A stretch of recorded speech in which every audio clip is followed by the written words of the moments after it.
Kill. Just kill me. There's truly nothing left in my space. Is there any humanity left in you to torment me like this? No, don't. Can it really be eaten? I haven't bathed for 3 years. Ah, ah. With a heart-wrenching scream, Lin Feng jolted awake, clutching his groin. It was the dead of night, and Lin Feng surveyed his surroundings in confusion. Why did everything feel so familiar? Suddenly, he remembered. Wasn't this his home before the apocalypse?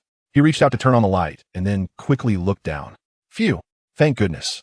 My brother, you're still here. How would I survive the rest of my life without you? Seeing his brother safe, Lin Feng let out a sigh of relief. The terrifying scene from earlier made him break into a cold sweat. He never imagined that it was his goddess. She truly showed no mercy. This was not merely a blow. It was a fatal strike. Lin Feng rubbed his head, beginning to recollect. January 1st, 2050, a day that should have been celebrated nationwide, turned disastrous as solar flares relentlessly erupted, destroying the Earth's ozone layer. This directly led to a global temperature spike, with one particular country near the equator experiencing daytime temperatures exceeding 80 degrees Celsius, evaporating even the sacred waters of the Ganges. Drinking cow urine proved futile. Not even divine intervention could save them, and the death rate soared to 90%, complete annihilation for that nation. Due to the sun's radiation and relentless heat, over 80% of animals and plants perished. The affluent and resourceful humans migrated towards the polar regions, resulting in an overall human death rate of only 50% that year. The following year, a 1-kilometer-wide asteroid struck the United States, leading to its total destruction. Severe tectonic movements unleashed a volcanic frenzy, resulting in the obliteration of another nation.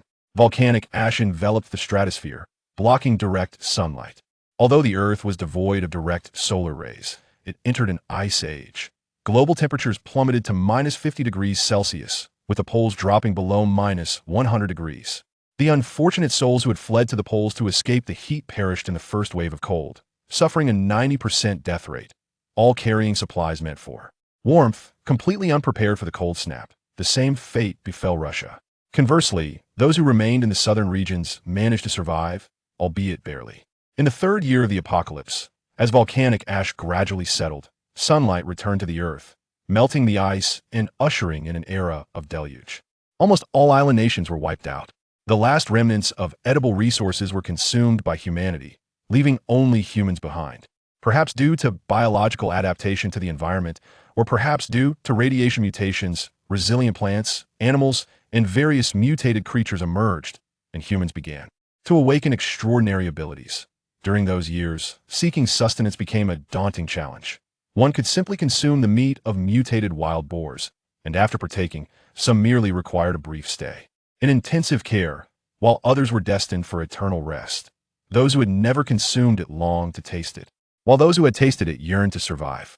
Clearly, Lin Feng belonged to the former category, yet had yet to take action. Lin Feng awakened the rare spatial ability, but that was a matter for after the apocalypse. There was hardly anything left for him to store. The fundamental power of spatial abilities was merely storage. Lin Feng was unaware of any advanced skills that might exist, perhaps spatial tearing, cutting, or jumping. He did not live to see that time, and remained oblivious to its direction of development. Moreover, Lin Feng's storage space was limited, only a few cubic meters, capable of holding a finite number of items. With countless extraordinary abilities available, his was practically commonplace by then.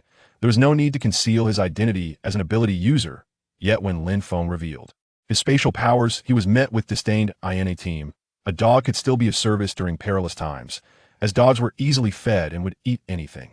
In critical moments when supplies ran low, one could even slaughter the dog for meat. What could a spatial ability user contribute? Waste resources? Thus, Lin Feng became a transporter in a large team, as he delivered supplies safely and reliably. After 3 years of conflict, everyone was exhausted from fighting. No one wished to engage unless absolutely necessary. By relying on his role as a transporter, Lin Feng barely escaped starvation in the apocalypse, often setting aside some food for his goddess Feng Qian, managing to sustain his existence. This was the daily life of a devoted admirer in the apocalypse. A smile, a blown kiss, or a word of concern from his goddess could ignite his passion. However, as resources dwindled and Lin Feng had nothing left to preserve, Feng Qian, that ungrateful woman, turned her back on him. Feng Qian had already latched onto the Captain Wang long satisfied with a mere expired sausage. She would accept any sausage from any man. She could play as she wished with no restrictions. Meanwhile, Lin Feng silently devoted 3 years of resources to Feng Qian, yet she wouldn't even allow him to touch her finger. Eventually, driven by hunger, Feng Qian reported Lin Feng to Wang Long, claiming he hoarded plentiful supplies in his space. After 7 days and nights of torment from the captain and crew, Lin Feng ultimately produced nothing. Lin Feng felt the sting of injustice. He truly had nothing. Alas, his space could not accommodate people, or he would have let them in to search for themselves. Captain Wang Long, realizing Lin Feng was likely telling the truth, yet seeing everyone starved, the earlier scene unfolded, and they decided to feast on Lin Feng. Feng Qian, in her desperation, urged Captain Wang Long for Lin Feng's head to make soup. However, Wang Long, knowing Lin Feng was Feng Qian's devoted admirer, cruelly toyed with them both, saying to Feng Qian, "You can eat him, but only that part." Consequently, Feng Qian shattered Lin Feng's perspective. 6 pure limbs. Eternal liberation from worries. She directly drove Lin Feng to his demise. Reflecting on the past 3 years, Lin Feng felt as though he had endured a lengthy and terrifying nightmare. Remembering that final scene, a chill swept through his groin. Have I been reborn? Or am I merely dreaming? Lin Feng picked up his phone and glanced at the time. December 1st, 2049? 1 month until the apocalypse? I must ascertain whether I am truly reborn or simply caught in a nightmare. But how do I prove this? With this thought, his mind stirred. Lin Feng's eyes erupted with spatial energy, and he genuinely absorbed the heavy wooden bed before him into his space. Then the bedside table, the wardrobe, everything in sight, all were drawn into the space. Next, with a thought, the items that entered the space were returned to their original places, unblemished. Lin Feng, slightly incredulous, repeated the process several times. Finally, Lin Feng believed it. Not only had he been reborn, he had also brought his spatial abilities back. Thank goodness. His brother returned too. Otherwise, this rebirth would have been a complete failure. Now, I challenge anyone to say that spatial ability users are less valuable than a mere dog. Damn it, I am truly reborn. Feng Qian, you ungrateful woman, wait for me. And my neighbors, my captain, my uncle. After the apocalypse descends, none of you will escape. Killing is but a matter of hitting the ground. You toy with my life without a shred of humanity? Not even spare my brother? My companion has stood by me through thick and thin for 20 years. He may not have accolades, but he has endured hardships. Is it fair that he is treated so poorly? I will surely take revenge on this group of beasts. But first, I must ensure my own survival. The clock struck midnight, and Lin Feng found himself wide awake, acutely aware that only a month remained to prepare for the impending apocalypse. He needed to gather sufficient supplies to survive in a world turned upside down. However, the few cubic meters of space he had seemed rather ample. Regardless of whether it would suffice, he resolved to fill it to capacity. The next 3 years promised a relentless cycle, 1 year of scorching heat, followed by a year of frigid cold, and then a year of deluge. What else lay ahead was a mystery to Lin Feng, as he would not live to witness it. Yet, without adequate preparation, he knew he would succumb to the harsh realities of the new world. Checking his bank account, he saw a balance of 14 million. A pang of regret pierced his heart. His parents had left him an inheritance exceeding 10 million, a 60% stake in the Lin Real Estate Company, a lavish villa, and several luxury cars. After 3 years of pining for Feng Qian, he was left with only 14 million, 1 car, and the villa. He had sold several vehicles, spending the proceeds on designer handbags, diamond rings, necklaces, high-end dresses, and cosmetics for Feng Qian. He had even purchased an apartment for her in full. The plight of a love-struck fool had drained him of all he possessed. It was only later that Lin Feng discovered Feng Qian was the mistress of Lin Tian, his uncle, who had deliberately manipulated the situation to torment him by keeping Feng Qian tantalizingly close. As a naive university student unaware of the treacherous nature of society, he was the last to learn the truth. Feng Qian had insidiously deceived him, while Lin Hao had covertly employed tactics that caused the value of Lin Feng's inherited stocks to plummet, diluting his ownership from 60% to 30%. In the years that followed, his uncle Lin Hao reported annual losses in real estate, transforming what was once a 60% stake valued at 6 billion to a mere 30% worth 2 billion. Lin Hao, too, was no paragon of virtue, pilfering the funds through fraudulent accounting, a fact Lin Feng had remained oblivious to until now. With the apocalypse looming, Lin Hao revealed his hand. Lin Feng's father had been the victim of a deadly scheme orchestrated by his uncle, resulting in a fatal car crash that claimed both of his parents' lives. Well then, Lin Hao, Lin Feng thought bitterly. You have squandered my father's fortune for years. It is time you repaid your debts. With a plan for the month ahead crystallizing in his mind, he rose and dressed. Tonight, he would begin by stocking up on essential food supplies. In the wake of the apocalypse, no amount of money would procure what was needed. Currency, when unaccepted, was merely a piece of paper. Gold bars and antiques would hold no value in the new order. Stepping out of the villa and into his car, he relished the familiar sensation, one that had become a rarity. Only a month remained of his comfortable life. He would cherish each day as it came. Finally, he could afford to relax for a month. Lin Feng drove to the night market, where the vibrant sounds and dazzling lights enveloped him. How long had it been since he had experienced such lively atmosphere? In the past, as a wealthy heir, he would never have deigned to visit a night market for food. Yet now, after having endured hunger to the point of desperation, he found he craved whatever was available. Tonight's initial task is to procure as many snacks as possible, regardless of their taste. Purchase everything. This handsome fellow, what shall you indulge in? Our grilled lamb testicles are truly exceptional. Care to try a few skewers? Upon noticing Lin Feng arriving in a limited edition sports car, the barbecue shop owner hurried over to greet him. Although unfamiliar with the Lamborghini brand, he recognized it as a high-performance vehicle. Boss, grill me 100 lamb testicles, 100 large kidneys, 1,000 beef tendons, 1,000 lamb tendons, 1,000 dog tendons, 10,000 oysters, 10,000 bundles of chives. Lin Feng exclaimed without glancing at the menu. Just as the proprietor began to jot down the order, his expression darkened. You're not here for a meal, are you? You must be looking for trouble. You scoundrel. Prepare to pay. Just as the owner brandished a knife, an alert chimed. Ding. 2,000 yuan received. The sudden notification from the payment system momentarily stunned the shopkeeper. Goodness, what are you doing, sir? Lin Feng casually brushed off his clothing and replied. I preferred your earlier audacious demeanor. It was more to my liking.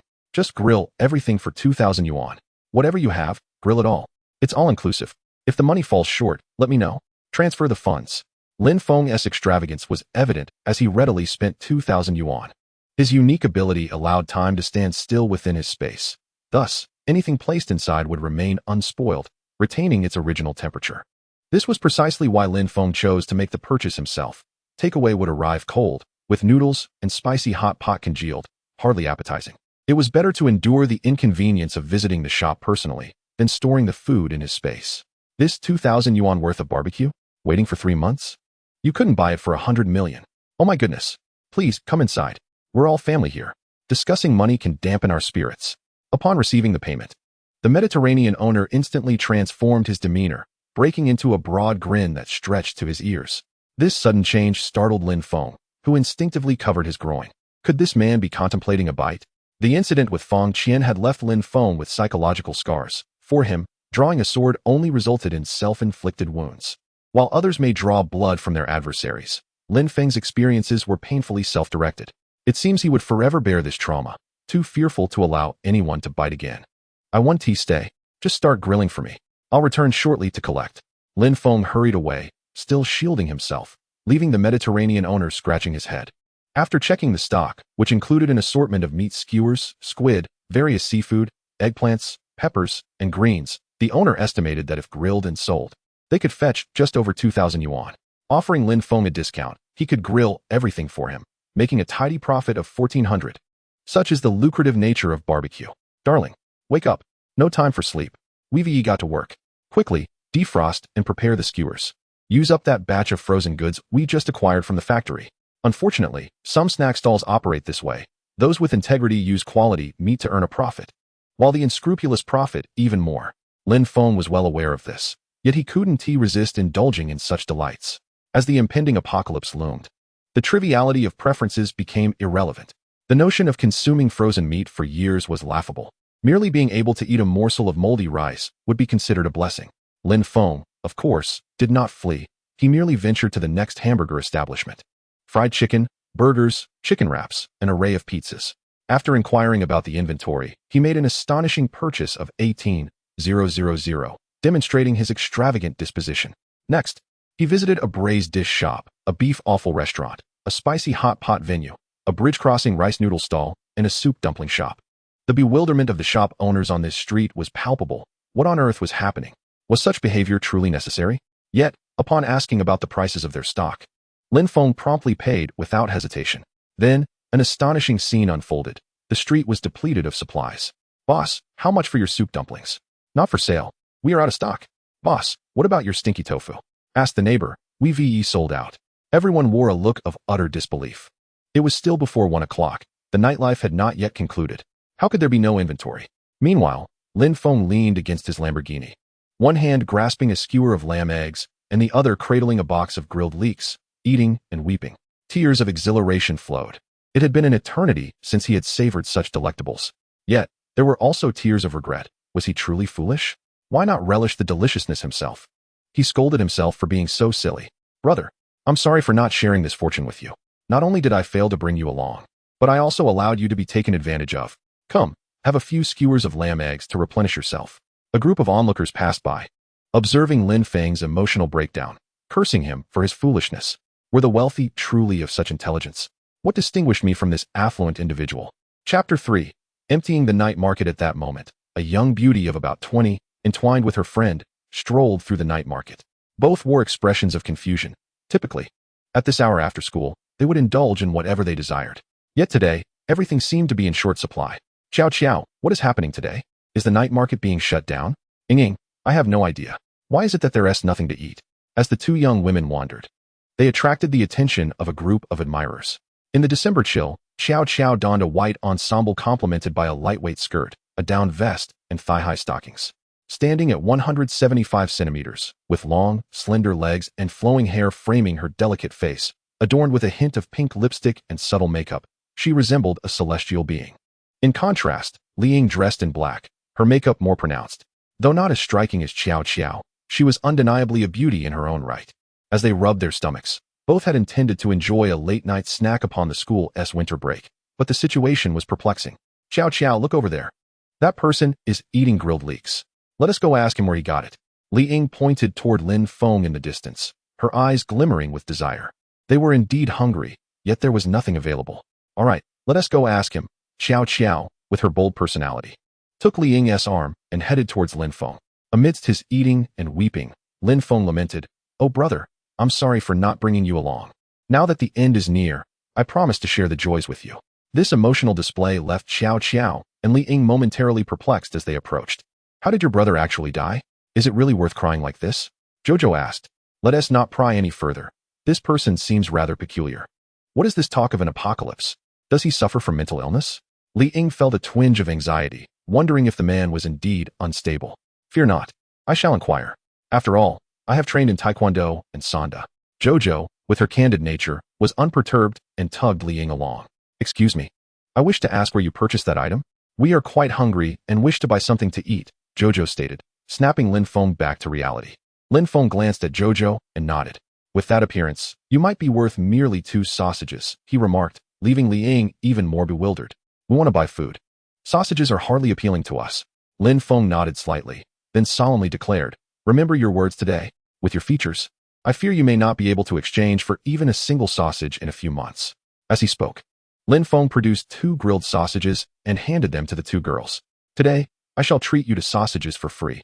However, should you desire them again in a month, payment will be required." Jojo and Ying were perplexed, questioning, "Payment? We never said we wouldn't pay you."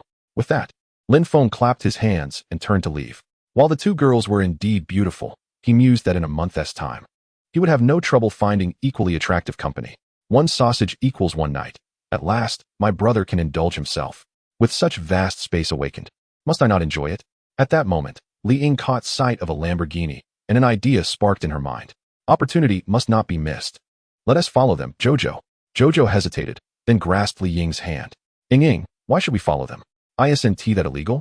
Ying was resolute, having decided to seek a wealthy husband, and Lin Feng was the richest person she had encountered. "Jojo, your brother toils on construction sites all year for meager earnings.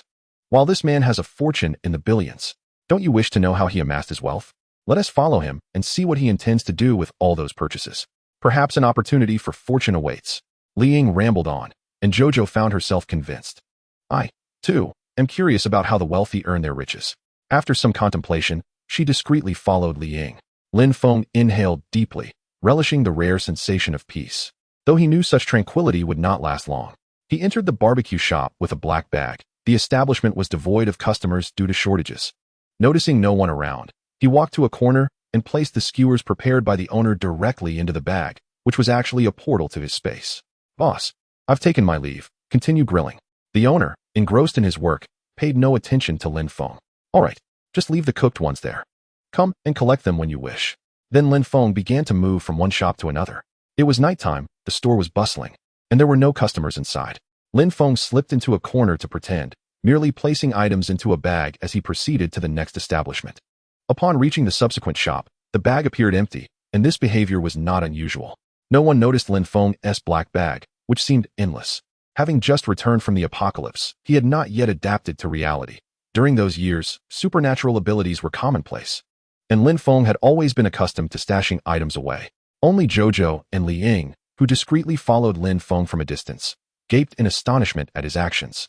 My goodness, is he performing magic? Vanishing into thin air. The two girls, trailing behind, were utterly bewildered, despite not seeing where Lin Feng placed the items. It resembled street magic. Lin Feng made a round, collecting all the food. It was essential, as cold food was unappetizing, and it was better to put in some effort. Besides, once he passed this village, there would be no more shops like these, and his culinary skills paled in comparison to those of seasoned proprietors. Jojo and Li Ying, with wide eyes, continued to trail Lin Feng, unable to discern where the items had disappeared to. "Jojo, could it be haunted?" Li Ying expressed her trepidation. This was too strange. "Impossible. It must be hidden in a place we haven't noticed. This person is undoubtedly a street magician, a highly skilled one at that. Look around. Surely someone is filming." Finishing their sausages, the two girls resumed their pursuit of Lin Feng. Indeed, no one could escape the allure of delicious food. Just a moment ago, they had claimed not to want any ham sausage, but now it was irresistible. Lin Feng remained oblivious to the fact that these two girls had been shadowing him the entire way. In such a crowded night market, how could Lin Feng know that they were more intrigued by him than by enjoying their sausages? Upon turning around, he was taken aback to see the two young girls staring wide-eyed at him. In an instant, a chill ran through him. Lin Feng had developed a psychological aversion to this situation. Now, whenever he saw someone gaping, it sent a shiver down his spine. "What are you two following me for? Don't think I'm unaware. You want to eat for free? I assure you, absolutely not." Lin Feng, in a comical outburst, pointed at them and exclaimed, "You two have dangerous thoughts. You expect to eat sausages for free? Not a chance." Jojo and Li Ying exchanged glances, realizing this person was quite eccentric. "The sausages you offer aren't even that delicious. Their taste is rather mediocre, as if we're particularly eager for them. Are you performing street magic? Or is this a prank? Where are the cameras? I've searched everywhere and can't find any." Jojo, with her cheerful demeanor and curiosity, inquired. Lin Feng realized that he had been too careless. He had not taken his abilities seriously, primarily because, during those years, supernatural powers were ubiquitous, and there was no need for subterfuge. Everyone was aware. Now, as Lin Feng came to his senses, he recognized his oversight, forgetting that the apocalypse had not yet arrived. Indeed, in this time before the end, he had grown somewhat complacent and needed to conceal his powers more carefully. Lost in the enjoyment of life, I neglected the people around me. It seems there is no choice but to continue concealing my true self. After spending 3 years in a post-apocalyptic world, one must possess a certain level of vigilance to have survived this long. Everything is staged. Every passerby you see could very well be filming, and indeed, both of you have found yourselves in the frame, your astonished expressions captured forever. If you wish to remain incognito, it would be wise to keep your distance from me." Lin Feng was not inclined to stir trouble prematurely, especially since he had a grander scheme to execute. Revealing too much too soon would be unwise. Returning to his vehicle, Lin Feng cast a glance at it. Once the sweltering heat arrives, temperatures could routinely soar to 50 degrees Celsius, occasionally even reaching 70 or 80 degrees. This unreliable vehicle would undoubtedly break down. It would be more practical to find an opportunity to sell it for food. Li Ying followed Lin Feng's gaze towards the limited edition Lamborghini, astonished by its presence in a night market. "Is this car yours?" she inquired, her eyes wide with disbelief. Their little photo shoot team seemed rather extravagant. "Not mine. You two should leave quickly. Don't hinder our filming progress." Lin Feng was uninterested in engaging with such women. Having encountered too many like them in this bleak future, they were simply wasting his time. Chapter 4. Preparing to liquidate shares, 8:13. Lin Feng retrieved several skewers of grilled kidneys from his bag, eager to replenish his energy. He feared that the conniving Feng Qian might take them from him and leave him with unforeseen consequences. Li Ying was taken aback by Lin Feng's brusque dismissal. Did she not appear attractive to him? Meanwhile, Qiao Qiao, quick-witted, snatched the black bag from Lin Feng's hands, shaking it vigorously. It was empty. Where had all the food gone? While skewers could be hidden easily, a large number of hamburgers and chicken wraps posed a different challenge. What are you doing? This is theft. I could call the police on you. That's my sustenance. Lin Feng swiftly reclaimed the bag, realizing he must convince these two girls he was a magician. Otherwise, they might post a video online that would ruin him. After all, the apocalypse had not yet arrived, and Lin Feng still hoped for a zero-cost acquisition. I apologize. I was merely curious. This is my first encounter with a magician, and I wish to understand the principles behind it. Xiao Xiao returned the bag, her curiosity piqued. As Lin Feng's actions defied logic. She had seen David Copperfield's illusion of making a train disappear, but that was merely a video. There had to be props involved. Yet today, this phenomenon was unfolding right before her eyes. Driven by curiosity, she had acted impulsively, and now regretted it. Street magic is not to be divulged. Please take your leave. Lin Feng gestured for them to depart, which only served to irritate the two girls. Reflecting on the situation, they realized they were in the wrong and decided it best to leave. I apologize. It was not my intention.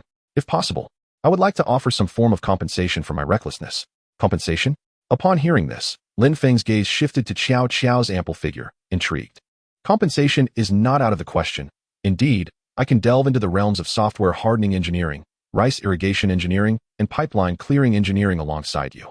Upon hearing Lin Feng's words, Xiao Xiao felt a tad perplexed. What does this mean? This is unrelated to my university studies, as I am in the architectural design department. Meanwhile, Li Ying comprehended Lin Feng's intentions, her heart fluttering at the sight of his handsome demeanor and that luxurious sports car. I believe I can. Shall we exchange WeChat contacts? We can learn together gradually. Lin Feng cast a glance at Li Ying, noting the heavy makeup she wore. Who could discern what lay beneath such a facade? Never mind, there is no time. Let us hurry.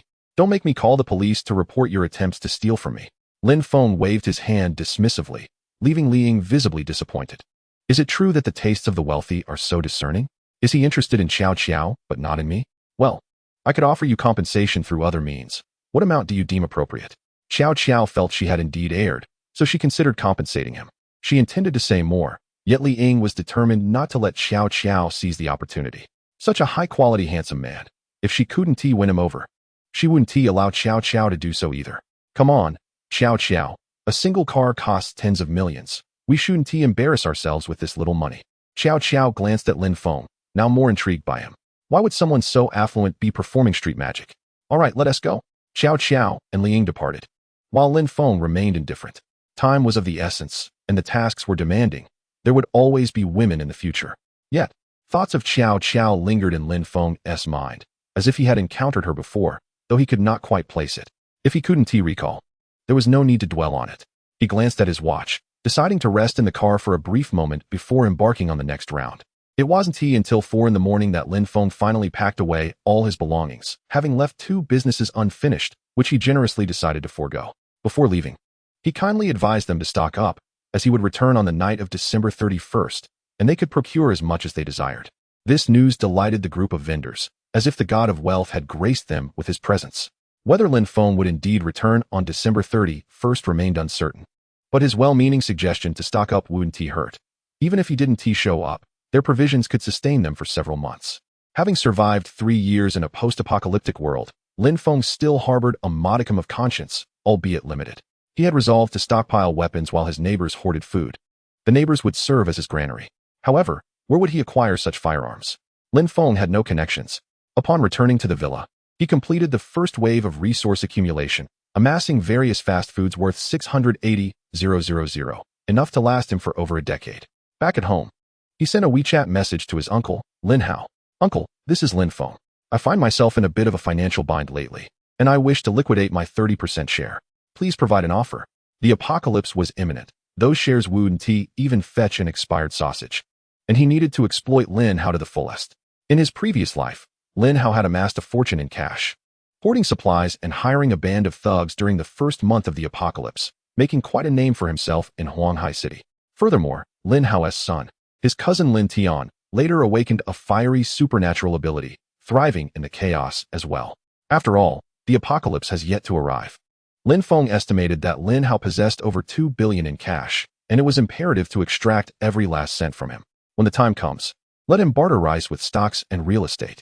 After sending a WeChat message, Lin Feng indulged in a bath, his first in 3 years, almost forgetting the sensation of cleanliness. The primary objective was to cleanse himself thoroughly while ensuring there were no lingering issues. Once he finished bathing, Lin Feng felt relieved. Fortunately, he seemed unscathed, eagerly awaiting the opportunity to test his readiness in practice. Upon returning to his room and unlocking his phone, he discovered a response from Lin Hao. Feng, are you in such a rush to liquidate? If you're short on cash, just tell your uncle. I can lend you a few million to tide you over. Reading the text, Lin Feng couldn't help but scoff. How insincere.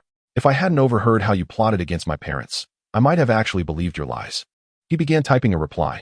No need. I've recently lost some money gambling online, sold the family car, and I'm out of funds. I just need this money to recover my losses. After sending the message, he awaited a reply. Fenger, you must stay away from gambling. However, if you truly need cash, your uncle can offer you 800 million for your shares. I'll come by tomorrow morning at 8 to sign the contract. Lin Feng's spirits lifted upon reading Lin Hao's message. This old fellow remained fixated on the shares of Lin Real Estate. He must seize the opportunity to outmaneuver him. 800 million? Uncle, you must be jesting. It must be no less than 1.7 billion. Otherwise, I'll hold an auction. Surely, I could fetch at least 1.5 billion. Considering that 30% of Lin Group's shares would attract considerable interest. After sending the message, it wasn't long before a response arrived. Your uncle can offer 1.5 billion. Truly, I cannot go higher. I don't have that much liquid capital at present, and the real estate business has been challenging in recent years. You should understand my position. What a cunning fox. What tales are you spinning with me? Despite the negotiations, Lin Feng felt satisfied with the valuation of 1.5 billion. After all, this was cash, and he was extracting it from Lin Hao. 1.5 billion was no small sum. The auction would consume time, and very few could produce such a substantial amount of cash up front, making it a difficult sell. At this moment, money was paramount, and time was of the essence. I will draft the contract now. Just bring the money tomorrow morning at 8 to sign. With that message sent, he tossed his phone onto the bed and began drafting the share transfer agreement. When you find that your property deeds and shares cannot fetch even a bag of rice, you will truly realize the folly of your actions. Chapter 5, Vast Spaces. On the other side of the conversation, Lin Hao was laughing heartily, slapping his thigh in delight. Lin Feng is such a fool. He believes whatever I tell him. That 30% stake is worth at least 2 billion. Although the real estate market has been tough in recent years, what is the actual cost of construction? Properties in He City are still profitable at 500 yuan per square meter. It's the same concrete and steel. The only difference is the land price. Just build higher, and it'll all balance out. Lin Feng, you truly are a simpleton. With a triumphant snort, Lin Hao promptly made a call to begin gathering funds. Lin Feng paid no attention to his phone. He was well aware that his stocks were worth far more than 2 billion. Yet he felt no inclination to verify the accounts. After all, 50% of the company's shares rested in Lin Tian's hands, and having not visited the company in years, he had no personal connections to consult. 15 billion was already more than sufficient. Lin Feng had devised a plan to extract every last bit from his uncle. He intended to acquire this 15 billion deceitfully, and then find a way to procure a few more billion. With the apocalypse looming, he mused. What would his uncle do without a single cent to buy supplies in the first month? How would he maintain his thugs? How could he continue to act so arrogantly? Ding dong. Awakening at 8 in the morning, Lin Feng was startled by the incessant ringing of the doorbell. Woof, woof. The Tibetan Mastiff, Abe, confined in the yard, began to bark furiously at the sound. Had it not been for the dog's raucousness, Lin Feng might have forgotten he even had a pet. In his previous life, when the apocalypse struck, Lin Feng had thought little of it, believing it would pass in just a few days. For the first month, he and Abe shared meals. During the second month, staring at the dog food, he realized he had no choice but to eat it out of hunger. Whatever the dog consumed, Lin Feng followed suit, subsisting on dog food and even feeding Abe his own excrement. Neither of them perished from starvation. In the final month, clutching his stomach, Lin Feng gazed at Abe, tears unwittingly trickling from the corners of his mouth. It seemed he would have to continue feeding the dog. Without Abe, Lin Feng's current existence would be unthinkable. This dog was a savior. Rubbing his eyes, Lin Feng resolved to care for his life-saving companion. Abe, with his remarkable ability to survive even on feces, had proven invaluable in critical moments. Rising from bed, dressing, and stepping outside, he opened the door to find Lin Hao and Lin Tian entering the yard, their faces alight with joy. Hey, Fenger, it's been ages. You've put on some weight, Lin Hao exclaimed, approaching with warmth to embrace Lin Feng. Meanwhile, Lin Tian surveyed the luxurious villa with keen interest. This residence was situated in the most prestigious villa district of Huanghai City, valued at a staggering 8.5 billion. It had been constructed during the pinnacle of Lin Feng's parents' real estate endeavors, possessing immense worth. The villa boasted not only a swimming pool, game room, screening room, bar, study, esports room, and reception area, but also sat adjacent to an upscale residential area, and behind it lay an expansive private golf course spanning 800 acres. If this land were developed into another villa community, the profits would be astronomical. Yet here was Lin Feng, foolishly sitting atop a mountain of gold, begging for scraps. Such a mind seemed utterly hopeless. Inviting the two into the house, Lin Feng thought to himself that as long as the funds were sufficient, everything else could be negotiated. He eagerly anticipated the moment when he would seize control of their financial streams. You two better be ready to trade your properties for food in a month, he quipped. Much of what Ma Yin said was mere bluster, but one statement resonated deeply with Lin Feng. In the future, property prices will soar. There was truth in that. A single green onion could exchange for an entire house. Lin Feng had indeed swapped his villa for a mere green onion. Without that onion, he would have starved. Bring the share transfer contract for me to review. If all is in order, we can sign. Lin Hao, brimming with impatience, had awaited this day for over 30 years. From henceforth, Lin Real Estate would finally belong to him. Good, uncle, come inside. I shall fetch the contract for you right away. Lin Feng extended his hand, allowing the two individuals to enter the house before firmly shutting the door.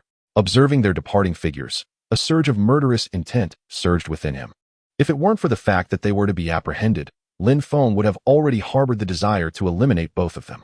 His spatial abilities could accommodate various items, yet the confinement of humans was beyond his capacity. Even deceased entities could not be contained. This was not a matter worth testing.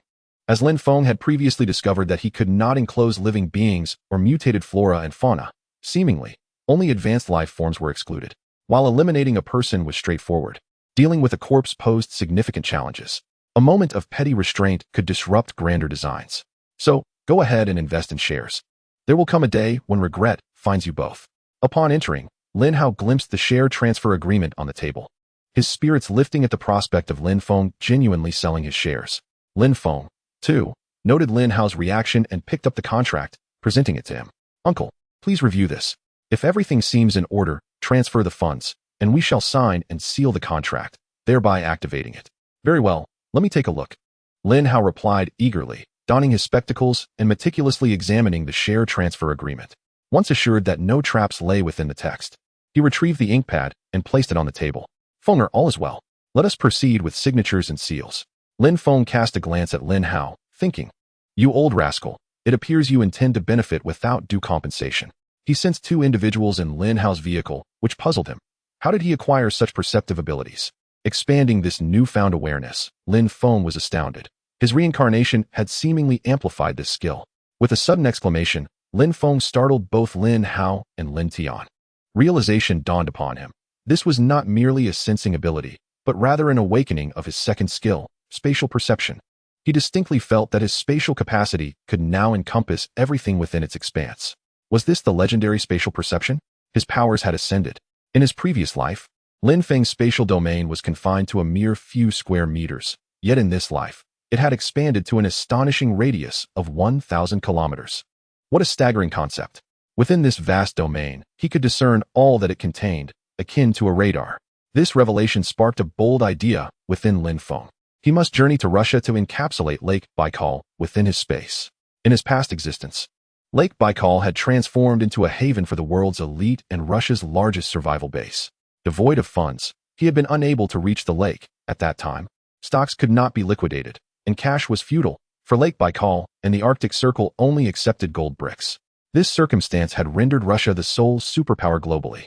Given its high latitude and low temperatures, coupled with the abundant resources of Lake Baikal, providing sufficient water for all 6 billion people on Earth for 50 years, alongside its rich aquatic life, survival was assured.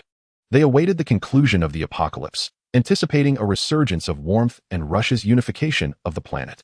However, their prosperous days lasted but a year. The following year, a cold wave claimed the lives of 90% of them, and the third year brought floods that breached Lake Baikal's banks, leading to Russia's demise. This time, I shall take Lake Baikal away with me. I observe that you, my dear Russian friend, are still quite arrogant this time. With this thought, Lin Feng suddenly experienced a searing pain in his mind, and darkness enveloped his vision. He understood that his mental strength was insufficient to expand the space to such an extent. In that fleeting moment, he had already exhausted his mental energy. Lin Feng clutched his head, stars dancing before his eyes, and sank into the sofa. It seemed that he could not casually unleash his spatial abilities to their fullest, for his mental fortitude could not withstand it, risking a psychological breakdown. Chapter 6. Cashing out 1.5 billion Feng. What has happened to you? Upon seeing Lin Feng suddenly sit down, Lin Hao felt a wave of panic. The contract had yet to be signed, and if Lin Feng were to faint, he could at least wait until the contract was finalized. Nothing serious, just a bit of low blood sugar. A short walk will suffice.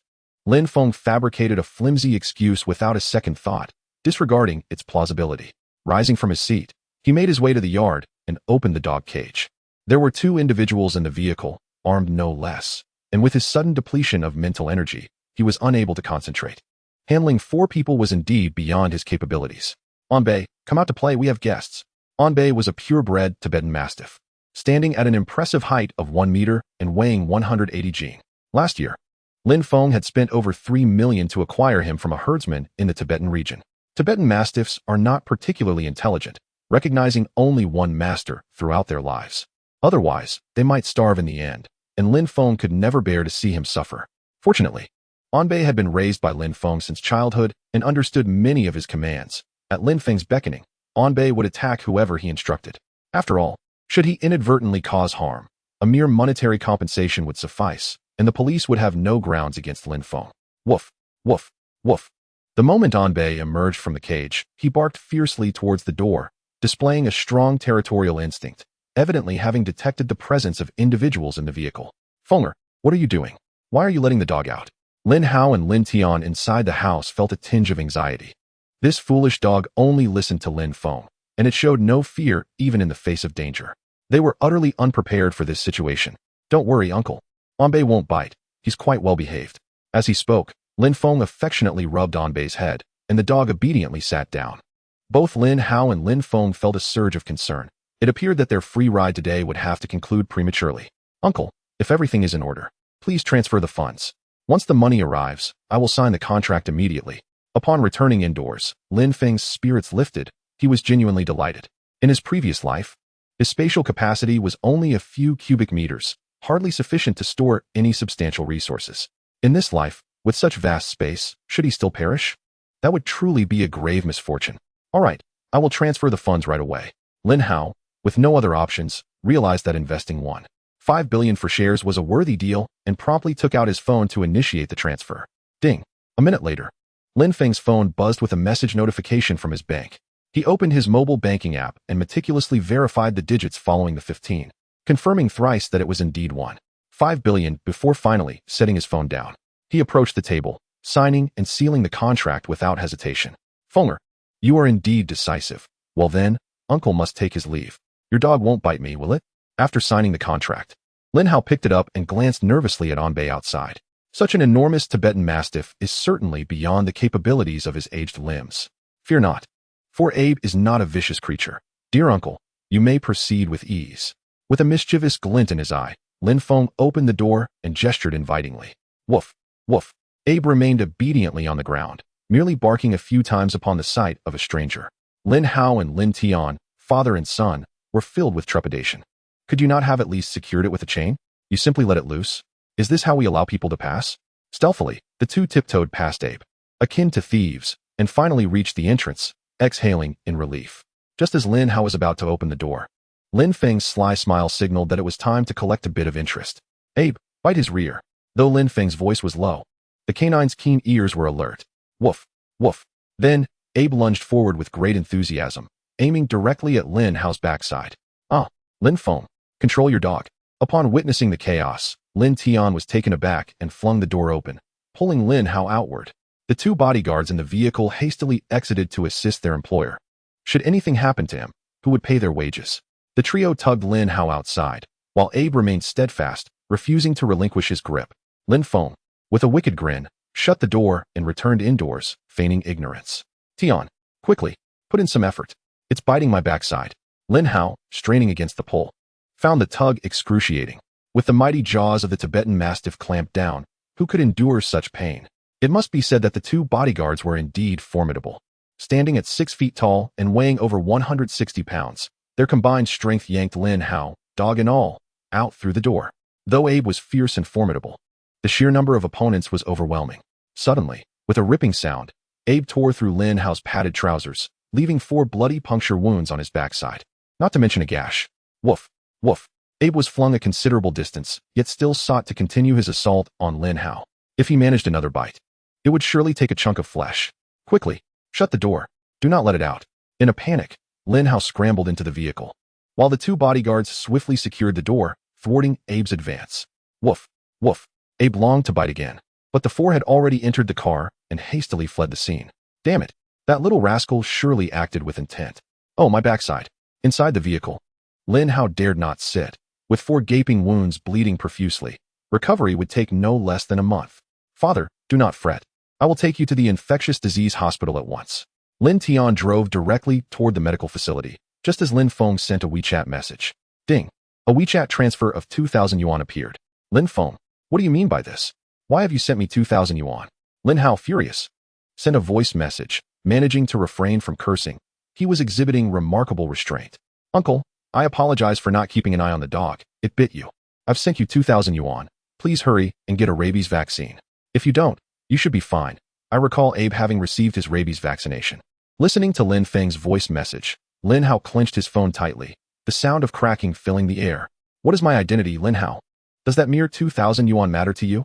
Did you think it was pointless for the dog to bite me? Father, please do not be angry. I believe Lin Feng is doing this intentionally. Could it be that he has discovered something from the past? Is this why he is so eager to secure money and flee? As Lin Tian drove, he pondered aloud. The 2 bodyguards in the car had no need to bear the burden. They were responsible for the dirty work, including that incident involving Lin Feng's parents. I suspect he may be planning to escape. Otherwise, knowing Lin Feng's character, why would he need such a large sum of cash if he is not busy wooing his goddess, Feng Qian? Is he preparing for an apocalypse, hoarding supplies? Lin Hao expressed his thoughts, and Lin Tian chuckled in response. Haha, Lin Feng is nothing but a fool. He does not even realize that his goddess, Feng Qian, is actually my mistress. It was I who instructed her to toy with Lin Feng. He thinks she is a goddess? It makes me want to vomit. Lin Tian laughed, believing that Lin Feng was unworthy of inheriting such wealth. What does he have but a fortunate father? Without that, he would still be a penniless wretch. Son, after you take me to the hospital, call your mistress and inquire about Lin Feng's intentions. Why is he in such haste to acquire so much money? I cannot believe he claims that he needs 1.5 billion to recover his gambling losses. Who would believe that? Lin Hao was eager to discern Lin Feng's next move, and Lin Tian wore a wicked grin. All right, father, I shall call Feng Qian shortly. After spending so much to support her, she should also contribute to serious matters. Lin Tian pressed the accelerator, heading straight for the hospital. Chapter 7. Preparations before the apocalypse. Anbei, you are such a good dog. I shall reward you with a leg of lamb. Lin Feng retrieved a frozen leg of lamb from his refrigerator for Anbei. His home boasted 2 large freezers filled with Anbei's chickens, ducks, fish, pork, beef, and lamb. Of course, Lin Feng had dog food, but Anbei was not fond of it, and Lin Feng did not feed him much. In his previous life, it was these meats that helped Lin Feng survive the first month, while the dog food sustained him through the second. However, this life is destined to rewrite the future. Ha! Anbei eagerly awaited Lin Feng's reward, perceiving him as a deity. Lin Feng tossed the leg of lamb into the dog cage, and Anbei joyfully dashed inside, prompting Lin Feng to secure the cage once more. He had other matters to attend to, the second of which was to apply for visas to Russia and the United States. Fortunately, Lin Feng possessed a Canadian passport. Otherwise, the process would be far more complicated. Now, he merely needed to apply for the visa. Ordinary visas typically take about 10 to 15 days, but with his financial capabilities, Lin Feng aimed to secure it within 3 days. A trip to Russia was essential. As long as he could transport Lake Baikal into his space, he would be assured of a life free from want. Ample fresh water and abundant seafood would provide sustenance for eternity. Moreover, acquiring some Russian weaponry was also crucial, as Russian arms are renowned for their durability. In contrast, American weaponry is notoriously delicate, failing under extreme temperatures, either jamming or exploding. A trip to Russia should yield enough standard gear for at least 10,000 people. He also needed to visit the United States. With so many large chain supermarkets and warehouses, failing to seize the opportunity for a zero-cost acquisition would haunt Lin Feng for a lifetime. Driving directly to apply for a tourist visa, Lin Feng discerned that this was the quickest and most efficient course of action, not one to hesitate. He promptly invested 10,000 yuan to establish connections. After all, a mere tourist visa was worth it. The staff, visibly pleased, assured him of an expedited process, at most 3 days, and no longer than 7, merely requiring Lin Feng to await a phone call. With the second task accomplished, He turned his attention to the third, to undermine Lin's real estate, while simultaneously acquiring some material wealth. Contemplating this, Lin Feng decided to experiment with a zero-cost acquisition. He parked his vehicle by the roadside and attempted to access his spatial abilities to store a bottle of mineral water from the back seat. After a lengthy trial, he grew dizzy from the effort, realizing it was futile. However, upon glancing at the bottle once more, it effortlessly slipped into his space. Yet, when he directed his gaze towards the discarded bottles in a distant trash can, he found that he could not replicate the feat after some contemplation. Lin Feng deduced the criteria for utilizing his spatial capabilities. 1. The object must be within his line of sight. 2. It must be within 100 meters of his position. 3. While living beings can be stored, they would inevitably perish. 4. Human beings, objects held by individuals, or deceased entities are off limits. In his previous life, he had faced similar restrictions. Even he could not enter his own space. Realizing the impossibility of seizing a weapon unarmed, he shifted his focus to preparing for his upcoming trip to Russia, deciding to establish a company in the meantime. Driving a limited edition Lamborghini worth $30 million, Lin Feng navigated through his memories to locate a modest real estate agency. In the current economic climate, the agency was barely surviving, having not closed a deal in over 2 weeks. Upon his arrival, a saleswoman dressed in stockings promptly approached to welcome him. A man capable of affording such an extravagant vehicle could certainly purchase a villa worth over $100 million. Sir, are you interested in buying a property? Welcome to Jaha Real Estate. Lin Feng glanced at the petite saleswoman, approximately 5 feet tall, around 25 years of age, with delicate features and an adorable face framed by small glasses. He mused that he might seek her out for a hot dog someday, deeming her worth a sausage. Nodding in acknowledgement of his assessment, he proceeded directly to the office of the owner, deeming conversation with a mere salesperson unnecessary. Hot dog? Why would I eat a hot dog? The saleswoman, Sun Fong, scratched her head, quickly leading the way, recognizing the significance of a major client. Boss, there's a big client here to see you. The owner of Jaha Real Estate, Wu Yong, was in a state of distress, burdened by a pile of unsold properties and a severed financial chain. Upon noticing the luxury sports car outside, his spirits lifted, and he hurried to greet Lin Feng. Good day, sir. I am Wu Yong, the owner of Jaha Real Estate. What property are you interested in?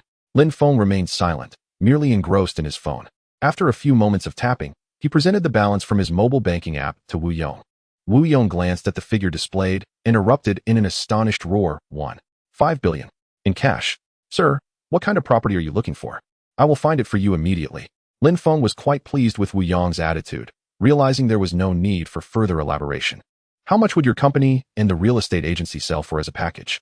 I am prepared to purchase. Upon hearing Lin Feng's declaration, Wu Yong was overjoyed. Finally, a buyer had emerged. This was a benefactor. Our company, along with the real estate agency, is merely a small entity with 46 employees. We have put down deposits or down payments on 246 properties, and considering this office building, would 50 million suffice for the package sale? Wu Yong hesitated slightly, knowing the current market value was only around 47 million. He feared that Lin Feng might scrutinize the accounts and back out if he asked for too much. This was an asset Wu Yong had acquired for 60 million during a time when property prices were on the rise. He had already accepted a loss and now sought to minimize it further. A decisive move indeed. Draft the contract and accompany me to change the company name. Once that is completed, I shall transfer the funds to you. Upon hearing this, Wu Yong was convinced he had encountered a true magnate. No haggling involved. A fortunate encounter it seemed. All right, my good sir. I shall draft the contract forthwith. Elated, Wu Yong set about writing the contract, leaving the charming saleswoman, Sun Fong, bewildered. What on earth was happening? Did this man have money to burn? Why would he buy a nearly bankrupt real estate agency? Chapter 8. A 3 billion business, sir. Does this contract seem satisfactory to you? If so, let us sign and imprint our seals, then proceed with the name change and transfer. Wu Yong, feeling somewhat humble, recognized he had no choice. After all, the other party possessed the means to extricate him from his predicament. There was no need to transfer the properties. Merely noting the number of units and their value would suffice. The company's legal representative would be changed to my name, and I will hire you as the general manager with a monthly salary of 1 million. The other sales staff will receive a base salary of 10,000, plus a 1% commission on sales. Surely that is not too burdensome for you? At this proclamation, the entire sales team at Jaha Real Estate was left in stunned silence. Their previous base salary had been merely 2,500. This new boss had quadrupled it. I can do it. Absolutely. This is no burden at all. Long live the new boss. In an instant, Wu Yong and all the employees erupted in jubilant cheers. What kind of individual was this new employer to offer such generous salaries? Wu Yong was so moved that tears welled in his eyes. A monthly salary of 1 million? What level of treatment was this? Boss, I assure you, I will not let you down. I am determined to manage Jiahe real estate well and meet your expectations. Wu Yong, now wholeheartedly committed, resolved to work alongside Lin Feng to build and achieve greatness anew. Let us proceed with the change of legal representative. Henceforth, I shall be the legal representative. You will follow my directives, and I, Lin Feng, shall bear all legal responsibilities. Lin Feng signed the contract and led Wu Yong away. Knowing that without changing the legal representative, Wu Yong would lack the courage to proceed. As for their salaries, Lin Feng had no intention of dispersing them. He could promise them a monthly salary of 10 million, but such an outrageous figure would not be believed. As Wu Yong settled into Lin Feng's vehicle, his hands trembled with excitement. While driving, Lin Feng inquired, "Boss, how should I sell properties in the future? The real estate market is currently sluggish, and properties are not selling well." Lin Feng replied, "In the future, we shall not sell properties. Instead, we will transition to a rental model. Tenants will only need to pay a deposit of 50% of the property price, allowing them to reside rent-free for as long as they wish. The costs of water, electricity, gas, and internet are to be managed independently, while we shall cover the property management fees, elevator expenses, and heating charges. Upon signing the contract, one may vacate the premises at any time and reclaim the deposit. Should we breach the agreement, the property shall belong to the tenant." Lin Feng's words left Wu Yong bewildered. Was this business or mere philanthropy? What? Boss, are you jesting? Under such terms, we would be left with nothing. Despite earning a monthly salary of 1 million, Wu Yong was determined to safeguard his position. Shouldn't we consider the company's welfare? Even if Lin Feng possessed 1.5 billion, such a strategy would be untenable, even for 1.5 trillion. The purpose of establishing a company is, after all, to generate profit. With rental income at 50% of property prices, we could secure a mortgage with a 20% down payment to purchase 25 properties. By leasing these at 50% rental, we would acquire sufficient funds to finance 625 properties, and so forth, perpetuating this cycle. Can you not see that in due time, at least half of the real estate in the royal city would be under our name? At that point, we could dictate price increases at our whim. Do you grasp the concept of monopoly? Lin Feng's rhetoric struck Wu Yong with profound clarity. Truly, the affluent possess a unique acumen. Boss, I comprehend now. Your 1.5 billion merely requires punctual loan repayments each month. As long as property values continue to ascend, we shall never incur losses. Observing Wu Yong's epiphany, Lin Feng nodded. His brainwashing a success. Repaying loans? Lin Feng had no intention of doing so. When the repayment day arrived, with the apocalypse looming, who among the respectable would settle a loan? Continuing this farce, in the final days, Lin Feng would simply utilize cash to procure resources, with effective advertising. Wouldn't we amass a fortune of 100 or 80 billion? Such resources would suffice to sustain tens of thousands until death, wouldn't they? Driving to the Industrial and Commercial Bureau, he changed the legal representative and transferred 50 million to Wu Yong. Now, Wu Yong felt significantly more at ease. With Lin Feng as the legal person, his sole responsibility was to secure loans for purchasing properties, regardless of Lin Feng's potential losses. With a fixed monthly salary of 1 million, he would simply carry on. Additionally, I shall grant you 10 million now to commence advertising. Home and real estate. Offering the populace half-priced housing. After receiving Lin Feng's 10 million, Wu Yong nodded affirmatively. All right, boss. I shall head to the television station forthwith to launch the advertisement. I will also contact major platform streamers. I assure you, this advertisement will saturate the nation within a day. There is no need for you to escort me. I shall take a taxi to the station. With unwavering confidence, Wu Yong thought that if he could not sell properties at 50% of the price, he truly would be inept.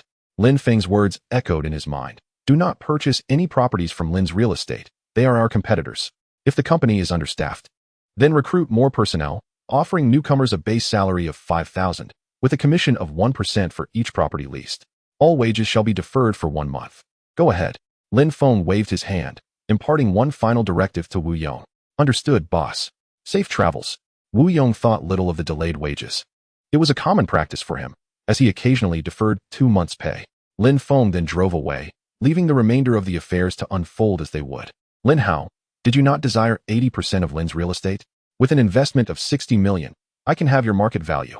Furthermore, from this moment forth, no properties shall be sold. I shall not allow you to thrive. Lin Feng drove with a mischievous smile. I will ensure that on the day of the apocalypse, Lin Hao finds himself utterly destitute. He drove to the Hulong Security Company, a formidable force in the city of Huanghai following the onset of the apocalypse. Although their financial resources were limited, their numbers were considerable. Each member was vigorous and equipped with electric batons and riot shields, having seized considerable supplies from others, living quite flamboyantly. Most importantly, the general manager of the Hulong Security Company's Huanghai branch was none other than Wang Long, the very captain who had slain Lin Feng. If Lin Feng did not confront Wang Long, his life would be rendered meaningless. Upon arriving at the Hulong Security Company, Lin Feng parked his vehicle. As one of the largest security firms in China, Hulong not only undertook various security tasks, but also specialized in constructing the safest villas for the wealthy, making them a fitting choice for his needs. Good day, sir. Welcome to Hulong Security Company. How may we assist you? The receptionist, delighted to serve Lin Feng, noted his impressive height of 185 centimeters, handsome features, and designer attire. He was clearly a scion of wealth. Such an aura could not be feigned. I seek to meet your general manager, Wang Long. I have a business proposition worth $3 billion to discuss with him. The receptionist was momentarily taken aback. A deal worth $3 billion.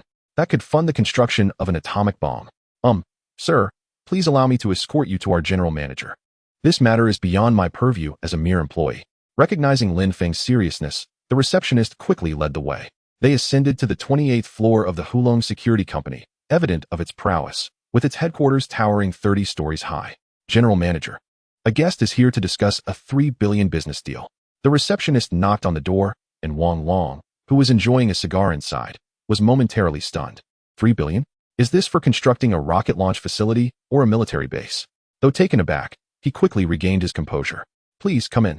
Wang Long set aside his cigar, eager to uncover the truth. Lin Feng confidently pushed the door open and indeed found Wang Long seated within.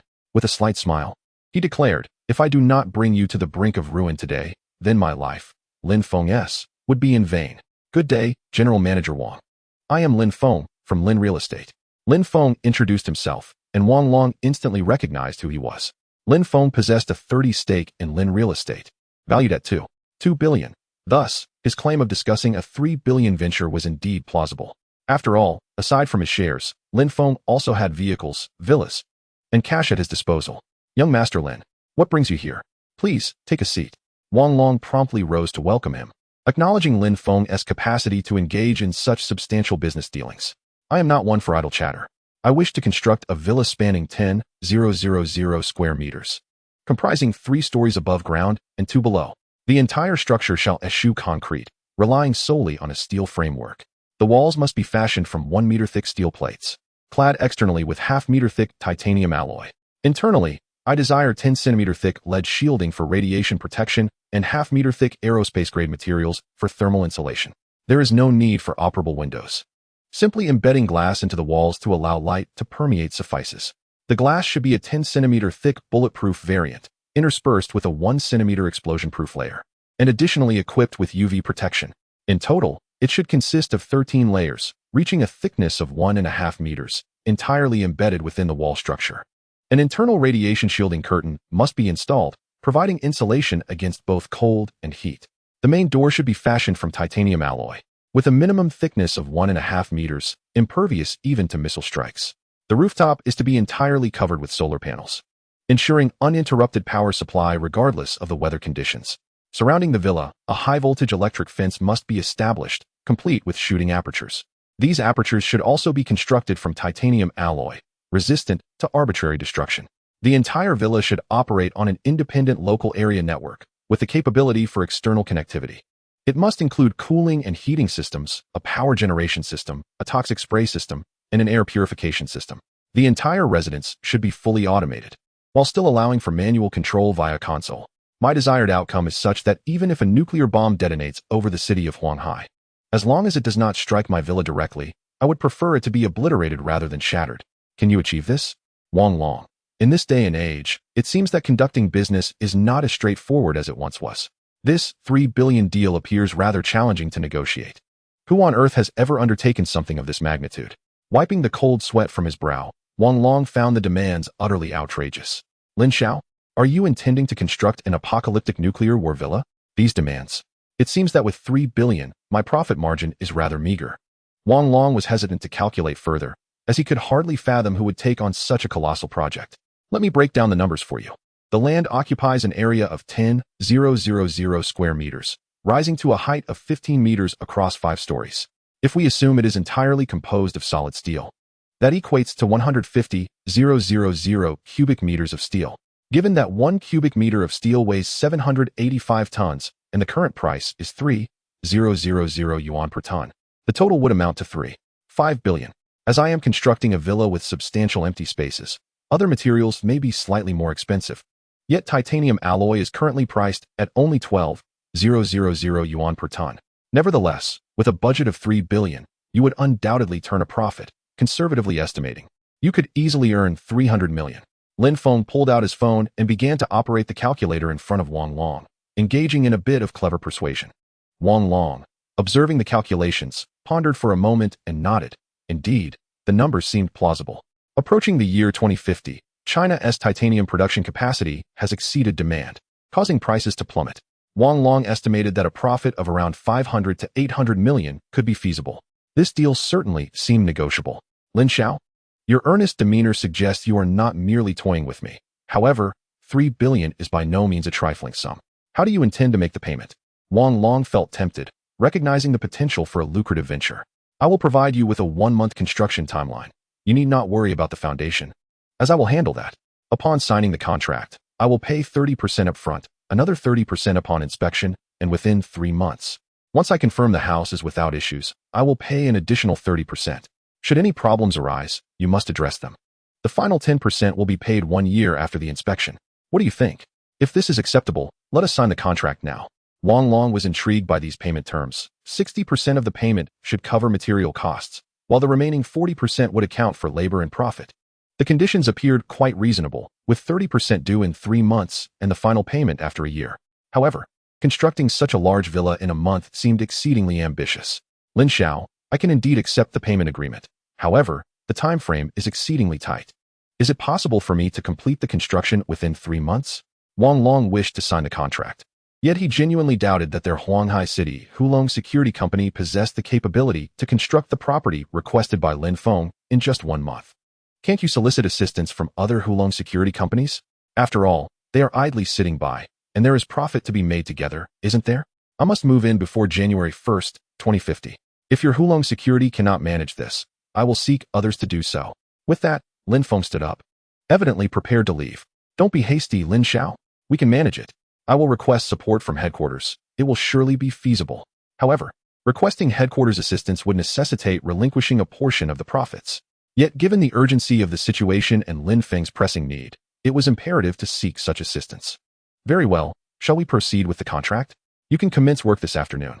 Lin Feng was keenly poised, anticipating the trap to ensnare his counterpart. Hold on, Lin Xiao. That's a business worth 30 billion. My initial investment is substantial. Could you provide some collateral? We must address the business terms candidly.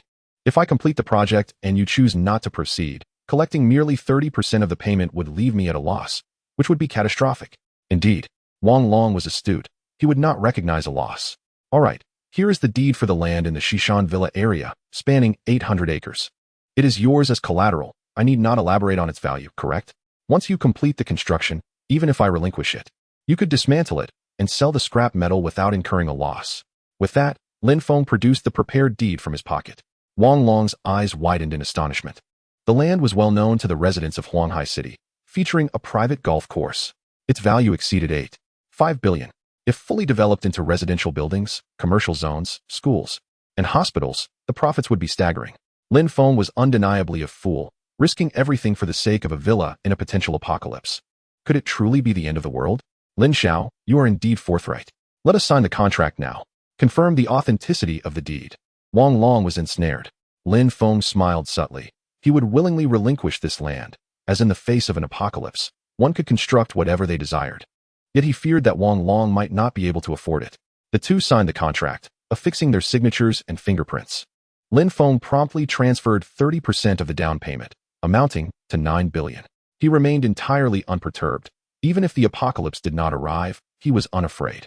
At worst, he would face bankruptcy, having invested 30 billion to safeguard the global populace. What a noble endeavor. As the saying goes, if I do not enter hell, who will? Sacrificing oneself for the greater good was merely a small price to pay. Very well, General Manager Wang, please Please dispatch personnel to the Shishan Villa area for construction this afternoon. Contact the necessary labor, materials, and equipment without delay. Additionally, expedite the creation of the architectural design. I require a structure measuring 100 meters by 100 meters, with 4 entrances. Lin Feng and Wang Long exchanged a friendly handshake. Proceed with the construction. Upon completion, I shall see to it that the outcome is dire for one of us. Ultimately, one of us shall meet our demise. Understood, Lin Xiao. I will reach out to headquarters for assistance, initiate the design, and prepare the materials. We will work around the clock to ensure the project is completed within a month, allowing you to move in before the new year. Wang Long was equally elated. A 3 billion project. Once this was completed, it would surely yield several small targets. Chapter 10. The 300 million customized vehicles after leaving the Hulong Security Company. Lin Feng let out a deep sigh. The arrival of the apocalypse had granted him extraordinary powers, yet without such an event, he felt utterly perplexed. Moreover, as the legal representative of both his family and the real estate agency, what if the apocalypse did not transpire? Would he be left to rent indefinitely? Such a scenario was not dissimilar to a Ponzi scheme. It seemed he might spend the latter part of his life laboring on a sewing machine. Lin Feng scratched his head, admitting that it would be disingenuous to claim he felt no anxiety. However, there was no turning back. He had to press on. What scenes had Lin Feng not witnessed? He had seen brothers succumb to the bite of Feng Qian. Such occurrences were not enough to shake his resolve. Driving back to his villa, he excavated a pit measuring 110 meters in length and width, with a depth of 8 meters, right beside his original villa. He excavated a little extra to leave room for construction. This was precisely why Lin Feng had requested a plot of land spanning 10,000 square meters. His spatial capacity seemed to accommodate such dimensions, though he could not be entirely certain until he tested it in Russia. Regardless, the land belonged to Lin Feng, and he could construct as he pleased. Lin Feng was aware that the walls of his dilapidated villa were made of lightweight bricks, easily shattered even by a child's hammer. They held no value for renovation and would be better replaced entirely. The notions of transforming buildings or villas after 30 days of rebirth in the apocalypse were utterly farcical, devoid of any common sense. Modern constructions utilized a frame structure. After pouring the load-bearing beams, lightweight bricks were added to shape the structure. Where would one even insert steel plates? Could the beams withstand it? Thus, Lin Feng decided to start anew, and indeed, Wang Long possessed the capability to complete the project within a month. In simple terms, Lin Feng's shelter was a matter of stacking steel and welding, akin to building with blocks. Provided there was an ample supply of materials, one could layer them upward and weld them securely. Minutes later, having finished the foundation, Lin Feng glanced at his phone, noting he still had over 540 million in his account. It was imperative to procure 2 specialized modified vehicles. After all, could he truly remain confined at home for a lifetime? That would be dreadfully dull. He drove directly to the largest specialized vehicle manufacturing plant in Huanhai City, where his good friend Zhao Jun served as the factory director. Zhao Jun was also an enthusiast of modified vehicles. And although Lin Feng was unaware of his friend's circumstances during the apocalypse, the 2 vehicles would certainly provide Zhao Jun with a profitable venture, allowing him to stockpile supplies. As for inviting Zhao Jun into the shelter, Lin Feng had not considered it. They were merely good friends, not brothers. Having witnessed the darker aspects of humanity in the wake of the apocalypse, where some resorted to cannibalism, could Lin Feng truly find solace in bringing Zhao Jun into his refuge? What if Zhao Jun, in a moment of misguided compassion, opened the door to others while Lin Feng was asleep? Thus, Lin Feng resolved to merely remind Zhao Jun to stockpile supplies. Whether Zhao Jun would heed this advice and other matters could be addressed once the apocalypse unfolded. Upon arriving at the specialized vehicle manufacturing plant, Lin Feng promptly sought out Zhao Jun. "Ah, is that not young Master Lin? What brings you here?" Zhao Jun exclaimed, delighted to welcome Lin Feng, well aware of his wealth. "Allow me to present you with a remarkable task. I require the fabrication of 2 specialized modified vehicles." Upon hearing Lin Feng's intention to create vehicles, Zhao Jun was elated, particularly at the prospect of 2, as this represented a substantial business opportunity. "Young Master Lin, please articulate your requirements.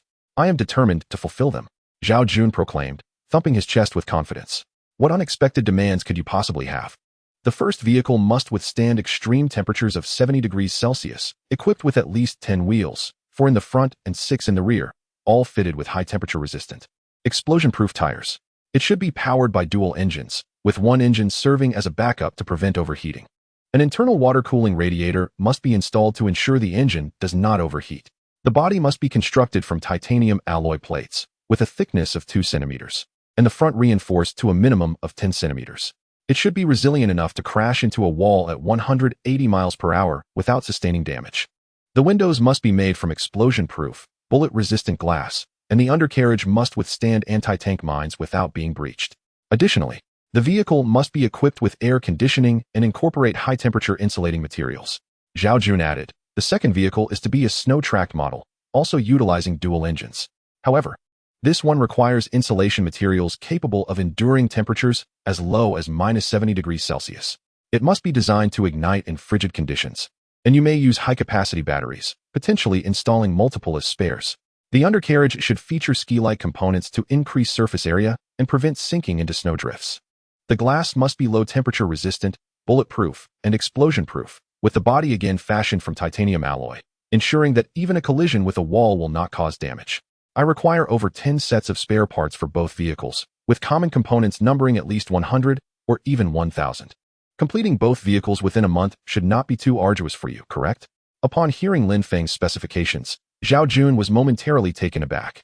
Creating such vehicles, along with the multitude of spare parts, will incur substantial costs. Are you certain about these demands? Am I not being unduly burdened? Can this even be accomplished? Please, speak up. If it's beyond your capabilities, I shall seek assistance elsewhere. Lin Feng, pressed for time, had other matters to attend to. It can be done. I will ensure that workers operate in shifts, day and night, to accomplish this. However, young Master Lin, with your specifications, I conservatively estimate the cost to be no less than 200 million. I hesitate to quote a price, as I have never constructed such vehicles before. Ding. A notification from Alipay indicated a transaction. 300 million. At that moment, Zhao Jun received a message on his phone. He glanced at it, his eyes widening in disbelief. Good heavens. Young Master Lin, 300 million? You cannot be jesting. You are serious. I have no time for jest. Deliver the vehicles within a month, otherwise, I shall pursue legal action for breach of contract. Spare no expense on materials. Utilize only the most durable. Should funds fall short, contact me, and I shall transfer more. Lin Feng's commanding tone instilled in Zhao Jun a sense of reverence akin to that of encountering a deity. What profits could he glean from these 300 million for 2 vehicles? At the very least, he could anticipate a profit of 30 million, perhaps even more. A chance to earn 30 million within a month? Such an opportunity was rare indeed. Very well, young Master Lin. I shall promptly cancel all current orders at my factory to prioritize your project. Rest assured, within a month, if I do not deliver both vehicles to your residence, I shall offer my head as a token. Zhao Jun vowed earnestly, providing Lin Feng with considerable reassurance. Zhao Jun possesses commendable character, yet one wonders if his integrity will remain trustworthy after the apocalypse. I shall depart now. Ensure that the vehicle and its components are delivered to the Shishan Villa area within a month. Do not dawdle.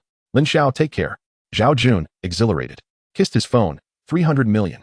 Moreover, he would personally transform the 2 most extraordinary vehicles in the world. This was the realization of dreams while also earning a fortune. Conversely, Lin Feng gazed down at his phone balance. Money truly vanishes swiftly. Within just a day, 15 billion had dwindled to 242 million. The house and car were secured, and next on the agenda were medical supplies. The balance on his phone was merely a string of numbers since the onset of the apocalypse. It must be spent immediately. Otherwise, when the end arrives, many affluent individuals will discover the greatest tragedy of all, death, without having spent their wealth. Tens of millions could buy nothing more than a single sausage, leaving one to gaze at their former glory in mobile banking while succumbing to hunger. With his phone secured, Lin Feng felt a pang of hunger after a long day. It was now 5 in the afternoon. He got into his car, retrieved 2 hamburgers and a bottle of milk tea from his space to satiate his hunger. The war was far from over, and the future tasks were daunting. Arriving at the First People's Hospital of Huanghai City, he proceeded directly to the office of the hospital director.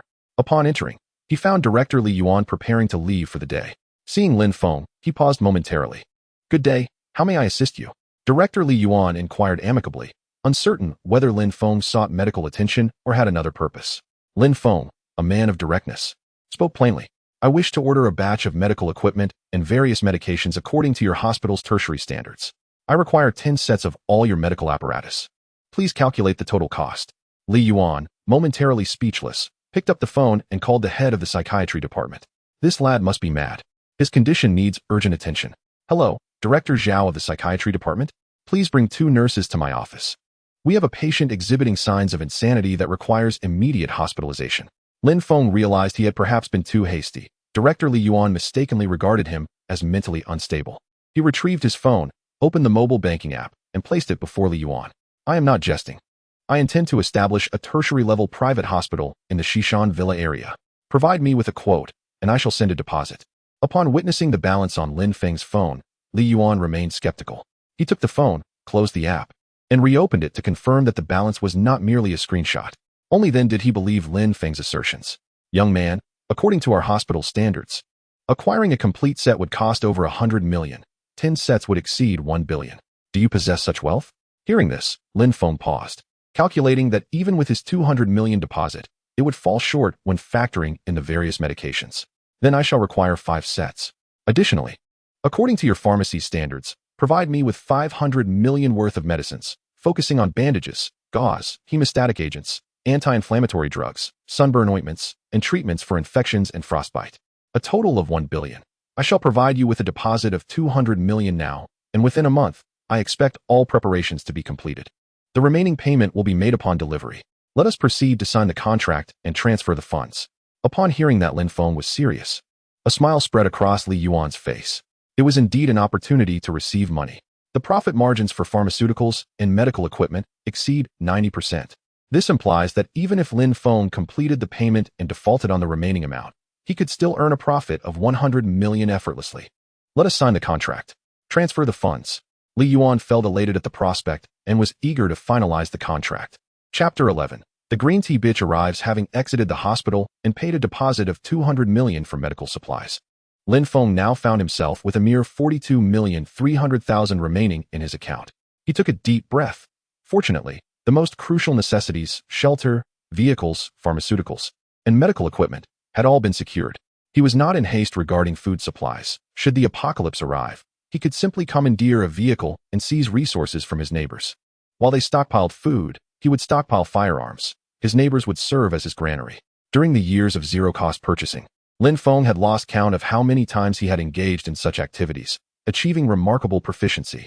Pharmaceuticals are far more precious than food. Whether it is medication for heat-related infections or those for frostbite, during those years, they could not be exchanged for mere food. In the event of an apocalypse, even a simple headache could prove fatal.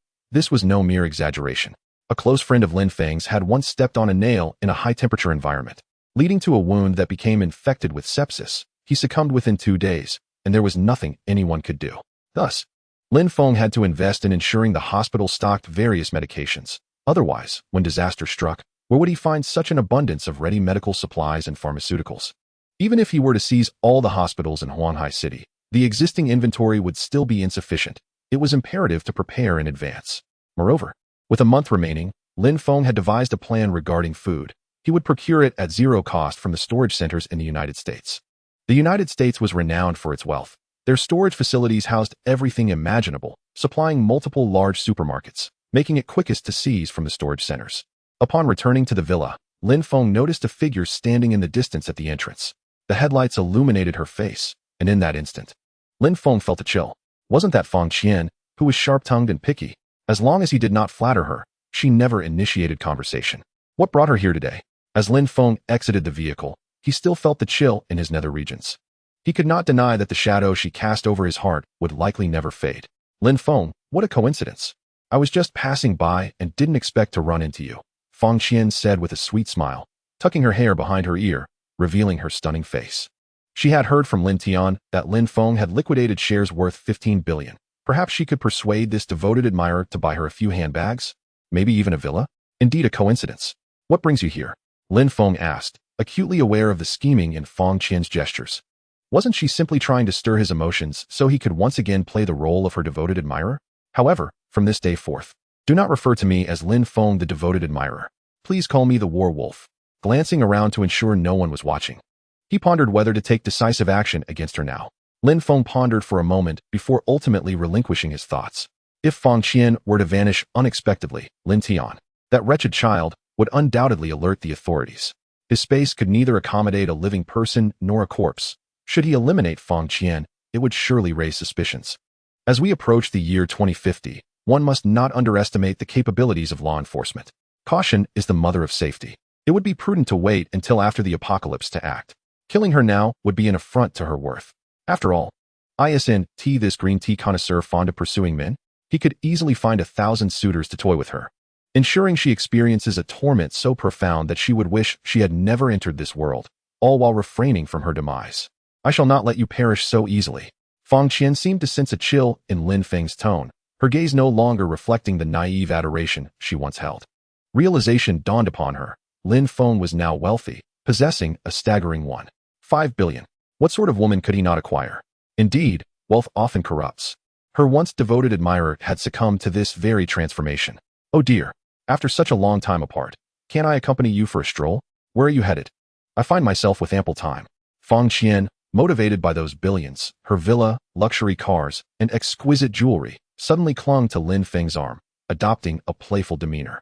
A wave of nausea washed over Lin Feng. Had he not witnessed firsthand Fang Qian's ruthless nature, he might have been swayed by her facade. He had no doubt that if the apocalypse were to return, she would not hesitate to betray him once more for a taste of his proverbial sausage. Although Lin Feng harbored no affection for Fang Qian, the moment was not ripe for confrontation. After some contemplation, he decided that since Abe's meat supply was nearly depleted, he would first exhaust Fang Qian with his schemes. I intend to visit the market to procure some meat. There will be plenty of supplies. Care to join me? Though Lin Feng had little need for purchases, having secured all necessary items, he recognized the importance of ensuring Abe was well fed. After all, it would be inhumane to allow his loyal dog to subsist on refuse. All right, I'll accompany you. Fang Qian, still oblivious to the gravity of the situation, clung to Lin Feng's arm. Despite the fatigue she bore from her recent confrontation with Lin Tian and the hours spent waiting for Lin Feng. Perfect. I need to pick up a few things as well. Let us head to the mall. It's on the way. Lin Feng climbed into the car without uttering a word, while Fang Qian, confused, thought to herself, it's merely a purchase of meat. How much could you possibly need? Once you're done, it'll be my turn to shop for a bag. As they drove, they arrived at a Walmart. Lin Feng remained silent throughout the journey, while Fang Qian contemplated how to lure him towards the designer handbag section. With 1.5 billion, how many bags could she acquire? Upon entering the supermarket, Lin Feng swiftly retrieved 2 shopping carts and rolled them directly in front of Fang Qian, denying her the opportunity to purchase anything else. Fang Qian shot Lin Feng an irritated glance. Why must you be so devoid of romance? Even if Lin Tian were to implore me for assistance today, it would be a matter of appealing to reason and emotion. First, one must procure a handbag, and only thereafter can we engage in a heartfelt exchange. You currently possess a fortune of 1.5 billion. If you wish to delve deeper into our conversation, it is certainly possible. All I require is a villa. Merely a few tens of millions. Not an unreasonable request, I dare say. Lin Feng finds no interest in Fang Qian at present.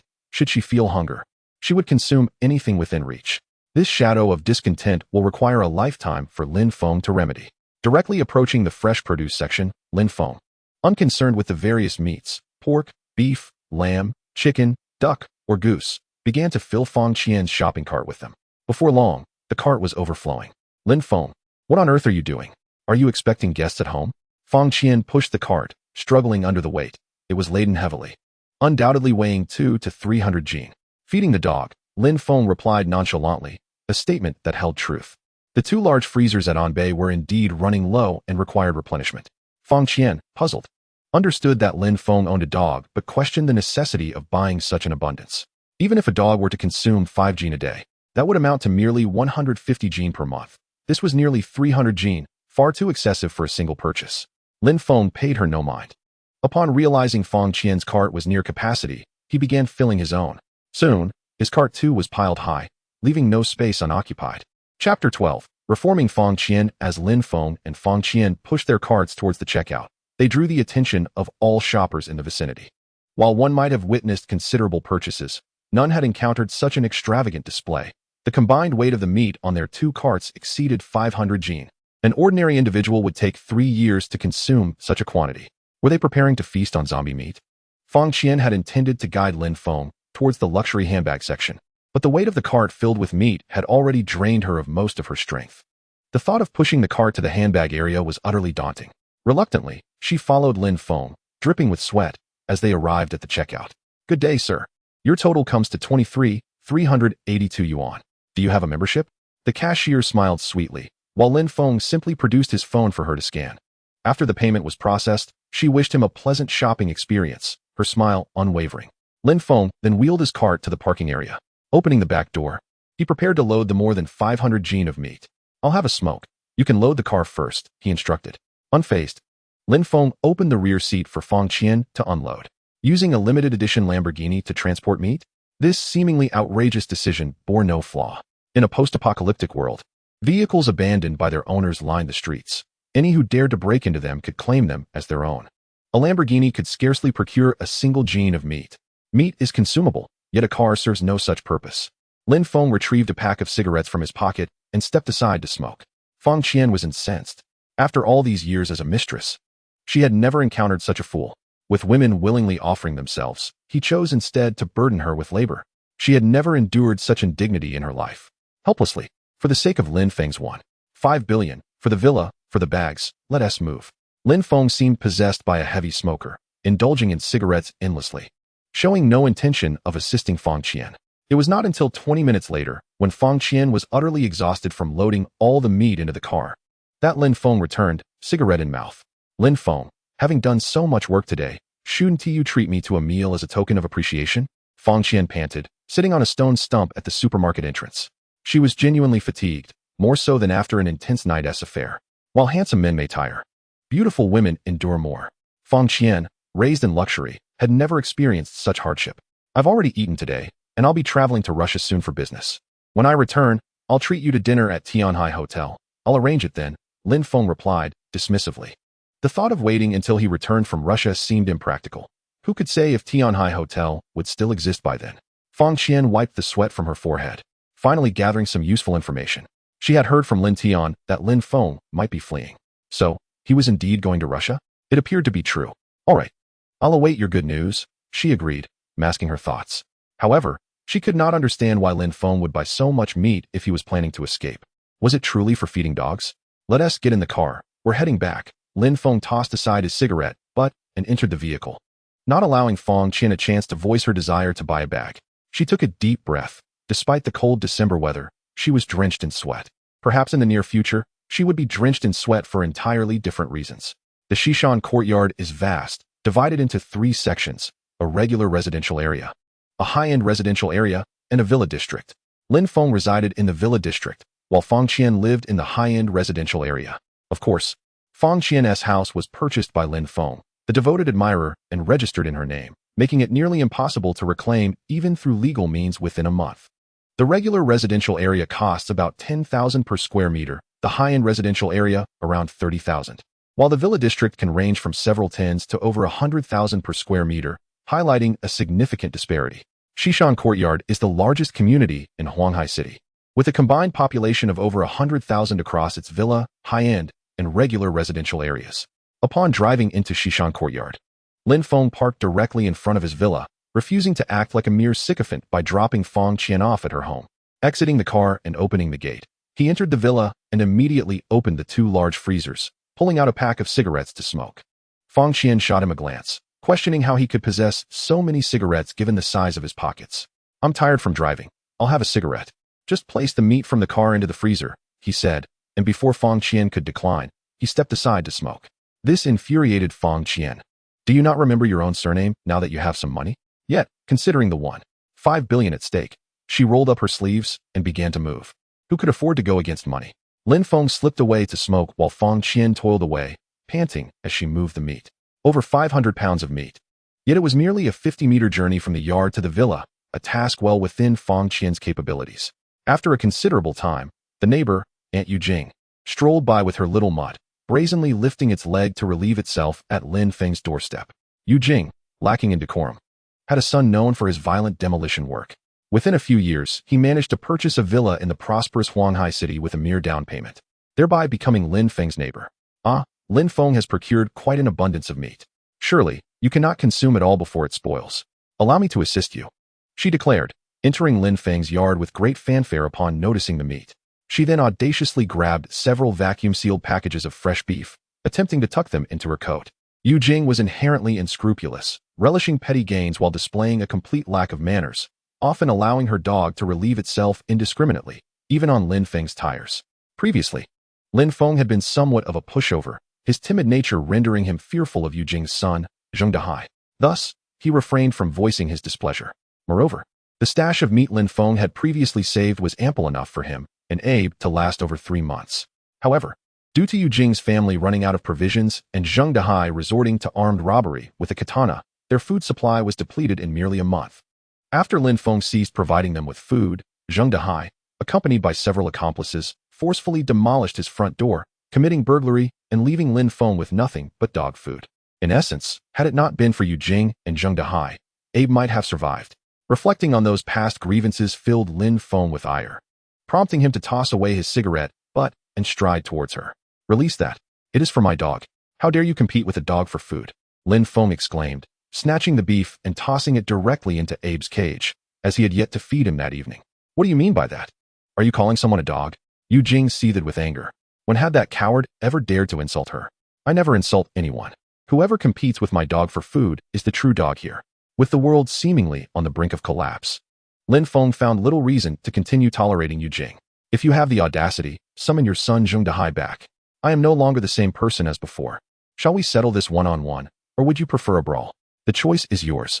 Chapter 13. Dogs bite dogs, a trivial matter to Huang. "Attack him." Yu Jing, infuriated, urged her dog to confront Lin Feng. Lin Feng regarded the little mutt with a disdainful smirk. "Is that all? A creature weighing less than 50 pounds?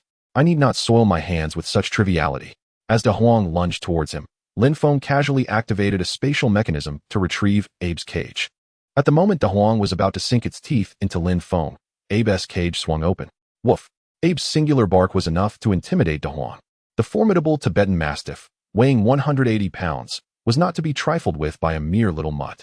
In an instant, Abe charged like the wind towards De Huang, sinking his teeth into its neck. The anguished cries of the dogs echoed through the villa community as Abe violently shook De Huang, the disparity in size rendering the encounter grotesquely one-sided, akin to an adult striking a mere infant. "Lin Feng, you must control your dog. If anything happens to De Huang, I will not let this go." Yu Jing had never anticipated that Abe would emerge so suddenly. As she listened to the pitiful cries of De Huang, her heart felt as though it were bleeding. De Huang, now 8 years old, had faithfully guarded her home for 8 years, apart from her son. De Huang was the one she held dearest. Meanwhile, Lin Feng, hearing the anguished barks, retrieved a cigarette from his pocket and lit it. With surveillance cameras in place, even if Abe were to kill De Huang, Lin Feng would not be liable for a penny. After all, they had trespassed into his residence, attempted to steal his belongings, and unleashed their dog upon him. Truly, they had been indulged in their bad behavior for far too long. The wails of De Huang grew fainter, gradually fading away. Yet Abe, as if it had discovered a new toy, continued to savage De Huang, shaking its head vigorously. In a moment of carelessness, it tore away a large chunk of flesh, sending blood splattering across Yu Jing's face. Stunned by the blood that had splattered upon her, Yu Jing took a few seconds to compose herself before brandishing her phone toward Lin Feng and furiously shouting, "Lin Feng, I will call the police. Your dog has killed my De Huang. This matter will not end without at least 100 or 80,000. However, Lin Feng paid her no heed. Instead, he delivered a swift kick, sending her tumbling out the door. "Get out and make your call. This is my home. Did I invite you in?" With a thud, Yu Jing landed headfirst into the flower bed at the doorstep, sprawling awkwardly as she sat in the puddle of urine De Huang had just left, soaking her pants. Lin Feng then picked up the lifeless De Huang and unceremoniously tossed it onto Yu Jing before slamming the door shut. Nearby, Feng Qian cowered inside, too frightened to step out, her eyes glued to the blood-soaked Abe, terrified beyond measure. This dog was ferocious. It could easily kill her with a single bite. "Go home. Abe, you've done well in protecting your master. Tonight, enjoy an extra chicken leg." Abe strutted back to its cage, brimming with pride, daring anyone to challenge its master. De Huang, how will I survive without you, my beloved De Huang?" Outside the villa, Yu Jing cradled the lifeless body of De Huang, weeping inconsolably as though she had lost a son. "Pa, such hypocrisy," Lin Feng scoffed, casting a disdainful glance at Yu Jing. He vividly recalled how, when her household supplies dwindled, she had instructed her son Zheng Dehai to strangle De Huang for dog meat, becoming the first in the entire community to indulge in such an act. Furthermore, after consuming dog meat, she had even shared photos in the homeowners group, detailing how to boil water to remove dog hair and extolling the delightful taste of dog meat. This had incited the residents of Shishan Villa to contemplate the fate of their own pets, leaving none unscathed except for Abe. Cats, hamsters, lizards, and snakes, all were at risk during times of desperation. It wasn't that no one considered targeting Abe. Rather, it was Abe's ferocity that deterred them. After all, would one dare to wield a butcher's knife against a 180-pound Tibetan Mastiff? Lin Feng's later decision to consume Abe was influenced by Yu Jing. and his resentment toward her grew ever more profound. Hello, 110? I wish to report a crime.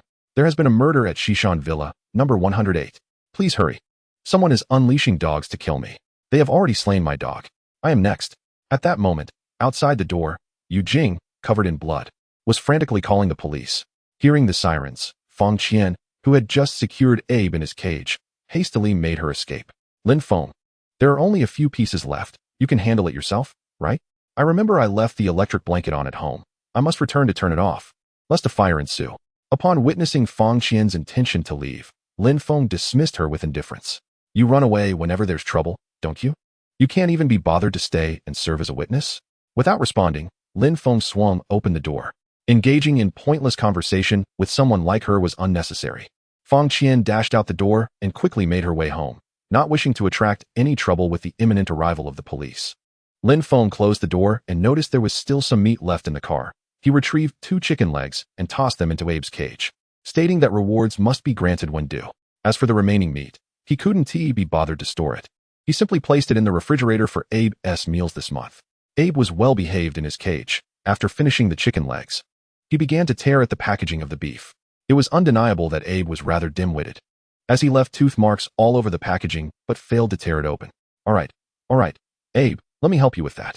Lin Feng, unable to watch any longer, took the packages one by one, tore them open, and fed Abe. Lin Feng, you still have the leisure to feed your dog? Just wait. The police are coming. Even if you escape, I will ensure your dog pays for my De Huang's life. Outside, Yu Jing continued to bluster, mistakenly thinking she was justified. Had it not been for the limitations of his spatial storage, Lin Feng would have considered silencing Yu Jing right then and there. Just endure it for another month, he thought. Ignoring Yu Jing, Lin Feng sat quietly on the steps, took out his phone, and began reviewing the surveillance footage. He paused it at the moment Yu Jing entered his yard, lit a cigarette, and waited patiently for the police to arrive. Less than 10 minutes later, a police car, sirens blaring, swiftly approached Lin Feng's residence. Upon seeing the police arrive, Yu Jing sprang to life again, believing that the death of her dog made her the aggrieved party. Ma'am, did you call the police? Is the injury severe? Should we call for an ambulance? As the officers disembarked, they were taken aback by Yu Jing's bloodied appearance. Crouching slightly and brandishing their firearms, suspecting they were confronting violent criminals. Seeing their guns, Lin Feng felt a twinge of desire. The notion of acquiring firearms from Russia seemed distant, but perhaps obtaining a few handguns for self-defense would suffice. However, his spatial storage proved useless for firearms. It was incapable of absorbing items such as clothing worn by individuals. This meant that Lin Feng could neither disarm someone by force nor strip them of their garments through his spatial abilities. Officer, you must take my side. The person inside is Lin Feng. He unleashed his dog to attack mine. Look, my De Huang was so well behaved, yet he allowed his dog to kill him. As she spoke, Yu Jing clutched De Huang's lifeless body, tears streaming down her face. The 4-armed police officers relaxed upon realizing it was merely a case of canine altercation. A dog biting another dog was trivial. Chapter 14. Preparedness. The 4 officers holstered their weapons, pointed at Lin Feng, and inquired, Comrade Lin Feng, open the door, let us investigate the situation. What exactly is going on? The 4 officers observed Lin Feng, who remained composed while smoking in the courtyard. They glanced at Abe, who was gnawing on beef. Contemplating the circumstances, they were professional law enforcement, not swayed by mere claims of who called for help first. Lin Feng discarded his cigarette, but rose to open the door, and presented his phone, offering the surveillance footage to the officers with a nonchalant remark. This old woman trespassed into my home, stole my belongings, and unleashed her dog to attack. I acted in self-defense. You may view it yourselves. One officer accepted the phone while the others leaned in closer as the footage began to play. Lin Feng had equipped his home with top-tier surveillance, featuring night vision and audio capabilities, making the events crystal clear. The video commenced with Yu Jing allowing her dog to relieve itself at Lin Feng's doorstep, then observing Fang Qian moving meat. The confrontation escalated when Lin Feng refused Yu Jing's demands for the meat, prompting her to unleash her dog, which resulted in a chaotic scene where Abe's dog, perhaps due to an unsecured cage, charged out and viciously attacked. Subsequently, Lin Feng was seen delivering a kick that sent Yu Jing out of the yard, disposing of the deceased dog without uttering a single word. Throughout, the 4 officers discerned that Lin Feng had committed no wrongdoing. It was his property, and one cannot enter to steal while permitting a dog to attack and expect justification. How outrageous. Look here, officers. Witness the tragic fate of my beloved De Huang. This incident warrants Lin Feng's capital punishment. I demand retribution for my dear De Huang. Yu Jing, upon seeing the footage and hearing the grievous cries of De Huang, succumbed to tears once more. The officers exchanged incredulous glances at Yu Jing, realizing that she had instigated the entire situation. It was clear that even if Lin Feng's dog had attacked her, it would still fall under the realm of self-defense. Lin Feng, is this a large and aggressive breed you are harboring? Such dogs are prohibited in residential areas. The leading officer, without returning the phone, began recording the screen of Lin Feng's device while transferring the footage via Bluetooth to his own phone. Officer, I possess an expansive 800 acres behind my home. Thus, this is not a residential area. I also hold a dog-keeping permit, which is entirely reasonable. Wouldn't you agree? Lin Feng declared, retrieving his dog-keeping license, which he had actually conjured from his spatial storage. The officer inspected the permit, confirming it was indeed for the Tibetan Mastiff. The other three officers glanced towards the expansive 800-acre golf course behind Lin Feng's residence, feeling a surge of frustration. You are truly a wealthy individual devoid of compassion. After exhausting efforts to purchase a modest home, you boast an estate exceeding 800 acres. Truly, the art of reincarnation is a remarkable skill. Comparing lives is infuriating. Rest assured, Comrade Lin Feng, we have ascertained the situation. You acted in self-defense, and Yu Jing bears full responsibility. As for her theft of your beef, do you wish to pursue charges? If so, please present the stolen meat so we may assess its actual value. Lin Feng was taken aback by this turn of events and glanced at Abe, who was savoring the last morsel of beef. The four officers exchanged another round of bemused looks at Abe. The surveillance footage is too distant to discern the exact quality of the beef. However, the packaging clearly indicates its substantial value. The four officers are filled with indignation. After all their diligent efforts for the nation and its people, they find themselves in a position where their sustenance pales in comparison to a mere dog. Where's the justice in this? Although theft is regrettable, perhaps a warning would suffice. They could advise her not to trespass again. While he could compensate for the dog's demise, the loss of life is irreplaceable. Lin Feng harbors no desire to pursue accountability, as the evidence of the crime has been consumed by Abe, making the situation exceedingly troublesome to navigate. Furthermore, his time is precious. He has no inclination to accompany Yu Jing through the legal labyrinth. If he must invest time, he would rather save more meat. Madam Yu Jing, your initial wrongdoing is evident. Since Mr. Lin Feng is unwilling to seek retribution, we kindly request that you cease any further harassment of Mr. Lin Feng. The officers addressed Yu Jing with utmost formality, yet her response was one of defiance. Oh, De Huang, how could I possibly survive without you? Your death is tragic, and yet nobody cares. I might as well perish alongside you. Yu Jing cradled De Huang's lifeless body, collapsing to the ground in a display of desperation. A throng of neighbors, having witnessed the arrival of the police, gathered to observe the spectacle. Some even brandished their smartphones, capturing the unfolding drama to share within their community group. The reactions were fervent, with many expressing their approval of Lin Feng's actions. De Huang, a mutt with little regard for decorum, frequently relieved himself on others' car tires, instilling fear in those who dared to confront Zheng Dehai, the owner. Furthermore, he was notorious for defecating indiscriminately, favoring the entrances of residential buildings, much to the chagrin of the residents who had unwittingly stepped in his mess. Today, the menacing dog had finally met its end. Officer, she just threatened to kill me. Does that qualify as a false report? Additionally, she is causing a scene at my doorstep. Would it be permissible to accuse her of creating a public disturbance? Lin Feng stroked his chin, inquiring of the four officers. This posed a dilemma for the officers, who adhered to a principle of resolving matters amicably, striving to avoid bureaucratic entanglements whenever possible.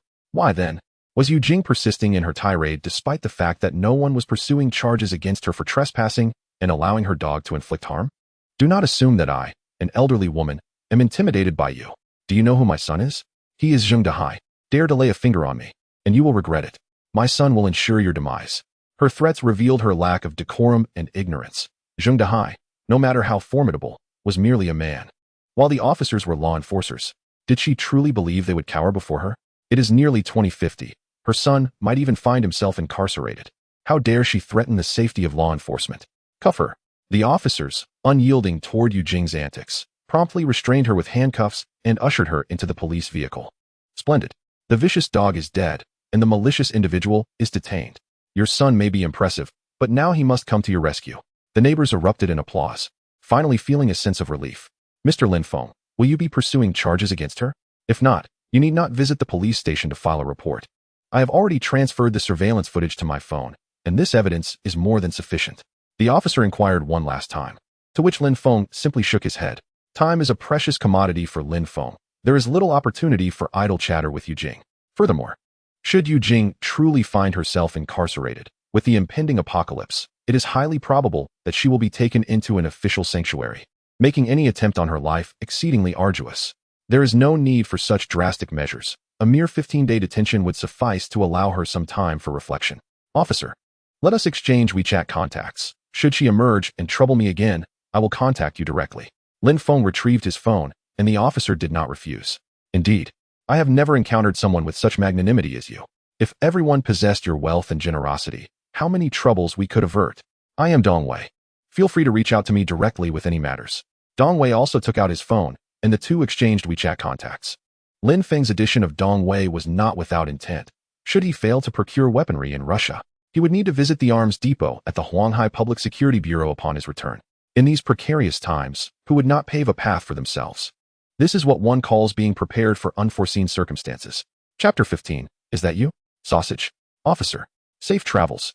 Lin Feng waved farewell as Dong Wei and the others stowed the dead dog, De Huang, into the trunk before escorting Yu Jing back to the police station.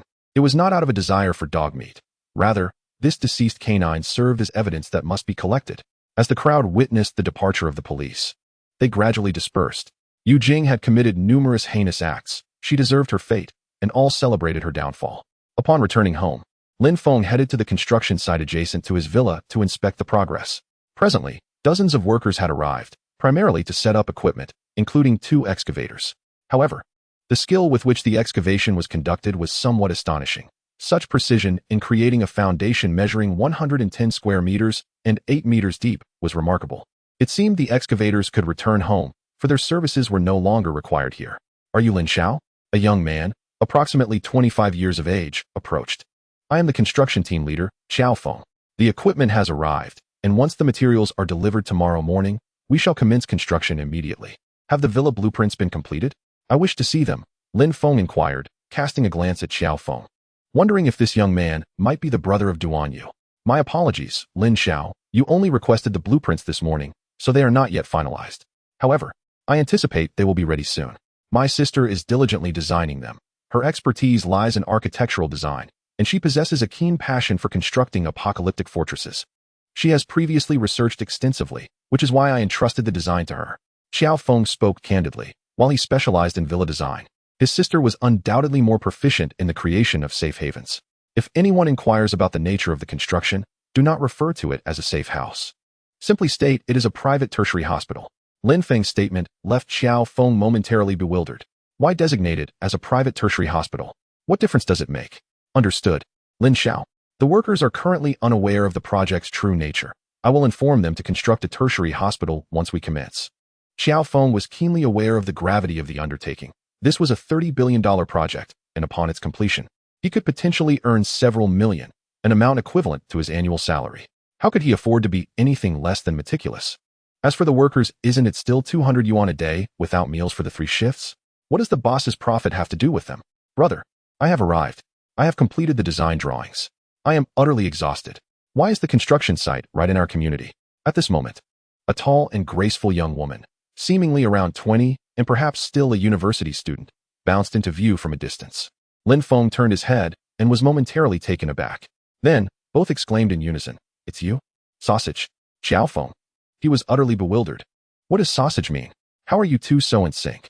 As a brother with a serious sister complex, Xiao Feng couldn't help but glance at Lin Feng with a hint of hostility. That gaze clearly seemed to pierce Lin Feng's heart. Lin Feng was exceedingly wealthy. How could a man like him not be unfaithful? Standing at 185 centimeters tall, handsome, and possessing a fortune in the tens of billions, what woman could he not have? What if he were to deceive his sister and then cast her aside? What if she were to become unexpectedly pregnant and, in despair after being abandoned, sought to end her life? What if Lin Feng had a sexually transmitted disease and infected his sister, ruining her life forever? There were far too many what-ifs. Xiao Feng quickly pulled his sister Qiao Qiao back and shielded her behind him. How many women in the world could resist a 185 centimeters tall man, orphaned, with a fortune in the tens of billions, and remarkably handsome? Xiao Feng and his companions were of the working class. He had built numerous villas and witnessed the residences of many wealthy individuals. Which affluent person did not keep a harem of women? Xiao Feng certainly did not want Lin Feng to take advantage of his sister. They, as workers, had no desire to marry into a wealthy family. That was utterly impossible. It must be said that Xiao Feng had a clear grasp of reality. Brother, what is the matter? Here is the design drawing. Xiao Xiao, a bit confused, presented a stack of blueprints. Why was her brother suddenly reacting so strongly? Lin Feng, disinterested in her, had only met her once and felt nothing noteworthy. It was merely a trivial matter concerning 2 sausages. Upon receiving the drawings, Lin Feng examined them. The design was commendable. Not only did it include the floor plans for each level, but also detailed wall schematics, thickness, material distribution, and window placements, all clearly articulated. Each floor, each room, and its intended use were designed very reasonably. The only aspect Lin Feng found unsatisfactory was that Xiao Qiao had inexplicably added an attic on the roof. Perhaps such a design was space efficient, but Lin Feng's requirements were for 10,000 square meters across 5 floors, totaling 50,000 square meters. The space was already ample. With the impending apocalypse, the attic must be filled with insulation and fireproof materials. Otherwise, under the sun, wouldn't the attic catch fire? Remove the attic and fill it with insulation and fireproof materials. The rest can proceed as planned, and I will oversee your work closely. Lin Feng handed the blueprints back to Xiao Feng, who nodded and took out a pen to note Lin Feng's specifications. Young Master Lin, if there are no further requirements, shall we begin construction tomorrow morning when the materials arrive? Xiao Feng respectfully inquired, to which Lin Feng nodded. It must be completed within a month, as stated in the contract. If you cannot finish, I will not pay a single penny of the remaining 70%. Xiao Feng wiped the cold sweat from his brow. Is this the aura of the affluent? A month's notice, and it is done. Such extravagant disregard for humanity.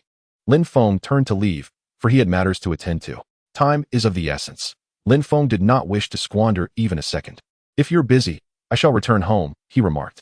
Xiao Qiao glanced in the direction Lin Feng had departed, her eyes filled with intrigue. All right, let us go. Xiao Qiao, stay away from that Lin Feng in the future. He is not quite right in the head. Spending 3 billion to build such a thing? It's almost 2050, and he still believes in the apocalypse? Xiao Feng cautioned his sister, before resuming his examination of the blueprints. Time was tight, and the weight of the task was heavy. Over the course of the next month, he estimated he would manage only 3 hours of sleep each day.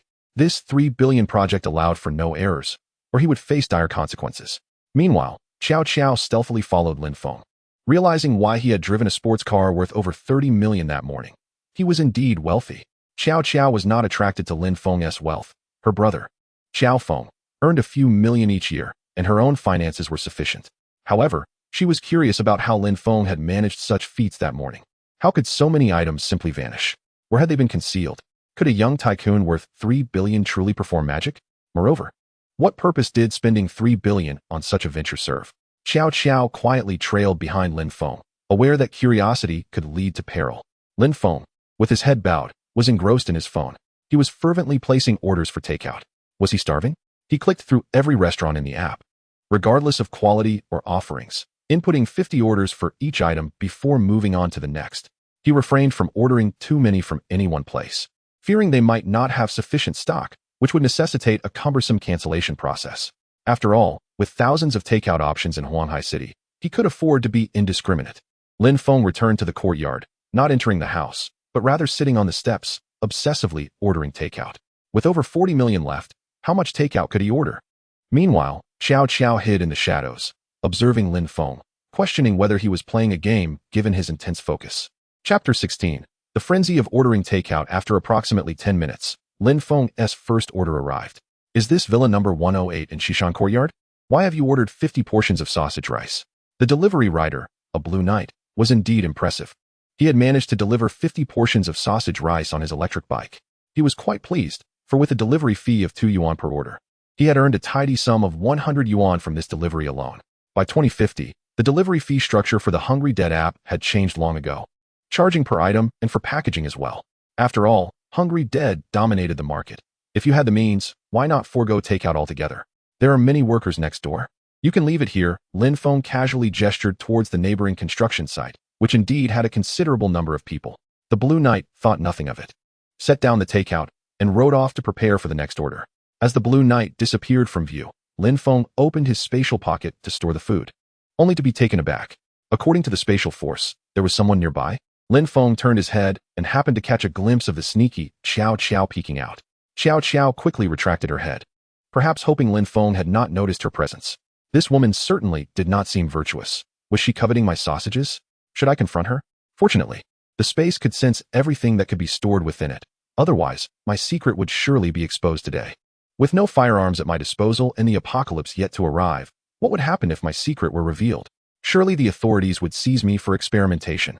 With a heavy sigh, Lin Feng lamented the wasted 50 servings of sausage rice. Carrying the 50 portions towards the construction site, Xiao Xiao hurriedly hid behind the villa, continuing her covert observations of Lin Feng. Upon reaching the site, Lin Feng set down the meals and called out to everyone, "Dinner time. 1 portion for each." A wave of emotion washed over the workers as they witnessed this scene. The employer truly knows how to show consideration. He even ordered us takeout. We better do a good job for him. Do we even deserve such generosity? What a splendid employer. He is wealthy, and we feel no envy. Xiao Feng was taken aback as well, then waved his hand and shouted, "Eat up. We'll resume work after dinner." Although unsure of Lin Feng's motives for providing the meal, Xiao Feng felt a swell of gratitude. After so many projects, which employer has ever delivered food to their workers? It's remarkable enough if they don't nitpick and deduct wages. Xiao Xiao was even more astonished. Was this guy truly so kind-hearted? He even treated the workers to dinner? And he had given me sausages on our first meeting? Could he be a philanthropist? The workers joyfully accepted the sausage rice and began their dinner, while Lin Feng approached Xiao Feng and quietly inquired, "Xiao Feng, does your sister have some issues?" Xiao Feng's mind short-circuited at the question. Was it about his sister's inability to conceive, or had she been hiding an illness from him? What on earth was wrong with her? Who could enlighten him? Lin Xiao, which aspect are you referring to? Xiao Feng was genuinely alarmed. Could it be that his sister had been involved with him? For a brother who adored his sister, this was a devastating blow. "Look over there," Lin Feng gestured. And Xiao Feng glanced in that direction. His sister, Xiao Xiao, was peering curiously at Lin Feng, but upon catching her brother's gaze, she quickly ducked back. If she had no issues, why was she shadowing me? Despite my handsome demeanor and charm that captivates millions of girls, I am not a man she can easily possess. Lin Feng rubbed his chin. Since the onset of the apocalypse, many women had approached him, yet he had turned them all down. After all, in such tumultuous times, it was common for people to act on their desires. However, Lin Feng could not overcome his mental block. He had a psychological aversion to perceived uncleanliness, and thus remained resolute in his refusals. At this moment, Xiao Xiao resembled the little fangirl who once pursued him relentlessly. "I understand, Lin Xiao. I will handle this. I assure you, it will not disrupt your normal life or the progress of construction." Xiao Feng, frustrated, pulled out his phone and dialed Xiao Xiao's number. Xiao Xiao, seeing her phone ring and vibrate, hesitated to answer. Yet, ignoring the call was not an option. She had undeniably exposed herself. "Hello, brother? What is it? Get home now. You are not allowed to come to the construction site. And you must stop following Lin Xiao. That's an order. Immediately. Right away." Xiao Feng was genuinely furious. As a devoted brother, Lin Feng could endure Jojo's pursuit of him. However, it was evident that Lin Feng was indifferent to Jojo, and instead, it was his own sister who was chasing after him. Which brother could possibly tolerate such a scenario? "Ah, I see. I must return now," Jojo replied helplessly. Realizing that she would not uncover Lin Feng's secret today, "I simply wish to understand how those matters vanished and who was pursuing him." After hanging up the phone, Jojo rose with resignation to head home. With their parents passing away early, all her tuition and living expenses were provided by her brother. Her brother was her parental figure, and Jojo cared deeply for him, always heeding his words. Yet, Jojo was genuinely curious about Lin Feng. This affluent individual who could perform magic and had invested 3 billion in constructing such a facility. What was his intention? Could it be that he truly anticipated the apocalypse? Curiosity can be a double-edged sword, after all. Lin Feng nodded with satisfaction, resolving the troublesome issue. After enjoying a meal, he emphasized the importance of working diligently while also taking breaks. He urged everyone not to overexert themselves. His words warmed the hearts of the laborers. It was not merely about sustenance. What they desired was his attitude. This project must be completed with both quality and quantity assured. Upon returning to the villa, Lin Feng was unaware that due to a simple takeaway meal, the overall quality of his safe house had been elevated significantly. He gazed in the direction Jojo had departed, momentarily stunned. Oh, now I understand why she looked so familiar. Isn't she the beauty from across the street, the one who was once skewered and cooked? That video had circulated among the residents of the community. After all this time, she lives right opposite me, a mere few dozen meters apart.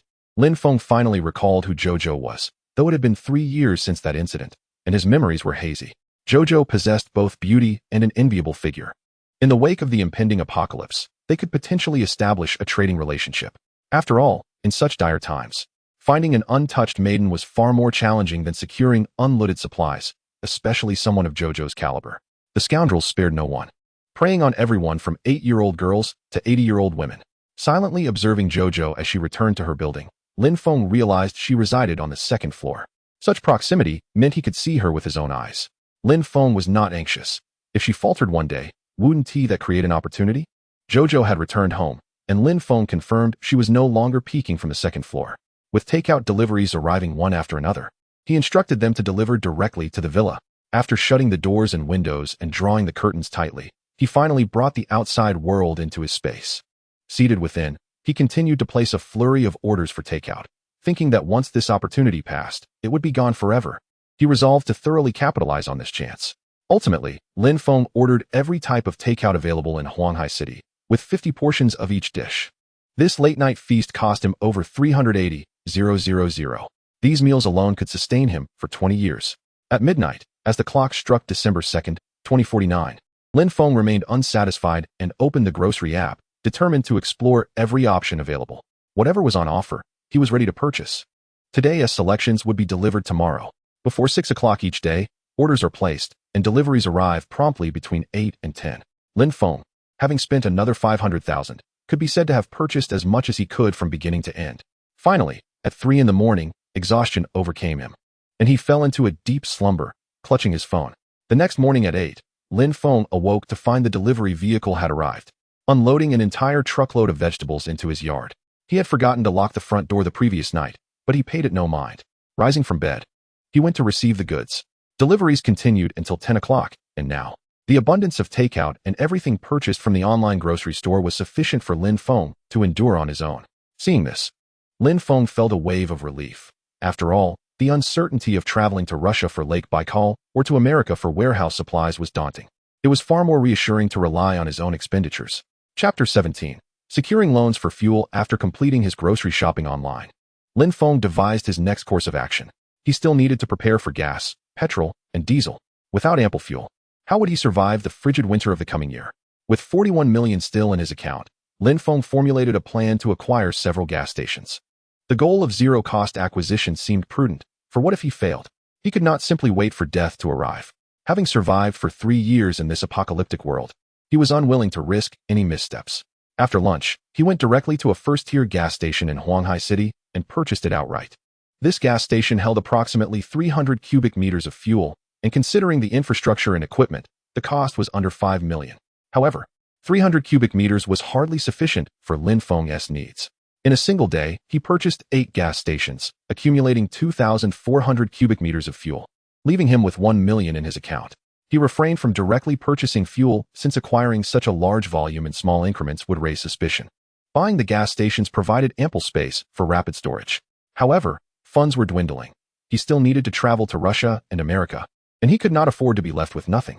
Yet, with the acquisition of 8 first-tier gas stations, he had only managed to secure 2,400 cubic meters of fuel, which was hardly enough. Lin Feng found himself at an impasse. With the fuel depleted, he decided to put up a sign and temporarily close for business. He filled the tanks with tap water to maintain pressure and hung a banner announcing renovations and a brief hiatus. There were plenty of gas stations in Huanghai City. Losing these 8 was inconsequential, and given his financial constraints, he would have to make do. 2,400 cubic meters of fuel should sustain him for quite some time, as extreme cold weather typically lasts only a year. However, just as Lin Feng was about to leave, a new idea struck him. He approached a loan shark to mortgage the 8 gas stations, securing a loan of 30 million. He also mortgaged his vehicle for an additional 20 million. The loan shark charged exorbitant interest, demanding repayment within 3 months. Subsequently, Lin Feng sought out various online lending platforms, securing an additional 50 million. Being a wealthy individual with high creditworthiness, the loans were approved swiftly. Lin Feng even maxed out his credit card, cashing out an additional 20 million, thus amassing sufficient funds. 2 billion, having arranged 4,000 cubic meters of gasoline and 3,000 cubic meters of diesel with the oil company, which is scheduled to arrive tomorrow. With his own 400 cubic meters of fuel, the total amounts to 9,400 cubic meters, which should suffice. However, Lin Feng, the cautious king of survival, has yet to secure his visa. He must proceed with prudence. What if the overseas 0 yuan purchase fails? Lin Feng is unwilling to take that risk, It is far safer to procure the fuel himself. Should the apocalypse not arrive, Lin Feng would truly face ruin. Even loan sharks could find someone to eliminate him, dismantling him for parts. On December 3, 2049, with no funds on his phone, Lin Feng lay idle at home. In the evening, he went to the gas station to collect the gasoline and diesel, and thus passed the day. Lin Feng had thoroughly exhausted all possible resources: his house, car, high-interest loans, online debts, and credit cards. He had mortgaged everything to the point of complete depletion. Meanwhile, the Lin Group was abuzz with activity. Lin Tian had long received news from Fang Qian, realizing that Lin Feng was likely to abscond to Russia with 1.5 billion. Unfortunately, Lin Tian had no time to deal with Lin Feng. The real estate project was launched nationwide, advertising houses at half price, a temptation too great to resist. One could pay a mere half of the property's market value as a deposit and live rent-free. No property management fees, heating fees, or elevator fees. Renters could stay as long as they wished, and upon vacating, they would receive their deposit back. Moreover, contracts were signed. If breached, the property would belong to the tenant. While some approached this seemingly miraculous offer with skepticism, others began to take action. Initially, a dozen people visited the real estate to view properties, paying deposits, and signing contracts. To safeguard their interests, they recorded the entire process to prevent fraud. However, when they completed the contracts and received the keys, they were left in astonishment. Was there truly free housing at half price? Once these videos were shared online, many others, intrigued by the possibility, sought to rent from the real estate agency. Remarkably, within just 3 days, all over 200 properties listed by the agency were rented out. Wu Yong, having secured these funds, purchased 500 properties in Lin Feng's name with a 20 down payment through loans. After all, it was Lin Feng who would repay the loans. What was there to fear? This development quickly gained traction across the internet. Lin Real Estate had not closed a single deal in 3 days.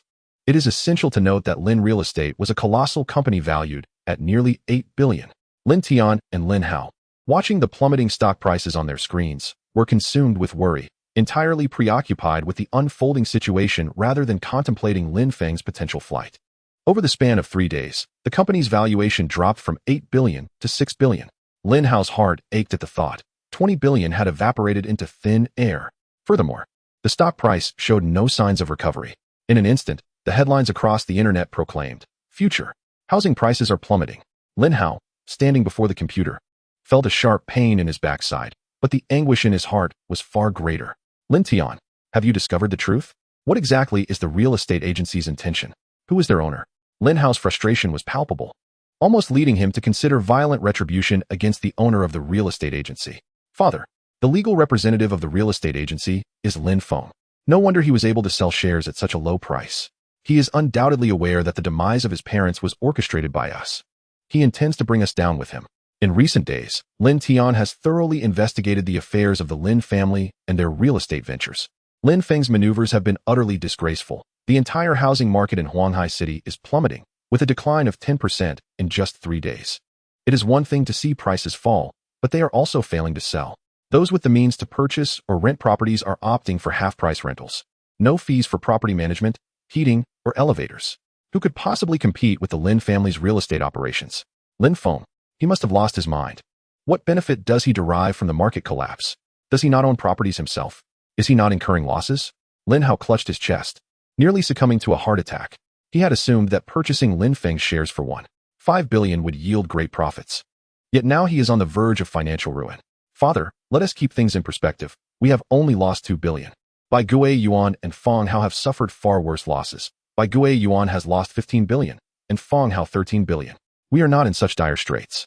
Lin Tian gently rubbed Lin Hao's back, realizing that this was the only consolation he could offer. After all, there are others worse off than the Lin family real estate. It is not solely our loss. Everyone is suffering. Lin Tian, is there any effective strategy we can employ? We cannot continue incurring losses. Once the stock prices halve, our original capital will be wiped out. Lin Hao wished to sit down and rest, but the discomfort in his backside prevented him from doing so. Father, I believe we need not worry. The Lin family real estate is indeed the leader in Huanghai City, but this situation has repercussions nationwide. Will Bai Gui Yuan and Fang Hao real estate remain indifferent? I am convinced that Lin Feng's reckless actions have encroached upon everyone's interests, and he cannot survive much longer. Once he is gone, his assets will become ours, and he has no other relatives, does he? Thus, there is no need for you to fret. The ones who should be anxious are Fang Hao Real Estate and Bai Gui Yuan. Upon hearing Lin Tian's words, Lin Hao nodded. His son is indeed astute. In comparison to those behemoths, the Lin family real estate is insignificant. You are right, Tian.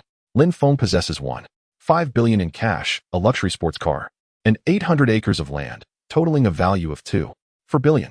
We have lost 2 billion, but once Lin Feng departs, we stand to gain 400 million. Lin Hao felt a sense of relief, yet he had overlooked a crucial detail. The extent of Lin Feng's debts was enough to send shivers down Lin Hao's spine. Lin Feng currently has only 1 million in his account, and he is drowning in debts to countless creditors. To inherit Lin Feng's estate, one must first settle his debts. Lin Feng is not a billionaire, he is a billionaire in debt. At present, Lin Feng is due to repay loans next month, and once that time arrives, he will undoubtedly face restrictions on high expenditures, unable even to take the high-speed train. How can he repay his loans?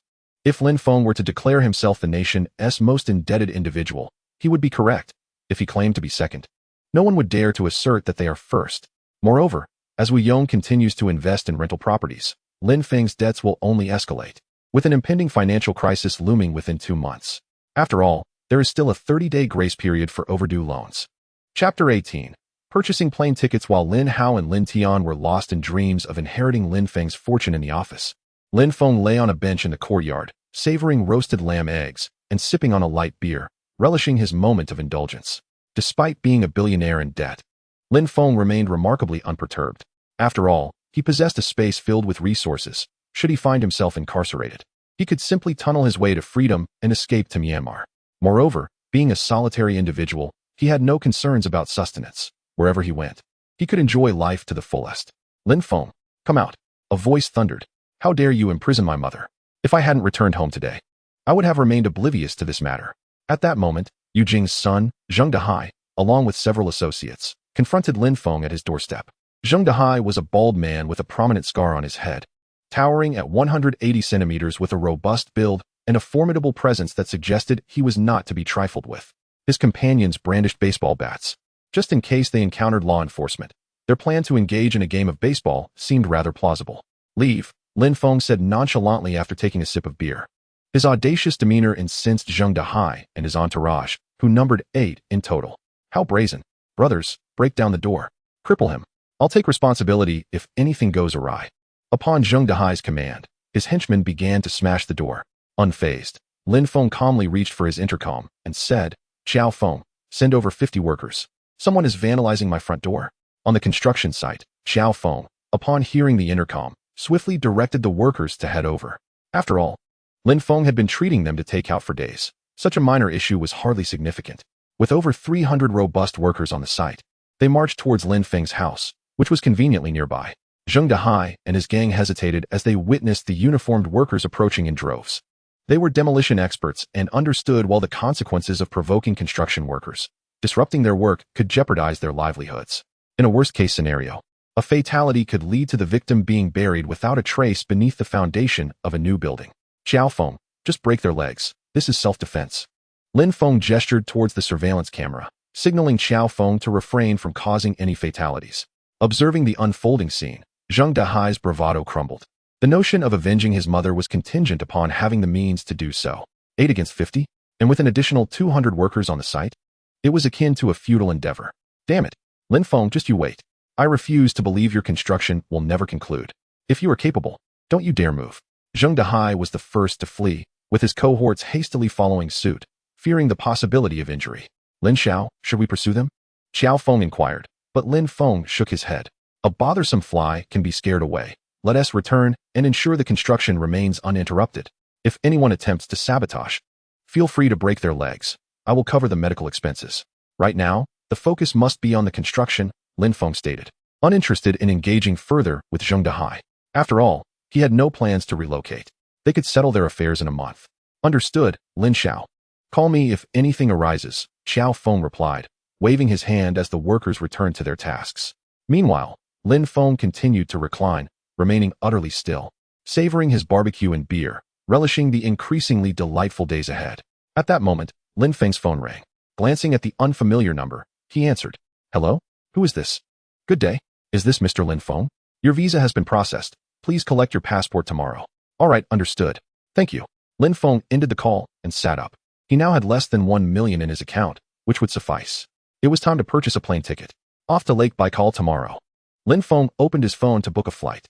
He needed to drive to the capital first, then fly from the capital airport to Irkutsk, Russia. The flight was at 3 p.m., arriving at 8 p.m., with an economy class ticket priced at 300 yuan. With only 1 million in his pocket. He had to be frugal, but the arrival time remained the same. He paid without hesitation. Rising, he opened the door and got into his car. Since he was going to Lake Baikal to collect water, preparations were essential. He needed a wetsuit, oxygen tank, climbing ropes, snowmobile, down jacket, and much more. It must be said that these items are typically associated with the affluent. Lin Feng spent over 180,000 yuan. Fortunately, Huanghai City is by the sea and a northern city, making it easy to purchase wetsuits and snowmobiles. After shopping, he returned home and enjoyed a restful sleep, knowing that starting tomorrow night, sleep would be scarce. The following morning, after feeding in bay, Lin Feng pondered that he needed someone to help care for his dog. With his absence potentially lasting many days, the best choice was Xiao Feng. Lin Feng did not have a maid. He only hired housekeeping services once a month for convenience. He took out his walkie-talkie and called Xiao Feng. Xiao Feng, I'm going on a business trip to Russia for a while. Could you help me feed my dog? There's meat in the fridge, and the water is automatic. When I return, dinner is on me. No problem, Lin Xiao. Leave it to me. Xiao Feng didn't find it troublesome. After all, it was just a quick task. Lin Feng filled his gas tank and then drove to collect his passport and visa. The process of obtaining the passport and visa was straightforward. He merely needed to state his name. With the passport in hand, he drove directly to the capital airport, which would take about 4 hours. Upon arriving at the capital airport, Lin Feng parked in a corner without surveillance, exited the car, and stored it away in his space. He then passed through security, entered the waiting area, and awaited the 2 p.m. flight. Since Lin Feng had brought nothing but various documents, the security check was particularly swift. Even for an international flight. Once aboard the plane, he took a nap, and upon awakening, he glanced out the window, instantly losing the desire to sleep. In the distance, Lake Baikal shimmered like a crescent moon under the moonlight. Lin Feng's heart echoed a single thought. Oh my, all of this is for me. After an afternoon of rest, Lin Feng was ready to take action that evening. Missing this opportunity would mean losing out entirely. Chapter 19. The 0 yuan purchase of Lake Baikal. As Lin Feng disembarked from the plane, it was already evening. Russia, located in a high-latitude region, was now deep into winter, with temperatures plummeting to a biting -35 degrees. Upon disembarking from the aircraft, Lin Feng shivered, realizing the infernal temperatures of the apocalyptic world, where even the city of Huanghai was reaching a sweltering 60 to 70 degrees. Remarkably, there remained a throng of human survivors by Lake Baikal. It seemed that here, the temperature lingered around 50 degrees, though still high. It was not lethal to the extent of claiming so many lives. His companions, clad in heavy winter coats, gazed at Lin Feng with expressions of bewilderment. Had he flown to Russia in the dead of winter without any luggage, dressed only in a thin cotton shirt? Did he believe he was in Kyoto, braving a mere 0-degree climate? What a fool. How was he not frozen to death? Lin Feng shook off the chill and paid little heed to their incredulity. Though the temperature was indeed frigid, he was still able to adapt. The following year, during the extreme cold, outdoor temperatures could plummet to -60 or 70 degrees, which was merely the indoor temperature. He was well accustomed to such conditions. This was merely a prelude. Those who survived until next year would surely regret remaining here. Surrounded by tall, blonde, blue-eyed Russian flight attendants, Lin Feng could not help but admire their exquisite figures. Yet, having heard tales of their potent scents, he was not here to indulge in foreign delights, and besides, he had no money to attract their attention. Thus, he chose not to squander time. Finding an unoccupied corner, Lin Feng retrieved his down jacket and pants from his space and donned them, allowing his body to regain warmth. He brought forth his vehicle, removed the license plate, and started the engine. Before long, the interior warmed up. As for the absence of a license plate, what of it? This was not the land of Huaxia. This was Siberia, a desolate expanse where no one would concern themselves with such trivialities. Seated within the car, he pulled out 2 handguns and a cup of milk tea, and began his dinner. Having missed the in-flight meal due to slumber, he was not particularly perturbed by the missed repast. After finishing his meal, Lin Feng set off southward along the road from Irkutsk International Airport, well aware that the southern direction led to Lake Baikal. Passing an intersection, he spotted a stranded vehicle. Upon inspection, he found it deserted, evidently abandoned. Lin Feng removed the license plate from the vehicle and affixed it to his own. Surely, there was no need for the owner to report it. Moreover, what would be the point of reporting it? By the time they would inquire, he might not even be in Russia anymore. Equipped with the new license plate, he resumed his journey southward towards Lake Baikal. It was winter, the temperatures were low, and the roads were nearly devoid of traffic. Nevertheless, his dilapidated car could not exceed a speed of around 100 kilometers per hour.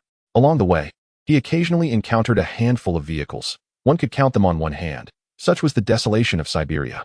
After stopping to refuel and driving for another half hour, the road ahead came to an end. Lin Feng scratched his head, stowed the car, and took out his snowmobile. Fortunately, he had prepared adequately. He set a direct course for Lake Baikal, and around midnight, he finally arrived. At this point, the temperature had plummeted to -40 degrees, leaving Lin Feng's hands frostbitten and purple.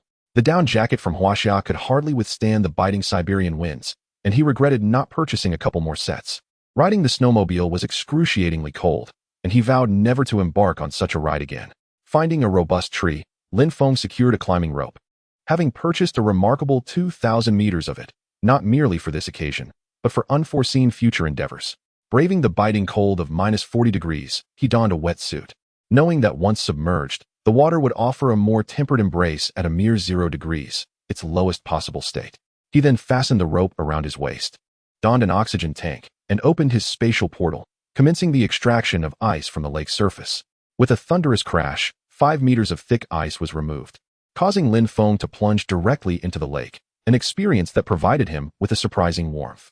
Subsequently, he activated his space with full force, creating a swirling vortex with a diameter of 100 meters, resembling a colossal pump, voraciously drawing in water at a remarkable speed. As the current surged, a gigantic waterspout was born at the heart of Lake Baikal. Various aquatic creatures caught in the whirlpool were swiftly transported into his space, meeting their demise. Though Lin Feng remained indifferent. After all, with the impending apocalypse, their fate would be the same, whether sooner or later. He quipped, "I do not produce water. I am merely a porter of nature."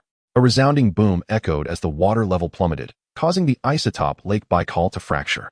Despite its seemingly formidable thickness, the sheer expanse of Lake Baikal rendered it vulnerable. This startling noise alarmed the surrounding residents, leading them to wonder if an earthquake had transpired. Feeling the earth tremble beneath them, Lin Feng, sensing the urgency, hastened his efforts. Although he harbored no fear of detection, it was preferable that no one bore witness. The colossal ice blocks began to flow into his spatial realm, each item stored separately. Though entry for humans was prohibited in his space, it possessed an automatic organization feature. The massive whirlpool at the center of Lake Baikal continued to voraciously consume water, the lake's level visibly diminishing. Fortunately, it was the dead of night, with external temperatures plummeting below -40 degrees, leaving the area nearly deserted. A few inebriated Russians, however, stumbled upon this spectacle. "Where has the water of Lake Baikal gone?" one questioned, shaking his head in disbelief, convinced that he was merely experiencing a drunken hallucination. Surely, it cannot be that Lake Baikal is drying up. That is an impossibility. At this hour, only the most reckless of drinkers would venture outdoors, granting Lin Feng the advantage of time, place, and circumstance. With the climbing rope secured around his waist, he ventured deeper into Lake Baikal, where every living creature met the same fate, each one drawn into his space, awaiting the day he would consume them. Reveling in the bounty within his realm, Lin Feng felt a profound satisfaction. The fish and shrimp, the water, he could survive for a millennium without exhausting his supplies. Indeed, stockpiling provisions proved to be a wise decision. By 3 in the morning, Lin Feng had descended to a depth of 1,000 meters in Lake Baikal, where life ceased to exist. Yet, having made such an arduous journey, he could not possibly leave any remnants for the Russians.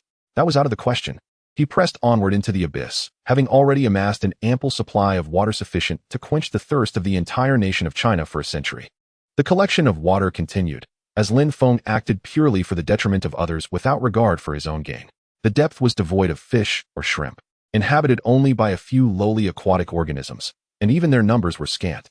Lin Feng, undeterred, continued his descent, tirelessly collecting until the clock struck 4 in the morning, reaching the profound depth of 300 meters.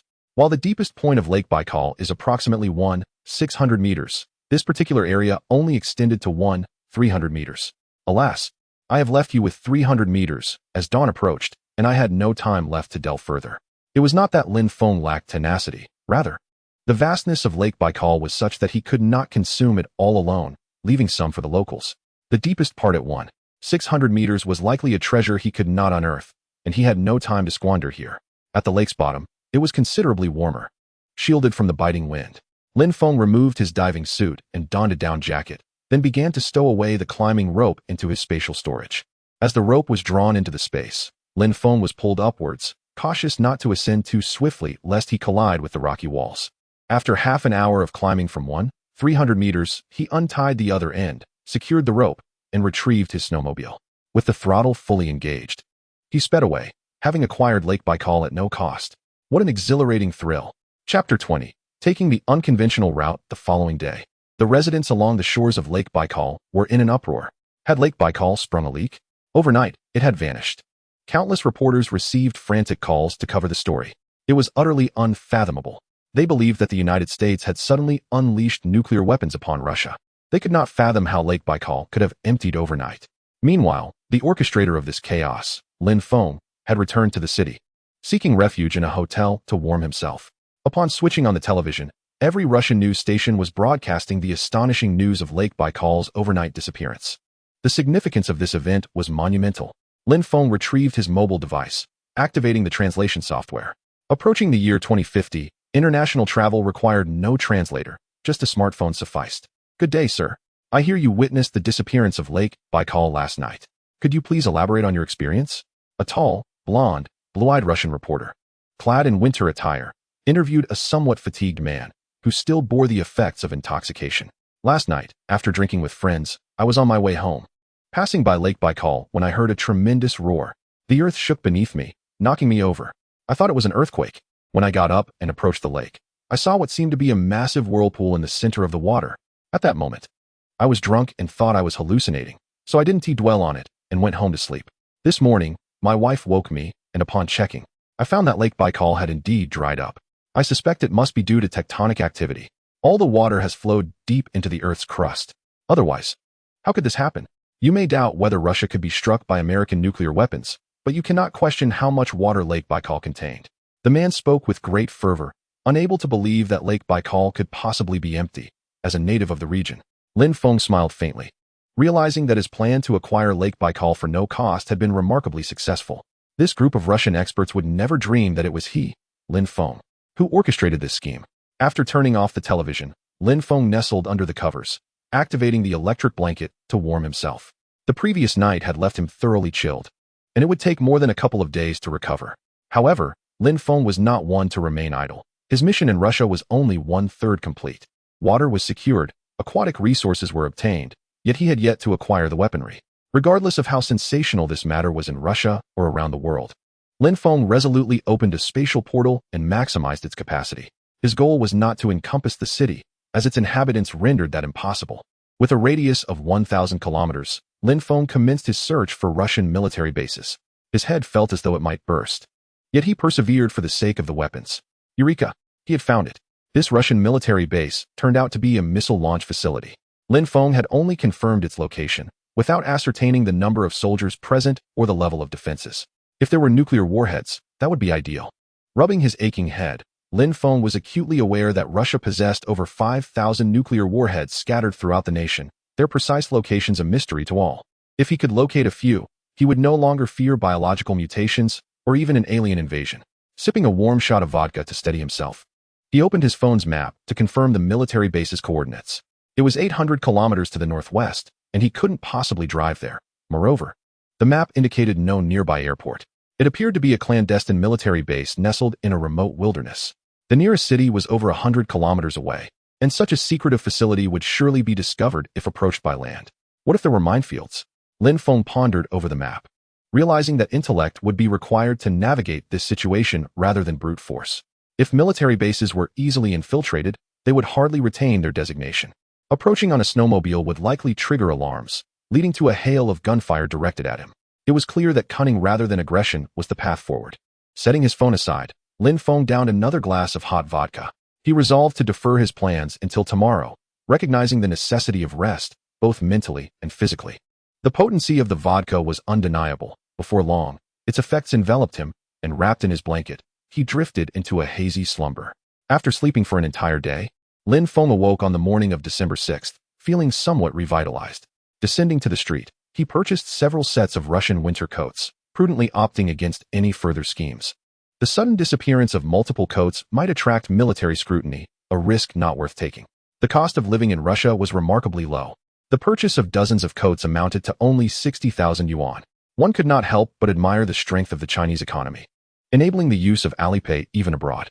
After securing the coats, he bought a train ticket to his next destination.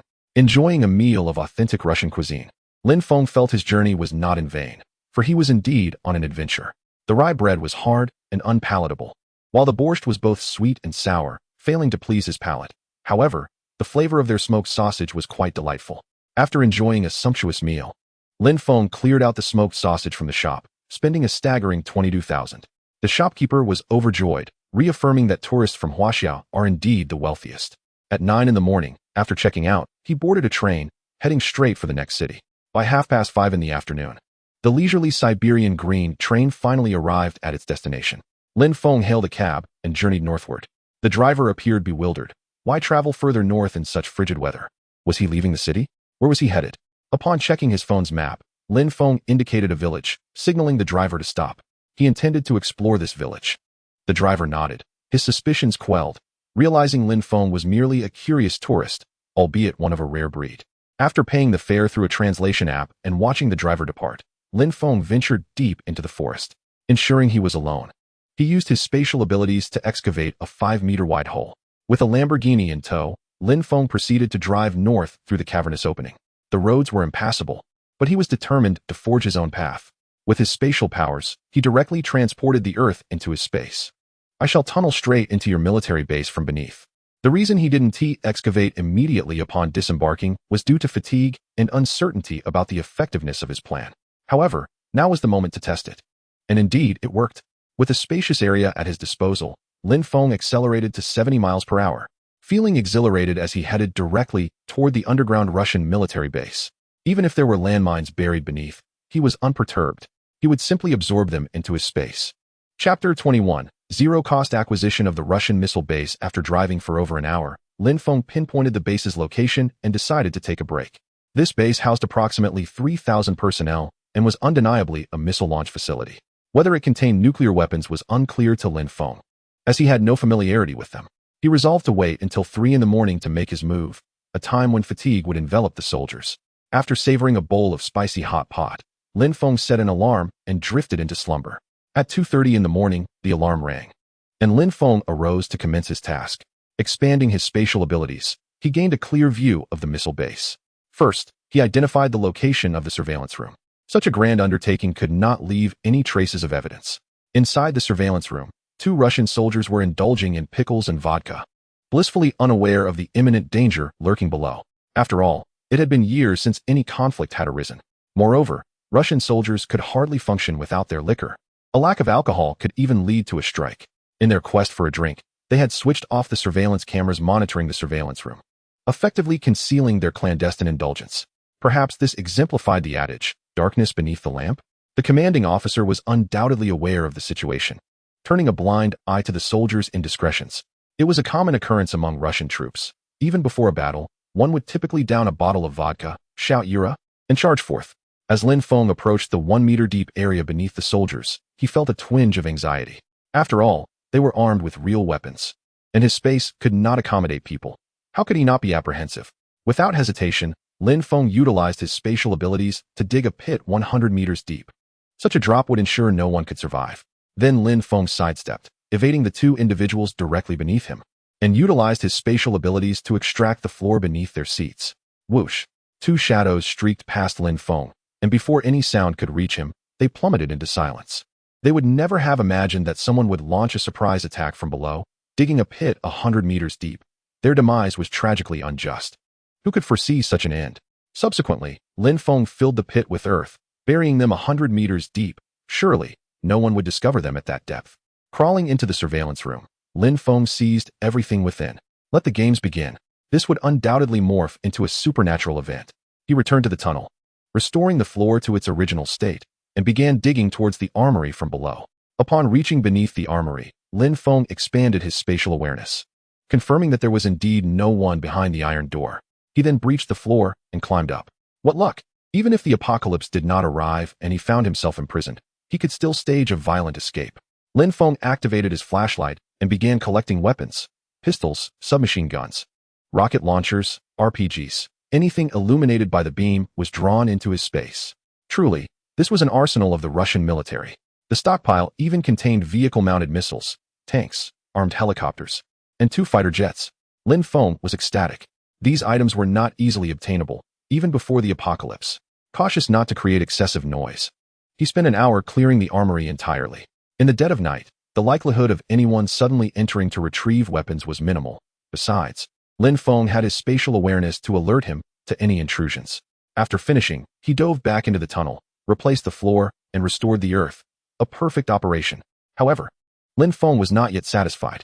Utilizing his spatial perception, he discerned that 5 missile launch vehicles remained outside.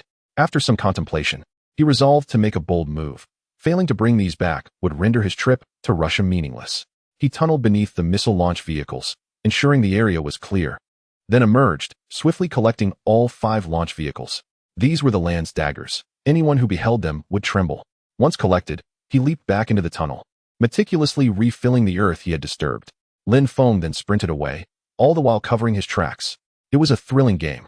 As for the colossal intercontinental ballistic missile that crossed his path, he could not let that opportunity slip by. He directly acquired the missile launch silo, along with a spare missile, before sealing it up with earth. Driving his Lamborghini at breakneck speed, he retraced his steps, ensuring to refill the earth along the way. Was it not a feat to have dug 50 kilometers just to reach this point? If anyone had the ability, let them dig 50 kilometers to follow him. When the missile launch silo vanished, the Sentry's soldiers awoke in disbelief, gazing at the astonishing scene before them. Losing Lake Baikal a few days prior was one thing. But this? Could such an absurdity truly occur? They knew that this missile was irreplaceable. This missile, known as the SS-18 Sarmat intercontinental missile, nicknamed Satan, had a range of 180,000 kilometers and could strike anywhere on the globe. Moreover, this devilish contraption is equipped with 10 nuclear warheads. Its presence serves as a deterrent against the ever-strengthening nation of China. Should it remain unretrieved, the entire world may face utter annihilation. I am astounded. Just days ago, I could hardly believe the reports regarding the loss at Lake Baikal, dismissing it as mere media sensationalism. Yet today, this very Satan has vanished right beneath my nose. In a moment of desperation, a Russian soldier even uttered words in Chinese. There is no denying it. Now, the entire world converses in the tongue of China. Alas, the soldier immediately activated the air raid alarm, and within mere minutes, all personnel at the base had assembled. Upon witnessing the missile silos, all were left in disbelief. Had Satan truly been lost? Furthermore, 5 missile launch vehicles had also disappeared, and then, the entire arsenal from the armory was gone. Even the backup Satan beside the launch silo had vanished? How can this be so absurd? What were the incompetents in the surveillance room observing? How could they not trigger an alarm when Satan went missing? The commander of the missile launch brigade was on the brink of a stroke. This was simply unfathomable. Upon arriving at the surveillance room, one would expect it to be in disarray. Unsurprisingly, it too had vanished. The base was now left with only a handful of isolated cameras, which were of no use. Swiftly, a call was made to report to superiors, regardless of the hour. If Satan were to detonate, the Earth would soon face obliteration. Furthermore, there were 2 Satans, 20 nuclear warheads, 1 missile silo, and 5 missile launch vehicles. Should this information reach the United States, it would undoubtedly lead to a nuclear confrontation with Russia. This is no jest.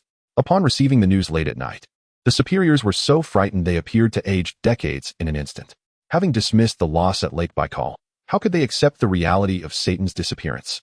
Terrified, he hastily contacted his own superior. Overnight, thanks to Lin Feng, the Russian high command seemed to regain their youthful vigor.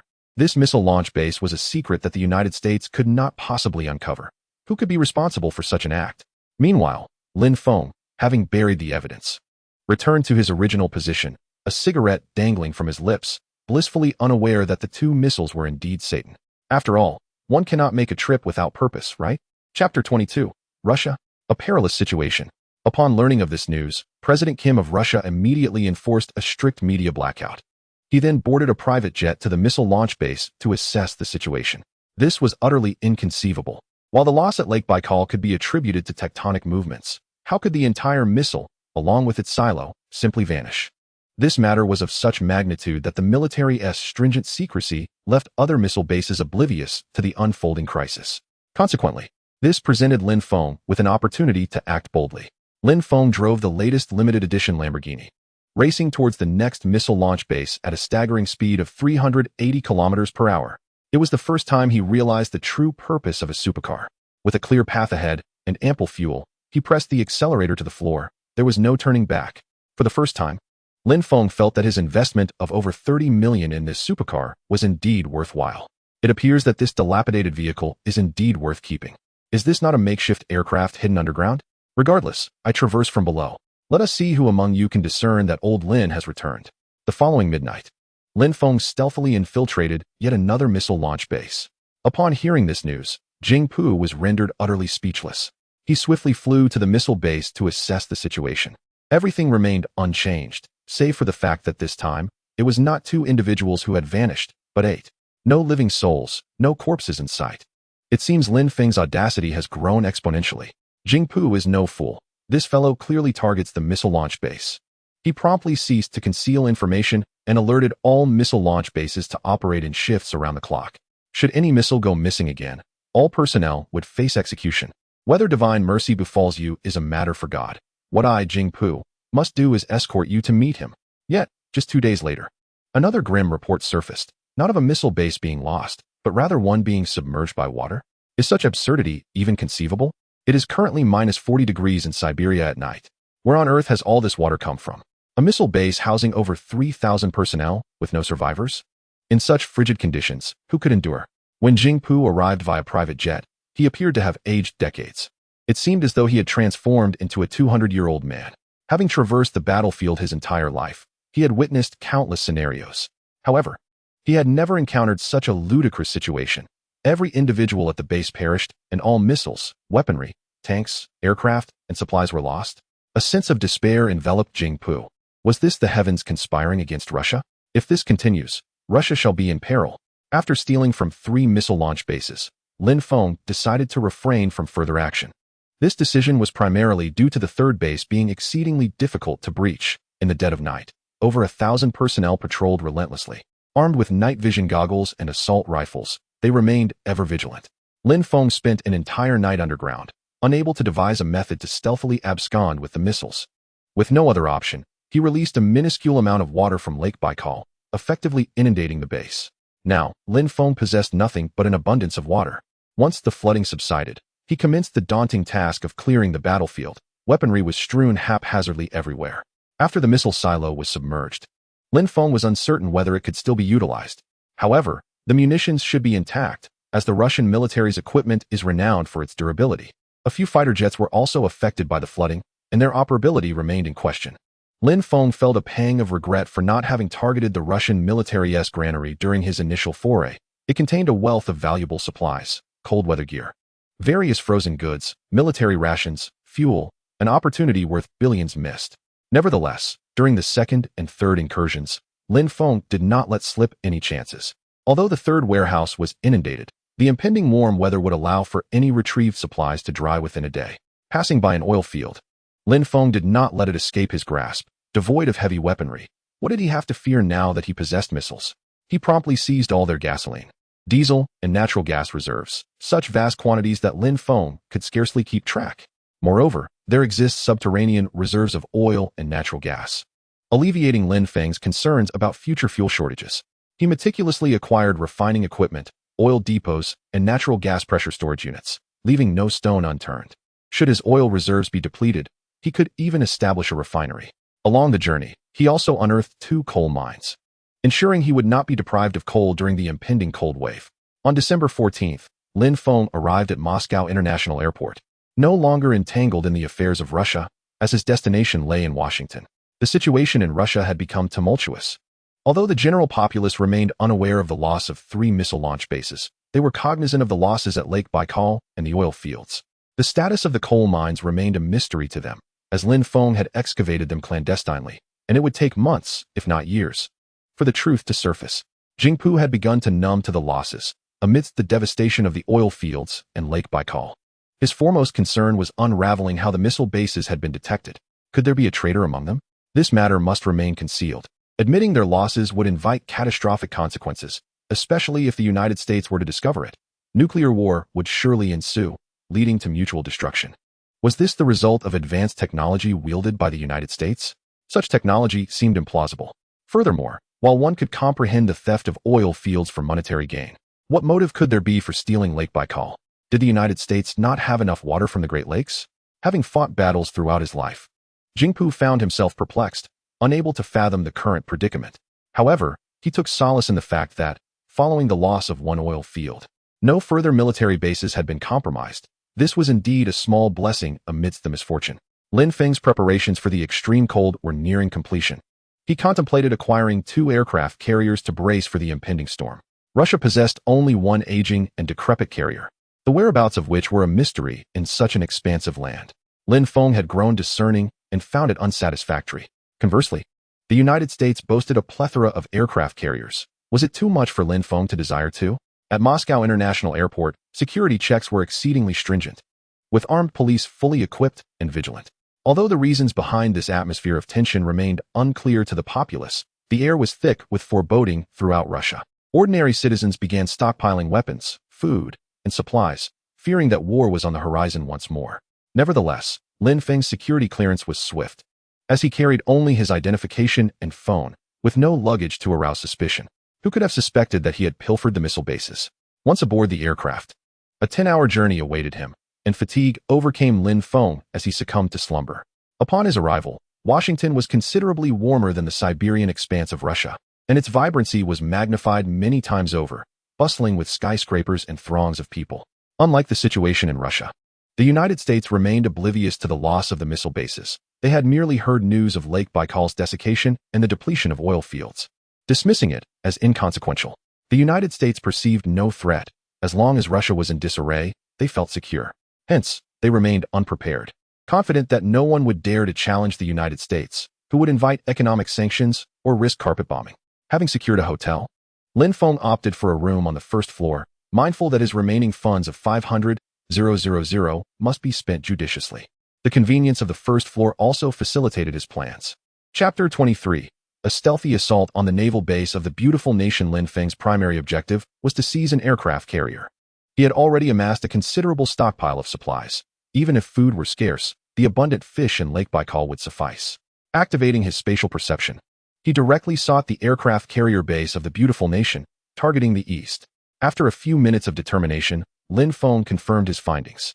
Approaching the year 2050, global peace had persisted for an extended period, resulting in the beautiful nation's aircraft carriers no longer roaming the seas, as it was far too fuel-consuming. It was more prudent to remain stationed at the doorstep of Washington, guarding the capital. Conveniently located to the east of Washington was a naval base, housing not only 2 aircraft carriers, but also a dozen destroyers and numerous supply vessels. Lin Feng was elated. This was akin to a grand opening sale with zero cost. Buy one, get one free. He promptly gathered all items within his room and began excavating with incredible speed. In less than half an hour, he arrived at the naval base. He burrowed beneath the base, donned his diving suit, and activated his spatial abilities to pinpoint a deserted coastline, surfacing there. After sealing the entrance, Lin Feng plunged into the ocean. His plan was to secure the aircraft carriers and as many vessels as possible, making a swift escape if detected. Upon entering the water, Lin Feng could not help but admire the geographical advantages of the beautiful nation, surrounded by ice-free ports. He swam beneath the largest aircraft carrier, equipped with an oxygen tank, and initiated his spatial abilities. In an instant, a vessel worth billions of dollars vanished into thin air. Simultaneously, several individuals plunged into the water like dumplings. It appeared that there were lookouts on the carrier's deck. Lin Feng realized the gravity of his situation. There were indeed personnel on board. Fortunately, it was merely the deck that was manned. If there had been individuals inside the carrier, he would have been unable to secure it. Being a decisive individual, Lin Feng swiftly took advantage of their momentary confusion and aimed to capture a second aircraft carrier. They had no oxygen tanks.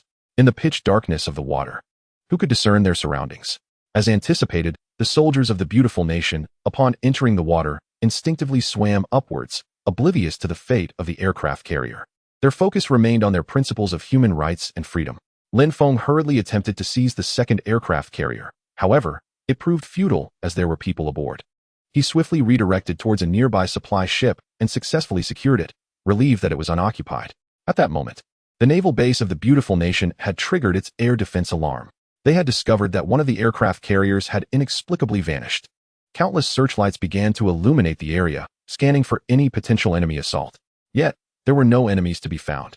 Activating radar, There were no signals of an attack within a 1,000-mile radius. Lin Feng understood that this opportunity was fleeting. The vigilance at military bases following the Russian forces grew increasingly stringent. Fortune favors the bold, while the timid perish. Within my spatial realm lies an inexhaustible supply of water from Lake Baikal. Should the need arise, I could inundate the base. Lin Feng, emboldened by the abundance of water in his spatial realm, grew increasingly audacious, ignoring the air raid sirens blaring around him as he continued to pilfer warships, corvettes, destroyers, and supply ships. The commander of the beautiful nation's naval base, witnessing this spectacle, was rendered speechless. A single aircraft carrier starts at 100,000 tons, and destroyers at 30,000 tons. How could they simply vanish? Surely there must be something in the sea. Quickly, send divers. We must locate that aircraft carrier. If they are alive, we shall see them. If they are lost, we must find their wreckage. The commander, showing signs of intellect, deduced that the issue lay not on land but beneath the waves. A contingent of soldiers hastily donned diving gear, aware that failure to find the aircraft carrier would result in severe consequences. Meanwhile, Lin Feng had managed to secure half of the vessels, while the other half remained inaccessible. He then turned his attention to a nearby nuclear submarine, driven by his audacity. Fortune favors the bold, while the timid perish. He declared his intent to seize both the aircraft carrier and nuclear submarines. He swam decisively towards the submarines, discovering 8 of them along with several others. Activating his spatial powers, he collected 3 nuclear submarines and 8 additional submarines, though the remaining ones were occupied. Fortunately, the beautiful nation had not engaged in warfare for decades. Otherwise, Lin Feng would have left empty-handed. With a splash, the soldiers began jumping into the water like dumplings, each armed with submachine guns. Realizing the gravity of his predicament, Lin Feng understood that if they discovered him, he would be utterly overwhelmed by the thousands stationed at the naval base. It seemed he would have to temper his ambitions today. Suddenly, as Lin Feng activated his spatial abilities, a colossal wave surged forth, sweeping the soldiers back. Those poised to enter the water were flung dozens of meters away, their fates uncertain. Even the commander of the naval base was left bewildered by the sudden emergence of such a massive wave. Seizing the opportunity while the shore lay unguarded post-wave, Lin Feng scrambled ashore and began to dig. As he excavated, he simultaneously blocked the rear, retrieving a vehicle from his spatial realm and revving the engine towards the supply station. With the beautiful nation's soldiers preoccupied in their search for the aircraft carrier, Lin Feng felt it would be remiss not to take advantage of the situation. The heavy oil within the destroyers could sustain him for days. A resourceful individual like Lin Feng would certainly stockpile supplies. Upon arriving at the supply station, he found it deserted. Everyone had gone in search of the aircraft carrier. Heavy oil, aviation gasoline, and fuel, all were plentiful. Activating his spatial powers, he gathered everything, including the munitions from the base's arsenal. This was the last chance for a no-cost acquisition of arms. Time was of the essence. Having successfully raided the naval base's armory, he ensured that the logistics supply depot was not overlooked. It must be said, the provisions of the beautiful nation's military surpassed those of the Russian forces significantly. However, from this point forward, they would belong to Lin Feng. He collected an array of military rations, winter supplies, frozen fruits, meats, canned goods, and oils. After securing all that he could, he dug his way back home. When the commander learned from his subordinates that the supply station and armory had vanished, he was left in a state of shock. Not only had he failed to locate the aircraft carrier, but now he had lost even more resources. Hastened to the surveillance room to scrutinize the footage. Under the watchful gaze of the beautiful nation's cameras, a sudden chasm appeared in the ground, and a man clad in a diving suit emerged from within. This man seemed to possess extraordinary abilities, leaving no trace in his wake. Wang Defa. The authorities have confirmed that the disappearance of the aircraft carrier and the nuclear submarine is undeniably linked to this individual. Lin Feng, however, did not intend to seize the surveillance room this time. The circumstances were different. The aircraft carrier was at sea while the surveillance room was on land, a considerable distance apart. Moreover, the soldiers of the beautiful nation seldom indulged in alcohol. If Lin Feng were to raid the surveillance room first, the naval base would be put on high alert, potentially eliminating any chance to pilfer the aircraft carrier. Thus, Lin Feng opted to steal the carrier first. What good would capturing the footage do? After all, the world would meet its end in merely half a month. The beautiful nation would be unable to manage its own affairs, let alone concern itself with those of the Huaxia nation. Upon returning to the hotel, Lin Feng began to inspect the spoils of the evening. One must admit, the beautiful nation is indeed affluent. An aircraft carrier is equipped with 62 carrier-based aircraft, all fully fueled. Just one could last for 2 months. How exhilarating. Chapter 24. arrived in good spirits. Unable to return, Lin Feng sealed the hole, restored the floor to its original state, and returned the items in the room to their rightful places. Midnight had passed, and it was now December 15th. Only half a month remained until the end of the world. The abundance of resources felt exhilarating. He poured himself a bottle of vodka and savored a dozen warm roasted oysters, warming his body with a simple midnight snack. Tomorrow, the beautiful nation would surely be in an uproar. Yet, in this vast sea of humanity, who could possibly find him? Besides, he was wearing goggles to conceal his face. Everyone is merely a person, bearing a head atop two shoulders. Who would suspect Lin Feng? Sated and content, he drifted into a peaceful slumber. While Lin Feng slept, the upper echelons of the beautiful nation faced a sleepless night. They had lost track of everything else. But the aircraft carrier, along with its aircraft, was valued at over 3 trillion Huaxia currency. Moreover, it was armed with strategic nuclear missiles. If the Russians were to discover this, would they not seek to initiate a nuclear war? The beautiful nation, basking in wealth and prosperity, had no reason to engage in a skirmish with a pauper. The high-ranking officials stared incredulously at the surveillance footage, watching the figure in the diving suit emerge from the chasm. Their weapons and supplies had seemingly vanished into thin air. They magnified the footage, scrutinizing it intently. With the individual's face obscured and wearing goggles, they gleaned the following information. The footage indicated that this person was indeed human. Unfortunately, no other useful information could be discerned. Wang Defa. Pu Chuan slammed his fist on the table, cursing vehemently. According to estimates, they had suffered losses amounting to at least tens of trillions of Huaxia currency in weaponry and resources overnight. As the year 2050 approached, the Huaxia currency had become the international standard. The entire world, including the beautiful nation, was engaged in transactions using Huaxia currency. From this moment on, the beautiful nation would seal its borders. No one is permitted to enter or exit. Any aircraft attempting to traverse its airspace will be intercepted. All ships entering the territorial waters should be shot down and sunk immediately. All bases remain on standby 24/7. Special forces conduct thorough investigations on every individual. We must retrieve the aircraft carrier.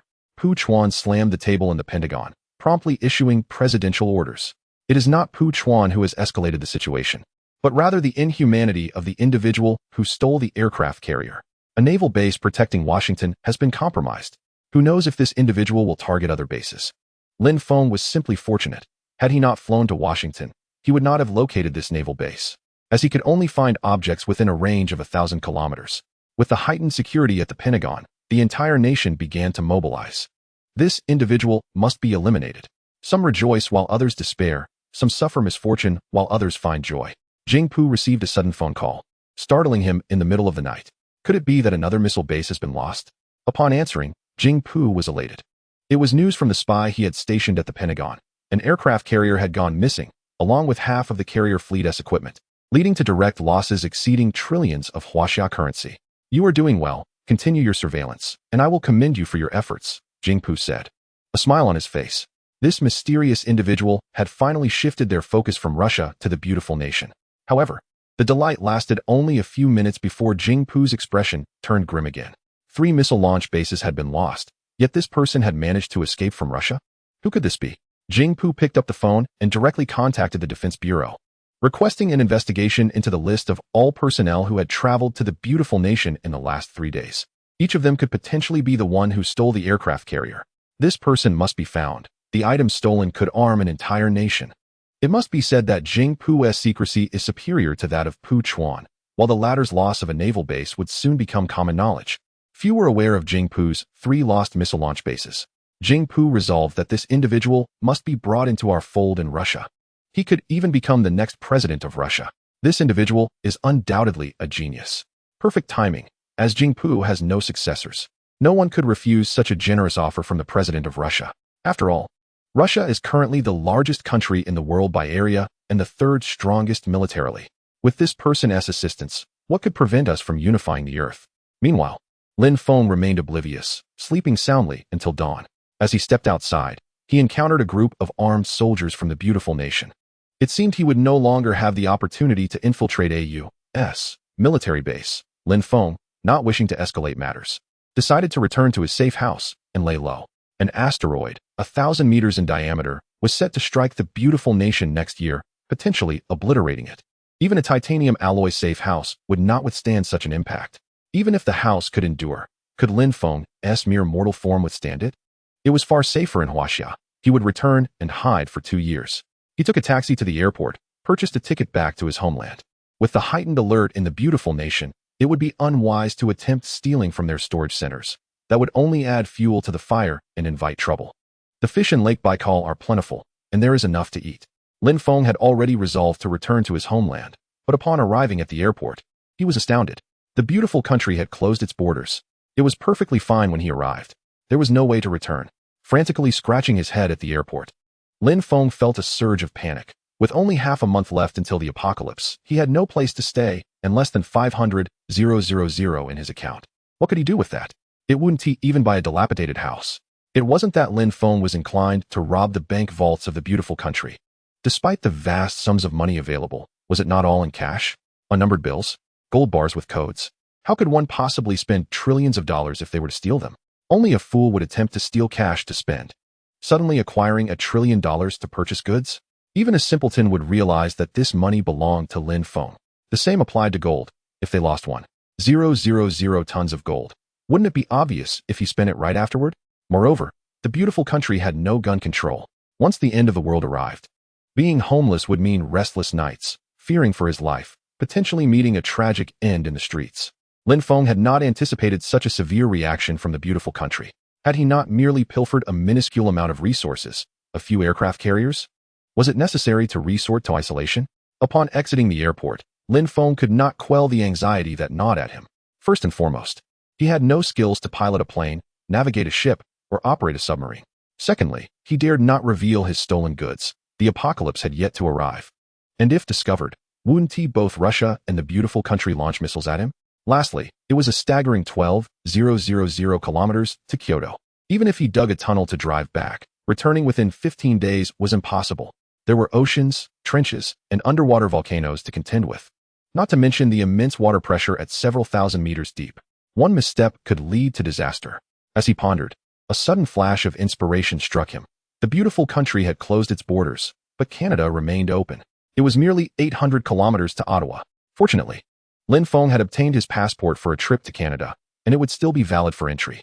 Very well, beautiful country, if you show no mercy, do not blame me for my lack of compassion. I intend to leave, yet you obstruct my path. If so, let us engage in some spirited activities. You have compelled me to raid your storage centers. With a plan in mind, Lin Feng departed the airport and took a taxi to the outskirts, ready to commence his hunt. Chapter 25. Sweeping through the storage centers of the beautiful country, pillaging trillions of resources overseas. Returning home, in a span of 8 days. Starting from the storage centers in Washington and major supermarkets, Lin Feng made his way northward, stealing anything he could find. Oil companies, storage centers, colossal supermarkets, hospitals, clothing factories, freezing plants, machinery factories, and military industries. If Lin Feng deemed it useful, he took it without hesitation. While passing by Liberty Island in New York, Lin Feng casually made off with the Statue of Liberty. This was monumental. For the beautiful country, this was akin to an assault on their very identity. The Statue of Liberty represented their faith. In an instant, the citizenry erupted in outrage. Their national belief had been shattered. This was a resounding slap in the face of their leadership. The approval ratings for the president plummeted. Citizens of New York took to the streets in mass protests, demanding the return of the Statue of Liberty. Recently, Pu Chuan has been under immense pressure, completely perplexed by the intentions of that enigmatic individual. The chaos spans from colossal aircraft carriers to major supermarkets. Even the TT Factory's products have gone missing. In several northeastern states, it appears that nothing is safe. The only exception seems to be the banks, which have remained unscathed, a small blessing amid the misfortune. Moreover, why would you steal my Statue of Liberty? It serves no purpose, neither sustenance nor drink, and would you dare display it at home? You seem unaware of the formidable resolve of my nation's militia. Presently, no one can decipher the movements of this mysterious figure, flitting between Washington, New York, and Boston, leaving no trace behind. According to Pu Chuan's rough estimates, the military and civilian supplies lost in the northeastern states have exceeded trillions in value, a staggering amount. The implications are dire, as these regions are already facing famine, stripped bare of resources. Fortunately, the western states are unaffected. Pu Chuan remains incredulous, questioning how, by the year 2050, his nation cannot capture this elusive figure. On December 24th, 2049, Lin Feng pilfered a modest amount of supplies and tunneled his way to Ottawa International Airport. Once in Canada, Lin Feng adopted a more cautious demeanor, recognizing the need to avoid drawing attention that might lead to a lockdown, jeopardizing his return home. Lacking any immigration records, he gambled his remaining funds to secure a flight directly to Kyoto. While chaos reigns in his homeland, Canada remains disinterested in the turmoil of the United States. Being a member of the Eagle Federation and having lost nothing itself, why should they concern themselves with the veracity of claims made by a nation embroiled in disarray? You assert that the TT factories in the northeastern states have been compromised?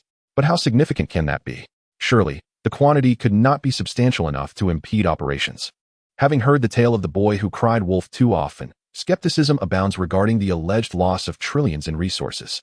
Such vast quantities could not simply vanish without a trace. Lin Feng boards the plane, anticipating a 14-hour journey back to his longed-for sanctuary. These past 8 days have been exhausting, marked by nocturnal escapades and meticulous excavations, leaving no evidence behind. It is high time for some rest.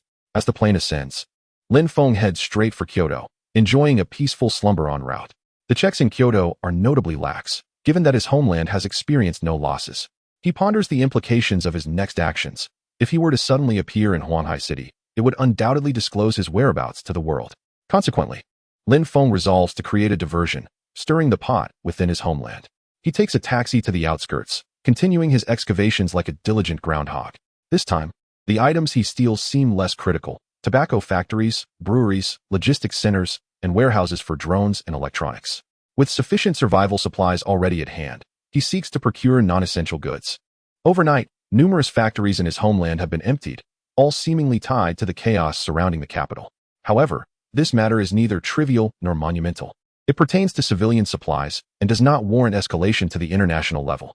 The staff merely commenced an investigation to ascertain whether various manufacturers had offended anyone, whether they had adversaries, whether there was any internal theft, or if there was a possibility of collective hype to trend on social media or stockpiling to raise prices. A special task force was established to conduct a thorough and scientific analysis. As you might understand, certain personnel in Huaxiao regard anything short of a fatality as a minor issue. Meanwhile, Lin Feng had returned to Huanhai City, swapped his Russian license plates back, and drove home. A glance at Bei suggested he seemed to have gained some weight. Evidently, Xiao Feng had been generous with his meals during this period. He brought a plethora of takeout to the construction site, treating the workers and simultaneously inspecting the progress of the project. Lin Feng was quite pleased. Completion was imminent, and Xiao Feng had distributed workers in several waves, coordinating both internal and external installations, ensuring it would be ready for use by the end of the month. While Lin Feng was satisfied, he still had a staggering 900 million to pay. If he failed to do so, Wang Long would not allow him to take residence. Lin Feng was not afraid of Wang Long. If necessary, he could obliterate Wang Long's building with missiles, but he preferred to remain cautious, not wishing to reveal his cards too early, especially since the apocalypse had not yet arrived.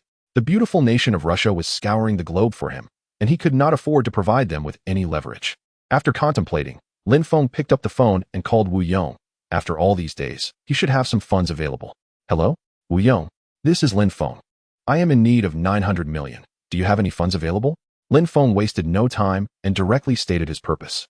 Yes, boss. You are truly remarkable. Our entire rental properties have been selling like hotcakes. During this period, I have sold over 30,000 units. We are going to be wealthy. Lin Feng was momentarily taken aback. Assuming each unit sold for 2 million, half that amount would be 1 million. After deducting 400,000 for the down payment, heating, property management, and elevator fees, each unit would yield a remaining 500,000. Multiplied by 30,000, that meant Wu Yong currently possessed approximately 15 billion. All right, Wu Yong, transfer the after-tax amount in the account to me. We have 3 days left to sell our rental properties completely. Wu Yong was momentarily stunned by Lin Feng's words. Such a lucrative venture, how could he simply abandon it? Boss, a quarter of the properties in Huanhai City are ours now. Do you have another major project in mind? Wu Yong was still somewhat self-aware. He had 50 million left and was eager to partake in the profits. Let us stockpile a bit of essential supplies. You've seen the news. Things are certainly not peaceful lately, and hoarding supplies is bound to be profitable. Lin Feng spoke candidly, and Wu Yong, well aware of the recent headlines concerning Russia and the beautiful nation, nodded vigorously. I understand, boss. The money will be in your account by tomorrow morning. Meeting you, Wu Yong, have no regrets. After receiving Wu Yong's response, Lin Feng hung up. With 15 billion and an after-tax sum of 12 billion in these final 5 days, he could amass a significant stockpile of supplies. Given the current circumstances, there was no turning back. At worst, he could escape from prison. If there was nowhere else to go, he could head to Myanmar. With his arsenal, he could easily arm an entire nation and establish a warlord. In a world that seems to be on the brink of collapse, Lin Feng resolves to alter his fate. He first establishes a warlord faction, aiming to unify Myanmar and supply arms to underground forces in Southeast Asia, seizing the opportunity to unify Laos, Vietnam, Thailand, and Cambodia. With aspirations to grow stronger and achieve greatness, he sets his sights on unifying the earth itself. Lacking weapons, he is prepared to resort to theft. After all, with 1,000 kilometers of territory at his disposal, he can locate anything hidden underground. What can they, his adversaries, possibly use against him? With a well-crafted plan for a world that may not come to pass, Lin Feng feels a sense of calm wash over him. He begins to assess market prices, ready to take a decisive risk. With 12 billion at his disposal, and pork priced at 30,000 per ton, he calculates that he could acquire 400,000 tons. Naturally, he cannot stockpile only pork. He also needs sunburn ointment, frostbite cream, oxygen tanks, machetes, mobile phones, computers, and various construction materials. At that moment, his phone buzzes with a notification of a bank transfer. Despite his name, Wu Yong proves to be somewhat useful, as he has swiftly transferred 12 billion. With the funds in hand, Lin Feng frantically reaches out to various suppliers, knowing that time is of the essence. Online shopping is undeniably convenient, and 12 billion can vanish in the blink of an eye. His primary purchases include various food items, weapons, and medical supplies, all essential for offense, defense, and survival. Upon returning home, Lin Feng collapses onto his bed, placing orders with fervor until only 5 billion remains. Mindful that he must reserve funds for the shelter's final payment and the 1 billion he pledged for medical equipment. Chapter 26. An assassination attempt. Just then, Lin Feng's phone rings. It's Zhao Jun. He answers promptly. Young Master Lin, I apologize, but we've exceeded our budget. We can manufacture the vehicles for 300 million. But the 1,000 sets of components you requested are simply unattainable. Hearing Zhao Jun's voice, Lin Feng quickly comprehends the situation. He had indeed been overly cautious. Requesting 1,000 sets of components was a tall order. Have the vehicles been produced? How much more do the components cost? Lin Feng inquires directly about the vehicle's progress. The vehicles will be completed by tomorrow. I've tested them, and they'll be ready for delivery. However, regarding the 1,000 sets of components, I realized we need to reserve some for the glass, chassis, and engine. At least 10 sets are essential, right? Bulk production will reduce costs. If you could send me an additional 1 billion, I guarantee delivery by the end of the month. Lin Feng feels a wave of relief wash over him upon hearing Zhao Jun's reassurances. Indeed, the first set is always the most costly. Mass production will yield savings. Understood. Zhao Jun, I will transfer the funds now. You must ensure timely delivery within the last 5 days of the month. With that, Lin Feng ends the call and promptly transfers 1 billion to Zhao Jun via mobile banking. Having the funds at his disposal feels liberating. Yet, he begins to worry about the safety of his shelter. While it appears secure, what if something were to go wrong? Contemplating this, he picks up the phone and calls Xiao Feng. Hello, young Master Lin? What brings you to call me at such a late hour? Xiao Feng, surprised by the late-night call, recalls that Lin Feng had just reviewed the construction progress earlier. My safe house requires certain components: titanium alloy, steel, lead plates, explosion-proof glass, and aerospace-grade materials. Alongside the replacement of internal equipment, it is essential to ensure durability for a century, even accounting for external structural damage occurring thrice. What do you estimate the cost to be? Upon hearing this, Xiao Feng was momentarily taken aback. The proprietor was evidently excessively cautious. A fortress nearly 2 meters thick of steel. Is this not secure enough? Lin Xiao, you are aware that labor is not exorbitant. It is the materials that are costly. Given your additional specifications, this will undoubtedly require at least 3 billion. Xiao Feng had been working for nearly a month and was already well acquainted with the material costs. Thus, he had a clear idea for the quotation. Can you gather this 3 billion worth of materials within 5 days? If you can, I will transfer the funds immediately. Time was of the essence, and Lin Feng glanced at the remaining 4 billion in his account. If not now, when? Certainly. Your request, Lin Xiao, is my mission. Just say the word, and I shall deliver. Xiao Feng was not foolish. He understood the significant profit that could be made from this 3 billion in material costs. All right, I have recorded this. I will now transfer the money to you. If you cannot procure it, I shall hold you accountable for breach of contract. With that, Lin Feng ended the call and proceeded to transfer 3 billion. There was no time to sign contracts. He would rely on whoever proved trustworthy. After all, in the impending apocalypse, The money in his account was merely numbers, and transferring it to them was inconsequential. As for the final billion, he allocated 900 million to Wang Long, reserving the remaining 100 million for unforeseen circumstances. It was prudent to keep the final payment for medical supplies, should the $0 purchase fail. After completing the transfer, Lin Feng set his phone down, preparing to enjoy a well-deserved rest. He had hardly slept soundly in days. Once he moved into the safe house, things would improve. As Lin Feng was about to close his eyes, he glanced into his spatial inventory to check the supplies, only to sense someone stealthily approaching the villa. Initially, the intruder tossed a bottle of sleeping gas into the courtyard, incapacitating in Bei. Then, clad in a gas mask and carrying a bag, the individual jumped into the courtyard. Lin Feng instantly became alert. Who was this person? A Russian? An American? Had they returned home? Why was someone attempting to assassinate him?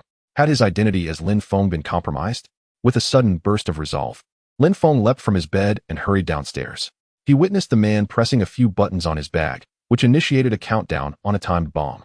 Lin Feng froze for a moment, and seeing the man flee, he quickly secured the bomb in his spatial inventory. Once inside, the countdown would cease. The man vaulted over the wall, and Lin Feng followed closely behind. Who was intent on taking Lin Feng's life? This needed to be clarified. Lin Feng retrieved a pistol from his inventory, affixed a silencer, and pursued closely.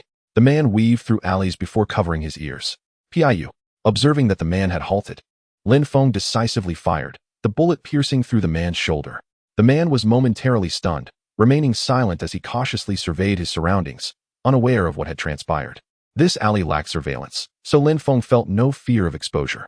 He approached, aiming his gun at the man's head. Who sent you to kill me? Speak the truth, and I shall spare your life.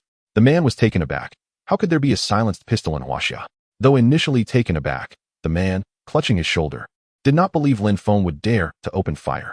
A scion of wealth, would one truly commit murder in the land of Huaxia? Would he jeopardize his life of luxury? If you have the guts, kill me. I won't utter a word.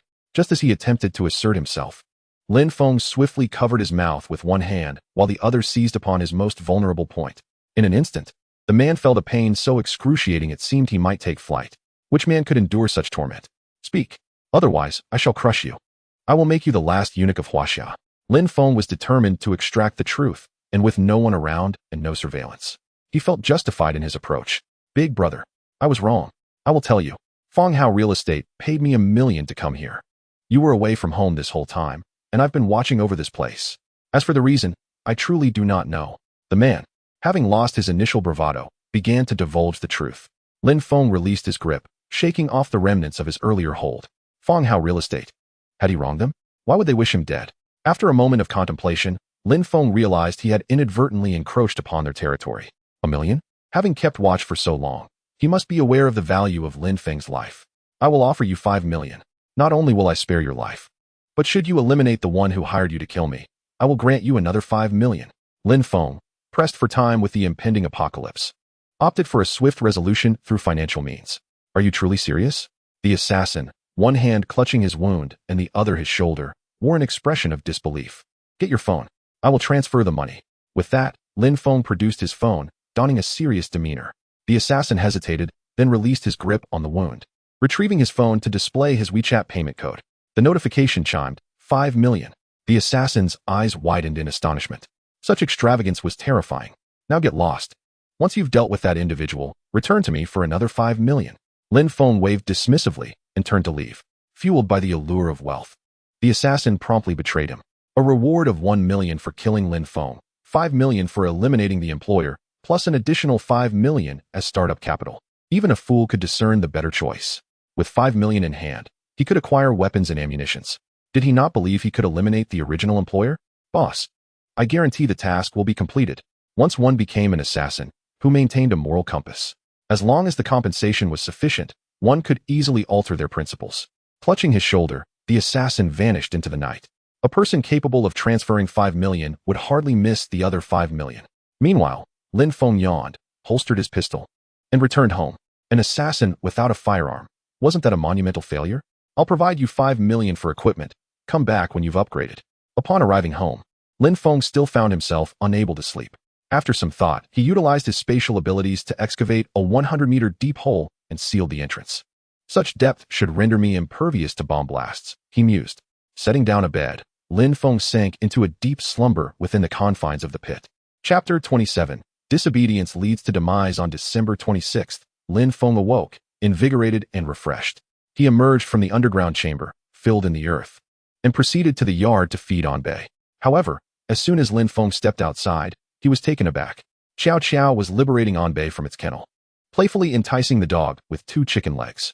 To Lin Feng's astonishment, Anbei, the lustful canine, was drooling profusely. It had betrayed him. Lin Feng was incensed. Why does Anbei appear to have gained weight? It is all due to your indulgence, young lady. Anbei, return to your kennel. At Lin Feng's command, Anbei hesitated, casting a reluctant glance at Xiao Xiao, its large eyes filled with longing. This only fueled Lin Feng's fury. It seems your life hangs in the balance. You've truly betrayed me. Lin Feng, do you possess no compassion? Keeping it confined in a cage daily is utterly pitiful. Your yard is vast. Can you not grant it some freedom? It is a life too. Xiao Xiao, unafraid of Lin Feng, embraced Anbei's neck, revealing her affinity for dogs. How else could she dare to release Anbei? Survival is a privilege. Anbei, this is your final chance. Return to your kennel or face dire consequences. Lin Feng had made his decision. Should Anbei disobey, he would hastily prepare a dog meat hot pot that very evening. I seek a dog that heeds my commands. If you refuse to comply, what purpose do you serve? Understanding Lin Feng's intent, Anbei broke free from Xiao Xiao's grasp and resolutely returned to its kennel, even shutting the door behind itself. This infuriated Xiao Xiao. Lin Feng, you are devoid of humanity. The dog you raised possesses feelings too. How can you contemplate its demise? Lin Feng, I believed you were a conscientious capitalist for delivering meals to the workers, but I am shocked by your heartlessness. What crime has Anbei committed for you to wish for its death? Xiao Xiao fumed, pointing an accusatory finger at Lin Feng, who ignored her and picked up the intercom to contact Xiao Feng. Xiao Feng, do you still wish to proceed with the 3 billion material deal from last night? Your sister has once again invaded my home. If you do not resolve this matter, there will be no need to honor our verbal contract. Upon hearing the intercom, Xiao Feng was left in a state of shock. He had finalized the 3 billion contract the previous night, having already paid a deposit of 1 billion. With the remaining 2 billion due upon delivery, the manufacturer had agreed to a 200 million rebate due to the contract's magnitude. If Lin Feng decided to retract now, that 200 million would be lost. Understood, Lin Xiao? I will rectify this immediately. Xiao Feng, terrified, sprinted to the villa, grabbing Xiao Xiao's hand without uttering a word. Leading her outside. Lin Xiao, my apologies. My sister has a fondness for dogs, and yours is rather rare. During her winter break, she occasionally visits to see it. I assure you, she shall not appear before you again. With that, Xiao Feng whisked Xiao Xiao away.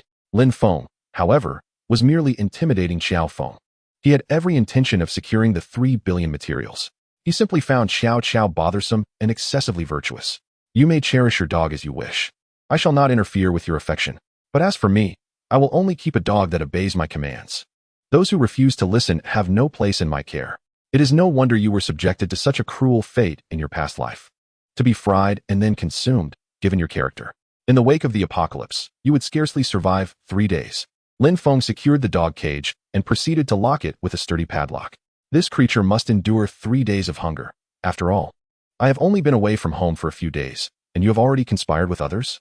This 3-day fast serves merely as a reprimand. Next time, it shall be a dog meat hot pot. Anbei lay pitifully in the cage, gazing longingly at Lin Feng. It sensed its wrongdoing, but was oblivious to the nature of its transgression. Best not to invoke Lin Feng's wrath, for it could spell doom for its very existence. Brother, why are you holding me back? I must teach him a lesson today. That is a life we are discussing. He dares to speak of killing so casually. Xiao Xiao protested, feeling aggrieved. Indeed, it was the harmony of society that spared her, had the apocalypse arrived. Lin Feng would not hesitate to eliminate her if he discovered she had released her dog. Xiao Xiao, he is wealthy. What does it matter how he chooses to care for his dog? Return home at once. You are no longer welcome at the villa. Do you have any idea that last night, Lin Xiao commissioned 3 billion worth of materials from me? The manufacturer has only promised a 200 million rebate. Wang Long and the others are unaware of this. If they found out, Wang Long would surely send someone to eliminate me. Do you comprehend the ruthlessness of the wealthy? I have toiled as a construction worker, struggling to reach my current position. This contract has required every ounce of effort from me. Upon completion, I could finally establish my own construction company. What matters more, my life or the life of a dog raised by Lin Feng? As Xiao Feng spoke, tears streamed down his face. That is a sum of 200 million. He barely earns a few 100,000 in a year. To have a 200 million contract jeopardized by a mere dog? Xiao Feng would regret this for a lifetime. He lamented allowing Xiao Qiao to tend to the dog in Lin Feng's absence, assuming it would pose no issue. Little did he expect that Xiao Qiao would become emotionally attached. Brother, I didn't know. I'm sorry. I won't seek out Lin Feng anymore. Please don't cry. I was merely curious about how he amassed such wealth. We toil for a year to earn a meager sum, yet he can acquire riches effortlessly. Why can't we achieve that? I believe I could also earn more, and you wouldn't have to endure the hardships of laboring under the sun every day. Xiao Qiao was still in university. She had no grasp of the difficulties of employment. Missing out on Lin Feng's contract, Xiao Feng feared he would never encounter another opportunity like it in his lifetime. Enough, Xiao Qiao. The world of the affluent is vastly different from ours. They generate wealth effortlessly, no matter the endeavor. We lack the fortune and privilege to navigate such realms. This opportunity to earn 200 million would allow me to alter my fate and step into the world of the wealthy. Our parents passed away too early. As long as you remain well, I can rest easy. I have inquired, and Lin Xiao's dog is worth 3 million. If you desire one, I can procure it for you. I am no longer short of funds for a dog. In the future, tell me what you wish for, and I shall provide. However, steer clear of that circle of wealthy individuals. Their world is far more complex than you can imagine. Once I establish my construction company and you graduate, I will welcome you into my firm, allowing you to witness the lives of the affluent, and in time, you shall comprehend. Xiao Feng, a man of strength, wept. For he bore the weight of both father and mother for the sake of his sister, his heart consumed with concern. Taking out her phone, Jojo transferred 20 million to Xiao Qiao, ensuring that she would have a bit of money to her name. Jojo was not one to squander money recklessly. But one could not simply allow someone to be swept off their feet by a mere diamond ring worth several thousand, leading them to commit to a life together in a small inn, could they? Brother, I can't accept this money. I have enough for my studies. Jojo attempted to refuse, not wanting to burden her brother. Just keep it. If I ever find myself in need, I will reach out to you. Remember my words. Steer clear of those wealthy individuals. I would never lead you astray. Xiao Feng turned back to the construction site. The project was nearing completion and acceptance, bringing him closer to realizing his dreams. He knew that this endeavor must be executed with utmost quality and precision, devoid of any errors. Jojo gazed at the balance in her account, momentarily lost in thought. 20 million? She had never encountered such a sum before. How did the affluent accumulate their wealth? Was Lin Feng truly spending 30 billion on villas and materials? Did his family run a mint? Inspired, Jojo resolved to embark on her entrepreneurial journey. She was determined to transform this 20 million into 2 billion, then 20 billion, and eventually 200 billion. Though young and inexperienced, she was far from foolish. With her initial capital secured, she would emulate Lin Feng's actions. True, she lacked business experience, but surely, she could learn. What difference did it make if she didn't reside in a villa? It wasn't far away, and she could certainly learn from him. Chapter 28. The frenzied copying of homework. Jojo purchased a night vision telescope and hid in a corner, observing Lin Feng's daily activities. How on earth did he amass such wealth? Living just across the street, the proximity allowed her to see everything clearly. After a day of watching, she grew a bit hungry and pulled out a prepared sandwich, munching while she continued to observe. I must learn the money-making methods of the wealthy. I am merely a university student with no experience in earning money. I am not foolish. Whatever you do, I shall do the same. Surely, I can grasp the concept of copying homework. Lin Feng spent the entire day lounging in the yard, soaking up the sun, sipping beer, enjoying barbecues, and playing on his phone. The mere distance of a few dozen meters allowed Jojo to see all of this without the telescope. Then, several vehicles arrived. Lin Feng pointed towards the backyard's golf course, and a group of workers emerged, beginning to erect a metal structure. The assembly was swift, completed within the afternoon, resulting in a spacious structure at an astonishingly low cost. It appeared to be a warehouse. What could Lin Feng possibly want with a warehouse on a golf course? Jojo felt a pang of concern as she watched the golf course, now in disarray from the vehicles, being treated carelessly. Such a splendid course deserved meticulous care. How could one be so wasteful? As night fell, Jojo noticed more vehicles arriving, easily recognizable as belonging to the Shuanghui group. Lin Feng gestured toward the warehouse, and one by one, the trucks began to enter, unloading their cargo. With her telescope in hand, Jojo focused intently, astonished to discover that they were unloading sausages. My goodness! Had Lin Feng lost his mind? He had purchased 10 truckloads of sausages. How long would it take to consume that? Jojo was left speechless, but she dutifully noted in her small notebook, 1 truckload of Shuanghui sausages.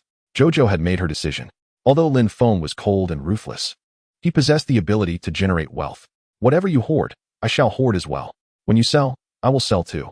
I refuse to believe that you would acknowledge your own losses.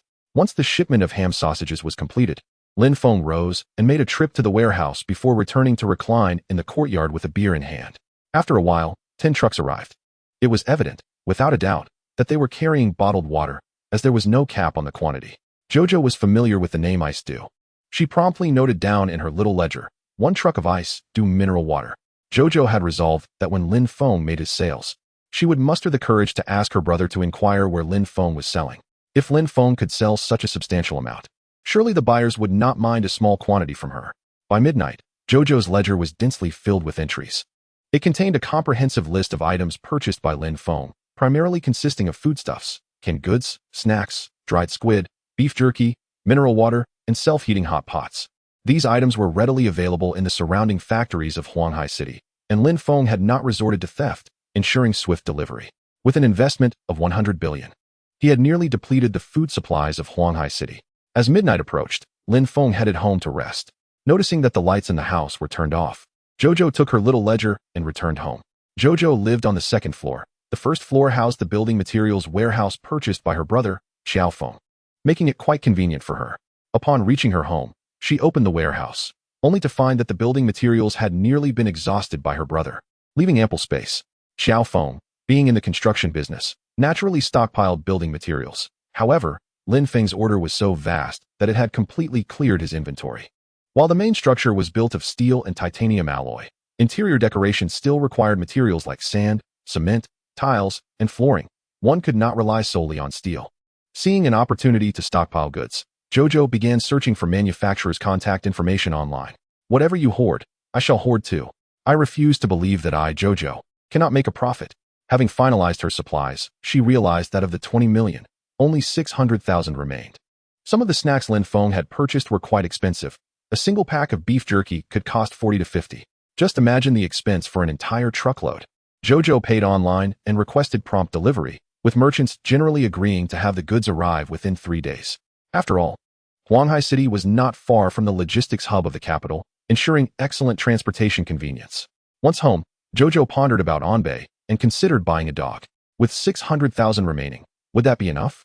She opened an app to search for Tibetan Mastiffs. Mixed breeds were priced in the thousands, while purebreds ranged from tens of thousands to over 100,000.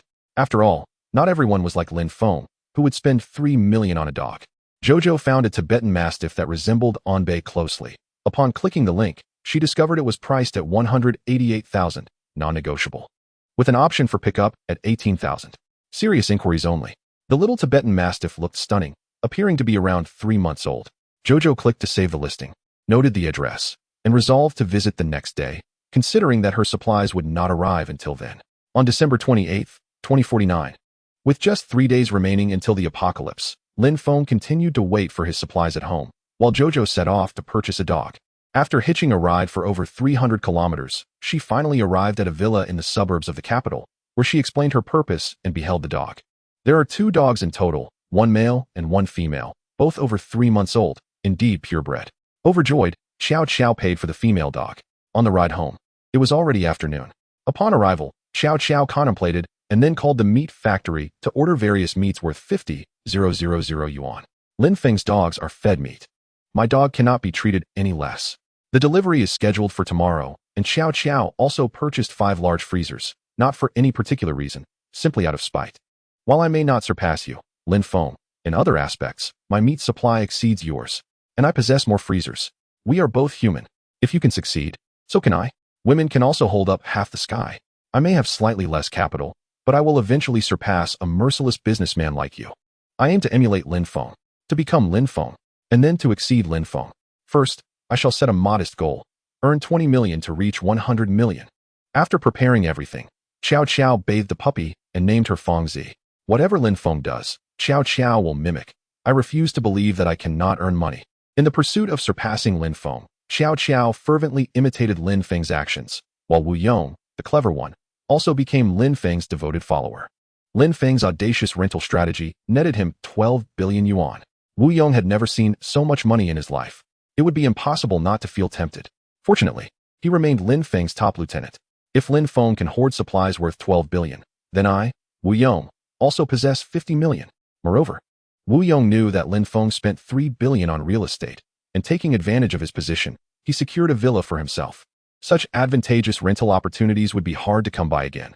How could Wu Yong let this slip away? Lin Feng never stated that Wu Yong could not rent.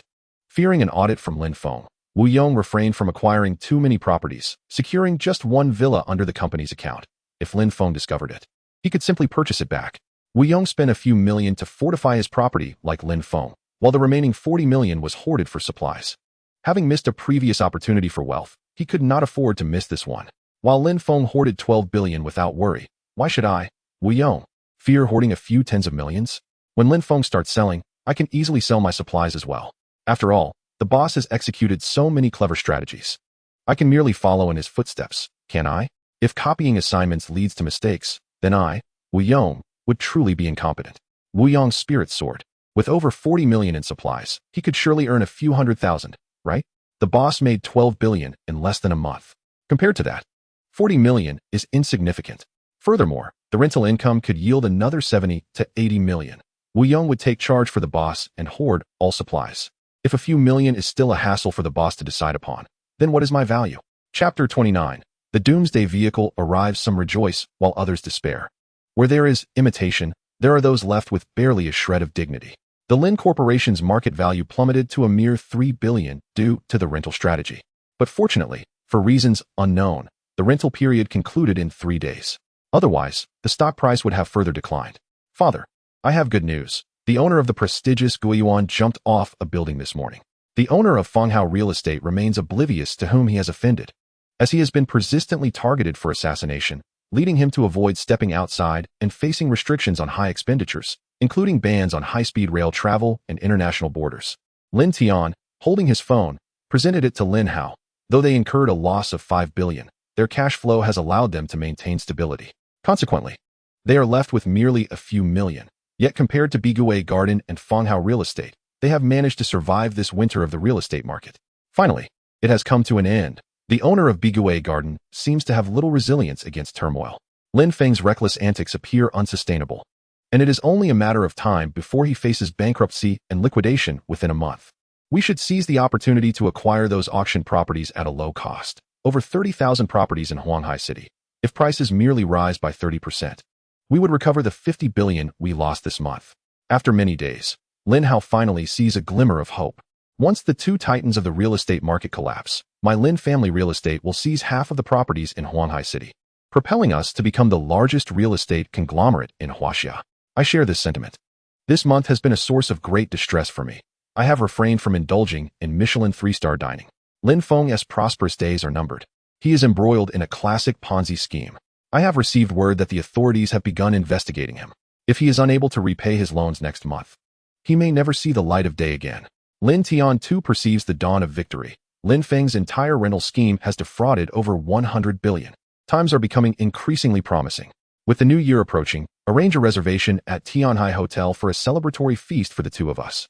Lin Hao feels a sense of relief. After all, it is not he who has been deceived, but rather those foolish tenants of Lin Feng's rental scheme who will soon face their reckoning.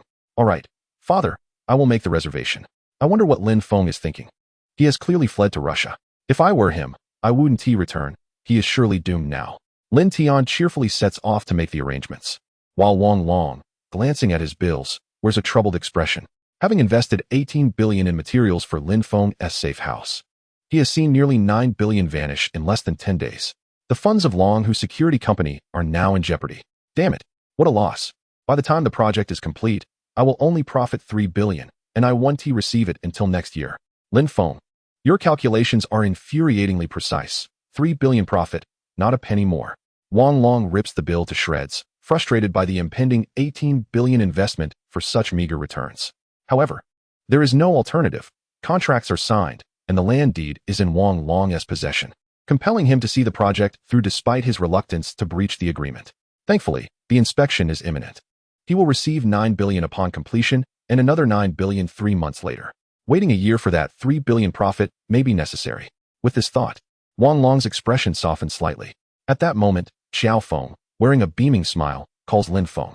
Lin Xiao, the materials worth 30 billion have just arrived. Where should we store them? Lin Feng rises from his chair and instructs Xiao Feng, unload them in the warehouse. After hanging up, Lin Feng inspects the reserve materials to ascertain their worth of 30 billion. Gazing upon the trucks laden with steel plates, titanium alloy sheets, specialty glass panels, and aerospace materials, Lin Feng felt a profound sense of satisfaction. Even if the value did not reach 30 billion, it surely surpassed 25 billion. Could one not allow Xiao Feng a modest profit? Is there any intermediary who does not take a margin? Unload the cargo, and once completed, simply close the door. Lin Feng gestured, instructing them to proceed to the warehouse. Unbeknownst to Lin Feng, Xiao Feng was a man of integrity. The market value of these 30 billion materials was indeed 30 billion. The 2 billion that Xiao Feng earned was not merely a markup, but a finder's fee. After all, purchasing such a vast quantity surely warranted a discount below market price. Who else could make such a substantial purchase in one go? Having experienced the apocalypse, Lin Feng had come to view humanity through a lens of skepticism, believing there were no good people left. Little did he know that principled individuals still existed in abundance. Xiao Feng smiled as he glanced at the 18 billion balance on his phone, exclaiming, "I can finally establish my own construction company." With enthusiasm, he drove to register his company, as the project was nearing completion, rendering the timeline inconsequential.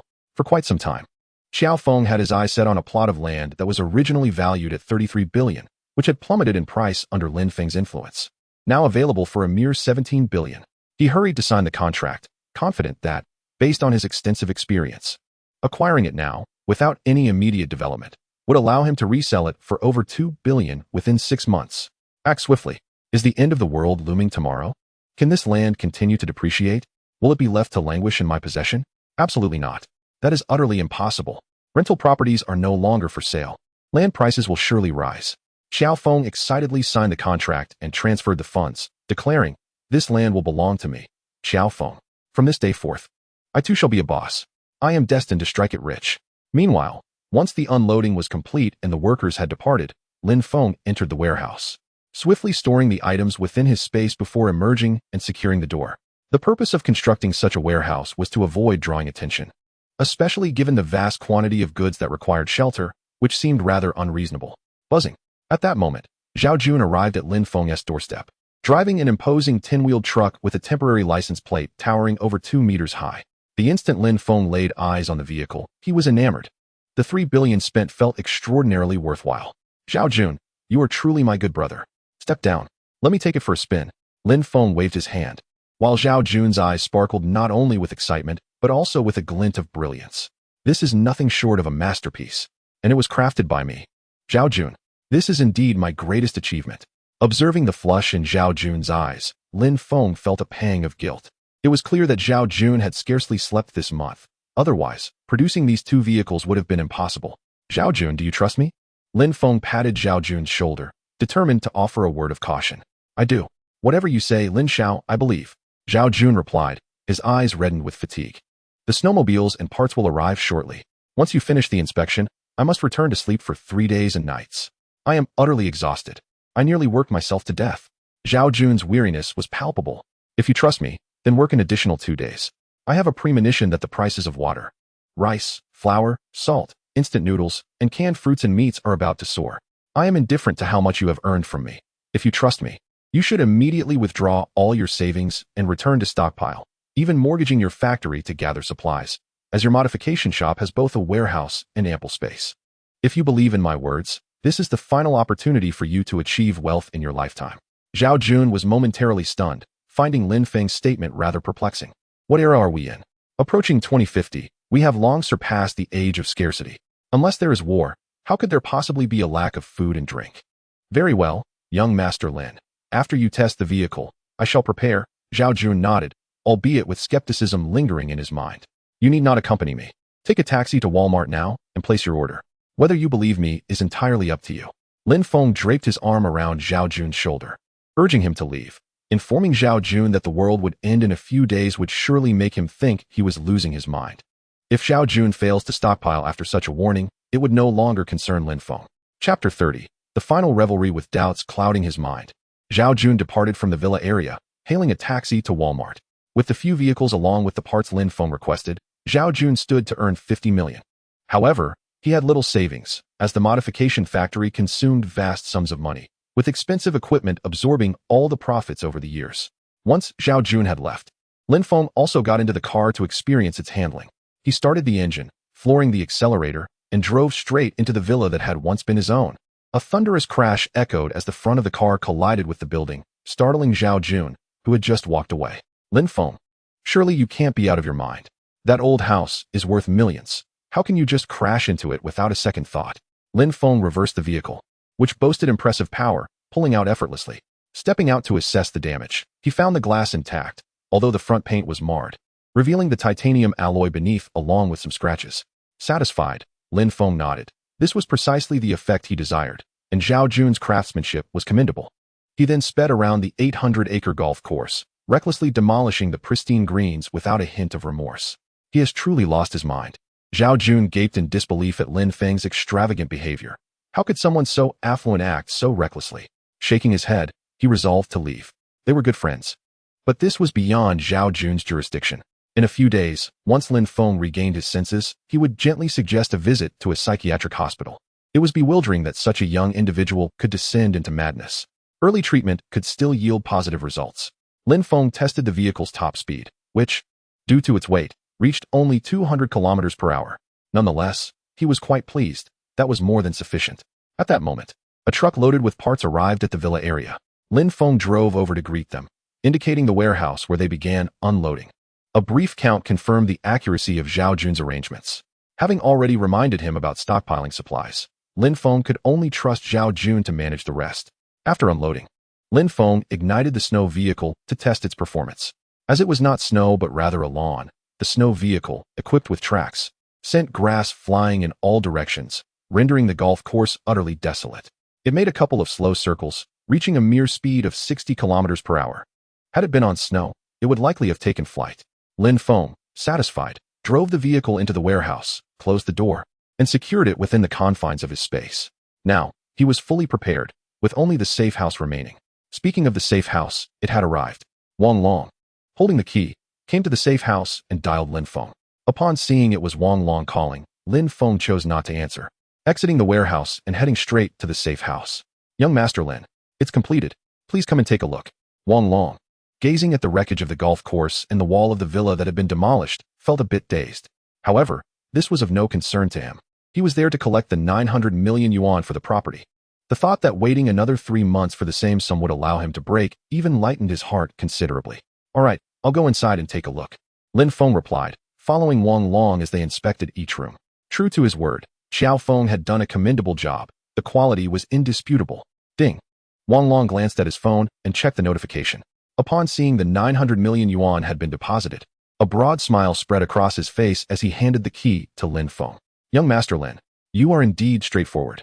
You can stay for these 3 months. Should any issues arise, just give me a call. I will send someone to resolve them immediately. Lin Feng accepted the key with a nod. 3 months? With Wang Long deeply in debt, whether he could survive that long remained uncertain. Well, I want to treat you to a meal. I'll first test the experience of this house, he said. All right, young Master Lin, I will let the workers go. As Wang Long received the payment, he felt assured, knowing that the land deed was still in his possession, and regardless of whether Lin Feng paid the final installment, he was already in the clear. Wang Long departed with his men, while Lin Feng retrieved his phone and dialed the number for Tianhai Hotel. With 95 million yuan still in his account, he felt a compelling urge to spend. He promptly ordered 500 tables of the finest banquet dishes. Deliveries were to commence the following morning. 500 tables in the morning, 500 at noon, and 500 in the evening, all to be delivered to Villa 108 in the Shishan Biyuan Villa area. The manager was left bewildered. Each table of the top-tier banquet cost 30,000 yuan, totaling 45 million for 500 tables, enough to purchase their hotel. Ding. The sound of money being received echoed. The manager hastily inquired of the owner if the 45 million yuan had indeed arrived. The owner nodded. The manager promptly assured, certainly, Mr. Lin. I will commence preparations immediately. I guarantee timely delivery. After concluding the call, Lin Feng dialed 110. He reported to the police that 10 billion yuan worth of goods had mysteriously vanished from his warehouse, leaving the officers alarmed. Just days prior, similar incidents had occurred in Kyoto. Was this now happening in Huanghai City? Lin Feng's clever tactic of feigning theft was masterful. As long as he claimed to have lost something, no one would suspect him of theft, nor would anyone dare approach him for alms or supplies. He opened the warehouse doors for the police, fully aware that there was nothing left inside. 10 minutes later, several police cars arrived with sirens blaring to investigate the situation.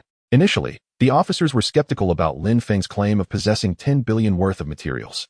However, upon presenting purchase records and recent vehicle entry and exit logs, their doubts were assuaged. Lin Feng, do you not have any surveillance cameras in your 10 billion storage facility?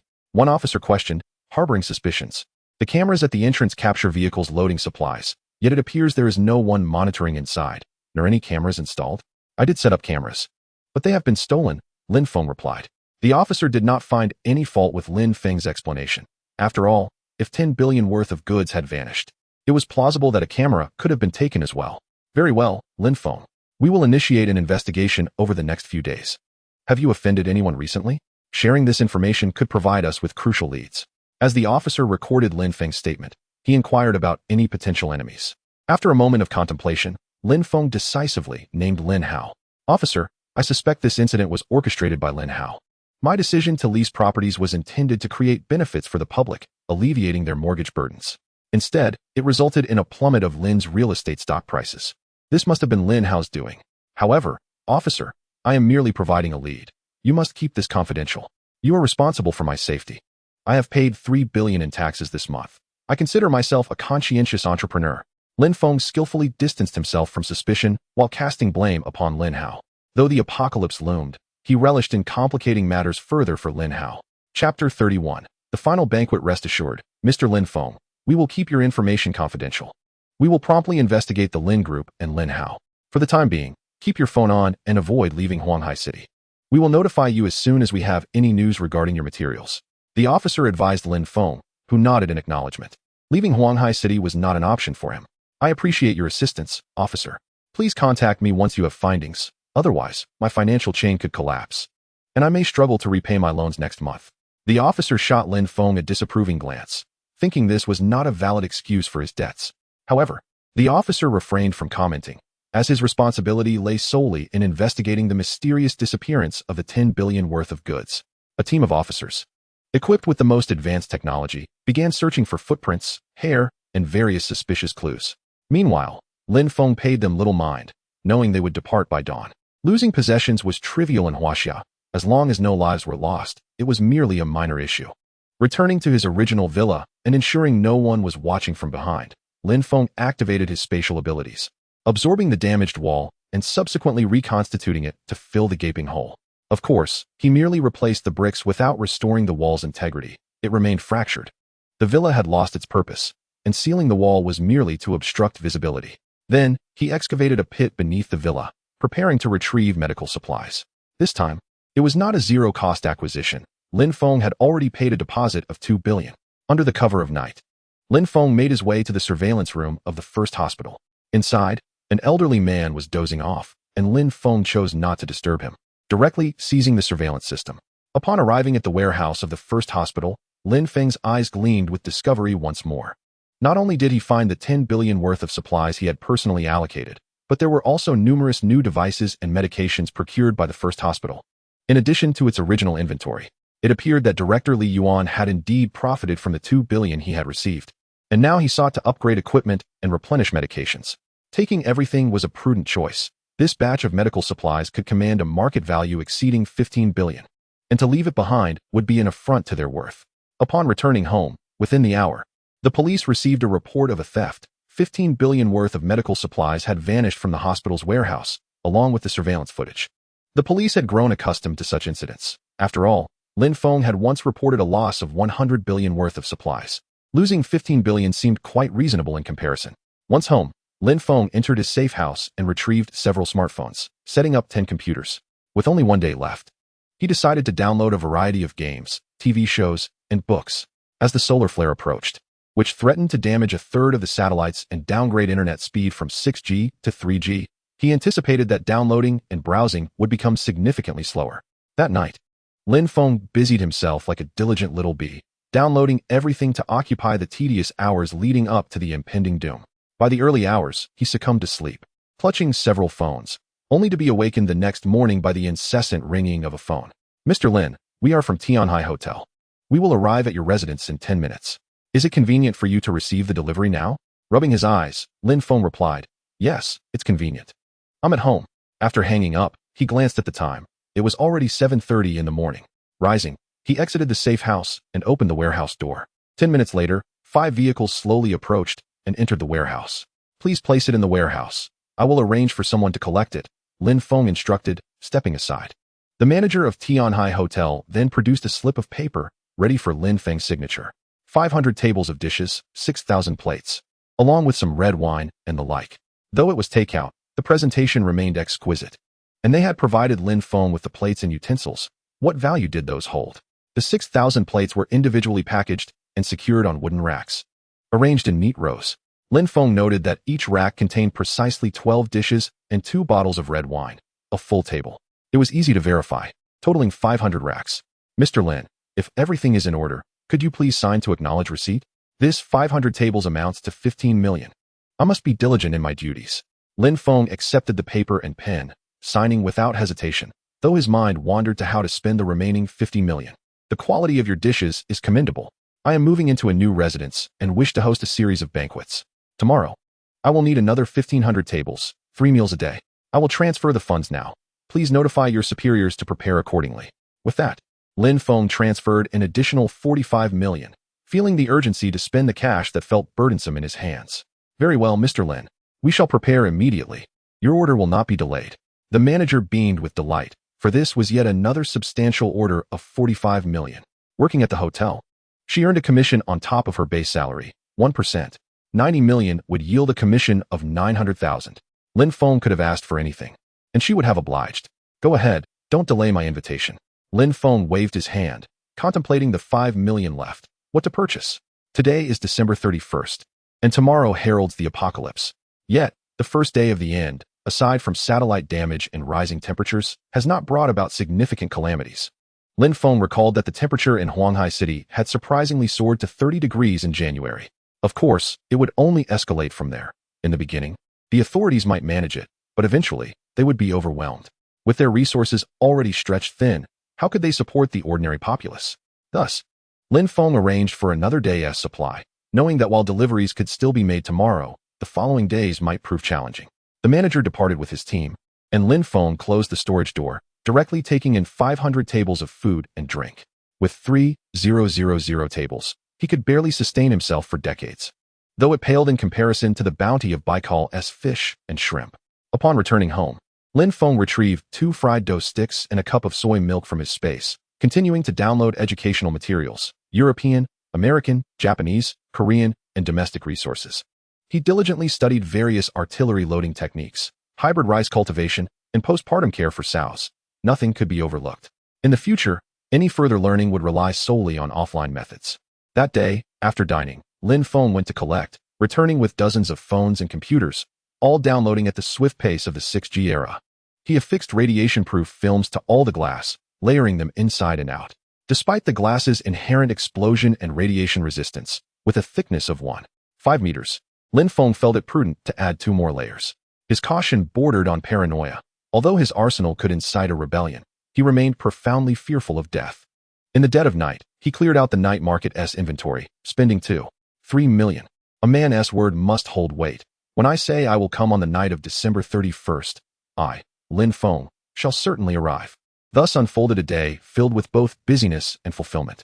Chapter 32. Solar flare erupts. Global communication collapse at 2 a.m. on January 1st, 2050. Lin Feng meticulously gathered all belongings from the old villa, pots, pans, furniture, and flooring, leaving nothing behind, effectively emptying the place.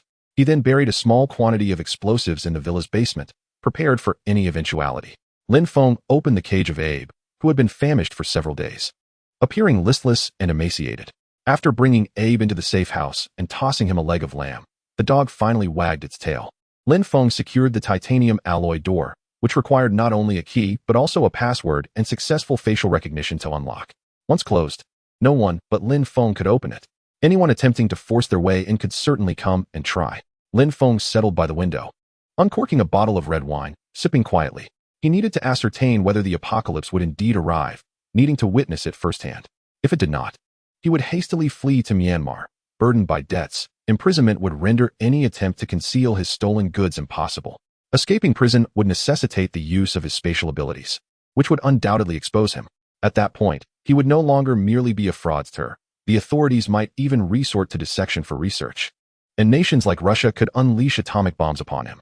In the dystopian scenario, Myanmar becomes a stage for a new narrative where warlords rise, and a harem of 3,000 beauties is established.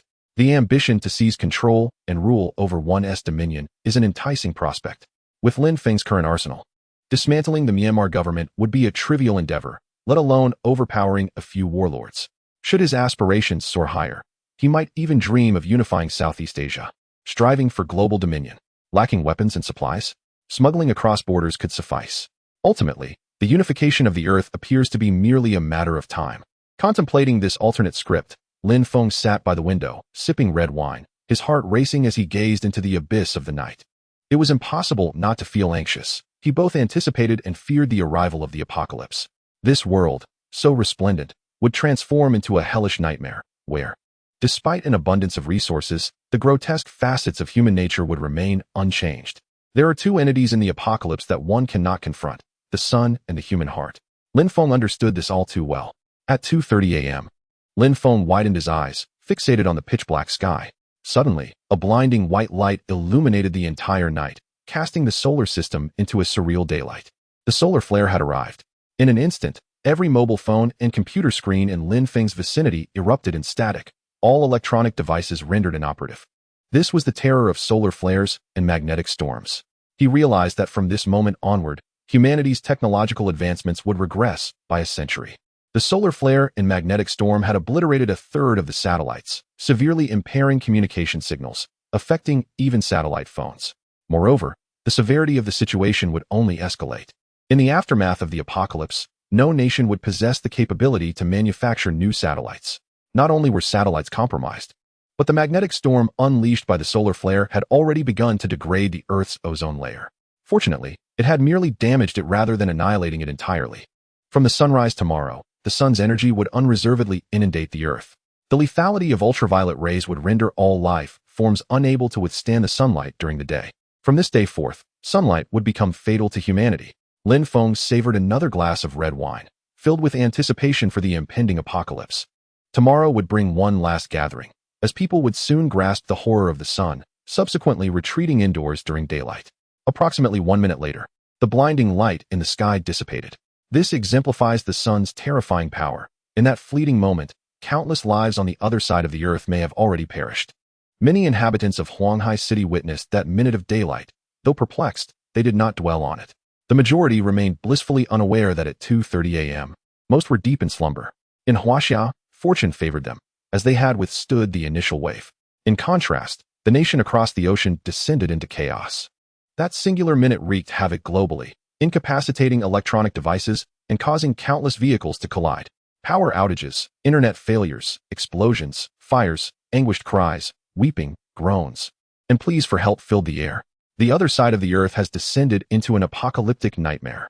Pu Chuan has yet to locate the missing aircraft carrier, and upon witnessing this scene, he appears to age decades, resembling a 200-year-old elder. Is the heavens intent on obliterating America? What has become of this planet? The higher-ups in the beautiful nation observe the chaos unfolding in the streets, and in this fleeting moment, the losses incurred by this nation are incalculable. This is precisely why Lin Feng must return to the land of Huaxia. There is no time to linger in Russia either. The extreme cold awaits us next year. At last, after the beautiful nation's concerted efforts to restore order, communication systems began to gradually revive over the course of an hour. The police, fire departments, and hospitals have been inundated with calls from citizens. Collisions abound, and injuries and fires are rampant, plunging the beautiful nation into utter disarray. Naturally, Huaxia has also felt the repercussions, with numerous vehicles losing control and careening off elevated highways, resulting in countless fatalities. However, at 3 o'clock in the morning, it is not the peak of traffic, and many remain blissfully unaware of the calamity that has befallen the world, lost in slumber due to the communication blackout. Having finished his wine, Lin Feng felt a wave of relief wash over him. Given Huaxia's repair speed, communication should be restored by 6 o'clock tomorrow morning, one would hope. Yet, the era of 6G is now behind us. Having access to even 3G would be a boon. As the anticipated apocalypse unfolded, a weight lifted from Lin Feng's heart. There was no need to flee to Myanmar to incite a warlord uprising. He could simply lay low at home. The loans owed to the bank could wait.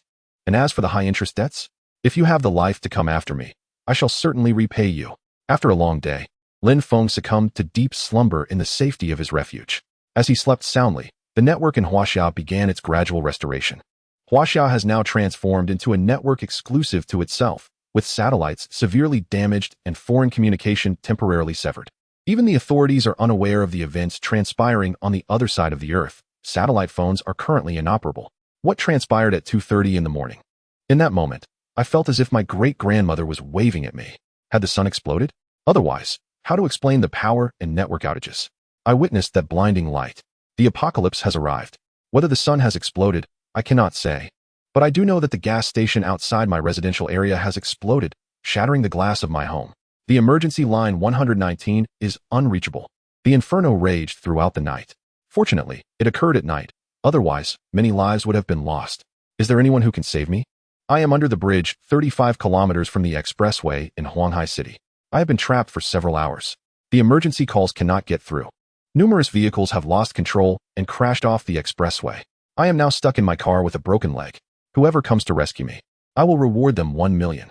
The internet is ablaze with discussions and desperate pleas for help. The traffic accidents are overwhelming. And the police force in Huanghai City is utterly insufficient. Not only are the police resources in Huanghai City stretched thin, but the entire nation of Huaxia is in a similar plight, with uncontrollable vehicles colliding everywhere. For the unfortunate, a mere blink of the eye could signify the passage of a night. For the fortunate, a closed eye may lead to a lifetime slipping away. Why have the unseeing ones become the fortunate? Do the survivors of humanity now lament why they did not take to the highways that fateful night? In this age of disrupted networks, there exists no avenue for reporting. The only recourse lies with the omnipotent netizens. Chapter 33. The first day of the apocalypse, Lin Feng awakened to the bright light of day, and upon unlocking his phone, he discovered that the network had indeed been restored. Transitioning from 2G to 3G, he thought that streaming a live broadcast or making a video call would suffice. He retrieved a dozen bottles of beer and a few skewers of grilled kidneys, and as he scrolled through Weibo and various forums, he found them inundated with discussions of the previous night's events. Before long, nearly all social media platforms had simultaneously issued pinned announcements, and the official communications from the Huaxia nation were characteristically swift. Regrettably, Lin Feng understood that no one could save this world from the catastrophic calamity that had befallen it. Attention citizens of Huaxia. At 2:30 a.m. on January 1st, 2050, due to a solar flare, all global communication devices have malfunctioned. The authorities are making every effort to rescue those affected by the resulting incidents.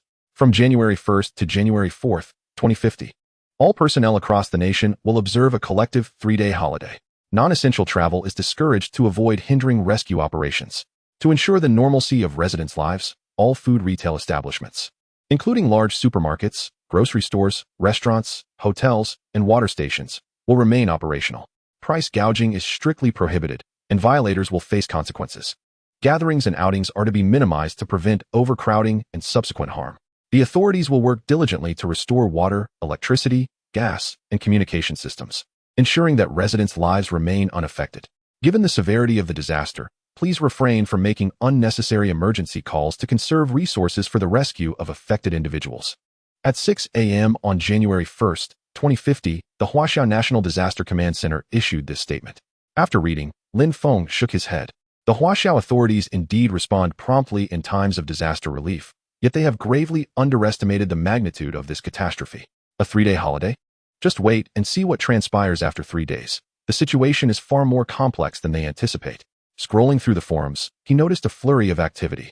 Oh, a holiday. A 3-day holiday. I can finally play games again. Who can stop me now? The individual above must be a fool. With the network at 2G, playing games? Even Candy Crush would lag and disconnect. No, wait, it seems to have returned to 3G. Is the government that efficient? A holiday? How can that be? My mortgage, car loan, and online debts are all waiting for repayment. What will I eat during this holiday?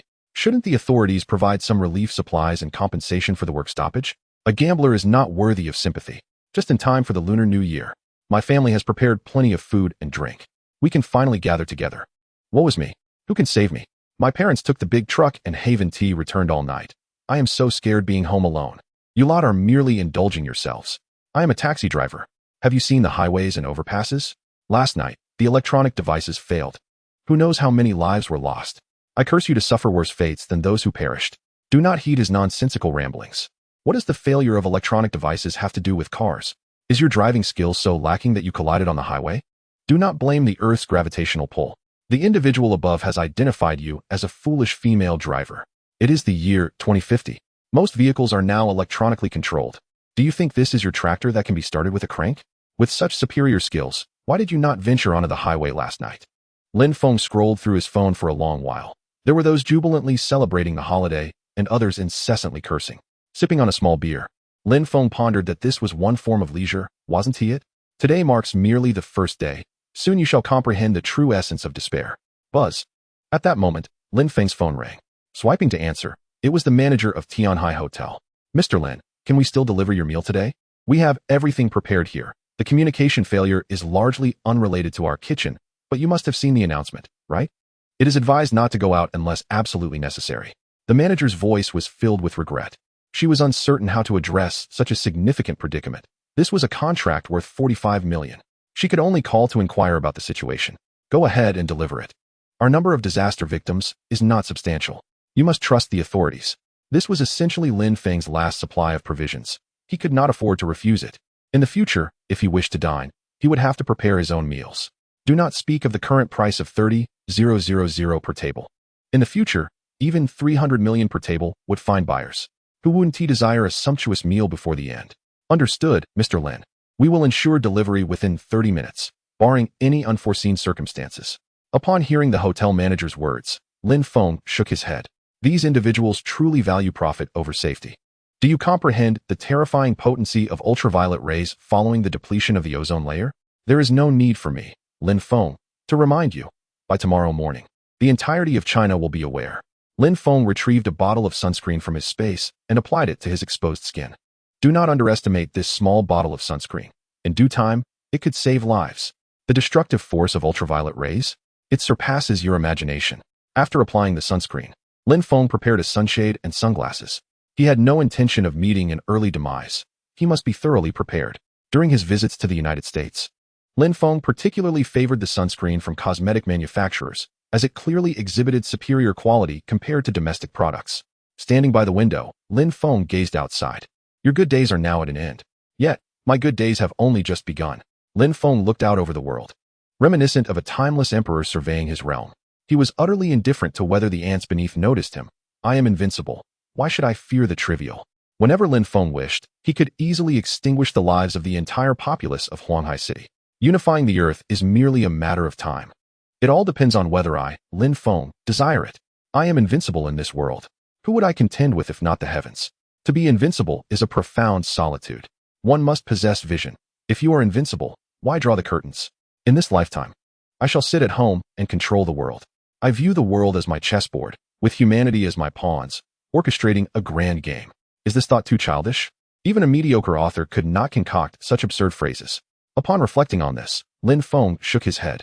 To be honest, even when bored at home, he found it hard to conjure up such melodramatic phrases. Draw the curtains? Am I so invincible that I fear being seen? How else would you know if I, Lin Feng, was lifeless in my own abode? I am merely awaiting someone to force open my door. Otherwise, being alone at home is exceedingly dull. At that very moment, Xiao Xiao, residing across the street from Lin Feng, was perched on her balcony, peering through a high-powered telescope aimed at him. The thick glass of Lin Feng's windows rendered the view blurry even from a mere few dozen meters away. Yet, guided by her feminine intuition, Xiao Xiao surmised what Lin Feng was holding. Sunscreen? Sunglasses? A sunshade? But it is January. What could Lin Feng possibly need these for? Puzzled, Xiao Xiao set down the telescope. Could it be that Lin Feng was also a delicate boy fearful of sunburn? It hardly seemed likely. Xiao Xiao, what are you looking at? It's vacation time. Let us head to the beach. Just then, her friend and classmate, Li Ying, approached. She had come over to celebrate the new year, unaware of the unfolding situation. Given the current calamity, what business did they have at the beach? Hadn't she heard the official announcement advising against unnecessary outings? Xiao Xiao shot Li Ying a glance of exasperation. How can you be so oblivious? Of course we're going. The beach is not far, just a few dozen kilometers. We can take a cab. Li Ying began to pout, and Xiao Xiao felt a surge of helplessness. Li Ying was beautiful and kind-hearted, devoid of malice, though her thoughts often lagged behind the norm. While countless individuals suffered devastation just last night, Li Ying still thought of a beach outing. Don't worry, the winter break isn't over yet. It lasts until March 1st. Once things return to normal, I'll accompany you. For now, let us go to the supermarket. I need to buy some essentials. Upon hearing Xiao Xiao relent, Li Ying smiled brightly. All right, but you must promise me to bring your brother along. Xiao Xiao pinched Li Ying's nose playfully and chuckled. I knew you harbored ulterior motives regarding my brother. Unfortunately, he already has a girlfriend. Your chances are slim. This remark left Li Ying indignant as she playfully punched Xiao Xiao's chest with her tiny fist. The genes in Xiao Xiao's family were remarkable. She stood at 175 centimeters, while her brother Xiao Feng was an impressive 190 centimeters, earning several million annually. If Li Ying had no aspirations, that would be rather unusual. It must be said that Li Ying had a penchant for wealth. The day she spotted Lin Feng's supercar, she recognized it immediately. Yet, what was wrong with desiring a partner who was both handsome and affluent? Li Ying was not at fault. She merely sought a worthy companion. Chapter 34. All in is a form of wisdom. Xiao Xiao rummaged through her belongings, extracting her summer sunshade, sunscreen, and sunglasses. Whatever Lin Feng is up to, I shall follow suit. Emulating the affluent will surely spare me from many detours. She then proceeded to apply sunscreen, determined to spend her remaining funds on sunscreen, sunglasses, and a sunshade. After all, only 300,000 remained. She would stock up in one final sweep. Xiao Xiao, what on earth do you need these for in the dead of winter? Li Ying inquired skeptically, standing nearby with an expression rife with doubt. I am also unclear. Shall I apply some for you? Jojo handed the sunscreen to Li Ying, who shook her head in refusal. I won't apply it. My makeup will be ruined, rendering my efforts futile. Jojo thought nothing of it, reclaimed the sunscreen, donned her sunglasses, and grasped an umbrella, linking arms with Li Ying as they ventured outside. Come, accompany me to purchase a few items. The two beauties strolled out of the building, only to be taken aback upon stepping outside. It was January. Why was it so warm? The outdoor temperature must be at least 20 degrees. Clad in winter attire, they felt slightly overheated. Jojo dismissed the thought, unfurling the umbrella, finding solace in the cool shade as a gentle breeze caressed them. The community was unusually desolate. A consequence of the New Year holiday and the government's advisement to remain indoors unless absolutely necessary, most people complied. Yet, the square was still bustling with elderly couples enthusiastically partaking in their dance routines, unwilling to forego such splendid weather. There were also groups of spirited individuals walking briskly, taking advantage of the empty streets, if not now, when? In the past, no one dared to intervene with their dances and rambunctiousness, but now the heavens seemed to take charge. The two arrived at the largest comprehensive supermarket outside the community, where Jojo promptly made her way to the sunscreen counter. A final 300,000. Following Lin Feng's lead. This is a gamble of wisdom. After all, my brother has won. 8,300,000 is a mere trifle. Li Ying gaped as Jojo made her purchases. Jojo acquired 160,000 worth of sunscreen, 20,000 for sunglasses, and another 20,000 for the umbrella. With such a quantity, are you not concerned you won't use it all in your lifetime? After settling the payment and providing her address for delivery, Jojo pondered a moment before deciding to spend the remaining 100,000 on snacks. She then bought 98,000 worth of provisions, again opting for delivery. Li Ying was bewildered, questioning Jojo. Jojo, what are you planning? Can you possibly consume all that food? She gently patted Jojo's head, unaware that Jojo had already become quite wealthy. Her brother, Xiao Feng, possessed 200 million. This is an investment. Do you understand investment? It will yield returns. Do you have funds? Join me in this venture. It is bound to be profitable. Jojo firmly believed in a principle. Follow the flies to the restroom, and follow the bees to the flowers. Although Lin Feng may lack character, he was undoubtedly adept at making money. Jojo was unaware of the exact profits from Lin Feng's rental properties, but she knew that the countless resources he possessed, worth billions, were accumulated through his efforts over a mere month. Regardless, I will follow Lin Feng's lead. One day I, Jojo, shall surpass you. No. Investing carries risks. One must exercise caution, Li Ying admonished, shaking her head. She still had 38,000 in her account, but she was not inclined to take risks alongside Jojo. She preferred to save her funds for imported cosmetics, handbags, dresses, and high heels. Shouldn't a woman invest in her own adornment? Earning money? It's far swifter to befriend a wealthy patron. Jojo did not press the issue. She was uncertain about gains and losses, yet she felt confident knowing her brother still had won. 8 billion. Even if she lost 20 million, she could afford it. Business. Is there any endeavor without risk? This minor risk, I, Jojo, can certainly bear. As Jojo and Li Ying exited the supermarket, they noticed it was only 8 p.m. Had the temperature really risen again? The outdoor temperature had evidently reached a balmy 25 degrees Celsius. Dressed in down jackets, they felt uncomfortably warm. They contemplated removing their jackets, but beneath them were merely women's cotton coats. Although the streets were deserted, surveillance cameras were omnipresent, making it imprudent to disrobe. Sweating profusely, they returned home. Upon entering, they promptly shed their outer garments. The heating still persisted indoors, making it even warmer. Drawing the curtains tightly, they feared that someone might take a peek at them, just as Jojo had done. Only after Jojo had removed her clothing did it become apparent that her figure was indeed remarkable. Standing at 175 centimeters with a 36D bust, she wore no heavy makeup, yet radiated an ethereal beauty. Li Ying also possessed an admirable physique, standing at 165 centimeters with a 66C bust. Although somewhat insecure and adorned with heavy makeup, she too was a beauty of the highest order. With their down jackets finally removed, they sighed in relief. What was going on with the weather? Why was January so unseasonably warm? Checking the time, they prepared to cook and eat, wondering where Xiao Feng had gone. Had he spent the night away? Why couldn't they reach him by phone? Would he return home for the holiday? Jojo's family had planned a celebratory meal, as had many others, for after all, it was New Year's Day. What family wouldn't he prepare some food and drink? The vast majority of people were not lacking in provisions, particularly since the authorities had issued a notice prohibiting price hikes, leaving everyone too indifferent to hoard supplies. They could simply buy more when they ran low. Lin Feng, wielding a sun umbrella and donning sunglasses, stepped out to collect the food and drink. The sight left the manager of Tianhai momentarily stunned. Though the weather had warmed up, was he truly so cautious? After all, he was a man. Haven Tea even suggested using an umbrella for shade. Lin Feng disregarded her entirely, simply adhering to his cautious nature, unwilling to allow even the slightest misstep. With so many supplies at his disposal, dying would render his efforts futile. Signing for the delivery, he noted the noon order consisted of 500 tables, and the evening order was the same. This was the last of the supplies. Upon returning to his safe house, Lin Feng opened his phone, revealing a balance of 2.7 million.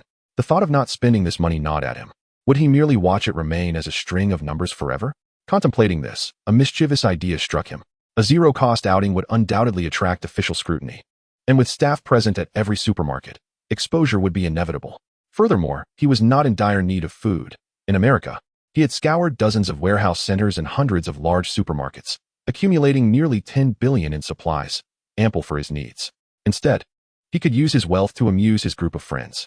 However, now was not the time. The authorities had stabilized prices, allowing them to purchase goods without issue. He would wait until the officials lost control over prices before making his move. With this thought, Lin Feng returned home in high spirits. The noon delivery had consisted of 500 tables, and the evening would mirror that. This would indeed be the final feast. After completing the delivery, he browsed the forums. There was little of novelty. Many shared images of lavish New Year's dinners, while others lamented the misfortunes their families faced that morning, transforming the holiday into a somber gathering. It bore little difference from the past. Those waiting a few more days would soon understand what true despair entailed. Chapter 35. The Lethality of Ultraviolet Rays. Wow. On the morning of January 2nd, at Jojo's home, she was startled awake by a piercing scream. Upon opening her eyes, she saw Li Ying shouting frantically in front of the mirror. Rubbing her eyes, Jojo got up to assess the situation. And the sight that greeted her was alarming. Li Ying's face, neck, and hands were covered in red spots, rendering her appearance grotesquely frightening. What happened, Ying? Are you allergic to something? Jojo inquired, bewildered by the circumstances. I have no idea. I felt itchy yesterday, but thought nothing of it. I woke up like this. Li Ying exclaimed in a panic. You must take me to the hospital. What if my face is ruined? How will I ever get married? Li Ying was genuinely distraught. She had no desire to work hard. She only wished to marry a wealthy man. If her condition continued to deteriorate, how could she ever find a suitor? Wealthy men would surely turn away, and even ordinary ones might find her unappealing. Stay calm. The hospital will undoubtedly be packed. I'll check online. Perhaps applying some antihistamine cream will do the trick. Jojo remained composed and opened her phone, where she was met with a barrage of notifications. Upon clicking, she discovered numerous posts on forums and social media featuring images of individuals with conditions similar to Li Ying's. Some even had faces that appeared severely damaged, with pus and blood oozing from their wounds. This sight made Jojo feel queasy. Upon closer examination, Jojo concluded that this was a case of ultraviolet burns. All those afflicted had been outdoors enjoying the sunny weather yesterday, participating in activities such as square dancing, group outings, disaster relief efforts, or simply shopping for supplies. while those who remained indoors playing video games or binge-watching shows were largely unscathed. Jojo, feeling a surge of anxiety, touched her own face. No girl is immune to the desire for beauty. Looking into the mirror and seeing her own unblemished complexion, she breathed a sigh of relief. Thank goodness she hadn't followed Li Ying to the beach. Sunbathing in swimwear all day would have surely been disastrous. My goodness, how astonishing. How could that unscrupulous vendor know about the excessive UV levels when the authorities hadn't even released a warning? Jojo thought of Lin Feng. Had she not learned from him, she might have ended up looking just like Li Ying. Jojo, have you found anything? What on earth is going on? My face isn't going to be disfigured, is it? Li Ying asked, rising in terror. The thought of her face being ruined made her feel despondent. Don't worry, I found the answer. It's ultraviolet burns. We have some after sun cream at home. Let me find it. Jojo rummaged through drawers in search of the cream. As her father frequently suffered from sunburns due to his work on construction sites. After retrieving a bottle, she handed it to Li Ying, who quickly applied it to her face, neck, and hands. Once the cream was applied, a refreshing sensation washed over her, alleviating the unbearable itch. Sensing an improvement, Li Ying sighed in relief. As long as her face remained intact, everything else could be managed. Jojo, is there something you're not telling me? How do you know about applying sunscreen and wearing sunglasses? If I end up disfigured, you will bear full responsibility. Li Ying accused Jojo angrily, rising to confront her. Jojo was taken aback, unable to comprehend Li Ying's unreasonable behavior. Yesterday, I urged you to apply sunscreen. It was you who claimed that you feared your makeup would smudge if you did not. Reflecting upon it, after all, she is my childhood friend, and there is no need to stoop to her level of impatience. I merely believe that given the drastic changes in weather, taking precautionary measures is never unwarranted. Jojo sensed, albeit subtly, that Li Ying was not entirely trustworthy. This was not merely a superficial sisterly bond. Rather, Jojo was a devotee of apocalyptic narratives, frequently indulging in end-of-the-world films and novels. With Li Ying's saintly disposition, perched atop her moral high ground and admonishing others. It is often such individuals who do not survive beyond 3 episodes. In an apocalypse, the first to be eliminated must be the saints. Jojo understood this principle well. As she pondered, the image of Lin Feng resurfaced in her mind, cold-hearted, relentlessly stockpiling resources, constructing shelters. Wasn't he the quintessential male protagonist of an apocalypse? Could it be? Was the end truly nigh? Shaking her head vigorously, Jojo dismissed the absurdity of such thoughts. Meanwhile, Li Ying nodded in agreement with Jojo's rationale. After all, Jojo had always exhibited a suspicious nature, and being prepared was quite reasonable. Fortunately, you had hoarded an abundance of sunscreen. We could use it for a lifetime. Well, we are sisters, so I won't hold this against you. But should there be a next time, I shall be genuinely upset. Li Ying seemed to believe herself justified. You expect me to pay while you contribute nothing? I purchased it, and now you wish to utilize it for free? Jojo was thoroughly displeased. It was imperative that Li Ying remain oblivious to the fact that her storage downstairs contained 19 million worth of supplies. You think you can take advantage of my 300,000 worth of resources? If you knew I had 19 million in supplies, wouldn't you seize the opportunity to eliminate me in my sleep? Jojo's mind raced. This friend was a delightful companion in ordinary times. Dining, chatting, singing, and shopping together were all enjoyable pursuits. But what if the apocalypse truly arrived? This friend could very well become a ticking time bomb.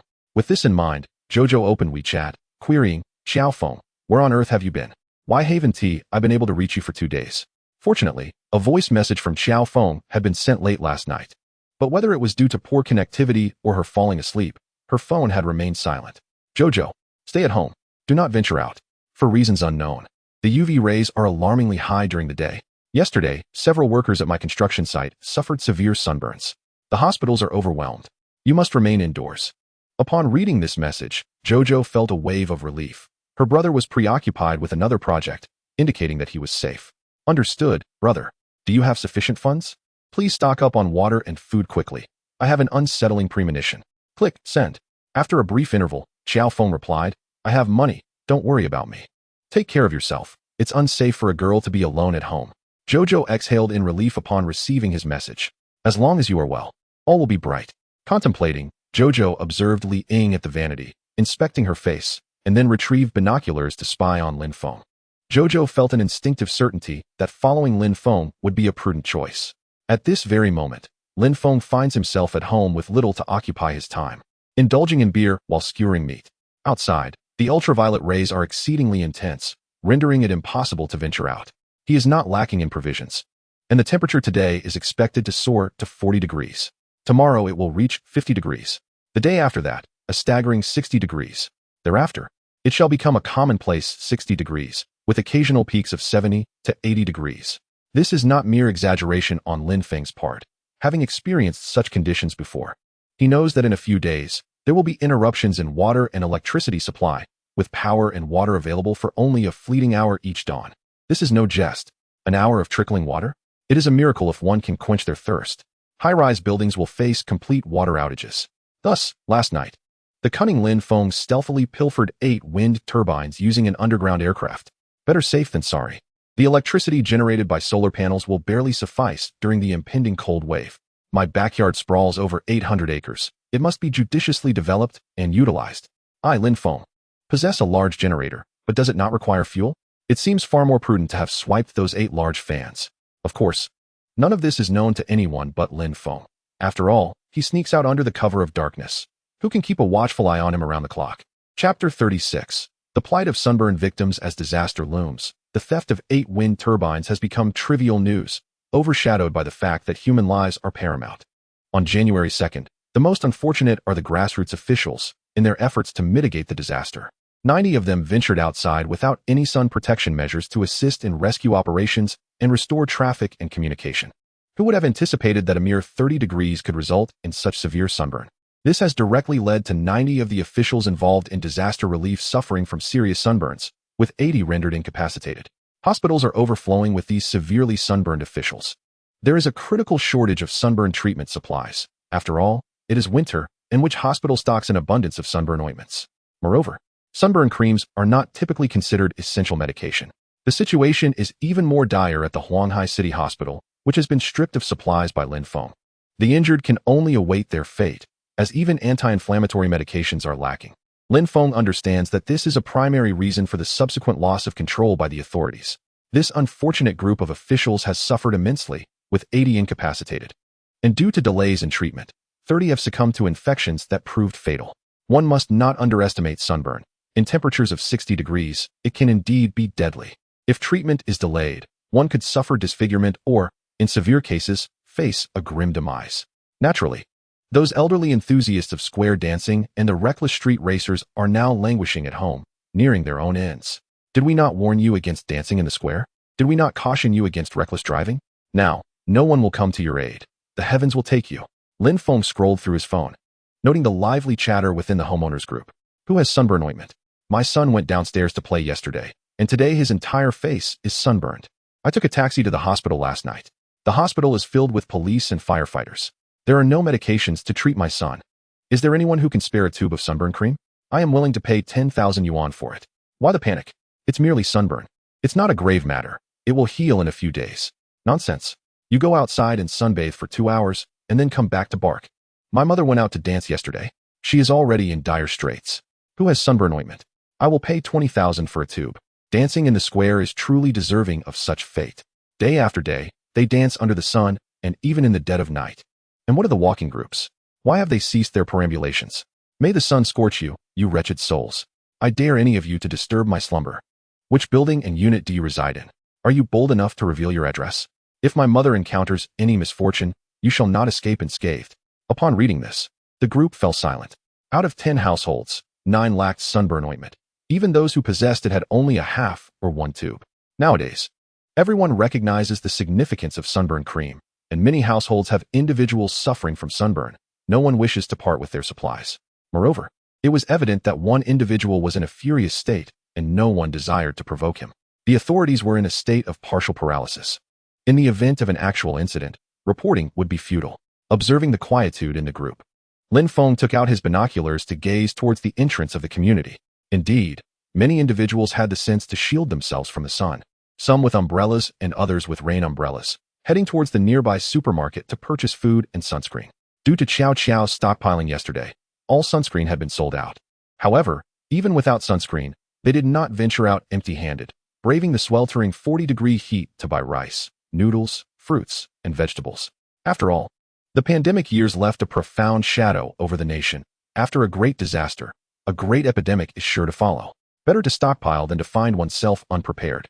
The majority of these individuals, aged in their 50s and 60s, were seniors who had endured months of lockdown during the pandemic and had gained experience.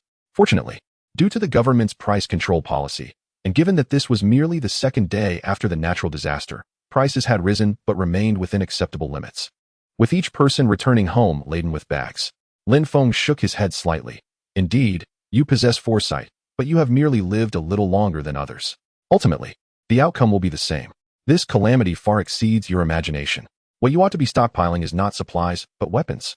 At your age, when the younger generation becomes desperate, no amount you purchase will suffice against their raids. Setting down the binoculars, he found the group still silent. Online, there were countless posts from families seeking assistance, and some unscrupulous bloggers were sharing dubious sun protection tips for the sake of traffic. Lin Feng had no interest in their trivial advice.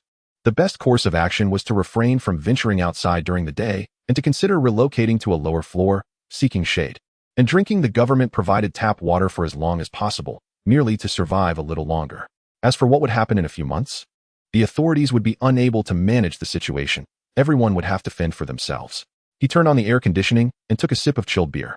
Outside, it was a scorching 40 degrees, yet inside, it was a refreshing 23 degrees, such bliss. As for weather exceeding 50 degrees, Lin Feng had his own solutions. The space still held 30,000 square kilometers of Lake Baikal ice, 5 meters thick. Simply taking a chunk and placing it indoors would suffice to lower the temperature. This safe haven is insulated against cold and heat, akin to a thermos. Lin Feng could never exhaust such an abundance of ice in his lifetime. Buzz. Just then, Lin Feng's phone chimed. Upon checking, it was a message from Aunt Wang Guifin of the neighborhood committee. All members, please remain calm and trust in the capabilities of the authorities. It is currently winter. Experts have stated that the current natural disaster will soon pass with a drop in temperature. Yet, I have observed some oblivious elderly individuals hoarding supplies unnecessarily. It is 2050. We are no longer in an era of scarcity. Purchasing excessive amounts not only wastes money, but also places undue pressure on official rescue efforts. I implore everyone to trust the authorities and community committees.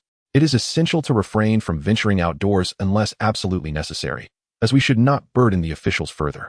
Upon hearing the foolish remarks of Wang Guifin, Lin Feng couldn't help but smile. She hardly embodies the essence of goodwill. In her previous life, she hoarded a significant amount of relief supplies allocated by the government, leading to the demise of many. Moreover, on the second day of this apocalyptic scenario, the opportunity to purchase resources still exists. But what will happen tomorrow when temperatures soar to 50 degrees and the day after to 60? Will you still have the means to buy? Money pales in comparison to life. Life is paramount. In this extreme heat, even air conditioning fails, and nothing can rival the immediacy of water and fans. Do you comprehend how many lives heatstroke could claim? Lin Feng remained silent, observing quietly. It wouldn't be long before Wang Guifin became the target of scorn within the community. When the chance to procure supplies was available, she discouraged others from doing so. Just wait and see how these people might force their way in during the night. Lin Feng chose not to speak, but the other residents voiced their thoughts. Sister Wang, we are all post-90s. Did you not experience the pandemic years? What if we run out of food? We must stockpile. Exactly. In this sweltering heat, coupled with harmful UV radiation, simply stepping outside is laborious. My family has run out of supplies. Am I expected to survive on the wind? Is it unreasonable for me to buy a few barrels of water? This scorching weather has reached 40 degrees.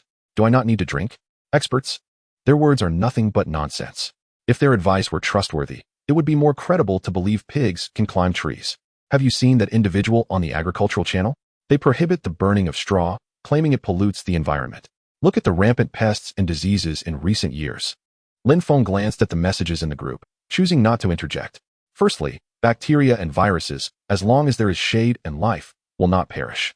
Their resilience far surpasses that of humans, and they swiftly adapt to various environments. As long as humans exist, one cannot expect bacteria and viruses to vanish. Even within our bodies, diverse microbial communities thrive. When humans die, bacteria and viruses remain unscathed. Secondly, while high temperatures indeed accelerate the spoilage of packaged foods, staples like instant noodles, rice noodles, pasta, and flour have extended shelf lives. Although their taste may deteriorate, in times of need, who cares about flavor? Thirdly, while food, medicine, and water are indeed essential, it is even more prudent to stockpile weapons, composite bows, machetes, and cleavers. If you do not act now, you may be courting your own demise. These insights stem from Lin Feng's experience, yet he chose not to share them. Let it be. It is of no concern to me. Even if I possessed the entire world's reserves, could I sustain everyone for years? The intense UV radiation not only threatens animals, but is also lethal to plants. From this moment onward, this earth shall be incapable of producing sustenance. Thus, you shall experience despair. Chapter 37. Detain him in the shadows for half a year. Due to Wang Guifan, a member of the entire group, chaos ensued. Wang Guifan sent a voice message, angrily exclaiming in the group, "Are you all attempting to rebel? This is not merely a disruption for the officials, but also for our neighborhood committee. With your looting methods, within 3 days, prices will surely spiral out of control. At that point, none of us will have anything to eat. Today, on behalf of the neighborhood committee, I declare this. I am heading to the main entrance to take names. Anyone caught looting supplies will be recorded. Once the calamity is passed, I will certainly report you for disturbing public order." Listening to Wang Guifan's words, Lin Feng gave her a thumbs up. "Wang Guifan, you are truly courageous. You raised that banner splendidly." After her 3 statements, the group fell silent once more. Although the Shishan Bun Villa area is an upscale residential district adjacent to ordinary neighborhoods, housing tens of thousands of residents, no one wished to bear the burden of that heavy title. In a society governed by law, no one wanted to stick their neck out and offend Wang Guifan. At that moment, a homeowner sent a video. Lin Feng opened it to find an elderly man, drenched in sweat, moving items into a tricycle from the shadows of a supermarket, completely filling it. "Wang Guifan, isn't that your old man, Li Dagua? You can't even manage your own household, yet you're here trying to dictate to us." Instantly, the group erupted once more. "Good heavens! Am I looting supplies just because I carry things by hand? You're loading up a vehicle? This is the height of hypocrisy. Allowing officials to set fire while forbidding the common people from lighting a lamp. Wang Guifan, speak up. Weren't you quite arrogant just now? Now you can't even muster a word? Enough of this, Wang Guifan. Prepare for complaints. The complaint hotline is unreachable, but otherwise, I would be the first to call." Wang Guifan gazed at the messages on her phone in silence. She merely wished to stockpile some supplies before prices surged. The ordinary populace was unaware that the authorities had already issued a notification regarding a severe disaster, and to alleviate the pressure on the officials, water and electricity would be restricted within 3 days. Thus, Wang Guifan hurriedly instructed Li Dagua to purchase water and food, knowing that it would be too late once everyone else caught wind of it. Just as Wang Guifan was in a panic, her daughter-in-law, Zheng Shuyan, entered her room. "Mom, you should divert the conflict. What we have in these tricycles hardly counts as stockpiling. Did you not see the countless supply trucks entering Lin Feng's villa area a few days ago? He is the real hoarder. You must relay this to the homeowners. With so many of us in the community, we can drown him in spit." Zheng Shuyan's words enlightened Wang Guifan. "Is it really excessive for me to have these tricycles? Lin Feng is the one who is excessive. He hauls supplies in trucks. That is true looting. Everyone, please be quiet. My old man is purchasing supplies to prepare for any family that may face difficulties, to assist those in need. As for Lin Feng from the villa area, he is the true looter. I witnessed countless trucks unloading at his warehouse a few days ago. Lin Feng, our community is struggling. Neighbors are closer than distant relatives." Wang Guifan purchases supplies with the intention of assisting her neighbors in need. As natural disasters strike, Lin Feng is prompted to extend his support to those around him. Upon hearing this, Lin Feng chuckles. "What an audacious jest you make. With your own affairs in disarray, you dare to cast your burdens upon me?" Amused by his boredom, Lin Feng decides to tease Wang Guifan further. "Aunt Wang, my household is on the brink of starvation. Your husband has stockpiled an abundance of supplies. Might you spare a few for me? I promise to repay you tenfold once this calamity passes. I am in desperate need." Appealing for aid from the neighborhood committee, Wang Guifan and Zheng Shuya find themselves momentarily stunned by Lin Feng's audacious claim. "With your warehouse brimming with goods, you declare yourself in need? Who among us is not facing hardships?" Subsequently, Lin Feng shares a video revealing his warehouse to be utterly bare, followed by a police report documenting the loss of supplies valued at 10 billion. The homeowners witness this revelation, comforted by the thought that while they may face food shortages, Lin Feng, the unscrupulous businessman, has lost a staggering amount. Heavens, which benevolent spirit has granted me this satisfaction? Lin Feng, your wealth has not shielded you from misfortune. Ha ha ha. To lose 10 billion worth of goods is simply hilarious. What a delight. Oh my God, 10 billion worth of supplies. How long could that sustain the entire community? Have you lost your senses? If Lin Feng hadn't lost it all, he could have alleviated our plight or provided us with sustenance. Now, with his bankruptcy, we too face hunger. The group erupts in a flurry of chatter, predominantly reveling in Lin Feng's misfortune. They are aware of his wealth, and his substantial loss brings them a sense of joy. After all, smiles do not vanish. They merely shift to our faces. Unbeknownst to them, Their smiles are about to return to Lin Feng's visage. I still possess 7 million, yet lack a sunshade. Aunt Wang, could you have your husband deliver some food to me? I am willing to pay you a delivery fee, 5 yuan for a pack of instant noodles, 5 yuan for a sausage, and 5 yuan for a bottle of water. Upon sending this message, Lin Feng displays his bank balance. Many in the group, having purchased their homes through loans, express their astonishment. Indeed, the skinniest camel is larger than the mightiest horse. To lose 10 billion worth of supplies, yet still possess 7 million? Such disparity is infuriating. Lin Feng, you are wealthy. You do not qualify as a household in need. Our neighborhood committee only assists those truly in hardship. If you seek nourishment, you must procure it yourself. Standing upon her moral high ground, Wang Guifan feels invincible. Yet, voices begin to rise within the group. Aunt Wang, I purchased my home and car through loans. My family has always struggled, and I have no savings or provisions. Could you send me some food? I reside in Building 8, Apartment 1301, and will repay you once my salary arrives. Sister Wang, my son is away, and my health is failing. In this sweltering heat, I cannot descend to buy groceries. Would you assist me with a purchase? I will transfer the money to you. Aunt, I lack the habit of cooking and have relied solely on takeout. Today, there are no deliveries. Could you bring me something to eat? I will compensate you for your trouble. Wang Guifan expressed her intention to assist struggling families, and soon thereafter, those in need began to voice their concerns. Frustrated, Wang Guifan abruptly turned off her phone, exclaiming, "What do their troubles have to do with me?" After a prolonged silence in the group chat, a wave of criticism ensued.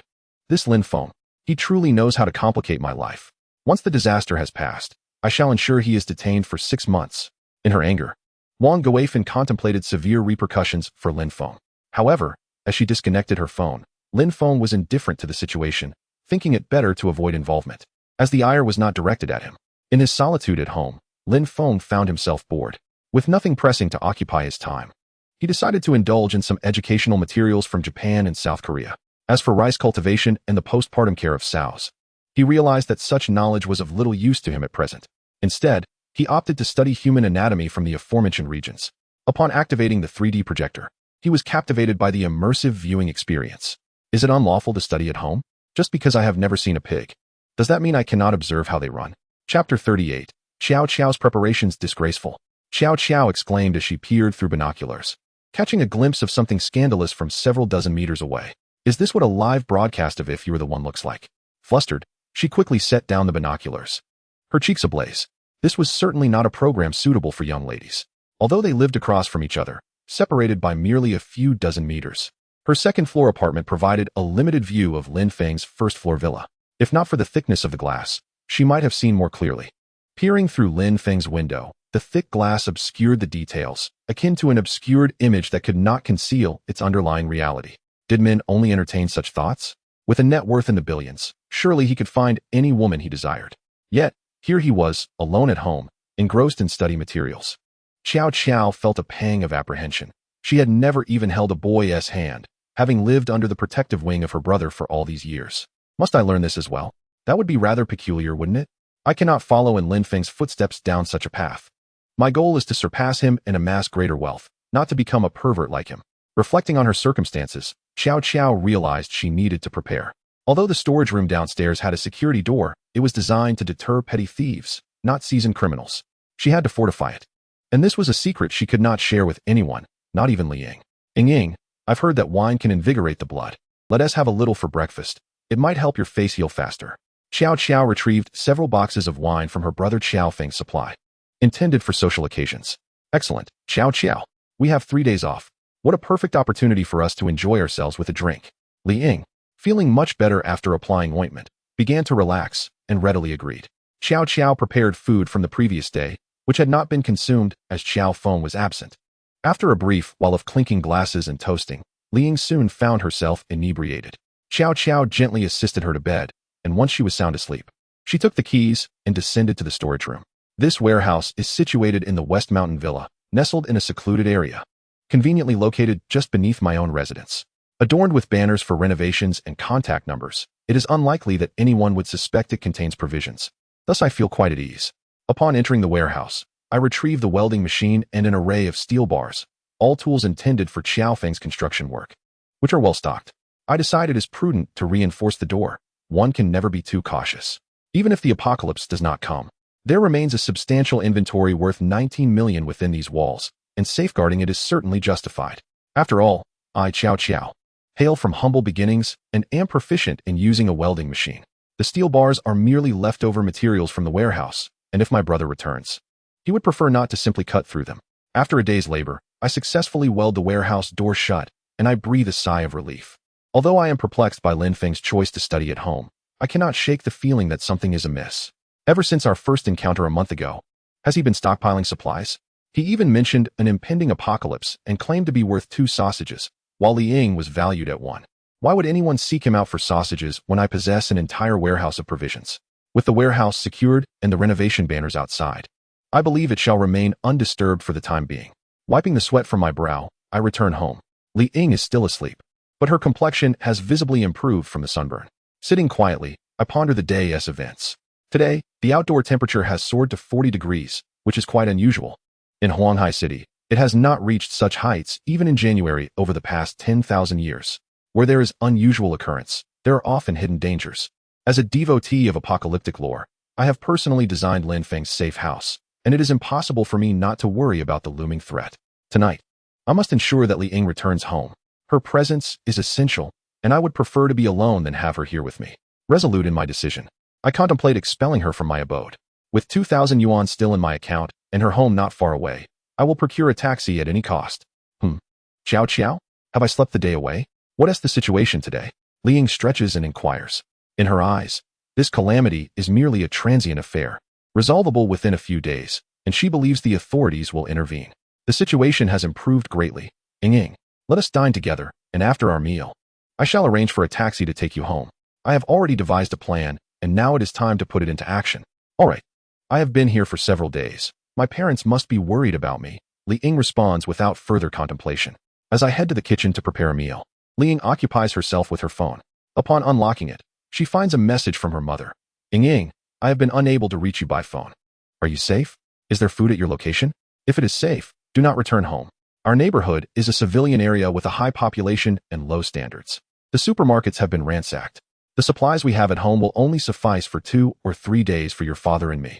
Isn't that classmate of yours quite affluent? Hurry and ask her to buy more provisions. As I awaited the inevitable depletion of supplies at the large supermarket, I pondered the gravity of the situation. Has it truly escalated to this extent? The primary catalyst behind the acute shortage of resources in Huanghai City is none other than Lin Feng, who has indiscriminately purchased an exorbitant amount of goods, expending over 10 billion. 8 out of 10 warehouses surrounding Huanghai City lie barren, a testament to the terrifying power of currency. Furthermore, the highways remain inaccessible, barring rescue vehicles from neighboring provinces, thereby relegating Huanghai City to a dire state of scarcity, with Lin Feng as the principal culprit.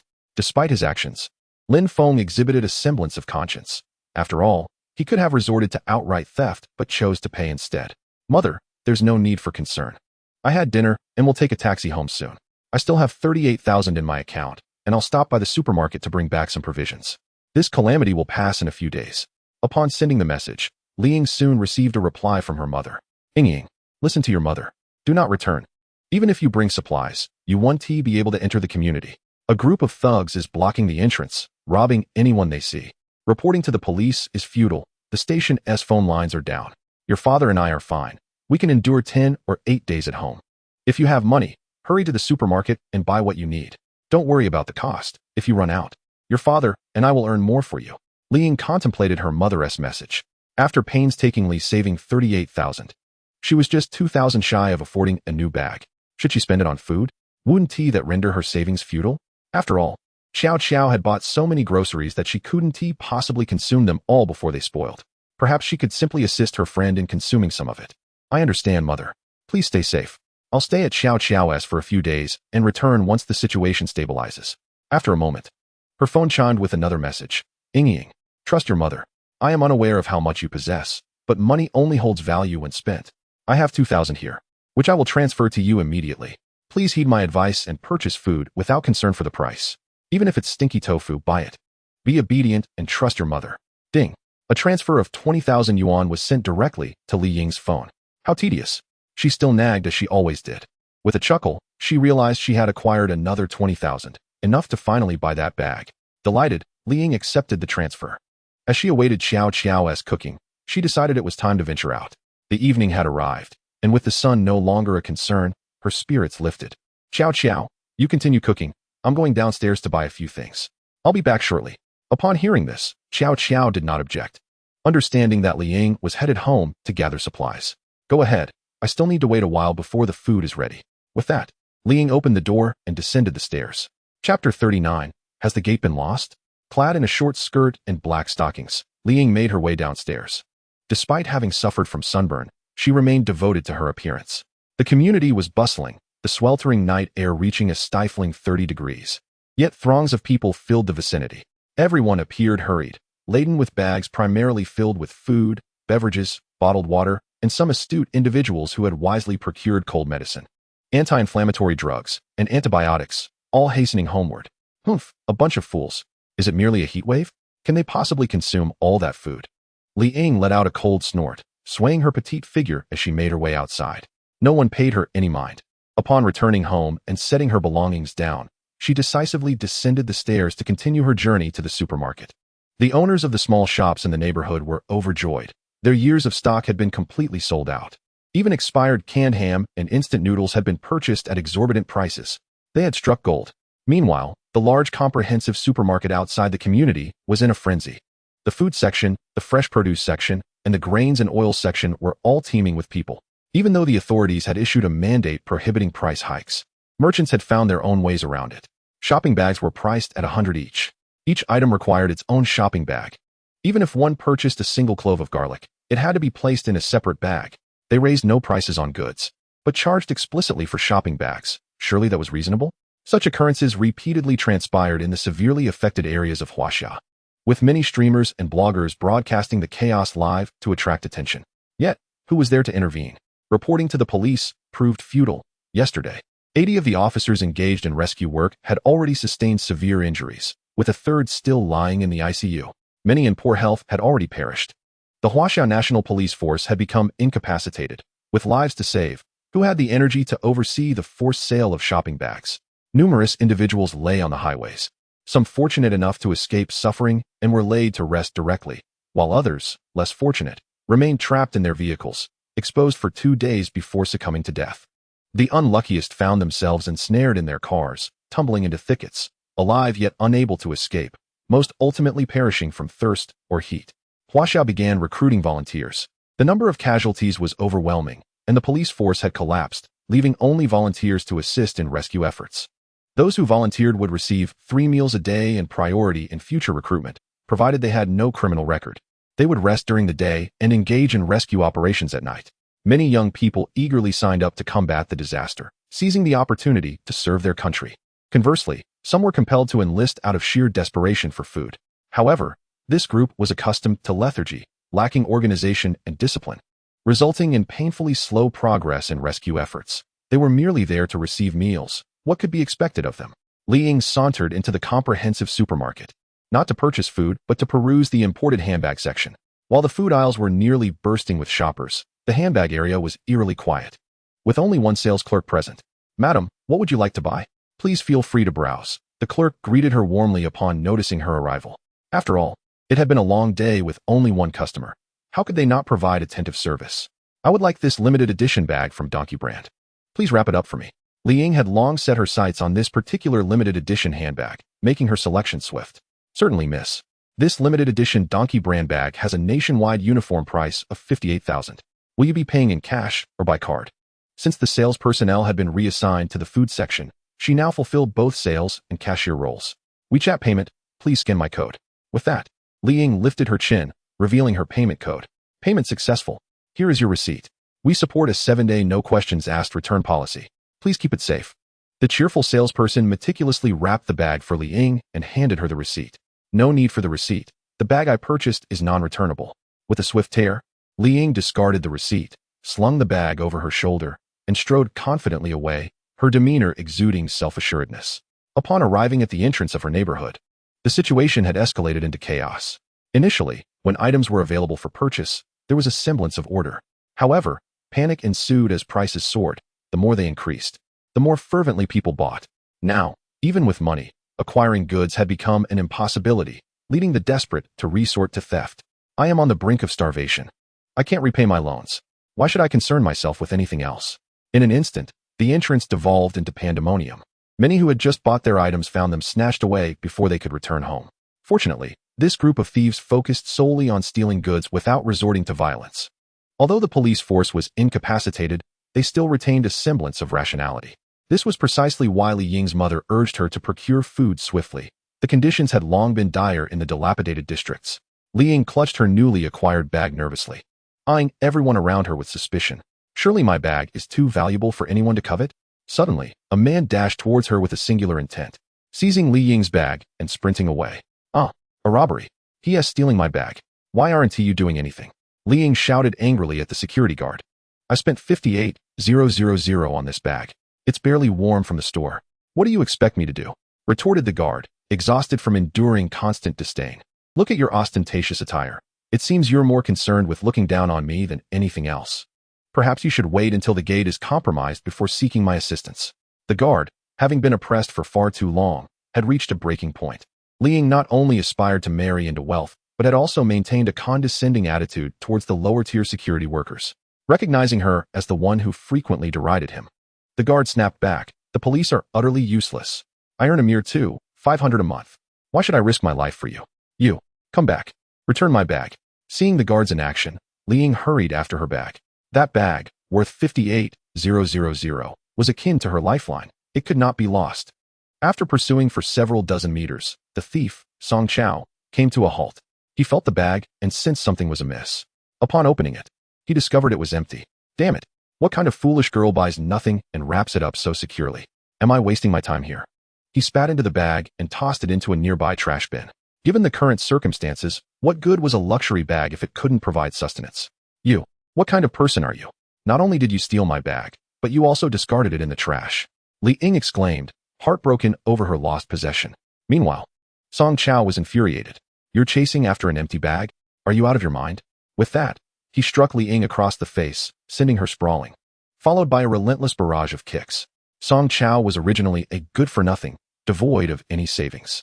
With food prices soaring, how could he survive without resorting to theft? Damn it, you waste my time. I don't even have anything to eat. Lawyer Zhang San has stated it clearly. I could eat a giant panda, and it wouldn't be illegal. I am merely exercising emergency measures. As he kicked and cursed, Song Chao vented his frustration, while Li Ying, in pain from the beating, hastily pleaded for mercy. Is that what you want to eat? I have plenty of food at home. Please don't hit me anymore. I can give you what you need. Hearing her words, Song Chao paused. For him, nothing was more vital than food at this moment. Chapter 40. Escalation of chaos. Where do you live? Take me there. If I don't get food, I'll take you down. Song Chao looked at Li Ying with disdain, his face flushed with anger, finding her quite repulsive. A full stomach awakens desire, while hunger breeds thievery. With his stomach empty, he could hardly muster any interest. Fine, I'll take you right away. I'll give you a box of instant noodles, just don't hit me anymore. And I want to call the police. All right, big brother? Li Ying got up, rubbing her belly. After taking a beating, she had become quite subdued, realizing that reporting it to the authorities would be futile. A box of instant noodles? Are you trying to insult me? You need to add a box of ham sausages. Song Chao raised his hand, ready to strike Li Ying again, but she quickly covered her face and agreed. Don't hit me. I'll give it to you. Seeing her compliance, Song Chao withdrew his hand. Lead the way. Li Ying, feeling wronged, nodded and began to guide him. Passing a trash can, she sorrowfully retrieved her designer bag. How much is a box of instant noodles? My bag costs 58,000. A limited edition. If I had known you wanted instant noodles, you could have just said so. Was it really necessary to kick me? While clutching her bag, tears streamed down her cheeks.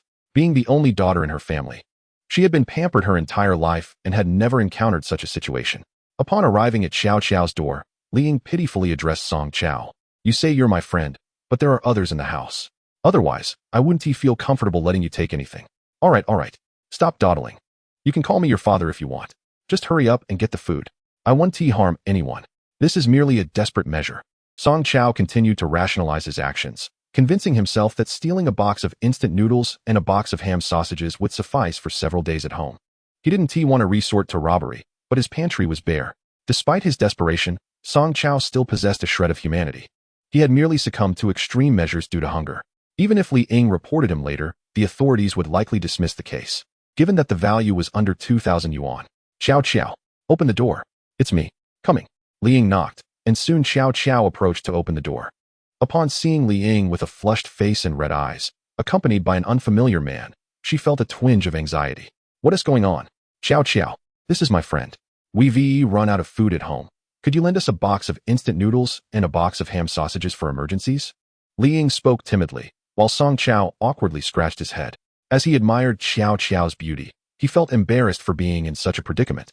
Previously, he would have seized any chance to flirt with someone so stunning, yet here he was, reduced to begging for ham sausages. It was utterly humiliating.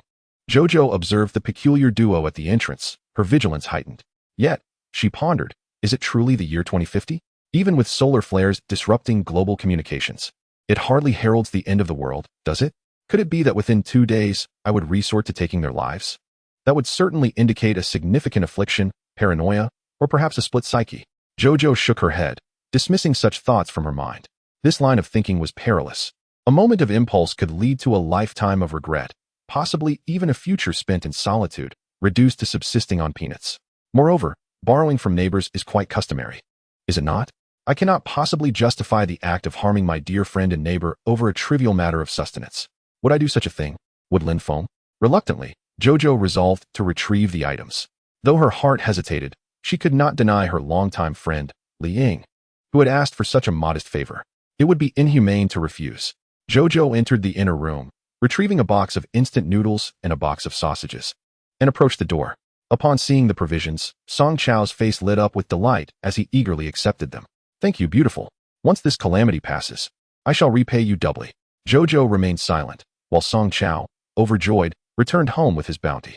If he could satiate himself alone, surely his family would not suffer hunger for long.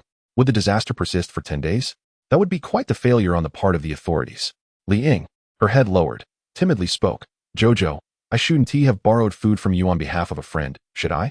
How much do I owe you? I will repay you. Jojo cast a glance at Li Ying, her resolve to have her leave tonight strengthening, yet she maintained her composure. It's nothing, really. What did you bring for dinner? Jojo invited Li Ying into the house, while Li Ying, still avoiding eye contact, stepped inside, hesitant to mention she had purchased a bag. The supermarket was empty, and she had managed to acquire nothing. Jojo, my mother called and said things at home are inconvenient right now. May I stay with you for a few days? We've been close friends for so many years, and with all you've bought, surely you wouldn't mind me staying for a short while? Upon hearing Li Ying's words, Jojo furrowed her brow, sensing that the situation was far from simple. This scenario bore an uncanny resemblance to the apocalyptic novels she had read. Jojo's rational mind insisted that Li Ying must not remain in her home. However, her emotions urged her to consider their long-standing friendship and the hardships Li Ying faced. She could not turn her back on a friend in need. How could she refuse to assist a dear friend in distress? Was there any difference between her and Lin Feng if she did? Such sentiments felt foreign and detached. You can stay until the semester begins. That has no issue at all. Jojo shook her head, attempting to dispel her unrealistic thoughts. Surely the calamity would not spiral out of control. She was not Lin Feng, the cold-hearted capitalist. She had to support her friends in times of need. Besides, it was only January 2nd. Even if the end was nigh, the pace could not be so swift. Wouldn't every household have a few days' worth of provisions? Jojo had considered numerous scenarios, yet she had failed to account for one crucial factor: the butterfly effect triggered by Lin Feng's rebirth. Lin Feng had invested billions, depleting the food supplies around Huanghai City long before the crisis had even begun. Although Lin Feng did not resort to theft, his actions were nearly indistinguishable from it. Otherwise, Song Qiao and his companions would not have resorted to roadblock robberies over mere scraps of food. They truly lacked both money and provisions. After all, without sustenance, one could perish from hunger. Thank you, Xiao Qiao. During this period, I have assisted you with household chores, laundry, and cooking. I cannot simply reside here without contributing. Li Ying expressed her gratitude, her face lighting up as she readily agreed. All right, let us dine. If we delay any longer, the dishes will grow cold. The meal on the dining table was quite modest, featuring only shredded pork with green peppers and scrambled eggs with tomatoes. Vegetables do not retain their freshness for long, so it was best to consume them promptly. Over the course of the meal, the two indulged in a bit of wine.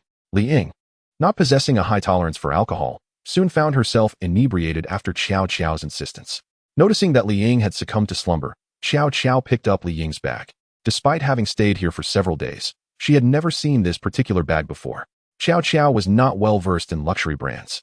She retrieved her phone, opened the online marketplace, and began to take photos for identification, her eyes widening in disbelief. A limited edition donkey brand bag, priced uniformly at $58,000 nationwide. Setting the bag down, Xiao Xiao couldn't help but feel that Li Ying's judgment had been thoroughly compromised. Coming from an ordinary family, with her father earning $6,000 monthly as a rideshare driver and her mother making $3,000 working part-time in a restaurant, it would take half a year of their family's frugal living to afford such a bag. If only Lin Feng had the means. Spending $58,000 on a meal would be more reasonable. How could one splurge $58,000 on a bag without considering their parents' sacrifices? Alas, purchasing a bag was Li Ying's prerogative. Xiao Xiao was not her guardian and had no right to interfere. Sighing as she gazed at Li Ying sprawled on the bed, Xiao Xiao lamented, "How did I come to believe that inviting you into my home was a prudent decision? Could it be that the apocalypse was truly upon them?" Such a notion seemed absurd. Taking out her night vision binoculars, she resolved to observe what Lin Feng, the cunning merchant, was up to at home. If he began trading supplies, she would have to follow suit. She could not allow this stockpile to expire and become worthless. However, upon peering outside, she was taken aback. The chaos at the entrance of the community had escalated tremendously. Moreover, some individuals lay motionless in pools of blood, their fates uncertain. The situation outside was spiraling into disorder. Those unable to procure goods had resorted to armed robbery. My heavens, what has become of this world? Have they all gone mad? Xiao Xiao was startled. They resided on the second floor. Just below was a storage area. The second floor was not secure, and if others discovered the supplies downstairs, what consequences would ensue? Xiao Xiao dared not dwell on the possibilities. Why did I choose the second floor for convenience during a power outage instead of opting for a higher floor? Regret washed over her. Had she chosen a top floor, no one could reach her, and she would not be plagued by such fears. There was no time for sleep. She needed to reinforce her home immediately, otherwise it might be too late. With no time to spare to observe Lin Feng's actions, Xiao Xiao rose, descended the stairs, entered the storage area, and gathered supplies. Welding machines, steel bars, and drills were all hastily carried into the house. Chapter 41. Once the bow is drawn, there is no turning back. After transporting the tools upstairs, she first focused on reinforcing the front door. Although the security door was of decent quality, it was still not foolproof. An additional layer of iron bars was essential. Xiao Xiao did not wish to add them externally, for doing so would undoubtedly draw attention to the uniqueness of her door. Was it not evident that her household was stocked with supplies? Was this not akin to burying one's head in the sand? Without delay, she set to work, welding a layer of iron bars onto the door. Appearance was secondary. Safety was paramount. After 2 hours, the door was completed, and she began to weld security windows. Li Ying, her good friend, slept like a log, contributing nothing but her cuteness. After a night of toil, Jojo finally reinforced all the doors and windows. Fortunately, with her background in architecture and her brother's involvement in construction, she had access to all the necessary tools and materials. At 7 a.m. on January 3rd, after a long night of labor, Jojo decided to take a look through the binoculars at what Lin Feng was up to. This was no longer merely about hoarding supplies for profit. It was a matter of life and death. She observed Lin Feng enjoying his breakfast, seemingly relaxed while sipping red wine. The blurred image of a 1-meter-long Alaskan king crab on his table caught her eye. Even if indistinct, it was clearly a sumptuous feast. Wealthy individuals certainly have breakfast that is both extravagant and accessible. After a few bites, Lin Feng tossed the remainder to Bei without a second thought, displaying an air of nonchalance that irked Jojo to no end. How infuriating. She had never even tasted king crab, and here he was, feeding it to his dog. Turning her gaze to the peacefully sleeping Feng Zi, she shook her head. It seemed unlikely that Feng Zi would ever experience such lavish meals. Why was there such a disparity among dogs? Enough of that. It was time for breakfast.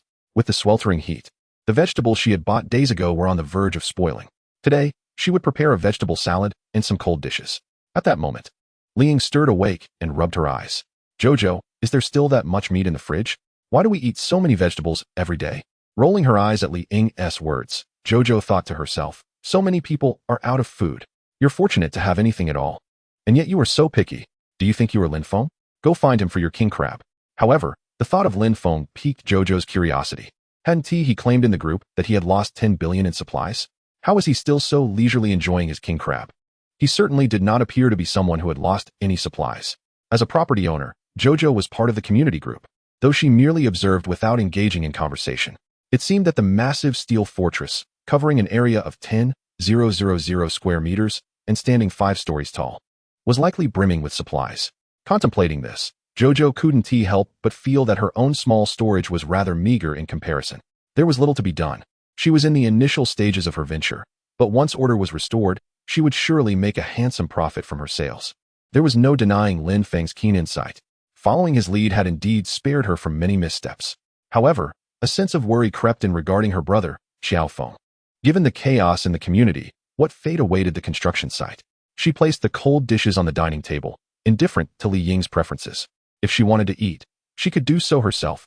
Jojo had no intention of catering to her. Picking up her phone, she sent a WeChat message to Xiao Feng. Brother, you have 8 billion. You must have stockpiled more supplies than I have, right? How are things going on your end? The community is in disarray. People even died during the looting yesterday. With your 8 billion, how much have you managed to acquire? Meanwhile, with dried blood on his face, Xiao Feng sat in the shade of an unfinished building, cradling a bowl of instant noodles. Not far from him lay the lifeless bodies of a dozen individuals, while a group of laborers hunched over a large pot, consuming their noodles with eyes brimming with malice. I'm fine. I've stockpiled a substantial amount of supplies. 8 billion is enough to last a lifetime. What about you? Have you managed to procure any food? Is your home safe? If it comes to it, I can bring you to the construction site tonight, he proposed. Yet, Xiao Feng hesitated to invite Xiao Qiao to the site, for he had made an exorbitant purchase of supplies at 10 times the market price, which had been noticed by a neighboring construction team. That team, having run out of provisions, attempted to seize their supplies, leading to a fierce altercation that resulted in numerous casualties before it subsided. Fortunately, Xiao Feng's group outnumbered the adversaries and drove them back, but he remained concerned for Xiao Qiao's safety at home, while simultaneously fearing that the construction site posed an even greater threat. It seemed as if, overnight, there were no safe havens left on this planet. Upon hearing about her brother's 8 billion in supplies, Xiao Qiao felt a wave of relief wash over her. Compared to that staggering amount, her 20 million seemed hardly worth mentioning. When Lin Feng sells the supplies, I'll suggest we sell together. This will definitely yield great profits. With your 8 billion and my 20 million, we should easily achieve our small goals. Indeed, the path of emulating the wealthy seemed the quickest route to success. In an instant, Xiao Qiao's spirits lifted considerably, alleviating much of her anxiety regarding Li Ying residing at home. Your 8 billion in supplies? My 20 million? This is surely a recipe for fortune. Moreover, considering the multitude of workers and supplies at Xiao Feng's site, it seemed unlikely that trouble would find them there. Unbeknownst to her, Xiao Feng had actually invested 7 billion in land, and the 10 million worth of supplies he had acquired at 10 times the market price was far from substantial. If he truly possessed 8 billion in supplies, he would have fetched Xiao Qiao long ago instead of engaging in idle chatter online. Everything's fine at home, brother. I haven't squandered the money you gave me. I've purchased supplies. I've stocked 5 freezers with meat and have plenty of snacks. If you need food, just let me know, and there will be enough when you return home. Upon reading Xiao Qiao's message, Xiao Feng exhaled in relief, reassured that his sister was faring better than himself. With so many brothers relying on him, he could not return home. That meager amount of meat and snacks would barely last a few days. Having risen from a laborer to a contractor, Xiao Feng understood the hardships faced by workers. They were like brothers to him, and he couldn't bear to abandon them. The most critical point was that they could not turn back. This was a path of no return, and there was no way to bring his sister along. Xiao Qiao immediately began to store water, filling bathtubs, buckets, and any containers capable of holding water, preparing for intermittent water supply starting today. She instructed that no one should see the food at home, and that if anyone asked to borrow provisions, she should claim they were out of stock. Listen to me. I won't harm you. If there is any danger, call me immediately, and I'll send someone to bring you to the site.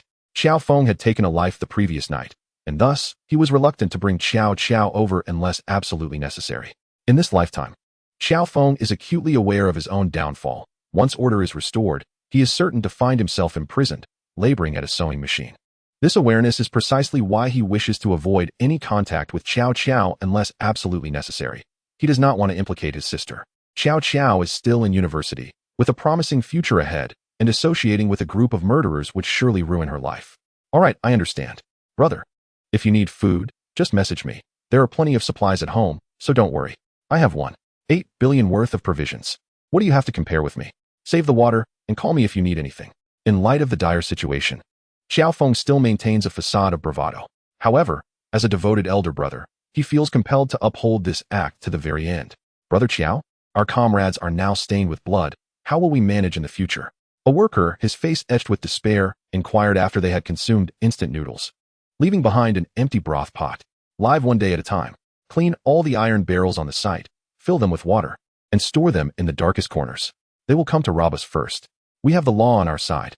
Bring the drilling equipment over. Everyone, take precautions against the sun. If you feel overwhelmed by the heat, retreat indoors to rest. This calamity has no clear end in sight. We must dig 10 wells before the water runs out. Otherwise, we will not only face imprisonment, but also die of thirst. Xiao Feng set down his bowl, exhibiting remarkable resolve. If Lin Feng were to witness this, he would certainly commend Xiao Feng. There were no faults in Xiao Feng's actions. The immediate priority was water. Whether or not to take lives was a trivial matter. In time, those without dozens of lives claimed would not dare to boast of their experiences in the underworld. Fortunately, Xiao Feng's construction team was well equipped. The workers, adept in sun protection, prepared to operate the drilling rig to commence well digging. They applied a mixture of water and yellow mud on their faces, necks, and exposed skin.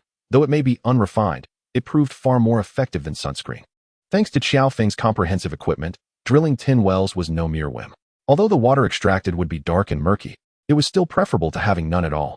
With blood already on his hands, there was no turning back for Xiao Feng. Chapter 42. No Princess Destiny. Just princess ailments in this instance. The disaster in Huanghai City was so severe that Lin Feng bore considerable responsibility.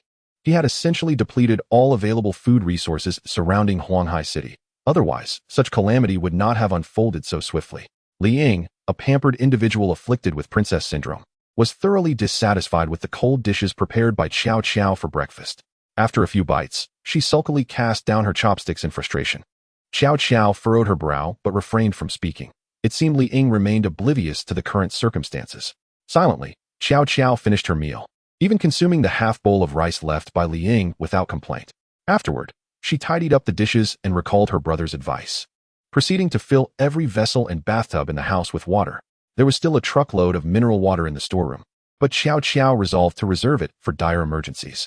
Upon returning home, Li Ying was engrossed in her phone, surrounded by an array of snack bags that had been opened yet barely touched. Ying, are you not aware of the wastefulness of food? While I have no objection to your indulgence, you cannot simply tear things open like this. Xiao Qiao felt a surge of genuine anger.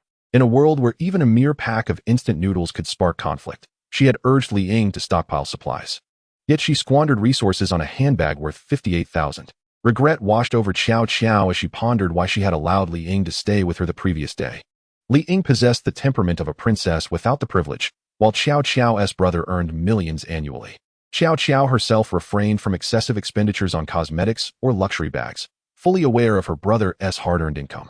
Not everyone could afford to lounge idly like Lin Feng. After years of frugality, she had finally managed to purchase this apartment and the storage space below it. Li Ying, how much do your parents earn each month? How did they raise you to be like this? She exclaimed. This is not appetizing. I refuse to eat it. Xiao Qiao, you've changed. You used to never mind my affairs. Li Ying began to act coy and affectionate, nuzzling against Xiao Qiao's arm. Taking a deep breath, Xiao Qiao thought, were it not for their long-standing friendship, having attended school together since childhood, she would have already thrown Li Ying out. The challenge of nurturing someone like Lin Feng's pet felt insurmountable. Moreover, even if the world were to face its end, the authorities could not oversee everyone. Surely, they would not neglect to issue a warning?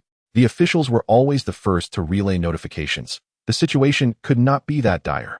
Contemplating this, Xiao Qiao resolved to endure for a few days. Perhaps it would pass. Li Ying, from this moment forth, if you wish to reside here, I lay down 3 rules. First, you may enjoy the food, but wastage is strictly forbidden. You cannot consume another item until you finish what you have. Second, not a single drop of water may be wasted. Drink only as much as you need. Third, you are prohibited from bringing any friends home to take food. What transpired yesterday was a first, and shall remain the last. Upon hearing Xiao Qiao's outburst, Li Ying paused momentarily, her eyes brimming with tears. After all these years, is our bond worth less than a few bags of snacks? The calamity has not yet subsided, and I have little to eat. Normally, I wouldn't touch your offerings. Woo-woo. Xiao Qiao, you're yelling at me. Is it merely for a few bags of snacks? If you cannot tolerate me, I shall return home. Let the sun scorch me to death. As Li Ying sobbed while packing her belongings, it was evident she had yet to grasp the gravity of the situation. Though Xiao Qiao felt on the verge of losing control, ready to explode, she could not bear to watch her friend suffer after so many years of companionship. The temperature outside had soared to 50 degrees Celsius. Had it not been for the air conditioning, it would have been unbearable. Li Ying would undoubtedly perish if she ventured outside. After all these years, can you not heed my words? Am I truly the one to harm you? Xiao Qiao shouted at Li Ying, and then recalled Abe. Lin Feng's treatment of Abe was akin to this: obey or face dire consequences. Having experienced it firsthand, Xiao Qiao began to comprehend Lin Feng's perspective. What is it that you seek by disregarding my guidance? Are you deliberately seeking discomfort? From belittling Lin Feng, to questioning him, to understanding him, and ultimately becoming him and transcending him. This is a process that requires time to acclimate. Xiao Qiao has progressed from disparaging Lin Feng and questioning him to now comprehending him. The remaining steps are to embody Lin Feng and to surpass him. Li Ying, this is my final opportunity for you. The moment the authorities announce the apocalypse, you must leave. There's no other option. After 3 days of the apocalypse, all of China will be on holiday. In everyone's hearts, there lingers a glimmer of hope. All right, I'll do as you say. But I have a condition. There must be meat in every meal. You've hoarded so much meat. If it's frozen too long, it will lose its flavor. Li Ying was merely pretending. She had no desire to leave. Her mother had already informed her that their household was on the brink of starvation. With so much food at Xiao Qiao's home, what would she eat if she truly left? Fine, fine. Xiao Qiao waved her hand. This is my last concession to you. Agree to it first. Xiao Qiao desired to become as cold-blooded and unfeeling as Lin Feng, but she still needed time. After raising a dog for so many years, one would develop feelings. How much more for Li Ying, a living person? Xiao Qiao, you're truly the best. Seeing Xiao Qiao relent, Li Ying hurriedly embraced her. As long as there was meat in every meal, it wouldn't be a significant problem. Just then, Xiao Qiao's phone chimed. Upon opening it, she saw a message from a group member. Family of the Shishan courtyard, my father passed away last night. I can't reach the crematorium or the hospital. What should I do? Once he cools down, I'll slice him for a cold dish. What the hell? My father is dead. Do you think I'm joking with you? Which building and unit do you live in? I'm coming over to slice you up.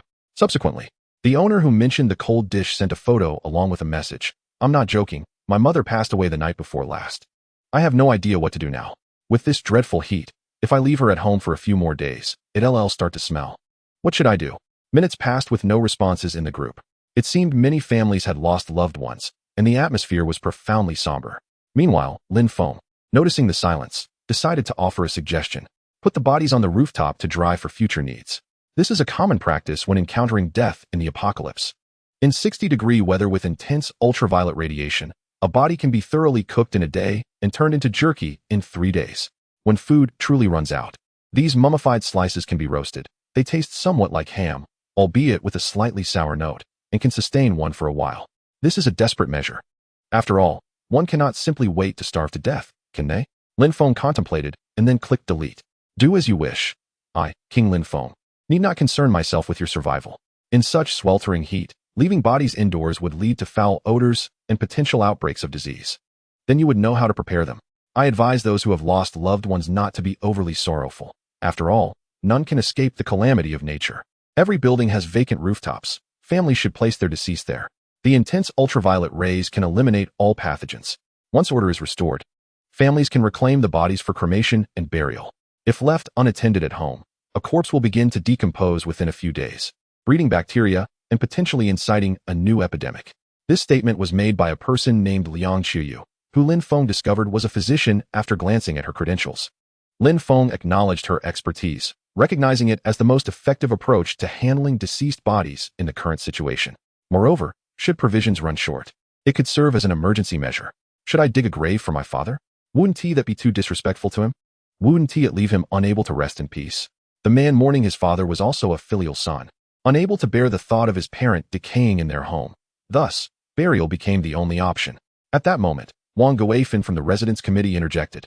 This is a residential area, not your private yard. Are you planning to bury him in the flower bed or the greenbelt? Do you intend for everyone to dance on your father's grave once the disaster is over?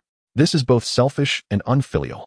Wang Guifin, returning with renewed vigor, took a moral high ground and unleashed her unyielding stance.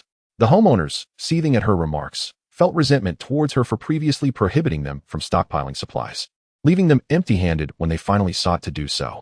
Now, even with money, they found themselves unable to spend it. Why hasn't this old hag passed away already? They lamented. However, the topic was too grave. Many had lost loved ones, and criticizing Wang Guifin would be disrespectful to the deceased. The deceased deserve our utmost respect. We can scold her another day. This homeowner, I completely empathize with your feelings, but I am merely adhering to medical advice.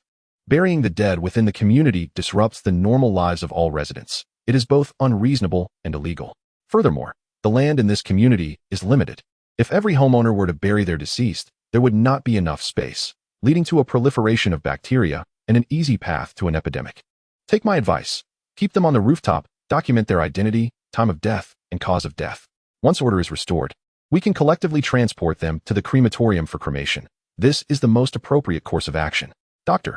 Liang Xiaoyu continued to patiently counsel those who had lost loved ones within the group, yet most remained unconvinced by her rationale. Despite her logical and evidence-based arguments, who could bear to expose their beloved family members to the harsh sunlight on the rooftop? The atmosphere in the group plummeted to an icy silence, an eerie tension enveloping the conversation. Xiao Xiao set down her phone, glanced at Li Ying, and subsequently added her to the homeowners group. You should see the current state of affairs outside. That's why I set rules for you. Li Ying perused her phone and scrolled through the group chat records. In an instant, her eyes widened in disbelief. Is there truly no place left to bury the dead? What on earth is the government doing? Can't they manage this? If they can't, they should swiftly change leadership. At that moment, Lin Feng smiled slightly and sent 2 exclusive red envelopes in the group for the homeowners who had lost their parents, one for 10,000 yuan each.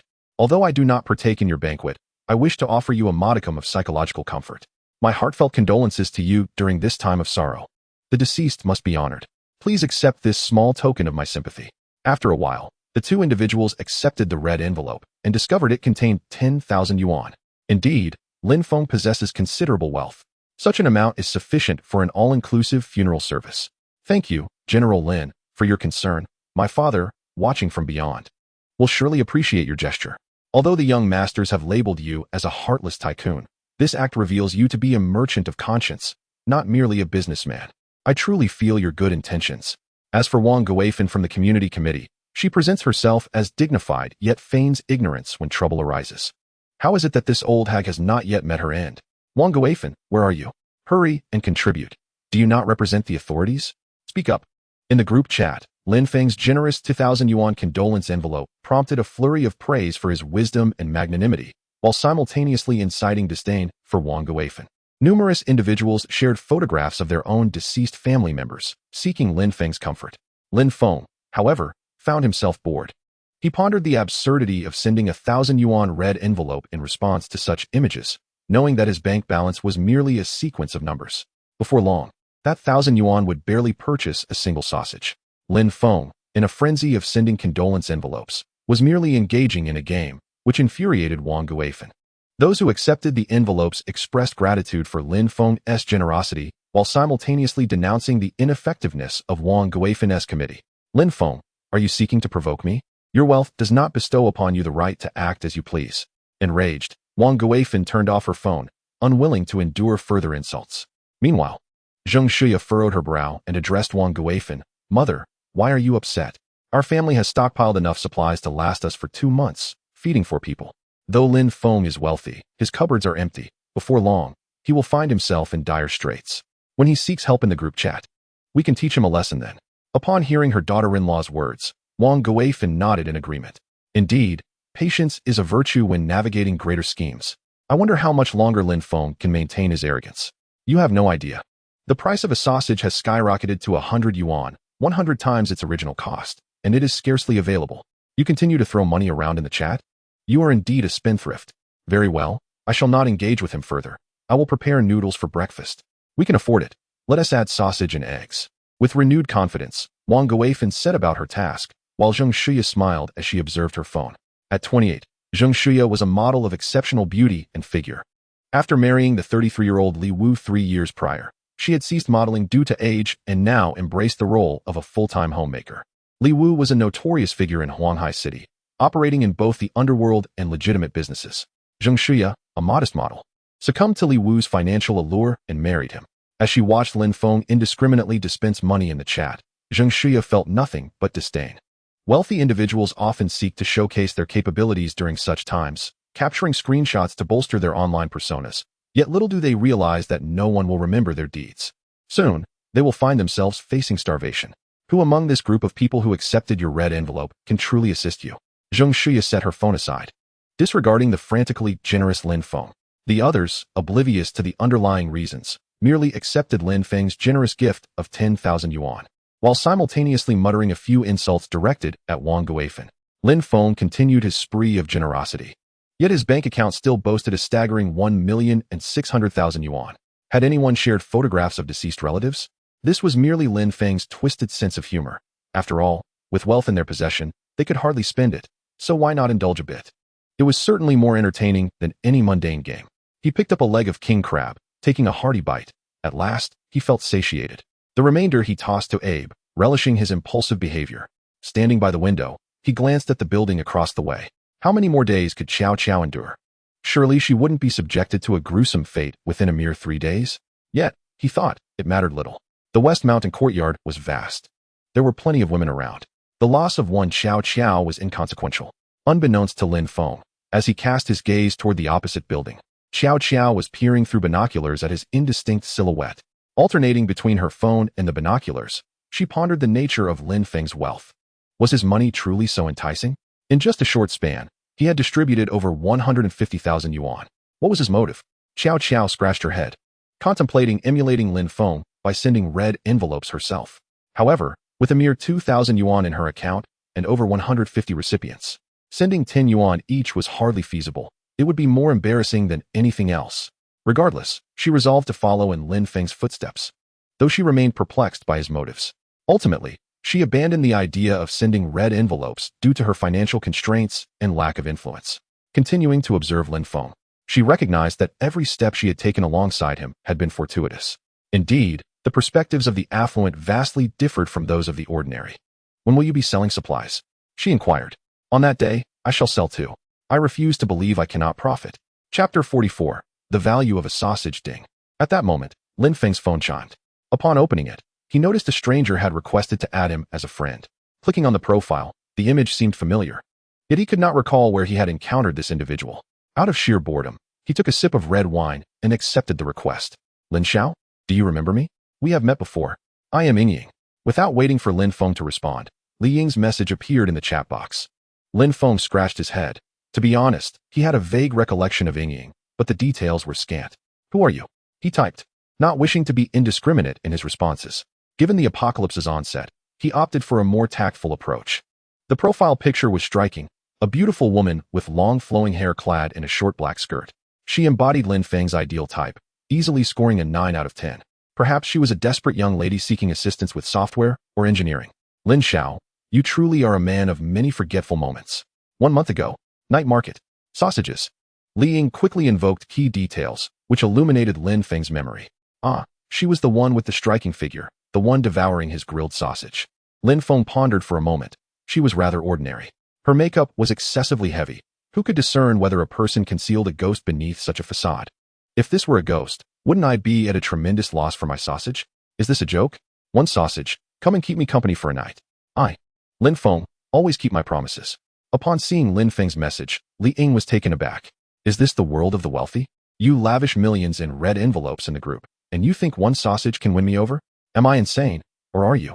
This is nothing short of an insult. At the very least, you should offer 10 million. You've already given away over 1 million in red envelopes. Do you really lack that 10 million from me? 10 million for a night. Just think of how many cosmetics or bags I could buy. Even purchasing a second-hand car would involve depreciation, not to mention turning me, a living person, into something second-hand. Li Ying pouted at her phone, filled with indignation. She thought that with her beauty, Lin Feng would be eager to please her. But unexpectedly, seeing you showering red envelopes made me consider marrying you. And you offer me a mere sausage? Furious, she began typing insults at Lin Feng, labeling him a lunatic. Just as she was about to finish, she clicked delete. Wealthy individuals may have peculiar preferences, which is quite normal. I am not angry. I am a virgin, but is it not too little to offer just one sausage? Lin Xiao, I've seen you distribute millions in red envelopes in the group. If I were to spend a night with you, my entire life would be ruined. Could you not offer a fair price? Li Ying was indeed a virgin. It was not that she did not desire intimacy, but she had yet to find a suitable buyer. Now that she had found a wealthy one, she needed to raise her price. In her heart, Li Ying set the price at 10 million.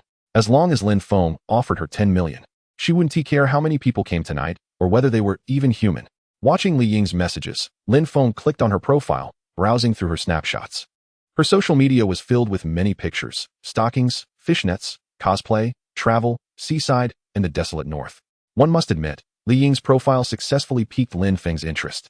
In his 2 lifetimes, Lin Feng understood that a gentleman conceals his talents and waits for the right moment. He was still a virgin, and he sought a beautiful maiden. Was this demand unreasonable?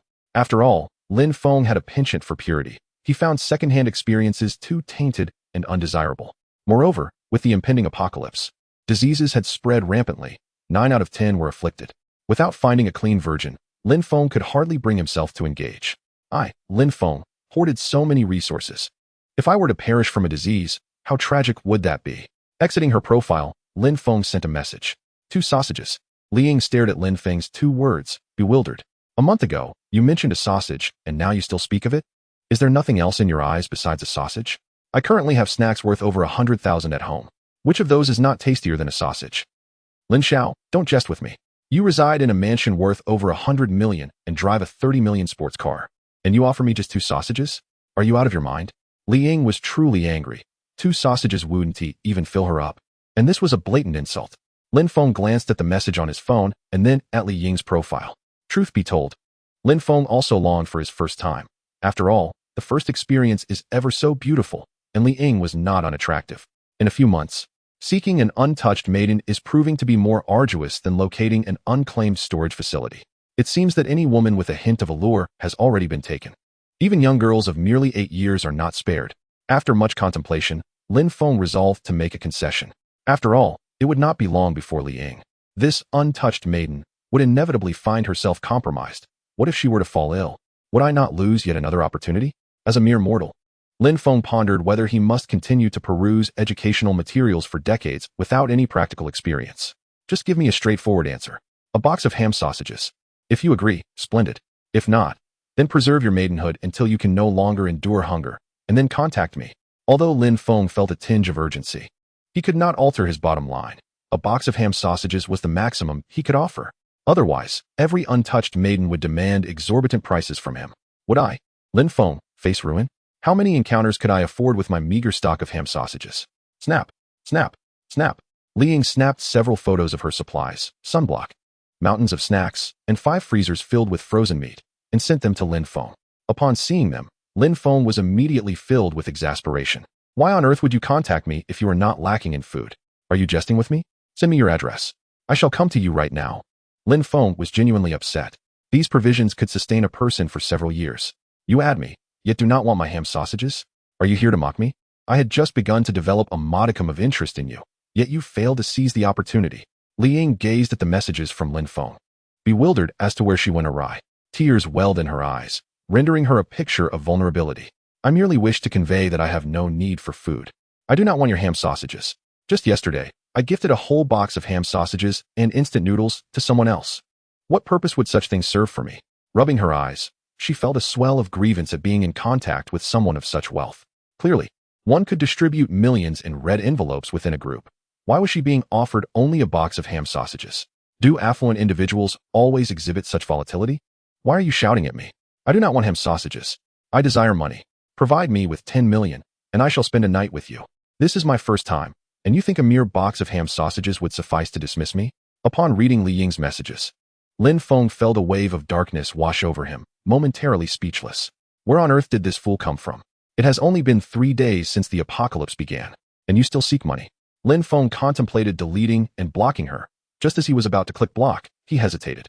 Perhaps it was wise to keep her around, for it was not every day that an untouched maiden took the initiative to contact him. It might prove useful in the future. Having her around as a diversion could alleviate the tedium of solitude, after all. Opening his mobile banking app, he glanced at his balance. 1.06 million. After some reflection, he sent a message to Li Ying. 1.06 million is all I possess. If you accompany me for a night, it shall all be yours. With tears glistening in her eyes, Li Ying stared at her phone and then shook her head vehemently. In my lifetime, this opportunity is singular, and you have slashed my worth from 10 million to a mere 1.06 million? Your bargaining is exceedingly ruthless. Chapter 45. There are always deals to be made. 8 million. That is my final offer. It cannot be any less. This is my one chance in life. You cannot drive the price down so mercilessly. As Lin Feng gazed at Li Ying's messages, he felt a shiver run down his spine from her outrageous antics. This girl, while undeniably attractive, seemed utterly devoid of common sense, valuing money over her own well-being. The burdensome loans had already drained Lin Feng, And now the prospect of acquiring 8 million was utterly unattainable. Otherwise, he would not hesitate to invest such a sum in the study of human software, hardening engineering. From this moment forth, money seemed utterly trivial, a mere nuisance. Alas, he found himself entangled with such an eccentric character, one who would risk everything for mere cash. Just 1.06 million, not a penny more. Villa number 108 in the Shishan Bun district. If you can come, then do. If not, await the inevitable consequences. After replying, Lin Feng tossed his phone aside, utterly disinterested in further engagement with Li Ying. Would a mere box of sausages not suffice for you? When the time comes for you to face the music, you shall surely regret it. The thought of those suggestive photos ignited a surge of primal desire within Lin Feng. Every man harbors such thoughts. To deny them would be unnatural. He activated the 3D projector, intending to delve into some Western learning materials today. Li Ying was welcome to come or not. After all, he still had his own pursuits to attend to, with safety being paramount. To become a bandit in a world gone awry, the repercussions would be unimaginable. Let those who seek a long life take their chances. Are they unaware of syphilis and AIDS? Lin Feng retreated to refine his ancestral skills, while Li Ying, clutching her phone, wept profusely in her room. What is wrong with the wealthy? They casually distribute million-dollar red envelopes in group chats.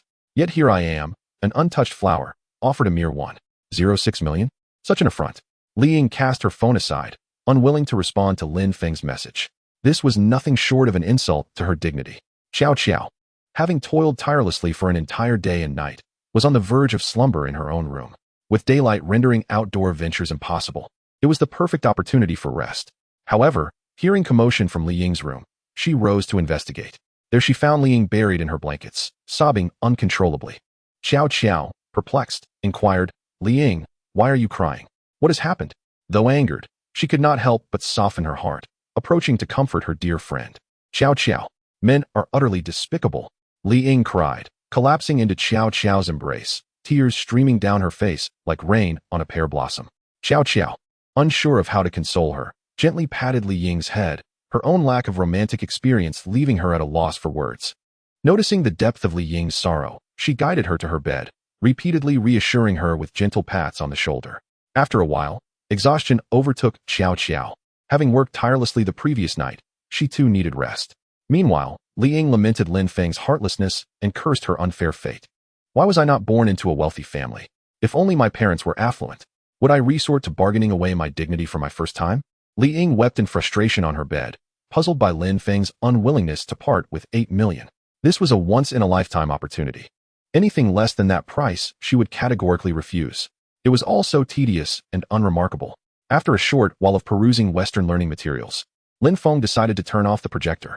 Upon opening the homeowners group on my mobile device, I began to peruse the profiles of the members, primarily to ascertain which among them might possess beauty. Should any be young maidens, a profitable venture could be pursued later. It is worth noting that approximately 80% of the homeowners are over the age of 30, as the property prices in Shishan Bun are rather steep, with the villas commanding even higher rates. Among them, a female doctor named Liang Qiuyu caught my attention with her commendable appearance. Although I could not ascertain whether she had utilized beauty enhancement tools, she appeared to be merely in her 20s. A doctor, indeed? That could prove useful. In times of illness or injury, I would not have to visit a hospital. I decided to send her a friend request, understanding that if she declined, it would be of no consequence. After a few minutes, Liang Qiuyu accepted my request.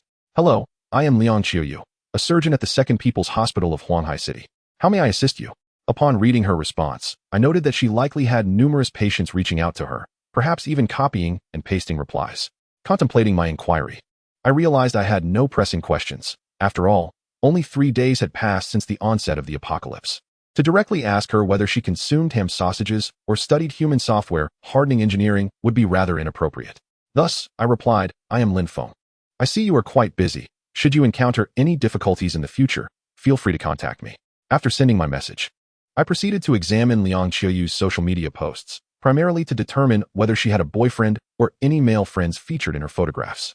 After an extensive search, I found her online presence to be quite pristine. She documented her life in a simple manner, from middle school through high school, university, and into her career, updating her status approximately every fortnight.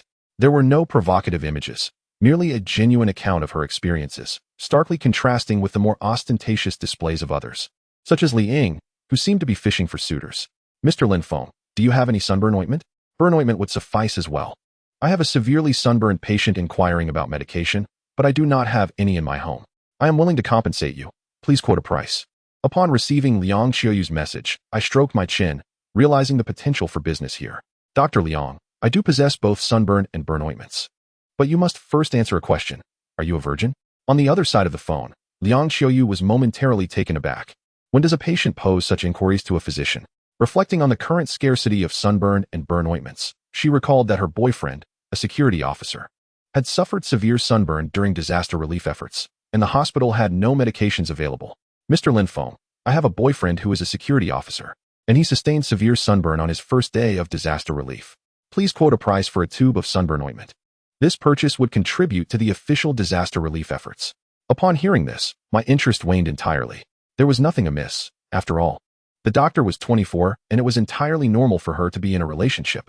In contrast, many young women as young as 14 or 15 engage in intimate encounters. Given her age, it would not be unusual for her to have children. With my interest dissipated, I chose not to respond to Liang Xiaoyu any further. The number of individuals suffering from sunburn worldwide is incalculable. Even if I were to donate all my ointment, it would scarcely suffice. It would be wiser to retain it for my own use. Liang Xiaoyu, her heart racing, held her phone anxiously for half an hour. Yet Lin Feng did not reply. She was increasingly distressed. Her boyfriend's sunburn was exceedingly severe, and without treatment, the risk of infection loomed perilously. Chapter 46. The exorbitant sunburn ointment. Liang Xiaoyu is a physician. Although she is on leave at home, she is acutely aware of the situation in the hospital. 1/3 of the official disaster response personnel have perished. Otherwise, how could the emergency lines be unreachable and entry to the hospital be denied? The current shortage in the hospital is not of doctors, but of medicine. Thus, Liang Xiaoyu's desire to return to the hospital was met with refusal. She was instructed to remain at home on standby. The patients in the hospital are now devoid of food. They can only await aid from superiors. However, assistance is unattainable, as all of Huaxia is afflicted by the disaster. The northern regions, characterized by their sparse population and high latitude, manage to sustain themselves, while the south suffers far more severely, with temperatures soaring to 60 degrees. Vegetables, fruit trees, and all flora, including wild grasses, have succumbed to the relentless sun. Livestock has essentially turned into cured meat. The extreme heat has also led to sporadic wildfires, and as people are unable to provide rescue, they can only wait for the fires to extinguish naturally. The mortality rate is alarmingly higher in the low-latitude southern regions. These dire circumstances have not been disclosed, as there is a fear of inciting panic among the northern populace. As an official, Liang Xiaoyu is undoubtedly aware of these realities, and thus she must secure the sunburn ointment that Lin Feng possesses. This is a matter of her boyfriend's life. Mr. Lin Feng, I do not understand why you pose this question, but I must confess, I am a novice in matters of intimacy. How can I procure your sunburn ointment? I am in dire need of it. Liang Xiaoyu finds herself at a loss. If she does not inquire soon, her boyfriend may perish. While it is true that even if he recovers, he will likely bear scars that mar his visage, Liang Xiaoyu is not a woman who values superficial beauty. Those scars represent honor and valor. How could she possibly disdain them? Upon reading her message, Lin Feng was filled with joy. Indeed, it seems there are women who can maintain their principles before marriage. Spend the night with me, and I shall grant you the sunburn ointment. This is a transaction, and you are free to refuse. Consider it thoroughly and contact me whenever you are ready. Liang Xiaoyu was momentarily taken aback upon receiving this message. Lin Feng, are you even human? This is nothing short of taking advantage of a calamity. This infuriated Liang Xiaoyu. Even if Lin Feng demanded her home, she would not hesitate. What is a home compared to life? Yet, Lin Feng, in his peculiarity, insists on her first time. Liang Xiaoyu is a woman of principles. In her rage, she picked up her phone intending to block Lin Feng. But just as she was about to press the block button, she hesitated. Currently, Lin Feng is the sole possessor of the sunburn ointment. Blocking him would mean losing her only chance. At that moment, the community group chat erupted in panic. Goodness, it's south 50 degrees outside. How can there be a water and power outage? Damn it, so it's a power outage. No wonder it's so hot at home. Is this a death sentence? How can I survive without water and electricity in this heat? I've heard the news. Due to the extreme weather, the pressure on water and electricity supply is immense. Starting today, there will be intermittent outages. Water and electricity will only be available from 1 a.m. to 3 a.m. daily until the disaster is over. Unbelievable. 50 degrees and a power outage. And we can't even go outside. Is this a plot against our lives? I can't take it anymore. The temperature in my home has reached 45 degrees. I live on the top floor, I'm nearly cooked alive. Now I can only sit in the hallway with the windows open, hoping for a breeze. Liang Qiuyu observed the messages in the group chat, realizing that the calamities occurring in the south were gradually spreading northward. It would not be long before the situation in the north spiraled out of control as well. Those within the organization were acutely aware that the recent solar flare had unleashed a magnetic storm that severely damaged the ozone layer. Without the protective shield of the ozone layer, Earth would become inhospitable to human life. Moreover, this was merely the beginning.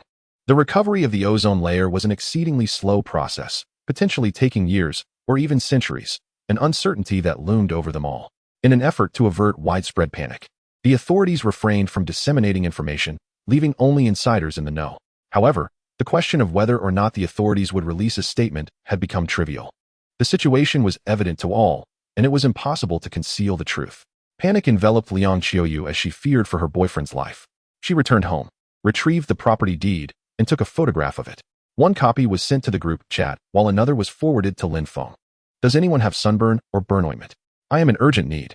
I am willing to exchange this apartment for it. My 80 square meter unit on the third floor was purchased for 30,000 per square meter in full. Renovations cost 200,000. It is valued at 2.6 million. I only require a tube of sunburn ointment. Upon this announcement, the group chat erupted in chaos. No one responded to Liang Qiuyu, for they all understood that once sunburned, the ointment was a life-saving necessity. When faced with the choice between money and life, no one would opt for wealth. Suddenly, Lin Feng made a remarkable gesture in the group chat, transferring 1 million yuan to Liang Qiuyu. Dr. Liang is in need. I wish to extend my help.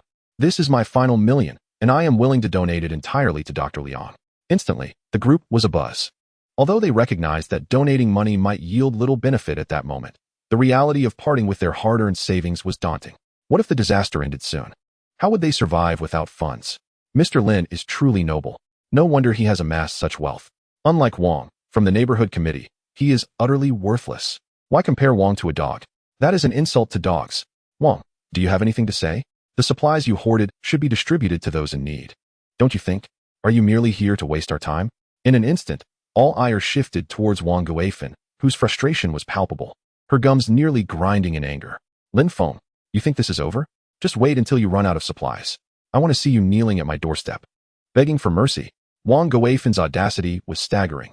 Lin Feng had done nothing to provoke her wrath, yet she chose to direct her grievances at him.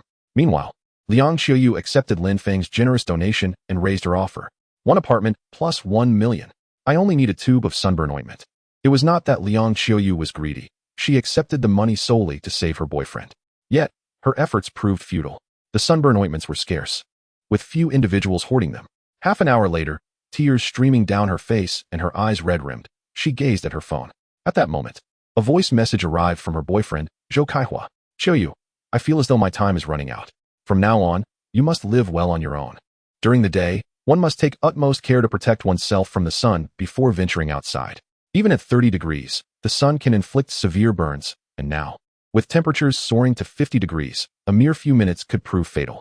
To live well is paramount, and should there be a next life, I would surely marry you. Alas, I am sorry that I cannot accompany you through the rest of your days. I will watch over you from above.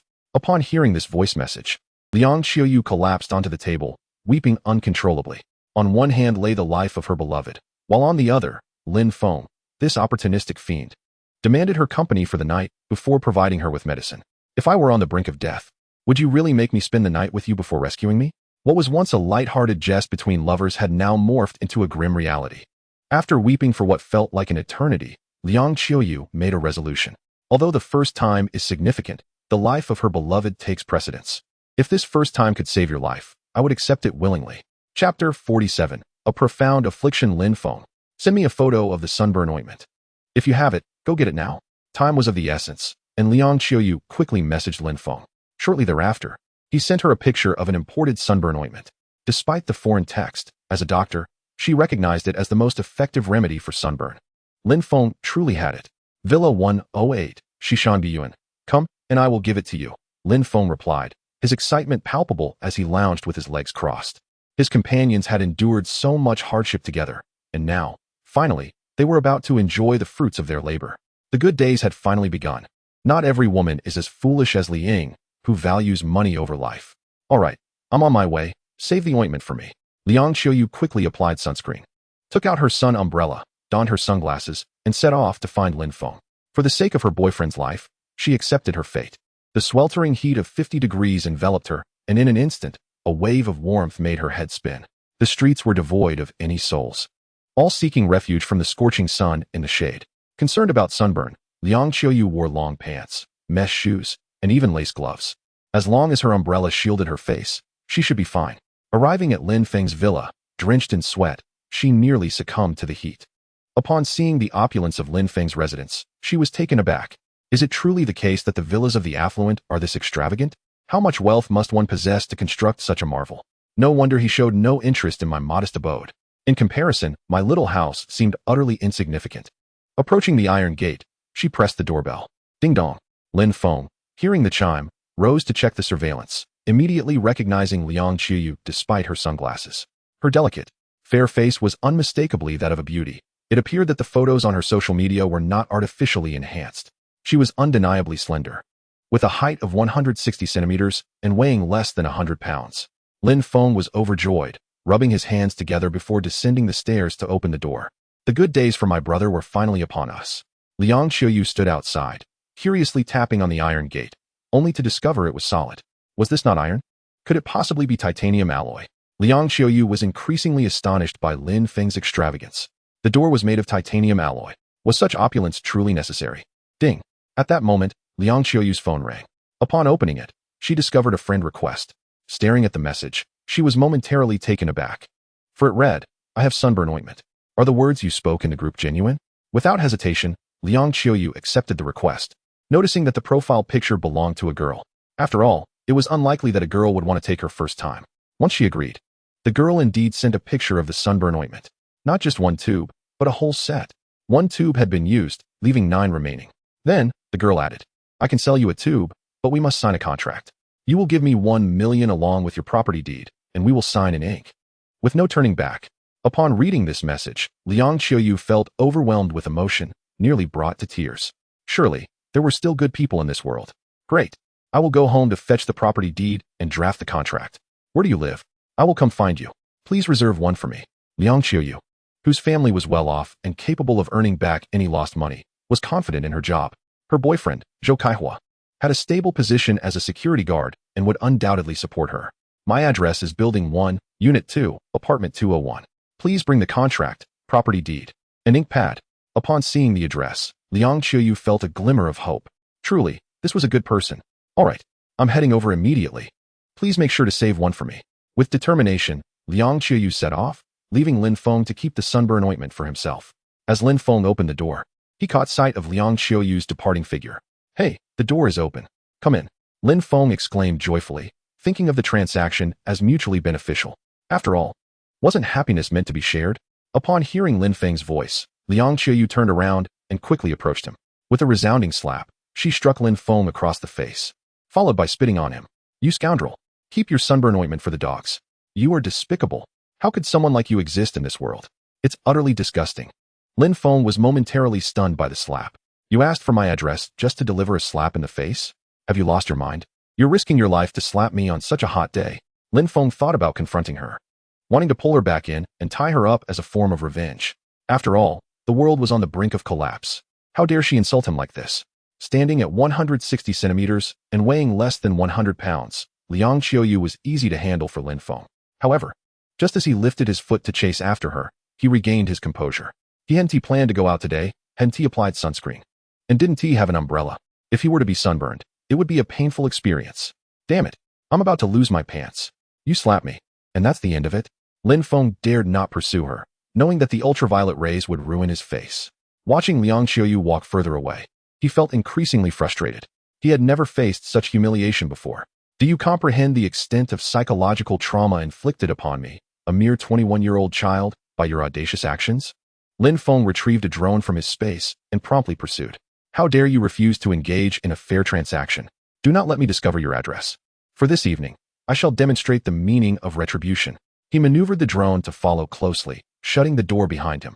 The oppressive heat rendered the air conditioning futile. While it was true that many households were experiencing power outages, Lin Feng's abode would never succumb to such a fate. Upon returning home, He extracted a bottle of chilled vodka and took a hearty swig. The more he pondered the situation, the more his anger simmered. How could a business negotiation deteriorate so abruptly? If you disagreed, you need not have come at all. Lin Feng possessed a modicum of humanity, yet it was limited. He preferred negotiations that were mutually beneficial, allowing for a deeper exchange that pleased all parties involved and simplified matters. However, those who disrupted such transactions must face severe consequences. This audacious affront demanded a tenfold response. Am I to lose my dignity over this? Guiding the drone from a distance, he shadowed Liang Qiuyu, who was blissfully unaware, unless she was willing to sacrifice her pride. After some time, she entered Building 3, Unit 3. With her location established, Lin Feng maneuvered the drone into the hallway to ascertain which apartment she had entered. This evening, he would ensure that Liang Qiuyu comprehended the magnitude of her transgression against him. He directed the drone to the 4th floor, where the window was ajar. With the power outage rendering the elevator inoperable, Liang Qiuyu would undoubtedly take the stairs, allowing Lin Feng to lie in wait. After a 3-minute interval, he began to wonder if she resided on a floor lower than the 3rd. He piloted the drone downstairs and, as expected, witnessed the door to apartment 303 closing. Lin Feng confirmed it. Liang Qiuyu resided in Building 3, Unit 3, Apartment 303. Ah, Liang Qiuyu, you shall await the setting sun. I shall teach you the true meaning of cruelty. Lin Feng took another sip of vodka, his frustration intensifying. He had no desire to resort to extreme measures, but this affront had struck at his very dignity.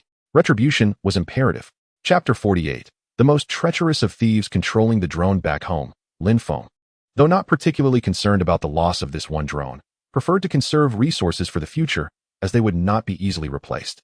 After some time, he noticed that someone appeared to be exiting the building. Driven by curiosity, he redirected the drone back. Could it be Liang Qiuyu once more? This time, however, she clutched a strikingly red booklet. Upon magnifying the screen, Lin Feng discerned it to be a property deed. What could she possibly intend to do with that? He piloted the drone to follow her as she approached Building 1, Unit 2.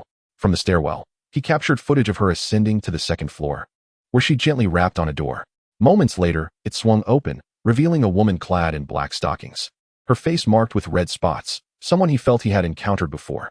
The distance was close enough that he needn't rely on the drone, for Building 1 stood directly across from Lin Feng's residence.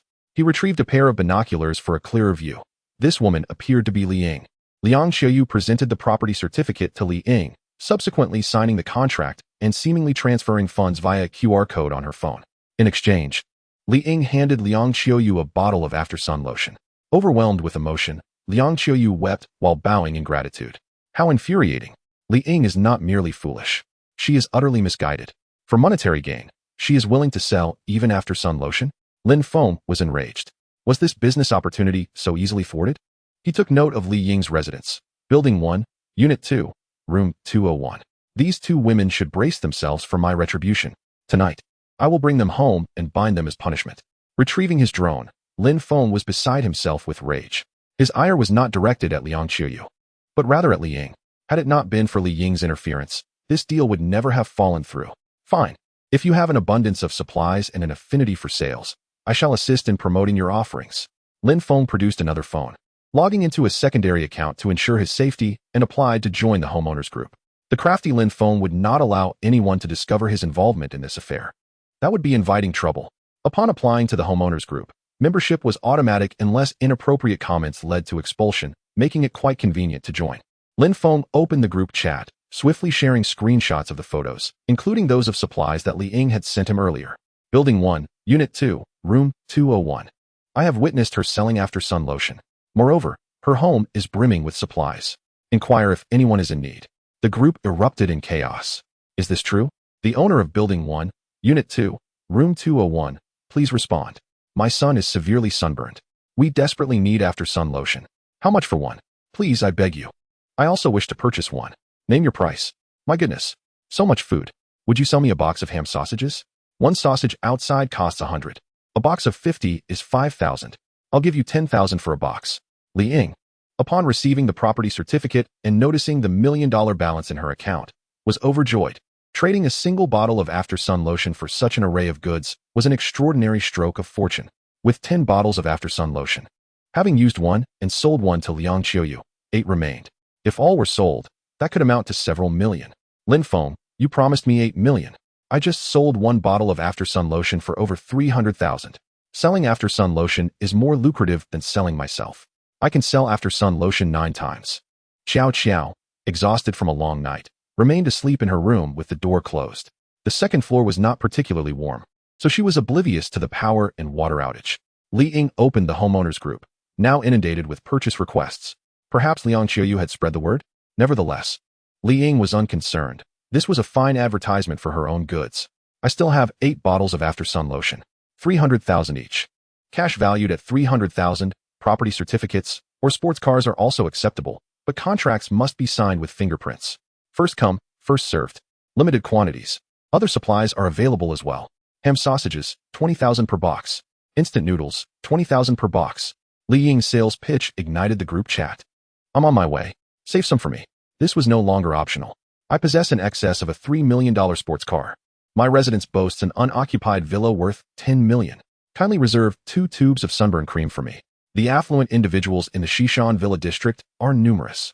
Observing the situation, those selling supplies hastily applied sunscreen and prepared umbrellas before venturing out.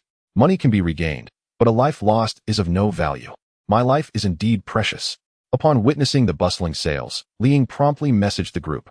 Form an orderly queue. No noise. No shouting. Should anyone raise their voice, I shall cease selling. Absolutely. I will transfer the funds immediately. I promise to remain silent. Just make the sale.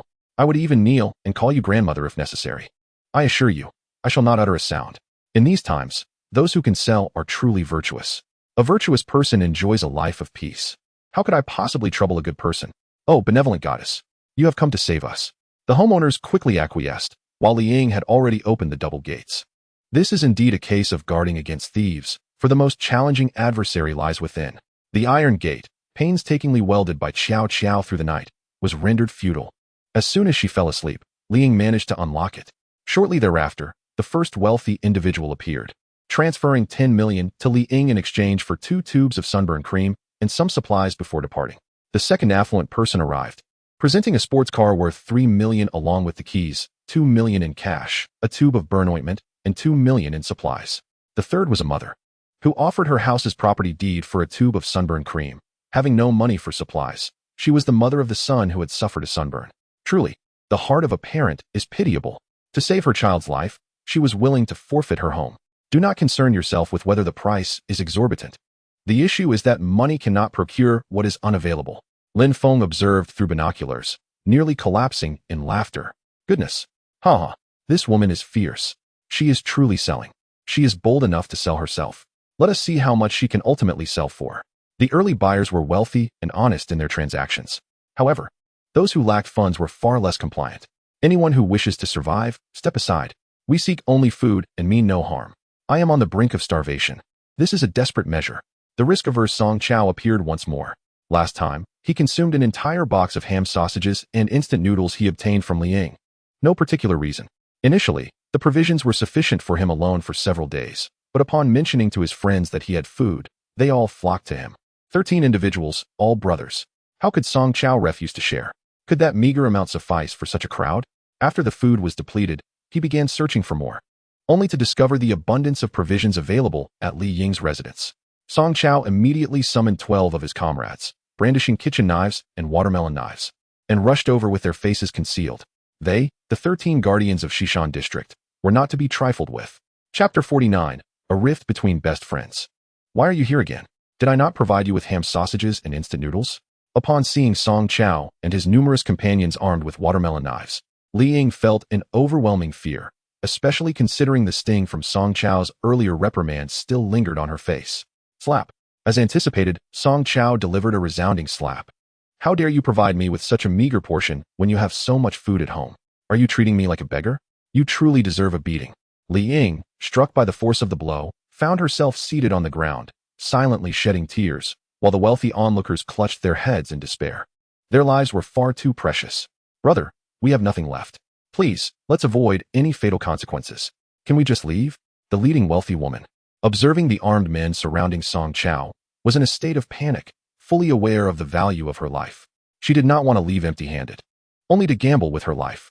Get out of my way. This is an emergency evacuation. I'm not here to rob or kill, as lawyer Zhang since stated.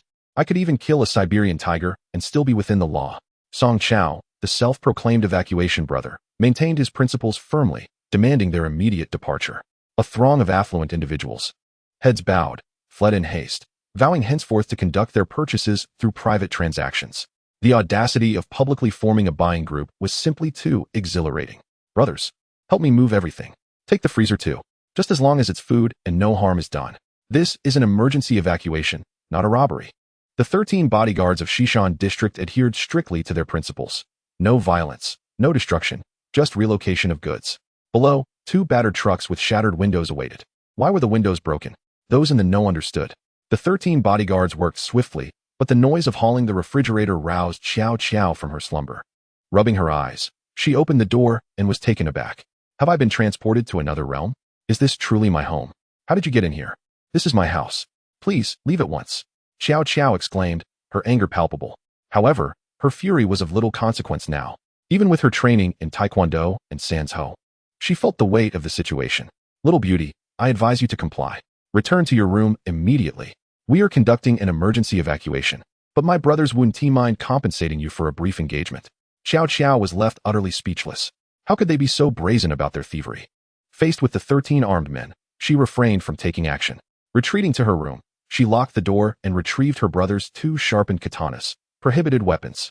Xiao Xiao had no intention of confronting Song Chao over a mere few 100,000 worth of supplies. It was not worth risking her life. Yet, she needed to arm herself for protection, for she could not allow them to succeed at any cost. Frustrated, she pondered how these lunatics had discovered her stash. Moreover, their hammering on the door should have made some noise. Had her iron door been welded shut for nothing? With the bedroom door securely locked, they would need to kick it down to gain entry. Xiao Xiao picked up her phone to inquire with Li Ying about the bizarre turn of events following her brief nap. But upon opening WeChat, she was met with a staggering 999 unread messages in the owner-s group. Clicking back to the beginning of the unread messages, her anger reached a boiling point. Li Ying was selling items, photos of the transactions, images of the supplies in her home. It was evident that these angles were taken by Li Ying herself and shared with others. Li Ying, oh Li Ying, I considered you a close friend. Yet you wish for my demise. Xiao Xiao was utterly infuriated. She seemed to comprehend why Lin Feng had to eliminate Abe. Such disobedient individuals are akin to dogs, truly unsuitable to be kept.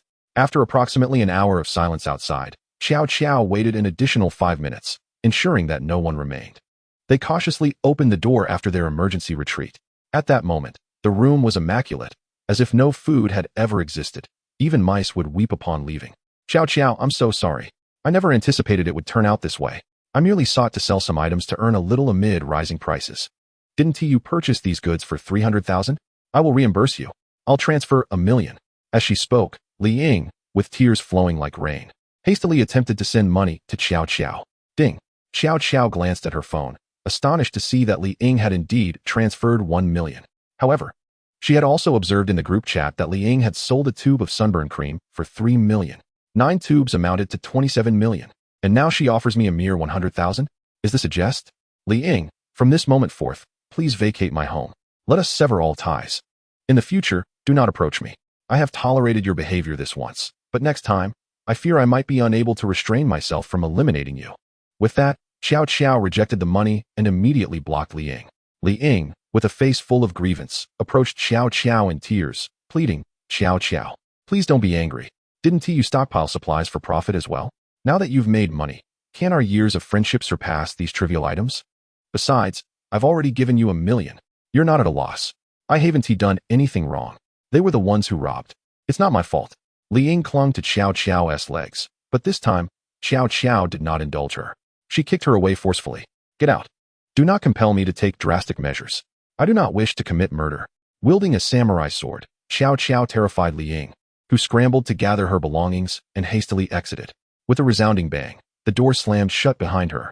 From that moment on, their ties were irrevocably severed, each to tread their own path. Xiao Xiao gazed at her disheveled home, her heart seething with indignation. Tears streamed down her cheeks. After all, she was still a woman, and she had never encountered a situation quite like this. To claim she was unafraid would be a falsehood, for there were 13 men armed with machetes.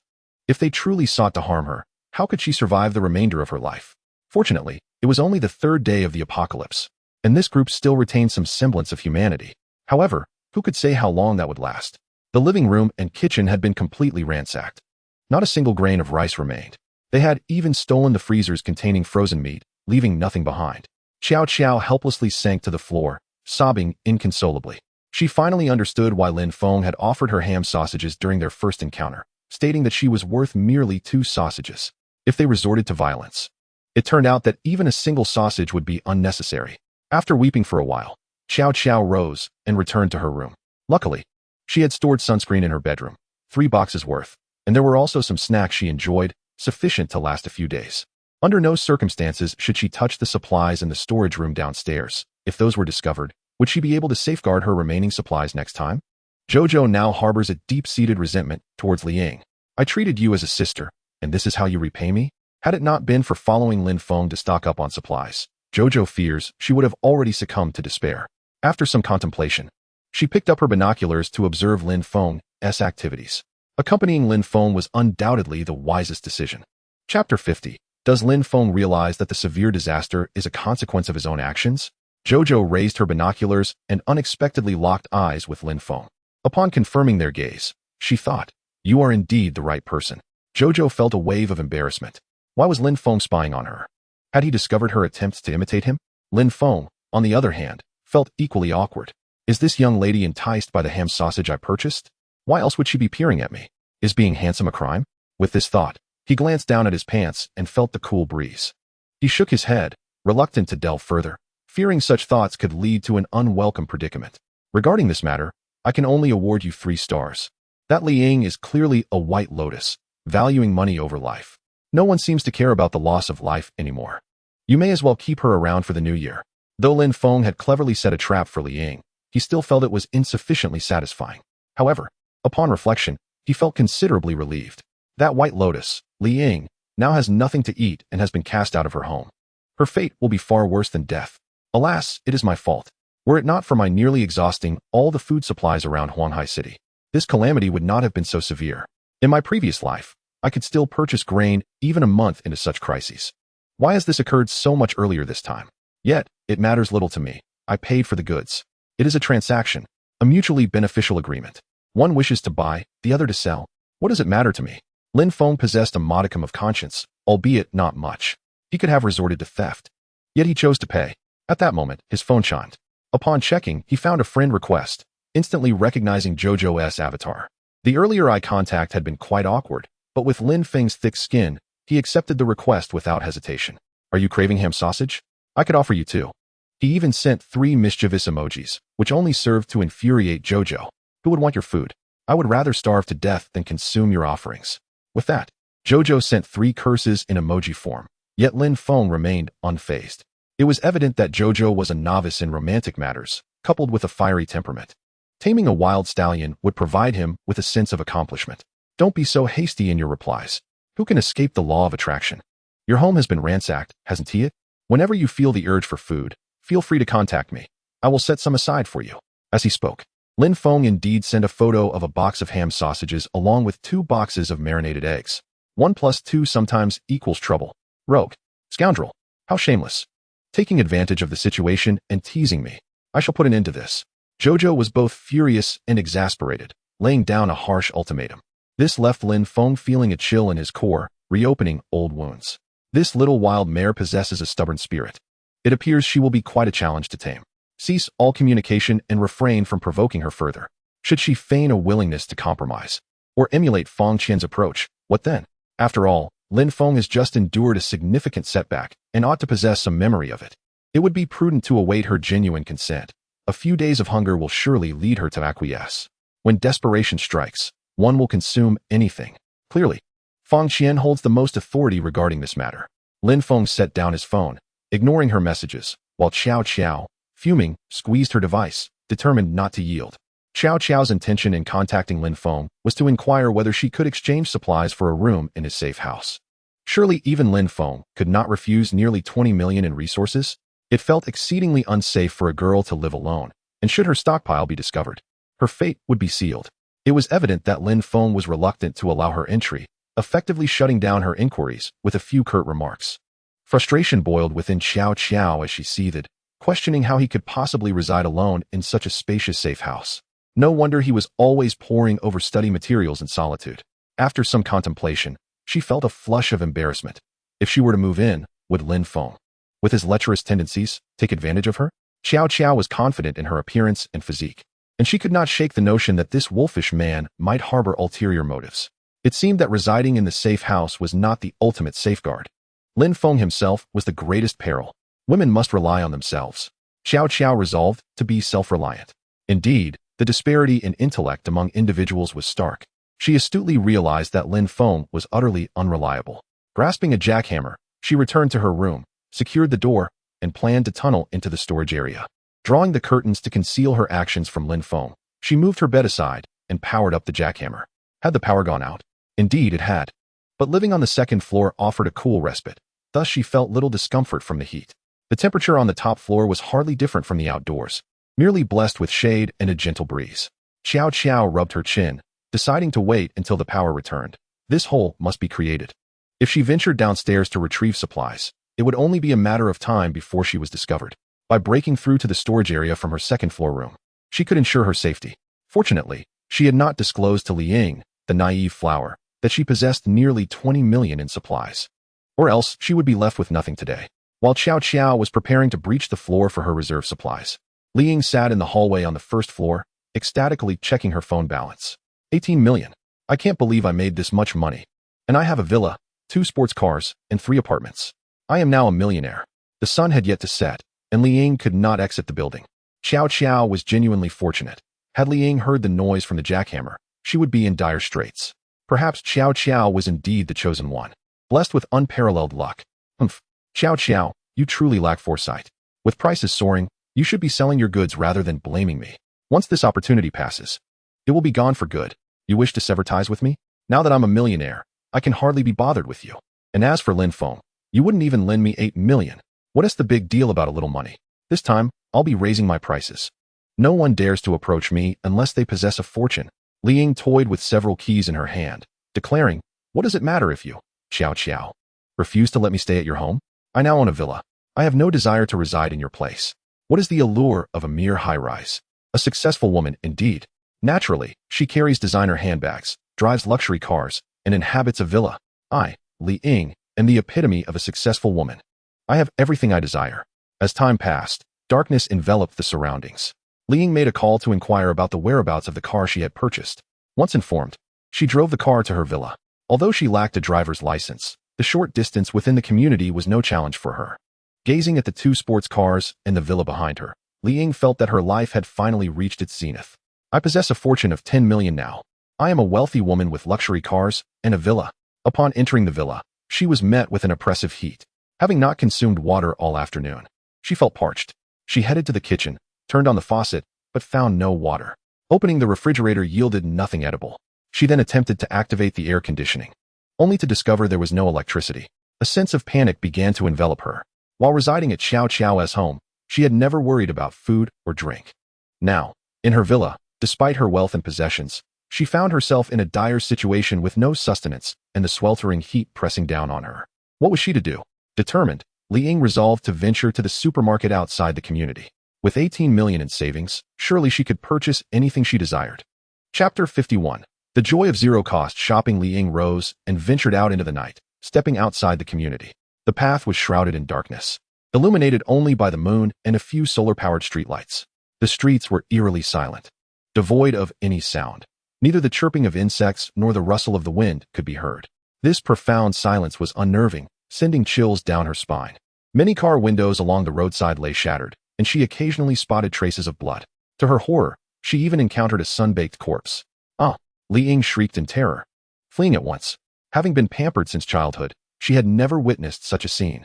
What on earth was the government doing? Could they not take action? If they cannot, they ought to change leadership immediately. As she ran, she grumbled, oblivious to the gravity of the situation.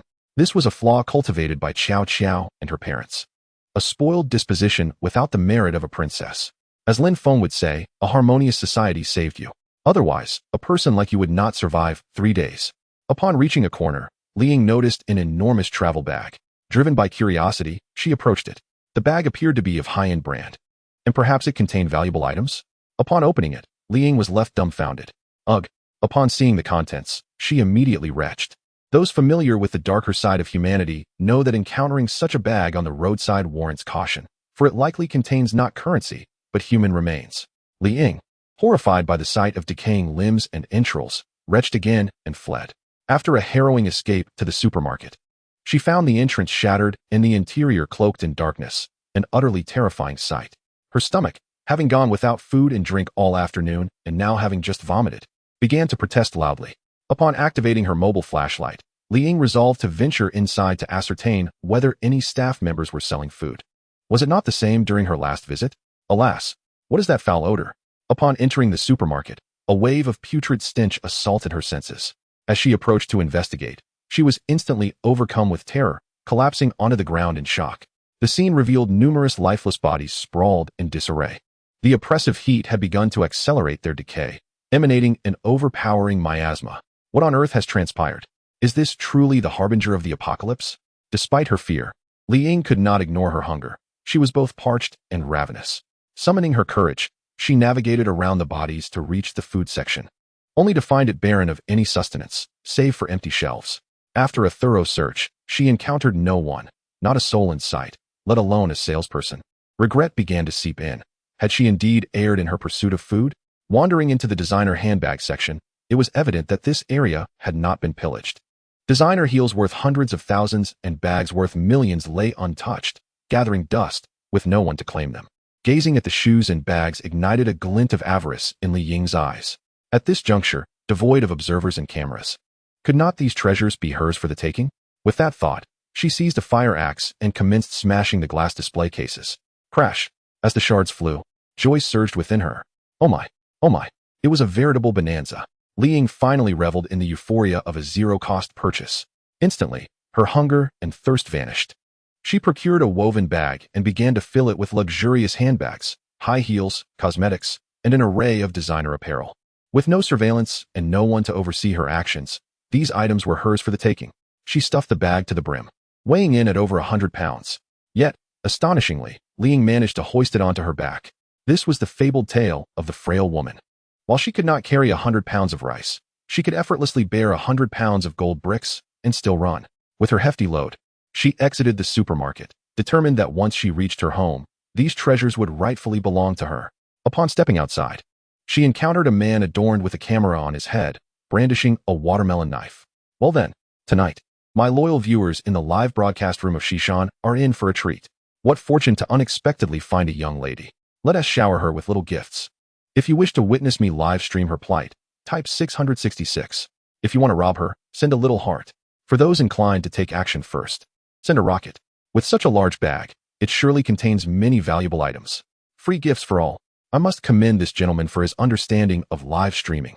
In an instant, the broadcast room overflowed with viewers. After all, everyone was cooped up at home with little to do. Let us shower her with little gifts. In mere moments, millions of viewers flooded into the live stream.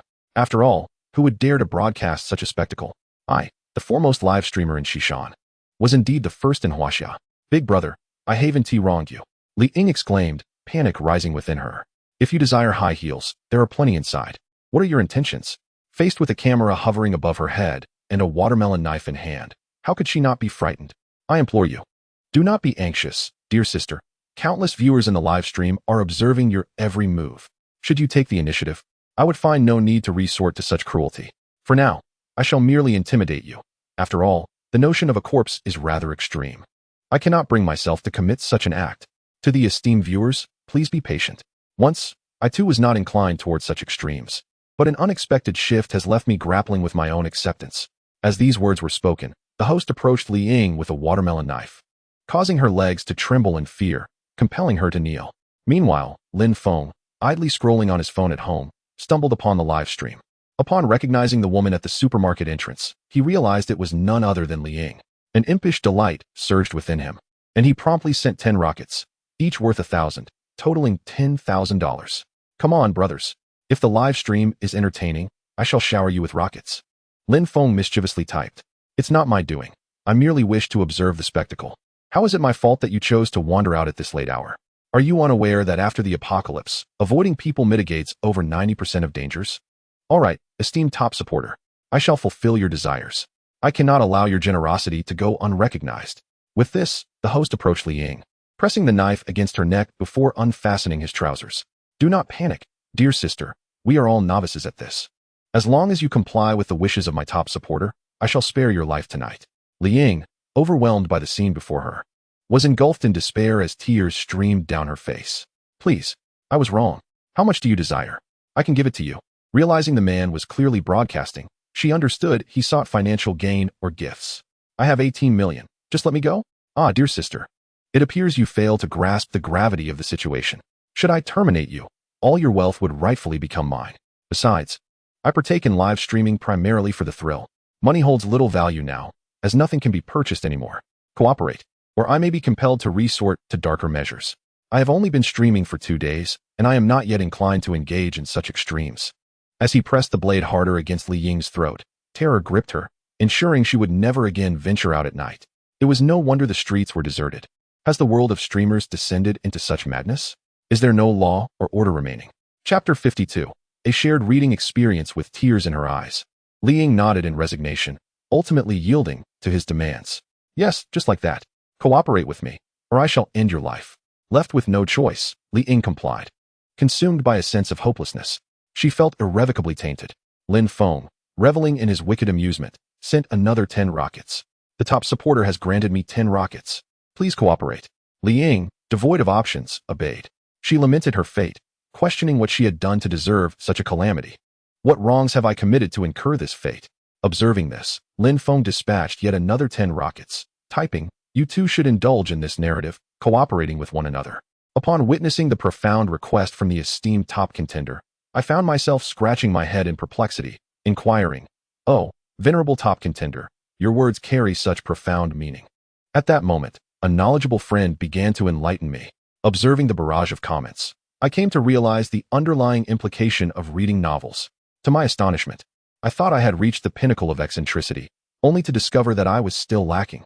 I felt a sense of disconnection purely because I was not eccentric enough. It would not be long before I would be fully immersed in eccentricity and harmoniously coexist with all of you. Let us share some small gifts and indulge in this literary adventure together. Instantly, the excitement in the live stream soared to unprecedented heights. Free gifts were being showered generously. After all, they were merely spectators. What did it matter to them if something went awry? Who was even overseeing the live stream? The moderators might as well have vanished. Who cared about their content? As I continued to threaten with an intimidating demeanor, I declared, It's merely reading a novel. Do not compel me to resort to sinister measures. Li Ying was in tears, but lamentations were futile now.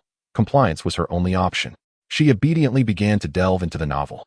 In an instant, Li Ying was painfully gnawing at her own arm. Having experienced it firsthand, she was filled with profound regret. At that moment, Lin Feng played a haunting melody, Chrysanthemum Terrace. Your tears shimmer softly, tinged with sorrow, the pale moon arching over the past. The night stretches interminably, crystallizing into frost. Who lingers in the attic, grappling with icy despair? The rain gently taps against the crimson windows, my life scattered like leaves in the wind. Dreams in the distance dissolve into a wisp of fragrance, drifting away, echoing your visage. The wilted chrysanthemums lie scattered, your smile has dulled. Flowers fall, leaving hearts broken, my thoughts quietly rest. The north wind howls. The night is far from over, your shadow remains unbroken. Only I am left lonely, mirrored in the lake, a pair in solitude. Just as I was at the zenith of invincibility, a watermelon knife descended with ferocity. It swiftly severed my silver lance. Blood splattered across Li Ying, drenching her entirely. The live stream erupted into chaos. What are you doing? I haven't wronged you. I don't even know you. He cried, clutching his severed lance in agony.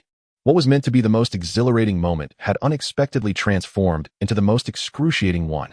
Is it you, the one who provoked me? Didn't you challenge me in yesterday's live stream, calling me a poor soul incapable of gifting? Well, here I am to confront you. I've longed to confront you for ages. Do you not wish for a reckoning? I shall fulfill your desire.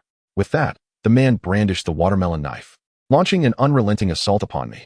The weapon had already broken, and now I was grievously injured. I could hardly withstand his frenzied onslaught. This serves as a cautionary tale. Never provoke volatile netizens online. They may very well come for you in reality. This is no jest. Before long, as blood splattered across the camera lens, my live stream was abruptly cut off.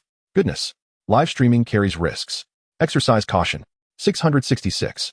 Truly, I am a man of valor. Live streaming at the cost of my life. What a formidable individual. I initially intended to embark on a journey into live streaming, envisioning both enjoyment and financial gain. However, upon witnessing the unfolding events, I must admit I succumbed to fear and decided to remain at home, patiently awaiting official rescue. Dying at the peak of exhilaration. My existence at the West Mountain Villa has been worthwhile. I have become a formidable presence there. Speaking boldly, I stand by my words. Lin Feng, upon witnessing this scene, was filled with frustration. He had initially planned to shower gifts upon Li Ying, that white lotus, to vanquish her, but unexpectedly, a furious viewer emerged from nowhere. With the stream abruptly ended, Lin Feng found himself with merely 20,000 yuan left in his account. Such a sum is hardly sufficient for future live streaming donations, is it? After pondering, he decided to call Wu Yong, partly to check on his well-being. As soon as the call connected, Wu Yong's voice resonated. Wow, boss. You are undoubtedly the most remarkable trader I have encountered this century. When do we commence selling our supplies? Prices are skyrocketing. They've multiplied by at least 100. If we sell the 12 billion now, it could amount to 12 trillion. You, boss, are now the richest person in the world. Lin Feng was momentarily taken aback by Wu Yong's exuberance. Clearly, Wu Yong was thriving, seemingly unfazed by any peril. What relevance does my newfound wealth hold for you? Lin Feng thought, bemused by Wu Yong's excitement. Boss, observing you stockpile supplies, I too have indulged in the practice. I have recklessly gambled my 50 million, plus the last 80 million in the company S account, totaling 1.3 billion. I acknowledge the risk involved, yet the outcome proves I was right. Please inform me when you decide to sell the supplies. I cannot afford to miss the peak price. Truth be told, Lin Feng had called for monetary support and was astonished by Wu Yong's resourcefulness. This crafty fellow had managed to stockpile supplies worth 1.3 billion. How long would that last? When I am ready to sell, I shall inform you. Where are you storing the supplies? Is it secure? The situation outside is quite chaotic. Notify me if you require assistance, Lin Feng replied, realizing that Wu Yong's 1.3 billion in goods could not be disregarded. Rather than waiting to be robbed, it would be better for Lin Feng to seize the opportunity himself. Moreover, 80 million of that 1.3 billion belonged to him. I reside at Villa 206 in the West Mountain Villa area, a rather secluded location, so I should be safe. The villa has been fortified, and there are 18 company employees, along with my wife and children, totaling 21 individuals. We have procured weapons, but the lack of water and electricity is quite uncomfortable. It is sweltering within the villa. As Lin Feng listened to Wu Yong, he peered through his binoculars into the distance, contemplating whether to annihilate them tonight. Little did Wu Yong know, the greatest danger in this world was Lin Feng. Revealing the location of the supplies to Lin Feng would likely spell doom. After reflecting, Lin Feng recognized Wu Yong's cleverness, and without his assistance, earning 12 billion would have been impossible. The sustenance for those 21 individuals was inconsequential. He would wait until they could no longer defend themselves before taking action. Lin Feng possessed a sliver of conscience, though it was scant. Chapter 53. Preparing the harem. All right. Do not waste food. Take only what you will consume, and prioritize the items nearing expiration.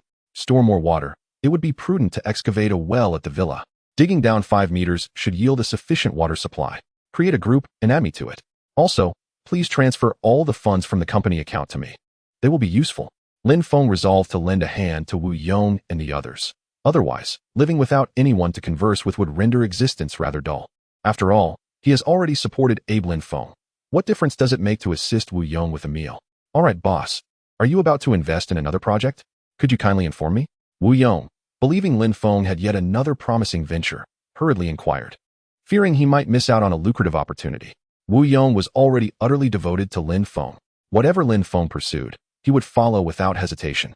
Assured that he would not incur losses, Lin Feng pondered. He could not divulge his intention of launching a rocket to become the top donor for streamers. As a prominent figure, would it not diminish his stature if they discovered such a hobby? There were no noteworthy projects at hand. He merely needed to maintain liquidity due to a disrupted funding chain from accumulating stock. When a project arises, he would notify Wu Yong. Upon hearing this, Wu Yong nodded in understanding. It was entirely reasonable that a disrupted funding chain would occur after stockpiling so many items. He had faced numerous funding crises himself. Without Lin Feng's generous 50 million to alleviate his financial strain, Wu Yong would currently be in dire straits. Where would he find the funds to stockpile resources? Lin Feng was indeed Wu Yong's savior. All right, boss, I shall act as you instructed. When it comes time to sell the supplies, do not forget about me. I am absolutely loyal to you. Very well, at the center of the villa, with so many of you idling at home, simply dig down 5 meters. Ensure you secure a rope around your waist. Do not fall in. With that, Lin Feng ended the call. A true boss must carry an aura of authority and speak with brevity. 10 minutes later, Wu Yong transferred 960,000. This sum was not only from the company's account, but also pooled together by everyone. Since they had little use for the money at present, it was better to demonstrate loyalty and align with Lin Feng for a prosperous future.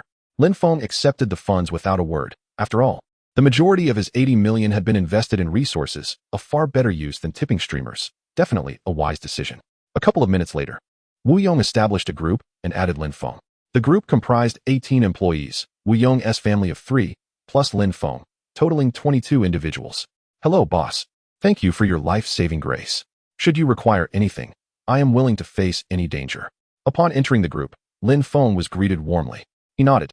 Satisfied with Wu Yong's efficiency, their attitudes deserved acknowledgement.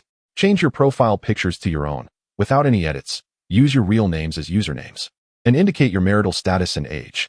Do so immediately. Lin Feng held his phone and issued commands. Within 5 minutes, everyone had complied. Observing the group, Lin Feng noted a predominance of women and 2 particularly attractive ones. One was Sun Fongfong, the female salesperson he had encountered. The other was Wu Daiwe. Lin Feng glanced at her profile and paused momentarily. Wu Daiwe was Wu Yong's daughter, as evidenced by the family photo in Wu Yong's friend circle. At the tender age of 18, Wu Daiwe is still a high school student. However, it seems that there is no longer a necessity for her to attend school. She can remain at home instead. It appears that I shall have to provide for you all. Wu Yong, ever since I laid eyes on your daughter, I have come to recognize you as my future father-in-law. Though Lin Feng may lack conscience, Wu Yong is not only resourceful, but also blessed with a beautiful daughter, which obliges him to care for them. Nevertheless, at 18, she has just reached adulthood, and Lin Feng hesitates, thinking it wise to support her for another year or 2. He possesses a modicum of conscience, albeit not much. Very well, shortly I shall bring you some supplies. During this pandemic, a balance of work and leisure is essential, otherwise, it would be rather dull for such a large group. With that, Lin Feng ended the call, retrieving a handgun, 100 rounds of ammunition, a set of mahjong, a chess set, and a deck of playing cards from his storage. He also gathered several medical texts, martial arts manuals, and a few razor-sharp tang swords. They cannot be left to languish at home. After all, carrying a hefty assortment, Lin Feng exited the safe house. Naturally, he must bring some gifts for his future wife and father-in-law. How could he face them empty-handed? In this current situation, he might well be the only one daring enough to step out with such confidence. After about 10 minutes, he arrived at Wu Yong's doorstep. Peering through the peephole, Wu Yong spotted Lin Feng and swiftly opened the door to welcome him inside. Greetings, boss. Everyone bowed in unison, showing utmost respect. No need for excessive formalities, please rise. As they straightened up, Lin Feng took the opportunity to survey for any charming young ladies. Upon their standing, he noticed that, aside from Sun Fongfong, Wu Daiwe was indeed strikingly beautiful. Moreover, there was another woman who compelled Lin Feng to look up at her. Goodness, what is your name, beautiful lady? How tall are you? I must tilt my head to gaze upon your face. This woman had a youthful visage, yet stood an impressive height of 195 centimeters, taller than Lin Feng, who was 185 centimeters. Greetings, boss. My name is Jiang Qingxue. I graduated from university this year at the age of 22. My height is 182 centimeters, and with high heels, I reach 195. Jiang Qingxue quickly introduced herself. Without the boss's amusing antics, they might have remained quite stiff. From now on, you must refrain from wearing high heels. I do not enjoy looking up at others, Lin Feng declared. Startled, Jiang Qingxue quickly removed her high heels, standing barefoot, now slightly shorter than Lin Feng. Understood, boss, she replied, her cheeks slightly flushed. Lin Feng nodded in satisfaction, approached her, and gently patted her shoulder, inquiring with curiosity. You are quite tall. Is it difficult to find a partner? Jiang Qingxue nodded, her cheeks tinged with red as she spoke. Indeed, boss. I have always been significantly taller than other boys since childhood. In university, where the nursing program is predominantly female, I have never had anyone pursue me. Lin Feng was pleased. His assumptions had proven correct. Upon seeing Jiang Qingxue for the first time, he had to look up at her. Men are often concerned with appearances. Who would want a partner they must stand on tiptoe to kiss? That would be quite a blow to one's self-esteem. Do not worry, you are still young. I know many people, and once this calamity subsides, I shall introduce you to some quality gentlemen. Certainly, the esteemed gentleman Lin Feng speaks of himself. However, with so many employees present, Lin Feng must maintain a semblance of decorum and refrain from directly discussing prices with Jiang Qingxue. Otherwise, the employees might presume there are unspoken rules in the workplace. Thank you, boss. I have no particular demands when it comes to finding a partner. Wealth is inconsequential. The only stipulation is that they must not be shorter than me. At the very least, they should not be shorter than I am when wearing flats. Otherwise, in a perilous situation, would I be the protector, or would they? Lin Feng nodded. We are both in flats. I stand at 185 centimeters, taller than you, thus meeting your criteria. I assure you, I am indeed taller. Let's exchange WeChat and have the opportunity to converse further. In an instant, all eyes turned toward Jiang Qingxue with envy. Indeed, a woman's path to altering her fate often diverges into two routes, either through fortunate birth or a prosperous marriage. Clearly, Jiang Qingxue has successfully navigated both avenues, inciting admiration. A match introduced by the boss. The quality cannot be lacking. Thank you, boss. I appreciate your concern. Jiang Qingxue felt elated. Her initial height had already disqualified 90% of men. Could a man standing at 1.7 meters not feel inferior upon seeing her? Chapter 54. Is the world truly on the brink of destruction? All right, allow me to distribute some benefits, food and drink included, a balance of work and leisure. Worry not about your salaries. 1,000 a month. Paid leave. From this day forth, the ladies will study medical texts in the morning, while the gentlemen practice boxing and martial arts.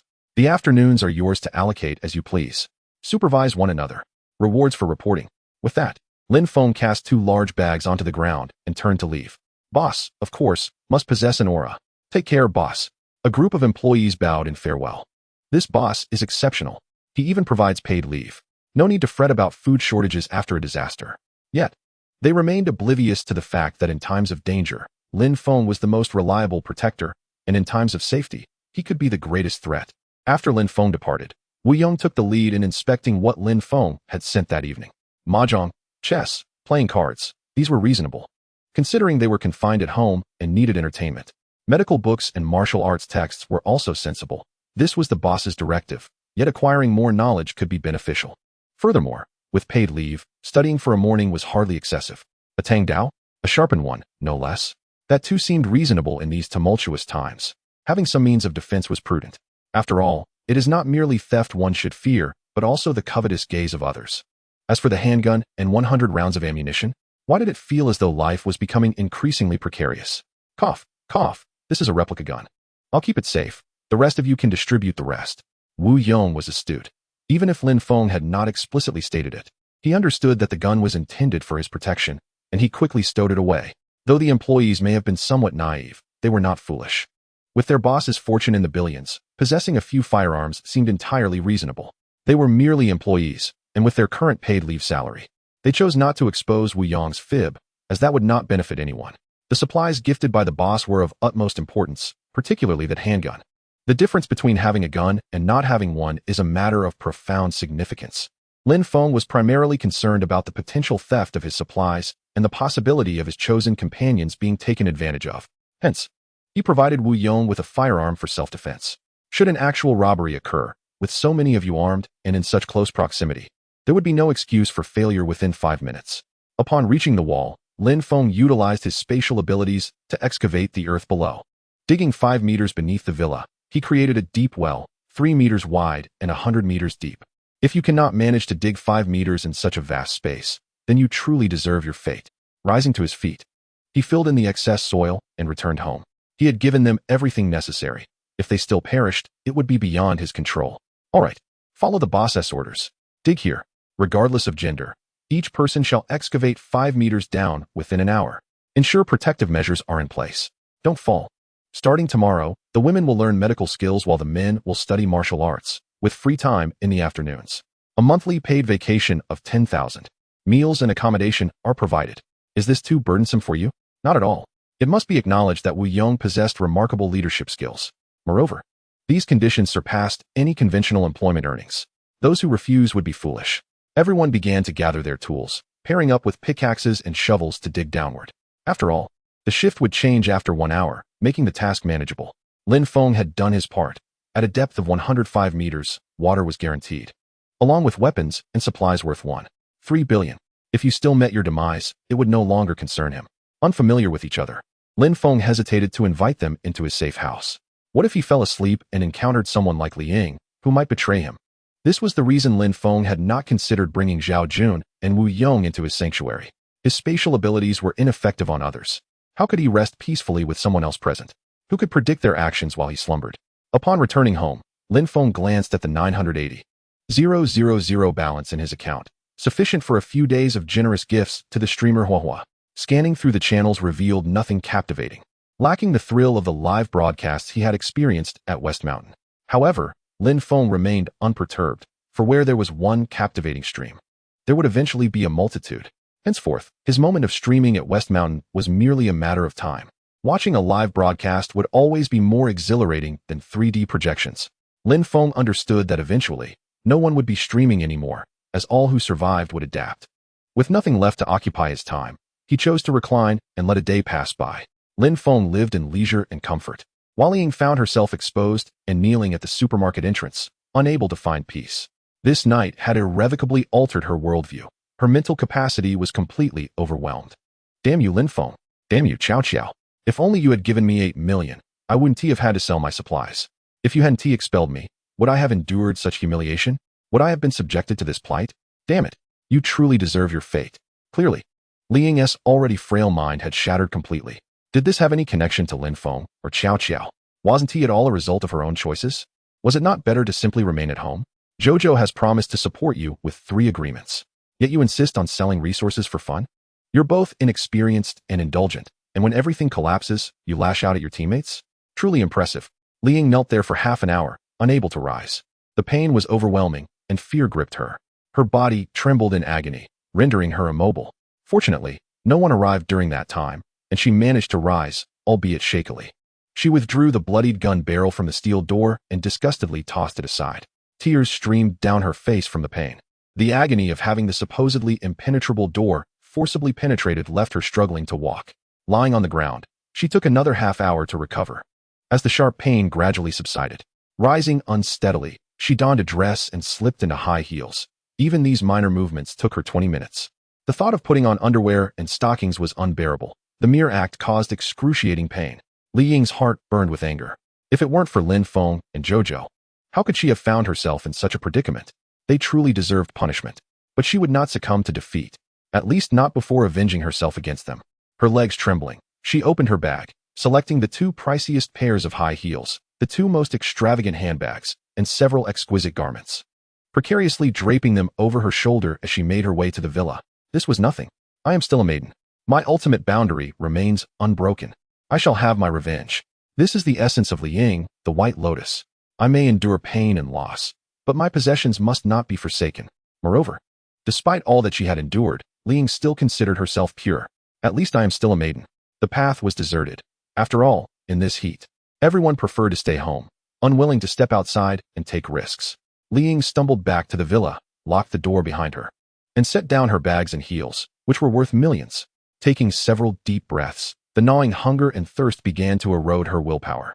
Even the robust woman carrying a 100-pound shopping bag had her moments of weakness, and this was Li Ying's most vulnerable hour. Water. I am so thirsty. She stood up, unsteadily making her way to the faucet, only to find it dry. Not a single drop. Even at night, the temperature soared to 40 degrees. This was January in Huanghai City, in the north. How could it possibly be this hot? Is the world truly on the brink of destruction? Chapter 55. The true apocalypse is about to begin.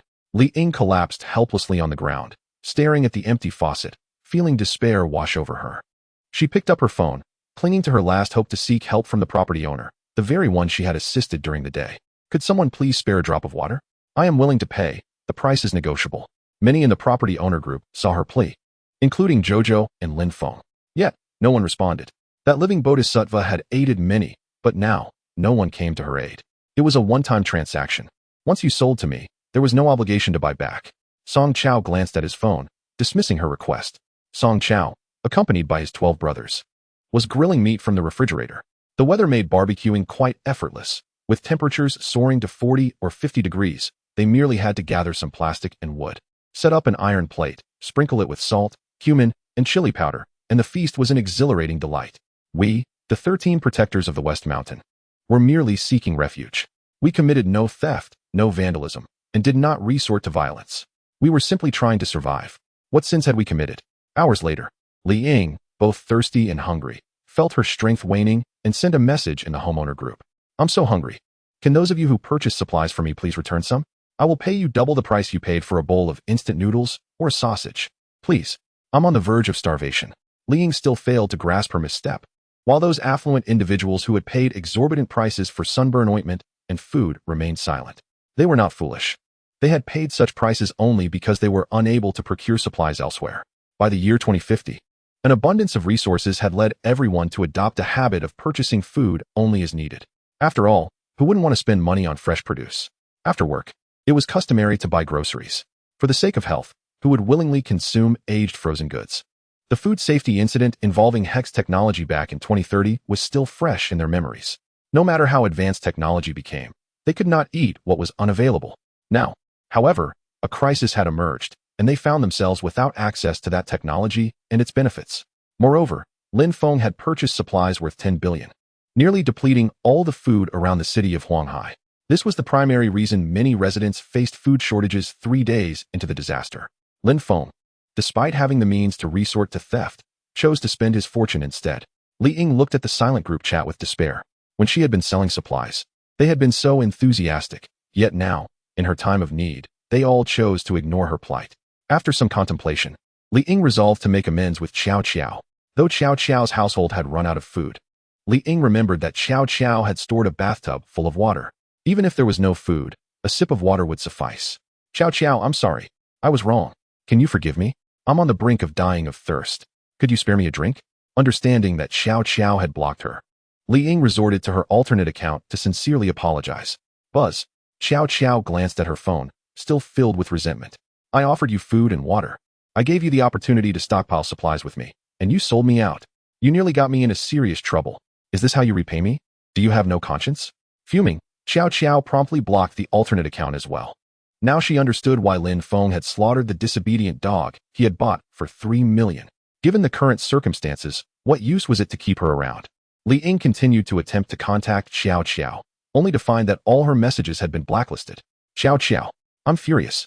I thought we were best friends who would share both hardship and prosperity, standing by each other through thick and thin. How could you treat me this way? You are heartless. Do not blame me for being ungrateful. Li Ying glared at her phone screen, filled with rage at the rejection message. This was Lin Feng's justification for giving Qiao Qiao a mere 3 stars.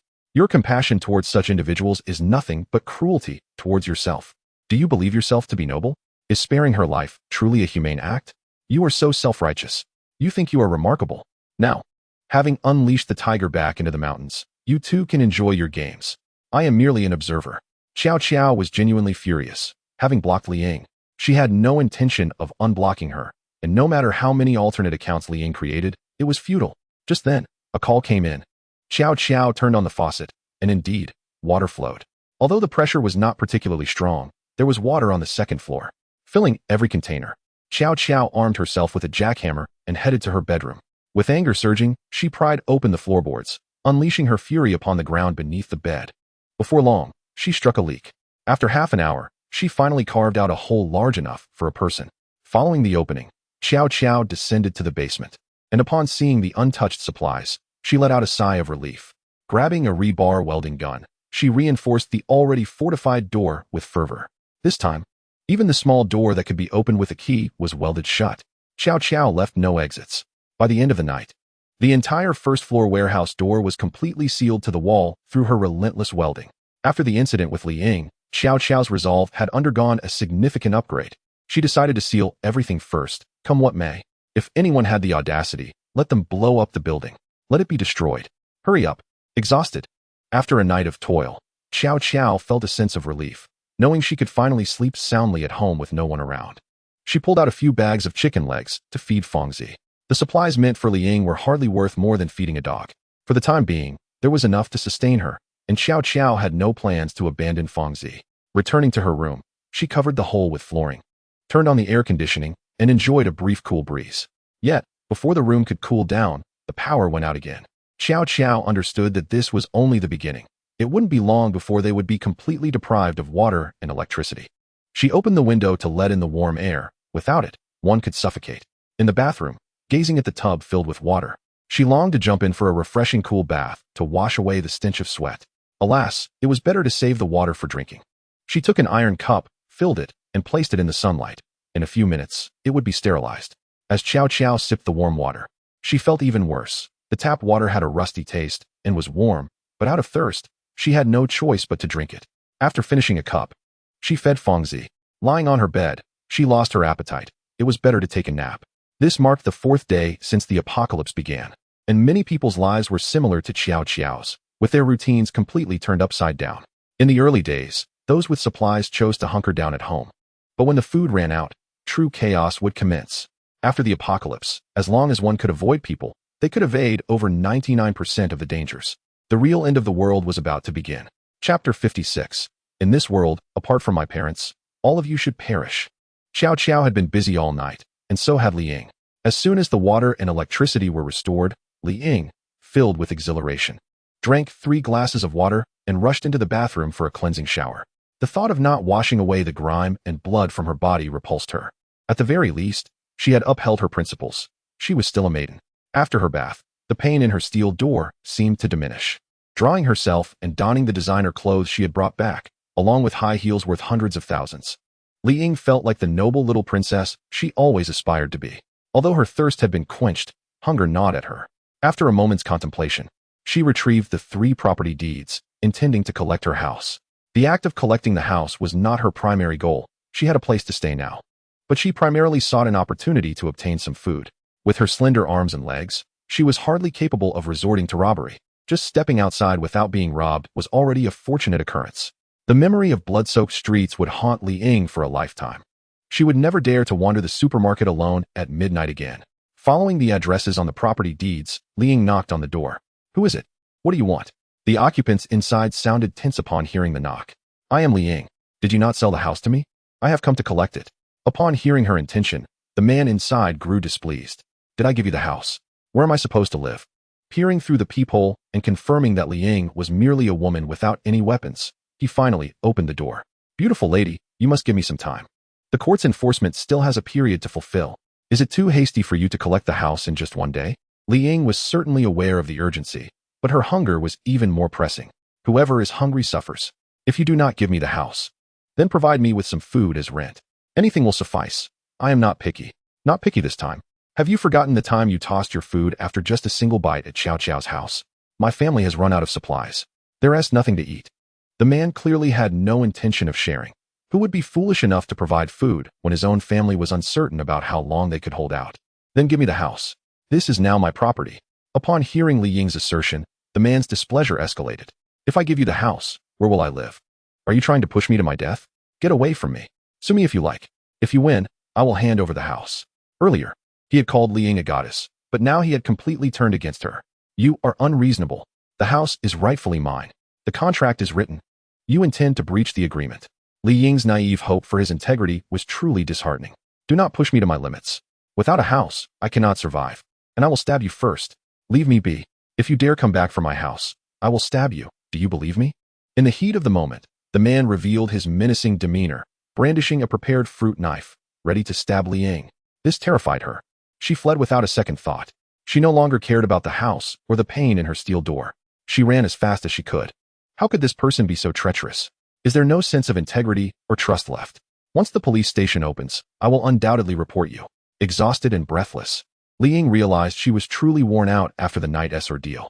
Despite having consumed a bit of kanji, it hardly satisfied her hunger. Arriving at the second house, the home of the mother who sold her house to save her son, she called out, "Sister, I am Li Ying. I have come to collect the house." A gentle knock on the door signaled her intent, while she maintained a distance, wary of a sudden opening that might bring her harm. "My dear girl, you have saved my son's life. I assure you, I will not renege on my promise regarding this house. Once the disaster has passed, I will promptly offer it to you. May I request a little patience from you in the meantime?" The mother wore an expression of distress, revealing her honest and straightforward nature. "That is acceptable, but I must ask for some form of rent, perhaps 3 loaves of bread or instant noodles daily, until you vacate the premises." Seeing her willingness to negotiate, Li Ying boldly stated her terms.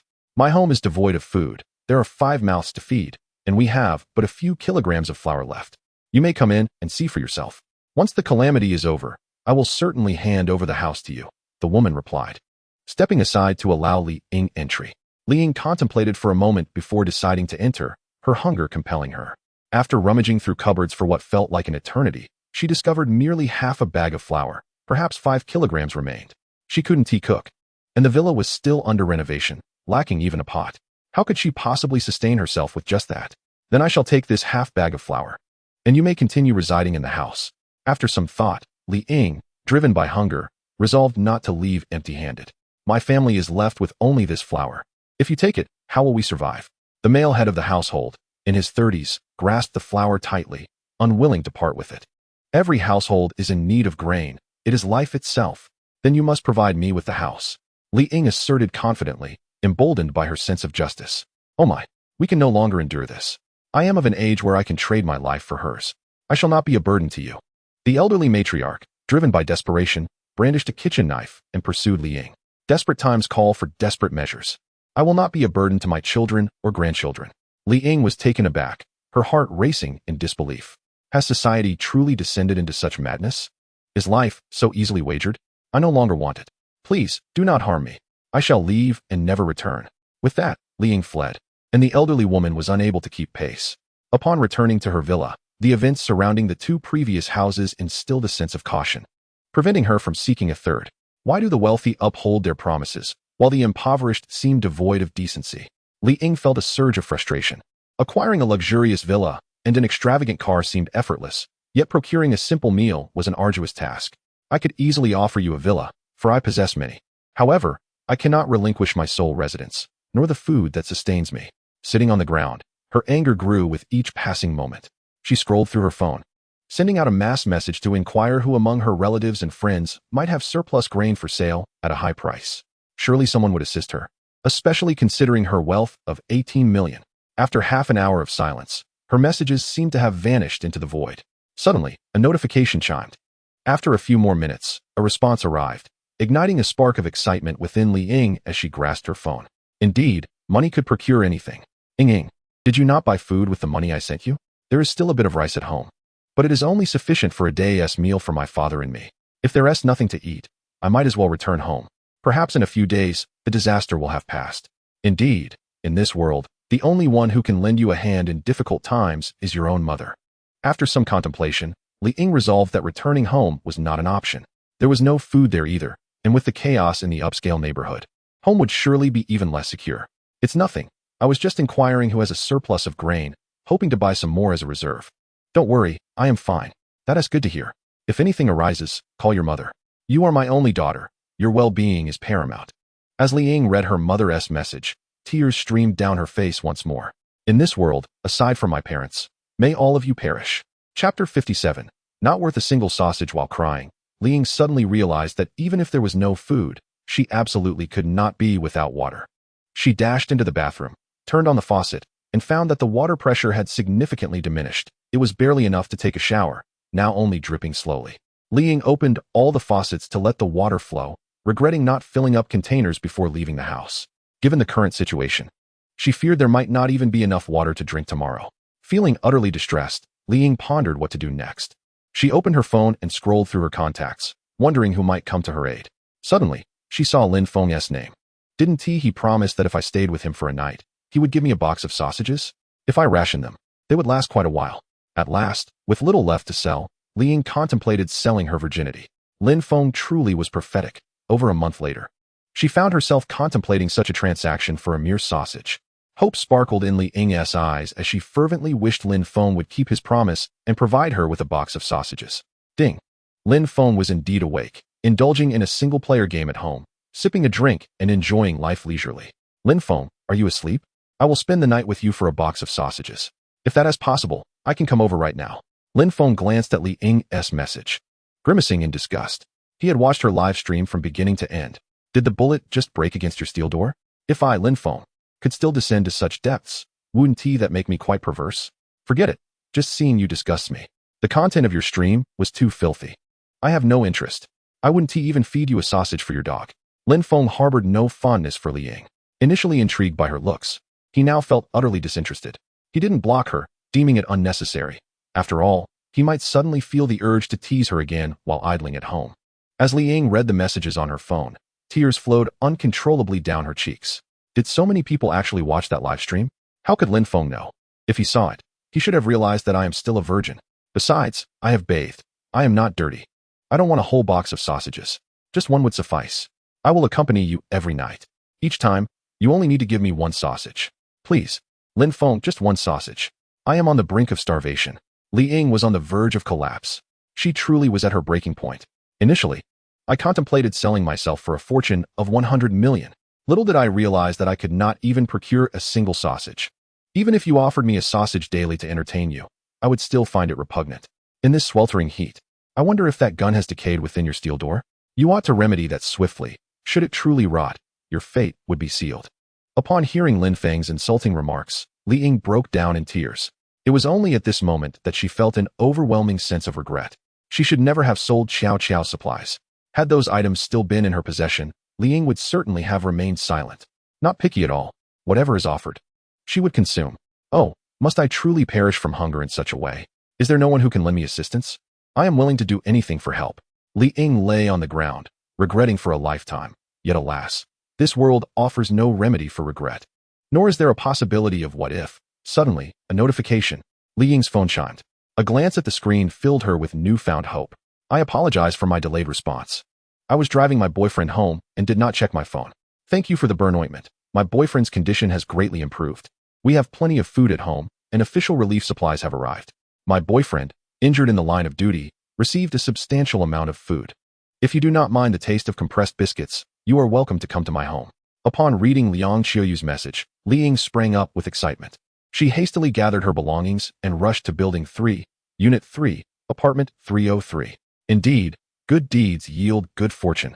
Xiao Qiao, Lin Feng, you shall pay for your actions. This matter is far from over.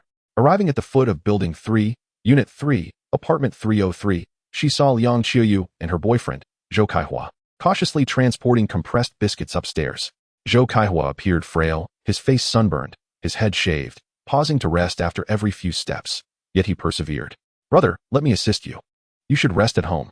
Upon seeing the food, Li Ying felt invigorated. Not only would she carry one box up the stairs, but she could manage 10 without issue. Who is this?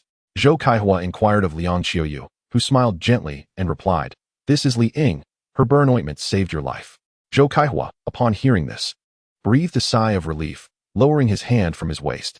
Li Ying glanced at Zhou Kaihua's waist and felt a surge of joy. He is a transport officer, and he even carries a gun. If I could align myself with him, who would dare bully me in this community? Lin Feng, Xiao Qiao, you shall pay for this. Once I obtain a firearm, I will ensure your demise.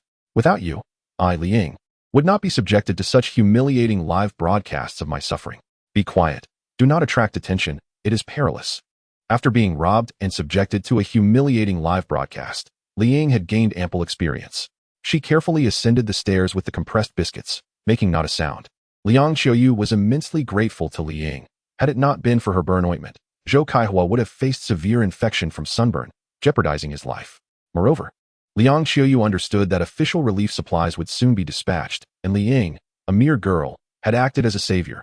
How much could she possibly eat? Lin Feng was also aware of the relief supplies. However, Liang Qiuyu was painfully unaware of the situation. The authorities had only dispatched aid once, and that was the sole occasion.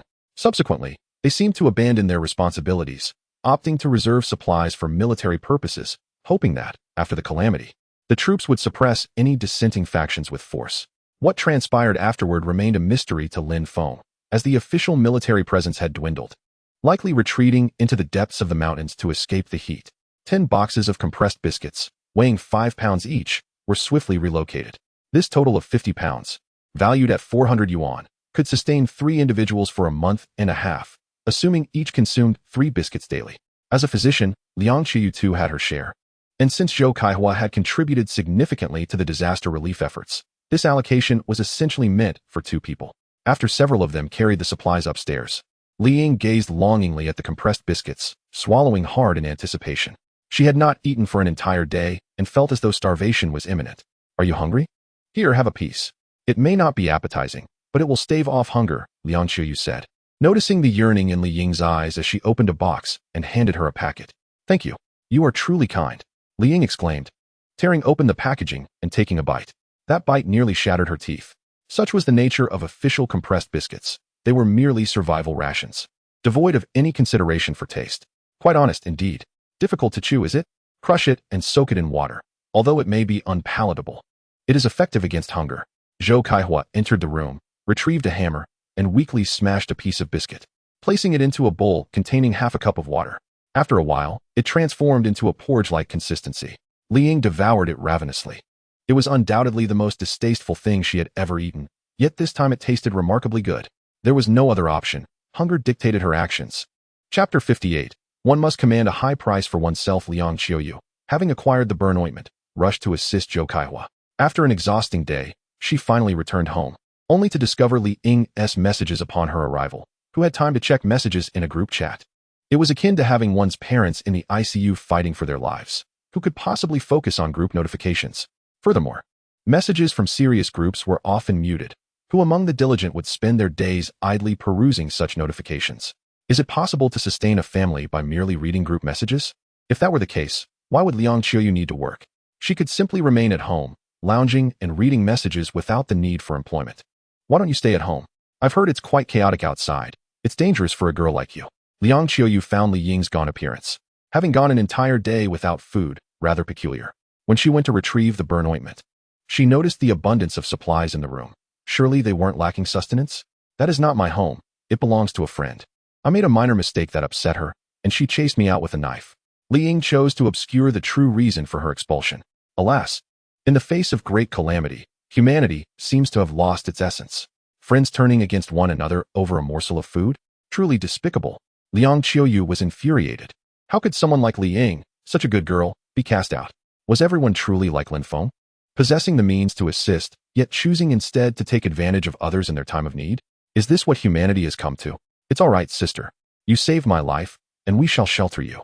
In a few days, the official statistics regarding the number of disaster victims will be released, and relief supplies will be dispatched. Everything will improve, and one must maintain faith in the authorities. Zhou Kaihua, having sustained severe sunburn, has returned home to recuperate, and he carries a firearm due to the current chaos, fearing for his safety. Once he recovers, he will await further instructions to return and report back. Thank you, brother. Thank you, sister. Li Ying expressed her gratitude with a polite bow, though her gaze remained fixated on the gun at Zhou Kaihua's waist. As dawn approached, it was advisable to rest for a while before the temperature rose further. Fortunately, being on the third floor, the heat would not escalate too quickly, and sleep would be elusive in the afternoon. Liang Qiuyu anticipated a power outage and had thus kept the air conditioning at its lowest setting, ensuring a pleasant coolness in the room. She, too, was weary from the day's exertions and yearned for slumber. What room will you sleep in? I don't snore. I won't disturb you, Li Ying inquired of Liang Qiuyu. The latter's apartment, an 80 square meter space with 2 bedrooms, a living room, and a bathroom, prompted her to quickly and dutifully ask, shall we sleep in the master bedroom, and he can take the second bedroom?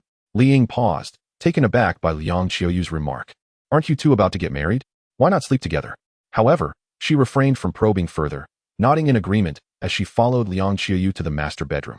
Once settled on the bed, Liang Qiuyu soon drifted into sleep, exhausted after a long day of caring for Zhou Kaihua. Li Ying quietly rose, exited the room, and closed the door behind her before moving to the mirror to examine her face. Fortunately, her sunburn was not severe, having applied soothing ointment and allowed time for healing. Her complexion had improved, albeit still slightly red. Opening her bag, she retrieved her cosmetics and began to apply her makeup. With expertly applied eyeshadow, lipstick, and foundation, she transformed back into the elegant princess she knew herself to be. At the door of the second bedroom, Li Ying gently pushed it open and softly inquired, Brother Zhou, are you asleep? I can't sleep. Autumn's sister is already resting. May I come in for a chat? Zhou Kaihua had not yet succumbed to slumber, but he was clad only in a pair of loose shorts, feeling a twinge of embarrassment. Not asleep yet. Let me put on a shirt. It's too warm. And I apologize for the appearance. He hastily reached for his clothing, while Li Ying stepped inside and closed the door, her voice gentle as she reassured him, it's all right. You're a man. There's no need for formality. Don't bother putting on a shirt. It's quite warm. With a delicate gesture, she halted him, and Zhou Kaihua, feeling shy, relinquished the garment. At 25, Zhou Kaihua was well built, having spent years as a soldier and then as a transport officer, his physique defined and robust. Yet, he worried about the potential scarring from his severe sunburn. Well, I suppose this is you. Autumn will surely scold me for being inappropriate, Zhou Kaihua remarked, a hint of shyness in his demeanor. Li Ying's curiosity was piqued. Is this how it is when you two are about to get married? Aren't you and Autumn's sister supposed to tie the knot? Why are you still sleeping in separate rooms? Will she really scold you for being a rogue? Her words elicited a sigh from Zhou Kaihua. Ah, that girl Autumn is wonderful in every way, but her thoughts are quite conservative. We've been together for 6 years. I served as a soldier for 3, transitioned for another 3, and she has only allowed me to hold her hand a few times. We haven't even kissed. She proclaimed that there would be absolutely no transgressions before marriage. Upon hearing this, Li Ying sensed her opportunity. Zhou Gu, isn't Sister Qiuyu being rather unreasonable? Even on the brink of marriage, she forbids any intimacy. Can you truly withstand such restraint? Given the calamity that has befallen us, your wedding seems indefinitely postponed. Once you recover, you'll likely be deployed to the disaster zone, and who knows how many years that could take. Why not let me have a word with Sister Qiuyu? I could sleep on my side while you two occupy the master bedroom. Zhou Kaihua felt a tinge of irritation. He was a normal man of 25, still a novice in romantic endeavors. It would be one thing if he were single, but with a partner and a wedding looming on the horizon, this hardly resembled courtship. Yet, she was exceedingly stubborn. There was no chance she would acquiesce. Her criteria in choosing a partner mirrored her own. She wouldn't even glance at someone who was inexperienced. She possessed a severe form of mental cleanliness. Zhou Kaihua's tone was tinged with grievance, and Li Ying recognized her chance. Zhou Gu, lie down. Let me give you a massage. You toil so hard for the nation and the people. You deserve a moment of respite. With that, Li Ying gently pushed Zhou Kaihua onto the bed and began to massage him. Though he wished to refuse, the sensation was simply too pleasurable. Gazing at Li Ying's face, one could only describe it as exquisite. Her large eyes, double eyelids, rosy eyeshadow, and captivating phoenix-like gaze. What man could resist such allure? After a considerable time of massage, Zhou Kaihua swallowed hard, becoming increasingly entranced. A flame of unnameable desire ignited within him as he fixated on Li Ying, having suppressed such feelings for 25 years. However, Zhou Kaihua retained his rationality, closing his eyes to avoid temptation. Unbeknownst to them, a drone hovered not far from the window, its camera blinking ominously. Surprise! I, Lin Feng, have returned. Little did Lin Feng know that upon his arrival, he stumbled upon a pay-per-view event. Seizing the moment, Li Ying took the initiative. Lin Feng, weren't you reluctant to part with even a single sausage? Just wait until I get my hands on a gun. You shall see how I deal with you. The sunset was breathtaking, yet dusk approached. The following content is premium. Gifts must be given to view. Chapter 59, The Beauty Scheme. The two engaged in a brief skirmish, quickly determining the victor. Zhou Kaihua donned his shorts, sitting on the edge of the bed, smoking a cigarette. But now, what was to be done? He was on the verge of marriage. Wasn't he this betraying Liang Qiuyu? Zhou Gu, don't return to the official channels. I fear for your safety. I have a villa, 3 properties, 2 luxury cars, and 18 million in savings. I can support you moving forward. Stunned by Li Ying's words as she leaned against his shoulder, Zhou Kaihua was taken aback. A 20-year-old beauty, and a wealthy one at that? Had he saved the galaxy in a past life for such fortune to fall upon him? Little did Zhou Kaihua realize that during his hospitalization, prices had plummeted. He was consuming government rations, not spending his own money. Yet, he shared feelings with Liang Qiuyu, although they had not been intimate. 6 years of sentiment counted for something, did it not? Could you allow me a moment to ponder? I'm unsure how to approach Qiuyu with this. As he inhaled his cigarette, Zhou Kaihua fell into deep contemplation. With the 3 of them living together now, this situation was bound to unravel eventually. Zhou Gu, it is improbable that Qiuyu will accept the affair between us. You know her better than I do.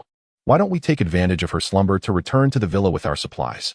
I shall offer her a house and a compensation of 1 million, which wouldn't be too harsh a blow for her, alleviating any guilt you may harbor, to the benefit of us all.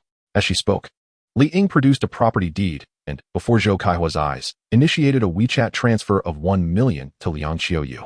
Upon witnessing this spectacle, Zhou Kaihua could no longer contain himself. In my previous life, I must have saved the galaxy. A beautiful and wealthy woman has truly taken a liking to me. She is willing to lavish her fortune upon me. 1 million for a house. Just like that. Very well then. Let us apply some sunscreen and depart with our supplies, leaving half for Qiuyu and taking the remainder with us. Zhou Kaihua, enraptured by the exquisite allure of his first experience, was oblivious to how long he might have to wait for Liang Qiuyu. Yet, with Li Ying, he could be a groom every night. Li Ying was not lacking in beauty either. Moreover, she owned a villa, luxury cars, and possessed over 10 million. Only a fool would choose the unattainable Liang Qiuyu over her. Zhou Gu, I believe leaving her a single box would suffice. As you mentioned that supplies would arrive in a few days. She can collect her provisions herself, can't she? With 2 of us, what if we run short of food? Li Ying understood that sustenance was paramount. She would never leave half for Liang Qiuyu. Well then, since official supplies are arriving soon, let us leave her 1 box.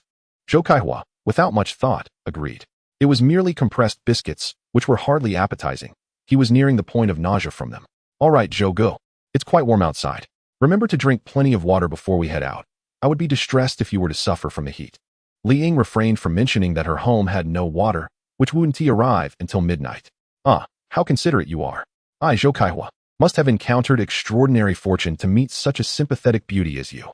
Gazing at Li Ying, Zhou Kaihua felt an insatiable longing. You are truly mischievous. Let us discuss this at the villa, where I shall show you my black stockings. With that statement, Zhou Kaihua's resolve to proceed to the villa solidified. What man could resist the temptation of black stockings?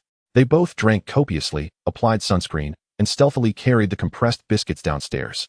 The villa was not far from their current location, and the sunscreen would still be effective during the brief journey. Upon driving to the villa area and catching sight of the two supercars parked in the yard, Zhou Kaihua was elated. Li Ying indeed possessed a villa and luxury vehicles. He had struck gold. From this moment onward, he was financially liberated. Who would dare to return to the official grind? Once they moved the supplies into the villa, Li Ying flashed a slight smile at Zhou Kaihua, fulfilling his desire for black stockings. This sight ignited a fire within Zhou Kaihua, urging him to act. The battle commenced. Li Ying immediately joined the fray, and the skirmish between them continued for quite some time. In that grand villa, Zhou Kaihua felt he had reached the pinnacle of his life. Oh my, it was all so exhilarating. Eventually, utterly exhausted from their exertions, they collapsed onto the floor, succumbing to fatigue and drifting into slumber. Meanwhile, Liang Qiuyu stirred awake. The temperature in the room rose, awakening Liang Qiuyu from her slumber. She noticed that Li Ying was absent. Not dwelling on it, she stepped outside to investigate. To her dismay, there was no one in the house. Where could Li Ying have gone? In such sweltering weather, she could hardly have ventured out. Kaihua, Ying, are you in here? The only room left unsearched was the one to the side, so Liang Qiuyu politely knocked on the door. She was not the type to overthink. Perhaps the two were simply engaged in conversation. After waiting for a while without a response, she called out, I'm coming in. Still, silence reigned. Liang Qiuyu turned the doorknob, only to find the side room empty as well. Panic surged within her as she noticed the bloodstains on the bed linens. A chaotic scene unfolding before her eyes. Could it be that the two had encountered danger? However, the red booklet on the bed seemed familiar. It was her property deed. Upon opening it, she confirmed it was indeed her deed, complete with a transfer contract she had personally penned. Fear gripped her. She grabbed her phone to call Zhou Kaihua, desperate to uncover the truth of the situation. Yet, upon checking her messages, she found 1,000,000 yuan transferred from Ying. Sister Qiuyu, I'm sorry, but I'm leaving with brother Zhou and will not be returning. This million and the property deed are your parting compensation. Please don't be too upset. Lock the doors and windows and stay safe at home. Brother Zhou and I are truly in love. Thank you for your understanding. Liang Qiuyu exclaimed, Ying. What do you mean? Clarify your words. In her anger, she attempted to send a voice message, but the system notified her that her message had been rejected. Zhou Kaihua, will you not explain what is happening? She sent a message to Zhou Kaihua, only to face yet another rejection. Gazing at the bloodstained sheets, even a fool would grasp the gravity of the situation. My mindset is truly collapsing. 6 years of our relationship, and it pales in comparison to your fleeting acquaintance. Damn it, Zhou Kaihua, you scoundrel. I sold my house to purchase a burn ointment for you. I nearly fell victim to Lin Feng's schemes. And you, for a woman, turned your back on me. Truly, men are despicable. This is revolting.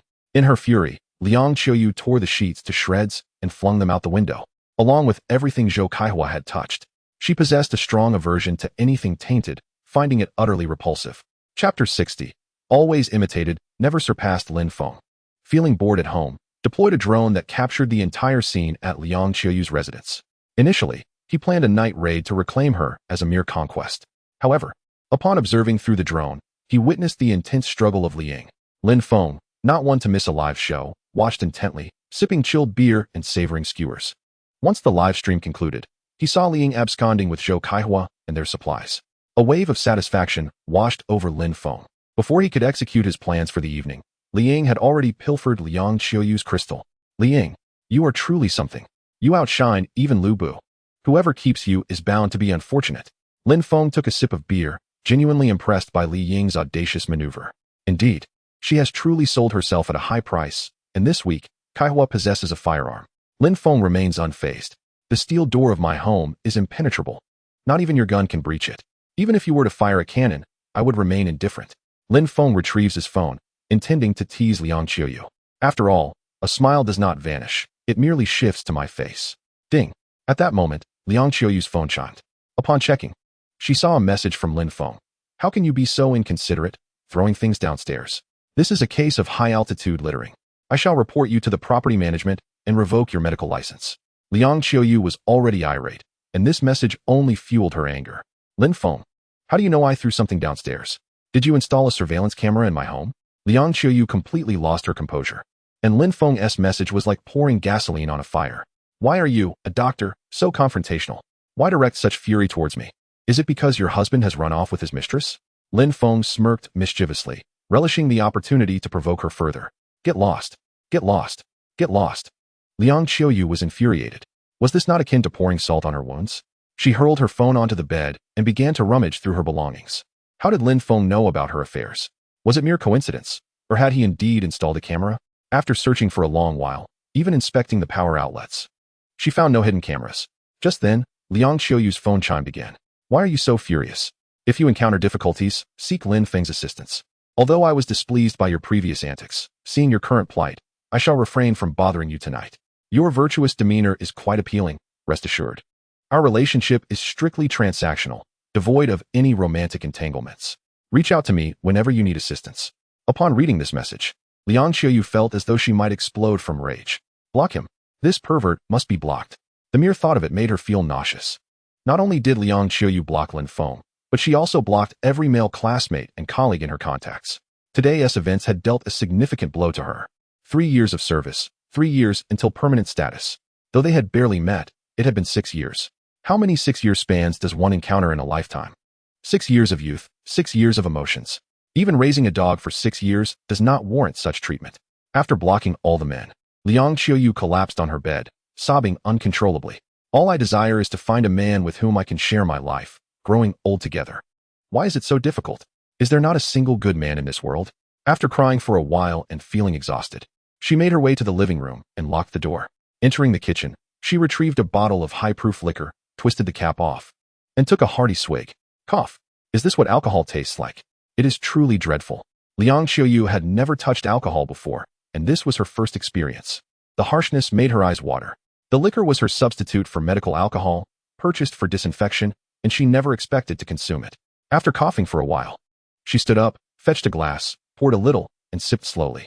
Now, Liang Qiuyu finds himself in a state of despair, seeking solace in alcohol. Alas, have you truly fallen so low? There is no need for me to criticize you further. Why must you test the depths of human nature? Let us engage in a simple exchange. Your joy would bring me happiness as well. After all, happiness is a shared endeavor. Surely that is not too much to ask? Lin Feng shook his head and retracted the drone. He still possessed a modicum of humanity, albeit scant. After all, as a devoted suitor, the impact of Feng Qian's rebuff weighed heavily upon him. If we were to compare misfortunes, I, Lin Feng, have suffered far more than you, Liang Qiuyu. I have toiled for 6 years. At the very least, you are in one piece. Consider how Feng Qian has treated me. She consumes whatever she desires when hunger strikes. Who could be more wretched than I? Retrieving the drone, he set it to charge. Glancing at his phone, Lin Feng noted that 4 days had passed without a word from Feng Qian, that insipid green tea.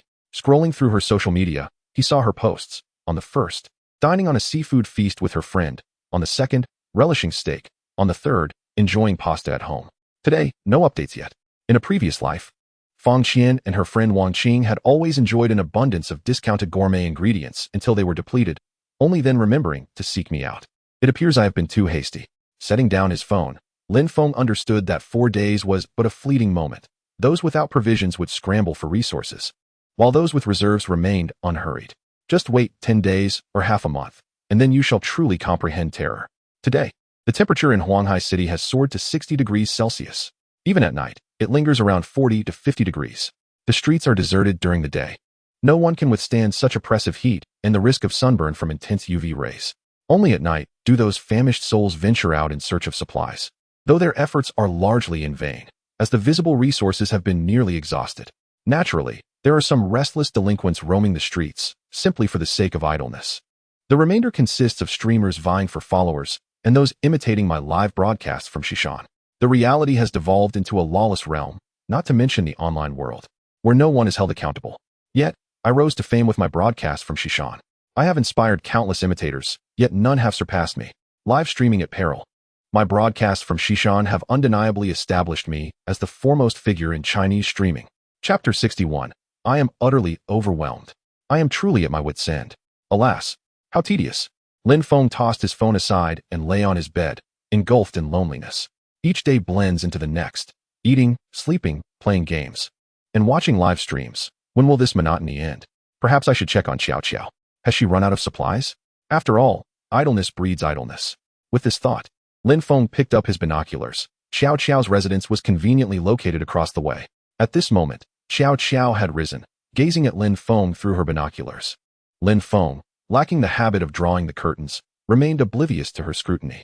It was evident that Xiao Xiao was starving, likely craving grilled sausages. It seems there is potential for a transactional relationship here. Are you spying on me again?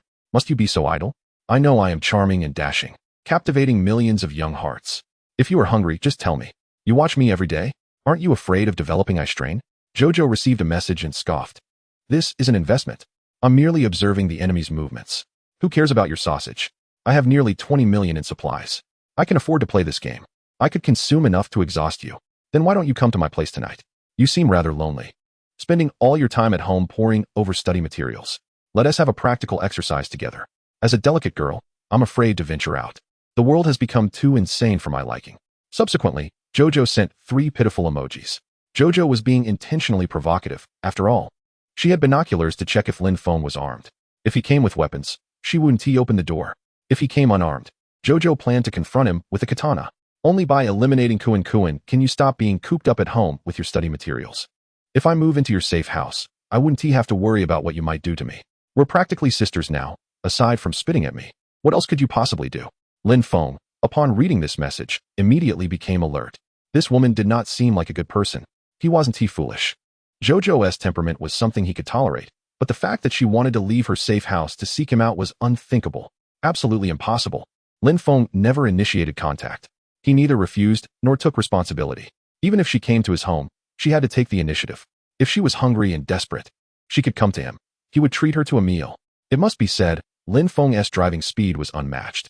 Jojo, reading the message, felt her face flush. After all, she had never seen a pig run, but she had seen Lin Feng's study materials.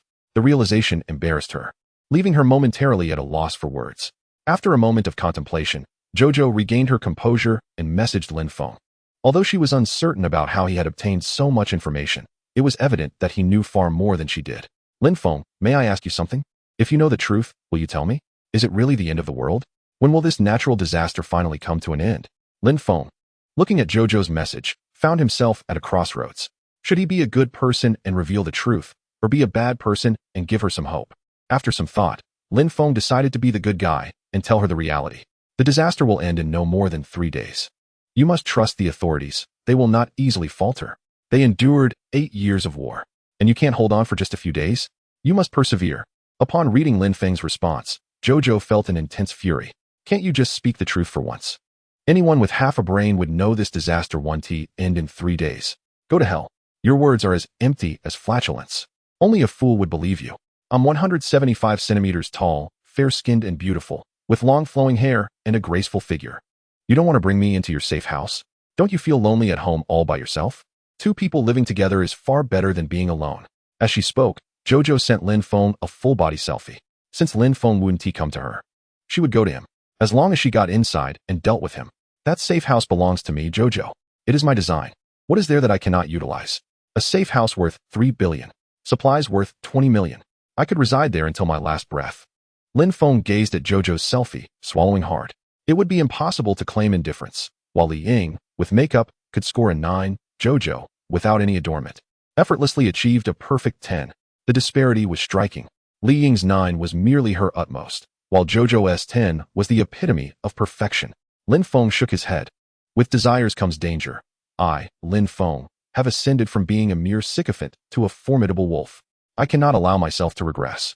If you wish to come over, a deposit would suffice to demonstrate sincerity. Let me witness your granary and your seafood. Once I am assured, you may come directly. Jojo stared at the message, momentarily bewildered. How did Lin Feng know about my granary? I indeed possess one, but I do not hoard seafood. Is Lin Feng attempting to deceive me? My brother is unaware of my granary. There is no way Lin Feng could know. Jojo was far more astute than Li Ying. Otherwise, she would not have survived this long without incident. I have neither granary nor seafood. If I possessed such, would I be lacking food and drink? Lin Feng looked at his phone and shook his head in exasperation. Why was Jojo not as perceptive as Liang? A quick search would reveal all. Send me a photo of your face. If you share it, I shall believe that you approach me with genuine intent for trade. Otherwise, we shall not engage. Jojo searched online and instantly flushed with embarrassment. How could there be such shameless individuals in this world? Infuriated, Jojo clenched her teeth. Did he dare to demand my private photo so brazenly? Yet, for the sake of securing a safe house and to silence this scoundrel, Jojo endured. Alone, she believed she could subdue Lin Feng. Her years of training in karate and sanda would finally come into play, drawing the curtains to shield her actions from Lin Feng.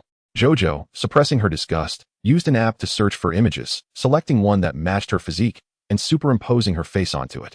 This nearly drove Jojo to the brink of despair. Was I not degrading myself? She sent it to Lin Feng, vowing to herself that this scoundrel must be dealt with. Was this sincerity sufficient? Could you allow me to enter your safe house? I genuinely wish to trade with you. I am on the verge of starvation. Just a little food would suffice. Lin Feng examined the photo, slightly shaking his head. This image is far too fake.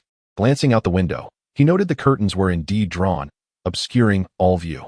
Let us engage in a video chat. I must ascertain if you are indeed worth a mere sausage before proceeding. You must allow me to verify the goods. Jojo exclaimed in frustration.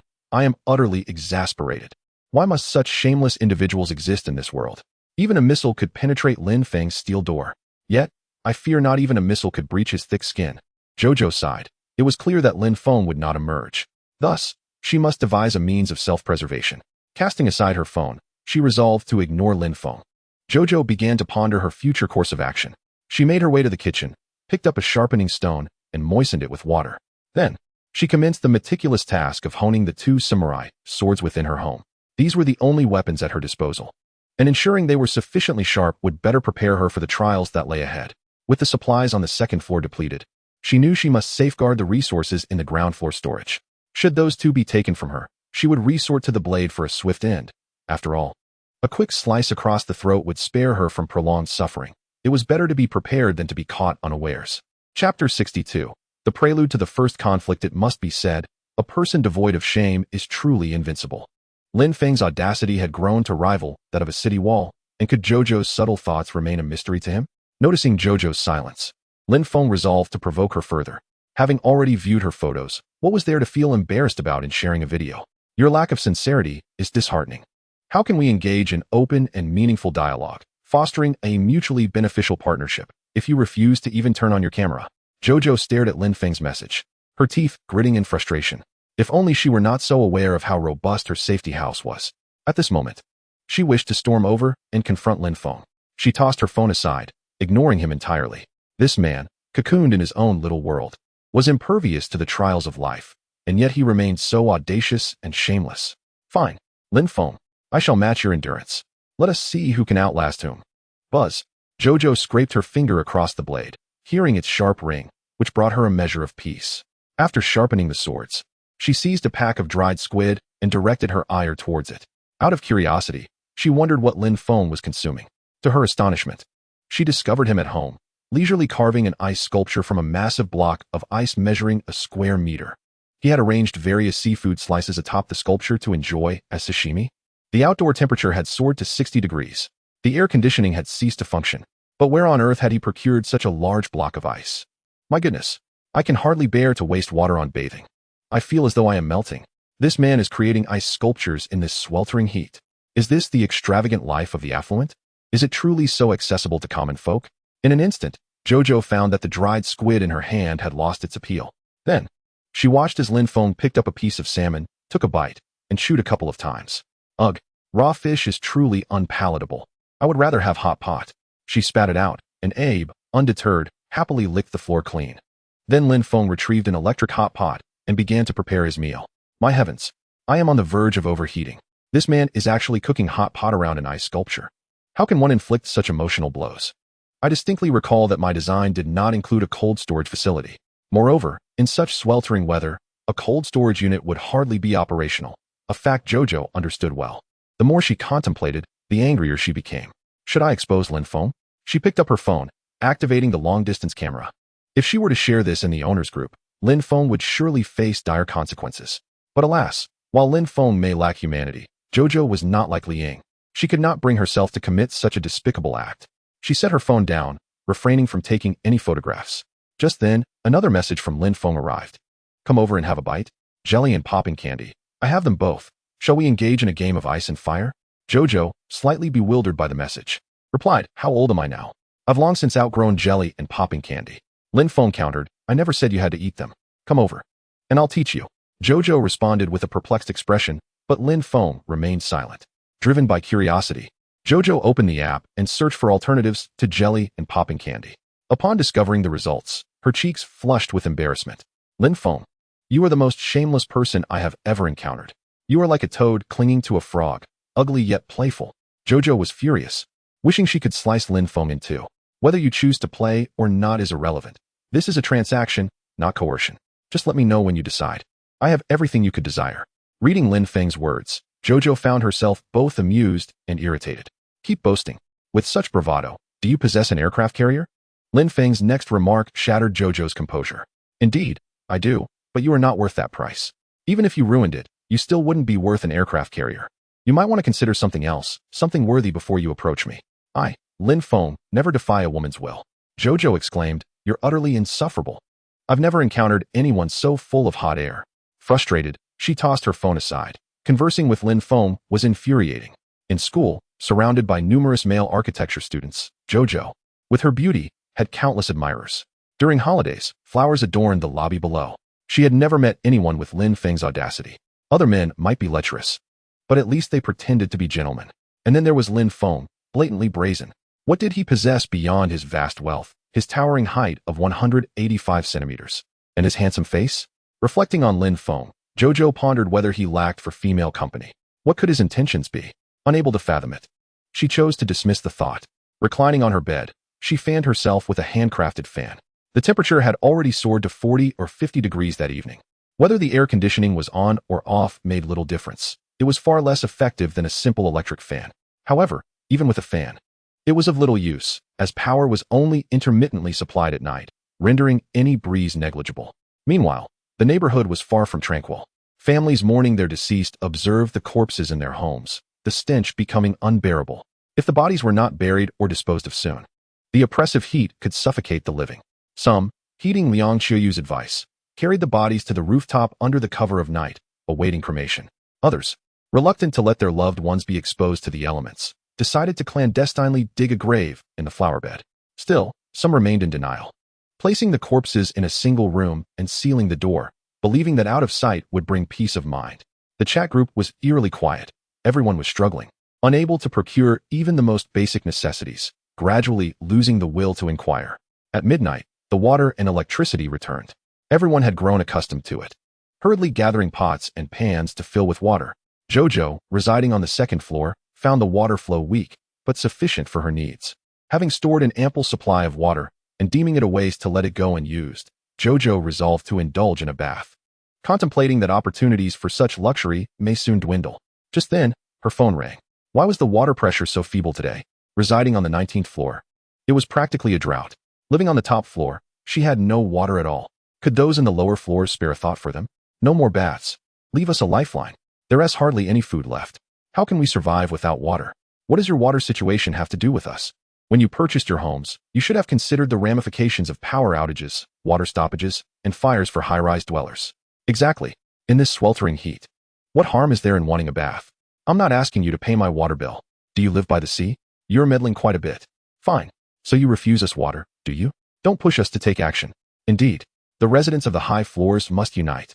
It's going to be 60 degrees tomorrow. Without water, we might as well perish. Rather than suffer from heat and thirst, we'd rather confront these scoundrels. Lin Feng, enjoying hot pot while observing the group chat, understood that the first confrontation was on the verge of igniting. It wasn't a complete deprivation of resources, but rather a clash between high-rise and low-rise residents over water access. Presently, the authorities were exerting every effort to supply water.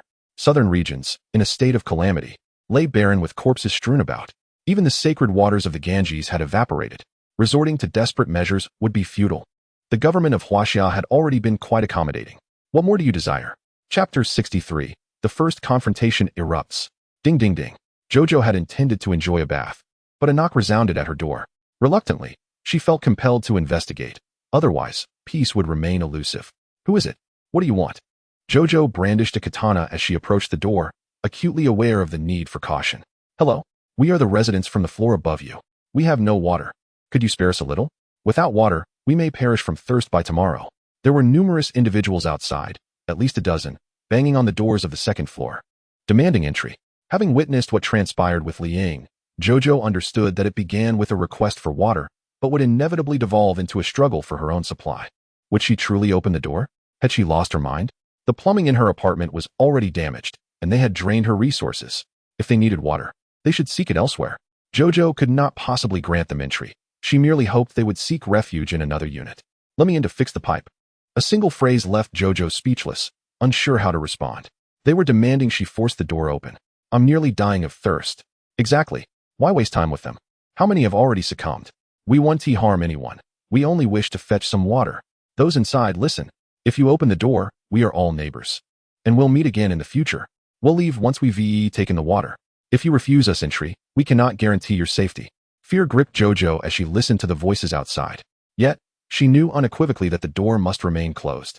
If she opened it even once, they would expect her to do so every day at water release time. Wasn't that a death sentence waiting to happen? Even if there was a truckload of water downstairs, how long could she endure? Suddenly, a loud crash echoed from the door. The outsiders had begun to batter it with a sledgehammer. Such occurrences are not confined solely to Jojo's building. They transpire across all high-rise structures. The ground floor of Jojo's residence serves as a storeroom, devoid of plumbing, compelling them to assault the second-floor door. In other buildings, the unfortunate victims are the residents on the first floor. Moreover, the villa district is not spared, as it too falls under the jurisdiction of the ground floor, with numerous high-rise inhabitants resorting to smashing the villa gates. Chaos has ensued. In a desperate bid for survival, the entire West Mountain Villa complex has descended into turmoil. Fortunately, the middle-floor residents experience a stroke of luck. Their water pressure is slightly lower, yet they still have access to water and thus do not feel compelled to venture out to seize it. Furthermore, they are spared from the onslaught as the meager water flow does not warrant an attack compared to the ground floor dwellers. Bang, bang, bang. The resounding thuds of the door being battered sent tremors through Jojo's hands. They are truly relentless.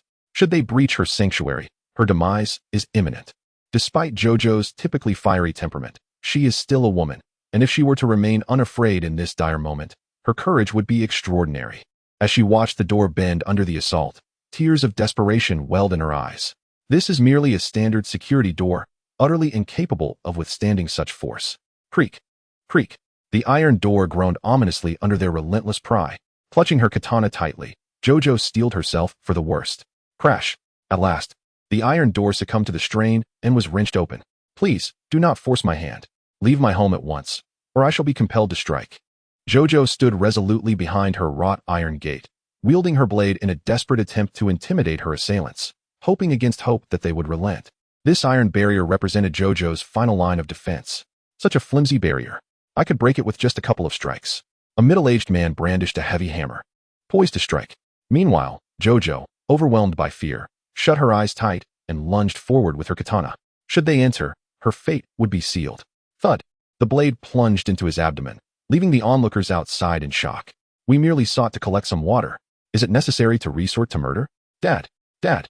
A young boy, no older than 17 or 18, rushed forward, embracing his father. As the man's lifeless body toppled backward, blood erupted forth, splattering Jojo in its wake.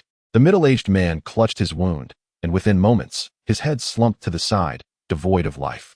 Have I taken a life? Jojo could scarcely believe the reality of the situation. Her intent was solely to frighten them away. With her eyes closed, she had struck blindly. Who could have anticipated such accuracy? You murderer. You have slain my father. I will make you pay. The boy seized the hammer, intent on continuing the assault on the door, while Jojo, shaken from her terror, resumed her erratic stabbing. Leave my home. You are robbers. I am merely defending myself.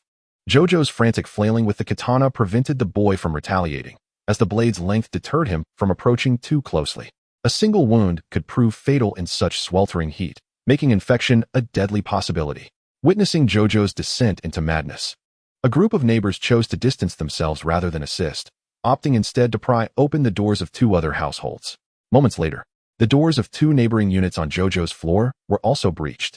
Observing that no one was avenging the boy as other doors fell, they hastened to rush inside to collect water. Whether or not someone perished was of no concern to them. They bore no responsibility for the death. You killed my father. This matter is far from over, Tang Chuan. Tomorrow I shall forge a longer sledgehammer. Wait until I enter. I will surely strike you down first. Tang Chuan, with his head adorned in yellow hair, is clearly no virtuous soul. His malevolent gaze fixates on Xiao Qiao, having already condemned her to death. Dragging his father's lifeless body, he attempts to leave, yet he finds himself unable to manage alone. In desperation, Tang Chuan seizes the sledgehammer and a water bucket from the ground and ventures into the neighbor's home. A gentleman's vengeance is never late. 30 years in the East, 30 years in the West. Do not underestimate the youth and poverty. Once I procure the water and craft the sledgehammer, I shall return to exact my revenge upon you. Please, leave me some water. That is the last bag of rice my family has. If you take it, what shall I eat? What you are doing is not merely fetching water. It is robbery. I shall fight you. Indeed, while they claimed to be fetching water, their entrance promised ill fortune. The male head of household from apartment 202 brandished a kitchen knife, ready to confront them. Yet, Tang Chuan, already bereaved of his father and devoid of virtue, wielded the sledgehammer and struck the man down with a single blow, splattering blood everywhere, as his skull was shattered. But his thirst for violence remained unquenched. He swung the sledgehammer again, this time crushing the female head of household, and without mercy, he did not spare even their 3-year-old child, reducing the innocent to mere pulp. This horrific scene truly terrified the residents of the upper floors. Xiao Qiao's chaotic stabbing was one thing, but Tang Chuan's brutality was unparalleled. In an instant, the room was awash in blood. After being struck by the sledgehammer, was there any hope of survival? Listen closely. From this moment forth, I, Tang Chuan, hold dominion over this building. You shall all heed my command. Those who defy me shall meet their end by my hammer. At that moment, Tang Chuan resembled a deity of death, his visage smeared with blood, exuding an intimidating aura. Originally a ruffian aspiring to be a gangster, his father's disapproval had restrained him. Now that his father was gone, Tang Chuan was unshackled from all constraints. Moreover, avenging my father is a righteous duty. With blood still on his face, he approached the faucet first to collect water, and not a soul dared utter a word of dissent. After all, water would be flowing for some time. They could certainly wait in line behind him. Chapter 64. The establishment of the Tang Alliance. I have filled my bucket. You shall send a few men to carry my father's body to the rooftop. Whoever lifts it shall be rewarded with water next. Should you defy me, my sledgehammer shows no mercy. Tang Chuan's commanding presence, coupled with his recent savagery, instilled fear in all. I will carry it. Count me in. Me too. For men raised their hands, eager to assist, and Tang Chuan regarded them with satisfaction. From this day forth, you 4 shall be my right and left arms. The 4 kings of the Tang Alliance. With the police no longer intervening, if you wish to survive, you must obey me. Leave the water bucket here. I shall collect water for you, and no one shall dare touch it. Upon hearing this, the 4 men reluctantly set down the water buckets and begrudgingly proceeded to carry Tang Chuan's father's body to the rooftop. As for the fanciful title of the 4 kings of the Tang Alliance, they had no desire for it. Surely the authorities would not neglect them. It was best to simply do their share of the work in exchange for water. After all, they had not committed the murders. They bore no responsibility as mere accomplices. 4 individuals departed, and Tang Chuan gestured towards the 3 lifeless bodies, instructing, throw them out the window. If we leave them here, they will stink by tomorrow. And how shall we drink the water we retrieve later? After a moment's contemplation, the others concurred with Tang Chuan's reasoning. They opened the window and unceremoniously tossed the 3 victims of the brutal assault out into the abyss below. The remaining members were tasked with procuring wood. Before the water arrives tomorrow, I want a tree chopped down. I intend to break down that little harpy's door and pierce her walls for a sacrificial offering. Freed from the constraints of paternal authority, Tang Chuan reveled in his newfound liberty, declaring, after all, I am already facing the death penalty for 3 kills. What does it matter if I take one more life? The group, left with little choice, ventured beyond the confines of the community to find timber, armed only with kitchen knives and fruit blades, for who among respectable families residing in upscale neighborhoods would possess an axe? After all, they only brought home pre-cut bones when shopping. Why would they need an axe? Perhaps to chop up a couch? They mused. With no other option, they set aside their water buckets and set off to fell trees. Tang Chuan arranged the water buckets in a row, promising that those who toiled diligently would be rewarded with water. Those who shirked their duties would find themselves at the mercy of fate when their turn came. Overhearing the conversation next door, Xiao Qiao was rendered speechless with terror. If they managed to chop a wooden stake and shatter their own iron fence, she knew she would be caught in a relentless struggle for survival. Meanwhile, The neighbors of Unit 203 felt utterly helpless. They could do nothing but yield to the demands of Tang Chuan, allowing them to fetch water and supplies. For they wished to avoid the bloodshed that had befallen Unit 202. You in 203, heed my words daily, and I shall reserve a bucket of water for you. Your safety shall be ensured. How about it? Will you join our Tang alliance?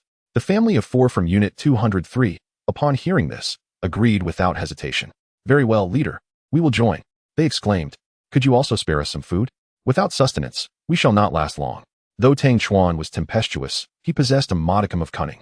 Understanding how to win hearts, he promised, I shall set aside food for you. None among my Tang alliance would dare to seize it. It is merely a matter of lacking provisions. After we deal with that little harpy tomorrow, I shall lead you to plunder from others. You shall not regret aligning with me. The crowd hesitated, yet ultimately, they surrendered the provisions of Unit 203. No one was eager to join the Tang alliance, but the prospect of dying of thirst loomed large.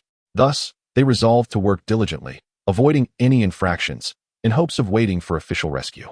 Silence enveloped them, with no dissenting voices to be heard. Thus, the Tang alliance was born. Xiao Qiao, anxiously gripping her katana, stood guard at the door, sleepless throughout the night. She had fancied she would endure until her old age, yet as dawn approached, she felt her resolve waning. At last, with the sun rising, the group began to gather their water buckets and tools for their return home. However, the villa community had succumbed to devastation, with 60% of it laid waste. Nearly all units on the first and second floors had been obliterated. Only Lin Feng remained at home, blissfully asleep, his walls and doors charged with high voltage, dissuading any ill-intentioned souls from targeting him. Yet, the grand entrance of Lin Feng's villa had been breached. It too was connected to the water supply. Lin Feng himself had crashed his vehicle into it, apathetic to the dilapidated state of the villa, declaring, let whoever desires it take it, for I have already pawned it to loan sharks. The large warehouse belonging to Lin Feng was also pried open, yet it stood empty. Everyone was convinced that Lin Feng's vast fortune had indeed vanished, leading to a collective sense of disillusionment as they returned home. With the dawn breaking, nearly all had departed, and the chaos subsided as water supplies were restored. However, Xiao Qiao remained at home, anxiously unable to sleep, pondering whether she could endure the night. She was terrified, feeling it was the closest she had ever been to death. I must contact my brother. I truly cannot hold on any longer. Blood had dried on Xiao Qiao's face and body as she picked up her phone to send a voice message to Xiao Feng. Yet, after a prolonged wait, there was no response. She dialed directly, only to be met with an automated message. We're sorry, the number you have dialed is switched off. My brother, what has happened to you? Please, see the messages and come to my aid. Someone is trying to kill me tonight. In a hurry, Xiao Qiao sent a voice message, unaware that Xiao Feng was indeed in trouble. A similar crisis had unfolded at his construction site, where everyone was parched, but there was a well. Though the water was murky, it was still drinkable. The previous night, chaos erupted at the site with a violent armed conflict. Far from the petty squabbles in Xiao Qiao's neighborhood, it was a frenzy of steel rebar, pipes, chainsaws, and hammers. Although they ultimately secured the water source, Xiao Feng's helmet was shattered, and he was now being carried into an unfinished building, his fate uncertain. Whether he could survive depended on his resilience. And the site had no medical supplies, just half a bottle of cephalosporin, which they reluctantly administered to him. Had it not been for Xiao Feng's loyalty and his generosity towards his comrades, sharing the water during this calamity, they would not have been inclined to give him even that scant medicine. Now, Xiao Feng was already fading. Xiao Qiao felt a deep foreboding. Her brother, who was usually attentive to her, had never failed to respond to her messages. This was the first time she was unable to reach him, instinctively sensing that something was amiss. Chapter 65. The first transaction. Brother, please say something. If you cannot come to my rescue, at least reply to let me know you are safe. You are the sole heir of the Qiao family. Even if I perish, you cannot. Brother, if you receive my message, respond immediately.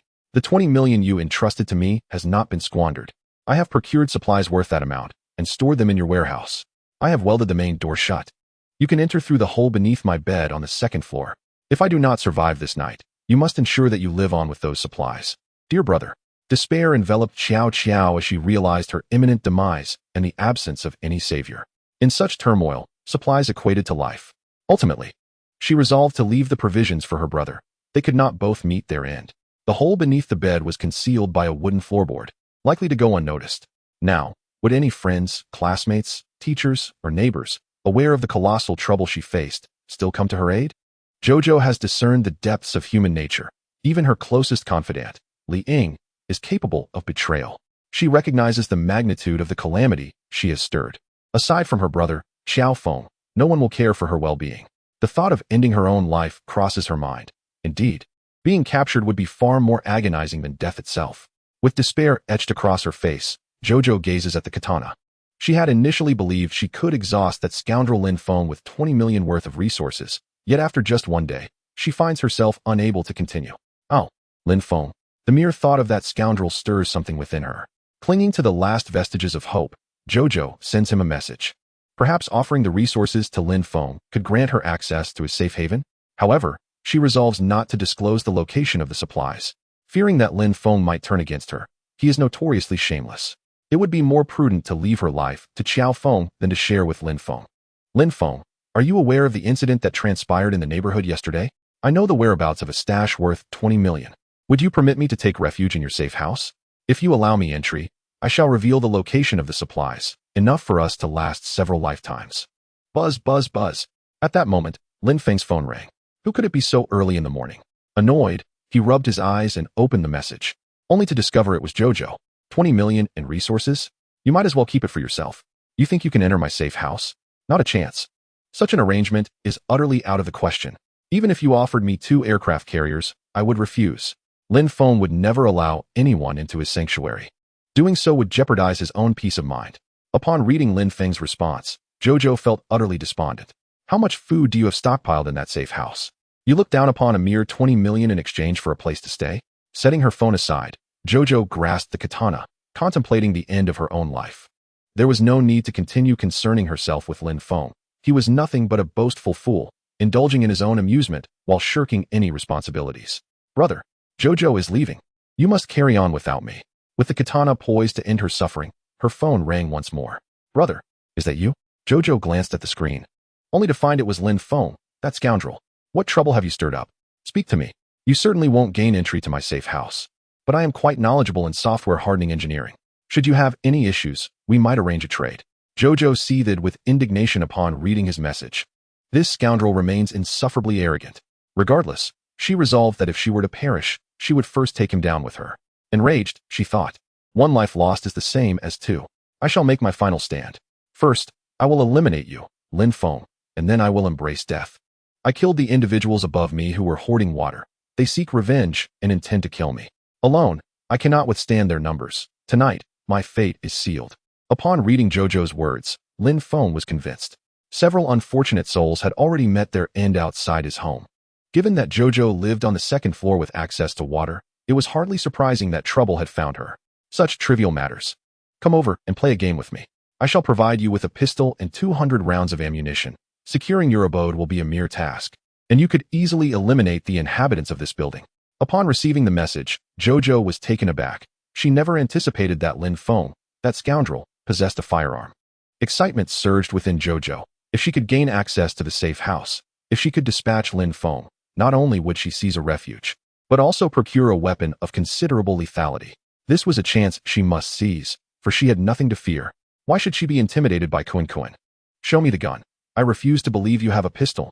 Jojo was skeptical of Lin Feng, for his words were often deceitful. She decided to message him one last time. Now that's more like it.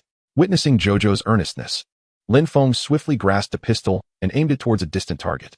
Bang, bang, bang. Lin Feng displayed commendable marksmanship, hitting the target thrice. Though not a perfect score, it was surely lethal. A real gun? Excellent. Wait for me.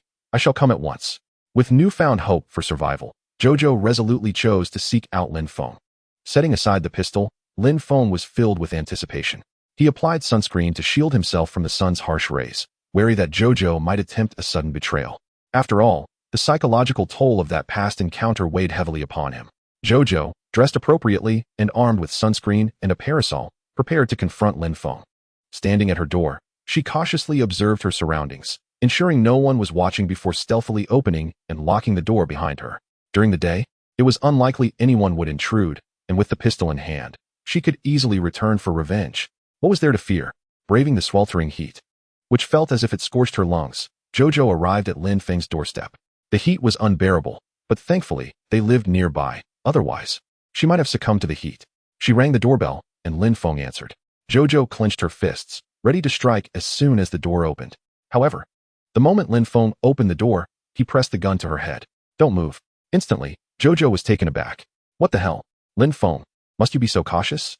Without uttering a word, you point a gun at my head. Stay still. Raise your hands. The gun is swift at 7 paces and deadly at close range. We are merely conducting a transaction. I have no desire to be excessive. Step inside slowly and close the door behind you. With the gun pressed against her head, Jojo had no choice but to comply. She entered the room and shut the door. Raising her hands, she awaited the opportune moment to retaliate.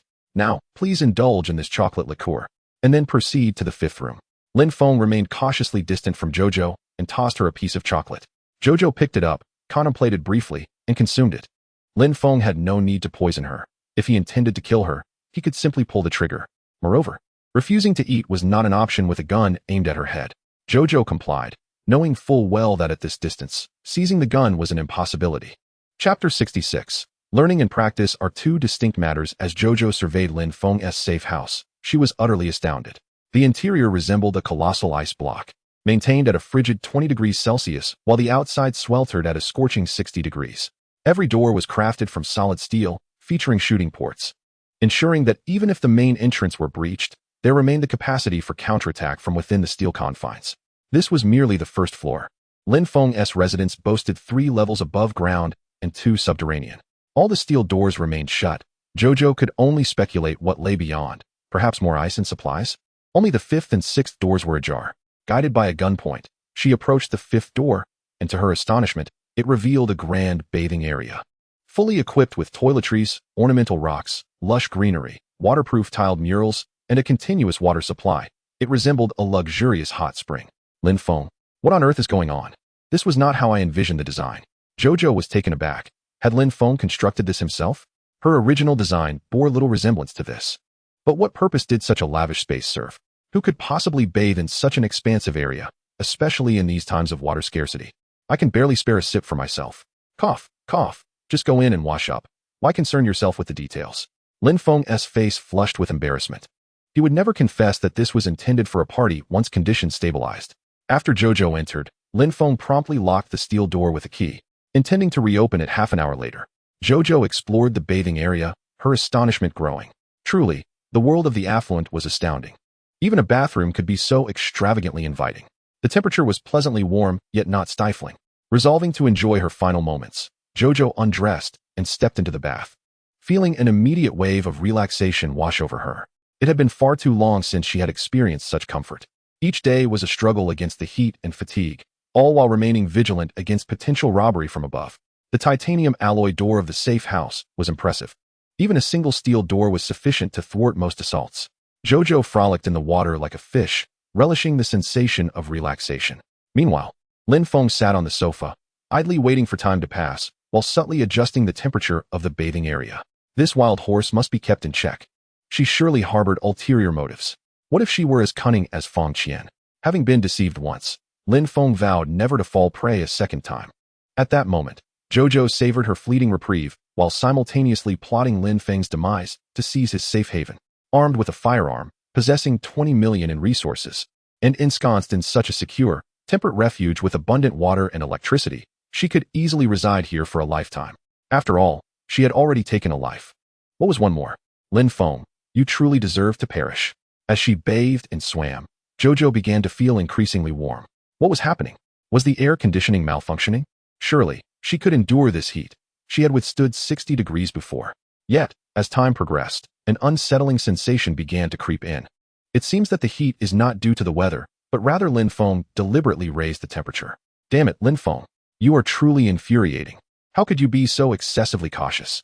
Even I, a mere girl, am subjected to such scrutiny? No wonder you took half an hour for a shower. Was that the reason? Xiao Xiao rose from the bath, her heart filled with regret. Yet, given the current circumstances, it was too late for remorse. After much effort, she reached the iron door, intending to knock and call for Lin Feng to open it.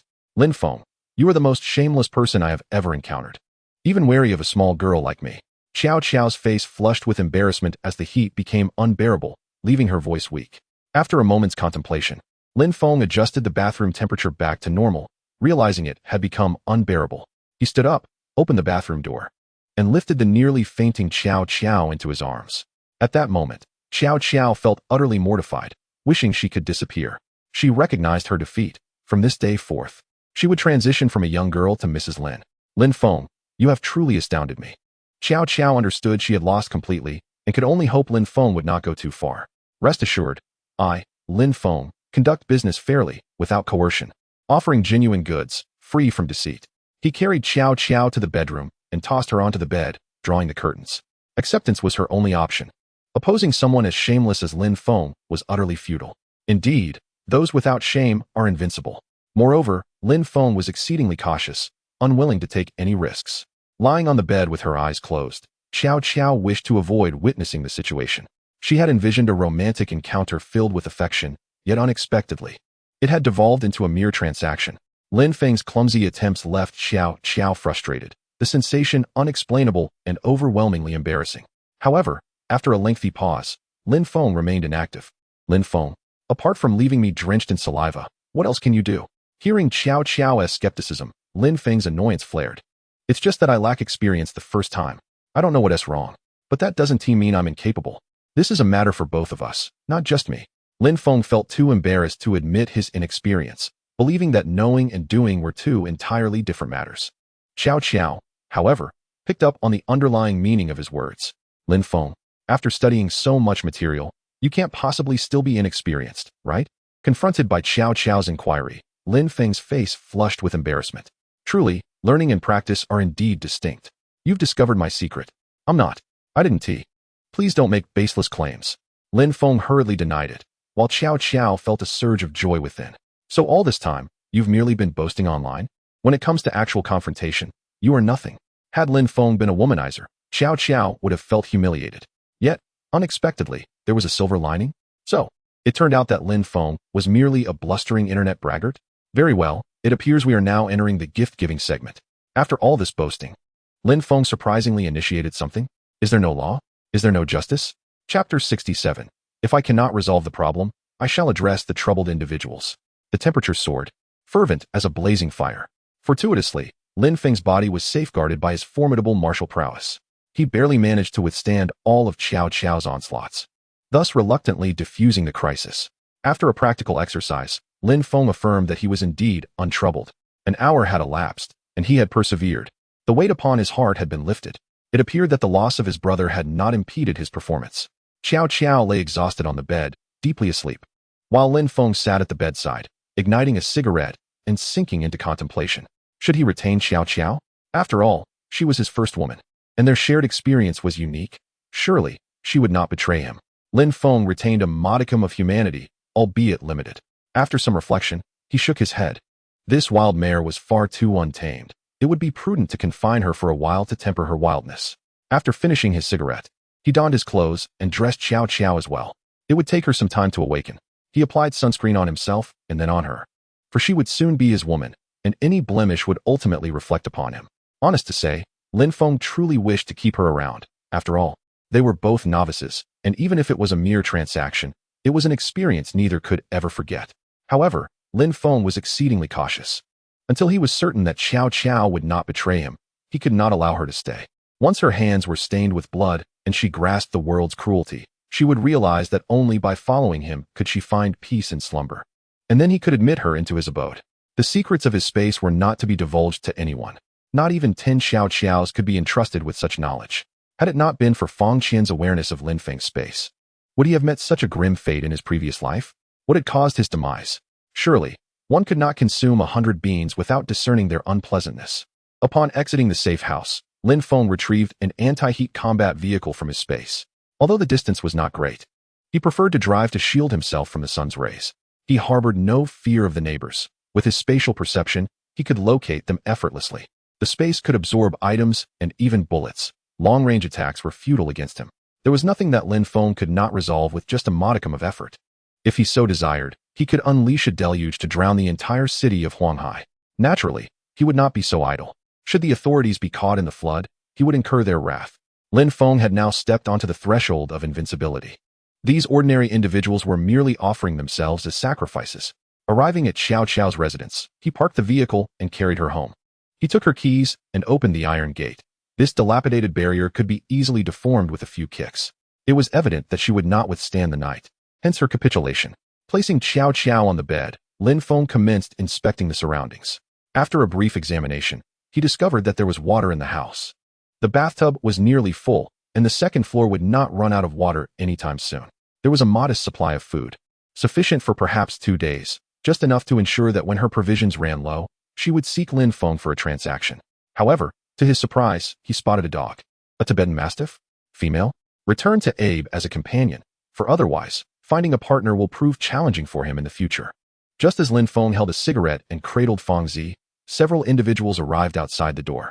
I heard the sound of a vehicle. The door indeed swung open. Today, that little vixen is doomed. And you, hand over the car keys outside. Then get lost. I, Tang Chuan, spare you from death. The newcomers were none other than Tang Chuan and his 4 formidable subordinates. Tang Chuan raised his hammer with one hand, blocking the entrance, ready to unleash his chaotic hammering technique upon Lin Feng. If I, Tang Chuan, seize this vehicle, what is there to fear from the scorching ultraviolet rays? I shall go wherever I please. Resources are abundant. Lin Feng set Feng Zi down, retrieved a handgun from his space, and aimed it directly at Tang Chuan's head. Pulling the trigger. Bang! The sound of the gunshot echoed as Tang Chuan's head exploded. The power of the Russian handgun was indeed formidable. The brain matter splattered across the faces of the 4 subordinates. In an instant, panic ensued among them. Damn it! I hadn't even had the chance to execute my chaotic hammering technique. How could you ambush me with firearms? This isn't how the game is supposed to be played. They had joined the Tang alliance grudgingly, and now they scattered in all directions, each returning to their respective homes. Meanwhile, Tang Chuan's mother, who had come downstairs to assess the situation, intended to persuade him to reconsider his path, but was met with the shocking sight of her son's head being blown off. You have killed my son. He was just a child, seeking vengeance for his father. What crime has he committed? Bang! Lin Feng, uninterested in dialogue, fired another shot, promptly ending her life. A family must remain intact. Those fond of dystopian novels are likely aware that if you anger the male protagonist, he might not kill you, even if it means starvation. He would still offer you some deathly beef jerky to prolong your existence for a few more chapters. However, if you provoke the female protagonist, regardless of your exceptional skills or abilities, you typically won't survive beyond 3 chapters. Unfortunately, Tang Chuan, the once great hero, met his untimely demise in Building 1. In an instant, the residents of Building 1, upon hearing the gunfire, hurriedly locked their doors, arming themselves with kitchen knives and rolling pins for protection. Who on earth is this? They even have a gun. Is there no law? Is there no order? The public security in Huaxiao is commendable.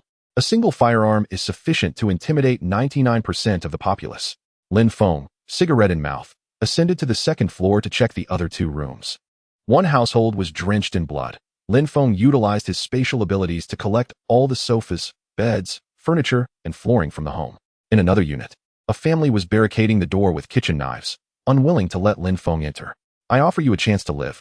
Come out quickly and go upstairs. Lin Feng brandished a grenade for intimidation. Blocking the door is futile. I can easily blow it open. Please, don't throw the grenade. We'll put down our weapons. We'll go upstairs. The terrified family relinquished their weapons, opened the door, and ascended the stairs. After all, he possessed a handgun and even a grenade. It was entirely reasonable. Lin Feng entered the house, ensured no one was inside, and then proceeded to collect all their furniture and flooring. Lin Feng, with a cigarette in his mouth, ascended to the 3rd floor. The door was firmly shut, and Lin Feng had no intention of entering to commit robbery. He obstructed their peephole, discarded a pile of dilapidated furniture onto the floor, sealing off the 3rd floor completely. Then, he produced 2 barrels of gasoline and poured them over the heap. From that moment on, Xiao Xiao would be his woman. After all, how could he remain indifferent? If Lin Feng could not resolve the issues at hand, then perhaps it was time to eliminate the problematic individuals instead. He retrieved a lighter, ignited it, and tossed it onto the gasoline. In an instant, the corridor of the 3rd floor erupted into flames. With the temperature soaring to 60 degrees, an abundance of furniture, and 2 barrels of gasoline, the inferno was no mere jest. After a while, the residents of the 3rd floor, witnessing the smoke seeping through the cracks of the door, were engulfed in despair. Was Lin Feng truly intent on incinerating the entire building? What had they done to provoke him? The occupants of the 3rd floor realized that if they did not leap from the windows now, they would have no chance once the fire breached their space. Resolute, they jumped, disregarding the temperatures outside or the risk of broken limbs. Meanwhile, the 4 individuals on the 2nd floor, upon seeing the fire, comprehended the grim reality. Lin Feng, Were you too lazy to dispose of our bodies? You expect us to crawl upstairs ourselves? Have you completely lost your humanity? Lin Feng returned to the second floor, thinking, was it not merely about securing water? With nobody left, who would compete with Qiao Qiao for water? Besides, the flames rose upwards, not downwards. Lin Feng remained unfazed. While he was calm, the residents of Shishan Biyuan were in utter panic. Those on lower floors dared to jump, but what of those higher up? Moreover, even if one were to leap from the third floor, broken arms and legs would guarantee death. With no medicine available, an injury equated to a death sentence from infection. Back at Xiao Qiao's home, Lin Feng utilized his spatial abilities to remove the doorframe, then took out a steel door and an electric welder, securing it firmly in place. This steel door was his backup, impervious to bullets and equipped with shooting ports. Even if Xiao Qiao were to falter, he would receive her distress signal in time. As he lived nearby, the wild filly must be confined. Her untamed spirit needed to be subdued. Otherwise, how could she ever obey? Without a second thought, Lin Feng discarded the corpses of Tang Chuan and her son out of the window and returned to Qiao Qiao's residence.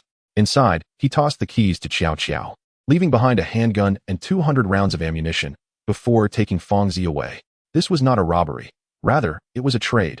He was merely replacing a door, resolving all troubles from upstairs, and taking a dog with him. It was a lucrative deal for her. Securing the door, Lin Feng retained a key. For who knew if one day he might wish to experiment with human software hardening. He certainly needed a way in.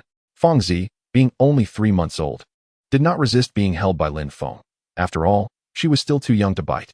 Lin Feng lingered in his car for quite some time, ensuring that the fire would not spread to the second floor before finally driving home. Meanwhile, the inferno above the third floor spiraled out of control, leaving the building's residents in tears, lamenting their dire circumstances. Having already faced water and food shortages, how could they now contend with a fire? Who was responsible for this catastrophe? Was this truly an act of humanity? Chapter 68. The total number of gifts surpasses 50, resulting in an additional chapter. As the total number of gifts surpassed 50, a wave of anxiety swept through the community. What on earth is happening? A building is ablaze. My heavens! The flames have reached the 8th floor. This building is doomed. Those above the 3rd floor are surely lost. Help! Who can rescue me? I reside on the 13th floor. Even if I leap, my fate is sealed. In this sweltering heat, with no water, it seems the fire will extinguish itself only after consuming everything.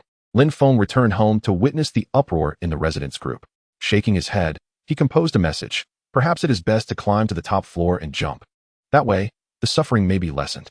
Upon seeing Lin Feng's message, a resident from the 3rd floor, who had survived the fall, spoke up. This fire was set by Lin Feng.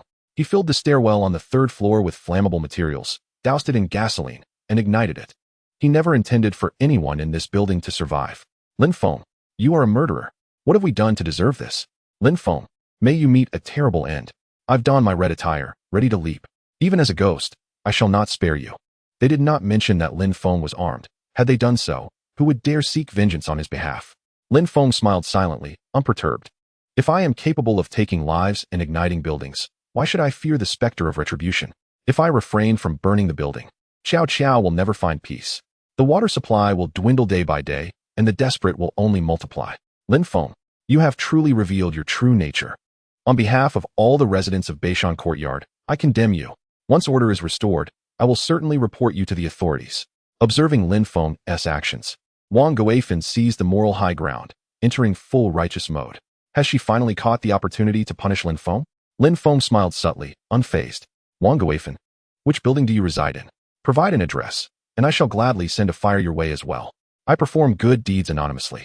Please refer to me as the harbinger of justice, the superhero of righteousness, the pancake hero. With this proclamation, the group fell silent in their criticism of Lin Feng. Apart from the ailing resident, no one dared to continue their scorn. This man is devoid of humanity. What if he becomes enraged and sets fire to his own building? He has already burned one down. No one doubted his willingness to ignite a second. We have seen many benevolent souls, but a living demon king is a rare sight. You have been removed from the group chat. Just then, Lin Feng was expelled. Unfazed, he had myriad alternate accounts lurking in the group. Grasping another phone, he surveyed the situation, genuinely unaware of which building Wang Guifan inhabited. With so many residents in Shishan Courtyard, it would be impossible to burn each one individually. That would be too cruel, even for Lin Feng. I possess a modicum of humanity, but not much. I am Zheng Dehai, Lin Feng's neighbor. I am willing to take the lead in punishing Lin Feng. Who among you wishes to join me? Declare your names. Let us gather at my home after sunset. Zheng Dehai voiced his intentions in the group. He had no desire to be the Good Samaritan. He sought retribution for Lin Feng's actions that led to his mother, Yu Jing, being detained. Additionally, he aimed to seize Lin Feng's sanctuary. Zheng Dehai's supplies were nearly depleted, and therein lay the crux of the matter. The two houses were in close proximity, and Zheng Dehai had long since noticed that Lin Feng's home was well stocked with food and drink, and even had electricity. The temperature inside appeared to be quite comfortable, and it seemed improbable that such a spacious dwelling would lack provisions.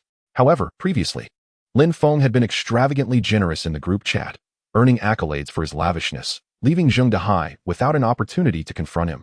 Wouldn't he that be courting trouble? Now, however, he felt he had finally caught a break. Tonight, Lin Feng, your downfall is imminent. With so many of us at the West Mountain Villa, a mere spit from each of us could drown you. Brother Dehai, I have an electric hammer. Once the power is on, I'll join you. Count me in. Just yesterday, my brother was electrocuted to death by the high-voltage current on Lin Feng's wall. This grudge must be avenged. I'm in too. Lin Feng, that heartless demon who kills without a second thought. He must be punished. Observing this group of scheming neighbors, Lin Feng merely smiled. Their pretense of righteous indignation was but a facade. Their true intention was to seize his sanctuary. Lin Feng, unafraid of their retaliation, had no qualms about setting fire to the building. After all, their attempt to break into his home was merely a matter of time. Even if he refrained from burning a building today, would Zheng Dehai, Wang Guifan, or Fang Qian let him off the hook? Lin Feng took out an ice cream, quietly observing their plans without uttering a word, pondering whether they posed any real threat to him. In this chaotic world, Lin Feng could not afford to overlook even the slightest detail. After watching for a while, he lost interest. Their schemes merely involved hiring a locksmith to pick locks, smashing windows, and using crowbars. Could they truly pry open his titanium alloy door with a crowbar? If they didn't break their tools, Lin Feng would change his surname to theirs. Having grown bored, he idly touched Fang Zi.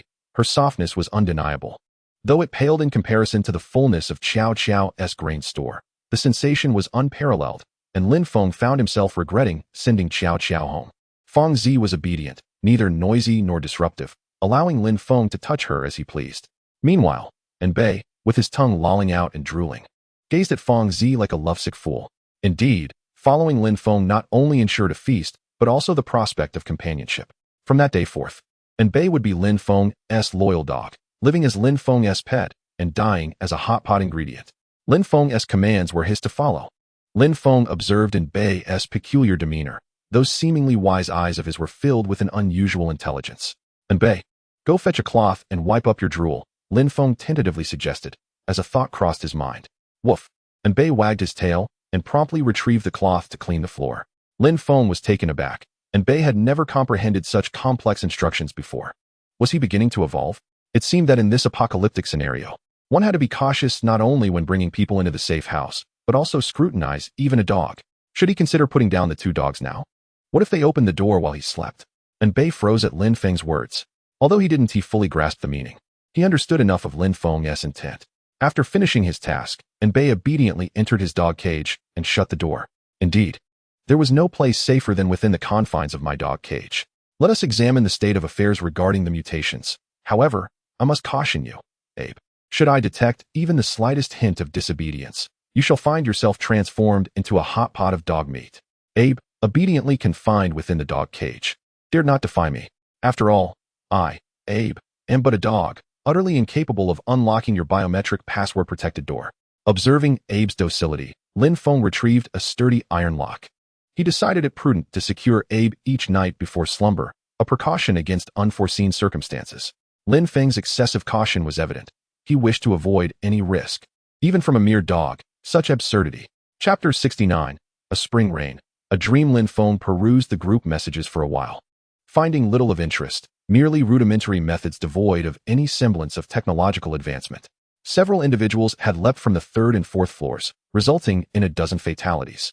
Numerous severe injuries, 3 broken legs, and 3 with minor abrasions, while one emerged unscathed, desperately seeking refuge in the group chat. Unfortunately, no one responded. Every household was in dire straits, unwilling to offer assistance. Even the community committee member Wang Guifan, who had some supplies. Thus, the 7 survivors banded together, seeking solace in an empty room on the 2nd floor. Regrettably, it was stripped bare by Lin Feng, leaving them with only a meager supply of water, uncertain how many days they could endure. As for those who jumped from higher floors, the least among them suffered from fractured legs. The survivors were incapable of providing aid, preoccupied with their own survival. Given the dire circumstances, the vast majority were too absorbed in their own plight to concern themselves with others.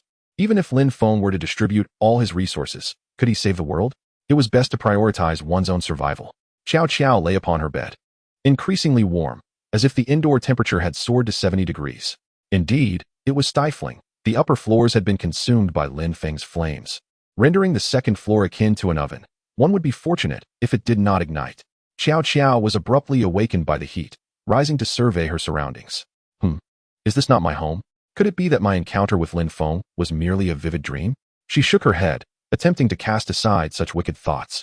That scoundrel Lin Feng could only drench me in saliva, pacing back and forth at the entrance.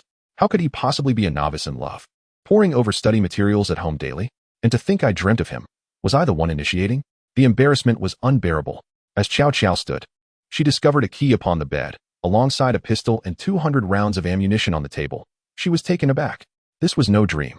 How could I have engaged in such disgraceful acts? How am I to live with this shame? It was not that Xiao Qiao wished to be proactive. Rather, Lin Feng's allure was simply overwhelming. She had managed to control herself, yet in the end, she had failed. Nevertheless, the heat within the room was intolerable, surpassing that outside. Grasping the pistol and ammunition, Xiao Qiao sought to venture outside to ascertain the situation. However, she was taken aback to find her door had been replaced. Was this not Lin Feng's steel door? How unbearably hot it was.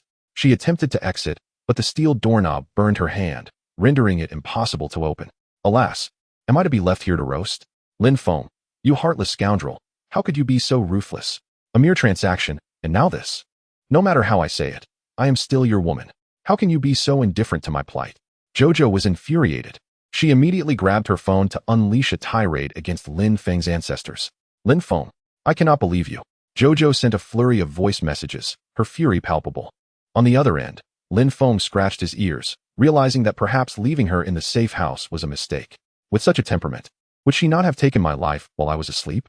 Lin Feng felt a sense of relief at his prudent decision and calmly replied, rest assured. The flames won't reach your home. You still have a bathtub filled with water, don't you? Just immerse yourself for a few hours, and the temperature will normalize. Seeing Lin Feng's message, Jojo fumed. So you've already prepared an escape route for me? You are truly too cautious. I am already your woman. And yet you still treat me this way. Am I such a loose woman? With no other choice, she entered the bathroom with her phone and a pistol. Reclining in the bathtub, feeling a bit more at ease. Thankfully, the upstairs bathroom was untouched by fire, keeping the temperature somewhat lower. However, it was still quite hot, reminiscent of a sauna. The sauna can exceed 70 degrees, but Jojo had experienced it before and could tolerate such heat. The bathroom temperature was around 60 degrees, still manageable. Lin Feng, I discovered you truly lack humanity. After all, I am your first woman. Are you not afraid that the potency of your medicine might render me unconscious and burn me to death? Lin Feng glanced at his phone.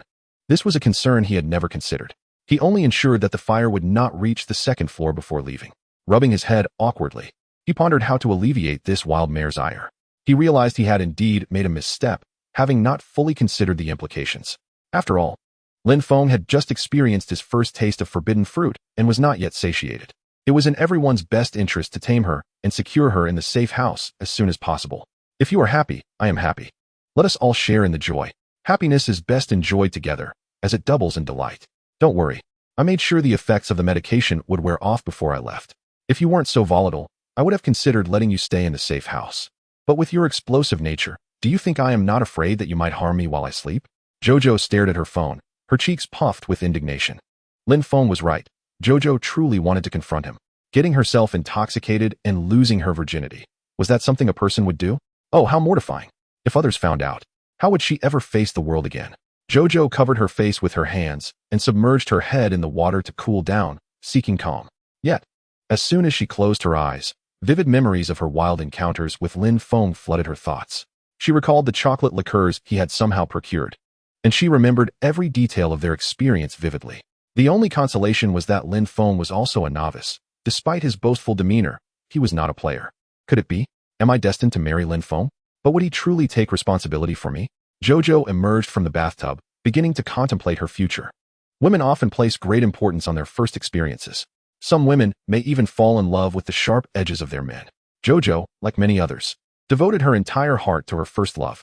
Lin Feng, please do not be angry. Your outrageous antics are driving me to the brink of despair. You replace the door, which indicates your concern for my safety. Let us have a calm discussion. After all, this is our first time, and I believe you are not a fickle-hearted rogue. Let us embark on a relationship, and once the calamities have passed, if genuine feelings blossom, we can consider marriage. Do you find my request unreasonable? Jojo summoned her courage to inquire of Lin Feng. Lin Feng was not unappealing. He was financially astute and possessed a vision for the future. Aside from his rather audacious behaviors, he embodied the archetype of a prince charming for many women. Jojo, being a woman herself, was no exception.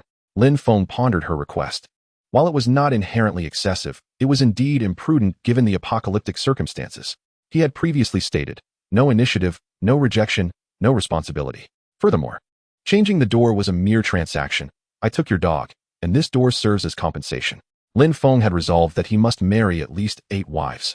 Anything less would be an affront to the brothers he had lost. Upon receiving Lin Feng's message, Jojo felt a surge of frustration. On their first meeting, Lin Feng had wept for his fallen comrades. What had happened to them that he could not forget? Moreover, what did his multiple wives have to do with his deceased friends?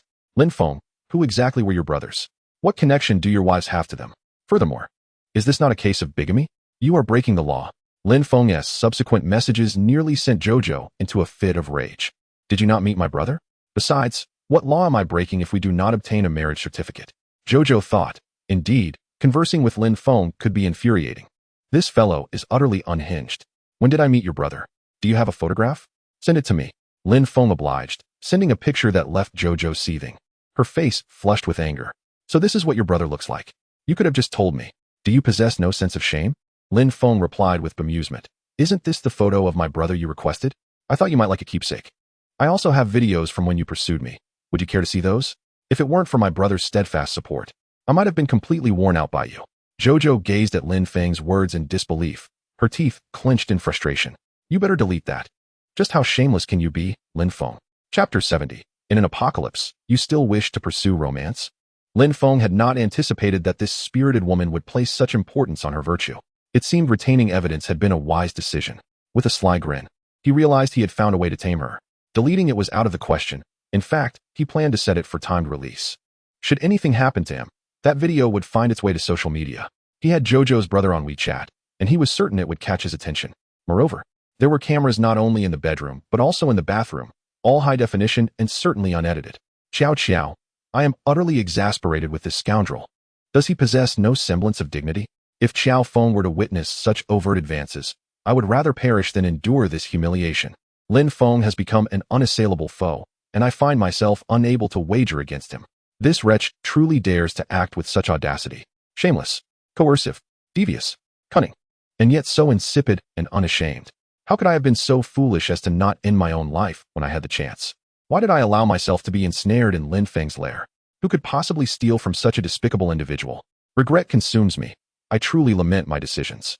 I fear not the destruction of my very being, but I wish to retain my integrity in this world. Alas, it seems my purity is destined to elude me. Rising to my feet, I contemplate taking my own life. If I were to die, could I not escape the torment inflicted by this despicable man? Ding! At that moment, my phone rang, and upon glancing at the screen, my fury intensified. Don't even think about taking your own life. If I were to learn of your demise, I would share it with your brother and the entire internet. After all, no one would seek my permission for your likeness. With your figure, the clicks would be astronomical, and I could profit from it. Lin Feng, you wretched villain. Even in death, you refuse to grant me peace? What have I done to deserve this torment? Why must you bully me so? Wailing, Xiao Xiao found herself utterly crushed by Lin Feng's relentless cruelty. He possesses an uncanny ability to know everything, even my darkest thoughts of self-harm. Hearing her sobs, Lin Feng felt a twinge of compassion. Xiao Xiao is indeed a remarkable girl, intelligent, audacious, meticulous, loyal, beautiful, and with a figure that could enchant the heavens, her only flaw being her fiery temperament. In a world unravaged by chaos, he would undoubtedly cherish her, nurturing a love that would lead to marriage and family, providing her with everything she desires, never betraying her trust. Unfortunately, this apocalypse is merely the beginning, with no end in sight. Who has time for romance in such dire circumstances? Contemplating further, Lin Feng resolved to share some critical information with Xiao Xiao to prepare her for the harsh realities ahead. After all, I bear the weighty responsibility of ensuring the survival of humanity. Xiao Xiao, Even if you were to bear a child each year until the age of 60, how many could you possibly bring into this world? With all the provisions I have amassed, who else would benefit if not future generations? Do I not have enough for myself? Cease your tears. Let me explain the current situation. Solar flares have ravaged the ozone layer, subjecting all life to lethal ultraviolet rays. With our current technology, we are utterly incapable of averting this catastrophe. This planet is now inhospitable to humanity. You have attended university. You must understand how long it takes for the ozone layer to recover. The apocalypse has arrived, and it shall only grow more brutal with time. Since you are my first love, I can promise you this, regardless of how many wives I may take, as long as your heart remains true to me. You shall forever hold the title of my principal wife. With tears in her eyes, Qiao Qiao read Lin Feng's message, finally receiving information that illuminated the gravity of their circumstances. If what Lin Feng said is indeed true, then everything unfolding before them suddenly makes sense. The ozone layer has been compromised. This is not something that can be restored in just a few years or even decades. In other words, does it imply that this anxious way of living must persist for a lifetime? Even with resources worth 20 million, must one cower in a room every day? What difference does it make from being dead? This is even more unbearable than imprisonment. One cannot even enjoy a peaceful sleep, perpetually haunted by the specter of death. It is no wonder that Lin Feng constructed such an expansive safe house. It is no surprise he is willing to turn the bathroom into a hot spring. No wonder he lavishly distributes red envelopes worth millions in the group. He comprehends that he cannot venture outside. Thus, he engages in such irrational behaviors. Even more so, despite being a novice, he brazenly boasts about himself, stockpiling weapons and supplies, cold-blooded and ruthless, killing without a flicker of an eye. If the ozone layer has indeed been compromised, then Lin Feng's actions would all make perfect sense. Lin Feng, may I have a moment of your time? I cannot ascertain the truth of your words. If what you say is indeed true, I consent to you taking multiple wives, but I must be the primary wife. I will not do so for free. I shall provide you with a dowry of 20 million in supplies, which, if preserved properly, will sustain us and our children until our demise. Qiao Qiao is remarkably astute, which greatly pleases Lin Feng. If she were not clever, she would have perished long ago. Once she recognizes reality, she will no longer contemplate self-harm, and I shall welcome her in. Lin Feng took a puff from a cigarette. This young lady indeed seems to possess resources worth 20 million, which appears not to be mere empty talk. But where is she concealing them? Perhaps in the warehouse downstairs? Most likely. Should I seize it tonight? Otherwise, if she has food and drink, when will she come to me for a trade? After some contemplation, Lin Feng shook his head. If I were to snatch my woman's supplies, that would render me utterly devoid of humanity. Regardless, she cannot escape being this close. So I should remain vigilant. The transportation of 20 million in supplies is something I cannot possibly overlook. Qiao Qiao is intelligent. A worthy candidate for cultivation as a good wife. Allowing her into the safe house as the primary wife is certainly feasible. As for someone like Li Ying, even if there were no issues concerning blood lineage, Lin Feng would merely indulge in fleeting amusement and would never permit her to reside within. Li Ying's mind is filled with nonsense. The offspring she bears would affect the next generation. Should any difficulties arise, do not hesitate to contact me. Once I ascertain your eligibility to dwell in the safe house, I will permit you entry. Of course, prior to your admission, you must repay me for the assistance provided.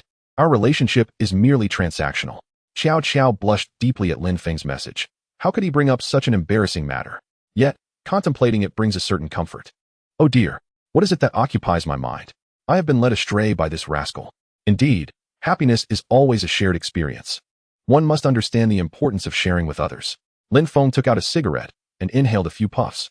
Informing Qiao Qiao about the destruction of the ozone layer is not a trivial matter, and she will inevitably come to learn of it. 4. Based on Lin Feng's memories from a previous life, when the beautiful nation could no longer control natural disasters, it expended its final national strength to launch its last satellite. It is precisely because of that satellite that global network signals have been restored, and everyone is aware of the impending apocalypse. The survival base at Lake Baikal has commenced its recruitment on a worldwide scale. The beautiful nation, having not engaged in human affairs for centuries, ultimately launched a satellite. Yet it was hardly a matter of humanity. In chaos, they seek to embroil the entire world in their turmoil. The beautiful nation refrains from indiscriminately launching nuclear weapons. As the nations of Huaxia, the Korean Peninsula, and Russia also brandish their arsenals against them, such actions would only exacerbate their plight. This year, Russia enjoys a certain nonchalance. With temperatures at their global lows, even Siberia is merely at 50 degrees, while the Arctic ice cap hovers around 30 or 40 degrees. However, Their fortunate days are limited to this year alone. Lin Feng refrains from constructing a sanctuary in Russia for this very reason. Who wishes to move after a year? The incessant relocation would be a hassle. Furthermore, there are still these neighbors to contend with, his uncle, former comrades, and the unresolved situation with Feng Qian. Should he depart, and they happen to awaken their abilities, it would complicate matters further. Rest assured, this is just the beginning. I, Lin Feng, will accompany you all in this game until you regret ever entering this world. Otherwise, my life would have been in vain. Setting aside his cigarette, Lin Feng's eyes brimmed with murderous intent. In this second chance at life, I shall not bear any risks. Should I encounter insurmountable challenges, I can only let a little water flow. There is nothing that Lin Feng cannot resolve with a little concession. Chapter 71. Jojo's concerns. Is it true? Is the apocalypse upon us? Jojo reclined in the bathtub, staring at her phone screen, unable to regain her composure for a long time. However, reflecting on the events of recent days, Jojo began to find credence in Lin Feng's words. If the apocalypse truly arrives, it is undoubtedly individuals of Lin Feng's temperament who will endure the longest. Contemplating her past actions, she realizes that many could have been avoided. Had she coldly dismissed Li Ying, fortifying herself with a steel door like Lin Feng, would so many uncontrollable events have unfolded? I seem to comprehend why you sought to eliminate Abe, and why you denied me entry into the safe house. You still harbor doubts about me, do you not? You are not entirely at fault. Indeed, I did wish to catch you off guard, even though it was our first encounter. Setting her phone down, Jojo began to ponder her future course. Fortunately, Lin Feng still possessed a sliver of conscience, providing himself with a steel door and a firearm. The warehouse downstairs is stocked with 20 million worth of supplies, even in total blackout and water shortage, with a steel door, a gun, and provisions. Jojo could endure for quite some time. However, lying in the bathtub, Jojo still felt a pang of fear. What if she caught a cold? What if she succumbed to heat stroke? What if she fell victim to heat exhaustion? Without medicine, and with no one by her side, she felt no different from waiting for death. Indeed, a woman cannot survive solely on her own strength. It is truly arduous. With these thoughts, she recalled Lin Feng's youthful visage at that time, constantly engaging in idle chatter, yet hesitating at critical moments. Was he unable to engage in deeper communication? Was he fearful of causing me pain? Jojo covered her face, spiraling into a frenzy of imagination. Lin Feng, that scoundrel. Regardless of what happens in the future, I shall never forget him. Oh dear, how utterly mortifying. What is wrong with me? Why do I constantly think of that rascal? What could possibly be so commendable about him? He nearly left me to perish in my own home. Xiao Xiao covered her face, reluctant to dwell on it. Yet that memory was indelibly etched in her mind. Moreover, it was her first experience. To forget it was simply impossible. After a considerable time, the flames outside had naturally extinguished, and the temperature within the room began to drop. Climbing out of the bathtub, Xiao Xiao gazed at the murky water. She contemplated draining it, yet hesitated. Having bathed twice in the tub, the water had become exceedingly cloudy. However, if she let it out and the water did not return tonight, what would she drink? My heavens, what has become of me? This is merely the bath water I would usually discard without a second thought. Yet here I am, hesitating over whether to keep it for drinking. Xiao Xiao felt utterly overwhelmed. She recalled Lin Feng's continuously circulating hot spring water, a veritable paradise on earth. And she had only glimpsed the tip of the iceberg. That sanctuary was 5 stories tall. What mysteries lay within those many unknown rooms? Xiao Xiao's curiosity had always been insatiable. Otherwise, she would not have followed Lin Feng. Now, having seen just a glimpse, her desire to uncover the secrets within only intensified. That safe house spanned 50,000 square feet. How much had Lin Feng altered? Sigh. Perhaps he was merely deceiving me this time as well. I hope the world returns to order soon, allowing my brother to come back swiftly. Gazing once more at the bathtub's water, she ultimately decided against draining it. She would wait until tonight to see if the water returned. If it did, she would replace it with fresh water.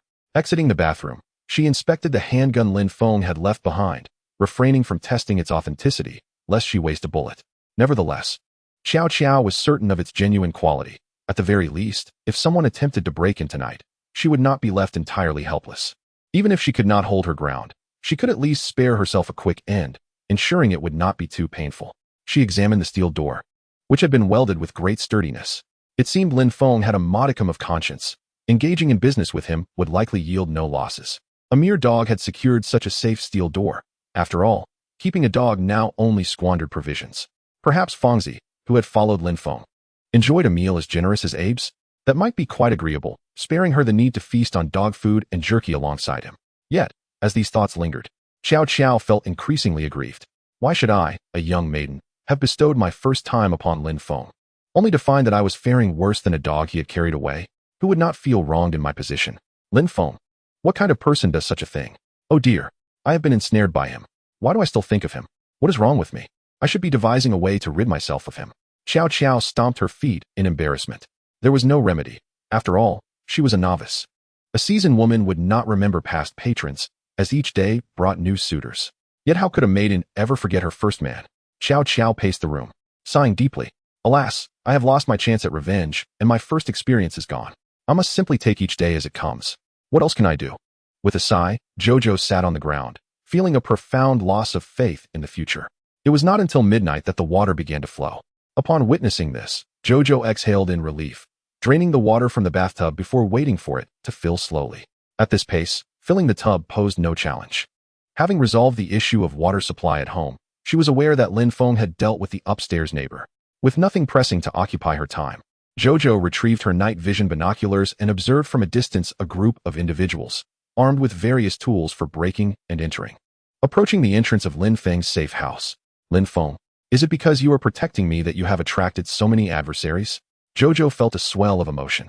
If it were not for her, would Lin Feng have taken such risks, even to the extent of setting fire to a building? Jojo, astute as she was, deduced correctly that Lin Feng was indeed helping her, albeit with a sense of indifference. After all, this group would inevitably come to her home to pry open her door. The timing was inconsequential. Come with me. Tonight, we will take down Lin Feng. With a commanding voice, Zheng Dehai rallied dozens of people, cloaked in the shadows, to the doorstep of Lin Feng's residence. Armed with tools, some wielded hammers, others electric picks, and some tugged on wires. They were resolute in their mission. They would not return home until Lin Feng was unearthed. Witnessing this scene, Jojo felt an unexpected concern for Lin Feng. Abruptly shaking her head, she chastised herself. How ridiculous. If Lin Feng perished, should I not be the one celebrating? What am I truly worried about? Jojo found herself perplexed, questioning the transformation within her since becoming entangled with Lin Feng. The decisiveness and ruthlessness she once possessed seemed to have faded. Had she truly fallen for that scoundrel Lin Feng? After some contemplation, Jojo sent a message. Lin Feng, do you need me to provide cover fire from the second-floor window to draw some of their fire away? If Lin Feng were to meet his demise, and he truly shared a video on social media, how could she possibly endure such a fate? Chapter 72. The first wave of the surprise attack. Everyone, be cautious. The walls of Lin Feng's house are charged with high voltage. Do not touch them. Zheng Dehai promptly warned the group, who nodded in acknowledgement. Is this it? Boss, are you overestimating Lin Feng? One of the subordinates eagerly remarked, brandishing a watermelon knife. Ready to strike. With all his strength, he swung it down. Clang. A sharp sound echoed as the knife shattered, the broken blade flying back and lodging itself in his throat, bubbling with blood. It was evident to all that he was beyond saving. The poor lad had exerted himself unnecessarily. Zheng Dehai touched the titanium alloy door, noting that the strike had merely grazed its surface without inflicting any damage. Old Wang. You go. You're a locksmith. If you can pick that lock, it will save everyone trouble. The team Zheng Dehai had assembled comprised professionals from various fields. Old Wang nodded, boasting over 30 years of experience with all types of locks, electronic, mechanical, combination, fingerprint. There was no lock he had not encountered. However, upon seeing the lock at Lin Feng's door, Old Wang was taken aback. Dehai, this one do, he exclaimed. From my observation, this lock is undoubtedly the most advanced facial recognition lock, complemented by a swastika mechanical lock, a password lock, and a fingerprint lock, all four mechanisms combined. Should a single error occur within 30 seconds, the door will lock irrevocably. With my 30 years of locksmithing experience, I find it utterly impossible to unlock it successfully within that time frame. Old Wang, having spent 3 decades in his trade, felt utterly powerless upon witnessing this scene. If I say I can do it, then I shall. Why the hesitation? If it were easy to open, I wouldn't need your assistance. Zheng Dehai, determined to retain this door and lock, thought that once he eliminated Lin Feng and Old Wang, this safe house would rightfully belong to him. Very well, I shall give it a try, but if I fail, do not blame me. Old Wang sighed, resolving to attempt the highest level of difficulty. He extended his tweezers, deciding to first tackle the mechanical lock before resorting to brute force against the electronic lock, fingerprint lock, and password lock. This was the wisdom he had amassed over a lifetime. After all, the more intricate the mechanism, the more it fears violence. Once the mechanical lock is breached, all possibilities would unfold. Old Wang inserted the tweezers into the swastika keyhole, seeking to gauge the sensation, planning to craft a key based on that tactile feedback. Do not panic. Leave it to me. Let me test this feeling. These are the lessons from a lifetime. Even if they were to undergo years of training, few would master it. However, just as the tweezers were inserted into the lock, Lin Feng, lurking behind the door, smirked wickedly and flipped the circuit breaker. The sound of high-voltage electricity filled the air, and old Wang yelped in shock. A young lad rushed to pull him away, only to be jolted by the same electric shock. This frightened everyone. How could that scoundrel electrify the entire door? How are we to approach it now? Ah, what were you thinking? Touching something electrified with your bare hands? Do you wish to perish? Zheng Dehai forcefully pried old Wang's hand away. Subsequently, old Wang and the young man twitched on the ground, charred and lifeless. It was evident that though they were strangers, they had now been transformed into seasoned adults. The twitching? Merely a natural muscle contraction response following severe burns. A fragrant aroma reminiscent of barbecued meat wafted through the air, and at that moment, the onlookers found themselves inexplicably tempted by the sight of the two scorched corpses. Zheng Dehai, furious at losing 3 companions in such a short time, bellowed, "What are you all standing there for? Bring me a hammer." Smash through the window. I refuse to believe the glass can still conduct electricity. His shout roused them from their stupor. They shook their heads, retrieved a sledgehammer, and began their performance. With a dull thud, Zheng Dehai felt a numbing sensation in his hand. The wooden handle of the hammer splintered, and the impact caused his palm to bleed. What kind of glass is this? As he took out a flashlight to inspect the glass, he discovered it was over 1 meter thick. Not to mention that it was bulletproof glass. Even ordinary glass of such thickness was beyond human capability to shatter. The group of dozens stood in stunned silence. Was Lin Feng truly operating a private tertiary hospital? Could this really be a hospital? Zheng Dehai surveyed the white marks on the glass. Could these be remnants from previous attempts to break it? Zheng Dehai overthought the situation. It was merely a protective film that had been damaged by Lin Feng on the glass. Pull the wires. Power up the jackhammer for me. A group of individuals dragged dozens of meters of electric wire and brought several jackhammers, connecting them to the power source, resulting in a series of resounding thuds against the glass. Each impact left a mark, a glimmer of hope for Zheng Dehai and his companions. As long as they saw results, they believed they could shatter the glass. With persistence, even iron rods could be ground down to form needlepoints. At that moment, Lin Feng smiled faintly, retrieving a hose to spray them with water. Suddenly, the socket became electrified, and water flowed into the high-voltage electric grid. The individuals wielding jackhammers began to leap about in a frenzied dance. In no time, they transitioned from strangers to acquaintances. Good grief, Lin Feng. You must have water and supplies in that house. I have to ration my drinking water, and here you are, spraying water on us. Zheng Dehai was genuinely exasperated. There was no way Lin Feng could have discarded the 10 billion worth of supplies he had acquired. It seemed evident that he had reported a false alarm and stored all the provisions inside the house. That was a fortune enough to sustain everyone in Shishan Courtyard indefinitely. I have no place to dispose of my bathwater, and yet there are people outside? Stay away from my house. If you get electrocuted, I will not take responsibility. As Lin Feng shook the hose again, dozens of individuals recoiled in fear. This was no laughing matter. Bathwater? Who are you trying to fool? Who uses so much water for a bath? That would fill an entire bathing facility. Zheng Dehai, infuriated, kept his distance while Lin Feng emptied the bathwater without further ado. Poverty limits your imagination. I truly used this much water for bathing. Lin Feng was not exaggerating. Indeed, it was bathwater. After washing, with shampoo and body wash that were undrinkable and unsuitable for watering plants, Lin Feng stored it in his space for future use. Unexpectedly, it proved effective. A jolt could incapacitate a large group. The onlookers gazed at Lin Feng's bathwater, swallowing hard, not out of a desire to bathe, but rather to quench their thirst.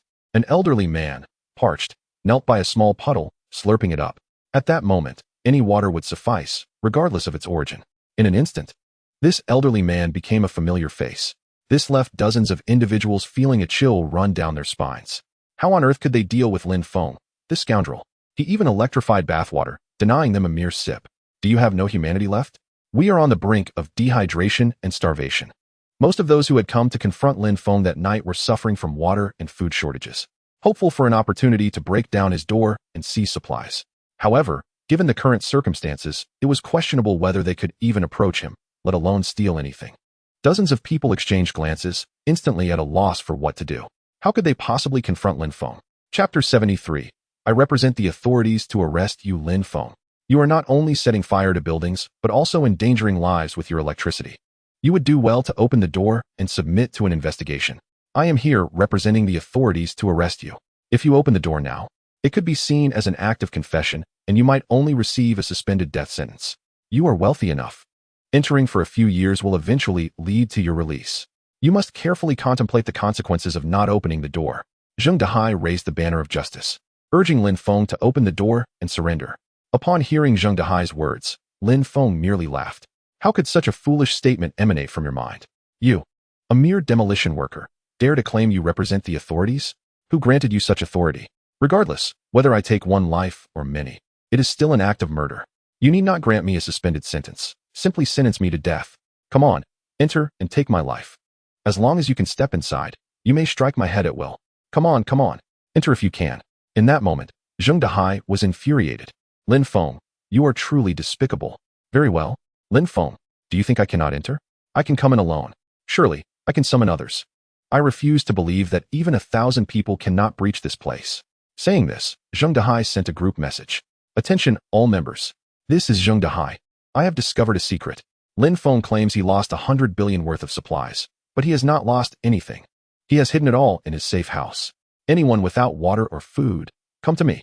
Once you enter Lin Feng's safe house, there will be plenty for everyone. That amounts to 100 billion in resources.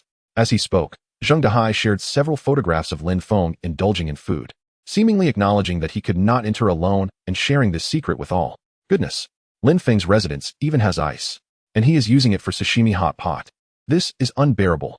Sooner or later, it will be sweltering. Just give me a piece of ice to cool off. I would die without regret. Let us go, brothers. Lin Feng has taken so many lives. We are executing justice. Let us avenge the deceased. In an instant, the group erupted in chaos. Those living in high-rise buildings without water or food rushed to join. The numbers swelled to over 1,000. They surrounded Lin Feng's safe house like a dark cloud. Lin Feng, let us see how you will handle this. There are so many of us.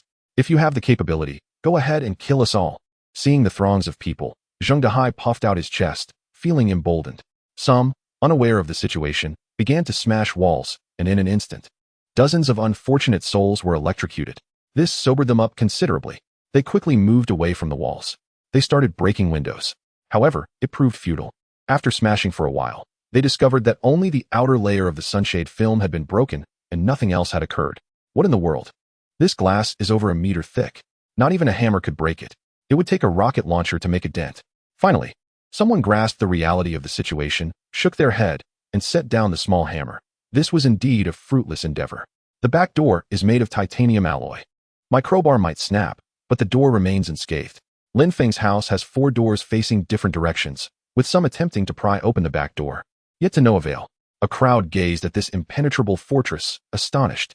Not only does it defend against intruders, but it could withstand a zombie apocalypse. Meanwhile, Lin Feng observed the surveillance from the front door, smoking a cigarette, pondering whether to eliminate them all. After some reflection, he decided against it. His space could not accommodate corpses. If he were to dispose of them, would he not be left with a multitude of bodies rotting at his doorstep? At that moment, one could only dread the outbreak of a plague. The task of handling the corpses would be exceedingly troublesome. What if one inadvertently fell ill? Contemplating the situation, it seemed prudent to let them depart. They were indeed fortunate. Had Lin Feng not been excessively cautious about contracting an infectious disease, they might have met their demise that very night. This was merely at Lin Feng's doorstep. One could only wonder how they would fare elsewhere. The obstacles above were impenetrable, were they not? Form groups and dig pits. We shall excavate from beneath. Lin Feng declared with resolve.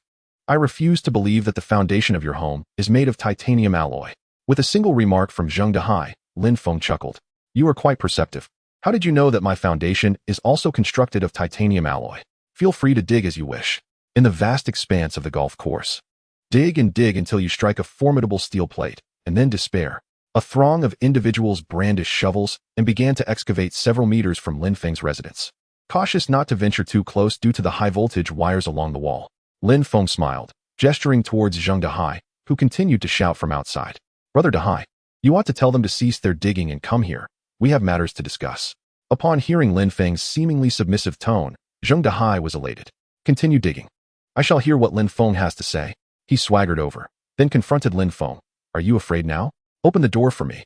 Once I enter, we can have a proper discussion. Zheng Dehai was also coveting Lin Feng's safe haven. If it were damaged, his own safety would be compromised. All right, Brother Dehai. We can negotiate, but you must remain still. I shall only allow you to enter alone. Hearing Lin Feng's apparent capitulation, Zheng Dehai felt a surge of relief. Indeed, when hearts unite, even mountains can be moved. Lin Feng was nothing in comparison.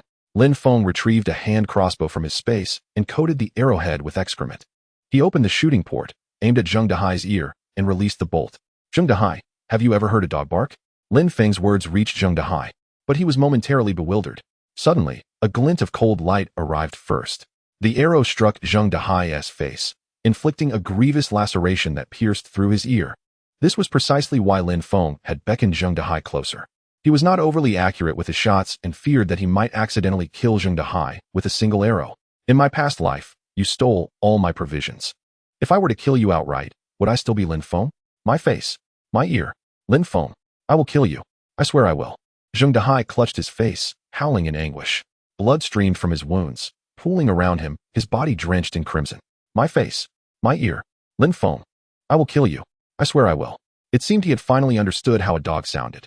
Infuriated by Lin Feng's words, Zheng Dehai longed to slay him on the spot. Yet, he recognized the pressing need to staunch the bleeding, quell the inflammation, and stitch the wound. Otherwise, in such sweltering heat, an infection would surely spell his doom. Lin Feng, you wait for me, he bellowed, but alas. Ugh, Lin Feng, how dare you throw excrement? Lin Feng not only hurled waste, but specifically dog excrement. Before Zheng Dehai could finish his insult, he was splattered with feces, his mouth agape. Receiving a mouthful of dog waste. I must say, Abe's meals are quite lavish. This excrement is both foul and sticky. It appears to be quite difficult to wash off. Chapter 74. Do not provoke my brother's woman Lin Feng. Just wait. Zheng Dehai, aware of the consequences of having his wound contaminated, quickly covered his face and hurried home to cleanse himself. Otherwise, he would surely meet his demise. Lin Feng, intrigued, approached the positions of the diggers, opened the shooting port, ignited a Molotov cocktail, and tossed it directly inside. Just as you have dug the pits, it saves me the trouble of disposing of the bodies. Ah, help. Lin Feng, may you meet a wretched fate. Is there anyone who can save me? Grant me a swift end. Inside the pit, 5 individuals were engulfed in flames. They had no water. There was absolutely no way to rescue them. Before long, in full view of the crowd, the 5 were reduced to charred remains, lying in the pits they had excavated, sparing others the effort of burying them. The remaining individuals, witnessing this scene, quickly distanced themselves from Lin Feng's safe house, fearful of becoming victims of his fiery wrath. So many had labored through the night, and yet over 100 lives were lost without achieving anything. As dawn broke on the horizon, everyone begrudgingly gathered their tools and departed. Already parched and famished, they had now wasted considerable energy and would undoubtedly suffer throughout the day. Upon returning home, Zheng Dehai plunged into the bathtub, hastily washing away the dog feces and tending to his wound. If an infection set in, his life would be at stake. Why even keep the water? Dehai, what happened to you? Don't frighten your mother. Seeing the bathtub stained with dog feces and blood, Yu Jing was horrified. She had never encountered such a situation. Quick, change the water. The wound must be cleansed.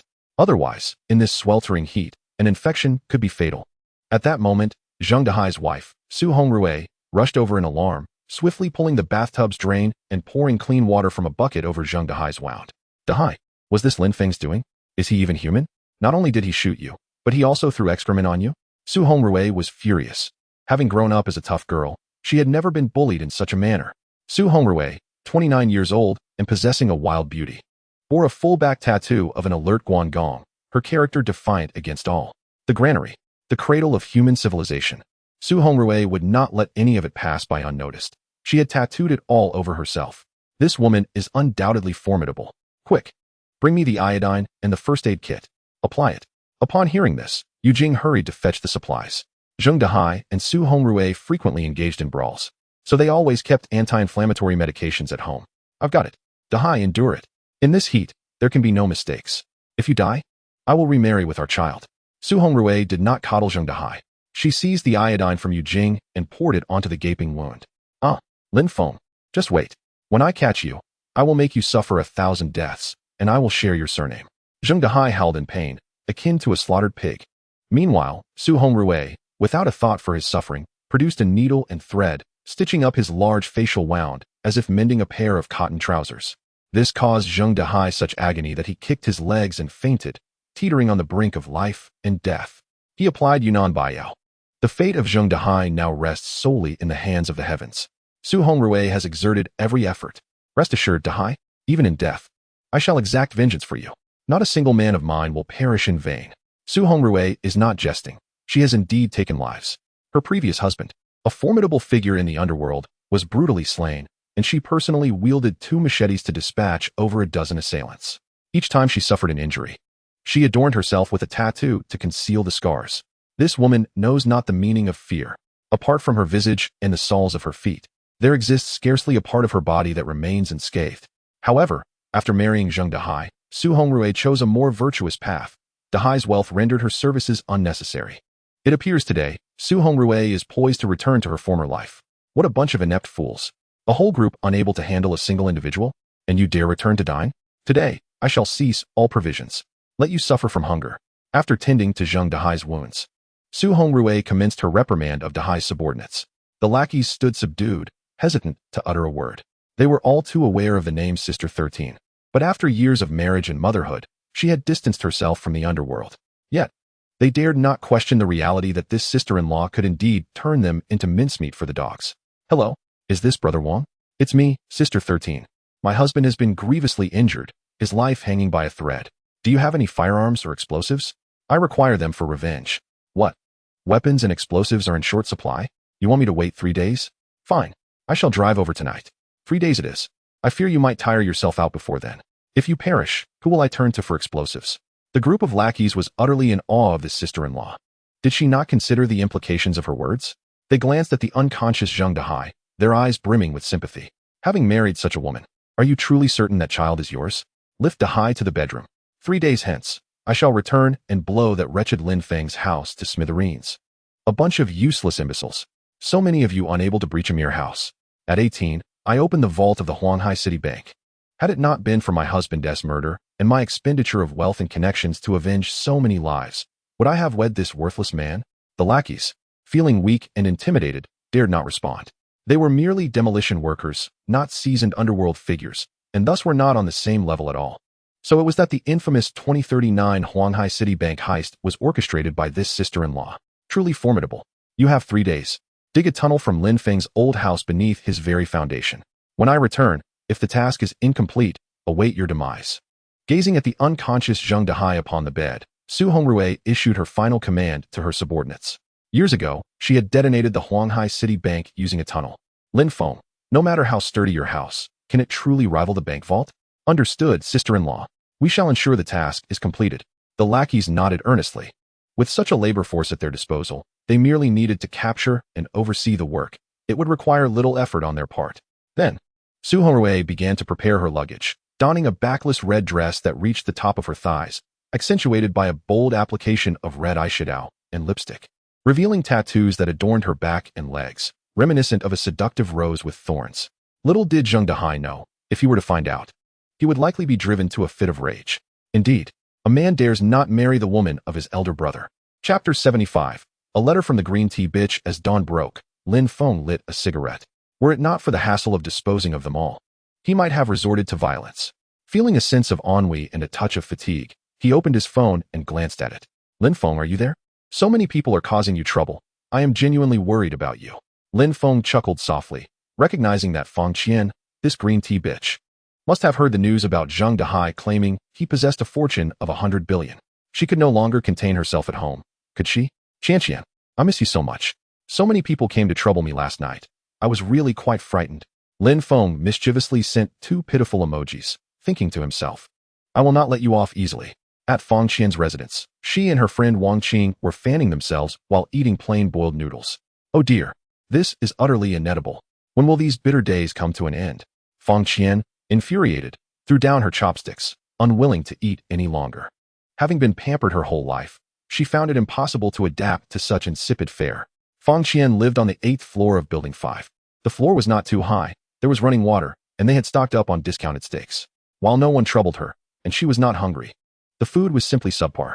Initially, upon seeing Lin Feng claim in the group chat that he had lost 100 billion in resources and that his household had run out of food, Feng Qian had no intention of acknowledging him. What happens to you is of no concern to me. My steaks are certainly not for you, you simpering dog. However, just last night, Feng Qian discovered that Lin Feng's safe house was stocked with 100 billion in resources. There were even ice cubes. This piqued her interest.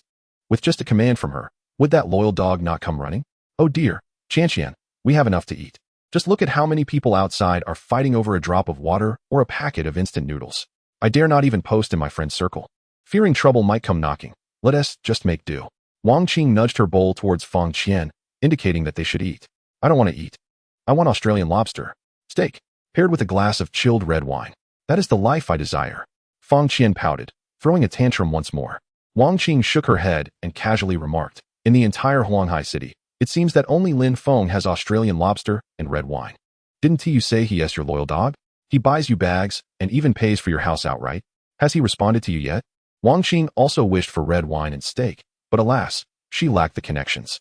In terms of appearance, Wang Qing was of above-average looks, standing at 158 centimeters with a pleasing figure. However, her conditions could not compare to Fang Qian's. Those wealthy young men looked down upon Wang Qing. After all, they were accustomed to high-class women, and Wang Qing had never had the opportunity to exploit naive suitors for money and gifts as Fang Qian did. I'll check my messages. That once loyal dog had set me as a priority concern at 2:30 a.m. when I asked him to order takeout. He did so without hesitation. How could he not reply to me all night? Upon opening her phone, she found Lin Feng's message had arrived half an hour ago. Yet it seemed the signal was rather poor. Why hadn't her phone notified her? Humph, a sycophant truly is a sycophant. Look, he misses me. With just a word from me, he would eagerly prostrate himself, ushering us into his sanctuary. Fang Qian joyfully shared the message with Wang Qing, who gazed back with envious eyes. How delightful it would be if Lin Feng showered me with such attention. Wang Qing didn't desire too many sycophants. Having one like Lin Feng, of such quality, was already sufficient for her satisfaction. Then you should hurry and show him some concern. Let him bring us into that safe haven. I've had enough of this miserable life. He possesses resources worth 10 billion. The three of us could feast for generations. Upon hearing Wang Qing's words, Fang Qian rolled her eyes in exasperation. No wonder you can't attract a sycophant. Your standards are simply too low. Why should I show him concern? As long as a sycophant knows I am struggling, he will come running to me. Just watch. With that, Wang Qing leaned in to learn from her mentor's experience, pondering what to do in the presence of a sycophant. Oh dear, Feng Feng, look at their breakfast. They are having boiled noodles. I wonder if they can get a steak in this dreadful weather? As she spoke, she inched her leg closer to the dining table, seemingly posing for a photo, yet subtly inviting his gaze towards her delicate limb. Isn't that a display of your sycophant tendencies? A torrent of flattery to follow? Lin Feng received the message and chuckled upon seeing the photo.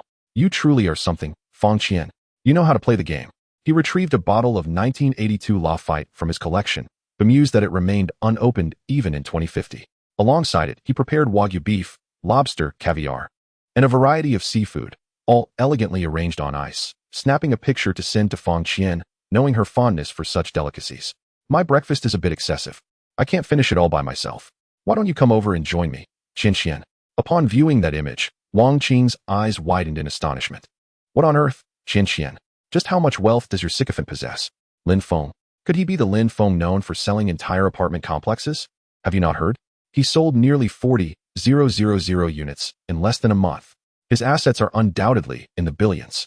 It's rather excessive to regard him as merely a sycophant. If you marry him, you could bathe in Lafite and still never exhaust his wealth. Are you truly choosing Lin Tian of Lin Realty, who almost went bankrupt? How foolish. Fang Qian slightly furrowed her brow at Wang Qing's words.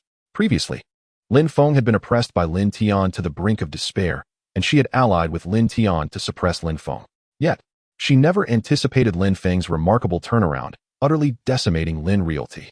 She was unaware of Lin Tian's current status, but since he was broke, she had no intention of concerning herself with him. All right, enough. I understand. I shall indulge this sycophant with a little sweet talk. A mere word of concern is all it takes for him to come running. Fang Qian had made up her mind, disregarding Lin Tian's fate for now. First, let us fill our stomachs. A 1982 Lafite? It will suffice for a rinse, at least. Now, come drive us, you and Wang Qing. The sun is merciless, and it's nearly 60 degrees. What if we encounter danger while walking such a distance? Fang Qian's green tea attributes were in full bloom. She was actually asking Lin Feng to come drive her. Lin Feng chuckled softly, feeling bored, and continued to tease Fang Qian. Qian, it's not that I don't wish to come and pick you up, but rather that I simply cannot. Everyone at the Shishan Villa is aware of my possession of 10 billion in resources. If I venture out, I would surely be met with dire consequences. Not only would I perish, but you would miss out on the breakfast as well. If you wish to eat, you might as well come over yourselves. During the day, scarcely anyone ventures outside. Just call me when you reach the entrance, and I shall let you in. Upon reading Lin Feng's message, Fang Qian and Wang Qing harbored no doubts. All right, we will notify you upon our arrival. Fang Qian surmised that Lin Feng would not dare to step outside at this moment. If he did not come to them, they would simply go to him. The prospect of indulging in such delectable food made the risk worthwhile. Chapter 76. Wu Yong's all-in. After responding to Fang Qian, Lin Feng took a sip of his 1982 Lafite and resumed checking his messages. Boss, how goes the situation? With so many surrounding you, are you all right? Boss, we are prepared. The moment your door is breached, we shall charge in from the rear to provide support. Good grief. Boss, what is your house made of? Over 1,000 people can't break it down. Boss, I seek to be taken in. I can warm your bed. Cooking and cleaning, I can do it all. My culinary skills rival that of 5-star chefs. Boss, you are truly magnificent. Observing the concerned messages from the group, Lin Feng nodded slightly. Seeing you all care for my safety in peril is a testament to my efforts in nurturing you. Though Lin Feng was uncertain if they would indeed come to his aid should the door be broken, their attitude was commendable. Opening the message requesting to be taken in, he discovered it was sent by Wu Daiyue. This young girl was far too naive, merely jesting. Her words were not to be taken seriously. I am fine. Such situations will occur frequently, so do not worry about me. Young lady, you are still too young. Perhaps we can revisit this conversation when you turn 20. As Lin Feng sent his message, Wu Yong received it promptly, having set special notifications for Lin Feng. Contemplating his still youthful daughter, the astute Wu Yong devised a plan. My dear, I wish to discuss something with you. Wu Yong's wife, Dong Shi, was exceptionally beautiful, albeit aged at 40. She had maintained her appearance remarkably well, still resembling someone in their 30s, retaining her charm. What is it? What do you wish to discuss? Dong Shi and Wu Yong shared a harmonious relationship, seldom quarreling. Thus they approached matters collaboratively. Our daughter is 18. It is time she has a suitor, is it not? You witnessed yesterday's events. Do you not think sending her to the boss would yield the best outcome? Upon hearing this, Dong Shi grasped Wu Yong's intention. What wealthy man is not unfaithful? You are the exception, fearing me, fearing your wife. The boss, with his acute judgment and wealth starting at 100 million, would likely expose our daughter to the whims of other women. She is far too innocent, lacking guile. Wu Yong, with a net worth of 50 million, understood Dong Shi's perspective, as the wealthy individuals she encountered were often unscrupulous. My dear, I believe that aligning with the boss is the safest option. Look at this group. They are recklessly attacking without certainty about the boss's resources. If they were to discover the abundant supplies we possess, do you truly believe we could defend ourselves with just this single handgun? Consider this. Had I not followed the boss in stockpiling resources and fortifying the villa, would we not have become like those unfortunate souls outside? The boss has never intended to sell supplies, which signifies that resources have now eclipsed monetary value. If our daughter aligns herself with the boss, at the very least, she would be safe and secure for life. Even if we were to perish, would we not find solace in that? Listening to Wu Yong, Dong Shi furrowed her brow. It must be acknowledged that Wu Yong possesses a sharp intellect. He speaks with great accuracy. Without Lin Feng, their family of 3 would likely be clinging desperately to a 50 million yuan real estate agency on the brink of financial collapse. If you have the chance, I urge you to gauge your boss's sentiments and inquire about our daughter's perspective. Should either of them express dissent, I shall not acquiesce. If we truly encounter a situation akin to last night, you must act as a man. Take the initiative and in both my life and our daughter's to ensure we are not captured. Dong Shi is an open-minded individual who understands the rules of the affluent. Previously, she could not fathom marrying her daughter to Lin Feng, a man of multiple wives. Yet, in light of the current calamity, she recognizes the gravity of the situation. Very well, I shall question the boss when the opportunity arises. Wu Yong adjusted his glasses, resolved to take a gamble. Upon entering his daughter's room, he pushed the door open to find her engrossed in her phone. As he quietly approached, he discovered Wu Daiyue perusing Lin Feng's photo album. Wow, he's so handsome. And he is only 21 this year. Brother Lin Feng is incredibly manly. He isn't afraid, even when faced with 1,000 opponents. If I could marry him, I would surely bear him many children. Listening to Wu Daiyue's infatuation, Wu Yong understood all too well. Silently retreating from the room, it became abundantly clear that his daughter had become an ardent admirer of Lin Feng. Alas, daughters grow up too quickly. Exiting the room, Wu Yong shook his head in resignation. Choosing a son-in-law is a significant task, and he could only hope that Lin Feng is not a fickle-hearted rogue and will treat his daughter well. Suddenly, an exclamation from downstairs startled Wu Yong. Could it be an attack? It is still daylight. Gripping the handgun in his pocket, he hurried downstairs, only to find several individuals pulling on a rope. Beneath it, 2 men dangled precariously. Hurry, pull them up. What is happening? Wu Yong rushed over to assist, and others, hearing the commotion, quickly joined in. As they hoisted the men up, it became apparent that their trousers were soaked. What transpired? Have you two been so frightened that you wet yourselves? Wu Yong wiped the sweat from his brow and set down his gun, feeling the tension mounting. Manager, you nearly scared me to death. There's a pit down there. It's so deep. Had it not been for the safety rope, I would have perished. In that moment, I felt my feet slip, and darkness enveloped me. I could even see my grandmother waving to me on the bridge of helplessness. It was utterly terrifying. The two men were indeed paralyzed with fear. Their experience more exhilarating than bungee jumping. After all, no one anticipated that while digging, they would suddenly plunge into the abyss. Should we lower a bucket to test? Let us see if there's water. With a commanding voice, Wu Yong instructed them, and they promptly complied. After digging nearly 30 meters deep, water indeed gushed forth. Wu Yong gazed at the water bucket in astonishment. Boss, are you a superhero? How did you know there was water here? And with the safety rope secured, it was executed flawlessly. Quickly, who will dare to taste it? Is this water drinkable? A dozen individuals exchanged glances, none willing to take the first sip. It wasn't that they were overly thirsty, but upon observing the two men with drenched trousers, Wu Yong understood and remarked, "Who sent you two to relieve yourselves in the well? You ought to try it yourselves." The two men sighed. "There's no choice. We urinated in it. And even with tears, we must drink." Furrowing their brows, they took a sip, and then exclaimed, "What refreshing water! Far superior to that tepid tap water. This is deep well water. Manager, it is drinkable." Hearing this, everyone was stirred. They fetched cups to taste, and at long last, after so many days, they savored a sip of cool water. Exhausted, they decided to resume normal studies in the morning, fetch water in the afternoon, and enjoy a refreshing cool bath. Upon hearing this, all the girls jumped with joy. Following the boss meant there was food, drink, and the luxury of a cool bath. The boss truly was remarkable. Meanwhile, Wu Yong stroked his chin, a glint of determination in his gaze. He must introduce Wu Daiyue to Lin Feng. My daughter is so beautiful. Lin Feng surely cannot remain indifferent. Chapter 77, Plastic Sisterhood. Achio. Who was mentioning me? Lin Feng rubbed his nose, utterly oblivious to the unfolding events. Ding dong. At that moment, the doorbell rang. He glanced at the surveillance monitor and saw Fang Qian and Wang Qing, drenched in sweat, panting beneath the shade of the house, fanning themselves. The sight of so many corpses outside nearly terrified them. Had they not known Lin Feng's safe house was exceptionally secure, they would never have approached. Ring the bell. Ring the bell. On such a scorching day, you two green tea girls are unbearable. Lin Feng promptly silenced the doorbell and switched off his phone. He was ready for sleep. You two can play cards with the heavens. What is taking so long? It's been 5 minutes. Why hasn't he opened the door yet? The walk from Fang Qian's house took over 20 minutes, and now with an additional 5 minutes elapsed. Wang Qing was becoming increasingly agitated. She felt as though she was about to overheat. I sent a voice message to the simp. Perhaps he didn't hear the doorbell due to the spaciousness of the house. Fang Qian pulled out her phone to send Lin Feng a voice message. But after 60 seconds of ringing, there was no answer. Qian, when did this happen? Even in the shade, it's stifling hot. I feel like I can't take it anymore. Hurry and ask him. Wang Qing was truly anxious. This sweltering 60-degree weather was no joke. Although the shade offered some respite from UV radiation, Lin Feng's safe house was made of titanium alloy. The heat was making her scalp tingle. If this continued, she feared she might perish. I'll call. What is this simp doing? Fang Qian, unable to bear the heat any longer, dialed Lin Feng's number. Sorry. The number you have dialed is switched off. Sorry, Fang Qian. This is quite awkward. Where has this infatuated fool disappeared to? In such scorching weather. Must we languish here and wait?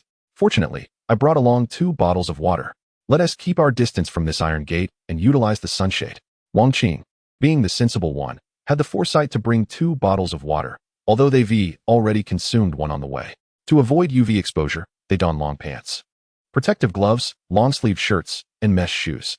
This ensemble feels stifling even in 30-degree heat, let alone now, when it's a blistering 60 degrees. The 2 women squatted at a distance before Lin Feng's front door, shielding themselves from the sun with an umbrella.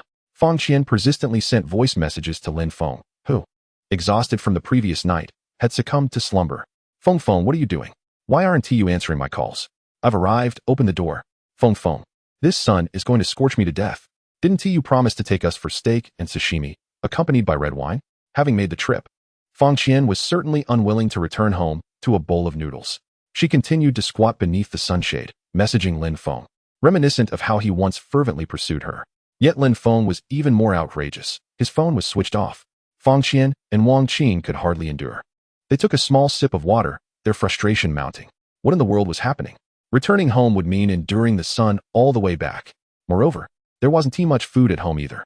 The indoor temperature soared above 50 degrees during the day and exceeded 40 at night. It was unbearable. Gazing at the imposing iron fortress before them, they longed to enter quickly, to lie atop ice and cool off. Yet, over half an hour had passed, and Lin Feng remained unresponsive.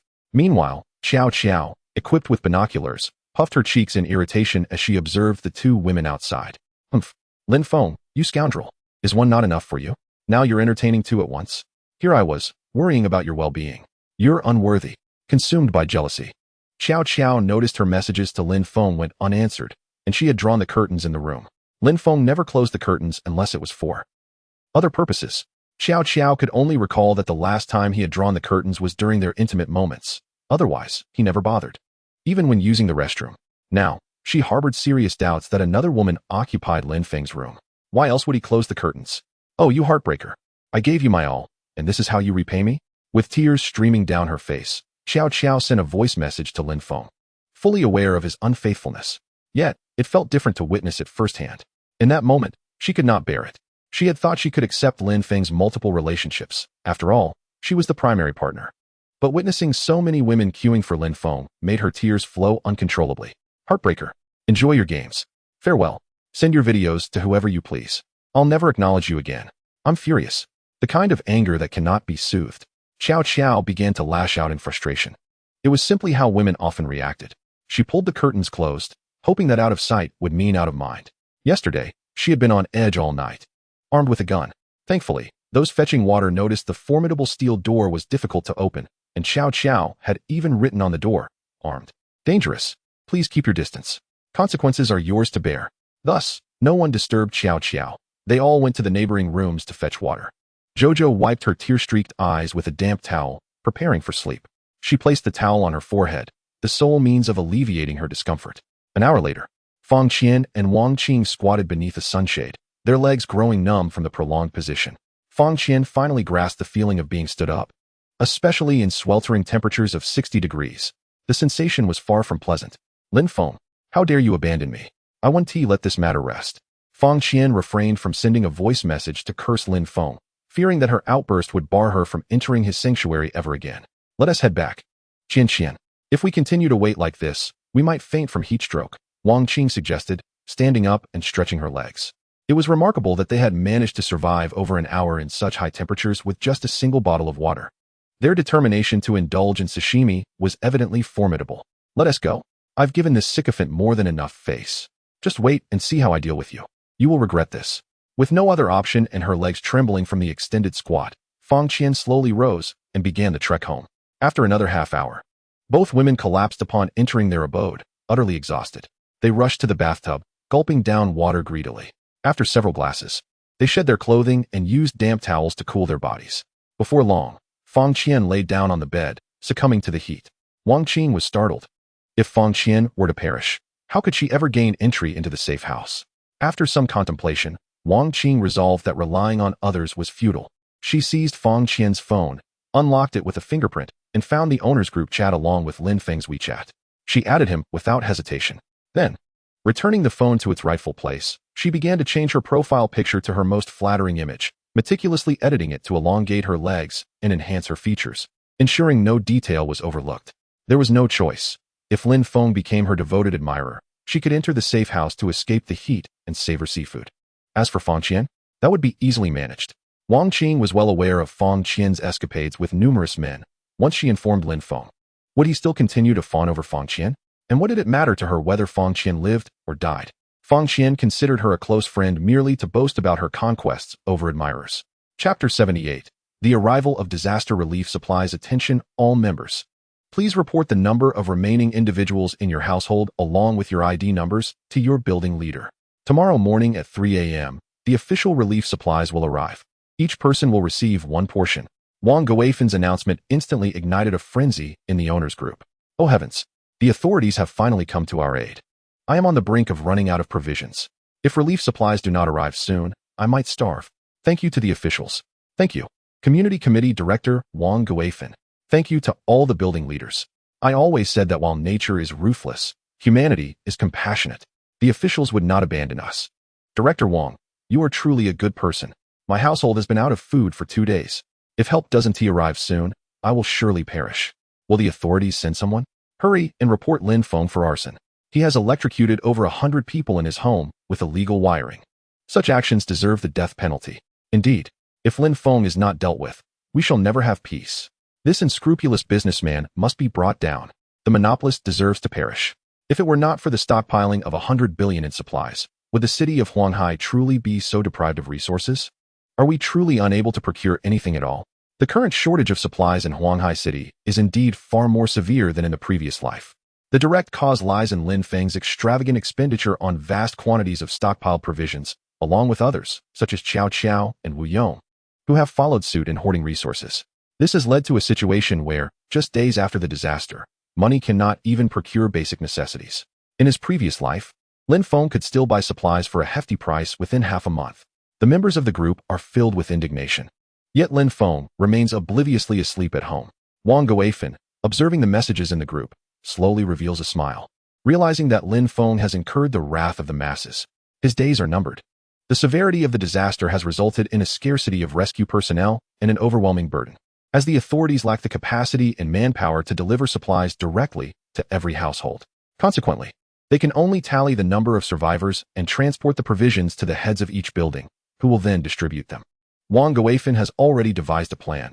She will distribute the supplies for her building as the head, ensuring a profit from the price difference. As for how much profit, that depends on the amount the authorities allocate. The heads of each building are overjoyed, eagerly requesting survivors to bring identification for registration to receive official relief supplies. At last, this group of individuals, upon seeing a glimmer of hope, has begun to restore a semblance of order. Qiao Qiao yearns for that relief supply but fears the dangers of venturing outside. After some contemplation, she decides against it, opting to stay at home. After all, should she leave and her home be robbed, it would be a loss too great to bear. Moreover, in their building, there are no longer any heads, let alone residents. Lin Feng, too, is disinterested in claiming the meager rations, 2 pounds of compressed biscuits, a can of food, 5 bags of instant vitamin drinks, and 5 packets of pickled vegetables.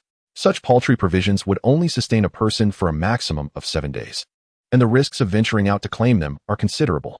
After a restful slumber, Lin Feng awakens and glances at his phone, noting a message from Fang Qian, 99 unread messages. Indifferent, he decides to engage with her tomorrow, allowing her to bask in the sunlight a little longer. A friend request catches his eye. It's Wang Qing, Fang Qian's close friend. Astonishing, the image is heavily edited. This skill is impressive. Her grain storage dwarfs even Xiao Qiao's, and her legs are longer than Jiang Qingshue's. Were it not for my acquaintance with you, Lin Feng, I might have been deceived. Deciding against accepting the request, he plans to respond tomorrow. 2 duplicitous individuals, neither deserving of trust. At that moment, Lin Feng thinks of Qiao Qiao. Upon checking his phone, he realizes he is in trouble. Qiao Qiao, the jealous one, is furious. She has even cried in her anger. Qiao Qiao has not been silent. She sent him messages starting at midnight. Unfortunately, her earliest message was overshadowed by the group notifications and Fang Qian's messages, which Lin Feng failed to notice. What to do now? Qiao Qiao, possessing a shred of conscience, inquired at midnight whether he required firepower support, suggesting she could shoot from her window. However, her message was overshadowed by that of the despicable Fang Qian. Taking out his binoculars, Lin Feng observes Qiao Qiao's home. At this moment, she has drawn the curtains, clearly indicating her anger. Sigh, let her be angry. Jealousy is an unavoidable emotion. If you can accept it, then you shall be my primary wife. If not, our relationship shall only be transactional henceforth. After all, I, Lin Feng, will undoubtedly have numerous wives and an abundance of descendants in the future. This is an unavoidable reality. Otherwise, who would partake in all these resources? Lin Feng replied to Qiao Qiao, who was wiping her tears while gazing at her phone, resembling a jealous young girlfriend. Do not concern yourself with me. I might as well perish. Feel free to share those videos. If I die, it will be by your hand. I want you to regret it for the rest of your life. Upon reading her messages, Lin Feng lit a cigarette, contemplating the gravity of the situation. If Qiao Qiao were to truly take her own life, he would likely be consumed by regret. Who could forget such a wonderful girl? Especially the first woman he had ever been with? And to think he had driven her to this state? Had he gone too far? Was the pace too rapid? Could she not bear it? As he inhaled the smoke, Lin Feng pondered his next steps. Compromise was not an option, Yielding even once would lead to countless future concessions. Thus, it was imperative for her to concede. Let us strike a deal. If you greet me with good morning, husband every day, I shall reward you with 3 ice creams daily. How does that sound? After some deliberation, Lin Feng resolved to proceed with the transaction. After all, he had nothing but an abundance of resources. Who would desire your measly ice creams? I, Xiao Qiao, would rather perish from heat than accept even a single ice cream from you. Xiao Qiao was infuriated. Why was Lin Feng so obstinate? Why was it more challenging to coax an apology from him than to break through his defenses? If you would just soothe me with some kind words, I would feel much better. Are you really unwilling to utter a single soft phrase? If you refuse to eat, I might just ask in the group chat. We are essentially one now, our fates intertwined. At that point, a multitude of women will call me husband, and you will be the one at a loss. As he spoke, Lin Feng sent a photo displaying 3 ice creams. Gazing at the ice creams, Xiao Qiao swallowed hard. Throughout these sweltering days, aside from a brief respite at Lin Feng's home, she had not enjoyed a single good night's sleep. She often awoke in the night from the heat, sometimes unable to sleep at all. Pouting, she internally yearned for ice cream. The refreshing sensation on such a hot day would surely be delightful. Moreover, having already been intimate with him, calling him husband in exchange for 3 ice creams felt far more advantageous than spending a night with Lin Feng merely to earn a sausage. Husband. After some thought, Xiao Qiao conceded. No typing, send a voice message. Lin Feng felt a sense of triumph. A concession once made would lead to countless others, for it was impossible for him to yield. After calling him husband, Xiao Qiao felt even more bashful, her face flushing a deep red.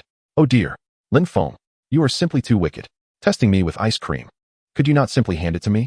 Seeing Xiao Qiao's change in demeanor, Lin Feng was satisfied. Indeed, no one could escape the allure of the truth is delicious principle. He retrieved a lobster from the space, placing it alongside the 3 ice creams in a box, which he then suspended from a drone. He opened the window, stating, "Look, I am sending you a treat as a reward for your obedience. If you continue to listen, delightful offerings await you every day." Xiao Qiao hurried to the window, and after a short while, she indeed spotted the items Lin Feng had sent, 3 ice creams and a lobster. In an instant, her anger dissipated. Lin Feng, you still care for me, don't you? As the apocalypse descends, there exists no girl who cannot be placated with 3 ice creams. If there are any, then perhaps a lobster would suffice. Chapter 79. Distribution of relief supplies. Xiao Qiao eagerly unwrapped the ice cream and took a bite, instantly causing her chilled body to shudder. Indulging in a frozen treat on such a scorching day was nothing short of bliss. Is it delicious? If you enjoy ice pops, come to my home, and I shall treat you to them daily. However, you must allow me a taste of your ice cream. Upon reading Lin Feng's message, Xiao Qiao nodded with pride. This fellow certainly knew how to charm. Just as she was about to reply, "Sure, I'll come for a treat," Xiao Qiao suddenly realized he might be teasing her again. She opened the app and searched for the keywords, ice pops, ice cream, shared by both genders. Instantly, her face flushed a deeper shade of red. Lin Feng, you mustn't be so excessive. Why can't you treat me with the same kindness as other boys who pursue girls? Lin Feng chuckled. Sooner or later, you will grow accustomed to it. If you had been obedient, you would have already moved in. With thoughts of either teasing me or maintaining your purity. Could I trust you to enter? Irritated, Xiao Qiao finished her first ice cream and, in a huff, opened her second. She needed to eat quickly, otherwise it would melt. Yet Lin Feng was not wrong. She indeed had been rather extreme. Why am I beginning to believe Lin Feng might be right? Xiao Qiao pondered, sensing that, imperceptibly, she had begun to be influenced by him. Birds of a feather flock together was undeniably an unavoidable truth. Sighing, she contemplated her fate.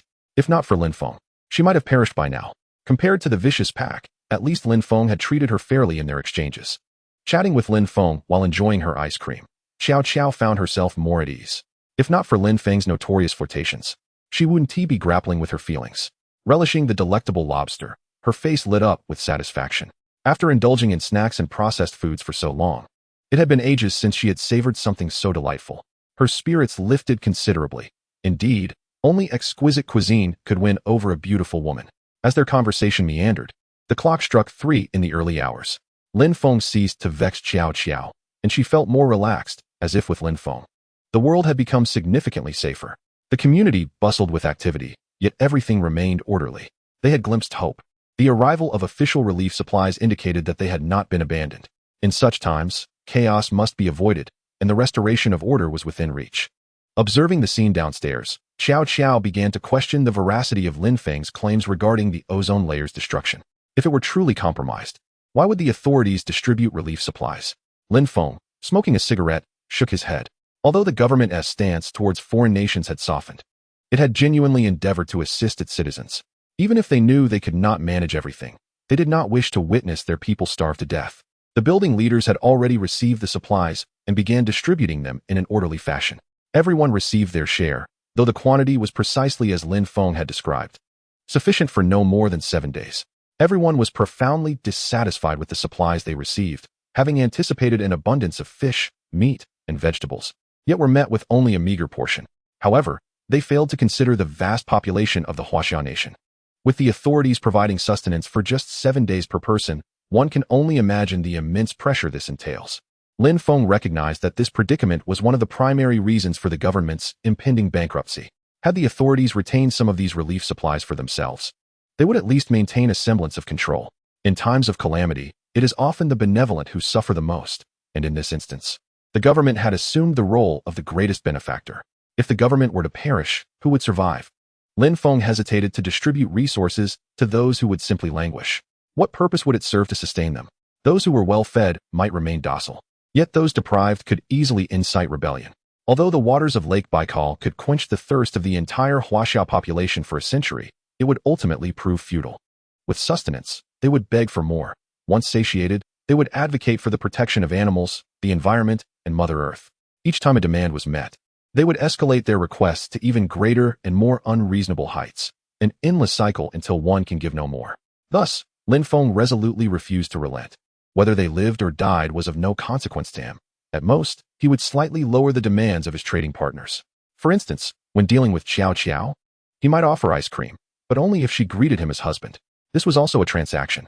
In the early stages, it was difficult to maintain control, and in the later stages, it would be impossible. Their temperamental outbursts raised the question of whose orders they would heed. Lin Feng, smoking a cigarette and deploying drones, observed the unfolding drama. In such circumstances, there would inevitably be those unable to remain idle. At the supply distribution point in Building 3, Liang Qiuyu, reeking of alcohol and with vacant eyes, approached the collection area. It was evident that she had suffered in recent days. Her hair was disheveled, and her body ached. Gazing at the few individuals before her, despair filled Liang Qiuyu's heart. She had already overheard a call from a leader in the courtyard, indicating that this supply distribution was both the first and the last. The leader, having taken note of her beauty, had specifically informed her of this grim reality. Come with me, continue your work as a doctor, receive government rations, and transfer to an official underground shelter. You may not experience wealth and luxury, but as my woman, I will ensure your sustenance. Should she refuse to accompany him and remain at home, a slow death awaited her. The magnetic storms caused by solar flares had already ravaged the ozone layer. Remaining on the surface meant her demise was merely a matter of time. Upon receiving the call, Liang Qiuyu promptly blocked the leader. Men, she scoffed. She had chosen to await her fate. The food supplies at home had dwindled to nothing, as Zhou Kaihua had taken away her 6 years of love along with her share of survival resources. After days of contemplation, Liang Qiuyu finally grasped why Li Ying had acted as she did. Li Ying had discerned the harsh realities and exchanged her body for resources, weapons, and a man. Without resources, weapons, or a partner, how long could a woman survive in an apocalyptic world? It must be said that Liang Qiuyu had learned a harsh lesson from Li Ying. If she had not held her chastity in such high regard, would she have lost Zhou Kaihua's heart so easily? How could 6 years of devotion be shattered by a mere encounter with Li Ying? Nevertheless, Liang Qiuyu shook her head. Even if she had surrendered her body to Zhou Kaihua, the outcome would likely have been the same. A man who is unreliable will forever remain so. Liang Qiuyu.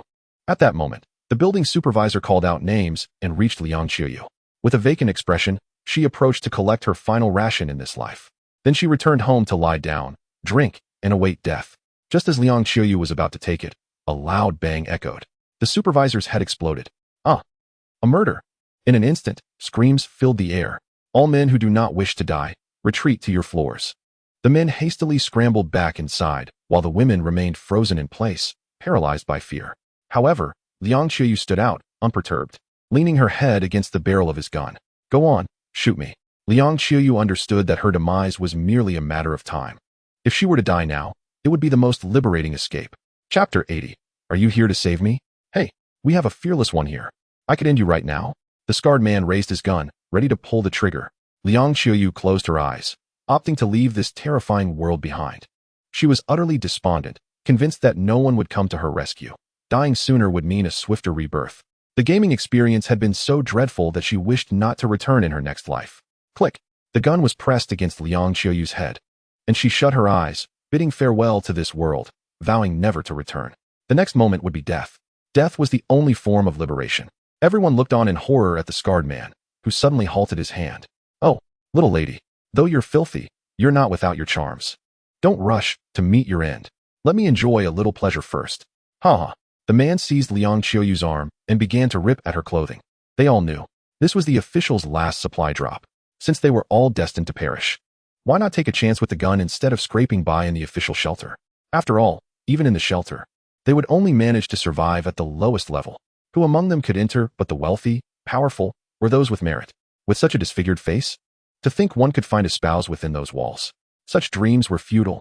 It wasn't a sudden perversion of the escort's mind, but rather the stark reality laid bare. All who sought refuge in the official shelter were either elites or laborers, fully aware that they would only serve the upper class for eternity. Why should they enter? Live freely for a day? It wouldn't be a wasted life.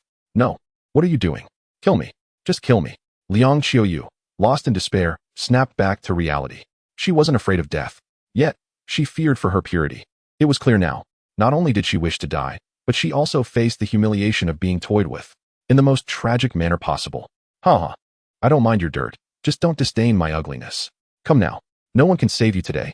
The man frantically tore at Liang Qiuyu's clothing in front of everyone. I'm utterly indifferent to how many people witnessed this. Liang Qiuyu, tears streaming down her face, clutched her clothing tightly. I am fully prepared to embrace death. Are you still unwilling to let me go? Those who witnessed the scene remained silent, lacking the courage to intervene, fearing the repercussions for themselves. Lin Feng, observing through the drone, shook his head. Although Liang Qiuyu had provoked him significantly, he harbored a desire to take her home as a trophy. However, it was evident that chaos had engulfed the world, with so many firearms outside. What if he were to be injured? All his accumulated resources would be rendered useless. Lin Feng activated the recording, enlarging the screen, thinking that the only assistance he could provide was to document her most tragic moment. Perhaps in the future, when order is restored, he might use this footage to advocate for her. The opportunistic Lin Feng was indifferent to the ongoing turmoil, focusing solely on capturing the scene with his drone. Meanwhile, Liang Qiuyu's clothes were being torn to shreds, her eyes filled with despair. As a fragile woman studying medicine, standing at 160 centimeters and weighing merely 40 kilograms, she was utterly powerless to resist such brutality. Huh, little lady, are you still a virgin? I revel in this. I delight in witnessing such a pure woman weep beneath me. He was immensely satisfied with Liang Qiuyu's plight, watching as her clothing was ripped apart, ready to enact his cruel intentions. No one came to her aid. After all, the assailants wielded guns. Mortal flesh cannot withstand bullets. Who could possibly assist Liang Qiuyu? From the other end of the drone, Lin Feng transmitted the live feed to Qiao Qiao. Look at this. This is the current state outside. You and I, Lin Feng, can still survive, but you, out there, even with a gun, are doomed. Qiao Qiao stared in disbelief at Lin Feng's broadcast on her phone. This was supposed to be officially distributed supplies, yet it had descended into such chaos. So many people, and no one to intervene. At that moment, a scarred man revealed a lecherous grin. My dear lady, I'm coming for you. Liang Qiuyu, shedding tears, closed her eyes in despair. Fully aware that no one would come to her rescue, Lin Feng watched with intrigue, thinking how she had dared to provoke him. Now you see how just I, Lin Feng, can be. I never contravene a woman's will. Qiao Qiao could hardly believe her eyes. It seemed Lin Feng was indeed correct. No wonder he was so self-preserving. Humanity could be terrifying. Compared to this mob, Lin Feng exhibited a semblance of humanity, at least providing her with a steel door.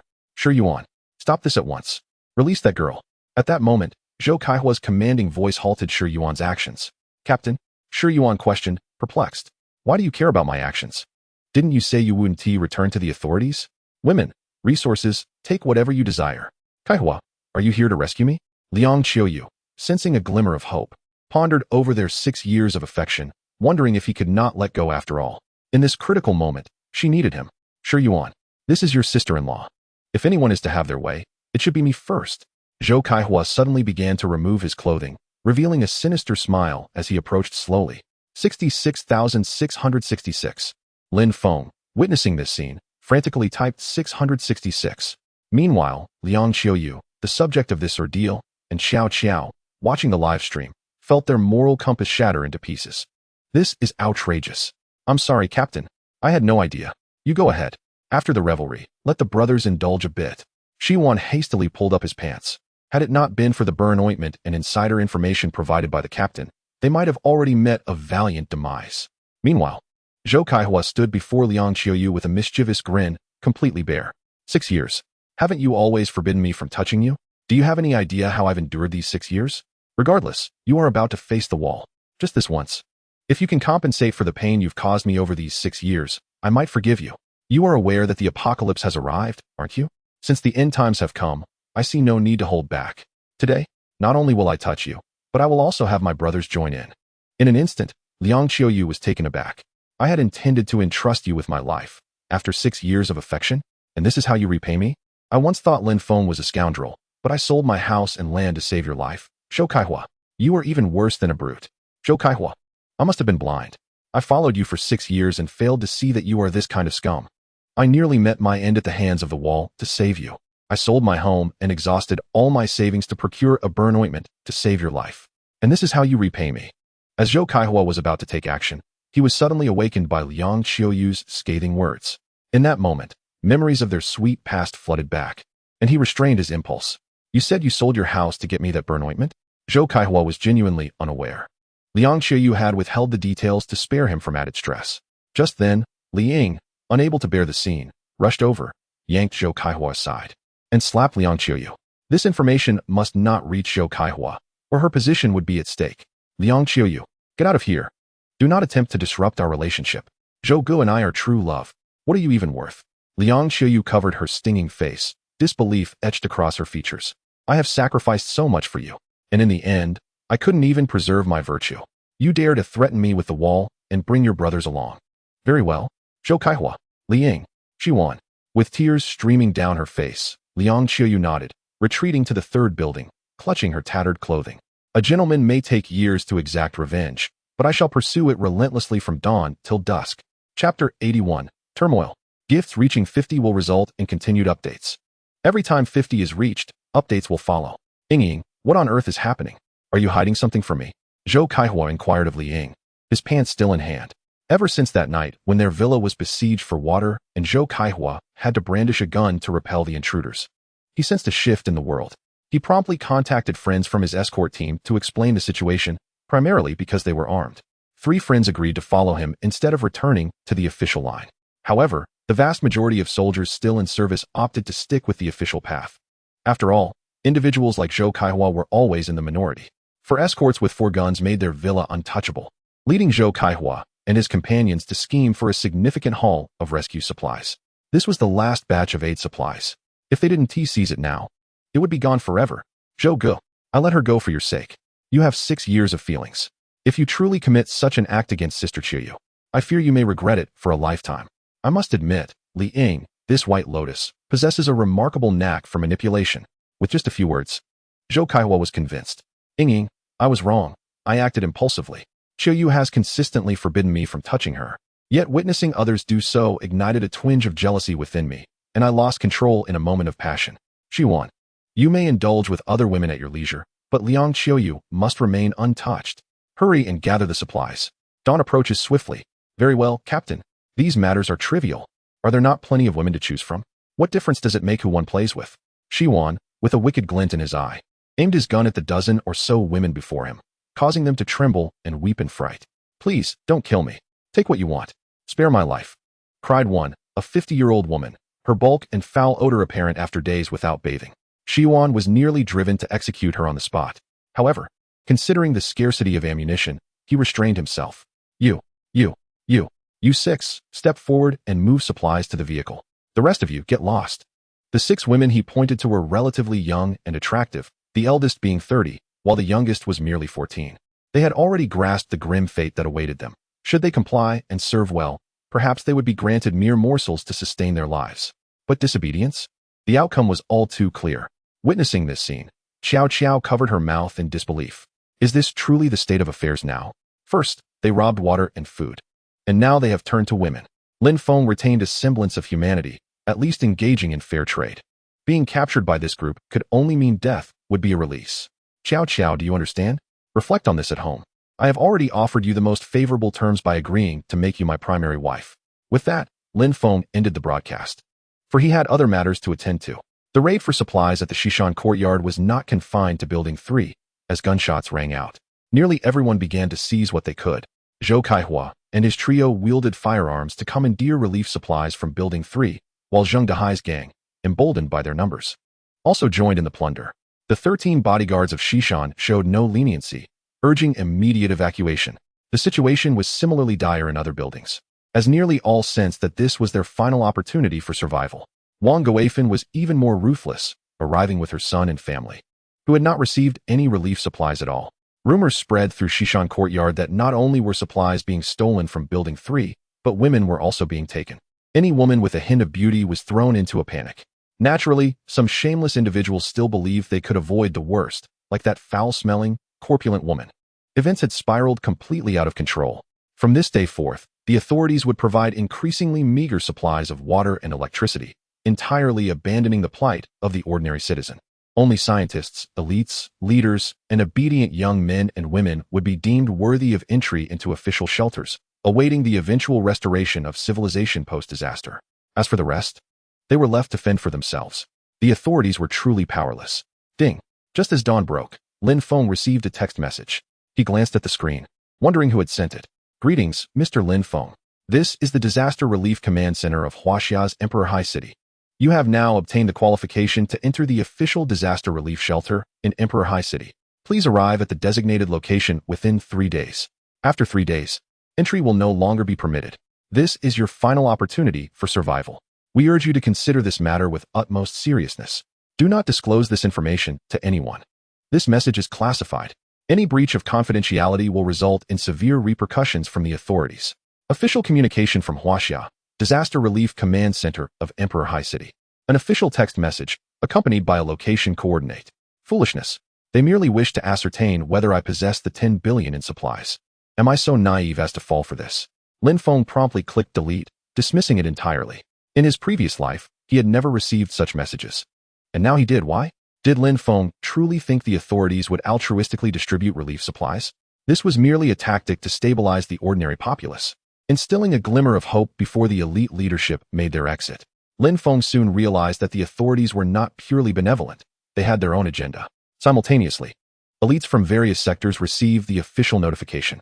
Naturally, these individuals were the creme de la creme, meticulously selected by the authorities or exceedingly powerful magnates from diverse industries.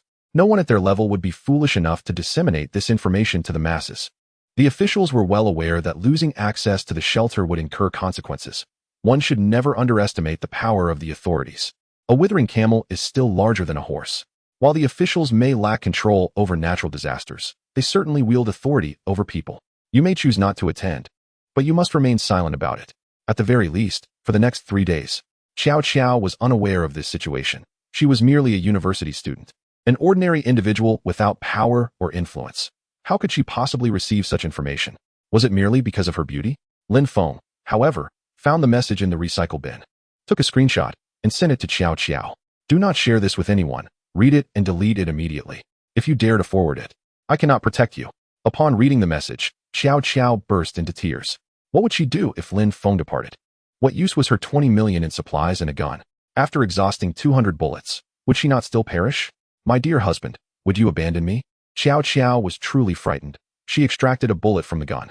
If the day came when she could no longer hold her ground, this bullet would be reserved for herself.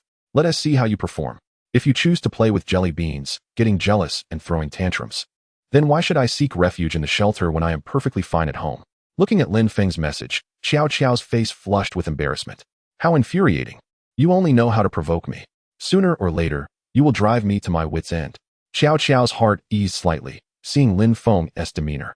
It seemed he did not wish to go to the official shelter. Meanwhile, Lin Feng refrained from responding, allowing Xiao Qiao to comprehend the gravity of the situation gradually. Chapter 82. The second deal. With some leisure time on his hands, Lin Feng maneuvered a drone to the third building to observe the live feed. Zhou Kaihua and his team had already removed the supplies from the women. The corpses at the third building remained unclaimed, with every household's door tightly shut. Too fearful to emerge, the drone arrived at Unit 303. Huh, did you think I wouldn't return? Here I am again, Lin Feng, within the confines of her room. Liang Qiuyu had firmly secured the door, drowning her despair in alcohol. Little did she anticipate that the very person she had fought tooth and nail to save, Zhou Kaihua, would conspire against her. I absolutely cannot perish. At least not before I exact my vengeance upon you wretched beasts. Her heart had turned utterly dark. Who could remain unscathed after such relentless blows? A gun. I demand a gun. Whoever possesses one, I will comply with any request. Liang Qiuyu understood the critical importance of a firearm. As a seemingly frail woman, she could not possibly contend with Zhou Kaihua without one, even if he were unarmed. The bullet fired by an 8-year-old child carries the same lethal potential as that of a seasoned soldier. Thus, acquiring a gun was imperative, regardless of the cost. Tears streaming down her face, Liang Qiuyu retrieved her phone and reinstated the men she had previously blacklisted. She was acquainted with numerous soldiers and, after re-adding them, sent out a mass message. I am Liang Qiuyu. I am in urgent need of a firearm. Who is one? I am willing to pay any price. Many recipients scoffed at her plea. After all, she had just blacklisted them days prior. Now that you require assistance, you remember us? It's the end of the world. Who has the time for you? Most were busy preparing to seek refuge in official shelters, as aligning with the authorities, despite the labor and rules, ensured access to sustenance and safety. Those who possessed firearms were predominantly official soldiers. Losing a weapon would jeopardize their entry into the shelters. Only Lin Feng, amused, glanced at his phone, unaware that he had previously been blacklisted.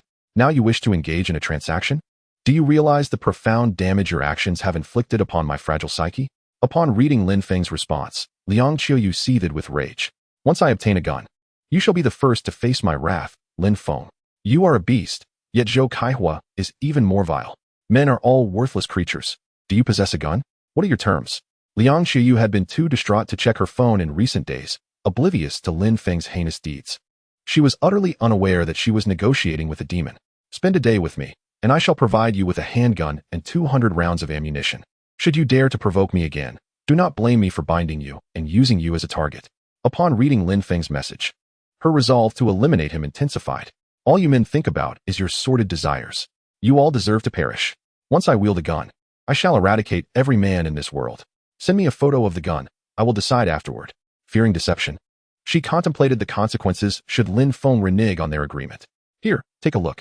The latest model, the Russian-made Makarov 2045, with a magazine of 20 rounds, capable of a headshot. As Lin Feng demonstrated in a video, firing 3 shots at a target, Liang Qiuyu could not help but feel a glimmer of hope. He truly possessed a pistol, and it was indeed the most powerful, cutting-edge Russian firearm. Although it is unclear where Lin Feng obtained it, as long as it can be given to me, I will swiftly take down Lin Feng. I agree. Just hand me the gun. I will not resist. Liang Qiuyu has resigned herself to fate. She truly will not fight back, but once she obtains the firearm, she is determined to eliminate Lin Feng. I will be waiting for you at home. This is your final opportunity. Lin Feng possesses a modicum of humanity, but it is scarce. He has resolved that once Liang Qiuyu enters, he can no longer be gentle with her, as he was with Xiao Qiao. The vendetta against this contemptible scoundrel must be avenged. I shall unleash a torrent of blood upon him. Liang Qiuyu's eyes blazed with murderous intent as she downed half a bottle of liquor, then tore off her shredded clothing and donned a new outfit, applying sunscreen.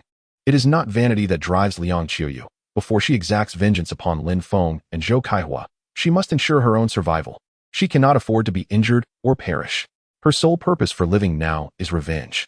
I shall eradicate every man in this world. Liang Qiuyu rose and set out to find Lin Feng.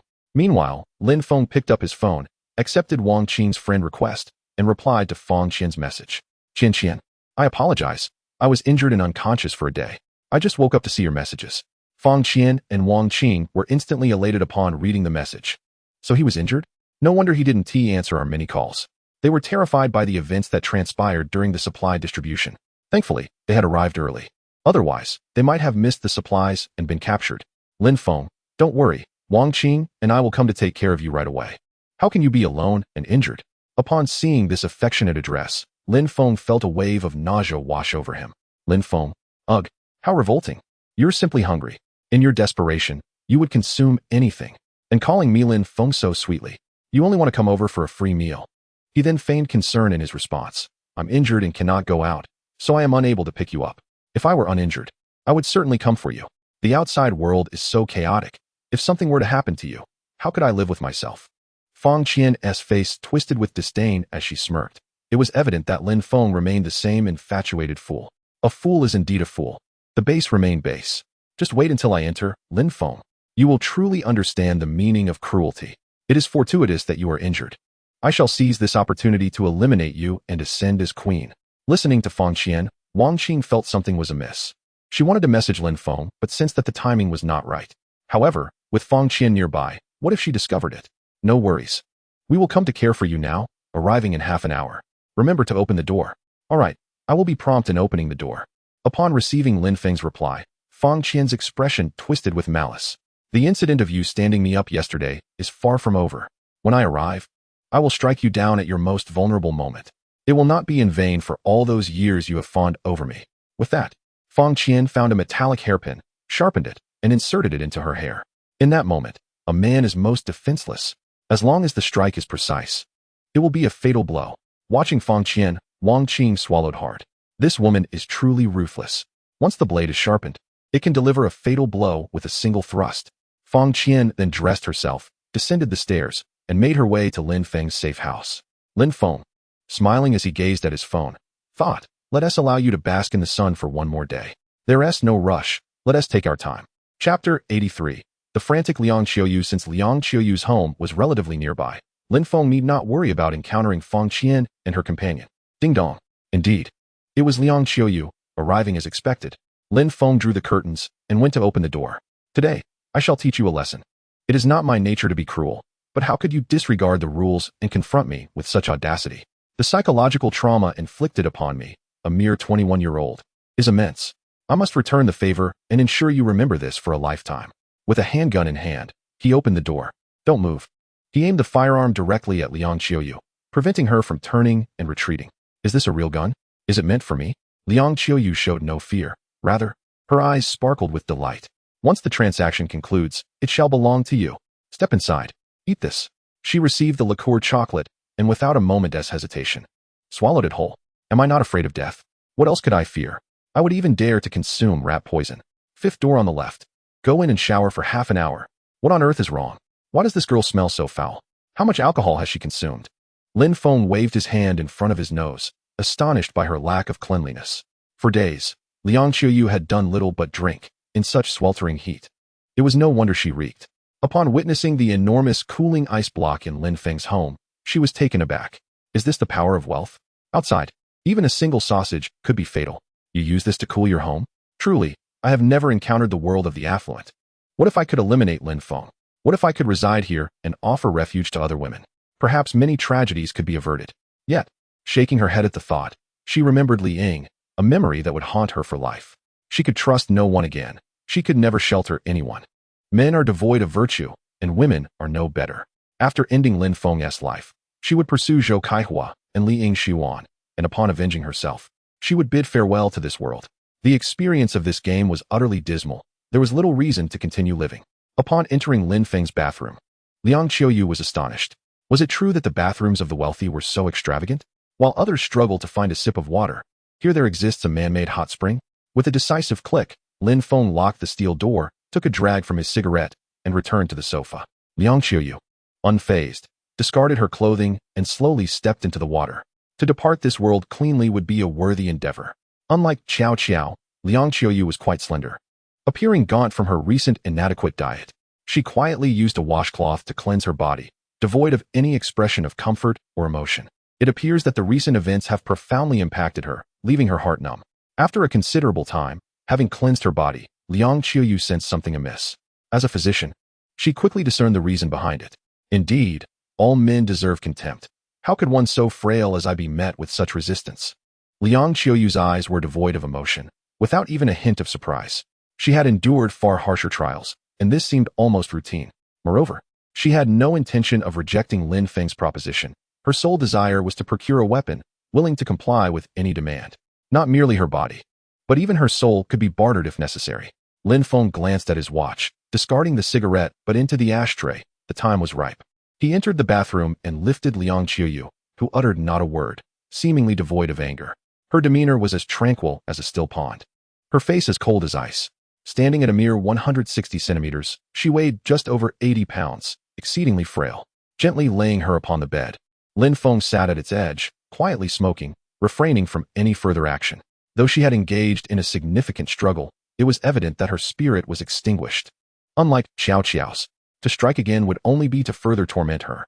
Lin Feng still possessed a modicum of humanity. Observing Liang Qiuyu's icy visage rendered him hesitant. Clearly, she did not meet the qualifications for entry into the safe house, and he found himself devoid of any desire for retribution against her for the earlier confrontation. She had already suffered enough. Why inflict further harm? Should he perhaps play the benevolent role and offer her a gun, allowing her to leave? Lin Feng was neither a saint nor wholly malevolent. He felt genuine sympathy for the tribulations Liang Qiuyu had endured. As he was about to voice his intention to provide her with a firearm, Liang Qiuyu abruptly rose, silencing him with her lips. What was happening? Had he misread the script? Lin Feng was momentarily taken aback, yet Liang Qiuyu's expression remained frigid as she transitioned into a proactive stance. Aren't men typically the initiators? Today, I shall take the lead. For reasons unknown, Liang Qiuyu felt remarkably lucid, devoid of any intoxication. She launched her offensive, unwilling to allow men to monopolize the advantage. In an instant, Lin Feng was bewildered. What was going through Liang Qiuyu's mind? However, given the circumstances, any lack of resistance would undermine his masculinity. Liang Qiuyu's slender frame, a mere 80 pounds, was brimming with determination. This time, she sought retribution. Lin Feng, wary of injuring her delicate arms, refrained from exerting too much force. Liang Qiuyu was relentless, willing to inflict self-harm to cause him greater suffering. Her expression remained cold as she sought vengeance on Lin Feng. The blood staining the rivers and shattering the mountains. The peaks loomed, and the sun and moon traversed the sky. Liang Qiuyu, as if possessed, tormented Lin Feng to the brink of exhaustion. 3 hours had passed, and Lin Feng longed to conclude this transaction, yet Liang Qiuyu refused to relent.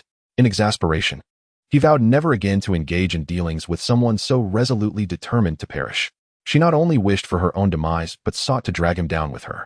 Moreover, Liang Qiuyu is exceedingly slender, nothing but a mere framework of bones, causing discomfort with every touch.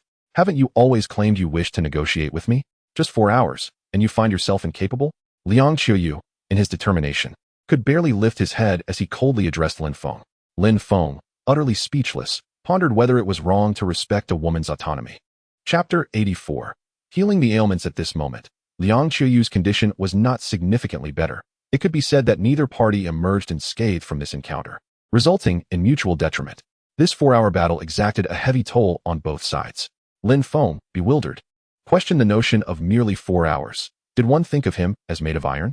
Even the donkeys of the production team were not subjected to such relentless exertion. The greatest fear for a man is to be deemed incapable by a woman. Yet, Lin Feng truly found himself at his wit's end. Sister, I understand that life has not been kind to you recently. Sometimes, a miserable existence feels preferable to the alternative. What are you risking your life for? Lin Feng, clutching his aching waist, swore never to engage in dealings with such individuals again. They were indeed deranged. Had he not incurred significant losses this time? Hand me the handgun. I intend to leave. Liang Qiuyu rose, extending his hand for the weapon. Have you taken leave of your senses? I see no sign of you being affected in the slightest, Lin Feng retorted. He produced a chocolate, scrutinizing its alcohol content. Indeed, it was a chocolate with a hint of liquor. After consuming one, Xiao Qiao felt her legs weaken. How could Liang Qiuyu appear unaffected? My grandfather is a traditional Chinese medicine practitioner who has been treating me since childhood. I was frail at birth, and the extensive medication I received has led to a tolerance. Many drugs have little effect on me.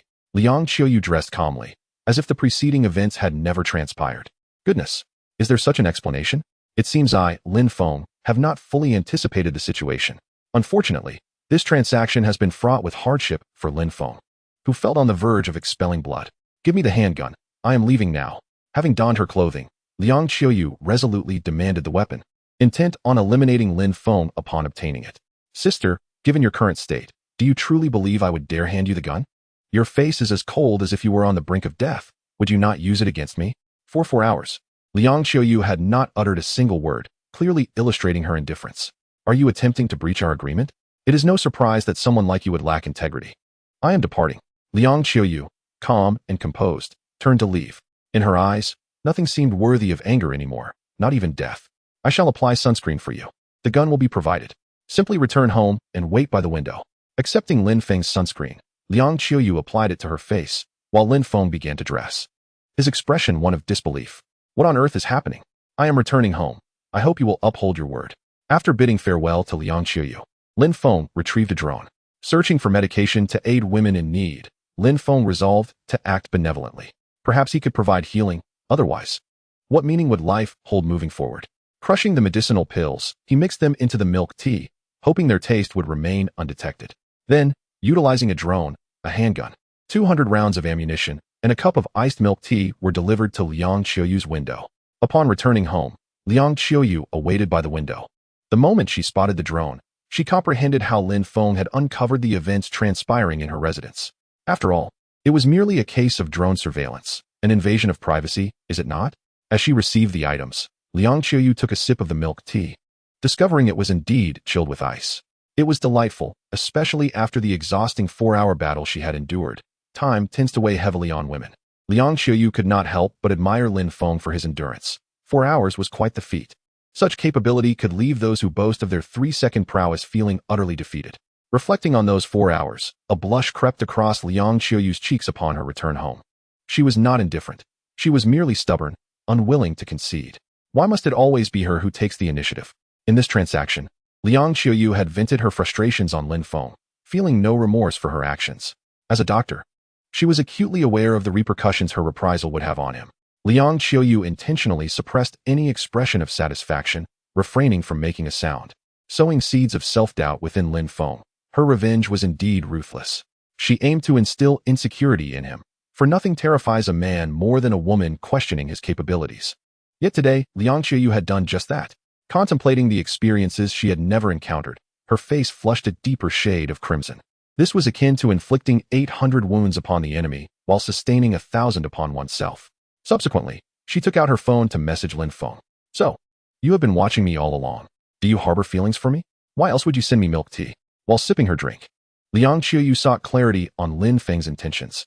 I like all beautiful women. Milk tea is yours now. If you wish for it, I shall deliver a cup every morning and evening. Just be punctual. Lin Feng, clutching his waist, perused the instructions for the medication intended to address his emotional detachment, pondering if it would suffice. Happiness ought to be a shared endeavor. Neither of them felt joy this time, and that simply would not do. He pondered over his considerable loss in this transaction. Unbeknownst to him, Liang Qiuyu was merely feigning her unhappiness. Only Lin Feng was genuinely despondent. Upon reading Lin Feng's message, Liang Qiuyu's fragmented heart felt a flicker of warmth. Even in a world on the brink of collapse, he still thought to send her milk tea. Lin Feng exhibited a semblance of humanity. At the very least, he honored his commitments, and despite her excessive behavior, he did not lose his temper.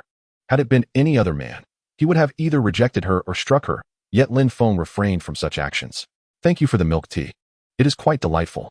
Liang Qiuyu sent Lin Feng a photograph of herself enjoying the beverage, standing at merely 160 centimeters and weighing 80 kilograms. While Lin Feng towered at 185 centimeters and weighed 160 kilograms, she realized that had it come to blows, she would not have stood a chance. Yet, Lin Feng had not acted against her. Gazing at Liang Qiuyu's delicate visage, Lin Feng vigorously shook his head. He chastised himself for being too soft-hearted, unable to adopt the callous demeanor. Live well, and reach out if you encounter difficulties. The next transaction will only take an hour. Wouldn't it be delightful for everyone? As Lin Feng's message appeared, Liang Qiuyu's cheeks flushed deeper. She is, after all, an ordinary woman. Feigning indifference and genuinely lacking feelings are two entirely different states. Liang Qiuyu is very much in touch with her emotions, yet she cannot allow Lin Feng to discern this. This is her form of retribution. Although Lin Feng can be abrasive and seemingly devoid of compassion, he never contravenes a woman's will, which is a notable difference compared to Zhou Kaihua and his ilk.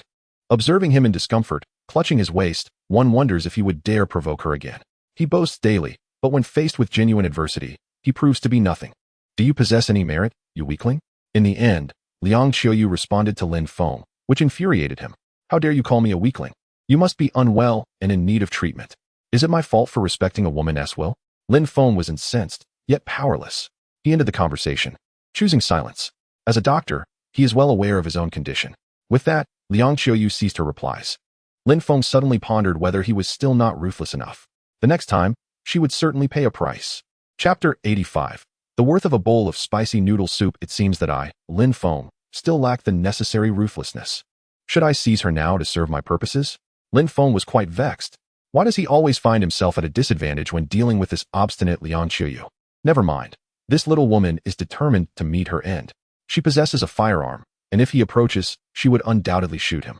Even though he has a bulletproof vest and helmet, the risk of a minor injury leading to infection is too great. The cautious Lin Feng would never take such substantial risks to capture Liang Qiyu. Perhaps another opportunity will arise later. For hours? My dear, you are quite formidable. It seems I must strive harder next time. Just then, Xiao Qiao sent a message. Lin Feng understood what was happening. Xiao Qiao was likely at home. Sneaking glances at him. It appears she is easily persuaded, now even addressing him as husband. What do you think? Come over and test your mettle. My second brother is invincible. He has never suffered defeat. Lin Feng sent a series of mischievous emojis, which embarrassed Xiao Qiao. Is his second brother truly invincible? Xiao Qiao hesitated to respond. For hours? The previous hour still caused her discomfort. Wouldn't T4 hours leave her in ruins? Little does she know that only the first time is painful. Subsequent experiences are far more tolerable. She remains an innocent young girl. What about my dinner? Is being called husband not enough to earn a delicious meal?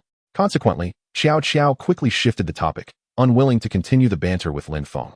Today, she has behaved admirably, making no fuss or complaints. She has earned the right to place an order. After enjoying a post-coital cigarette, Lin Feng relished this outcome. In the future, women would only multiply. Would they not comply? I would like to have spicy noodle soup, extra spicy with plenty of vinegar. Do you have that? Xiao Qiao was astonished that Lin Feng would even allow her to place an order. This is simply splendid. Open the window and wait. Lin Feng retrieved a bowl of spicy noodle soup and 3 ice creams, delivering them via drone. 1 bowl of spicy soup. You should be aware that this counts as 13 times, and I am keeping track. With that, Lin Feng pulled out his little notebook to record the account.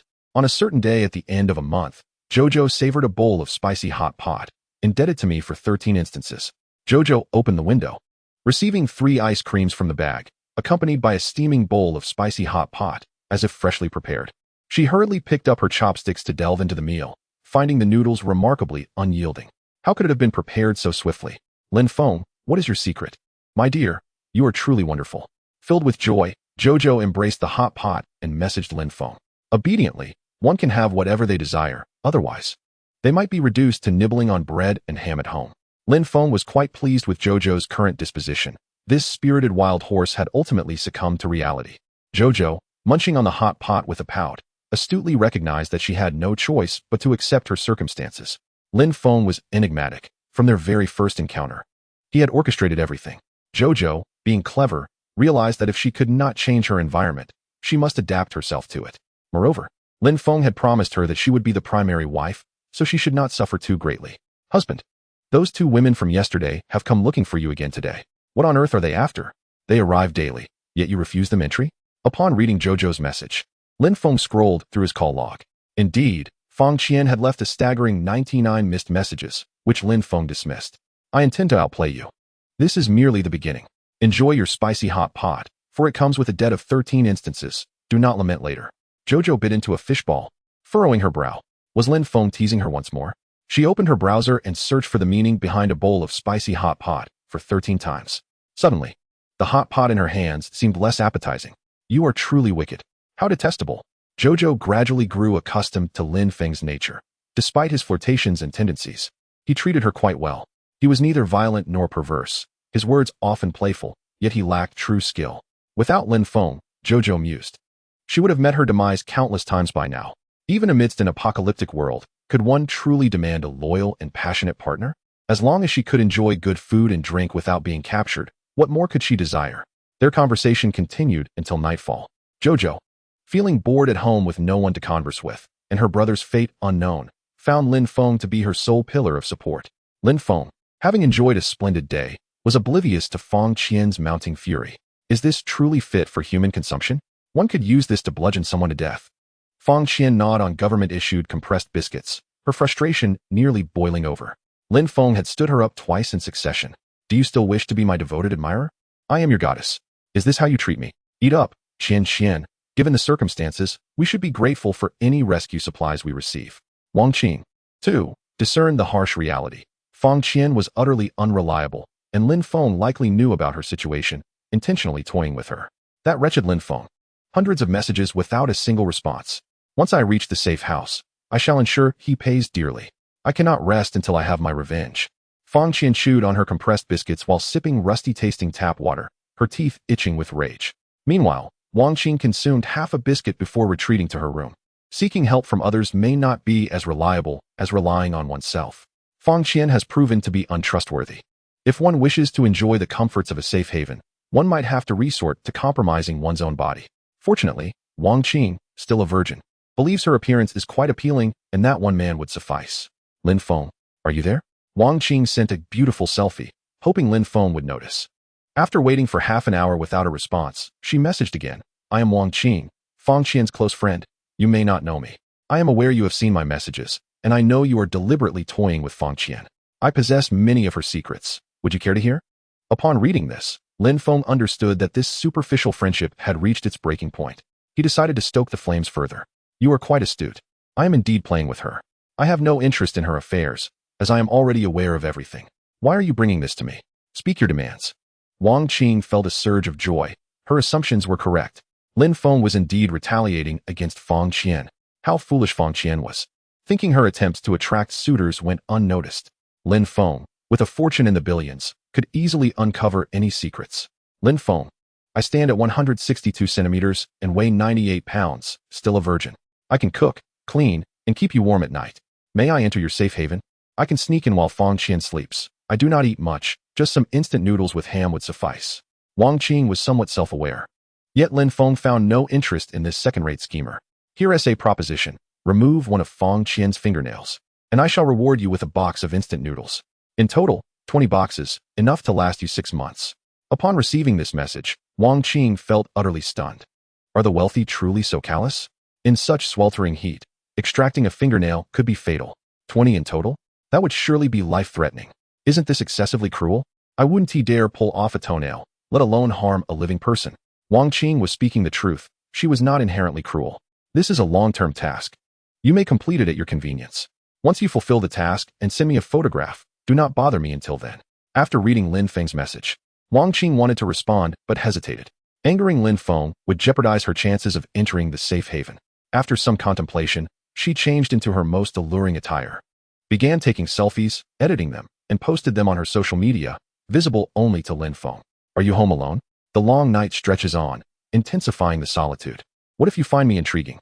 Chapter 86. Handling surplus food. Is there anyone with excess grain? Our building has not received any relief supplies, and we are out of food. I can offer items in exchange. I have a Jinhua ham weighing 8 pounds and wish to trade it for 20 pounds of rice or flour. I possess a case of 2000 vintage Feitian Maotai, now 50 years old, containing 6 bottles. The market price is around 20 million. I would trade it for just 20 pounds of food. I have a Tang Sankai bowl, undamaged and with a certification of authenticity. I will exchange it for merely 10 pounds of grain. Come, let us trade. Once this village passes, this shop will no longer be available. In the owners group, despairing homeowners began to seek help. The official rescue supplies had been largely snatched away. With only a scarce few receiving any provisions, many households were on the brink of starvation. The residents of upscale communities and villas, many of whom were affluent, naturally had some fine goods at home.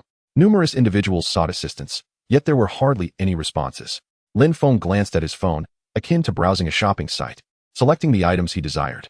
Since he had time to spare, he directly added friends and placed orders for those he wanted. He would have them report their addresses, attach the goods to a drone, and upon verifying their authenticity, he would deliver the food. Lin Feng selected several vendors, and he placed an order for a box of 50-year-old flying Matai. Most of his stock consisted of foreign wines, which he did not particularly enjoy. Moreover, 50-year-old liquor was indeed rare. The maximum he could procure from the distillery during his zero-cost purchases was only a 10-year vintage. The seller of the Matai preferred an in-person transaction, as the risk of the goods being taken by someone else when attached to a drone was considerable. Lin Feng simply stated, if it could be attached, then attach it. If not, find someone else. Thus, it was necessary to proceed with the transaction. Alcohol could not quell hunger. Life itself was paramount. Most importantly, hunger was a pressing issue. Lin Feng opened a bottle, took a sip to confirm its authenticity, and promptly sent back 20 pounds of rice. Lin Feng's transactions were fair. He would never cheat anyone over such trivial matters, for that would be a grave betrayal of his conscience. Upon receiving the rice, the family was overwhelmed with joy.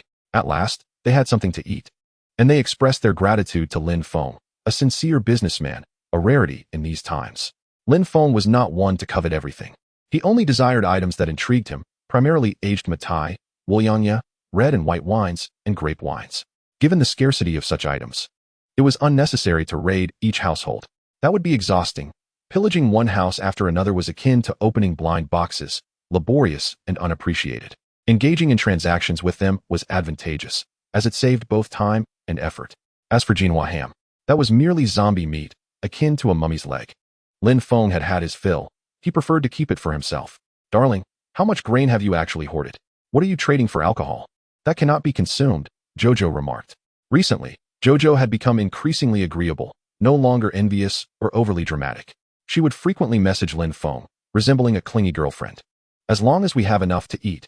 Besides, I engage in business. When have I ever incurred a loss? Do you wish to learn? Lin Feng had long since noticed that Jojo mirrored his actions, and it seemed this instance was no exception. I have some instant food that is starting to spoil in this scorching heat. I cannot consume it all alone, and I wish to exchange it for something useful. But I am apprehensive of being discovered, so I hesitate to trade. Jojo remained vigilant, yet witnessing perfectly fine items beginning to spoil pained her. I will give you 2 drones. Exchange for whatever you desire, but remember to use a secondary account to avoid revealing your identity. Upon reading Lin Feng's message, Jojo felt elated, as she could dispose of some perishable food while acquiring what she desired. Jojo was not like Lin Feng. She lacked storage space.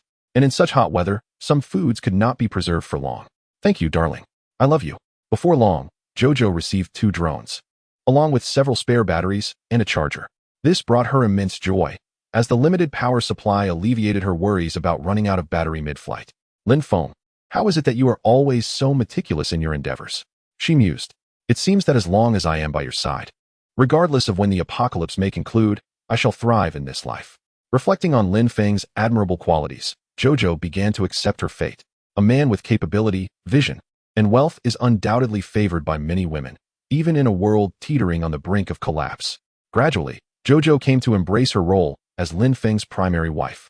As long as she remained obedient, she believed he would treat her well. Being a clever and business-savvy young woman, she valued the worth of items, pondering the possibility of profiting should the apocalypse come to an end. Thus, she opted for products like Jinhua ham, known for its long shelf life and increasing value over time, as well as antiques, paintings, and fine wines. Darling, do you think I will suffer a loss by trading for these? She asked Lin Feng, no longer daring to act unilaterally. She decided to follow his lead to minimize the chances of mistakes. For items that can be consumed, negotiate a fair price and exchange them without hesitation. As for those that cannot be eaten or drunk, press the price down mercilessly. Trade for what you desire, but refrain from exchanging items you do not fancy. Anything acquired that serves merely as decoration will hold no utility. Understood, my dear husband, Jojo replied sweetly, nodding obediently as she began placing orders for items that immediately captured her fancy. After a round of haggling, Jojo successfully exchanged 2 bags of inflated chicken legs for a Tang Sankai bowl. Lin Feng, uninterested, left her to her own devices at home. As long as his wife was content, that was all that mattered. He would not deny her the items she cherished. With his immense wealth, what was the point of hoarding so many possessions? Jojo found herself no longer bored at home, having disposed of the surplus inflated food. Surrounded by delightful treasures, her spirits soared, affirming that following Lin Feng was indeed the right choice. The recipients of the supplies were deeply grateful. Even 2 bags of inflated chicken legs felt like a lifeline. Some individuals in the group mentioned that they had successfully traded drones for food, further igniting hope among others who began showcasing their valuable possessions and declaring prices, eagerly anticipating exchanges for sustenance. It must be noted, however, that there are always those who act selfishly, regardless of the circumstances. Some who own drones began to imitate this behavior by adding friends to request items, only to have their drones take away goods without delivering food in return. Inquiring about the situation led to the disheartening realization that they had been placed on a blacklist, inciting fury among fellow group members. I am on the brink of starvation, and yet there are scoundrels deceiving me, they exclaimed, unable to contain their outrage. Ultimately, a group member revealed the address of the fraudster. Shishan Courtyard is not that expansive. Someone must know you. How can you hope to escape? They urged the culprit to add them with their main account, leading to an enraged confrontation where the fraudster was swiftly dealt with, ending up in the ICU. Having lost everything in their home, in the depths of despair, one might find oneself in dire straits, lamenting the absence of even a single drop of water in the toilet. With limbs shattered and the body laid to rest at home, one is left to await an inevitable demise. Such deceit is truly deserved. How could one dare to deceive me in my current plight? The punishment would be fitting. Subsequently, members of the group confirmed that only 2 WeChat accounts, De Xiao and Xiao Qiao, along with exchange for safety, were legitimate for transactions. All others were mere imposters. Following the outrage of the netizens, the swindlers received their just desserts. Meanwhile, transactions between Lin Feng and Xiao Qiao progressed more smoothly, with everyone ultimately obtaining their desired items. Naturally, some items were counterfeit, which Lin Feng and Xiao Qiao confiscated without objection, acknowledging their own culpability. Chapter 87. The End of the World. Global Announcement. On January 10, 2050, the 10th day of apocalyptic calamity, it is said that without comparison, there can be no harm. In the Huaxia Nation, aside from the heavily affected regions of Huanghai City and the capital, the southern areas also faced severe devastation, while other regions fared relatively well. In the United States, citizens walked armed. Gunfire echoed throughout the nation nightly. The populace did not save. Prices soared, rendering the majority unable to afford basic necessities. Many were on the brink of dying from thirst and hunger. Who indulged such foul behaviors? The land of liberty. Daily shootings. The northeastern states surrounding Washington suffered the most, largely due to Lin Feng's influence, leaving them stripped of resources akin to Huanghai City, thus becoming disaster zones. Indeed, wherever Lin Feng trod, misfortune followed. Within the borders of the United States, shops, supermarkets, logistics centers, and firearms stores all became targets for armed groups seeking sustenance and supplies nightly. Pu Chuan, witnessing this chaos, had given up hope. The United States was beyond salvation. Compared to the current state of affairs, even the loss of an aircraft carrier or the Statue of Liberty seemed trivial. With no inclination to bother with petty thefts, Pu Chuan ultimately resorted to a final act of madness, launching the last satellite that had long been prepared, announcing to every survivor the dire state of the ozone layer. I cannot endure suffering alone. I shall ensure your misery as well. Once the global survivors grasped the reality of the Earth's plight, chaos would undoubtedly ensue as they fought for survival. As the United States faced its downfall, at that very moment, Russian President Putin wore a grin of satisfaction. Truly, the heavens favored Russia. Thanks to the mysterious individual's commotion, the Russian populace preemptively stockpiled vast quantities of supplies in anticipation of war, thus avoiding widespread riots. In Siberia, daytime temperatures barely reached 40 degrees. With its vast expanse and sparse population, Russia boasted ample resources, making it the prime opportunity to unify the planet. Putin gazed at the map of Russia, beaming with joy.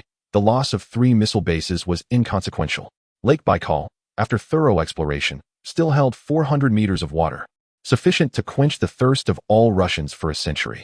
Lin Feng had left over 300 meters, yet the melting glaciers increased water levels, feeding into the lake. This water was indeed enough for the Russian people. Lin Feng, however, had no desire to hoard it, for Lake Baikal was too vast, and he lacked the time to excavate its deepest depths. Report to the president. The Arctic glaciers have completely melted. The average daytime temperature within the Arctic Circle hovers around 35 degrees Celsius, making it remarkably conducive for human habitation. The Arctic shipping routes have been opened. Russia's northern coastline is now dotted with excellent ice-free ports. Freshwater resources abound. The initiative for planting ultraviolet-resistant crops in greenhouses is progressing splendidly, garnering immense public support. The entirety of Russia possesses the capacity to sustain at least 500 million people. Upon hearing this news, President Putin beamed with delight. Compared to 3 missile bases, this truly is a divine blessing for Russia. Currently, the population of Russia stands at merely 1.5 billion. What does this signify? The entire world grapples with shortages of food and water, yet Russia not only remains unscathed, but thrives abundantly. Excellent, excellent, excellent. I have received confidential reports indicating that the United States is in disarray. The unipolar dominance has been irrevocably shattered. Moreover, they intend to launch a satellite. This is akin to crafting a wedding garment for Russia. Alert all citizens of Russia.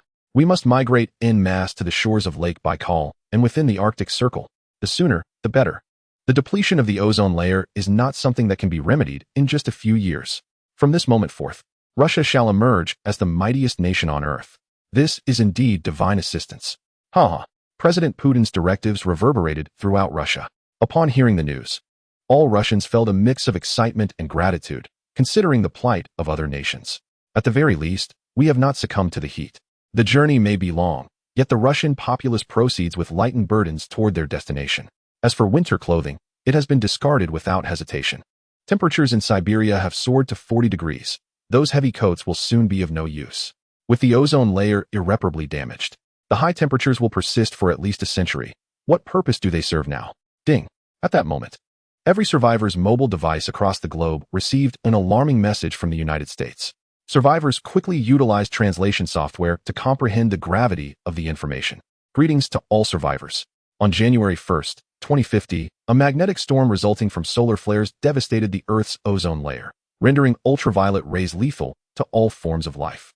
Global temperatures have surged, and the intense ultraviolet radiation will not return to normal for centuries, if not millennia. In other words, by the time you read this message, the world has been in an apocalyptic state for 10 days. No official authority from any nation can offer you refuge. Many governments are struggling to maintain order themselves. Countries like the United States and those near the equator have faced obliteration. Survivors, if you wish to endure, you can trust only in yourselves. Every individual is equal. The U.S. government has the obligation to inform every survivor of the dire circumstances. To survive, you must have faith in your own strength. Strive to live for freedom and democracy. The U.S. government, January 10th, 2050, global announcement. Lin Feng gazed at the message on his phone, a subtle smile gracing his lips. Was this news truly delivered so far in advance? It seems that due to my rebirth and stockpiling resources, many causalities have shifted. No matter. Everything is well within my grasp. The United States is spiraling out of control day by day. They wish for everyone to share their fate. The United States continues to undermine others while benefiting itself. This time, chaos will engulf the entire world. Lin Feng remained entirely unfazed, casually observing the accelerated progress of the beautiful nation, yet everything remained under his control. Suddenly, a notification chimed on his phone. Darling, was that last message true? Is it really the end of the world? Can we still survive? The sender was Qiao Qiao, clearly in a state of panic. However, Lin Feng felt no anxiety whatsoever. Do you possess gold bricks? He inquired. It would not be long before Russia's survival bases would be seeking recruits globally, and they desired nothing but gold bricks. Lin Feng had not stored any gold bricks, for he had never intended to travel to Russia. Now, Lake Baikal belonged to him. Moving there would be a hassle that no one desired. Indeed, many individuals have recently approached me, offering gold bricks in exchange for inflated chicken legs. 1 pound of gold bricks for a single inflated chicken leg. Why do you ask, darling? Lin Feng, upon viewing the photograph of gold bricks sent by Qiao Qiao, felt utterly speechless. Qiao Qiao, aren't you just creating problems for yourself? What purpose does this exchange serve? At that moment, a message from Russian hackers spread like wildfire among all the survivors of the world. Greetings, survivors. You are now aware of the arrival of the apocalypse. Correct? Russia has become the most suitable land for human habitation in the world. The nation has initiated a UV protection greenhouse project. The lands of Siberia and the Arctic Circle are capable of sustaining 500 million people. The average daytime temperature in the Arctic Circle is only 35 degrees. The current water volume of Lake Baikal is sufficient to supply drinking water for 500 million individuals for over a century. Now, each person is required to pay 10 pounds of gold bricks and travel to the Lake Baikal survival base to permanently obtain Russian nationality. You can live indefinitely within the Russian survival base. Hurry, head north. Russia welcomes you. A single message detonated across the globe. Chapter 88. For Lake Baikal. The offensive. Gifts lead to additional updates. Continue updating with every 50 gifts. Slap, slap, slap. In the West Mountain Villa, a corrupt official furiously slapped his own face while staring at the message on his phone. How could I be so gluttonous? I have spent a lifetime amassing wealth only to exchange 20 pounds of gold bricks for 20 measly inflated chicken legs. This was, in fact, 2 slots at the Russian survival base. I am utterly bewildered. I have never done anything so foolish in my life. As he stared at the message, he suddenly found the inflated chicken legs in his hand far less appealing. The West Mountain Villa was not alone. Countless others began to slap their own faces in frustration. Were the inflated chicken legs truly that delectable? How could they not have restrained themselves and exchanged their gold for chicken legs? Such foolishness. Boss, I no longer wish to exchange. Please return my gold. Who knew where the username to Qiao Xiao Qiao resided? I exchanged 40 pounds of gold. If I can find him, I will offer 20 pounds as a reward. That amounts to 2 slots at the Lake Baikal survival base. I am unsure of the exact location. However, I reside in Building 2. I noticed the drones emerging from either Building 1 or Lin Feng's villa. Those in need of gold bricks should hurry and seek them out. If they reach Russia, it will be too late. Let us confront these scoundrels. How could it be that you are so benevolent as to exchange my gold bricks? It turns out you were well aware of their value all along. What a betrayal of conscience. Even in my current predicament, you still attempt to deceive me with inflated chicken legs, subjecting us to such trials? Which official could withstand such tests? They still possess reserves. I suspect they are hidden in a certain construction materials warehouse. I observed numerous vehicles transporting goods into that warehouse at the end of December. At the time, I presumed it was merely building materials. Upon reflection, it is undoubtedly food supplies. Goodness, is that warehouse filled with provisions? I do not require gold bricks. I refuse to go to Siberia. Just grant me a box of instant noodles. Upon seeing the messages in the group, Xiao Qiao was taken aback. She merely sought to capitalize on the surplus of inflated chicken legs and claws, far too much to consume. Initially, she thought trading one inflated chicken leg for a pound of gold would be a fair exchange, yet who could have anticipated such a turn of events? Has this not made her the target of ridicule? My dear, I had no inkling that exchanging for a small amount of gold bricks would lead to this. What shall we do now? Lin Feng, upon reading Xiao Qiao's message, remained unfazed. He took out a cigarette and lit it. This is a minor issue. One I can resolve. At worst, I may have to relent a little, but unless absolutely necessary, I, Lin Feng, will not compromise. With so many gold bricks at your disposal, have you considered a journey to Lake Baikal? After all, that is where humanity will find the most suitable living conditions from this point onward. You could easily retain 10 pounds of gold bricks and 20 days' worth of food, hiring someone to drive you to Lake Baikal for a carefree life. Observing Lin Feng's message and glancing at the gold bricks, Xiao Qiao furrowed her brow. The choice now lay in her hands. She could indeed venture north with the gold bricks directly to the survival base by Lake Baikal. These gold bricks would sufficiently secure her a place to thrive, free from worry. However, Xiao Qiao shook her head, sensing that it could not be so simple. If exchanging gold bricks were truly advantageous, Lin Feng would have done so himself. Why would it fall to me, Xiao Qiao, to make that exchange? She possessed enough self-awareness. Having engaged in a battle of wits with Lin Feng for so long without gaining any advantage, and she had fully succumbed to his clever maneuvers. My dear, I shall not leave. If you go, I shall accompany you. If you do not go, I shall remain as well. Wherever you are, I shall be. If you do not forsake me, I shall remain steadfast by your side. One must acknowledge Xiao Qiao's remarkable intelligence, despite holding so many gold bricks. She exhibited no hint of arrogance and remained resolute in following Lin Feng's lead. Lin Feng, fully capable of taking action, chose not to. Should I go? Would that not make me foolish? Although I cannot pinpoint the exact issue, I am certain that something is amiss. Lin Feng, upon receiving Xiao Qiao's message, nodded in satisfaction. This is the final test I, Lin Feng, have for you. You have passed. Truly, you are worthy of being my first woman.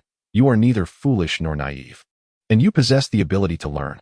You understand the importance of adapting to your surroundings, and thus you deserve to accompany me until the end. Remain at home and guard it well. I shall keep watch from here, and you need only protect our home. After reading Lin Feng's message, Xiao Qiao felt considerably reassured. Although Lin Feng may appear cold and unfeeling, he would not abandon me to my fate. At this very moment, outside Lin Feng's villa, a crowd had gathered. They had already received the news.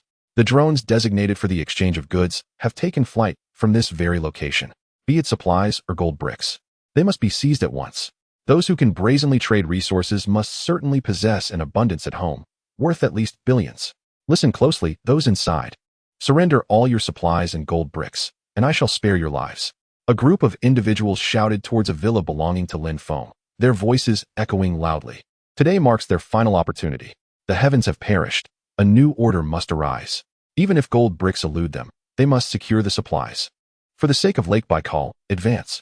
In an instant, a horde surged forth like a wave of corpses, sweeping across the landscape, boundless and relentless. Lin Feng smiled, donned his helmet, fastened his bulletproof vest, and hefted the RPG-66. This weapon could take down aircraft and tanks alike, if aimed accurately. It could even strike aircraft carriers. Especially the latest Russian model, the RPG-66, equipped with infrared night vision, electronic guidance, and long-range positioning capabilities. Hitting targets within 30 meters was but a trivial task. Lin Feng took a drag from his cigarette and approached the door of the shelter. Aware that the intruders were likely unarmed, he still felt a twinge of caution. He opened the firing port and targeted the area with the greatest number of foes. With a single shot, a blazing arc of light sliced through the darkness, crashing to the ground and exploding. The blast obliterated everyone within a 30-meter radius, sending shockwaves that hurled nearby individuals away. My goodness, Lin Feng possesses artillery. In that fleeting moment, those witnessing the scene were rendered speechless, clutching their small kitchen knives, pondering how they could possibly contend against artillery. How could this be? This is Huaxia. I can understand a gun, but where on earth did he acquire artillery? This is utterly unplayable. Lin Feng's cruelty is one thing, but the fact that he possesses artillery is beyond comprehension. Retreat! Retreat! The crowd hastily fled, not daring to look back. Who cares about gold bricks at this point? Surviving is a blessing. With one shot clearing the front line, Lin Feng opened the gate and unleashed his apocalyptic war machine. He shut the door, hopped into the vehicle, and pressed the accelerator, charging forward. Lin Feng barreled towards the densest clusters of people, flooring the gas pedal as if bowling over pins, scattering them in a gruesome display. Blood sprayed like a torrential downpour against the windshield, momentarily obscuring Lin Feng's view. Yet, he remained unfazed, activating the windshield wipers and continuing his assault. Crashing into walls was of no concern. His vehicle was built to withstand impact. What on earth is this vehicle? 10 wheels. Just how much horsepower does it possess? It's terrifying. It's utterly inhumane. How barbaric. I could starve at home, leap from the balcony, and I still wouldn't dare ask Lin Feng for supplies. Truly, the impoverished rely on mutation, while the wealthy wield the power of currency. I thought residing in a villa made me affluent, but today, I've come to realize just how insignificant I truly am. Chapter 89, The Massacre. Thanks to the esteemed author for the continuous updates. A promise kept. A group of individuals sprinted while shouting curses, their eyes wide with terror as they witnessed the vehicle mow down everything in its path. Like a merciless harvester, anyone caught beneath its wheels was doomed. Do not speak of the apocalypse as if salvation were at hand, even in a world devoid of hope. Those struck by this vehicle would surely meet their end, long before they reached a hospital. Lin Feng's apocalyptic battle car was drenched in crimson, instilling sheer dread in the hearts of all who beheld it. This was nothing short of a massacre. Stay calm. I am an official. I possess a firearm.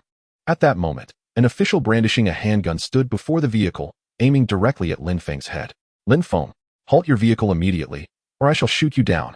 Upon witnessing this unfolding drama, the crafty Lin Feng complied, knowing that the risk was far too great to ignore. As the vehicle came to a stop, a collective sigh of relief swept through the crowd. Indeed, firearms still held significant power in these times. Lin Feng, place your hands on your head. Exit the vehicle, or I shall execute you on the spot. The official, witnessing Lin Feng's obedience, felt a sense of relief. It appeared that justice would not be delayed. However, Lin Feng merely retrieved his formidable Russian-made handgun, pivoted, and fired a shot at the side window. Bang! A spark erupted as the bullet ricocheted off the seat, and Lin Feng inspected the impact site. The glass was merely scratched, unharmed. Zhao Jun, your vehicle is impressive. Let us add a little flair. Lin Feng pressed the accelerator. Barreling forward. I'm firing. The official, startled, began to shoot wildly. Bang! Bang! Bang! A flurry of 4 bullets struck the front, tires, and glass of the vehicle. Yet, without exception, they were all deflected. You possess a firearm? Does that make you formidable? I possess missiles. Lin Feng charged forward, colliding with the official and sending him flying several meters away, his fate uncertain. I have lost my composure. This is too much. If they dare to strike, I shall flee. You all can handle this on your own. The next time you pursue Lin Feng, do not summon me. Consider me deceased, and do not involve me. In a panic, the crowd scattered. A chaotic retreat ensued, a torrent of fear overwhelming them. Lin Feng lost interest in the chase. He had to rescue his beloved wife. Accelerating towards Qiao Qiao's residence. At that moment, Li Ying emerged anxiously from the shadows, prying open a bloodstained hand to retrieve the firearm. Her gaze, fixed upon the vanishing Lin Feng, was filled with murderous intent. Qiao Qiao, you hoarded so many supplies that we could survive a lifetime together. Yet you still cast me out? Lin Feng, with your wealth, do you truly covet my initial 8 million? You are deserving of demise. Subsequently, Li Ying rummaged through her pockets, discovering spare ammunition, securing it with care before vanishing once more into the darkness.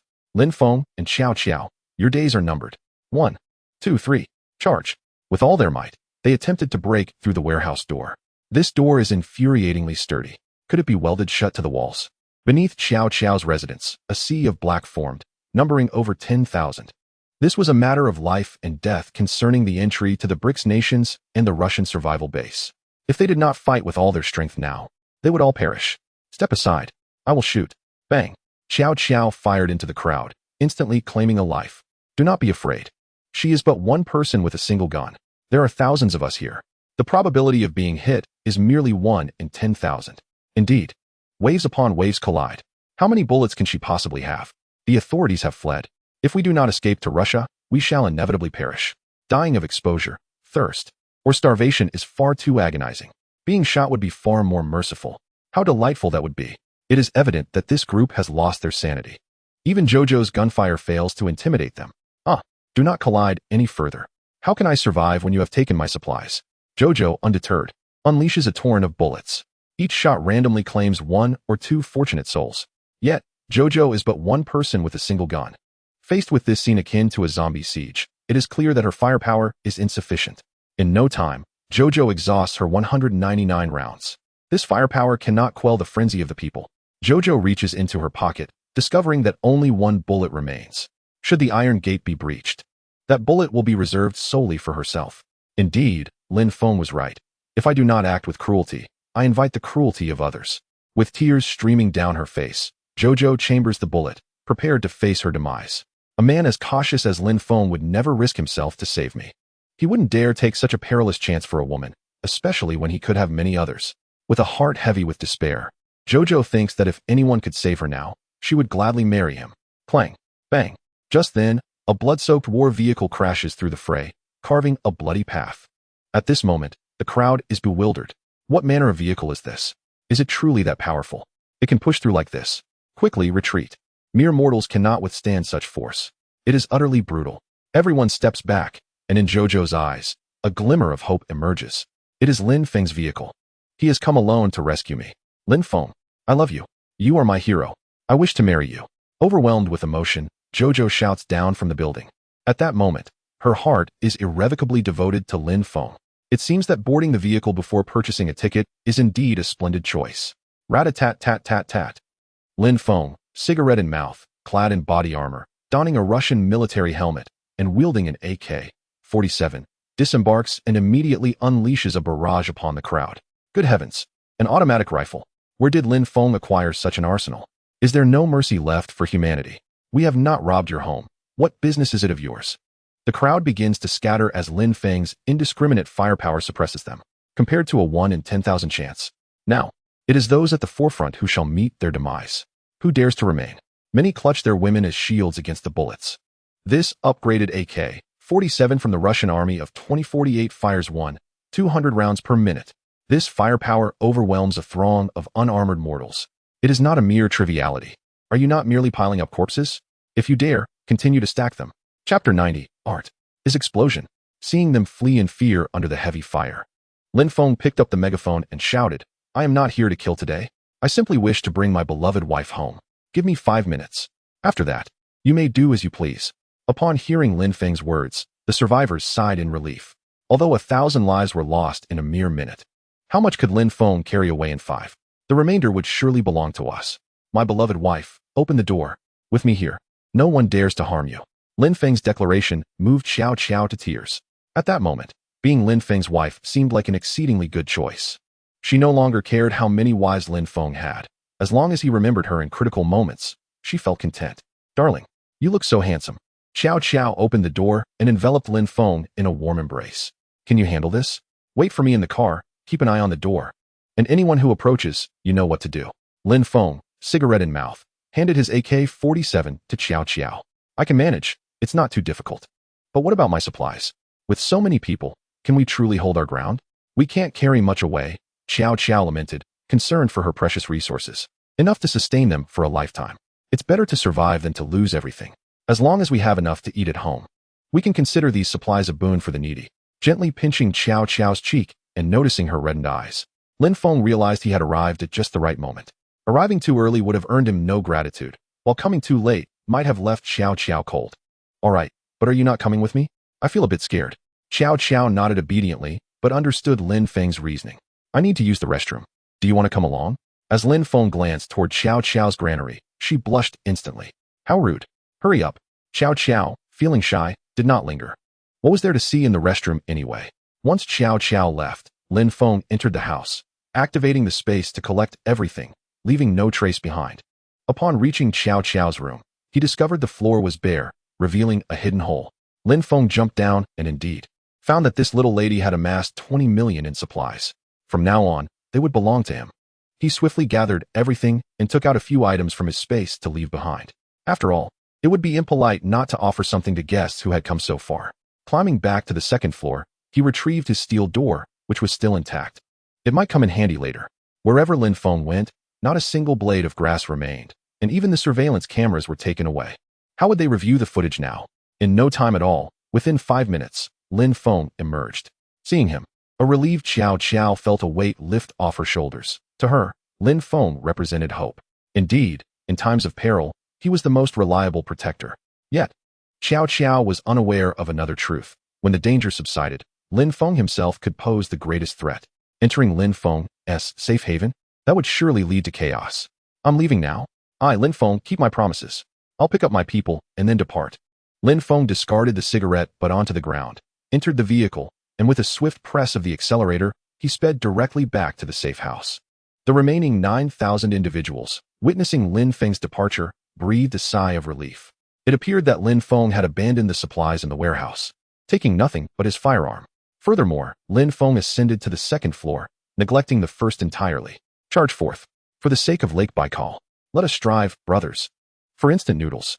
For survival. Press on. There was no longer any danger. A throng of people surged forward as if invigorated, converging in a frenzy upon the door. United in purpose, they surged forward. Bang, bang, bang. The resounding echoes followed one after another. Waves of individuals swapped places, and with such collective determination, not even a door welded to the wall could withstand them. Bang!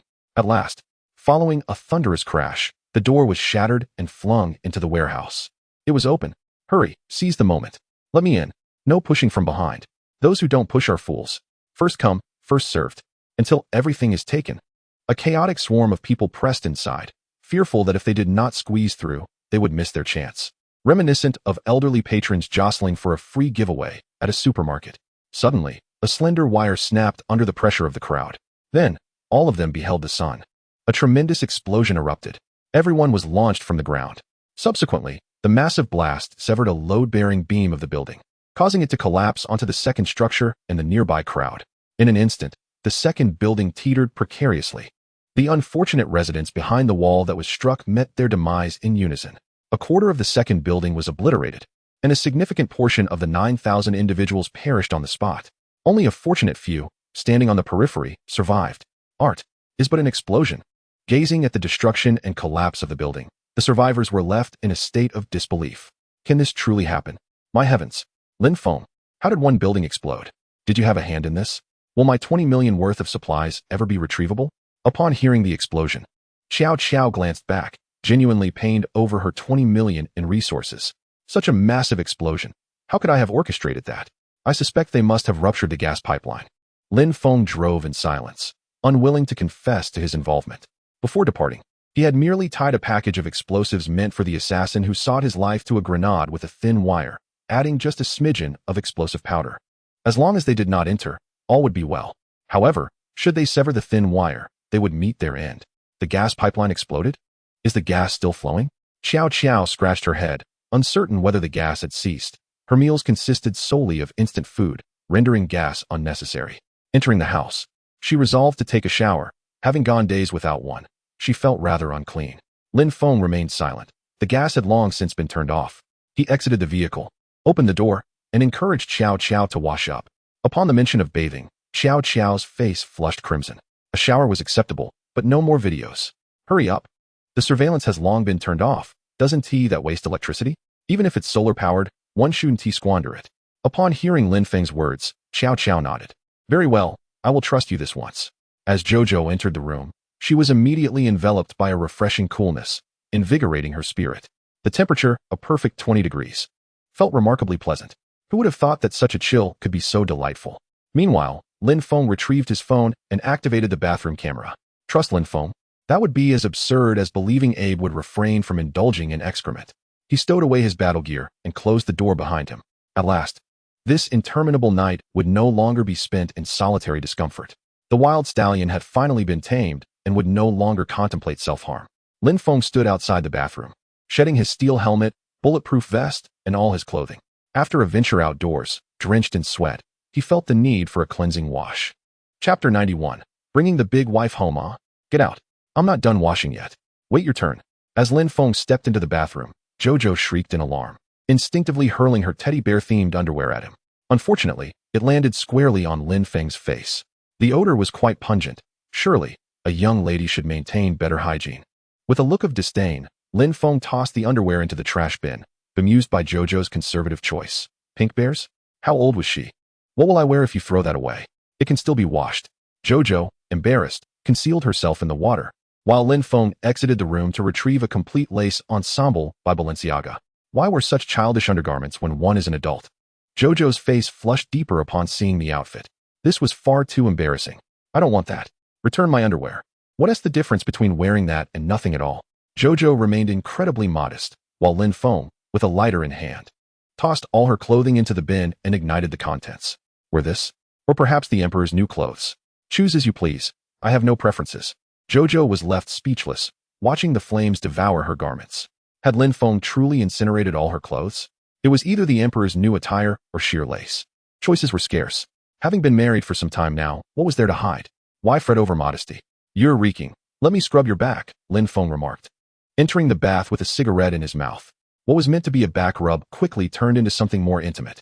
You are utterly shameless. How did I allow myself to return to this safe house with you? Jojo's cheeks burned crimson. Previously, she had been under the influence of medication, but now, in full awareness, she felt profoundly embarrassed.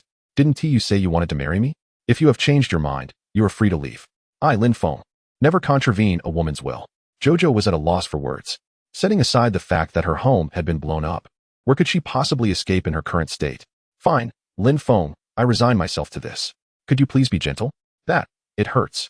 Seeing Lin Feng's arousal, Jojo realized there was no evading her fate. After an hour of pain, how could she endure for?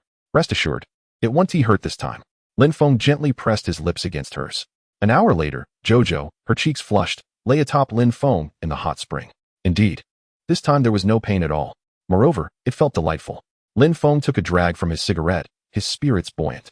This was the life one ought to lead. After all, to live is to indulge in enjoyment. All right, we've bathed sufficiently. The dawn is approaching. What would you like for breakfast? I shall prepare it for you.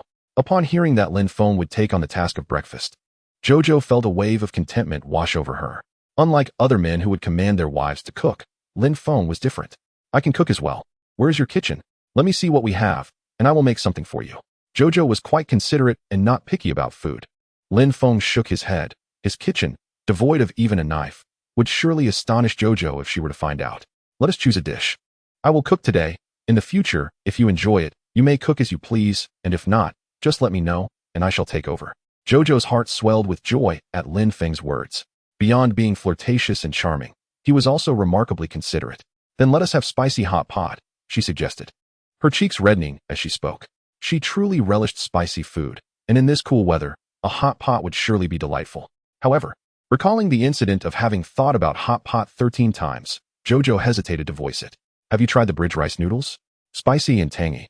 Lin Feng nodded while holding his cigarette. Just wait, it will be ready in 20 minutes.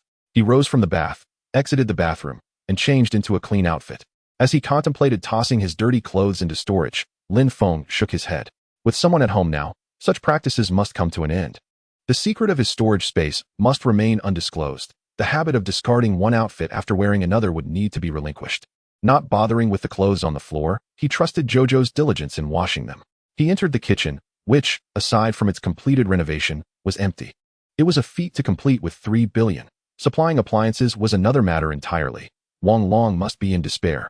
Although Wang Long was indeed lamenting now, Lin Feng retrieved a refrigerator, freezer, cutting board, and various kitchen utensils and seasonings from his storage. He filled the refrigerator and freezer with an assortment of vegetables, frozen fish, and meats, ensuring there was enough for 3 days for just the two of them. They could restock as needed.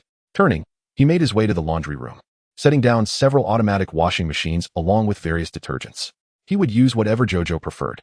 Additionally, he took out the dirty laundry accumulated over the past few days from his storage and stuffed it into the washing machine, thus portraying that he had indeed utilized the laundry facilities. Then, Lin Feng commenced the decoration of each room: the changing room, cinema, swimming pool, makeup room, armory, study, pharmacy, computer room, and medical room. Previously, when he lived alone, he had been too lazy to arrange things, but now that Jojo was present, retrieving items from storage would appear rather jarring. Lin Feng worked swiftly, and in no time at all, he had completed the necessary arrangements. Indeed, having a woman in the house brought a sense of warmth and domesticity. He entered the kitchen, took out 2 bowls, and served 2 portions of bridge rice noodles into them. Carrying the bowls, he made his way to the dining room. Little glutton, mealtime, he called out. prompting Jojo to reluctantly emerge from the bathroom, adorned in a lace, cut-out Balenciaga ensemble. Xiao Xiao is already beautiful, and with a change of clothes, she looks absolutely stunning. Lin Feng, do you have any other outfits? This one is so awkward. It's utterly embarrassing. Xiao Xiao remains as shy as ever, which only endears her more to Lin Feng. Let's eat first. After the meal, you can head to the fitting room to choose. Lin Feng is not worried about Xiao Xiao's selections. He likes every outfit, as he has carefully chosen them all. Nevertheless, his favorite remains the emperor's new clothes. Xiao Xiao touches her stomach. She is hungry too. She approaches the table, sits down, picks up her chopsticks, and tries a bite of the rice noodles. Lin Feng, did you make this? The flavor is exactly like Wang Ji's rice noodles from the night market. I absolutely love their taste. Are you really this skilled? Lin Feng scratches his head awkwardly. This is from my place. Lin Feng, can't cook. I'm merely a transporter of food. If you like it, eat more. If you want me to cook, I can. I'm a national first-class chef. There isn't a dish I cannot prepare. Lin Feng boasts confidently, knowing he has a plethora of ingredients in his space. After all, with the authorities having fled, no one is around to curb his bragging. Really? Then next time, teach me. I want to learn how to cook too. Xiao Xiao believes him. In the past, she would have doubted. But Lin Feng's skillful maneuvers have made her trust him completely. Seeing Xiao Xiao enjoying her meal brings comfort to Lin Feng's heart. Thankfully, she hasn't held a grudge against him. It was a difficult decision to bring her back. What if she had turned against him? He certainly couldn't live in fear of her. Let us eat. This is a secret technique not to be shared. Teaching the apprentice can lead to the master starving. So if you wish to learn, do your research online. Lin Feng playfully flicks Xiao Xiao's forehead, concealing the fact that he can't even slice potatoes. In this post-apocalyptic world, where would one find potatoes? Being able to cook porridge is already a luxury. Who still cooks nowadays? Of course, roasting mummy slices with a sprinkle of salt and cumin would make even old Wang next door drool. Chapter 92. Dogs obey better than humans burp.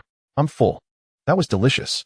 Xiao Xiao devoured a large bowl, and in the end, she couldn't resist even drinking the broth. You don't need to worry about a bite of rice. Just don't overdo it. As long as you don't waste anything, it's fine. If you can't finish the soup, just leave it. Lin Feng finishes his bowl and lights a cigarette, pondering how much hardship Xiao Xiao must have endured during this time. She truly is a remarkable girl, holding 20 million in supplies and still being so frugal. He feels he has struck gold. I need to use the restroom. Where is it? Xiao Xiao feels the effects of her fullness immediately. There's a bathroom in the bedroom. Go ahead. Lin Feng doesn't judge her. After 3 days of not eating in the apocalypse, he once found a box of spoiled vacuum-sealed pig trotters, and after consuming them, he suffered from diarrhea for 3 days and nights, nearly losing his life. Xiao Xiao's performance is commendable. Just as he thinks about putting the dishes away in his space, Lin Feng taps his forehead. He has been too lazy. He shouldn't do that anymore and should leave the cleanup for Xiao Xiao. Upon returning to the room, Lin Feng also heads to the restroom, only to discover that Xiao Xiao hasn't flushed the toilet. Lin Feng furrowed his brow, pondering how Jojo, who appeared quite clean, could be so negligent about hygiene. Jojo, why didn't you flush the toilet? He inquired. Jojo timidly approached, asking, isn't it better to collect urine and use it to flush the toilet? I'm afraid of wasting water. Lin Feng realized this was one of those online tips for conserving water in a post-apocalyptic world. It seemed Jojo was truly struggling. Was it really worth saving such a small amount of water?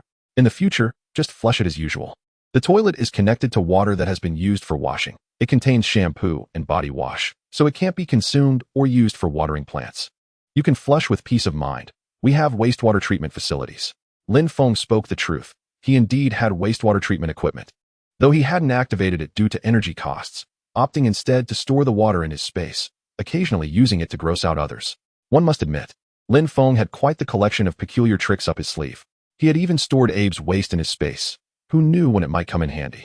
The vastness of his space was indeed advantageous, allowing for such whims. All right, I'm relieved, Jojo said, now understanding that Lin Feng had a reliable water source. If you feel tired, take a nap. Make yourself at home. You can use anything here as if it were yours.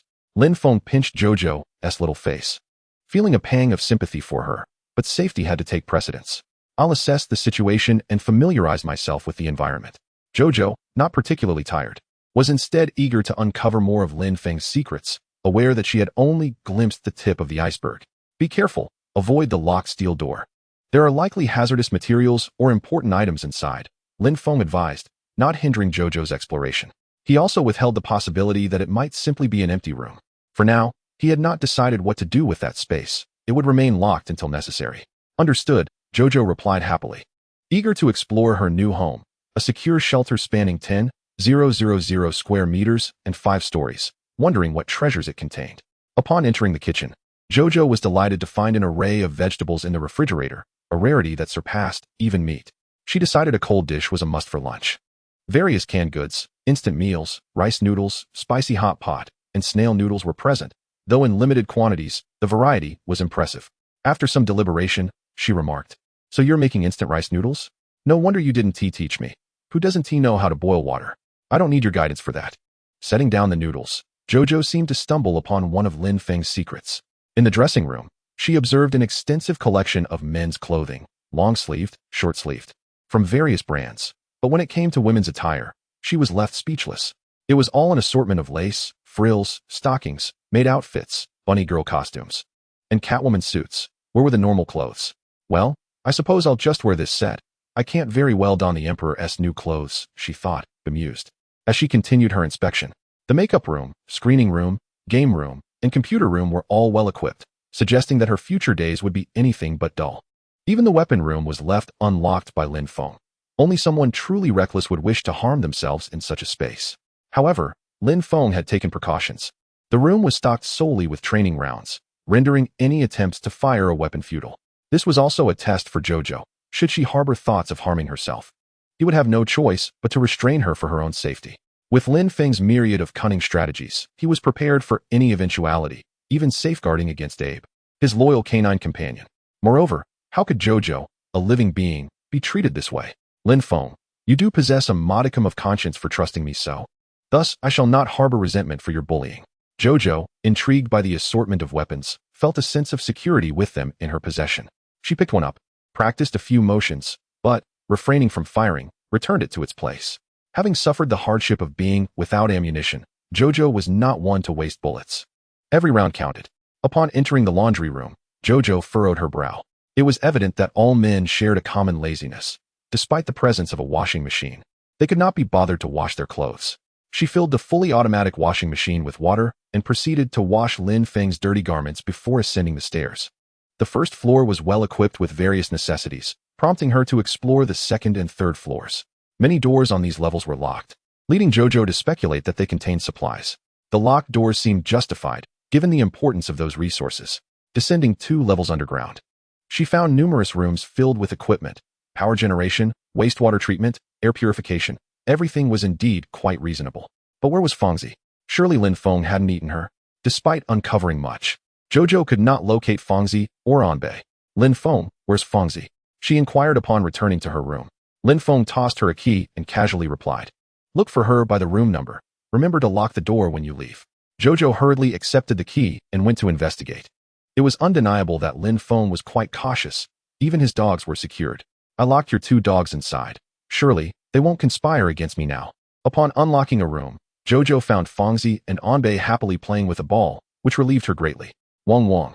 As soon as Fangzi spotted her former owner, he rushed over seeking affection. In contrast, Anbei, upon seeing Jojo, retreated to his cage and shut the door behind himself. "The safety of my cage is paramount, otherwise, my life as a dog would be at risk." Jojo called out to Anbei, "Why are you afraid of me? Do you not recognize me?" Yet, Anbei remained unresponsive, resolutely staying inside. "My dog life is already splendid. I dine on meat daily, have an abundance of toys, and a youthful wife. What difference does it make if I cannot venture out? Lin Feng cannot exit his safe house either. Isn't it delightful to simply exist in one's own room? Lin Feng, you truly are remarkable. Even your dogs are so obedient. What have I done wrong in my own life?" Jojo reflected on Li Ying and felt a profound sense of failure. Comparing herself to Lin Feng, she pondered the vast disparities between individuals. "Fangzi, how is the cuisine at Lin Feng's? You've grown larger and healthier. This room is even bigger than mine. A slide, building blocks, and a foam mountain. It seems that dogs raised by the affluent enjoy such comforts." As Jojo joyfully played with Fangzi in the pet room, this long-lost happiness made her realize she could not bear to part with Lin Feng. Without him, could she truly lead such a carefree existence? Could she save her life in this manner? Chapter 93. Sowing discord. Lin Feng paid no heed to Jojo's visit to the house, instead languidly browsing his phone while reclining on the bed. At this very moment, the chat is inundated with vitriolic messages directed at Lin Feng. Observe this video. This despicable murderer Lin Feng has the audacity to possess artillery. One cannon shot obliterated over 100 lives, with countless others grievously injured. What does that even mean? Look at my footage. Lin Feng piloted a 10-wheeled armored vehicle, crushing everything in his path, leaving rivers of blood and a sea of corpses. Even the official personnel were not spared. The vehicle was drenched in crimson. Now, the families are unable to identify the remains, making the retrieval of bodies unnecessary. These are mere trifles. He even possesses an AK-47. In just a minute, he mowed down 800 individuals. The injured are beyond counting. He is more deranged than Nakui. Nakui only slaughtered Jews, while Lin Feng indiscriminately exterminates any living soul. Yesterday, after Lin Feng vacated a building, it exploded. I have serious suspicions that he orchestrated the detonation. He destroyed supplies without sharing a single morsel with us. One building collapsed, claiming the lives of 6,000 to 7,000 people. The second building was nearly toppled by the first. Who knows how many lives were lost? Lin Feng is utterly unhinged. As long as Lin Feng remains, the Shishan courtyard will know no peace. Although Lin Feng has been expelled from the group chat, they mistakenly believe he cannot see their remarks. Lin Feng lit a cigarette. Unperturbed. Indeed, it was his doing, but what difference does it make to acknowledge it? A group of petty individuals, when tied together, can't even assemble a decent meal. Were it not for boredom and the pursuit of beautiful maidens for trade and to study the art of human software hardening, I could obliterate you all with a single missile. After all, while it may be easy to launch a barrage, how could I fill the vacant spaces of the safe house with the deceased gone? How could I live a blissful life surrounded by 3,000 beauties in my sanctuary? Furthermore, the authorities have yet to fully withdraw. Detonating the entire Shishan courtyard would undoubtedly draw their attention. If only my household remained alive. How foolish would the authorities be not to understand the reason? Lin Feng would never take such a grave risk, especially with the authorities possessing nuclear weapons. Let us not underestimate the powers that be. They are merely incapacitated, not extinguished. I believe we should unite against Lin Feng. He is ruthless and inhumane, a bloodthirsty fiend. If Lin Feng does not perish, it is only a matter of time before he slaughters us all. Lin Feng is nothing but a creature spawned from a coward, born without a shred of humanity.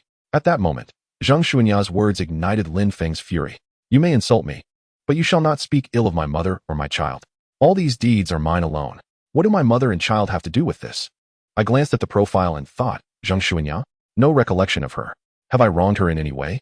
Upon perusing her social circle, I realized, oh, isn't she the daughter-in-law of Wang Guifan? No wonder she harbors such animosity towards me. Then, I shall engage with you all in a most entertaining manner. Thus, Lin Feng, using an alternate account, initiated a message. Zhang Xuanya, putting aside the matter of Lin Feng for now, where have the official relief supplies for our building gone? Why did I not receive any? Has your family hoarded it all? To my knowledge, our building has not been raided. Have your mother-in-law Wang Guifan say a word. My household is on the brink of starvation. If we do not eat soon, do not speak of toppling Lin Feng. I may well perish from hunger before I can even confront him. With just a single statement from Lin Feng's alternate account, Zhang Xuanya and Wang Guifan were left speechless.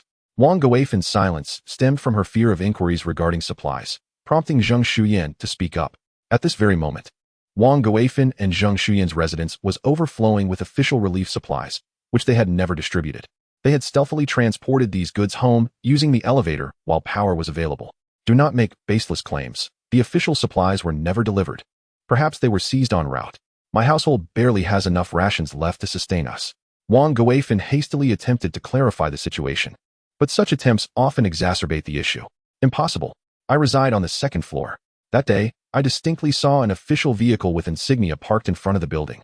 I live above Wang Guifan, and I heard them moving numerous items. I even witnessed the elevator stopping on their floor. I refrained from using the elevator, fearing a power outage might trap me inside. The public's perception is astute. With so many items and no space, how could they have surreptitiously transported them home? Do you believe everyone is blind? There truly are none. Please refrain from spreading falsehoods. If you do not believe me, I shall send you a video. Zhang Xuyan promptly shared a video. It was evident they had prepared in advance, capturing the scene before the supplies were moved in. Nothing was present in the house. Lin Feng smiled slightly and messaged, "What use is a video? Go live and let everyone see your home. If you truly have not taken anything, open your door. We are all neighbors. Aside from your own allocated relief supplies, we shall not disturb your belongings." With Lin Feng's words, the residents of Wang Guifan's building grew even more fervent. At this point, these supplies were akin to lifelines, and they were rightfully allocated to them. It was daytime. No other building would dare venture out under the blazing sun to seize them, unless they wished to court disaster. Wang Guifan, Zheng Shuyan, hurry and go live. Otherwise, I shall pay you a visit with a hammer. Hurry up. If you have nothing to hide, what are you afraid of? Are you feeling guilty? They urged. You are the community director and building leader. If you have not taken anything, provide a reasonable explanation. In an instant, the crowd's fervor intensified, directing their ire towards Wang Guifan and Zheng Shuyan. Zheng Shuyan opened the profile of the individual who had instigated the demand for supplies, only to discover it was a secondary account. Upon recognizing the username, she grasped the situation immediately.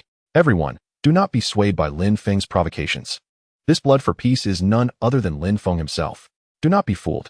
Let us not forget, he was the one using drones to communicate with you. The drones originated from the villa area, and witnesses from Building 2 can confirm this. Zheng Shuyan quickly redirected her accusations towards Lin Feng and expelled him from the group chat. Lin Feng smiled subtly and picked up another phone. Knowing that a third of the group comprised my secondary accounts, I, Lin Feng, may lack in many respects, but I possess an abundance of phones. Logging into a secondary account as an expert in human software hardening engineering, I continued to observe. There was no need for further words. One only needed to watch. It was broad daylight. Even if they wished to confront Lin Feng, they would have to wait until nightfall.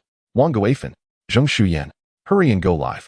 Otherwise, we shall come to your residence now. Damn it. Why waste words with that wretched Wang Guifan family? All residents of Building 4, gather your gear and assemble. Wang Guifan resides in apartment 403 on the 4th floor. Wang Guifan, I have tolerated you for far too long. It is you who has prevented me from stockpiling supplies, causing me to suffer hunger for several days. I care not whether you have anything today. If I find myself with nothing to eat, I shall open your skull and feast upon your brain. Gather, gather. Those with hammers, take your hammers. Those with kitchen knives, take your knives. After all, it is daytime. The residents of the other building cannot come over. Moreover, these supplies were provided to us officially. Retrieving them is both reasonable and lawful, entirely justified. In an instant, Wang Guifan and Zheng Shuya were left dumbfounded. Their family consists of only 4 members. How could they possibly fend off the wrath of an entire building of enraged netizens? Chapter 94. One man stands against thousands. Lin Feng, smiling, produced a drone. Ah, so Wang Guifan lives in Building 4? How could I possibly miss this live broadcast? Indeed, if a missile were to obliterate the West Mountain Villa, with everyone perishing, how could there be anything so entertaining?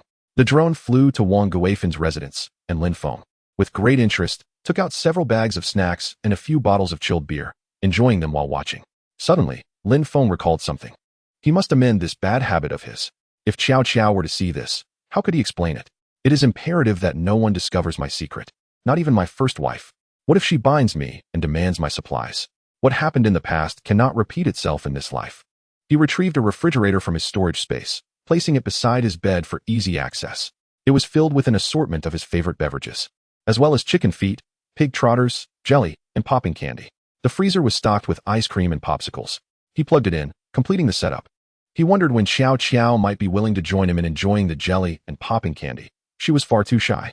Better to be prepared than regretful. Opening the drone's camera, he lay back on his bed at a comfortable angle, watching the live stream. This devilish Lin Feng. Truly, he is no human. He hoards so many supplies without sharing. He even incited the group to raid our home. Zheng Shuya was furious. She hurried to the room to awaken Li Wu. Husband, wake up quickly. Lin Feng has incited the owners of Building 4 to come and steal our food. You must think of a way. Upon hearing this, Li Wu immediately sat up. What the hell? That son of a gun Lin Feng. I did not seek trouble with him, yet he has come to trouble me. Do not fear, my love. As long as I am here, no one shall take even a grain from our home. Li Wu drew his katana, his eyes filled with fierce determination. Son, there are too many of them. Perhaps we should apologize to each household and return what we have. After all, it rightfully belongs to them. Li Wu's father, Li Dagua, was a simple, honest man from the countryside. He had stockpiled supplies using his own retirement funds and saw nothing wrong with it. However, these supplies were originally allocated to the owners of Building 4, and his actions were indeed questionable. Such a coward. In this dire situation, we still divide supplies? These provisions could sustain our family for years. If they are taken from us, our family of 4 shall perish. Li Wu, robust and strong, with his katana in hand, was confident that as long as he guarded the door, he could withstand any assault. With unwavering resolve, he thought, as long as he held the door, he could dispatch a few worthless intruders and instill fear in them, ensuring they would never dare return. The door was narrow, allowing only 2 to enter at once. This is not an invitation for me to strike. With a creak, Li Wu immediately opened the door without waiting for them to break it down. The middle-aged man outside, wielding a sledgehammer, was momentarily taken aback. Hadn't I even begun to smash it yet? What is happening? How dare they attempt to breach my home? To hell with them. With a swift motion, Li Wu brought down his blade. The man instinctively raised his hand to defend himself. In that instant, blood sprayed forth. An arm flew far away, severed by the katana, which then struck his shoulder. Blood gushed forth as he collapsed backward, unconscious and unaware of his fate. The entire scene was met with shock. How dare they? The supplies are inside. If they have the guts, let them come in and take it. Li Wu wiped the blood from his face, unfazed. After all, he was a formidable figure in the underworld. Killing a man was merely a trivial affair. Supplies. A room filled with provisions. All that was needed was a cutting board to block a blow. Once they withstand a single attack, the supplies will be ours. Retreat first. Prepare to return. This group was not foolish. Charging in now would be suicidal. Everyone hastily withdrew to the hallway, even ignoring the body. It was merely a death. This was just a minor spectacle. Xiao Wu, do not be reckless. Hurry and hand over the goods. What if they are prepared to come in and kill you? Li Dagua hastily urged Li Wu. He was merely a simple, honest farmer who wished to avoid trouble. Yet Li Wu remained unperturbed. If one is not ruthless, one cannot stand firm. How dare you meddle, old fool? Were it not for the fact that you are my father, I would have expelled you long ago. The more I slay, the less they would dare to return. They are merely a bunch of cowards. I fear them not. Li Wu stood guard at the door with his katana, unwilling to relinquish what was never rightfully his. Lin Feng chuckled and remarked in the group, if you can brace against a cutting board, why not fend them off? Put on a mask and glasses.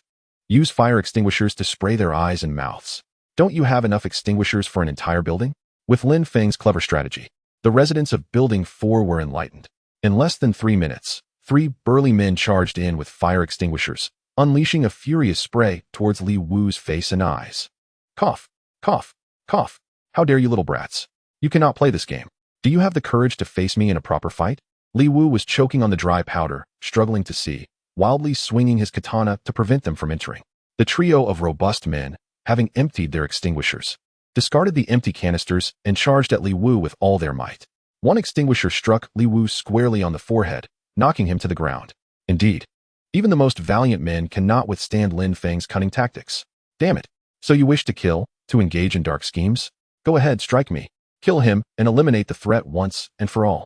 What is happening? If he survives, we are doomed. He steals our supplies and prevents us from stockpiling. It is only right to end him. A throng armed with rolling pins and mop handles descended upon Li Wu, mercilessly beating him. After all, rolling pins and mop handles are longer. Kitchen knives are simply too short. Do not harm my son. Take the supplies, but please, do not injure anyone. Li Wu's father, Li Dagua, desperate to save his son, lay atop him, using his own body to shield Li Wu from harm. This truly exemplifies the profound love that all parents possess. Regardless of Li Wu's vitriolic insults, branding him a coward, at that moment, he was the epitome of paternal bravery. As the blows rained down upon Li Dagua, it wasn't long before he was left bloodied and motionless. The individuals who entered did not immediately assault Li Wu and his father. Instead, they frantically seized supplies within the room, compressed biscuits, instant drinks, canned goods, and pickled vegetables, grabbing anything they could find. The assailants, sensing the shift in circumstances, ceased their attacks. After all, in such dire times, the spoils belonged to those who could claim them first. Those fortunate enough to secure provisions clutched them tightly and hurriedly made their way out, while others pressed into the room, desperate to snatch whatever remained. Chapter 95. Heartfelt Confessions. Soulmates, oh, how can one endure this? All of this belongs to me. Darling, please wake up. If you die, how shall I survive? Wang Guifan and Zheng Xia sat on the ground, weeping and wailing, yet the chaos before them rendered them powerless. The young and vigorous had taken the most, snatching their prizes and fleeing. By the time the elderly and infirm entered, they found little left to salvage and began rummaging through the remnants, even seizing the noodles and bottled water that Li Dagua had purchased with his pension. It must be said that the art of scavenging was mastered by the elderly. Lin Feng observed the scene, sipping a small beer, relishing the chaos. Are you seeking trouble? Throwing filth my way? I needn't lift a finger. Your own folly will be your demise. After a prolonged period, it became evident that no one returned to loot Wang Guifan's home, as it had been stripped bare. It was now the 11th day of the apocalypse. Although food was scarce, it had not yet reached the point of utter desperation. Eventually, Zheng Xia, feeling utterly defeated, rose to close the door, tears streaming down her face as she began to assess the conditions of Li Dagua and Li Wu. In such dire times, how could two women survive without a man in the household? Father, my love, are you both all right? Zheng Shuya gently nudged the still form of Li Dagua, but he had already succumbed. In his selfless act to protect his son, this humble rural elder had sacrificed his own life. Zheng Shuya's brow furrowed as she checked for Li Wu's breath. Fortunately, he still drew breath. It appeared that his father's sacrifice had shielded him from the brunt of the injuries. Upon examining Li Wu's wounds, she found his left arm broken and a large gash on his head. Given the current circumstances, it seemed Li Wu's fate was grim. Mother, what are we to do? We only have a bit of anti-inflammatory medicine at home. Can he survive such severe injuries? Zheng Shuya, in a panic, sought Wang Guifen's assistance. We must try to save him. If my son dies, we shall both follow him. Wang Guifen retrieved a basin of clean water hidden beneath the bed, beginning to wash Li Wu's wounds and cleanse his eyes. After the cleansing, she procured a sewing needle and thread from the room and proceeded to stitch the large gash on Li Wu's forehead. It must be said, Wang Guifen was a formidable woman. Even knowing her own son was beyond saving, she stitched him up, perhaps holding out hope for a miracle. Then, taking the inexpensive knife from Li Dagua, she poured it over the wound, doing her utmost while surrendering to fate. After administering 2 anti-inflammatory pills to Li Wu, she grasped the bedboard and secured Li Wu's arm, summoning all her strength to assist Zheng Shuya in lifting Li Wu onto the bed. Alas, there is nothing to eat at home. Even if water were to come tonight, how would we survive? With Li Wu's severe injuries, he cannot endure without sustenance for long. Zheng Shuya was utterly panicked, tears brimming in her eyes, entirely at a loss for what to do. Previously, when they had an abundance of supplies, she had been quick to criticize others, including Lin Feng. Now, with nothing left at home, how to carry on has become a pressing question. Who claims there is no food at home? Surely there is something readily available. As long as I can survive, as long as my son can survive, I would do anything. With that thought, Wang Guifen's gaze shifted towards the lifeless body of Li Dagua. Zheng Shuya followed her gaze, and an icy chill ran down her spine. Mother? You can't be serious. Zheng Shuya found it hard to believe her ears. Meanwhile, Wang Guifen proceeded to the kitchen to fetch a cleaver, approaching Li Dagua's corpse with grim determination. 1 strike to the soul, 2 strikes to sever the spirit, 3 strikes for burial, 4 strikes for peaceful rest. This old dog, living, only wastes food. In death, he serves a purpose. If only I can feed him to my son, he will survive. With those words, Wang Guifen's eyes glimmered with a frenzied resolve. She had truly lost her sanity in her desperation to save her son. Zheng Shuya, witnessing this horrifying scene, could no longer bear it. She dashed to the restroom and began retching into the toilet. Regret washed over her for marrying Li Wu. In her youth, many affluent suitors had pursued her, yet she had turned them all away. After 5 years of marriage to Li Wu, her womb remained silent. She had visited the hospital for a checkup, and everything was normal on her end. Later, taking advantage of Li Wu's drunkenness, she had learned that he had sustained serious injuries during a fight, revealing that the issue had never been with her. Out of consideration for Li Wu's feelings, Zheng Shuya had remained silent, initially thinking she could endure a childless life. However, with the current scene before her, she could no longer bear it. What the hell will we eat in the future? I would rather jump from the rooftop and die than consume even a morsel of your offering. He is my father-in-law, your husband. How could you be so cruel? Zheng Shuya was engulfed in despair, while Lin Feng, oblivious, savored his food, relishing the moment with a drone in hand, enjoying stewed food and a small beer with delight. Husband, what are you so amused by? Xiao Xiao, having finished playing with the dog, returned to the room and found Lin Feng grinning while watching something. Want to see? Here, take a look. Lin Feng handed his phone to Xiao Xiao, who, upon viewing the incomprehensible video on the screen, could no longer contain herself. She retched, immediately expelling the rice noodles she had consumed earlier all over the bed. The scene was overwhelmingly shocking. Only Lin Feng could enjoy eating pig intestines while watching with such enthusiasm. Are you sure you're not pregnant? This is just the beginning, isn't it? Is it really that serious? Lin Feng glanced down at the wrinkled bedsheet, frowning slightly. Though I possess numerous sheets, the extent of your vomit renders it impossible for me to change them. It is indeed rather repulsive. While I, Lin Feng, may have a particular taste, I am certainly not a pervert. I can no longer endure this. Off I go to wash it. Xiao Xiao, unable to continue watching, swiftly tore off the bedsheet and headed to the laundry. With Xiao Xiao gone, Lin Feng retrieved a fresh sheet from his space and laid it down, shaking his head. It appears my level is still too low. I must strive for growth as these are merely trivial matters. If you cannot endure this, how will you confront even more outrageous scenes in the future? As Xiao Xiao entered the laundry room with the bedsheet, The image from the video churned her stomach. Has the world outside descended into such madness? Is the fault mine, or does it lie with this chaotic world? Have I been captured, destined for a fate worse than death? Shaking her head, Xiao Qiao dared not contemplate further. From now on, I shall obediently heed Lin Feng's words. Although he may have his flaws, he is not depraved and has never contemplated harming me. She stuffed the bedsheet into the washing machine, beginning her chore. The mere fact of entering the safe house filled Xiao Qiao with a sense of relief. It turns out being subjected to such torment is not the worst fate. Even in death, there are those who will not spare you. Chapter 96. This is what they call professionalism. Gifts over 50 will lead to continued updates. I 1T let everyone's efforts go in vain. It must be said that Wang Guifan is exceptionally professional, managing her household affairs with clarity and precision. Nothing must go to waste. This is what true professionalism entails. If they conserve resources, the three of them could survive for a month. With the heat so intense and lacking gas, cooking is quite simple. Placing the pressure cooker in the sunlight and reflecting light with a mirror. It takes only a few minutes to bring it to a boil. This is a survival trick for high temperatures, shared online. Zheng Shuya gazed at the pressure cooker in despair. This world has truly gone mad. Though Li Dagua may be merely a spineless and honest rural man, after so many years, some feelings have developed. I can understand if you do not bury me upon my death, but what is this madness you are engaging in? If I were to die, would I also meet such a tragic end? With this thought, Zheng Shuya was covered in goosebumps.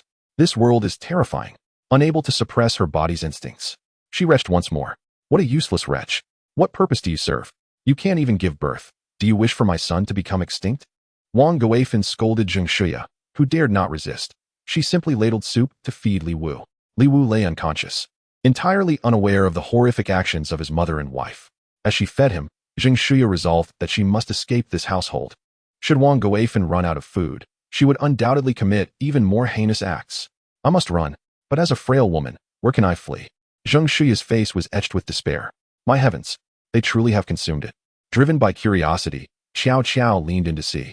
Her insatiable curiosity had led her to witness something truly eye-opening today. Originally, being robbed and assaulted seemed trivial. The most tragic scenario turned out to be this. Now do you understand why I couldn't allow you direct access to the safe house? Given the circumstances, how could I? Just as Li Dagua's remains were still warm, Wang Guifan committed such an act.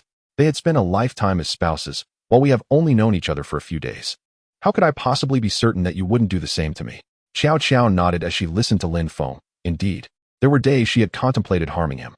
However, she now comprehended Lin Feng's perspective and had clearly recognized reality. It was impossible for her to act against him. Darling, did you foresee that it would come to this? What are your plans moving forward? Xiao Qiao felt that every action Lin Feng took bore profound significance. He could not possibly be idly watching such perverse videos. Expose them. Let them experience the wrath of online harassment. As he spoke, Lin Feng shared the video in the owners group, and soon the chat was ablaze with reactions.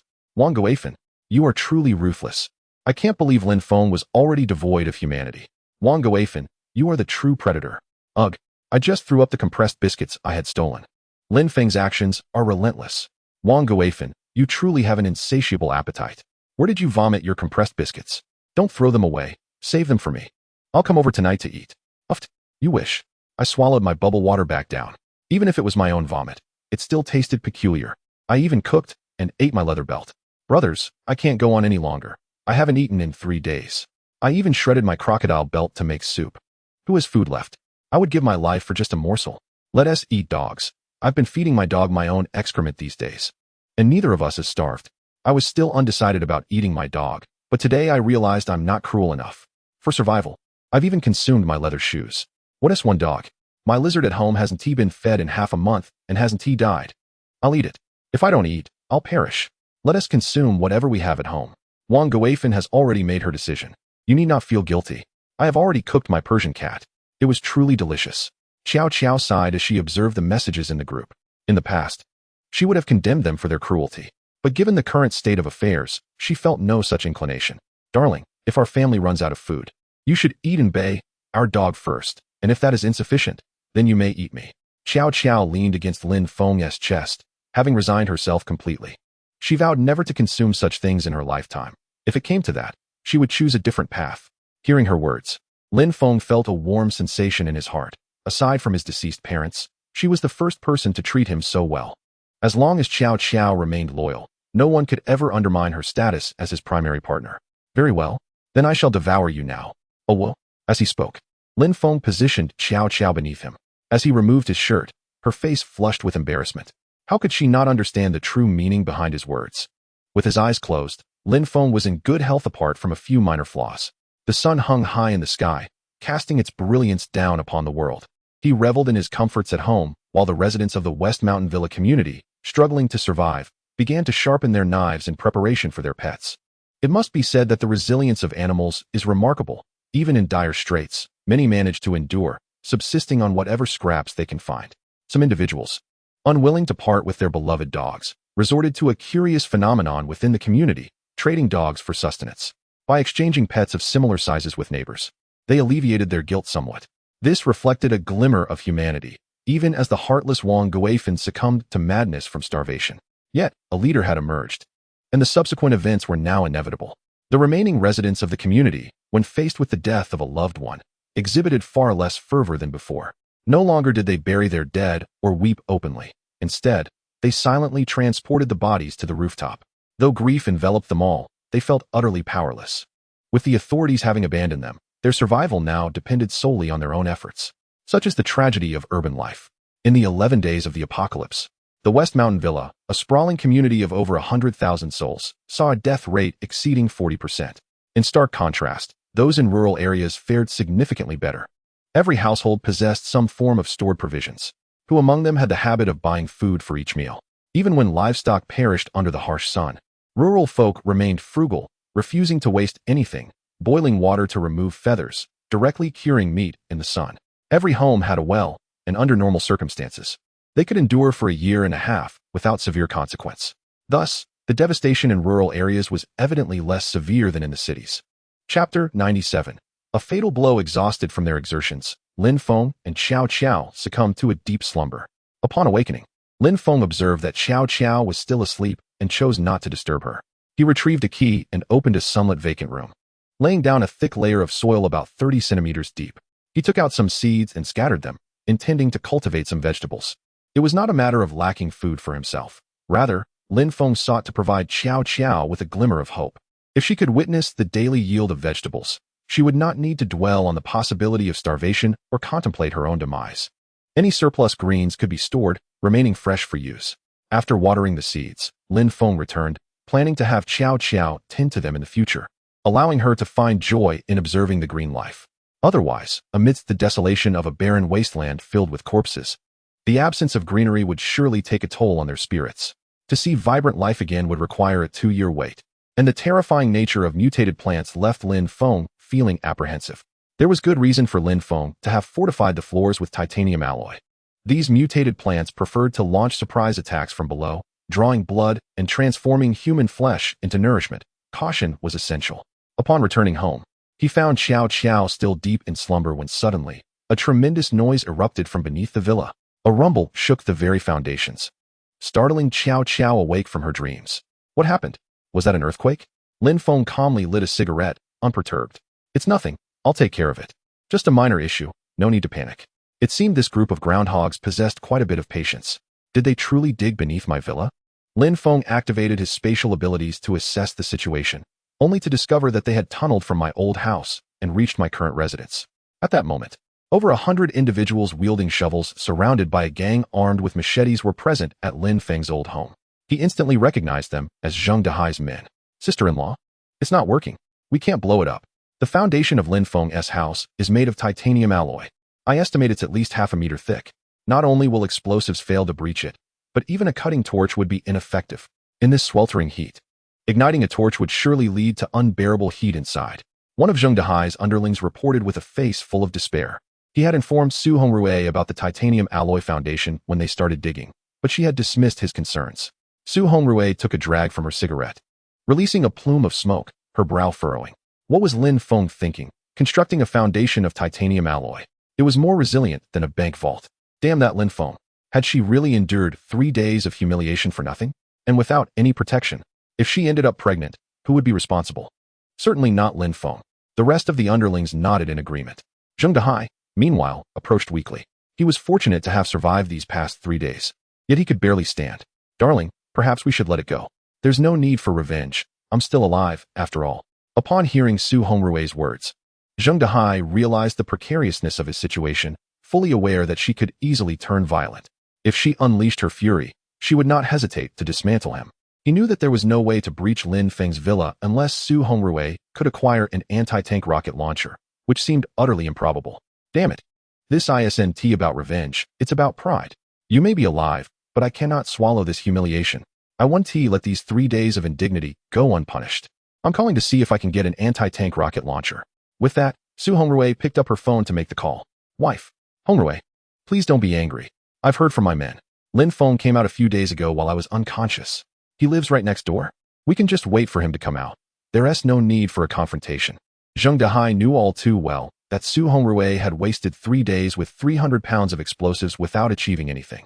If they were to procure an anti-tank rocket launcher, how many more days would be wasted?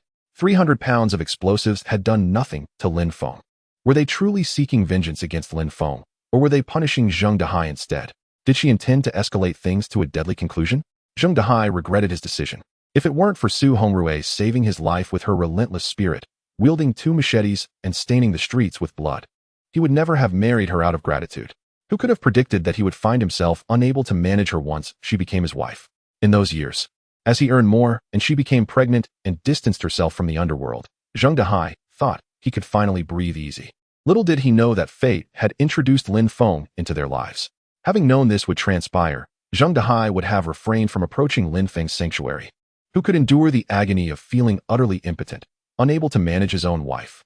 Su Hongrue drew a cigarette, then discarded the spent butt. This method will suffice. From this moment forth, you 3 shall take shifts, keeping a vigilant watch over Lin Feng. The instant Lin Feng's door opens, regardless of whether it be the dead of night, rush over. Understood, big sister. We shall ensure the mission is accomplished. A cohort of underlings promptly agreed, finding the 3 shifts manageable. At that very moment, Lin Feng flashed a mischievous grin, producing a remote key and activating the switch. A thunderous roar echoed as his old villa erupted into a fiery explosion. In an instant, over 100 souls within the villa were engulfed by flames, and the entire structure collapsed. Several underlings were struck by flying debris, their fates uncertain. A severed rebar fortuitously pierced Zheng Dehai's groin, sending him reeling. In an instant, he felt an unexpected chill in his nether regions, as if he had lost something of utmost significance in life. It was a peculiar sensation, devoid of pain, reminiscent of a mischievous child who, when you least expect it, flicks your sensitive area with abandon.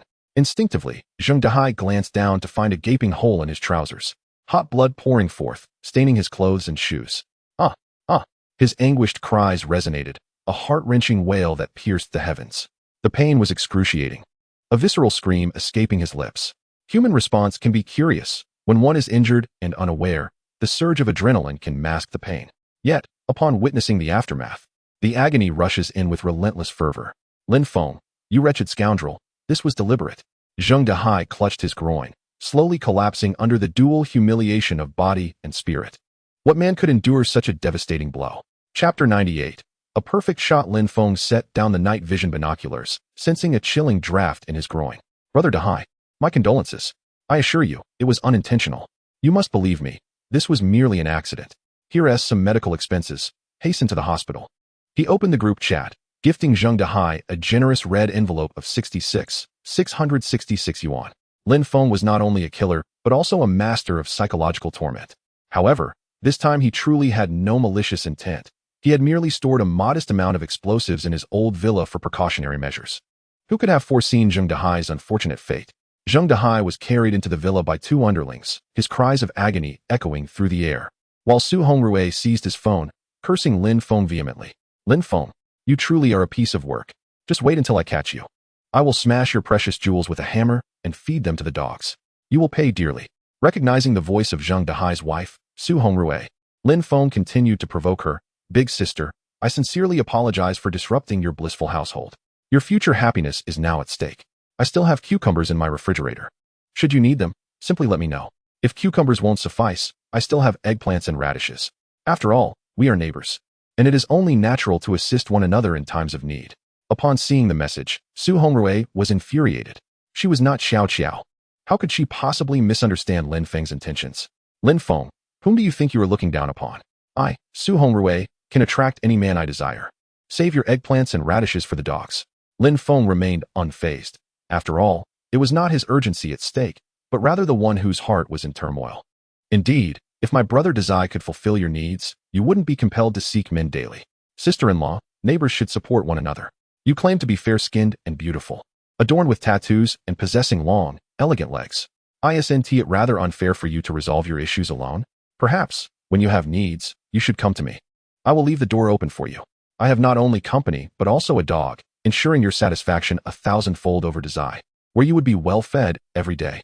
As he spoke, Lin Feng shared a photograph of Abe in the group chat.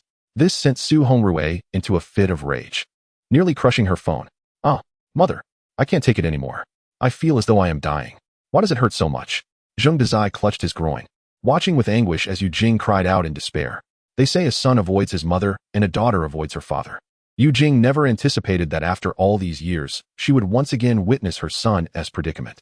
Hongrui, stop scolding. Quickly, check on Dazai. Can he be saved? Just as Su Hongrui was about to continue berating Lin Feng, Zheng Dazai began to thrash about, clearly nearing his limit. There was no choice. Yu Jing couldn't bring herself to take action. This was a matter for Su Hongrui to handle. It's just a little injury. Why are you howling like a dog? It's not as if it's your life at stake. Let me take a look. Su Hongrui tore open Zheng Dazai's shorts to inspect the injury. Upon seeing the wound, the group, including several of her associates, Su Hongrui and Yu Jing, fell silent. Mother.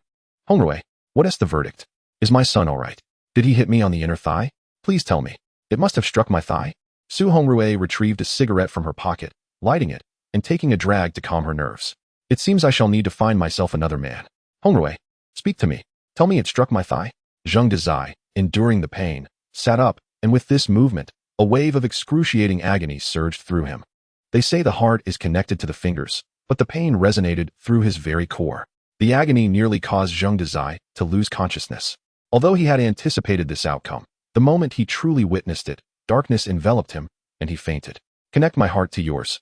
Intertwining a lucky clover into a unifying circle. This string can be said to be more precise than even the sharpest aim. That steel bar was far too thick. The remaining portion would likely serve no purpose. Son, wake up. Don't frighten me. If you were to die, how would your mother survive? Yu Jing urgently shook Zheng Dazai, her face awash with maternal tears. Su Hongrui was uncertain whether that child was indeed Zheng Dazai's. If not, would the Zheng family face extinction? Through the call of a mother's love, Zheng Dazai slowly opened his eyes. Zheng Dazai was engulfed in despair. Even if he were to survive, how would he differ from a mere invalid? With Su Hongrui's disposition, it was inconceivable that she would want a man deemed useless. His life felt utterly over. Wasn't it just the shattering of one precious orb? Did he not still possess another? Trust in my skills. I assure you, I shall stitch it back together. Without waiting for Zheng Dahai's consent, Su Hongrui commenced her actions. She soaked the scissors in iodine and seized the shattered remnants of him. Then, with one swift cut, removed the mangled flesh. The dual agony transformed Zheng Dahai into a frantic creature, akin to a gopher. Was it a stroke of fortune or misfortune to have such a wife? In this sweltering heat, being stitched together like this would surely lead to decay. If I do not excise the rotting flesh, can you truly survive? One must commend Su Hongrui's professionalism. She was indeed a woman marked by scars. Her approach was astutely executed.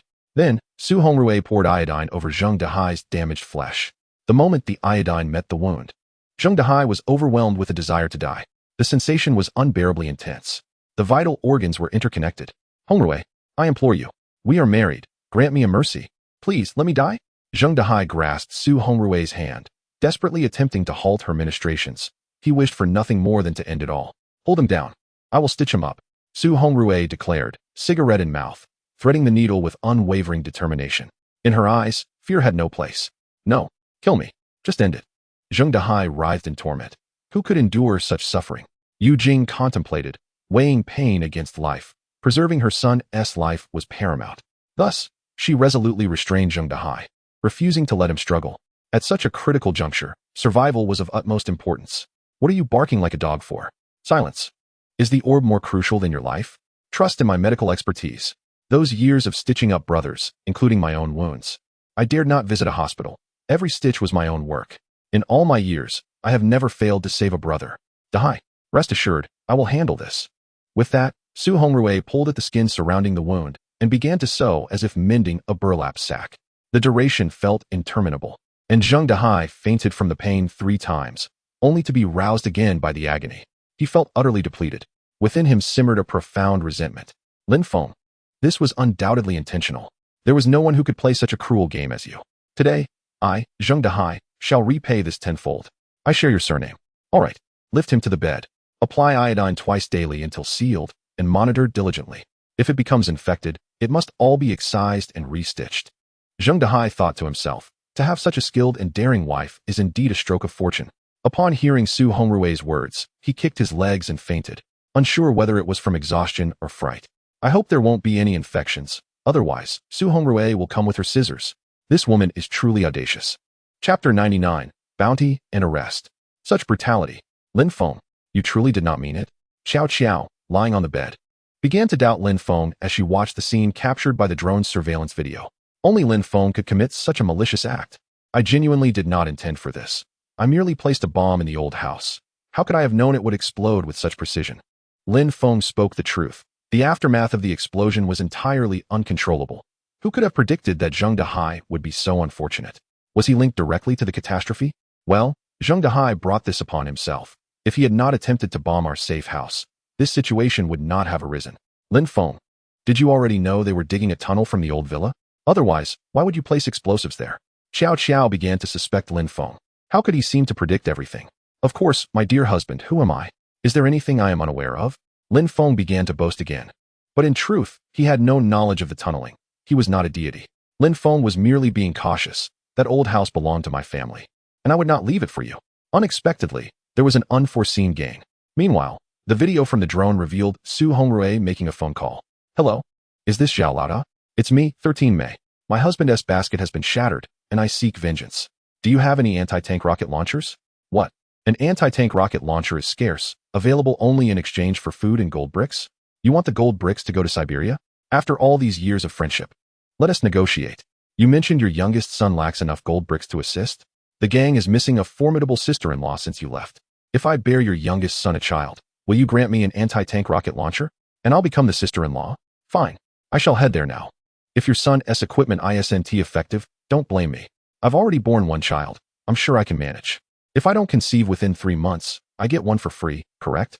Then it's settled. I'll drive over shortly. Have your son clean up and await my arrival. Everyone, to avenge Zheng Dehai, Su Hongrue is going all out. Are you retaliating against Lin Feng or Zheng Dehai? Yu Jing watched Su Hongrue in silence. In the Zheng family, Su Hongrue held the authority. Huh, you all better take care of Zheng Dehai these days. After all, they were once husband and wife. I will not abandon my brother, let alone my husband. If he suffers any harm, call me, and I shall return to tend to him. If nothing happens, wait until I am pregnant to come back. I must eliminate this scoundrel Lin Feng. I refuse to believe that an anti-tank rocket launcher cannot shatter his shell. I am leaving. With that, Su Hongrue took a drag from her cigarette, got into her vehicle, and departed. The younger brothers, nursing their wounds, looked on in disbelief at this sister-in-law.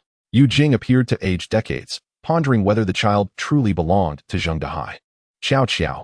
Watching the video, Xiao Qiao was left speechless. Are there truly individuals like this in the world? Are you seeking revenge against Lin Feng or Zheng Dehai? Darling, could an anti-tank rocket launcher possibly obliterate our villa? I have heard that such a device can penetrate armor up to 1,000 millimeters thick. Jojo felt a twinge of anxiety. If Su Hongrue truly acquired an anti-tank rocket, wouldn't that spell danger for us? A mere trifle, easily addressed. Lin Feng, however, was resolute, already devising a strategy. If there were no challenge in the game, how could one find joy in playing? He opened his phone, continuing to provoke Su Hongrue. Sister-in-law, the cost you are willing to pay for a single shot seems rather exorbitant, doesn't it? How much bloodshed must one endure to claim a single life? Or perhaps you might consider coming over to keep my lonely dog company. I would gladly open the door for you, sparing you a few rounds in the process. As Su Hongrue drove, she noticed Lin Feng's messages in the group chat. This infuriated her. Although she was not choosy regarding men, a dog was out of the question. Unless you were willing to pay more. Lin Feng, just you wait.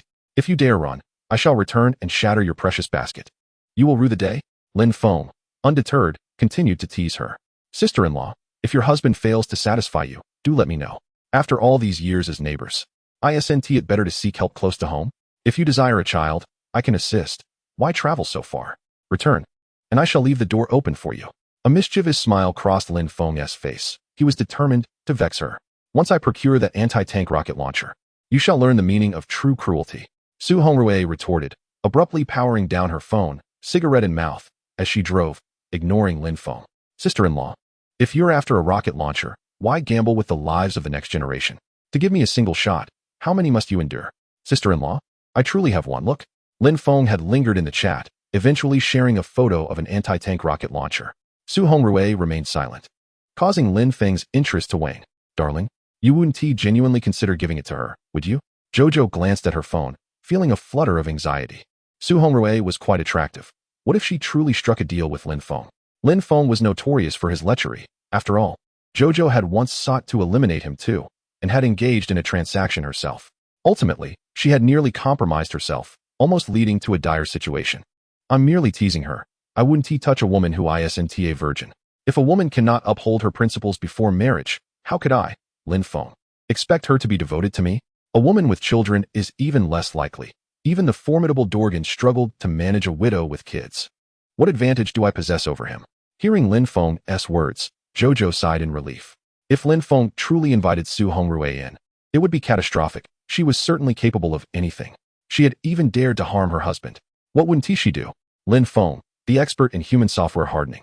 How shameless you are. Look at the havoc you've wrought upon Zheng Shuya's family. And here you are, spewing vile obscenities. Has your dog driven you mad? Have you contracted rabies, biting indiscriminately? Suddenly, someone hurled an insult at Lin Feng. He scratched his head, puzzled.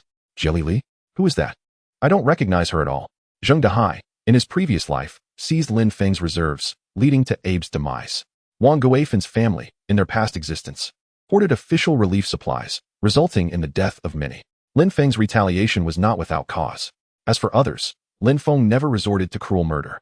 His methods were swift, either through a single shot or a fatal collision. Now, I present everyone with a task. Whoever manages to sever a finger from one Jia Lily shall receive a reward of a sausage. Toes count 2, totaling 20. This task is ongoing.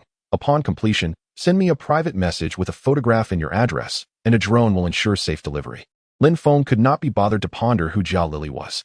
If you enjoy typing so much, what will you do when your fingers are all severed? Lin Feng, do you assume everyone shares your lack of a sense of justice? Spare no effort in sowing discord. I reside at Building 4, Unit 401 on the 14th floor. If you possess the courage, come face me. Let us see if I can finish you off. Lin Feng glanced over and smiled. So, this foolish girl is a neighbor of Zheng Shuai? It seems they must be close friends, which explains her sudden vitriol and audacity to disclose her address. Lin Feng dismissed her. Soon enough, someone would deal with her. You shall soon realize the allure of those 20 sausages. From this moment forth, Jia Lily, you are the embodiment of 20 sausages. Of course, Fang Qian also represents a source of sustenance. However, only Wang Qing has received the task concerning her. Let these two good friends enjoy their time together. Chapter 100. Teasing Fang Qian husband. Can't we simply stay home peacefully? Why do you always stir up trouble? What if a natural disaster prematurely ends? What then? Xiao Qiao glanced at the group chat messages, genuinely concerned for Lin Feng's safety. If anything were to happen to him, she would struggle to survive. Am I the one causing trouble? Whether it's Zheng Dehai or Wang Guifan, have I provoked them? They sought me out first. This is a normal retaliation. Besides, have you not provoked anyone? Aren't there's still numerous individuals trying to seize your supplies? Remember, mercy towards enemies is cruelty towards oneself. If they survive, it is we who perish. You've had enough rest. Dawn is approaching. Go prepare breakfast. I would like to sample your culinary skills. Upon hearing Lin Feng's words, Xiao Qiao nodded, realizing he had a valid point. I have not wronged anyone. They have raided my home thrice and even destroyed it. They truly deserve their fate. Dressed in a Balenciaga lace dress, Xiao Qiao headed to the kitchen to make breakfast. Lin Feng watched her retreating figure, feeling a surge of impatience. Youth indeed brings boundless energy. A youth unaware of the value of life laments in old age. Lin Feng shook his head, deciding to grant Xiao Qiao a day off. Moderation is key, otherwise, it could adversely affect her health.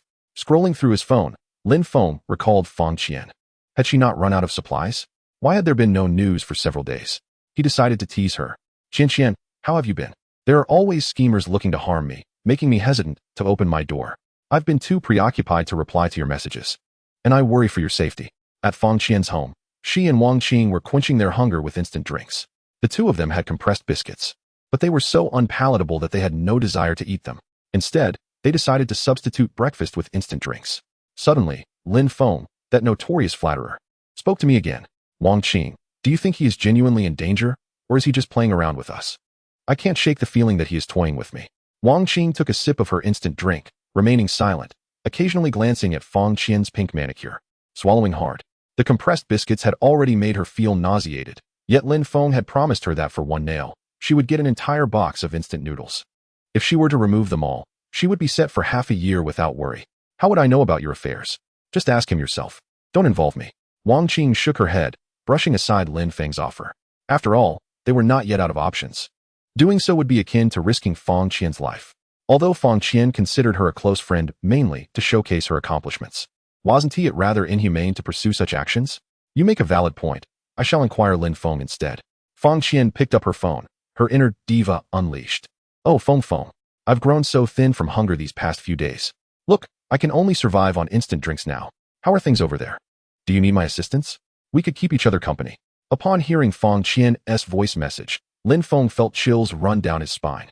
If he didn't know this woman was ruthless, capable of biting through anything with her ferocity, he might have almost believed her.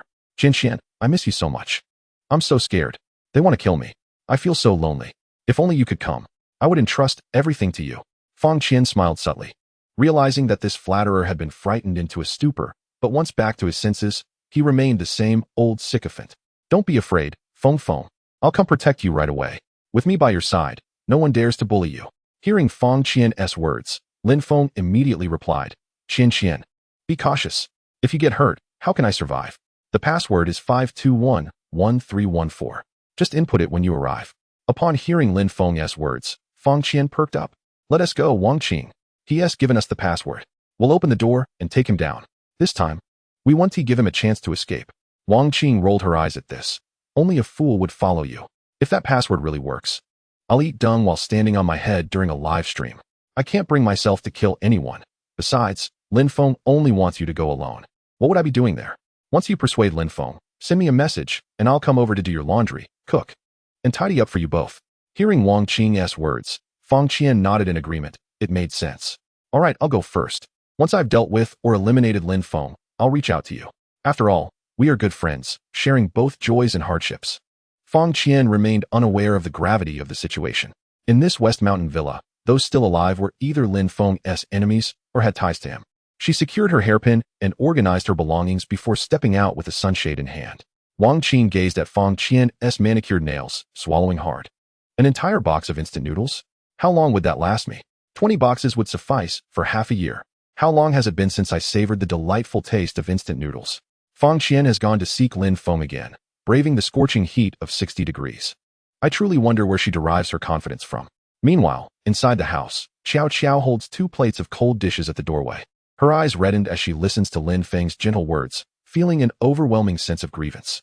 Lin Feng steps outside with a cigarette in his mouth, only to find Xiao Xiao standing at the door, tears streaming down her face, which perplexes him. What troubles you, my dear wife? Who has made you unhappy? Why are you crying? He wipes away her tears, yet Xiao Xiao, unable to contain herself, bursts into tears. Oh, Lin Feng, why are you so gentle with other women? It's always Feng Feng and Qian. You bully me every day. You have never been this tender with me. Overcome with emotion, Xiao Xiao cries out loud. She has accepted her role as Lin Feng's primary partner, and she has even accepted his relationships with other women. But why is he so tender with them and not with her? This is something she cannot endure. Sigh, what can I say? Fang Qian is nothing but a manipulative schemer, trying to ingratiate herself to me for free food and drink. One of the 2 individuals you saw lurking at the door a few days ago. If I weren't a bit gentle, would she dare to approach? Can she even compare to you? In my eyes, she is nothing, not even as significant as Abe. Xiao Xiao sniffles, doubting the veracity of Lin Feng's words. Is that truly the case? When she comes over later, you won't open the door for her, will you? Check the chat records and the timestamps. When have I ever opened the door for her? I'm just toying with her. With your jealousy, how will I ever be able to marry 8 wives? Besides, am I not alleviating your suffering? Can you handle such intensity all alone? As he speaks, Lin Feng lifts Xiao Xiao into his arms. There is no such thing as a jealous little girlfriend, just a remedy that cannot be cured with mere words. Clearly, Xiao Xiao is unwell. She requires treatment. Lin Feng, I haven't even eaten yet. I'm still holding the dishes. Xiao Xiao's face flushes with embarrassment. Why is Lin Feng like an insatiable wolf? Every day is the same, each time lasting an hour. He insists on exhausting her to the point of drowsiness before concluding. Do you not understand the concept of a feast for the eyes? Eating you is sufficient to satiate my hunger. What need is there for actual meals? Place the dishes on the bedside table. After you finish, you can have your meal. Saying this, Lin Feng carries Qiao Qiao into the bedroom. A year's plan lies in the spring. A day's plan in the morning. Life thrives on movement. Youth is meant for enjoyment. Qiao Qiao sets down the dishes, her face aglow with embarrassment. Though it is not her first time, Lin Feng always brings something new to the experience. Each encounter is so mortifyingly delightful. Chapter 101. Secrets Shared. Beep. Incorrect password. Beep. Incorrect password. Lin Feng and Qiao Qiao are busy studying the intricacies of human software, hardening engineering within the house. Meanwhile, Feng Qian, under the relentless sun of 60 degrees, feels as though she might suffocate, repeatedly attempting the password at the door. Damn it, Lin Feng, you scoundrel. You've stood me up 3 times. After trying dozens of times, she finally realizes that Lin Feng is indeed toying with her. Lin Feng, are you deliberately messing with me? In this sweltering heat, I feel like my lungs are on fire. If you have any grievances, just say it outright. What have I done to deserve this? The battle between Lin Feng and Qiao Qiao raged on, fiercely entwined, while Lin Feng opened his phone to let Qiao Qiao listen. Now do you believe I was merely toying with her? He pressed play on the voice message, sending the chaotic scene to Feng Qian. I've deceived you 3 times. You won't fall for it again. Let us make it official. Lin Feng, what on earth are you doing? Turn off your phone. Feng Qian, upon hearing the voice message, completely lost her composure. She struck the steel door of Lin Feng's home with a powerful fist. Goodness, it's so solid. It's burning hot. The sun blazed at 60 degrees, heating the steel door to nearly 100. Feng Qian's punch lacked the might of a superhero, leaving her hand scalded. Lin Feng, you scoundrel. You filthy traitor. You have a woman in there, yet you still dare to flirt with me. I will ensure you regret this for a lifetime. As Lin Feng pressed play, Qiao Qiao's face flushed even deeper. Yet Lin Feng remained unfazed, continuing to send voice messages. Lin Feng, darling, please don't do this. You are being utterly unreasonable. Qiao Qiao was left speechless. Lin Feng was truly incorrigible. After so much study and mastery of techniques, he was now quite adept at this. Lin Feng, you shameless wretch. You are the most disgraceful man I have ever encountered. Feng Qian broke down, utterly devastated. She had believed herself to be Lin Feng's goddess, only to find herself denied entry while he lounged indoors, enjoying air conditioning and studying advanced software engineering. Meanwhile, she, the supposed goddess, stood outside, baking under the scorching sun. This was unbearable. Lin Feng, you are nothing but a deceiver. A grand deceiver. Truly, wealth corrupts men. Now that you have money, is this how you treat me? You promised to love and protect me for a lifetime. And yet, this is how you repay me. I had envisioned marrying you, bearing your children, and growing old together. Is this how a person behaves? Crouching on the ground, Feng Qian wept uncontrollably, clutching her phone. However, Lin Feng was too indifferent to heed her words. His life had reached its zenith. At this moment, Qiao Qiao had wholly relinquished her exclusive claim on Lin Feng. If this continues, I fear he will be driven to madness. Although joy is meant for 2, my body can no longer withstand this. I must find Lin Feng a second wife, lest this end in tragedy. After a lengthy silence, both individuals deflated like punctured balloons. Outside, Feng Qian cried like a heartbroken soul. Having always been the one pursued, when had she become the one chasing?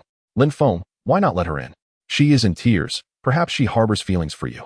Qiao Qiao mused, feeling her legs grow numb. It was time to admit her and share the joy. Anyone would suffice. Except her. She felt unworthy. Lin Feng lit a cigarette, resolutely refusing. He had granted Feng Qian countless chances, yet she never turned back. The retribution had only just begun.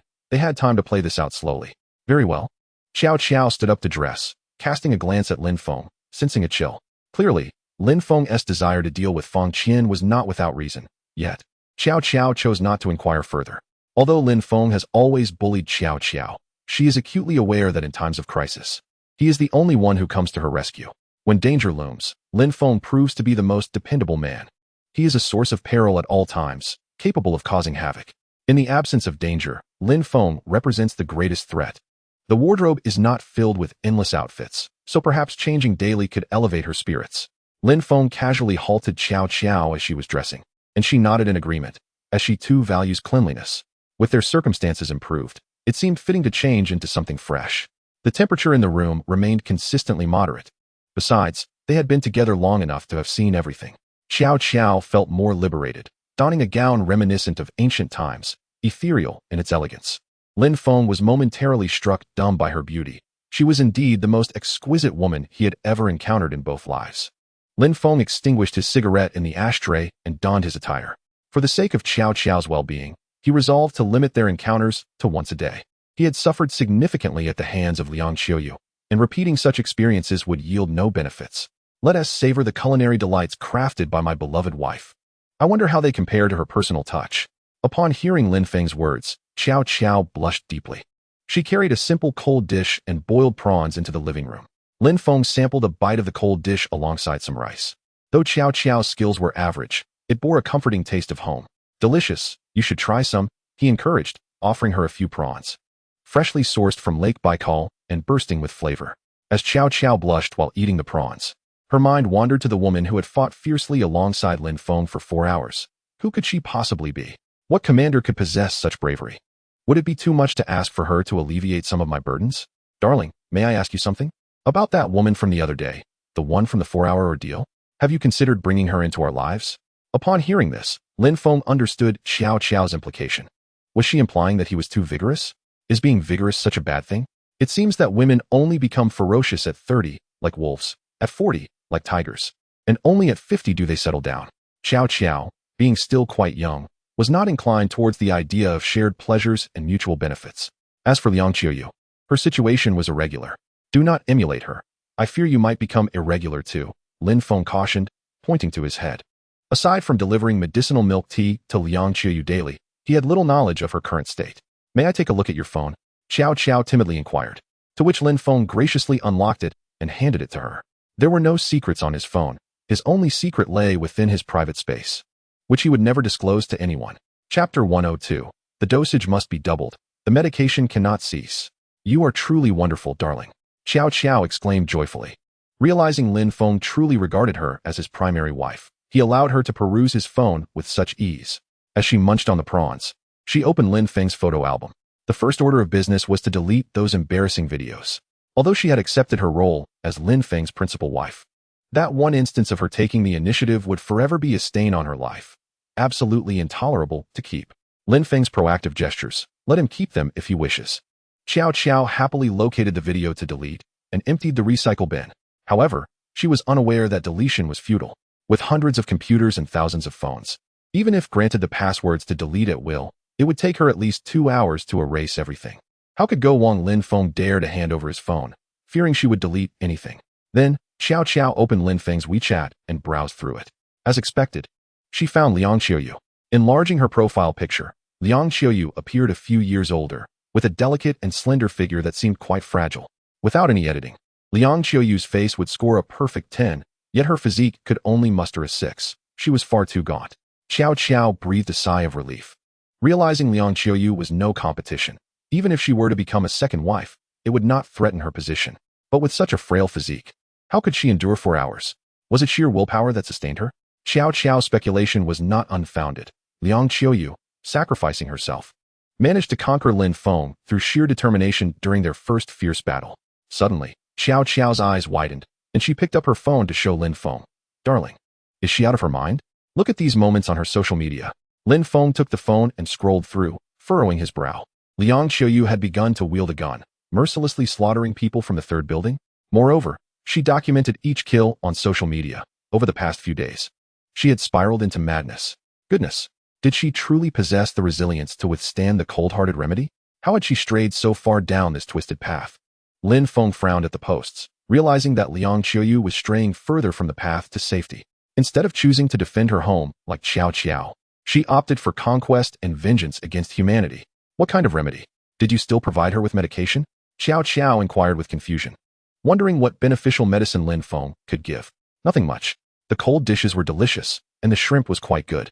I'm full now. You can feed the leftovers to Abe. He*s not picky. He'd even eat dung. Lin Feng lost his appetite, increasingly worried about Liang Qiuyu. This was a one-way road to self-destruction. Even if she had a gun, there were only 200 bullets. What good would it do once they were expended? Initially, Lin Feng was concerned that Qiao Qiao would resolve the difficulties above and even install the steel door, ensuring her safety before leaving. However, he had only given Liang Qiuyu a handgun with 200 bullets and nothing else. Lin Feng took out the medicine, doubling the dosage and pouring it into the milk tea. The medicine must be doubled. It must not stop. If one is ill, They must be treated promptly. Then he retrieved a drone, activating the camera to assess the situation.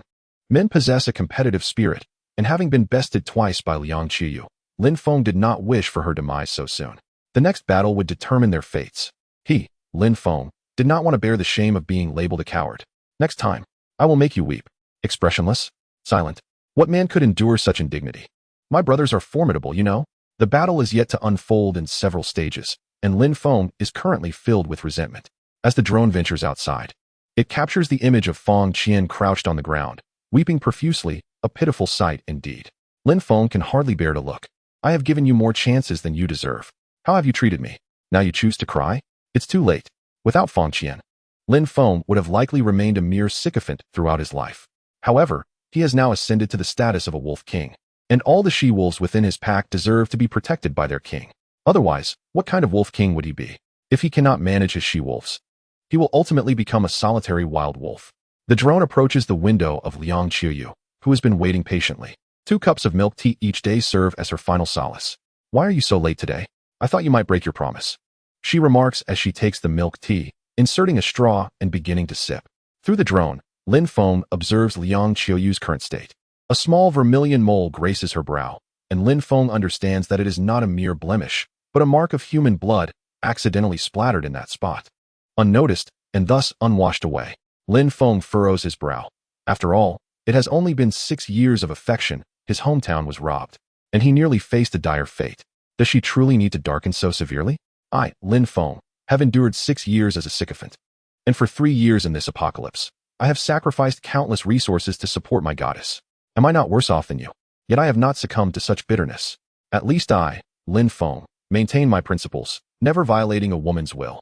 Transactions are always mutual and joyful. Lin Feng picks up his phone and sends a message. Is the milk tea good? Liang Qiyu glances at her phone and casually replies, it's just average. Feels a bit medicinal? Why were you late today? Do you have a new trading partner at home? Lin Feng is taken aback. Is Liang Qiyu truly this perceptive? Has she guessed everything? Are you not afraid if I were to drug you? Besides, there is indeed a woman staying in my home now. Does that not make you jealous? Liang Qiyu sees the message and smirks. Jealous? Who do I think I am? Am I worthy of jealousy? If you want to drug me, go ahead. I have a high tolerance. In any case, I fear nothing, not even death. Why should I fear being drugged? I'll enjoy the milk tea regardless. Lin Feng, pondering her response, strokes his chin. This mission of courting a second wife is evidently many times more challenging than that of the first. She possesses an innate resistance to drugs, and has become cold-blooded and remorseless, mercilessly killing without a flicker of fear, striding further down the path of darkness with no intention of turning back. With such a person, Lin Feng would have to be quite irrational to bring her into the safe house. Contemplating this, Lin Feng types, you are the second. If you encounter difficulties, seek out old Lin. If you run low on ammunition, let me know. Next time, 1 hour only, I want to provide more. Upon reading Lin Feng's message, Liang Qiuyu's cheeks flush. That 4-hour experience is one she will never forget. The feeling, after a cup of iced milk tea, leads her to a calm reflection that surprisingly makes her look forward to the next encounter. What am I thinking? Wasn't it agreed that I would eliminate all unfaithful men and then take my own life? How could I possibly compromise for just a few cups of milk tea? Clearly, there was something in that tea. I just couldn't discern what it was. How could I be thinking of that scoundrel Lin Feng? Is it simply because he is my first? The slender dog only persevered for a mere 4 hours. Clearly, I emerged victorious. Liang Qiyu clutched her head, becoming ensnared in a deep whirlpool of memories. Even a skilled woman cannot forget her first experience, let alone Liang Qiyu, who possesses a profound sense of mental purity. Chapter 103. Liang Qiuyu's path of revenge. Lin Feng witnessed this scene through the drone, and, upon hearing her utter those words, he breathed a sigh of relief. You startled me. I thought you were spiraling into darkness. Turns out, there's nothing wrong with you. You truly know how to feign. Lin Feng chuckled, finding her more bashful than Xiao Qiao. He took a puff from his cigarette, reassured that his primary pursuit of a pure maiden was indeed the right choice. A woman who can maintain her true nature will never forget her first man. After all, infidelity can only be categorized as either 0 times or countless times. Enjoy your milk tea, and next time, I won't slip you anything. I have recently developed a remarkable technique for enhancing physical strength. Would you care to learn? I can teach you, and once you master it, avenging yourself will be a breeze. Liang Qiyu covered her face, staring at her phone, and asked with curiosity, is that for real? My constitution has always been weak. What are the conditions? Liang Xiaoyu had grown accustomed to directly negotiating with Lin Feng, knowing he would never break a promise. This technique is known as the Outer Divine Art. If you come to my house for an hour each day, I will impart my knowledge to you without reserve. After 81 days, you shall master the art. You will become invincible in the world. Liang Qiuyu shot him a glance, instantly comprehending the implication. How dare you present such a fresh and elegant guise for freeloading? Do you think I'm foolish? I'm 3 years your senior. Her cheeks flushed slightly at Lin Feng's teasing. She was accustomed to encountering courteous individuals, and Lin Feng's manner was refreshingly blunt. Don't you wish to learn the Outer Divine Art? I also have the Kuan character technique, which I can teach you for free. It is even more effective than the Outer Divine Art. It can move mountains, part seas, and alter the stars. With rigorous practice for 49 days, once you master the Kuan character technique, you will be able to withstand legions of divine soldiers. Liang Qiuyu couldn't help but laugh at Lin Feng's audacity. Go find a woman in your house to practice on. I have no time for your nonsense. She glanced at the sun in the sky, checked her handgun, and noted there were 36 bullets remaining. Today, if she could eliminate 8 more, she would reach a total of 100.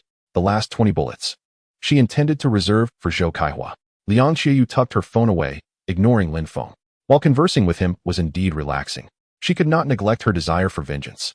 Meanwhile, Xiao Qiao observed the testing paper on the table through Lin Feng's phone screen, her brows furrowing. The intuition of a woman made Xiao Qiao alert. She quickly picked up her phone to search, her eyes widening in shock. Could it be? Is it that accurate? Lin Feng looked up at Xiao Qiao, puzzled. What's wrong? Why the sudden alarm? Xiao Qiao hastily exited the browser, shaking her head. It's nothing. I was just browsing.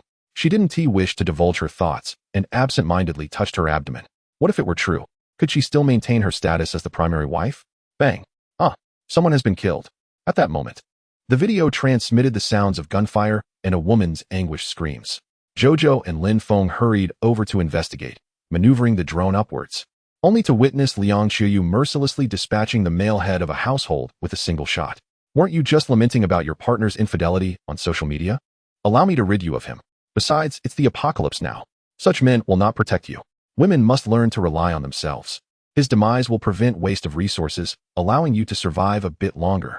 Terrified, the female occupant cowered in a corner, clutching her head and stifling her voice, fearing that Liang Qiuyu might turn her into her next victim with a single shot. She had merely expressed her grievances about her boyfriend online. She had never wished for his death. How could this woman have tracked her down? Liang Qiuyu, a physician, had amassed a considerable number of contacts through WeChat, and she specifically targeted unscrupulous men for elimination, believing them all deserved to perish. Moreover, she hunted down women who engaged in extramarital affairs, like Li Ying, the archetypal White Lotus, ensuring they met the same fate.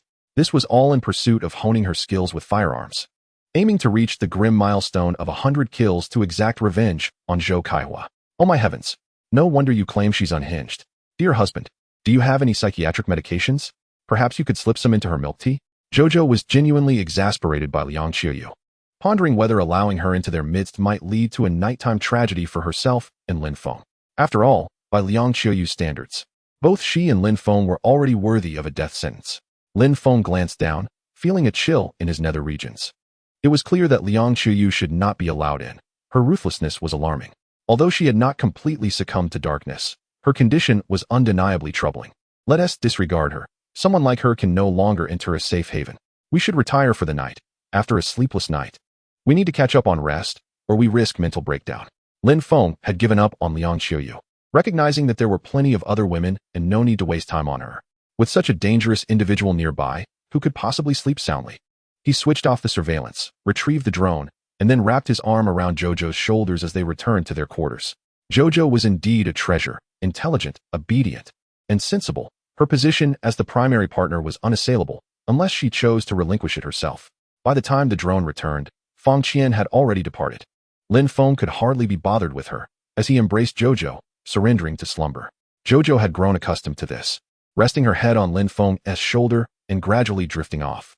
Despite his occasional lewdness, his presence was remarkably reassuring. Meanwhile, after her bloody deeds, Liang Qiuyu resumed scrolling through her phone. Having identified her next target, she proceeded to another residence. This time, her prey was a woman of considerable appearance, yet one who deceitfully exploited the hard-earned money of others. Arriving at the doorstep, Liang Qiuyu produced a power drill and aimed it precisely 2 millimeters beneath the keyhole, drilling into it. With this action, All the pins within the lock would be shattered, allowing any key to unlock the door effortlessly. Liang Qiuyu offered a friendly warning. This is genuine. Do not attempt this. For those eager to experiment, try it on your own door lock with a power drill. But remember, breaking into someone else's home may land you in jail. In under a minute, Liang Qiuyu stowed away the drill, inserted the key into the lock, and turned it to open the door. Such brute force unlocking was the work of a reckless man. Liang Qiuyu engages in high-intellect crime. Oh, please, do not harm my girlfriend. I have toiled to buy her a house and a car, and she has just agreed to marry me. If you kill her, all my years of effort will be in vain. Inside the house, the male protagonist, upon hearing the commotion, brandishes a kitchen knife to shield his girlfriend. The tale of Liang Qiuyu has spread throughout the entire Building 3. He has slain all those with a tarnished past, regardless of gender. This devoted admirer, determined to protect his goddess, has resolved to fight with all his might. Chapter 104. The final revenge begins. Well, since you love her so dearly, I shall spare her life. Liang Qiuyu is accustomed to such situations, for sycophants abound, even in the face of apocalypse. Upon hearing these words, the woman behind him breathes a sigh of relief and rises to her feet. Bang! The moment her head emerges, Liang Qiuyu swiftly fires his weapon, delivering a fatal shot. Having taken so many lives, his marksmanship has reached an extraordinary level. Dare to show your face, and I shall not hesitate to shoot. At worst, I will waste a bullet. I can always fire again. My goddess, you have slain my goddess. I have sacrificed so much for you. Liang Qiuyu, I shall kill you. Do you know how much usury I had to endure to win her love? The man, cradling the corpse of his goddess, weeps inconsolably. Yet Liang Qiuyu remains indifferent. Believing he is providing her with liberation, he turns and moves on to the next target. By 2 o'clock in the afternoon, Liang Qiuyu has finally extinguished the lives of 100 scoundrels and returned home, consuming some dry rations. He finishes all the provisions, leaving only 2 cups of water, which he uses to wash himself. Tonight, he will confront Zhou Kaihua and his companions. Either they perish or he does. There is no need to consider rationing food or water any longer. After a comfortable rest, he rejuvenates his spirit. At 8 in the evening, Lin Feng's drone delivers a cup of milk tea. Liang Qiuyu takes a sip, realizing this is the final cup. What is this? Why does it taste different? What kind of drug has been added this time? Liang Qiuyu smacks his lips, sensing something amiss. However, he dismisses it, thinking it is merely the last cup of milk tea, so he drinks it anyway. Initially, Lin Feng had no intention of concerning himself with Liang Qiuyu's fate. Yet Xiao Qiao insisted that Lin Feng add a hefty dose of medication for mental health, believing it might salvage Liang Qiuyu. Lin Feng, not begrudging a cup of milk tea or the medication, acquiesces to his wife's wishes and decides to play the role of a benefactor. After finishing the milk tea, Liang Qiuyu gathers his belongings, preparing to confront Zhou Kaihua. He checks his equipment to ensure everything is in order, then, under the cover of darkness, arrives at Zhou Kaihua's villa. With grace and agility, he scales the courtyard wall and approaches the front gate. Confirming that the area is deserted, Liang Qiuyu takes out a power drill and begins to pick the lock. Zhou Kaihua and his 3 security guards, armed with furgons, are well known throughout the West Mountain Villa. None dare to challenge them. Thus, they have let their guard down, merely locking the door without anyone standing watch. On the 2nd floor, 2 women, clad only in their radiant skin, are performing a dance for them. The 2 dancers, lithe and smiling, clearly possess a degree of skill in their art. Li Ying, resplendent in her opulent attire, resembled a queen, wielding a petite whip ready to strike at anyone who dared to cross her. She was the sole mistress of the villa and the exclusive possession of Zhou Kaihua. None could touch her but him. Zhou Kaihua and 3 others were engaged in an intense competition upon the genuine leather sofa. Aware that circumstances varied, some were older, others younger. To ensure fairness in the contest, gifts had to be bestowed to gain the privilege of watching. Li Ying appeared unfazed by this arrangement. Accustomed as she was to her unique status, knowing that aside from Zhou Kaihua, no one would dare approach her. Though Liang Qiuyu had mentally prepared herself, the scene before her shattered her worldview entirely. Was this truly the man she had cherished for 6 long years? Lin Feng was a beast. Yet, even he paled in comparison to the others. Liang Qiuyu seethed with rage, her teeth clenched, her vision blurring with fury as she seized a firearm, aiming directly at the root of Zhou Kaihua's malevolence. Just 1 shot to eliminate you would be too lenient. First, I shall confiscate your weapon. Bang! With the sound of a gunshot, Zhou Kaihua's malevolent root was obliterated in an instant.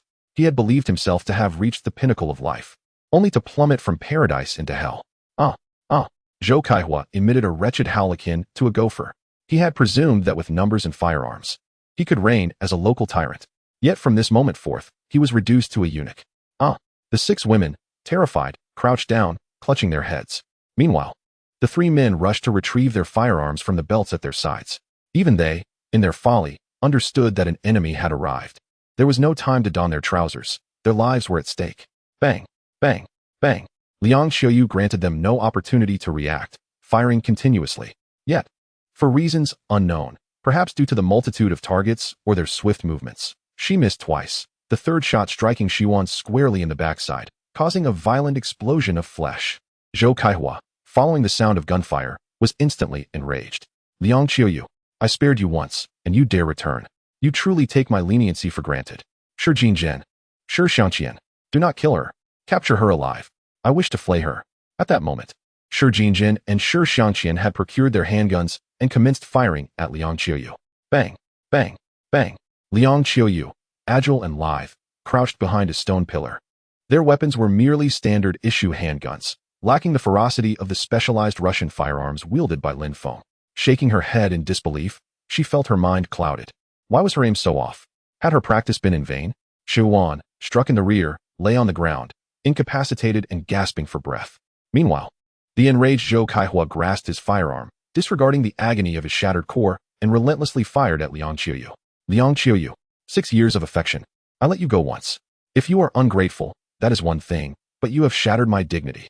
When I capture you, you shall find no escape. Neither in life nor in death. Bang, bang, bang, bang, bang. In a fit of rage, Zhou Kaihua unleashed 5 shots, no longer concerned with the cost of ammunition. Li Ying, trembling with fear, crouched behind the sofa, her hand tightly gripping the gun at her waist. Liang Xiaoyu shook her head, feeling her mind swell, accompanied by an overwhelming drowsiness and aching shoulders. What on earth was happening? I cannot succumb to sleep. Reflecting on the past, I must not allow myself to rest until I have eliminated Zhou Kaihua. What the hell is this? Why, in the midst of battle, do I suddenly feel the urge to sleep? Zhou Kaihua, how dare you speak of 6 years of affection? I sacrificed my home and $1 million to buy a burn ointment for your survival. In my attempt to save your life, I nearly met my end at Lin Feng's hands. And yet, you took all my resources and fled with that wretched Li Ying. You even dare to threaten me. I must have been blind to have ever deemed you worthy of my affection. I deeply regret not witnessing your demise in that hospital. Liang Xiaoyu bellowed, her voice a fierce roar of anger and hatred, the only forces capable of restoring a semblance of rationality amidst her overwhelming drowsiness. This weariness had struck too suddenly. What in the world is happening? Chapter 105. Li Ying's schemes. Honey, what's wrong with Liang Xiaoyu? She seems off, Xiao Qiao remarked, glancing at her. Having also learned to wield a gun and recognizing Liang Xiaoyu's marksmanship should not have faltered. How can you even ask? Was it not you who insisted I administer her a dose of psychiatric medication? Such drugs induce sleep and calmness. Evidently, her reaction indicates the effects have taken hold. Lin Feng replied, feeling quite awkward. He had intended for Liang Xiaoyu to rest peacefully at home, never anticipating this outcome. Weren't you the one who claimed Liang Xiaoyu had a strong tolerance? Surely, she should not be reacting this way. Xiao Qiao responded, equally perplexed, as she had never experienced such medication herself, leaving her unversed in its effects. Lin Feng awkwardly rubbed his chin. Since learning of Liang Xiaoyu's resistance to medication, he had opted for the most potent and highest dosage available. Naturally, this was a matter best kept private. Divulging it would ruin Lin Feng's reputation. Honey, say something. Liang Xiaoyu won't come to harm, will she? If she dies, you will bear full responsibility. You will regret it immensely. Xiao Qiao shook Lin Feng, who was equally uncomfortable, facing 4 armed adversaries. Even with body armor and a helmet, danger loomed. Moreover, he could not simply launch an attack, for that would also jeopardize Liang Xiaoyu. This predicament was indeed complicated. Even if we drive over now, we would be too late. They could easily take the opportunity to shoot Liang Xiaoyu. Isn't there a drone? We could create a diversion to allow her a chance to escape. As the cautious king, Lin Feng could not afford to take risks. Besides, it was clear this was the best course of action at present. Meanwhile, on the surveillance feed, Zhou Kaihua stood frozen, taken aback by Liang Xiaoyu's words. He was unaware of the truths she had just unveiled. Li Ying, is what she said true? Zhou Kaihua aimed his gun at Li Ying. If Liang Xiaoyu's claims held any validity, then he was indeed a beast unworthy of existence. Kaihua, don't listen to her nonsense. She is merely seeking revenge. This is our first time. You cannot possibly believe her lies. You must eliminate her. Li Ying feigned a pitiful demeanor, yet the hand behind her had firmly grasped the gun. If Zhou Kaihua proved unreliable, then he must be eliminated. In this world, Men are abundant. As long as I wield a gun, I shall reign as the queen. Zhou Kaihua, you know the password. See for yourself. Liang Qiuyu unlocked her phone and tossed it to Zhou Kaihua. Her mind clouded. She realized that today she would undoubtedly be unable to kill Zhou Kaihua, so she resolved to retreat home. As long as she had her life, she could rest for a couple of days and return. Zhou Kaihua received the phone and scrolled through the chat records between Liang Qiuyu and Li Ying. Instantly, his anger intensified. Everything Liang Qiuyu had said was true. No wonder Li Ying had so readily transferred the property deed and 1 million. It was all Liang Qiuyu's doing. How could she not feel elated? Li Ying, you wretched woman.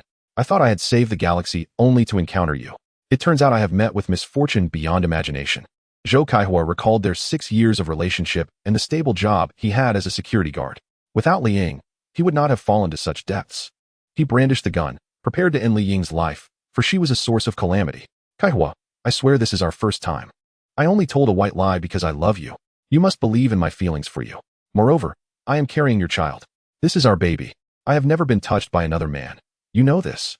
Li Ying wept profusely, yet the hand behind her had already disengaged the safety latch. You are pregnant? I am not without heirs. Zhou Kaihua, swayed by her words, lowered the gun and gazed at Li Ying with excitement. As long as she bore no other man's child, he would not be rendered a eunuch. Come here, Kaihua. You can feel for yourself. I can sense movement. Li Ying's words were mere fabrications, yet she desperately sought to lure Zhou Kaihua closer to end him. Having never used a gun, she feared her aim would falter. Let our son feel his father. Zhou Kaihua, having lost his previous composure after the loss of Kuan, slowly approached Li Ying. Just as he was about to touch her belly, the sounds of gunfire and shattering glass erupted from outside the villa. The cacophony startled all the women within, causing them to cower in fear, having endured torment that had rendered them skittish. Shi Jinqian and Shi Xiangqian were equally alarmed and hurriedly sought refuge behind the sofa. Meanwhile, Liang Qiuyu glanced at the intact window and promptly rose to flee downstairs. Lin Feng, that rascal, is back again. Your antics are truly excessive. Upon hearing the machine gun fire, Zhou Kaihua instinctively shielded Li Ying with his body. He had severed ties with evil. He could not allow Li Ying to perish. The child within her was his sole glimmer of hope. Li Ying, startled by the gunfire and pinned beneath Zhou Kaihua, panicked and drew her gun, firing wildly. Bang, bang, bang. Zhou Kaihua felt the impact of 3 bullets, not in his back, but in his chest.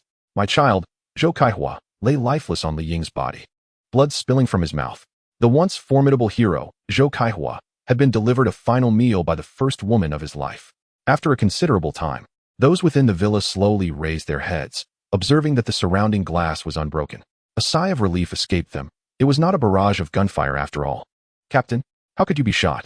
Shi Jinqian approached, gazing in shock at the breathless Zhou Kaihua, questioning him earnestly.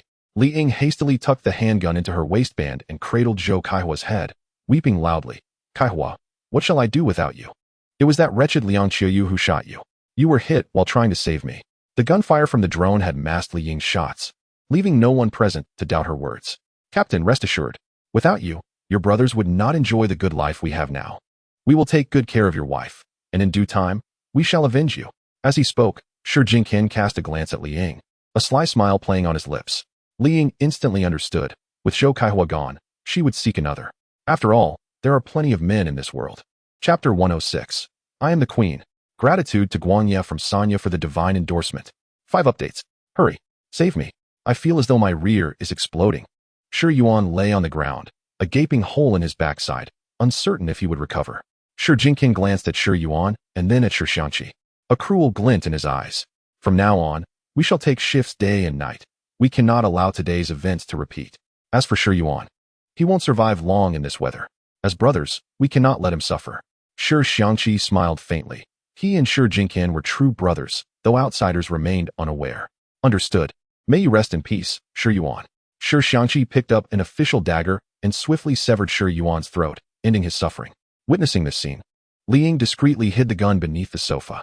Big sister, you are so beautiful. Shouldn't you show some appreciation to us brothers? Li Ying smiled subtly, exuding charm, and slowly removed her stockings. Yet another paid performance. One must subscribe to VIP to witness it. The new contest had officially commenced. This brother's woman. What a thrill. As the competition reached its zenith, Li Ying knelt down, retrieved the gun from beneath the sofa, and decisively turned around. A single shot shattered Shi Jinqian's head. Just as Shi Xiangqi, bewildered, reached for his weapon, Li Ying fired again, striking him squarely in the back. Ah! 6 women were once more rendered weak with fright upon witnessing the carnage. Li Ying, unfazed, addressed them. Have these 4 corpses eviscerated, cleaned, and laid out to dry.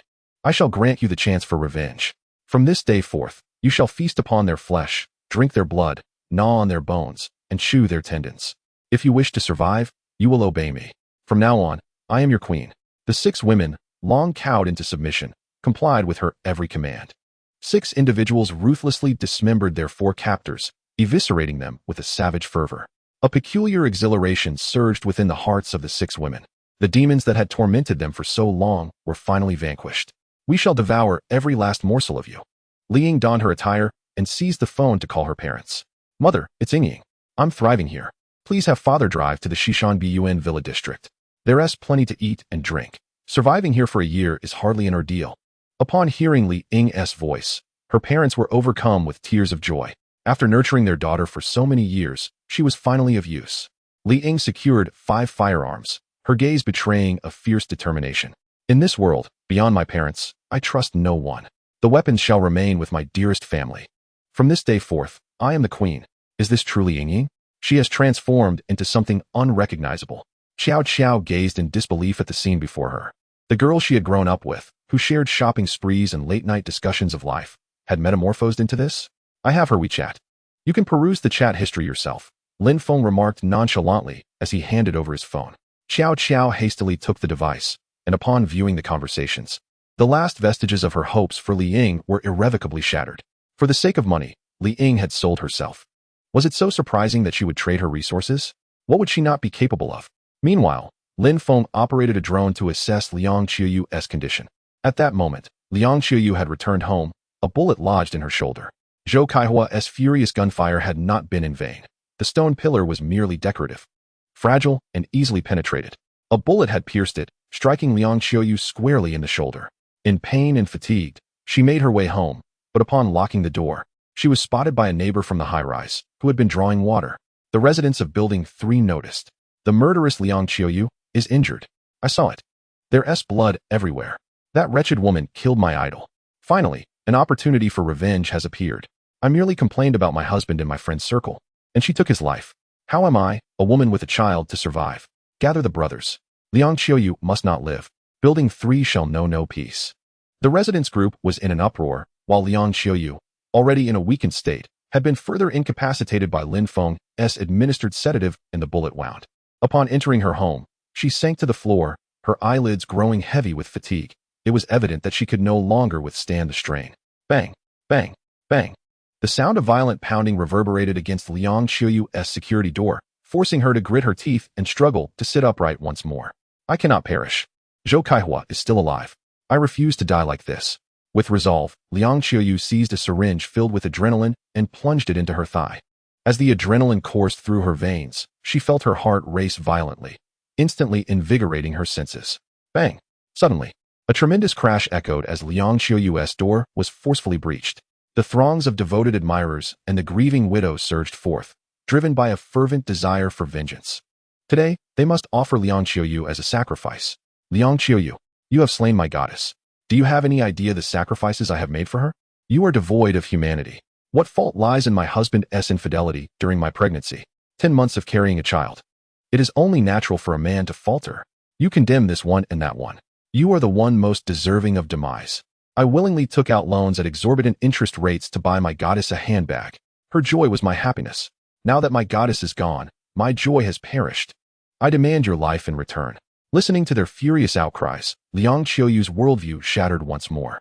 I have rescued you from despair. Why am I the one deemed at fault? Do you not harbor hatred for them? Why do you lament to me and post heart-wrenching images on social media? What has become of this world? Am I in the wrong, or is it the world itself? Liang Qiuyu found herself engulfed in existential doubt. And then, she pulled the trigger. Bang, bang, bang.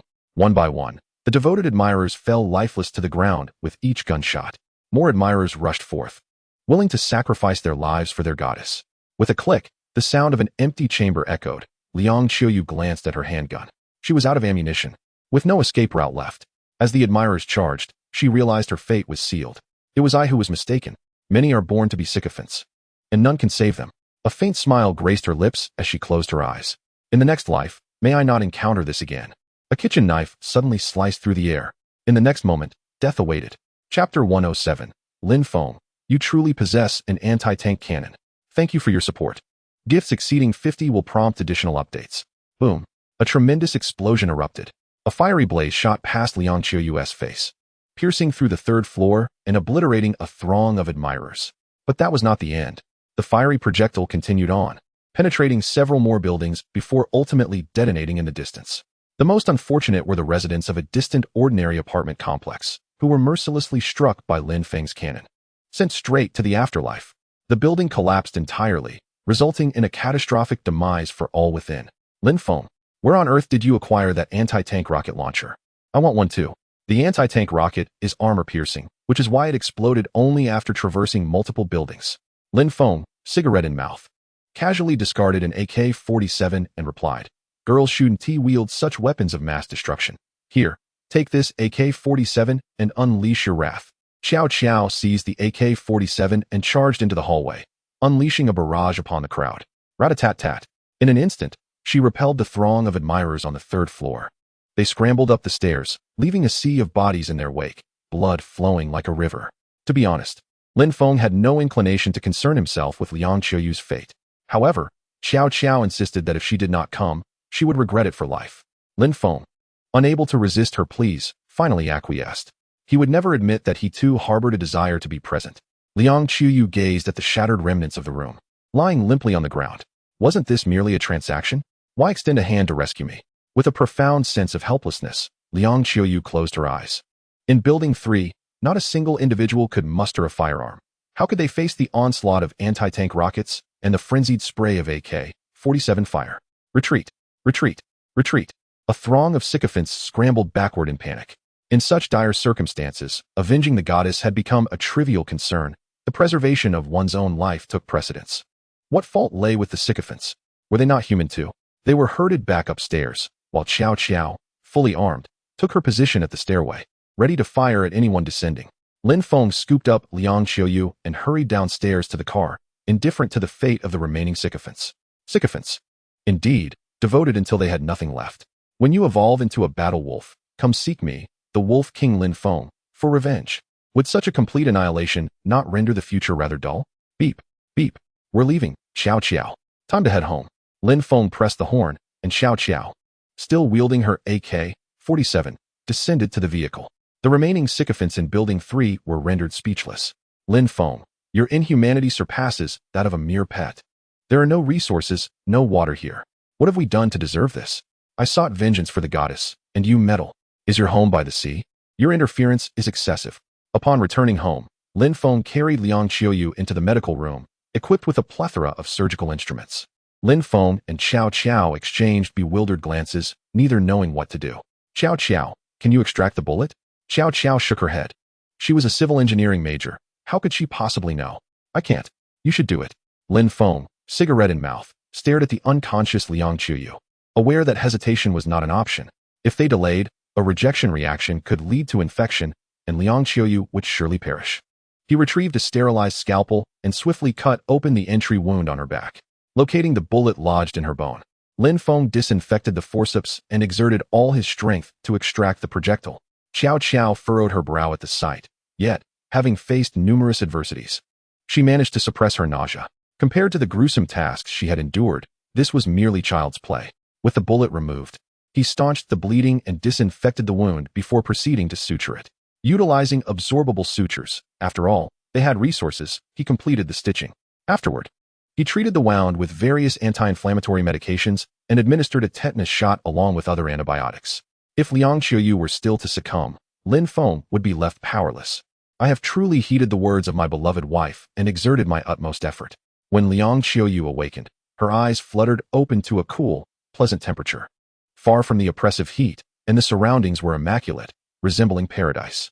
She attempted to move, only to be met with a stabbing pain in her shoulder. Darling, you're awake. You're awake.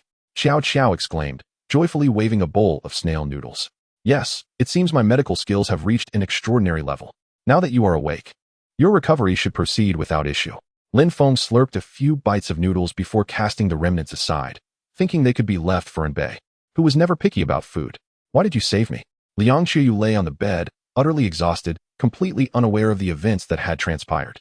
I, Lin Feng, am solely a traitor, never a rescuer. If gratitude is to be expressed, it should be directed towards Qiao Qiao. Without her, you would have perished. Lin Feng seeks no thanks from anyone. Perhaps this is the essence of a solitary wolf king. Liang Qiuyu cast a glance at Qiao Qiao, her eyes brimming with fury. Are you out of your mind? What do you care if I wish to die? Qiao Qiao and Lin Feng exchanged glances, with Qiao Qiao tugging at Lin Feng's arm and leading him out of the room. Darling, does she have a mental illness? After narrowly escaping death, she blames me? Life is a singular journey. What does she truly desire? It is understandable that Qiao Qiao felt indignant. Who would not be angered in such a situation? Stay calm. From now on, lock the kitchen after cooking. Lock the pharmacy too. She weighs under 80 pounds. She couldn't strangle us without exhausting herself. Without knives, shards of glass, or drugs, how could she possibly take our lives? It's utterly impossible.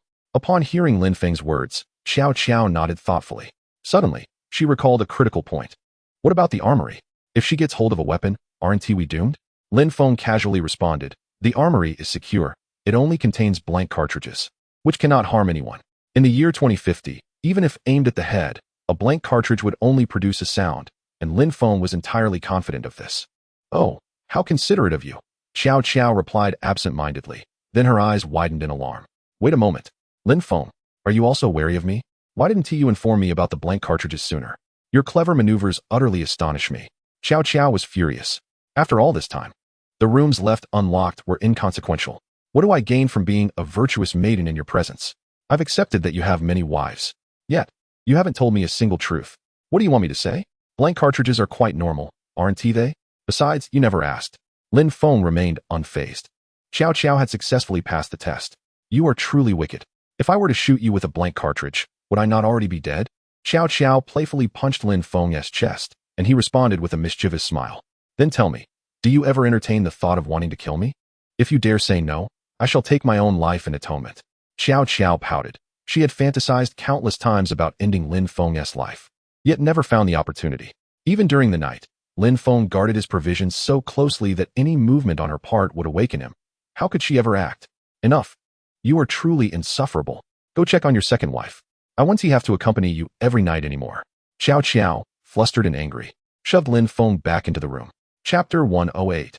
Liang Qiuyu's despair in the room. Liang Qiuyu, lying on the bed, observed Lin Feng's cheeks flush. Unsure of how to confront this former trading partner, Lin Feng scratched his head. With Qiao Qiao so supportive, how could he oppose her?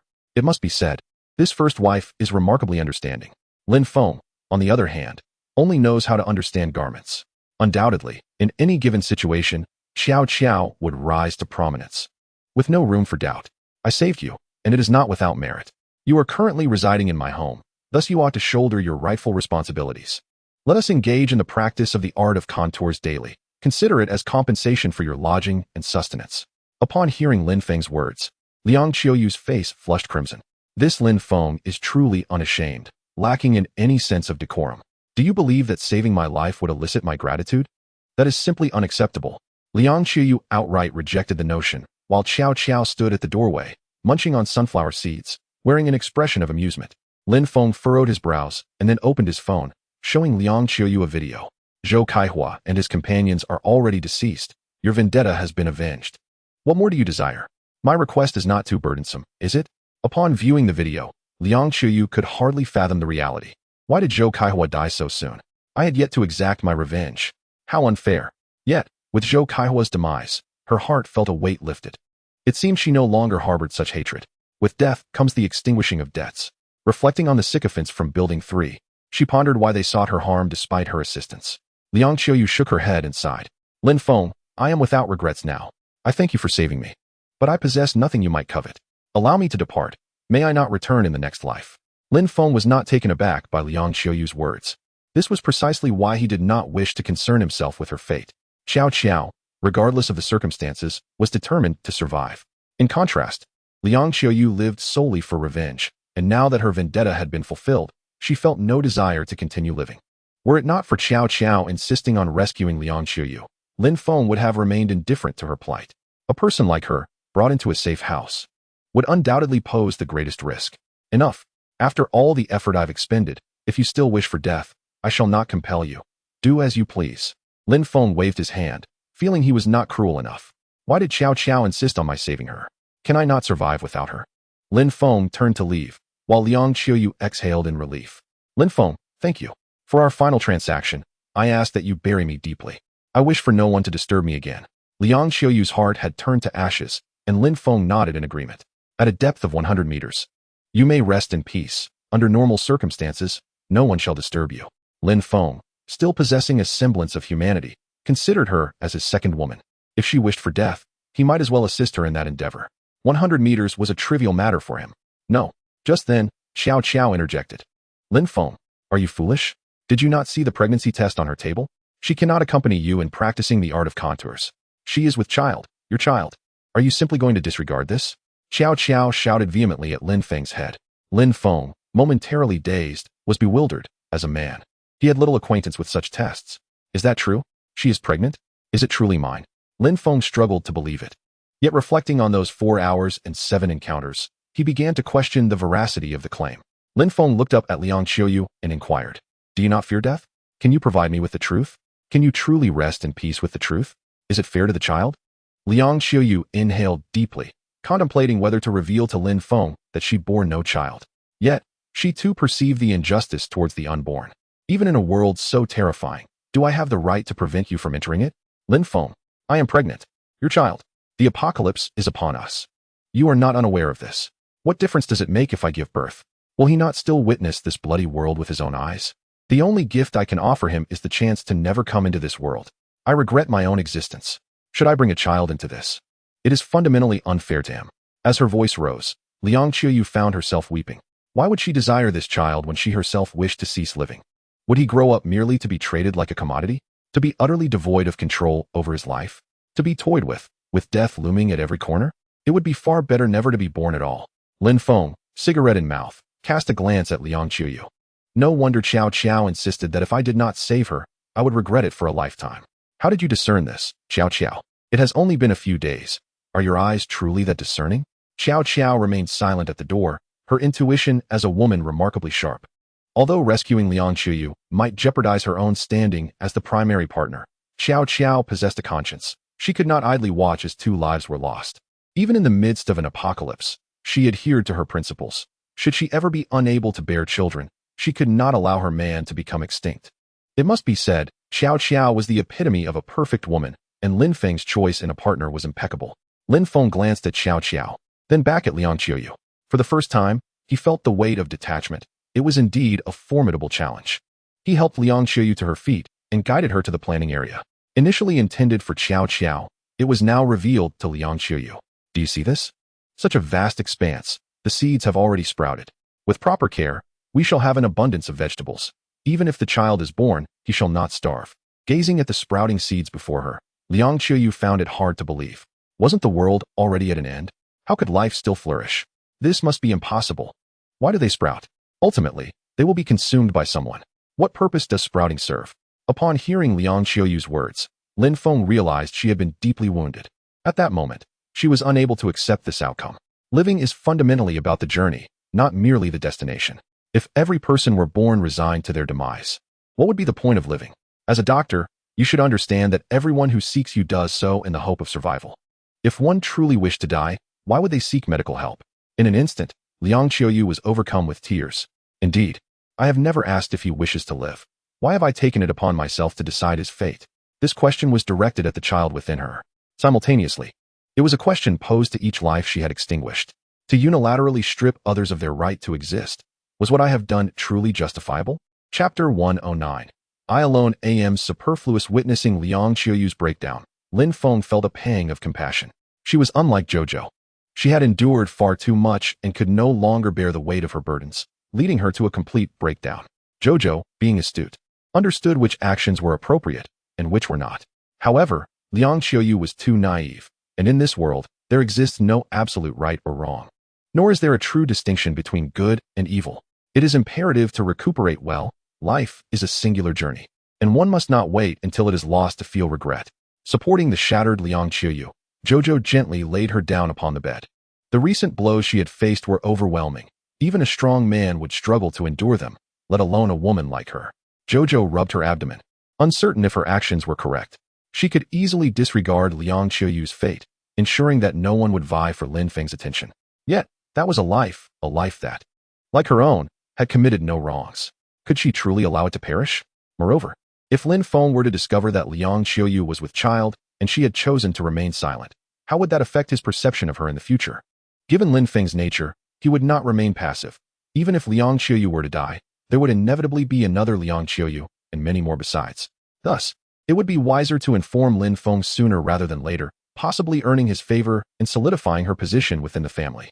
Regardless of status or right and wrong, a clear conscience is of utmost importance. Exhausted from weeping and weakened in body, Liang Qiuyu eventually fell into a deep slumber. Thank you, Jojo. Had you not urged me to save her, I fear I would have lived with regret for a lifetime. Lin Feng approached and embraced Jojo. What a treasure you are. Had it been Liang, I might have remained oblivious to Liang Qiuyu's pregnancy until my dying day. Then you should put in more effort. Why is it that you two only experienced it once, while I have undergone it numerous times without a response? If I can't even have children, what will become of me? Upon hearing Jojo's words, Lin Feng felt a deeper sense of guilt towards her. Why are you always so understanding? Apart from being empathetic, it seems I am nothing. All right, Jojo, everything will come in due time. He patted her shoulder. Today, Lin Feng lacked the mood for practicing his skills. As they lay in the room together, time passed, and Liang Qiuyu slowly stirred awake. She entered Lin Feng and Jojo's room, her trembling right hand reaching for the handgun on the table. You two should truly be together. I am merely an extraneous presence, am I not? Liang Qiuyu perceived the bond between Lin Feng and Jojo, and it was unbearable for her. Our relationship was merely a transaction, one to which I willingly consented. I hold no blame against you. I hope you will honor your promise and bury me 100 meters underground. Then I shall never be disturbed again. Tears streamed down her face as she raised the handgun and pointed it at her temple. In this world, I am the only superfluous one. May I not return in the next life. With that, Liang Qiuyu pulled the trigger. Bang! The gunshot startled Lin Feng and Jojo awake, only to witness Liang Qiuyu aiming the weapon at her own head. Liang Qiuyu felt a ringing in her ears, a sharp pain at her temple. But it was not unbearable. Goodness, could you not find a moment's peace? It's just a blank round. It cannot kill. Furthermore, Jojo, I warned you that bringing her in would lead to trouble, but you refused to believe me. Just look at her. Will we ever have a moment of peace? Xiao Qiao pouted. Fortunately, Liang Qiuyu was the one who was shot, or else Lin Feng would have berated her mercilessly. Lin Feng, you really are despicable. I wish to die.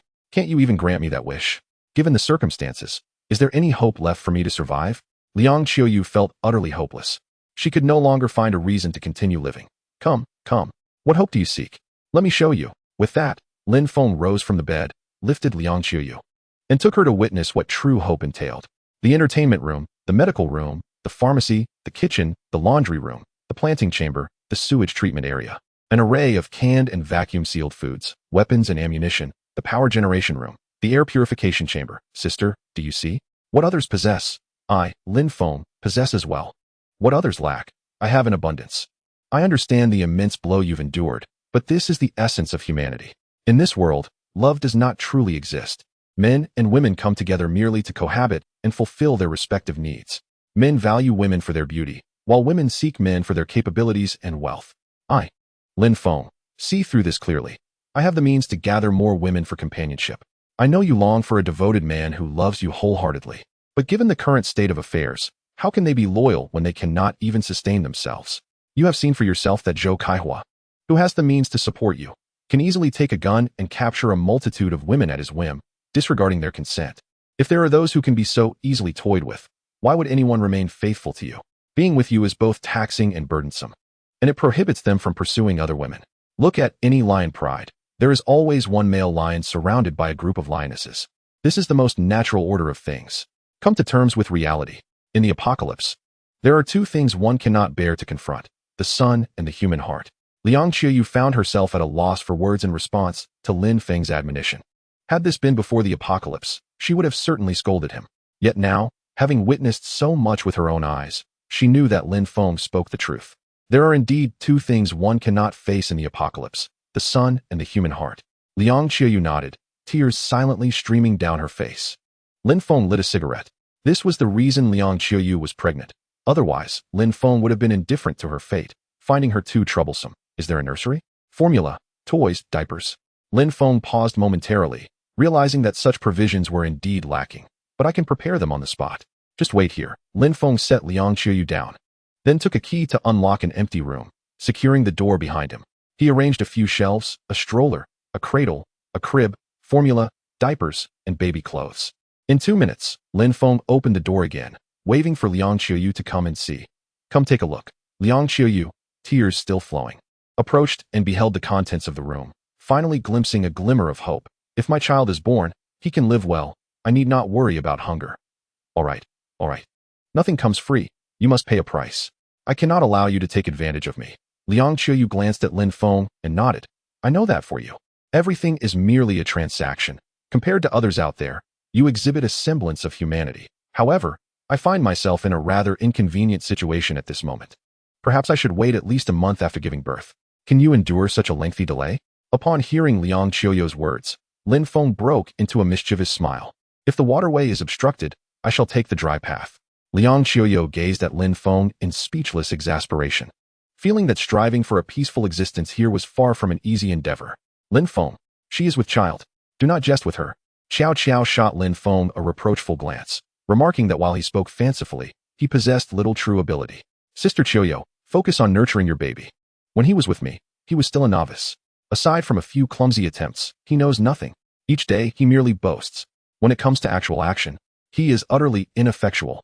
Upon hearing Xiao Qiao's words, Liang Qiuyu nodded in agreement. I must concur with you. He truly is a mere pup, incapable of enduring beyond 4 hours, nothing more. Lin Feng stared at Liang Qiuyu in silence, contemplating that had it not been for the potential consequences, he would have relished watching her plead for mercy. Chapter 110. Lin Feng's ledger at noon. Xiao Qiao prepared lunch, and the three of them gathered around the dining table to eat. Come, as your left hand is inconvenient, allow me to peel the shrimp for you.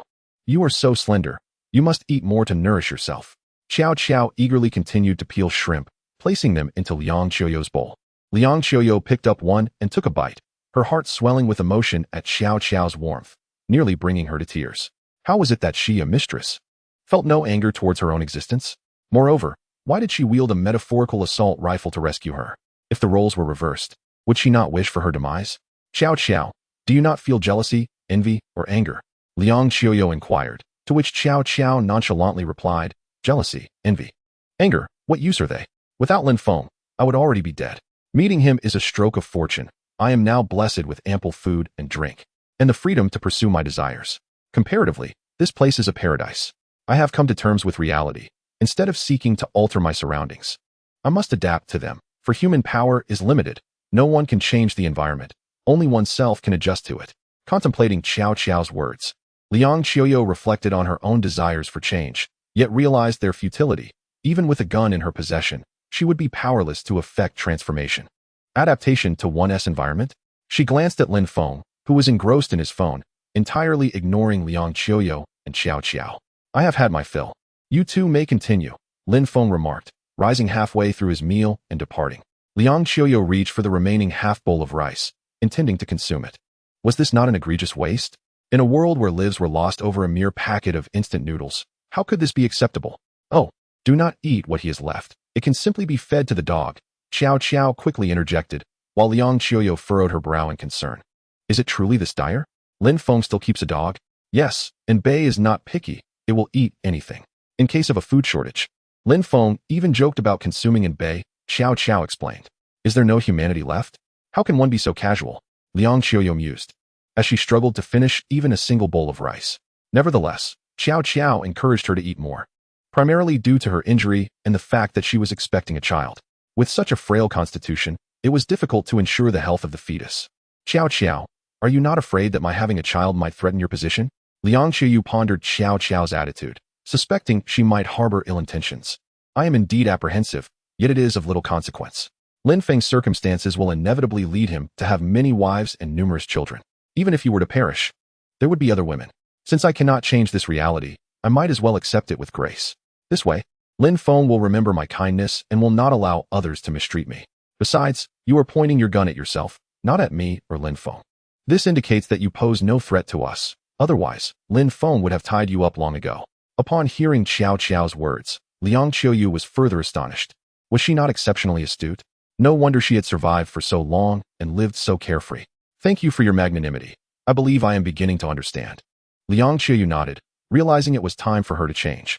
Gradually, you will grow accustomed to it. Lin Feng, aside from his lecherous tendencies, is quite amiable. He has never struck or scolded me, nor has he forced me to do anything. If I express my reluctance to cook, he will prepare meals for me himself.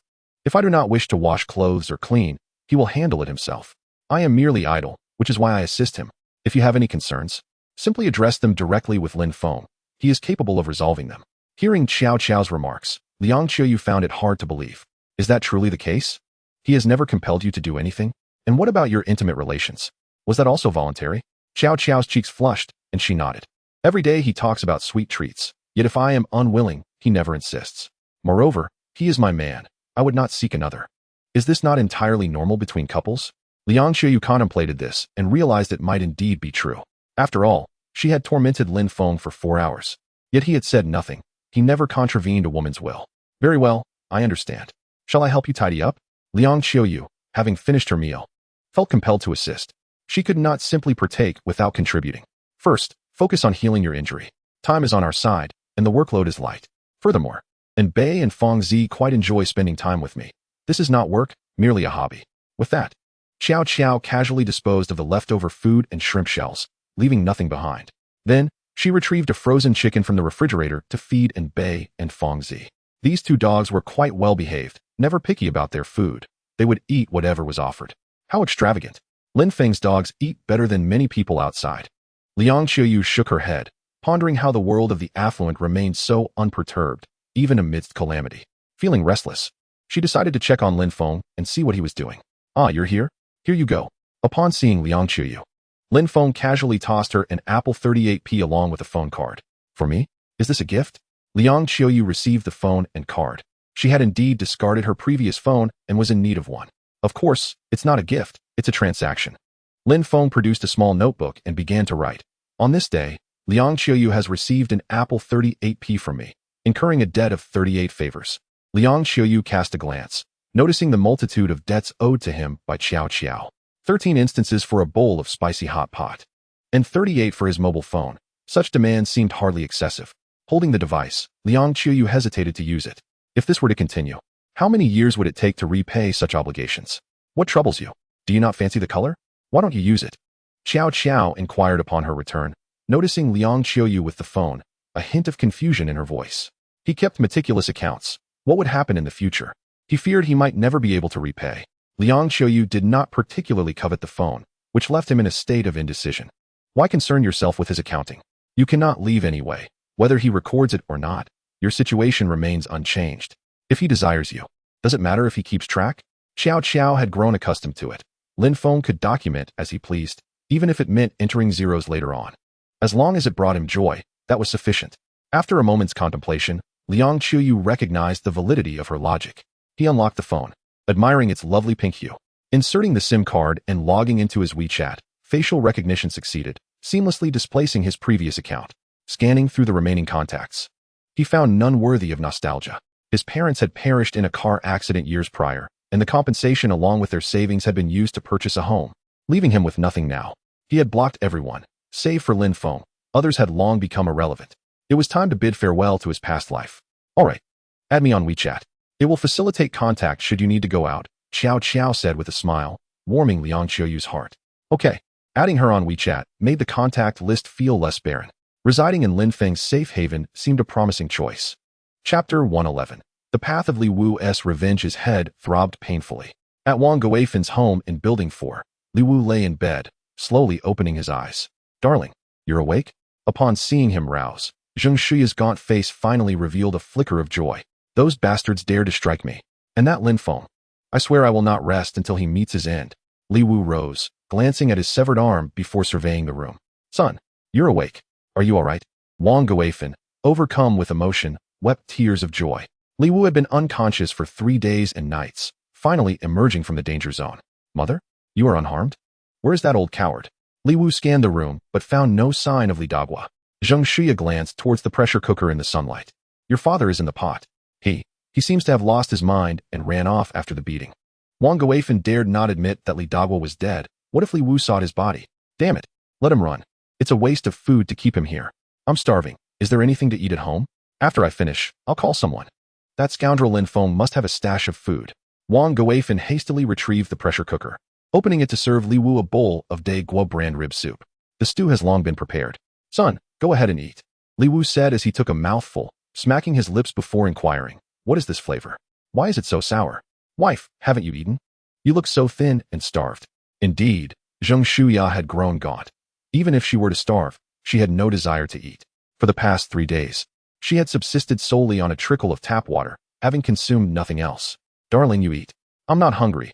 I had breakfast this morning. You've been injured and need to nourish yourself, she replied. Li Wu, not thinking much of it, continued to eat. Meanwhile, Zheng Shuya was engulfed in despair. Was she destined to meet her end? What was she to do? In the entire West Mountain Villa, it seemed only Lin Feng had any provisions left. This is utterly unpalatable. Hand me the phone. I'll call my brother. After finishing a bowl of Li Dagua's pork rib soup, Li Wu decided it was time to rally support. Initially, with sufficient supplies at home, he had refrained from summoning friends, as more mouths would mean less food for each. Now, with nothing left, he had to pull some strings. Hello, Feng Ge, I need a favor. I'll have someone reach out to you. Could you bring a few people tonight to help me look for resources? I promise it won't be in vain. That guy has stockpiled billions worth of supplies. If we can just get his front door open, we could feed 100,000 people. I'm not lying. His name is Lin Feng, the one with the rental properties. His net worth is in the billions. Great. Will you come right over? I'll prepare food and drink for you. All right, see you soon. Li Wu hung up the phone, his expression dark and determined. Feng Jue was one of the 4 notorious underground overlords of Huanghai City. Hearing that Lin Feng had hoarded such vast resources, how could he not be tempted? Even a fraction of those supplies would sustain Feng Jurue's family for a lifetime. Mom, is there any food left for when Feng Jurue arrives? We need to treat him well. Upon hearing Li Wu's words, Wang Guifan hurried to the balcony to retrieve Li Dagua's cured sausage. We have wine and food. I'll slice it up now. You'll have pork ribs and a plate of sausages. At this time, it's quite a decent meal, she said. Li Wu glanced at the balcony with curiosity and asked Wang Guifan, where did this cured meat come from? Didn't we have everything taken from us? Wang Guifan had already devised a response and replied, I lured in that stray golden retriever from a neighborhood, killed it, and turned it into cured meat. Li Wu nodded. That golden retriever had been well fed by others and was quite docile, likely weighing around 100 pounds, so that explanation was plausible. So that is why it tastes sour? It must have been rummaging through trash, otherwise, dog meat wouldn't have this flavor. Upon hearing Li Wu's lack of suspicion, Wang Guifan breathed a sigh of relief. As long as Feng Jurue could eliminate Lin Feng, they would no longer have to worry about food and drink. Meanwhile, Zheng Shuya furrowed her brow, sensing impending misfortune. Feng Jurue was notorious for his lecherous nature. His visit could hardly bode well. An hour later, Feng Jurue arrived in his car. Although it was daytime, his vehicle was tinted against the sun, and he had applied sunscreen, making his arrival seem rather conspicuous. Upon arriving at Li Wu's residence, Feng Jurue knocked on the door, intent on gathering information. Only if the situation proved accurate would he arrange for his brothers to come over that night. A treasure trove of 10 billion in resources would tantalize anyone, even before the apocalypse. Who could remain unmoved? Li Wu, it's me, Feng Jurue. Open the door. After a few knocks, Zheng Shuya answered the door. Dear sister-in-law, it has been so long. You've lost quite a bit of weight. Upon seeing Zheng Shuya, Feng Jurue reached out to caress her cheek. Brother Feng, the food and drinks are all ready. If we don't eat soon, it will get cold. Zheng Shuya quickly dodged, while Feng Jurue, unfazed, stepped inside. He scratched himself, feeling a familiar itch. Ha! Little brother, life seems quite splendid. It's been half a month since the apocalypse, and you still have wine and meat. Better than what I have, despite the cheap liquor and pork ribs. Feng Jurue showed no disdain. In these times, such fare was considered a delicacy. Come, brother Feng. It's been ages since we last met. We must drink until we are intoxicated. Li Wu picked up a barrel and poured wine for Feng Jurue, who seated himself at the dining table, pulling out a chair. Come, sister-in-law, sit beside me and share a couple of drinks. Zheng Shuya was well aware of Feng Jurue's ulterior motives and glanced uneasily at Li Wu. Yet, Li Wu waved his hand generously, urging her to sit. Sit down and drink with brother Feng. Reluctantly, Zheng Shuya complied. After all, she was but a frail woman without much recourse. As she sat next to Feng Jurue, his unwelcome hand began to roam up her thigh, brazenly disregarding Li Wu's presence. Brother Feng, enjoy the ribs. Zheng Shuya hastily served him some dishes, prompting Feng Jurue to retract his hand momentarily to take a bite. The dishes you serve must be exquisite. Let me have a taste. Upon biting into the pork rib, Feng Jirui's expression shifted dramatically. He suddenly slammed his hand down on the table, spitting the meat out. Li Wu, am I being disrespected here? Do you think I can't tell what kind of meat this is?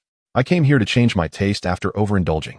In an instant, Feng Jirui was engulfed in fury, and the atmosphere grew tense. Brother Feng, please calm down. You don't eat dog meat, do you? I had no idea. I'll change the dishes right away. Li Wu quickly offered a conciliatory smile, but Feng Jirui pulled out a gun, aiming it at Li Wu's head. Stop with the nonsense. Can't I tell the difference between human meat and dog meat? Do you believe I wouldn't pull the trigger? Feng Jirui was not a mere man of Li Wu's caliber. He wielded a real weapon. Brother Feng, please, cool your temper. There are good things to eat. Lin Feng has resources worth billions. Lobster and abalone for every meal. I'll take you there tonight. We are brothers, after all. Let us not be so agitated. Li Wu, who was bold against ordinary folks, found himself utterly intimidated by Feng Jirui. We can wait until tonight. That works. Let my sister-in-law keep me company. And everything will be smooth.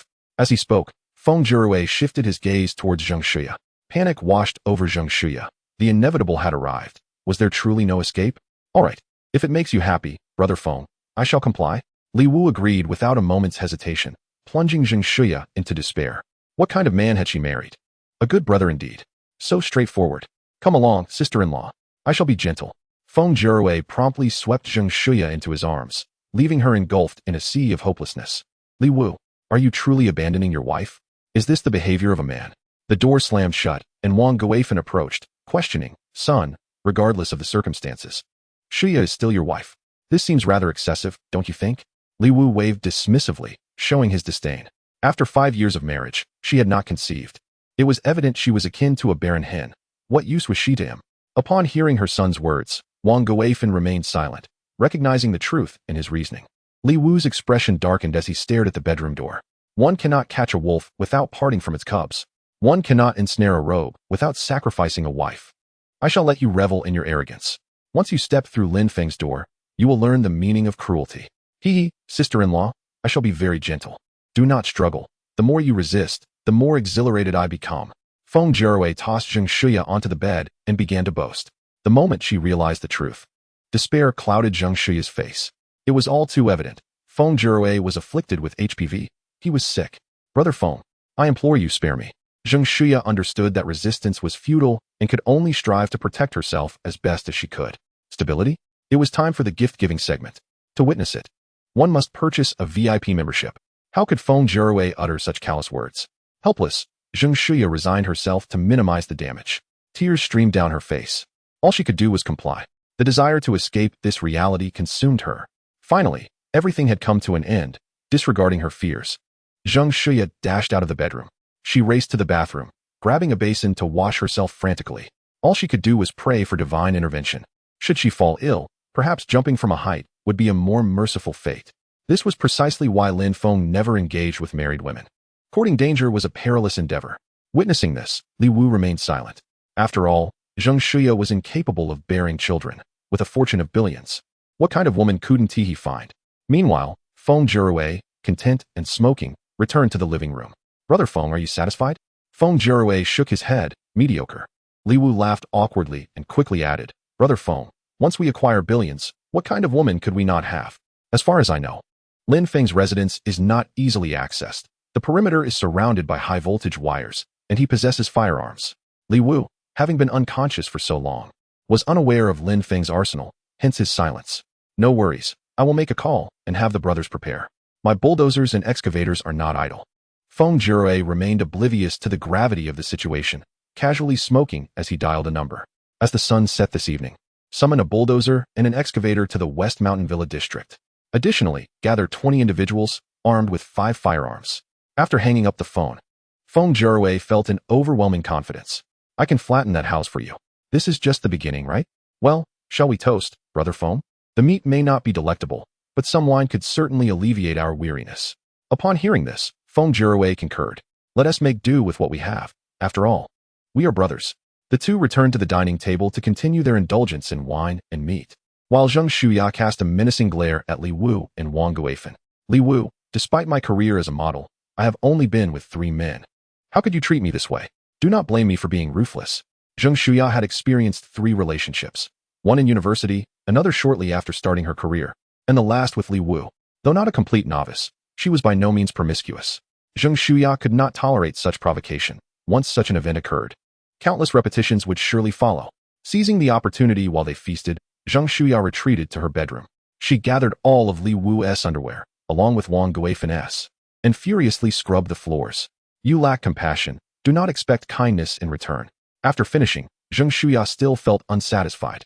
She grabbed her phone and added Lin Feng as a friend. After all, I am already dead. If I am to perish, let it be with a grand finale. Lin Feng, lying in bed while enjoying a live stream, was suddenly alerted to a friend request. Zheng Shuya? What could she want? After a moment's contemplation, Lin Feng accepted the request, as he had little else to occupy his time. Lin Feng, be cautious. Li Wu is planning to bring a bulldozer and excavator to demolish your house tonight. Lin Feng paused upon reading the message, then received a video. In it, Li Wu and Feng Jurwei were drinking and discussing how to violently dismantle his home, confirming Zheng Shuya's honesty. Lin Feng scratched his head, pondering Zheng Shuya's intentions. Chapter 113. Donate your retinas if you no longer need them. What business do you have with me? Speak your mind. Lin Feng was unperturbed. Let them come with excavators. Or even tanks. He would remain unfazed. Lin Feng, I am aware of your wealth and property. Would you allow me to enter? I can be your maid, providing massages, cooking, and tidying up. You could treat me as a servant. I acknowledge my past mistakes and sincerely apologize. Please, I have not eaten for 3 days. Grant me a chance to survive. I beg you. I truly recognize my errors. Tears streamed down Zheng Shuya's face as she typed her plea. Unable to endure her current plight. Lack of food was one thing. Resorting to cannibalism was another. Entertaining other men was bearable. But to have you find someone with HPV warts for me to accompany? I can no longer tolerate this.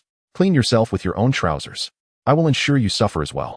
Lin Feng smirked disdainfully. Just days ago she had insulted him, and now she realized her folly?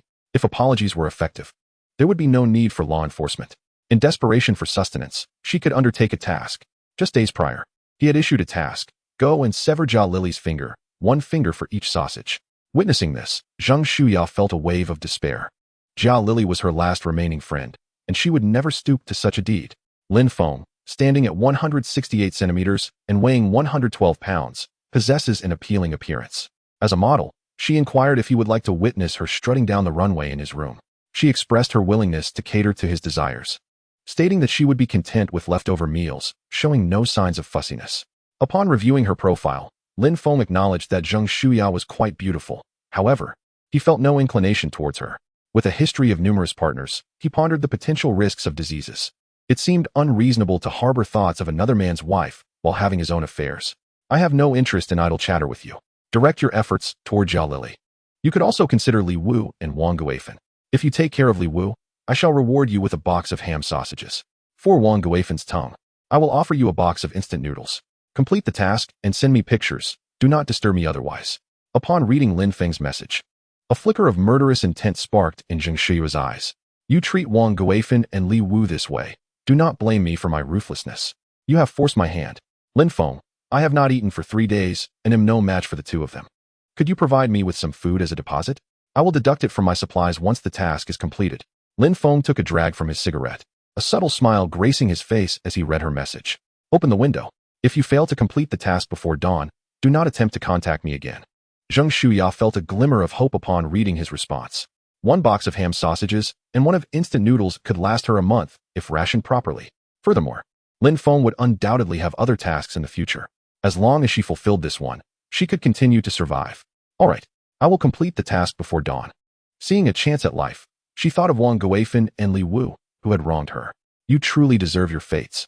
Lin Feng retrieved a ham sausage and a pack of instant noodles from his supplies, sending them out via drone from the safe house. At that moment, Liang Qiuyu observed this, her brow slightly furrowing.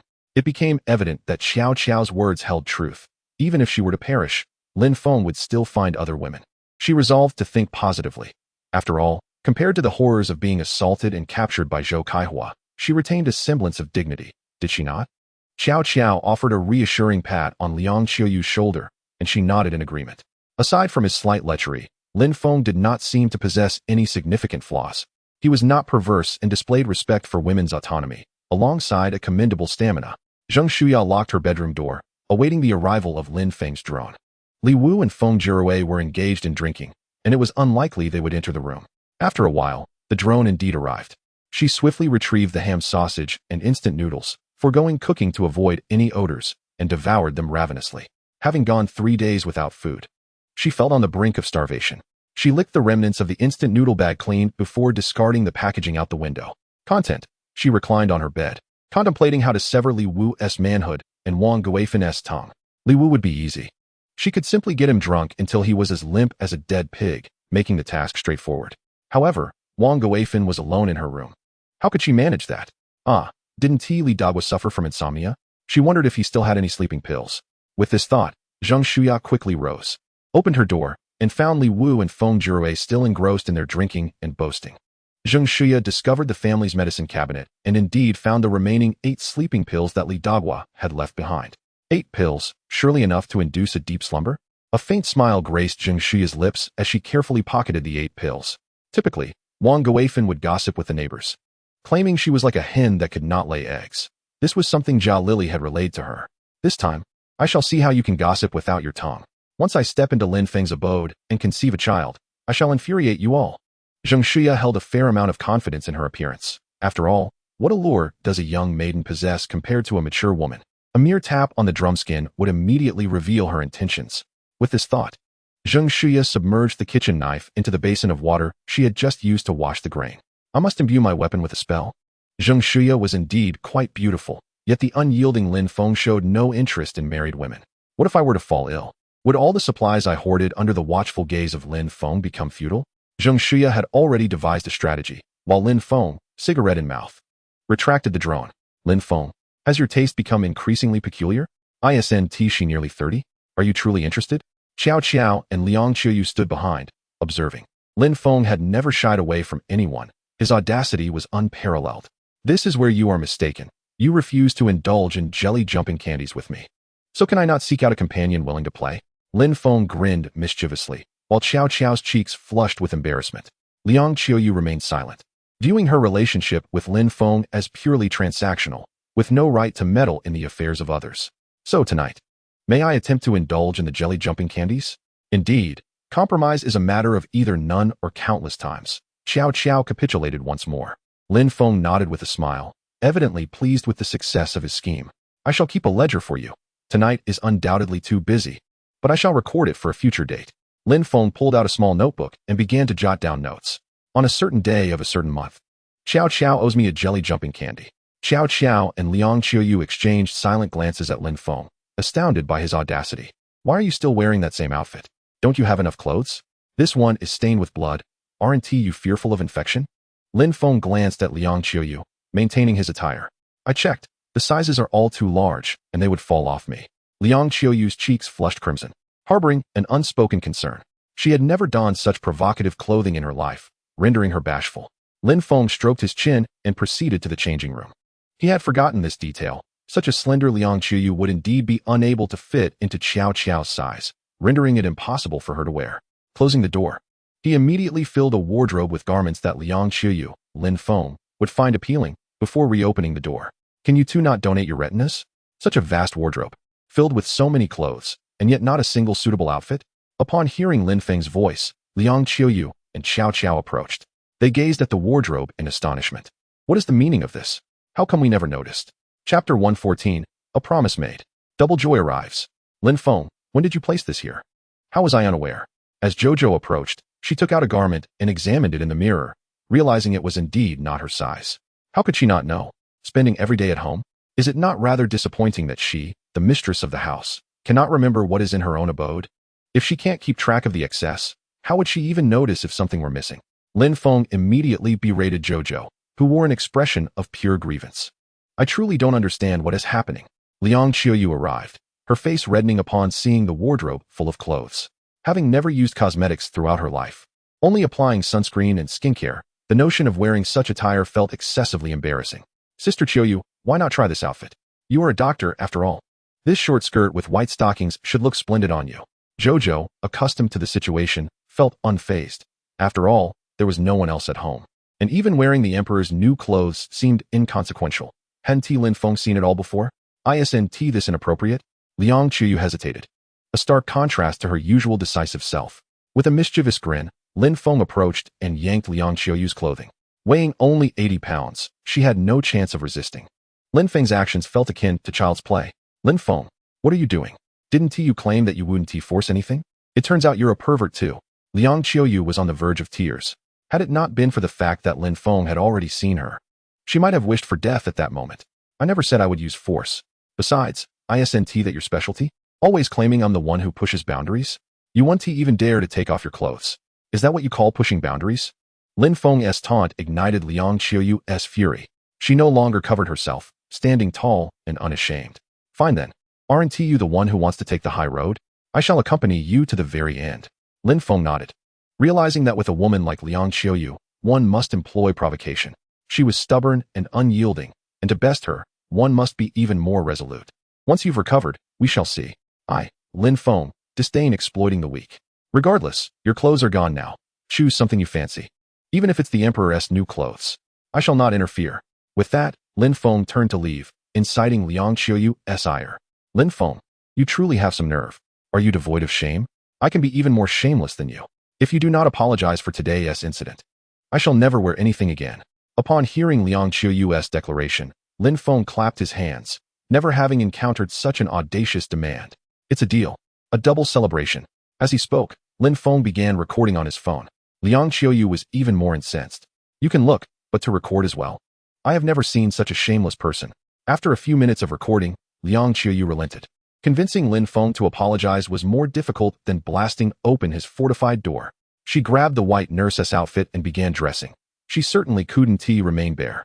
What a situation this had become. Indeed, compromise was a matter of either zero or countless attempts, and Liang Qiuyu began to yield. Lin Feng was utterly shameless. His face was thicker than the door to his safe house. Liang Qiuyu, slender as she was, donned the white stockings and nurse's attire, instantly elevating her aura. For men, the allure of the barely their beauty was far more stimulating than full exposure. Ugh, shameless. Liang Qiuyu undoubtedly noticed Lin Feng's gaze fixated on her legs, which were bare of stockings. In this moment, she could only vent her dissatisfaction with Lin Feng in such a manner. If I, Lin Feng, had any sense of pride, would I have been fortunate enough to marry two exquisite and beautiful wives such as you? Have either of you never contemplated my demise? Liang Qiuyu, you have vanquished numerous admirers. Do you truly think my adoration would be of any benefit to you? From now on, you two should obediently heed my words. I have already shown you considerable mercy, never resorting to coercion, granting you a degree of freedom. Had it been any other man, you would both know the predicament you would be in. Upon hearing Lin Feng's words, the two exchanged glances. Lin Feng was not mistaken. Had he possessed any sense of shame, he would have vanished long ago, yet he remained steadfast. I have long grown accustomed to this. I am unaware of his affairs with you, but his audacious maneuvers have utterly shattered me. Residing here, you can sleep soundly. His shamelessness ensures that no one can gain an advantage over him. Qiao Qiao shrugged her shoulders in resignation. She had grown accustomed to it. Since resistance was futile, she might as well recline and enjoy the experience. At least it was far better than those days at home, where she couldn't sleep for fear of losing water and resources. Life now was remarkably blissful, and happiness was not solely an individual affair, a sentiment Lin Feng expressed aptly. Very well, Lin Feng, I concede my defeat. Yet, in my eyes, you shall forever remain a mere cur. For hours, and you falter. Even Abe surpasses you. To kill, it requires not just strength, but a strategy. Lin Feng's temper flared instantly. For hours, and you dare say I am inadequate? Which man could endure such an affront? This Liang Qiuyu, I must correct your attitude.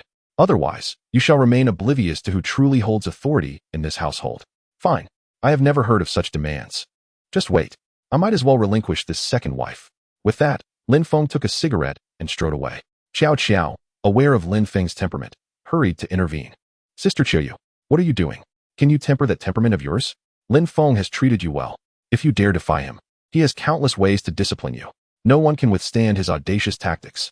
Quickly apologize before he truly loses his temper. Qiao Qiao had once resisted, but found herself utterly overwhelmed by Lin Feng's cunning maneuvers.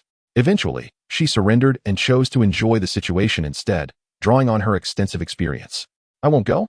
The worst that can happen is death. I fear not death. I fear Lin Feng. If he has the ability, let him end my life. Liang Qiuyu is indeed stubborn. Though she has softened somewhat, when her temper flares, she fears nothing. Oh, why are you so obstinate? If death were that simple, I would have perished long ago. You may not fear Satan, but you must certainly fear Lin Feng.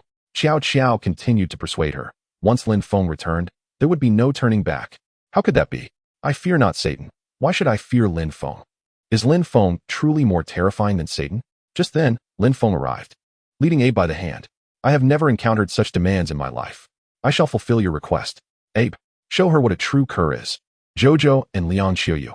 Indeed, Lin Feng's audacious antics never fail to astonish. Chapter 115. Perhaps it is best to abandon this second wife. I advise you to obey. Will you not heed my words? Now you must deal with this yourself. Jojo raised her hands in exasperation, and Bei would listen to no one but Lin Feng. Whatever Lin Feng commanded, and Bei complied without hesitation, even if it meant enduring the most humiliating tasks. This steadfast canine companion of Lin Feng's could not be swayed from its loyalty, and Bei cast a glance at Liang Qiuyu, its eyes brimming with a peculiar, human-like wisdom. It was clear that the master was merely intimidating his wife. Should he truly act against her, his own life would undoubtedly be at stake. Therefore, it would be prudent to feign compliance. Even I, a mere dog, can discern that my master is merely performing. Those who fail to see through this charade are even less perceptive than I, and Bei. Who dares claim that a dog's intellect pales in comparison to that of a human?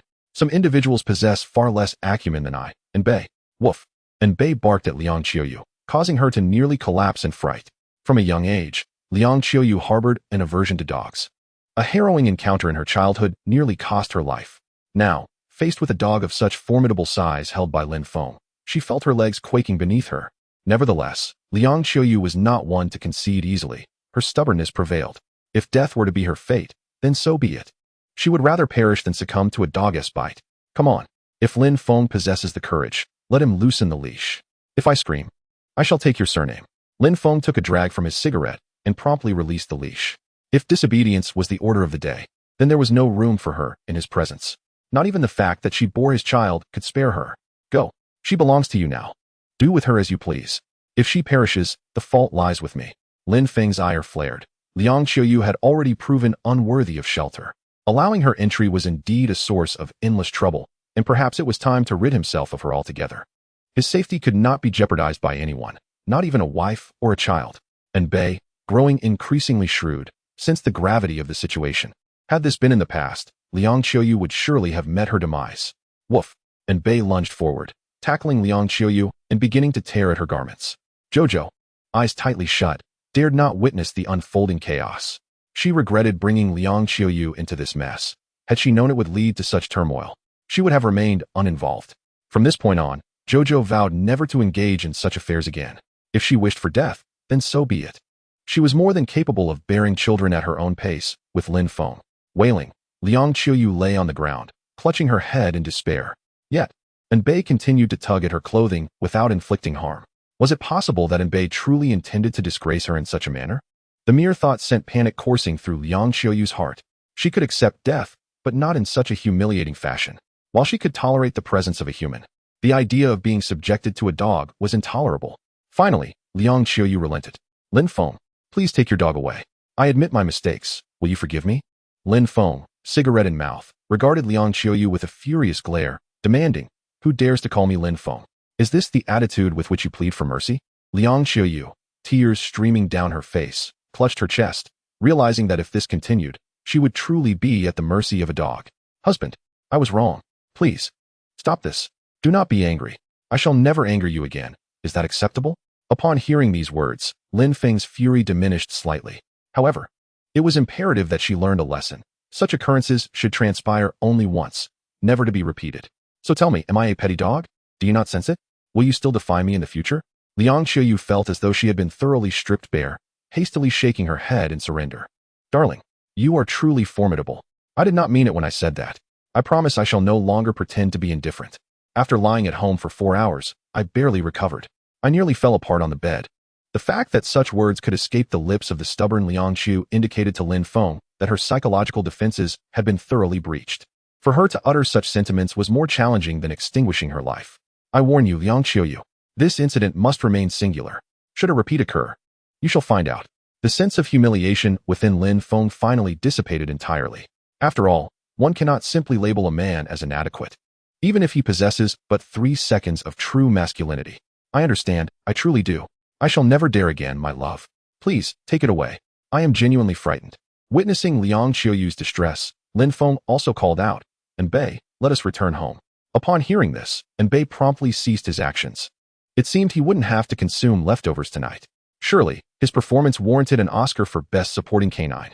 Enbei returned home, and Lin Feng remarked to Qiao Qiao, "Prepare a few braised chicken legs for Enbei this evening. He adores the 5-spice flavor."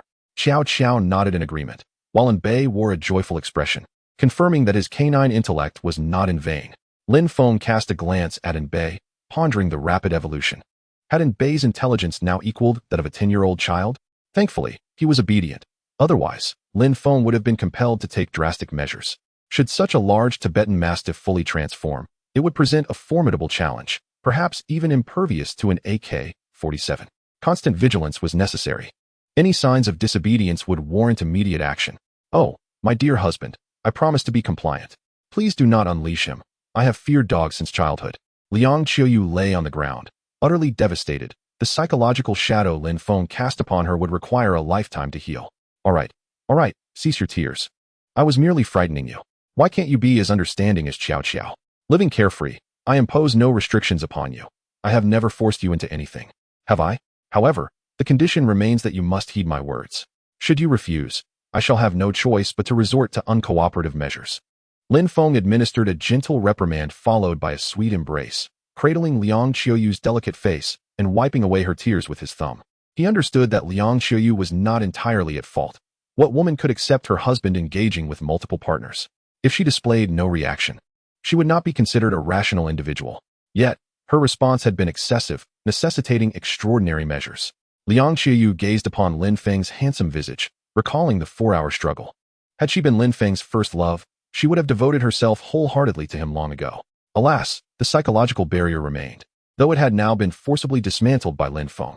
Healing deep-seated emotional wounds requires strong medicine, otherwise, they may never be resolved. Now, come, give me a kiss. From now on, be obedient, and should you require anything, simply ask. Lin Feng pressed his lips against Liang Qiuyu's, causing her to shyly close her eyes and wrap her arms around his neck. In that moment, Qiao Qiao felt a pang of jealousy, yet refrained from voicing her feelings. She realized that any resistance on her part would only lead to Lin Feng showcasing his flamboyant antics. Accepting the reality that resistance was futile, she chose to recline and savor the experience. After all, when reflecting on Lin Feng's merits, aside from his lewd tendencies, he possessed no significant flaws. With this thought, Qiao Qiao embraced her situation, understanding that her exemplary behavior would solidify her position as the primary wife. After all, should Lin Feng perish, she would likely find herself swiftly seized and used as a plaything.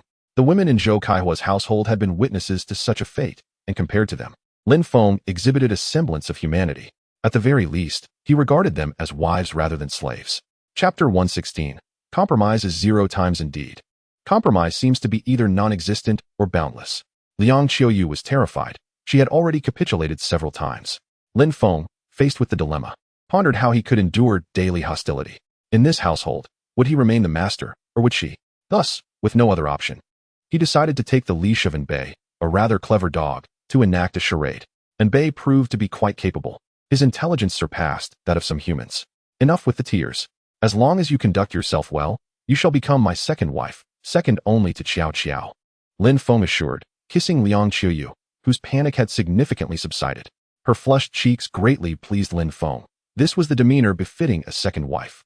After several hours of icy silence, as though she were at fault, what use was a second wife?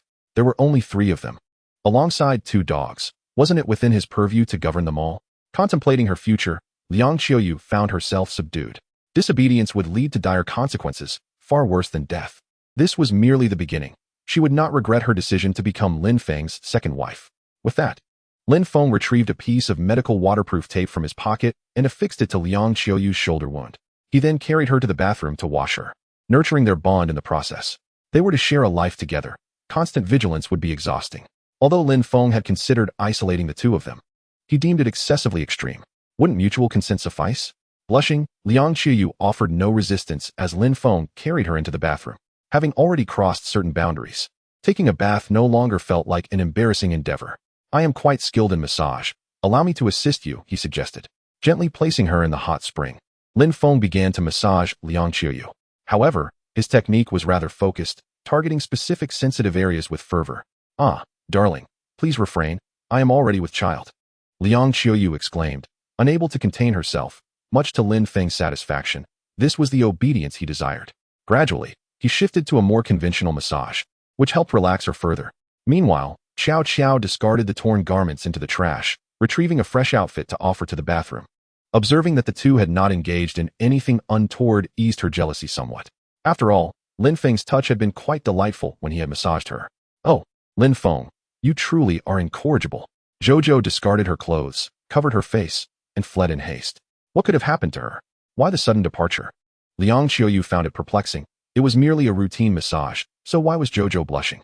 If she were unwell, a simple injection would suffice. Lin Feng carried Liang Qiuyu out, dried her off, and then removed the medical waterproof tape. Meanwhile, as Liang Qiuyu donned her attire, she pondered what ailment could have afflicted Jojo. After all, as a doctor, Liang Qiuyu was particularly sensitive to matters of health. Suddenly, her complexion flushed, as if she grasped the underlying implications of Lin Feng's words. "Lin Feng, you are truly shameless. Others may feign modesty, but you have never bothered to disguise your intentions." Lin Feng, unperturbed, chuckled and inquired. "In the past, there were constraints imposed, but look now. Those who possess power need not pretend. You should feel fortunate. I have already shown considerable restraint. If I wished, I could win over thousands of women in a single day. They would be far more compliant than you." Upon hearing Lin Feng's words, Liang Qiuyu nodded in acknowledgement. His ability to tolerate her numerous outbursts truly demonstrated his good nature. Were it another man witnessing her behavior, the outcome would likely be far different. "Darling, I was wrong. Will you allow me to follow your lead from now on?" Upon hearing Liang Qiuyu's admission, Lin Feng felt a weight lift from his heart. A woman like Liang Qiuyu would never concede without sincere conviction. Since she had spoken, it was unlikely she would retract her words. "Rest assured, with me, Lin Feng, you will savor the finest life has to offer. You are behaving well. This evening, I shall cook. What would you like to eat? Place your order." Contemplating Lin Feng's offer, Liang Qiuyu considered that she wasn't particularly materialistic and replied, "I would like to have sweet glutinous rice cake. It's quite difficult to make, isn't it? Can you prepare it?" Having dressed, Liang Qiuyu articulated her desire, wondering if it might be an unreasonable request. "No problem. Just wait," Lin Feng replied nonchalantly. "Simply tell me your preferences." He also made a mental note that Jojo relished spicy food, while Liang Qiuyu favored sweets. It seemed his gesture of bringing milk tea had truly struck a chord with her. In the kitchen, Jojo was preparing to wash pots and braise chicken legs. Lin Feng glanced over and said to Jojo, "I'll handle dinner tonight. You can take a break." Jojo nodded in response and departed. Lin Feng always locked the door when cooking. He never understood the need for privacy in the kitchen. Once Jojo left, he secured the steel door and sat down for a moment to check his phone. When the time seemed right, Lin Feng retrieved 3 portions of rice, a plate of spicy crayfish, a serving of sweet glutinous rice cake, a braised chicken leg, a plate of smashed cucumber, and a portion of red braised pork. He arranged everything in bowls and plates, collected the takeout boxes, and called out to Jojo, "Dinner is ready. I'll go feed Anbei and Jojo. You can set the table."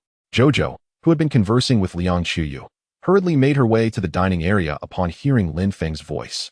Lin Feng fed chicken legs to Anbei and Fangzi, observing Anbei for any signs of rebellion, though for now, he deemed it safe to continue monitoring the situation. He then secured the steel door. Even in the event of mutation, Anbei would never be able to breach it, necessitating precaution. Abe let out a sigh of relief. It seemed that his dog's life was spared. He brought 2 chicken legs for his beloved pet, anticipating that once she matured, his loneliness would diminish.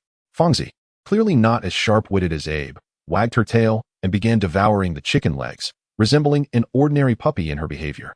Liang Qiuyu entered the dining room, nursing an injury that prevented her from carrying a plate for the time being. "Darling, did you prepare this? Your culinary skills are remarkable," she exclaimed, bewildered. If it had been Xiao Qiao who cooked, she could have accepted it, but Xiao Qiao had been engaged in conversation with her the entire time. "Enjoy your meal, but avoid anything too spicy. You can indulge once you're healed," Lin Feng advised, placing sweet glutinous rice cakes, cucumber salad, and braised pork in front of Liang Qiuyu, while he and Xiao Qiao focused on the 5 pounds of crayfish. Liang Qiuyu felt a warmth in her heart at Lin Feng's subtle gestures of care during his calmer moments. Picking up a piece of sweet glutinous rice cake, she took a bite. It was soft, sweet, and delicious. A tear rolled down her cheek, for it had been so long since she had savored something so delightful. "Stop crying. If you wish to eat, just tell Lin Feng. He can cook anything. As long as you don't anger him, He's rather agreeable aside from his lecherous tendencies. Xiao Xiao remarked while enjoying a chilled beer alongside the crayfish. Thank you, I understand now. I won't be angry with you anymore. My pride was too strong, making it hard for me to accept this relationship, Liang Qiuyu confessed. She took a bite of the cucumber salad, realizing that after 16 days of the apocalypse with all vegetation perished, being able to eat vegetables felt like a luxury. Indeed, what a stubborn woman she was. Even in the face of the apocalypse, she could not resist the allure of good food. Chapter 117. The arrival of the Feng family. As Lin Feng relished his beer and crayfish, he checked the surrounding surveillance on his phone. Hadn't Zheng Shiya mentioned that Li Wu would be bringing excavators and bulldozers? It was the perfect opportunity to test the resilience of his bulletproof glass. Lin Feng, ever prudent, would not wait for an anti-tank rocket to gauge its effectiveness. Preparedness was key. The three of them dined and chatted, with the only tension arising from Lin Feng's insistence that Liang Qiuyu refrain from spicy food and alcohol, creating a harmonious atmosphere reminiscent of a family of three.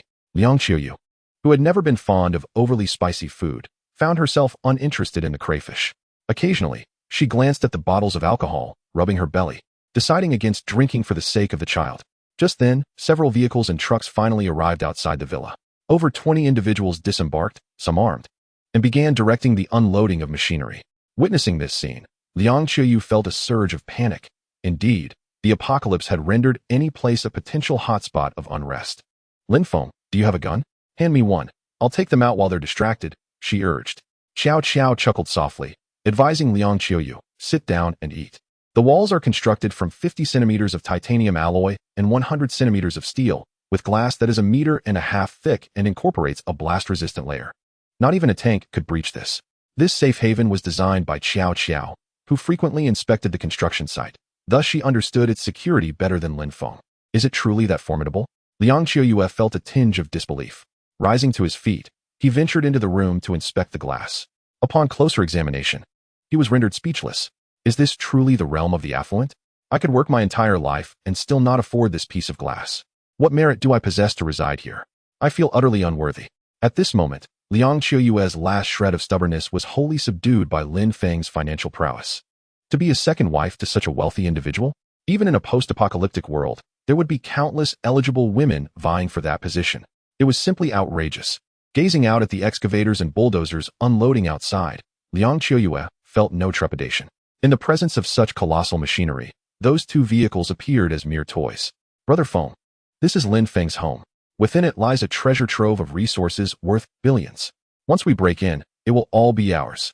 Li Wu, reeking of alcohol, had already coordinated with his subordinates. The moment the safe house's door swung open, they would charge in. Although his left arm was severed, he believed that with just his right hand, he could easily overpower Feng Jirue. A gun is swift from 7 paces, but my blade is swifter within 7 steps. Do you think my wife is for you to toy with? As he spoke, Li Wu caressed the dagger at his waist, ready to draw it at any moment for a lethal strike. What on earth is happening? This is sturdier than the central bank of the capital. Feng Jirue approached the glass, expecting it to be shattered, only to find that the protective film was merely dotted with white specks. Upon shining a flashlight on it, he realized the glass was an astonishing 1.5 meters thick. Could this even be shattered? With that thought, Feng Jirue drew his gun and fired a shot at the glass. Bang! Ah, boss, why did you shoot me? The bullet ricocheted off the glass, striking one of his underlings in the thigh. The unfortunate fellow was likely doomed. In such sweltering weather, how would they extract the bullet without risking infection? Shooting you is a waste of ammunition. You can only blame your misfortune. Go home, pour some liquor over it, and pray for no infection. Feng Jirue, uninterested in the wounded man, moved on to assess the spot where the bullet had struck, his brow furrowed in disbelief when he found it merely scratched. While it was an ordinary handgun, it could easily penetrate a security door. Why was it merely a scratch? Was there no sense of thrill left in this endeavor? Feng Jirue leaned out the window, eager to discern whether there were any resources inside. If there were none, all efforts would be in vain. Who would be foolish enough to break open a locked empty safe? Come in, have a drink. Lin Feng waved at Feng Jirue who, upon seeing the feast laid out in Lin Feng's home, swallowed hard. There must be resources here. Moreover, there was water, electricity, and air conditioning. Even cucumbers could be enjoyed. Where could one find fresh vegetables these days? Furthermore, there were 2 exquisite beauties in the room. The slender one was strikingly attractive, albeit too thin, while the 36D figure was every man's goddess. This sight made Feng Jirue's senses tingle with excitement. Bring in the excavator. Carefully remove that glass. Be cautious not to touch the electric fence. There are high-voltage wires overhead. Upon hearing Feng Jirui's words, the excavator operator maneuvered the machine over to scrape the glass. The scraping sound of the bucket against the glass echoed, as the protective film above was thoroughly torn apart. However, after prolonged efforts, the only result was a glass riddled with scratches, yielding no practical benefit. At this point, Lin Feng, visibly displeased, rose from his seat. Initially, he had no intention of engaging, but the incessant creaking was proving to be a distraction during mealtime. You two may continue. I shall take a moment to digest. He stood, bestowing a kiss upon Xiao Qiao and Liang Qiuyu, leaving the two feeling quite flustered by his boldness. Should we offer assistance? Liang Qiuyu pondered. Feeling that as part of the household, she ought to contribute. No need to concern yourself. As I have stated, you may not fear the devil, but you must respect Lin Feng. Xiao Qiao continued to indulge in the delectable crayfish, which Lin Feng had prepared just as exquisitely as any restaurant dish. How does he manage such culinary prowess? Liang Qiuyu mused, beginning to embrace her identity. It seemed that danger did not necessitate direct intervention when residing with Lin Feng. The real peril arose when there was none. Lin Feng opened the firing port and ignited a Molotov cocktail, hurling it directly into the excavator's cabin. Boom. The cabin erupted into flames, startling the operator into a desperate leap from the machine. Good heavens! It's on fire. Help! Upon disembarking, the driver began to roll on the ground, but to no avail. The oil on his body offered little solace. A few subordinates stood by helplessly, the oppressive heat forcing them into flip-flops, rendering them incapable of extinguishing the flames without risking their own safety. Meanwhile, Feng Jirui gazed sorrowfully at his burning excavator, helpless in the sweltering heat without water, watching it succumb to destruction. Damn it! Where's the loader? Aim for the glass. Full throttle. Charge. Feng Jirui was a decisive individual. Even in the absence of resources, he felt compelled to make the most of the situation, especially with such beautiful women in sight. My Wolf Feng wisdom. Finally, I can revel in pleasure. Chapter 118. Better a short pain than a long suffering. The mere thought of the two beauties inside stirred an insatiable itch within Feng Jirui. Alas, he found solace only in the practice of his unique skills, which momentarily dulled the sensation. With that, he slipped his hand into his trousers, scratching at the incessant itch, which soon became uncontrollable. Brother Feng, don't ram it. Come to the front door. We can negotiate. At that moment, Lin Feng's pleading voice resonated from the entrance, prompting a gleam of delight in Feng Jirui's eyes. Indeed, violence appeared to be the solution to all dilemmas. Lin Feng, I assure you, breaking through your defenses is merely a matter of effort. If you are wise, you will open the door yourself. I shall spare a portion of the supplies for you, and those two women shall be mine.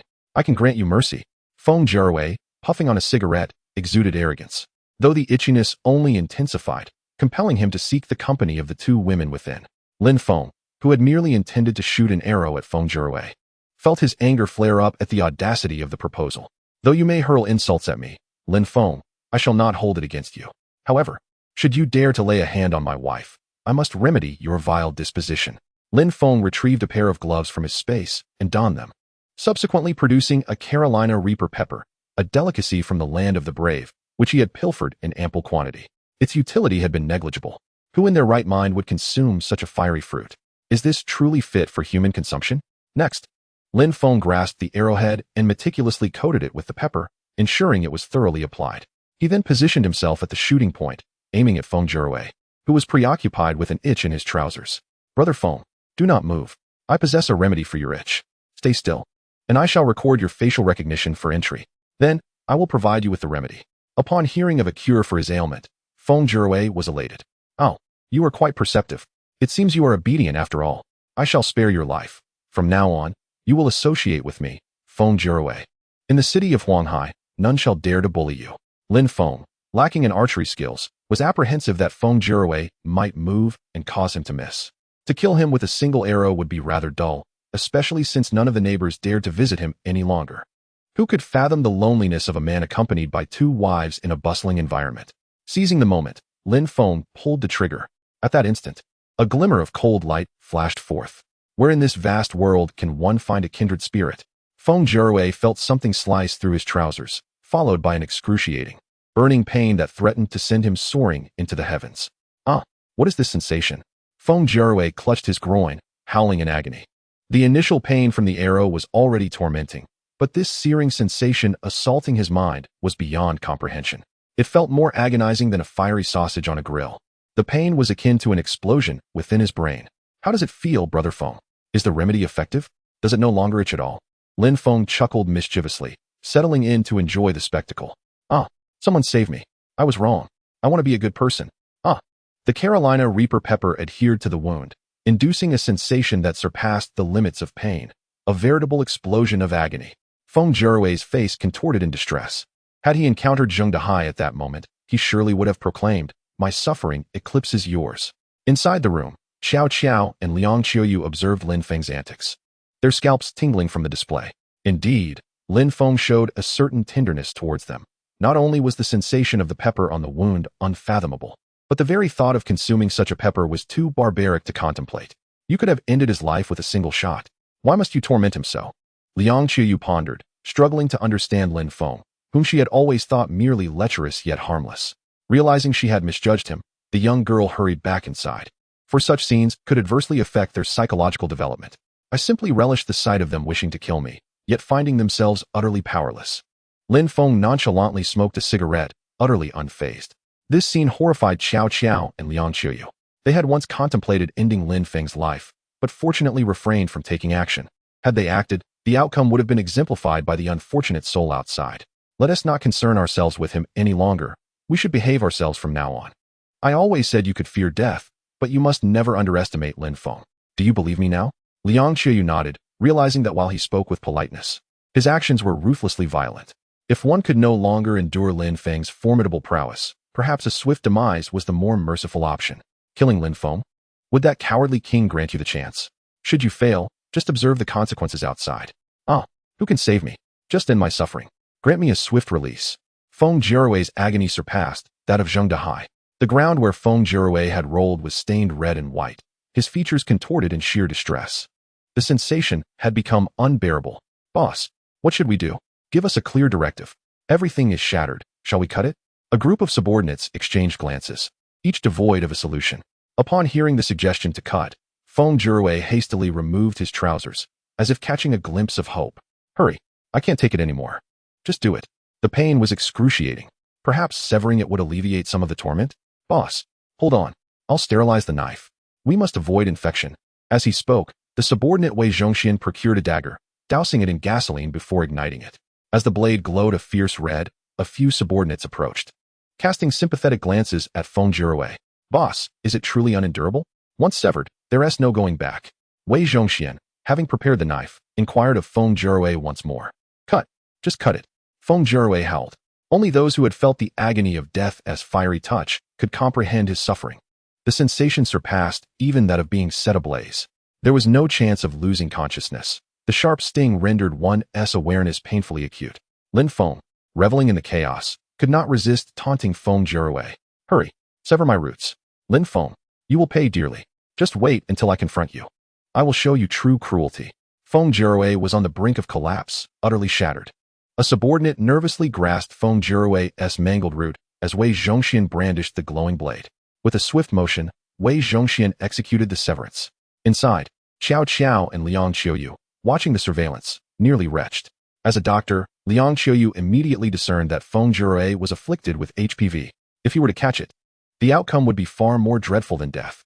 Indeed, aligning with Lin Feng proved to be the wisest choice, without a doubt.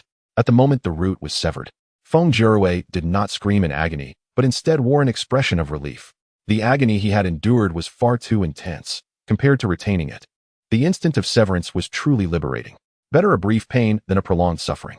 Chapter 119. Severance for Eternal Resolution. How brutal. Li Wu, witnessing this scene, instinctively covered his own roots. The Li family had yet to recover. If he were to endure such a fate, it would be preferable to meet death instead. Li Wu cast a glance at Lin Feng's sanctuary and quickly retreated to a safe distance. If struck by an arrow, it would be a fate worse than death. Thanks to Wei Zhongxian's timely medical attention, Feng Jirui's wound had not bled. At that moment, Wei Zhongxian approached with a piece of cotton and said to Feng Jirui, "Boss, let me apply this for you. I've seen it done on television dramas. Otherwise, if the wound festers in a couple of days, it could be the end for you."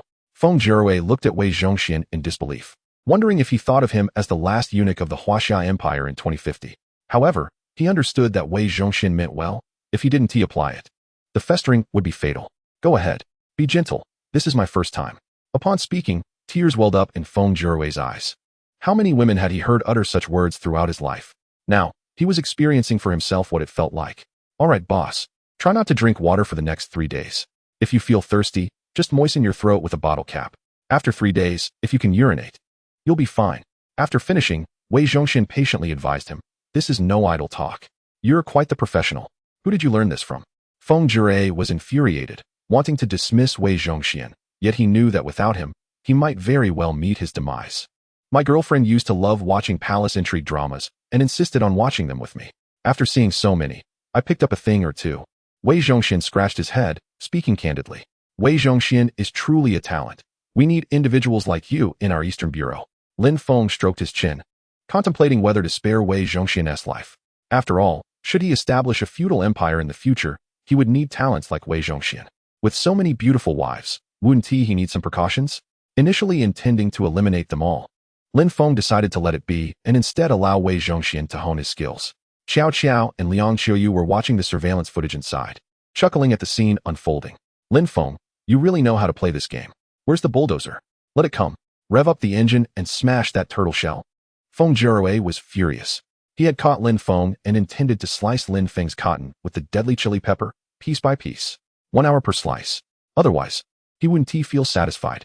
A subordinate operating the bulldozer hurriedly climbed aboard, reversing far back before flooring the accelerator, speeding towards Lin Feng's glass enclosure. Everyone eagerly awaited the ensuing spectacle. Suddenly, a massive fireball erupted into the sky. Boom! A violent explosion ensued. The bulldozer was blown skyward. The operator was crushed into the cabin, reduced to a heap of mush. Good heavens! I can understand the firepower of this place, but there are even landmines. Feng Jirui was aghast. He didn't even have landmines. Where had Lin Feng acquired such weaponry? I should never have come here today. This guy is devoid of humanity. He even has landmines. Is there no law in Huaxia? No justice? Terrified, Feng Jirui dashed towards the vehicle without even putting on his pants. A piece of cotton sticking out comically from his waistband. The excavator was aflame. The bulldozer had been annihilated by the landmine. How would they get inside? Would they have to dig the door open with their hands? Zheng Shuya's discreet communication proved to be effective. Otherwise, Lin Feng would not have strategically planted landmines to ambush them. The outcome of Zheng Shuya's mission tonight remains uncertain. Should she fail, she would likely be disregarded in the future. Brother Feng, please don't leave. I cannot let you return empty-handed. Surely you must take something back. Feng Jirui's frantic escape was quite comical, as he stumbled along with a crutch, resembling a panicked elder. He paid no heed to Lin Feng's words, limping hastily towards the vehicle. If one were to trust Lin Feng's words, it would be more reasonable to believe that a dog would refrain from eating feces. The atmosphere was lighthearted until Feng Jirui's intention to flee prompted Lin Feng to deploy a drone, preparing it with explosives. After all, as the adage goes, a guest should be treated with courtesy. He thought it fitting to send back a token of goodwill. As Feng Jirui clambered into the car, he caught sight of the drone soaring out from Lin Feng's residence. His expression morphed into one of sheer astonishment. Quick, drive. I had thought Feng Jirui, was devoid of humanity, but Lin Feng is even more ruthless. A bomb-laden drone. Is this truly the act of a human being? His underlings swiftly jumped into the vehicle and sped away. Meanwhile, several armed individuals, noticing the approaching drone, hastily opened fire. Bang, bang, bang. Yet, the drone was so diminutive and swift that it was akin to attempting to swat a mosquito with an air gun. Impossible to hit. Fortunately, several vehicles caught fire amidst the chaos. In the midst of the turmoil, Lin Feng seized the opportunity to launch a suicidal attack with the drone. Boom, boom, boom. In an instant, 4 vehicles were obliterated, leaving the fates of their occupants unknown. Only one car, driven by Wei Zhongxian, managed to escape the inferno, bringing Feng Jirui to safety, not due to exceptional driving skills, but because Lin Feng deemed him a valuable asset worth preserving. Indeed, in this era, possessing a singular skill is imperative. Otherwise, not only will the boss overlook you, but your life may also hang in the balance. Feng Jirui, his face darkened with rage, glared back at Lin Feng's villa. This venture had incurred devastating losses. Over 10 of his subordinates had perished, 2 firearms were lost, and heavy machinery had been destroyed. Yet Lin Feng emerged unscathed. Lin Feng, I will not rest until I avenge this grievance. If I do not slice your intestines with the fiery wrath of the devil's pepper, I shall not bear your surname. Feng Jirui seethed with fury, only to be overwhelmed by a wave of darkness and fainted from sheer rage. Wei Zhongxian, driving the vehicle with the 3 others on board, hurried back to their base. lamenting the staggering losses incurred. Xiao Qiao, you were right. I may not fear Satan, but I cannot afford to underestimate Lin Feng. As Liang Qiuyu observed the unfolding events on the monitor, she experienced her first moment of trepidation. After all this time, Lin Feng's fair dealings had revealed his integrity. If he had chosen to employ force, who could have possibly thwarted him?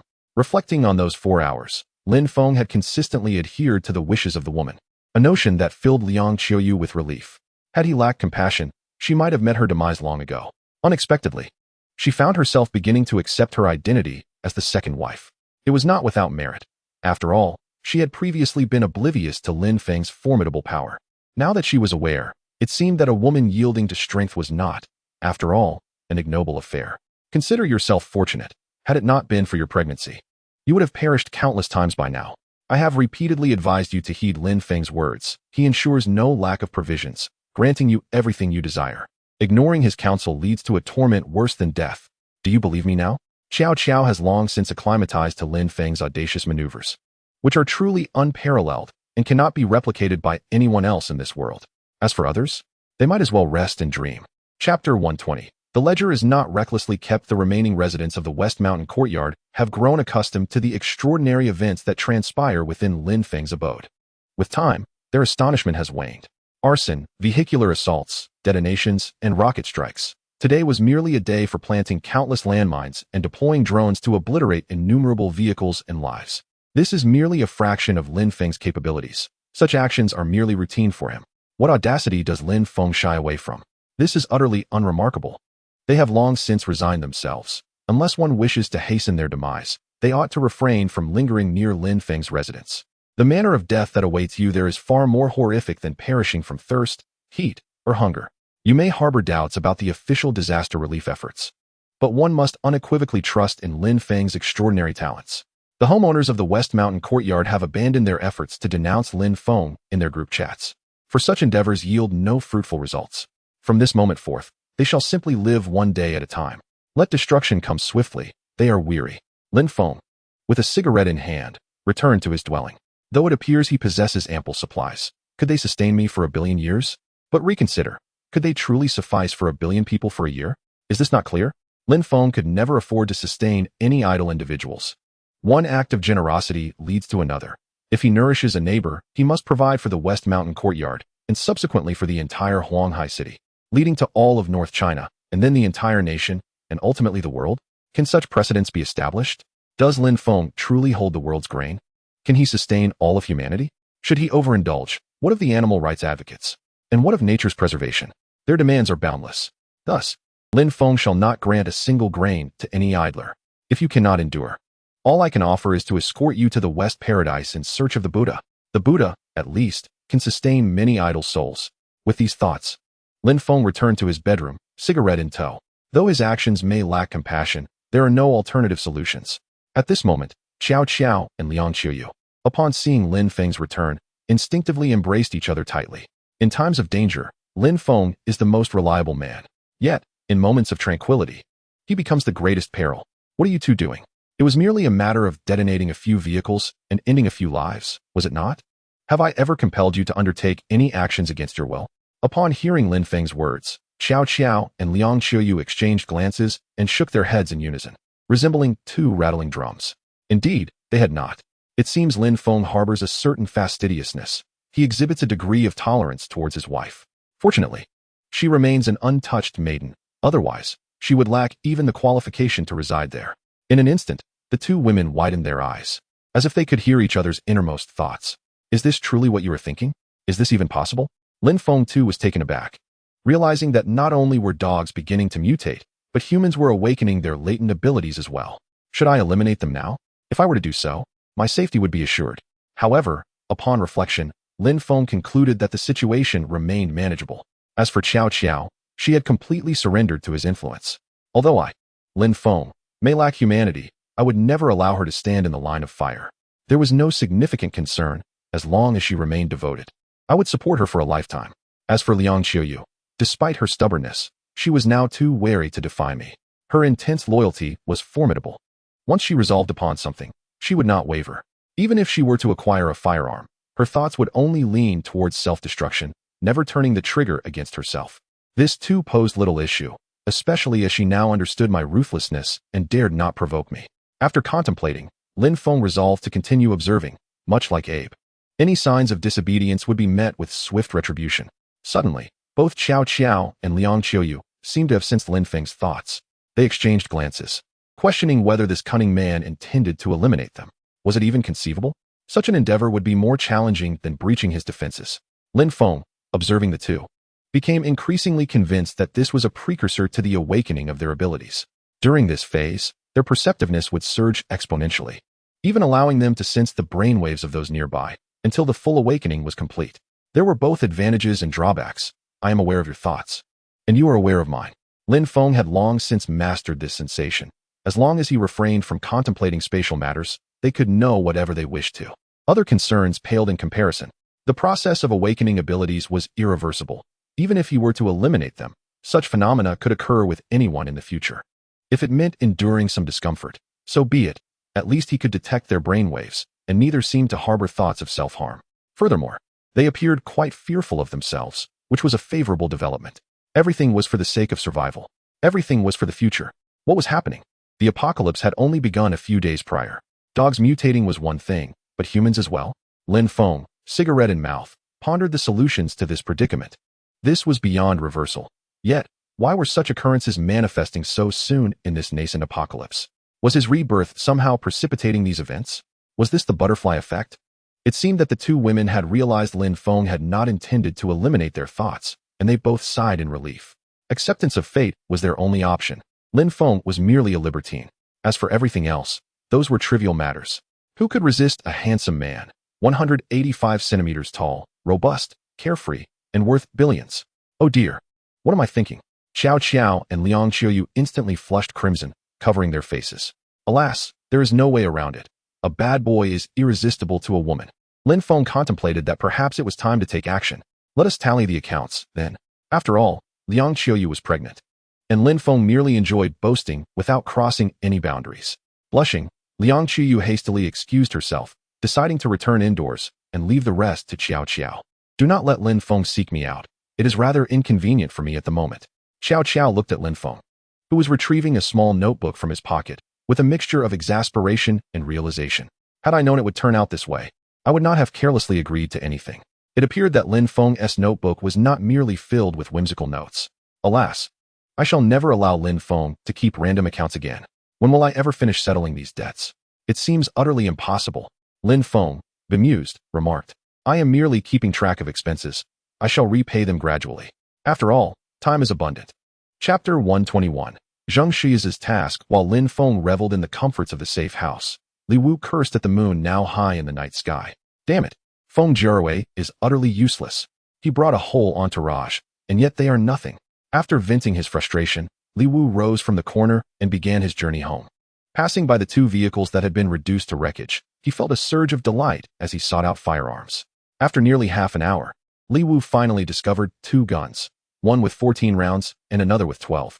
Damn it, the heavens are surely smiling upon me, Li Wu, with these weapons in hand. What do I have to fear? With a heart full of joy, Li Wu returned home, feeling invincible with the gun secured. Once he tended to the injury on his left hand, he could finally seek revenge on Lin Feng. Upon his arrival, he found Zheng Shi's busy in the kitchen, preparing a savory pork rib soup. You're back, dear husband. Come, taste today's soup.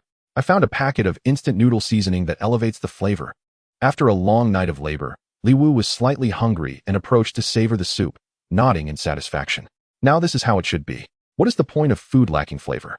Wang Guifan also relished the soup, reveling in its delightful taste, reminiscing about how long it had been since she had enjoyed something so delectable. As Zheng Shi sliced the renowned Li Dagua sausages, she graciously served them alongside a drink. Husband, how did things go with Lin Feng? Why did you not bring anything home? Upon hearing Zheng Shi's inquiry, Li Wu's anger flared anew. Damn it!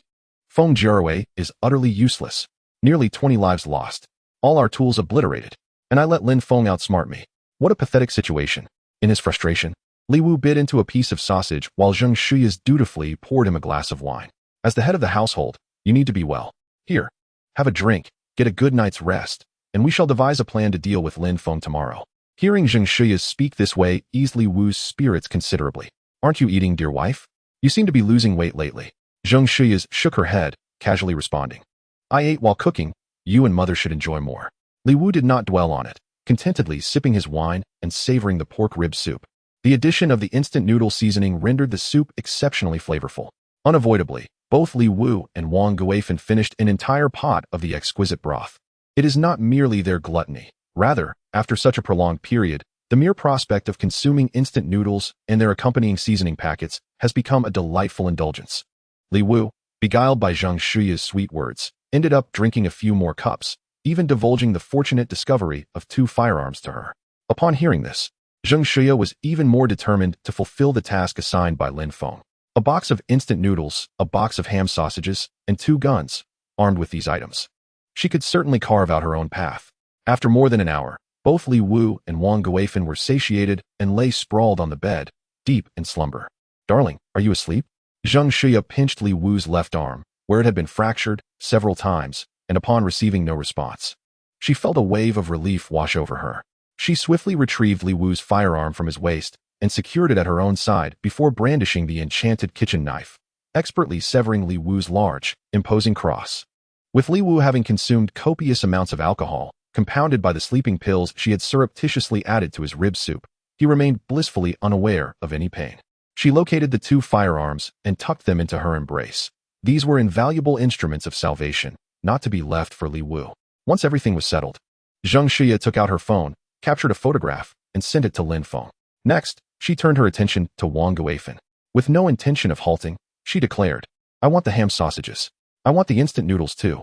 Entering Wang Guifan's room, she found her similarly fast asleep. Zheng Shuya, wielding the kitchen knife, nudged Wang Guifan a couple of times, only to find her unresponsive. Without hesitation, she pried open Wang Guifan's mouth and severed her tongue. The sudden pain jolted Wang Guifan awake, startling Zheng Shuya. Wang Guifan, now bleeding profusely, emitted only soft whimpers. Zheng Shuya seized the ashtray belonging to Li Dagua from the table and struck Wang Guifan's temple with a brutal force. Wang Guifan collapsed, unconscious and unaware of her fate. Zheng Shuya, gasping in fear, took a moment to calm herself before snapping a photo and sending it to Lin Feng. Having completed her grim task, Zheng Shuya fled without a second thought. This home was no longer a refuge. If you lack compassion, do not blame me for my ruthlessness. Discarding the enchanted kitchen knife, she clutched the 2 guns and dashed out of the house. Who would dare use them for cooking now? Upon reaching the 14th floor, she knocked on her close friend Zhao Lily's door. After a brief wait, Zhao Lily opened it. Living alone and preferring solitude, Zhao Lily, being a homebody, still had some food left over, making her the most suitable refuge for the time being. Shuya, is it true? Li Wu allowed you to accompany another man? And that man has HPV? Once inside the room, Zhao Lily began to interrogate Zheng Shuya. Indeed. So I severed Li Wu's throat. I also cut off Wang Guifan's tongue. Upon hearing this, a glimmer of ferocity appeared in Zhao Lily's eyes. Well done. That Li Wu once added me on social media, thinking he could seduce me? And Wang Guifan is no saint either. She constantly spoke ill of you behind your back, claiming you were infertile. We went to the hospital for checks, and I know for a fact that you have no issues. The one with the problem is Li Wu. You can stay with me. Although the water pressure on the 14th floor is low, it is still drinkable. If it's not enough, we can go down to the 1st floor for water. We are best friends, and in times like these, we must rely on one another. Hearing Zhao Lily's words, Zheng Shuya felt a sense of relief. Indeed, genuine emotions exist within the human realm. Lily, I am weary. I shall retire for a brief slumber. If I delay until dawn, the heat may render sleep elusive. Zheng Shuya still needs to gather supplies. Thus she stated her intent to rest. You may sleep in the side bedroom, while I shall occupy the master bedroom. There remains some food in the house. Perhaps in a few days, this calamity will come to an end. Zhao Lily did not ponder much further and accompanied Zheng Shuya to the side bedroom. Very well, Lily, do ensure you sleep early, she replied. Good night. Zheng Shuya closed the door and then messaged Lin Feng. Lin Feng, your silence suggests you are asleep, correct? I am currently in room 401 of Unit 4, Building 4. Side bedroom. I have completed my task, and I hope you will not go back on your word. A mix of fear and excitement swirled within Zheng Shuya. What if Lin Feng truly delivered the items to her? With food and a weapon, she would certainly survive. She opened the window to receive the items. Upon seeing Lin Feng's message, her trepidation instantly transformed into delight. Hooray! I shall not starve. Li Wu, Wang Guifan, you deserve this. Treat me well. Would I ever act in such a manner? You deserved it. After a moment, Zheng Shuya felt even more elated as she received the supplies delivered by the drone. A whole box of sausages. A whole box of instant noodles. Lin Feng had not deducted his share. She could endure another day. Thank you, Lin Feng. Should you require assistance with chores, laundry, or cooking, do not hesitate to call upon me. My appetite is modest, and I eat very little. Zheng Shuya was overjoyed. The only person capable of helping her now was Lin Feng. Yet, Lin Feng was too indifferent to respond to her. With a cigarette in his mouth, he amused himself with his phone. Chapter 122. I am a star. The reason Lin Feng did not retrieve the sausage and instant noodles from the box was primarily due to his laziness. Opening it and sealing it back up was just too much effort. With a cigarette between his lips, Lin Feng noted that Xiao Qiao was still asleep. After indulging in candy for quite some time, she had swallowed it all. How foolish of her. However, Lin Feng did not press her. There was time, after all, for her to learn at her own pace. Opening his phone, he scrolled through the homeowners group, finding no significant updates. Most ordinary people in Shishan Courtyard likely no longer dared to trouble Lin Feng. If they wished for death, they might as well leap from a building. Bored, he wondered if Feng Jirue would bring any surprises next time. Ding. At that moment, a friend request notification popped up on WeChat. Lin Feng glanced at the profile. The individual appeared strangely familiar. After perusing the details, he could not recall who she was. Why did she add me? I do not know her. Clicking to accept. Lin Feng had never been one to shy away from adding new contacts. Who are you? He inquired nonchalantly while puffing on his cigarette. After a brief pause, he noticed the other party was typing. Hello Lin Feng, I am Qin Bishuan. You must be quite thrilled to have added me, aren't you? I completely understand your current emotions. Being able to add me on WeChat is a privilege. Lin Feng pondered but still could not remember who she was. What an absurd person. I don't know you. You talk too much. If there is nothing else, I'll delete you. On the other end, Qin Bishuan was fanning herself, her hand trembling as she replied. It is not that she does not wish to respond, but rather that she is overwhelmed by the heat. The indoor temperature exceeds 40 degrees, rendering her hands uncooperative. I am Qin Bishuan. Do you truly not recognize me? Lin Feng chuckled at this message, thinking, who is this foolish person? Why should I know you? What makes you so significant? Do you believe you are a star? Must everyone know you? Lin Feng was quite displeased with her attitude. Even in transactions, fairness is paramount. Your lofty demeanor greatly irks me. Lin Feng, I discovered your profile in the homeowners group, which is why I added you. Enough with the nonsense. I am not blind. Could you possibly say something of substance? Qin Bishuan, fuming, felt her chest rise and fall in agitation. After a prolonged moment of frustration, she continued typing. Lin Feng, my family is on the verge of running out of supplies. I heard in the homeowners group that you possess abundant resources worth billions. You cannot possibly consume them all. I am willing to pay a premium for some. Furthermore, I can take a photo with you and even obtain your autograph. All I ask is that you sell me a portion of your supplies. I can offer these conditions in return. Upon reading this message, Lin Feng laughed. A photo? An autograph? Have you lost your mind? Do you even have water? Upon receiving this reply, Qin Bishuan was overjoyed. Yes, we have water. I live on the 4th floor. I am very frugal with it. If you require water, I could trade you. 1 bottle in exchange for a sausage will suffice. You would not be at a loss. Meanwhile, Lin Feng, casually smoking, typed leisurely. Drink plenty of water, then take a moment to reflect on yourself. Do you think you are a star? Why should I care for you? Upon reading Lin Feng's message, tears welled up in Qin Bishuan's eyes. From her debut until now, when had she ever been treated this way? Although I am not a star, I firmly believe I will surpass one. Search for Qin Bishuan, and you will understand. Lin Feng contemplated her message and decided to search her name. Qin Bishuan, female, born in 2029 in Huanghai City. One of the 4 little flowers, standing at 162 centimeters and weighing 96 kilograms. Starred in I Am Not a Death God 6. God Cohen's Partner 2048 version, Wandering Moon 8, among others. She embodies the pure and demure archetype, having debuted 5 years ago without any scandals. Upon reviewing her profile, Lin Feng finally recalled who she was. However, what relevance does that hold for me? Oh, is there anything else? If not, I shall delete our conversation. Qin Bishuan, in exasperation, thought to herself, how has it come to this? From childhood to becoming a popular star, when has she ever endured such indignity? A simple social media post would have her fans drowning Lin Feng in their disdain. Yet, times have changed. Recently, she had added a few fans, trading signed photos for supplies. Now, her fans are nearly starving, prompting her to reach out to Lin Feng. She had hoped that a photo and an autograph would suffice for food, but Lin Feng clearly did not take her seriously. This infuriated Qin Bishuan to the point where she contemplated blocking him entirely. Alas, hunger prevails. Lin Feng, you are aware of my identity. I shall not waste further words with you. Your chat history has also been captured in screenshots. If you wish to avoid online harassment, You should promptly send me a box of ham sausages and a box of instant noodles for emergencies. I will compensate you. I won't let your efforts go unrewarded. Upon seeing this message from Qin Bixuan, Lin Feng chuckled, cigarette in mouth. Oh, come on, superstar. I can't withstand online harassment. Please spare me. I'm simply a fool who cannot recognize greatness. Please forgive my transgressions, just this once. I am truly terrified of those so-called idols and their fans. Seeing Lin Feng's message, Qin Bixuan smiled faintly. Indeed, no one can bear the pressure of online harassment when placed in her position. Subsequently, Lin Feng sent a transfer of 666 yuan. Superstar, this is my last 60,000. Hurry and buy whatever you want. I am genuinely frightened of online harassment. Qin Bixuan, gazing at the screen, found herself momentarily lost in thought. Is he afraid of online harassment? Yet he sent money. Is he unafraid? Yet he sent money. After contemplating, Qin Bixuan accepted the 666 yuan. It would be unreasonable to refuse such a generous offer. Who among the stars does not reap the rewards from their fans? I acknowledge your goodwill.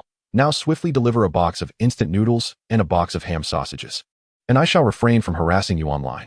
Qin Bixuan brimmed with confidence, not considering her own status. Who wouldn't he want to curry favor with her? In the end, will you not act like any other devoted fan, giving me whatever I desire? Upon reading Lin Feng's message, Qin Bixuan paused for a moment. Could it be that Lin Feng harbors some peculiar desire? Does he wish for my urine? If you desire it, I can save some for you. After a moment's thought, Qin Bixuan resolved to comply. After all, it's as simple as lifting a leg. Go ahead and relieve yourself and reflect upon your own worth. A few words left Qin Bixuan utterly speechless. Lin Feng, I am truly vexed. I even rejected the son of Principal Wang who wished to add me on WeChat. Having you in my contacts is a monumental blessing. What nonsense are you spouting? Lin Feng remained unfazed, casually replying. You're so impressive. Why not have Principal Wang's son bring you some food? You better keep an eye on him. Otherwise, superstar, you might just become a mere yellow star. Chapter 123. Lin Feng faces online harassment. Qin Bixuan. Faced with Lin Feng's indifference, Qin Bixuan was left utterly speechless. She picked up her phone and began taking screenshots. Lin Feng, you will soon understand the power of online harassment. After lounging at home for a while, Lin Feng's phone began to ring incessantly. An unfamiliar number appeared, and with nothing better to do, he answered. Lin Feng, for heaven's sake, hurry and send some food to my goddess Qin Bixuan. If anything happens to her tonight, I will come to your house. Lin Feng was taken aback for a moment, then casually responded, Fool, your goddess is dining at my home. She is ravenous. She has devoured 8 bowls of rice. She is so full, but I cannot stop her. Then he hung up. He promptly removed the SIM card and snapped it in half, discarding the number. What a trivial matter. I have plenty of other accounts. Let them rage. After all, I have nothing but time at home. Is one's self-harm not, at the very least, a testament to one's existence? Lin Feng, upon unlocking his phone, promptly configured his secondary account to prohibit friend requests. He then perused Qin Bixuan's social media, contemplating her audacity to cyberbully him. I shall ensure you pay a grievous price for this. Lin Feng, now you grasp the terror of online harassment, do you not? Swiftly deliver me a case of instant noodles and a case of ham sausage, or I shall resolutely refuse to delete the article. And you will find no peace in slumber henceforth. A faint smile graced Lin Feng's lips, yet he could not deny that Qin Bixuan's popularity was indeed well-founded. With a figure and appearance that were both commendable, an ingenious idea struck him. He contemplated disseminating the recorded footage of her figure online, certain that this would thrust her into the trending headlines. Are you a virgin? If so, I might offer you a case of ham sausage and a case of instant noodles. Qin Bixuan glanced at the message, puzzled by Lin Feng's intentions. After a moment's reflection, she replied, I am merely 21, without a boyfriend or scandal. What is the purpose of your inquiry? Lin Feng responded with a playful grin. Come spend an hour with me, and I shall reward you with a case of instant noodles and a case of ham sausage. Qin Bixuan had never anticipated Lin Feng's directness. His approach was reminiscent of directors casting for roles, providing no opportunity for rebuttal. Fine, you may assume the role of the female lead. If not, you may take your leave. Qin Bixuan rubbed her stomach, having not eaten in 3 days. Hunger gnawed at her. After some contemplation, she acquiesced, reasoning that she had endured numerous encounters with portly middle-aged men for the sake of landing the leading role. Associating with someone as dashing as Lin Feng seemed a fair trait. All right, I shall head over now. I will call you when I arrive at your doorstep. Qin Bixuan's agreement took Lin Feng by surprise. Her swift consent was unexpected. Holding a cigarette, he soon grasped the situation. Upon reaching the door, he opened it as Qin Bixuan approached. You are Lin Feng? She inquired, taking in his tall, handsome, and roguish demeanor. Surely, she would not emerge at a disadvantage in this encounter. Lin Feng remained silent, extending his hand to touch her. Indeed, she felt precisely as he had imagined. You, what are you doing? That was rather forward. Qin Bishuan exclaimed, momentarily flustered, while Lin Feng promptly shut the door behind them. He approached the sink and washed his hands several times, concluding his scrubbing with a hint of disdain. After all, fans were rarely untainted. Entangled in a web of daily interactions, the entertainment circle was undeniably chaotic. What do you mean, Lin Feng? Is it sufficient to merely touch me? You ought to provide me with what you promised. Lin Feng picked up his phone and replied, Wait at home. I shall deliver it shortly. Qin Bishuan, though skeptical, returned home. Lin Feng retrieved a drone, affixed a ham sausage to it, and followed her, confirming the address as Building 8, Unit 2, Room 401. He released the ham sausage from the drone before departing. Lin Feng, did we not agree on a case of instant noodles and a case of ham sausage? Is this meager offering sufficient for anyone? Do you still wish to be cyberbullied? Qin Bishuan sat sulking, munching on a sausage, feeling as though she had been grievously wronged. Was one mere sausage the price for a fleeting touch? After all, I am a celebrated star. Don't fret. Soon you shall feast to your heart's content, Lin Feng said with a mischievous grin, proceeding to share screenshots of their transaction and a video of the brief encounter online. Before long, it ascended to the top of the trending searches. Heavens, my goddess can be pleased with just a sausage? I have plenty at home. Can someone share her address? Count me in. I'll trade a pack of spicy snacks. Even goddesses are human. It's understandable to be hungry. Though my pantry is bare, I am willing to extend my humble support. I can treat the goddess to a meal. Lin Feng smiled subtly and promptly shared Qin Bishuan's address. Instantly, the forum erupted. Countless individuals were eager not to miss this opportunity. Residents of Building 8 began to pound on Qin Bishuan's door. Is this Qin Bishuan's home? I'm your fan. Open up, goddess. I've brought you food. Count me in. I can ensure the goddess has her fill. This terrified Qin Bishuan, leaving her too afraid to open the door. Lin Feng, you truly lack humanity. How could you post such information online? Are you trying to ruin me? Lin Feng chuckled, casually retorting. Weren't you the one who cyberbullied me first? Besides, aren't they your fans? They merely wish to bring you sustenance. What is there to fear? Hurry and open the door. Crash. Just then, the door to Qin Bishuan's home was forcibly opened. It truly is Qin Bishuan. Here, have a sausage.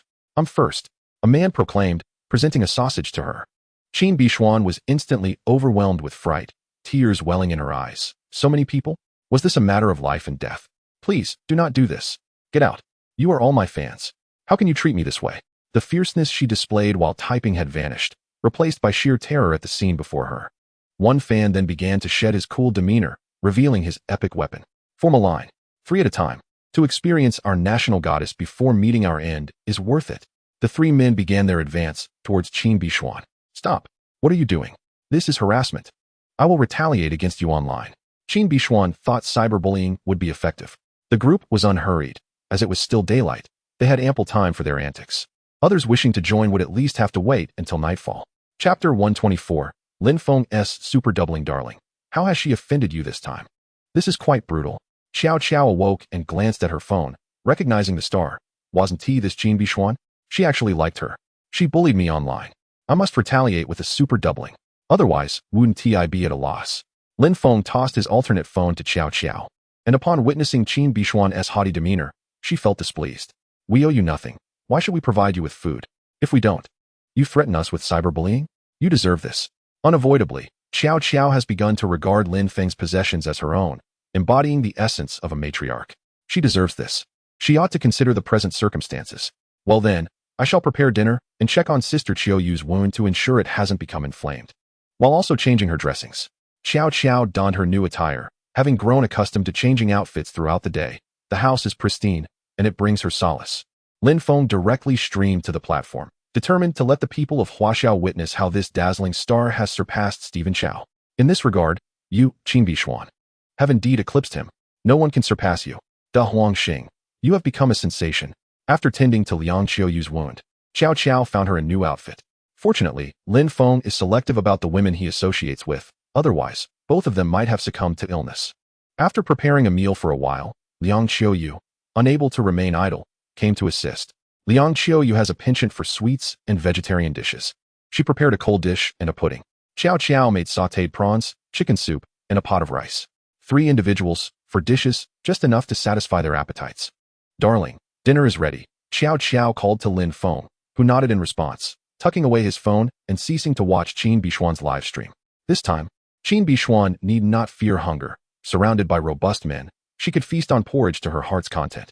Xiao Xiao's culinary skills have improved significantly of late, and Lin Feng savored several of the prawns, finding them no less delectable than takeout. At that moment, a message from the group chat popped up on Lin Feng's phone. Lin Feng, just you wait. You little brat, you can't play fair. How dare you launch a sneak attack? You do not have the courage to confront me directly. Do you think my patience is limitless? Prepare to meet your demise. Lin Feng glanced at the message and chuckled. Li Wu has just awakened, it seems. Zheng Shuyao must have poured quite a bit of liquor down his throat. Come on, I'll be waiting at home. You were always worried about extinction, weren't you? Well, you needn't worry any longer. You have already met your end. I have fundamentally resolved your troubles. You ought to be grateful to me. As Li Wu read Lin Feng's message, he clenched his phone tightly, the device creaking under the pressure.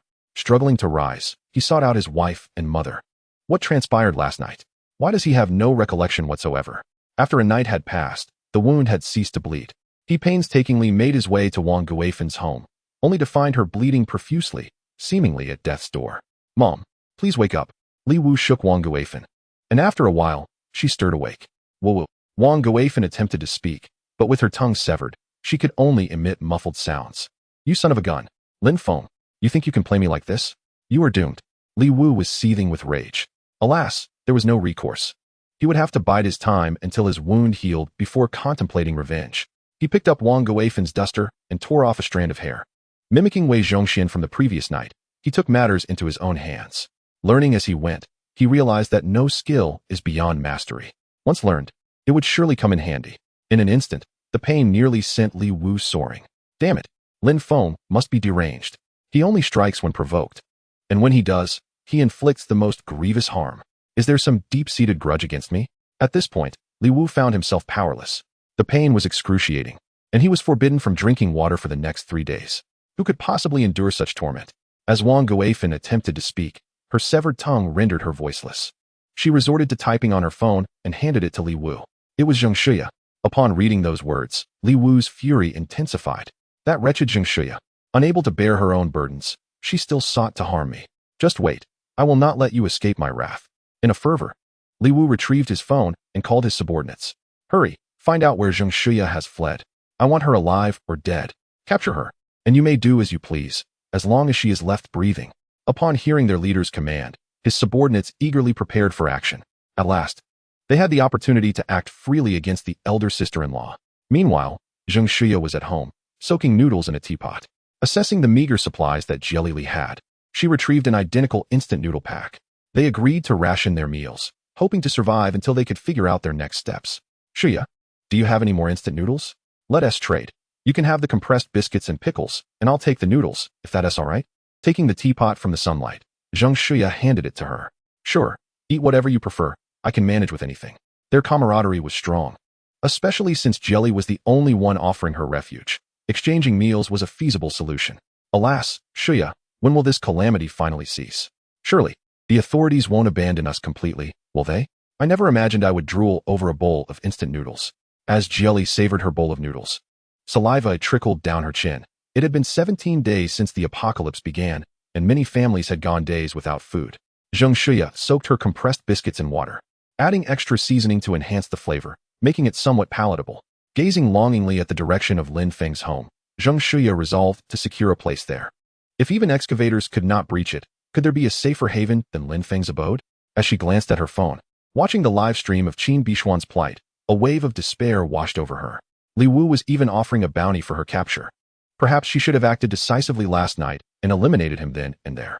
Yet, Zheng Shuya hesitated. She did not wish to take a life. What if the disaster were to end? She could not bear the thought of being forced to tread upon a sewing machine. For now, order had not completely unraveled. Humanity still flickered within people's hearts. What if order were to be restored in a few days? Wouldn't that just be inviting trouble? Taking a bite of the flavorless compressed biscuit soaked in noodle seasoning, Zheng Shuya grimaced. Yet after such prolonged hunger, she had grown accustomed to it. At the very least, it was not porridge. Indeed, one should never offend Lin Feng. Perhaps it was time to ponder how to appease him. Though nearing 30, Zheng Shuya felt she still possessed the audacity to take risks. While men wield brute force to rule the world, women conquer men to hold dominion over it. Henceforth, she would strive to see what the future held. Chapter 125. Is there a true love fan? Qin Bishuan. Is it really you? I have come to rescue you. Bishuan's devoted fan legion. Let us go. Just then, several luxury cars halted beneath Building 8, evidently here for a rescue. Lin Feng watched the live broadcast with keen interest. Could it be that someone truly came to save her? A glance revealed that it was none other than his former teammate, Guan Xinghe. During those torturous 7 days and nights, Lin Feng had received considerable care from him. This time, let us have some fun. Bang! Ascending to the 8th floor, Guan Xinghe shot a man who was mercilessly assaulting Qin Bishuan right in the head. Qin Bishuan was in a pitiful state, exposed and surrounded by brutish men, blood pooling on the floor. Tears streamed down her face. Clearly, she had been tormented beyond endurance. Hurry, come save me, Hua. Qin Bishuan curled up in a corner, trembling in fear. She finally comprehended the terror of online harassment. Guan Xinghe waved his hand and commanded his subordinates, eliminate all the men in this room. Toss their bodies on the rooftop to dry under the sun. Subsequently, over a dozen of his men, armed with machetes, charged at the men, who were caught off guard and had little resistance, many of them not even dressed. All right, Bishuan. With me here, you need not fear. Why didn't you post on Weibo sooner if you were in danger? I, Guan Xinghe, would rather die than let anyone lay a finger on you. Guan Xinghe was furious. He had harbored feelings for Qin Bishuan for years, yet had never managed to add her on WeChat. To his dismay, so many had gotten to her first. Who wouldn't he be enraged? Xinghe, will you despise me? Qin Bishuan cried as she nestled into Guan Xinghe's embrace, terrified that he might be like those brutish men, merely seeking to vent his primal urges. Bishuan, the fault lies not with you, but with this world, he replied, holding her tightly as the blood in the room stained them both. His men continued their frenzied assault. Yet no one dared to interrupt the two of them as they traversed a landscape of corpses and blood, a prince cradling his wounded, humiliated princess, stepping over bodies and crossing the sea of blood towards a path of hope. How poignant, were it not for the live broadcast. One might suspect this was merely a film scene. It was so romantic. Lin Feng, if I were treated like this, would you come to rescue me like Guan Xinghe? Would you still want me? Xiao Qiao gazed wide-eyed at everything unfolding in the video. That's simple. Just post on Weibo saying you want some porridge. And you'll find out, Lin Feng replied. Xiao Qiao quickly retreated. Even if Lin Feng truly came to rescue her, she would still face the same fate. Am I out of my mind? Testing Lin Feng like this? Xiao Qiao, where's the romance in this? I fail to see it. Qin Bishuan clearly treats Guan Xinghe as a sugar daddy. Otherwise, why hadn't she contacted him before? Only now, when in trouble, does she express her gratitude? Liang Qiuyu held a different perspective, striking at the heart of the matter. Rest assured, as long as neither of you takes reckless actions, such things will not occur. To speak of romance only when trouble arises? Am I the one who will cause trouble for you too? Today my spirits are quite high. I must let off some steam, after all. Lin Feng's words startled Xiao Qiao, who instinctively tightened her grip on the food supplies. Having just recited the Tao Hua Yuan Ji last night, you still haven't had enough, have you? Lin Feng, with a cigarette dangling from his lips, rose from his bed and made his way to the armory. He emerged with a formidable artillery piece, ensured the coast was clear, and, utilizing his spatial awareness to gauge the distance, fired a shot directly. With a deafening boom, the shell was launched. Upon impact, it obliterated all of Guan Xinghe's luxury vehicles. Xiao Qiao and Liang Qiuyu, watching the footage transmitted by the drone, were left speechless. It was evident that the targets intended to depart, and this act was nothing short of malicious. Having discharged the artillery, Lin Feng was in high spirits. Now that they were here, would he allow them to leave? Given that humanity had commenced the awakening of supernatural abilities, it would be increasingly challenging to eliminate Guan Xinghe if he too awakened such powers. Therefore, it would be prudent for them to remain at the West Mountain Villa. They could take their time. What just transpired? Whose artillery was that? Guan Xinghe, cradling the naked Qin Bishuan, wore a bewildered expression. Boss, we have no idea. It just came out of nowhere and blew up all our cars. We are in quite a predicament. 3 of them were indeed unfortunate. It seemed they would not be able to recover. Upon hearing his subordinate's report, Guan Xinghe's face turned furious. With so many people around, resources were undoubtedly scarce. But without vehicles, how could they return to their base in the suburbs? Should they walk back? Xinghe, this must have been Lin Feng's doing. He possesses a vast safe house, equipped with water, electricity, and air conditioning. It's rumored to contain resources worth billions. If you can seize that safe house, food will no longer be a concern. The certainty of Lin Feng's billions of resources was uncertain, as no one had seen it firsthand. All speculations. Even Qin Bishuan herself was unsure of its existence. Quickly, Qin Bishuan redirected her ire towards Lin Feng. If he hadn't treated her this way, would she have ended up in such a compromising situation? Is it true? Billions worth of resources? That could last a lifetime. Guan Xinghe was clearly intrigued. The suburban base was merely a granary. Having endured meals of cornmeal porridge and cornbread, he was thoroughly fed up. His family operated a grain storage facility, hoarding 2,000 tons of provisions, which also gave him a sense of security. Given the sweltering heat, the grains would not spoil, but who could endure such meals indefinitely? If there were indeed billions in resources, would that not provide for every need? Truly, Xinghe. If you don't believe me, just take a look. Saying this, Qin Bishuan pulled out her phone and showed him the photographs. In an instant, Guan Xinghe lost all desire to leave.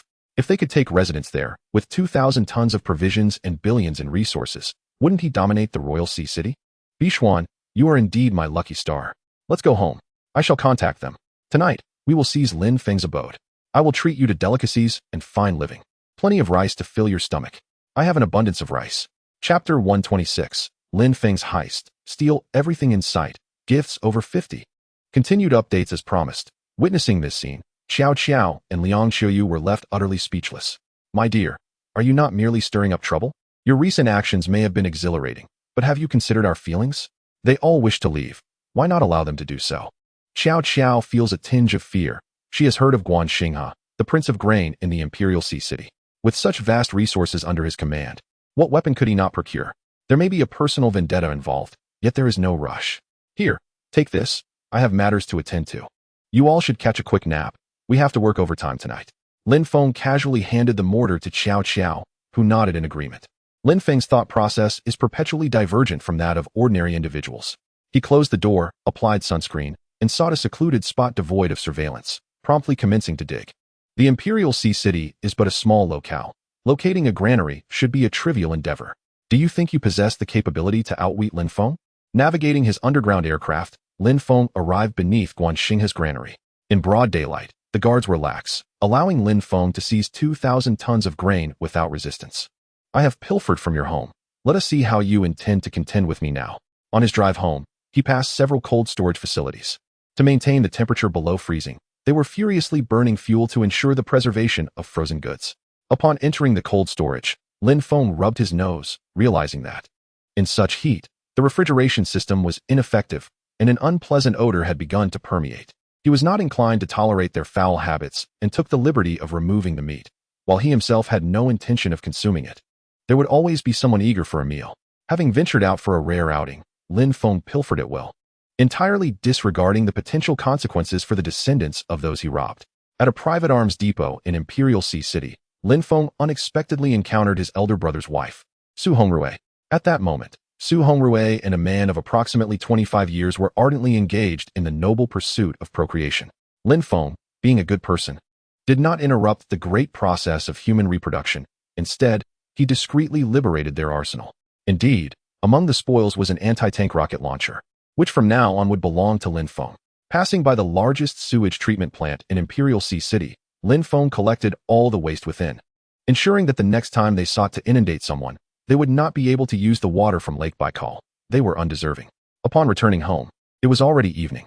Following Lin Feng's thievery, chaos would undoubtedly ensue among the various factions in Imperial Sea City tonight.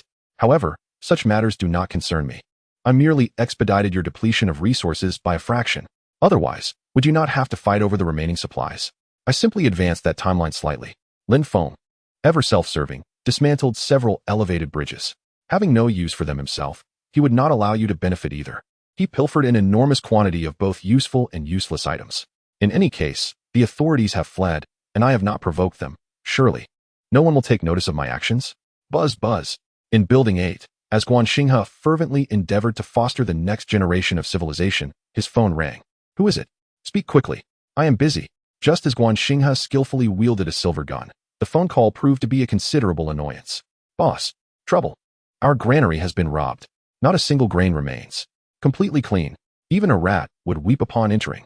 Upon hearing these words, Guan Xinghe's imposing figure quivered violently. The overwhelming aura of authority sent Qin Bishuan sprawling to the ground, utterly disoriented. Impossible. Absolutely impossible. I have 2 granaries. Each contains no less than 2,000 tons of grain. Even if it were 2,000 tons of cotton, 100,000 people could not finish moving it in 3 days and nights. How could it simply vanish? It is no wonder that Guan Xinghe found this hard to believe. Who could accept such an unfathomable scenario?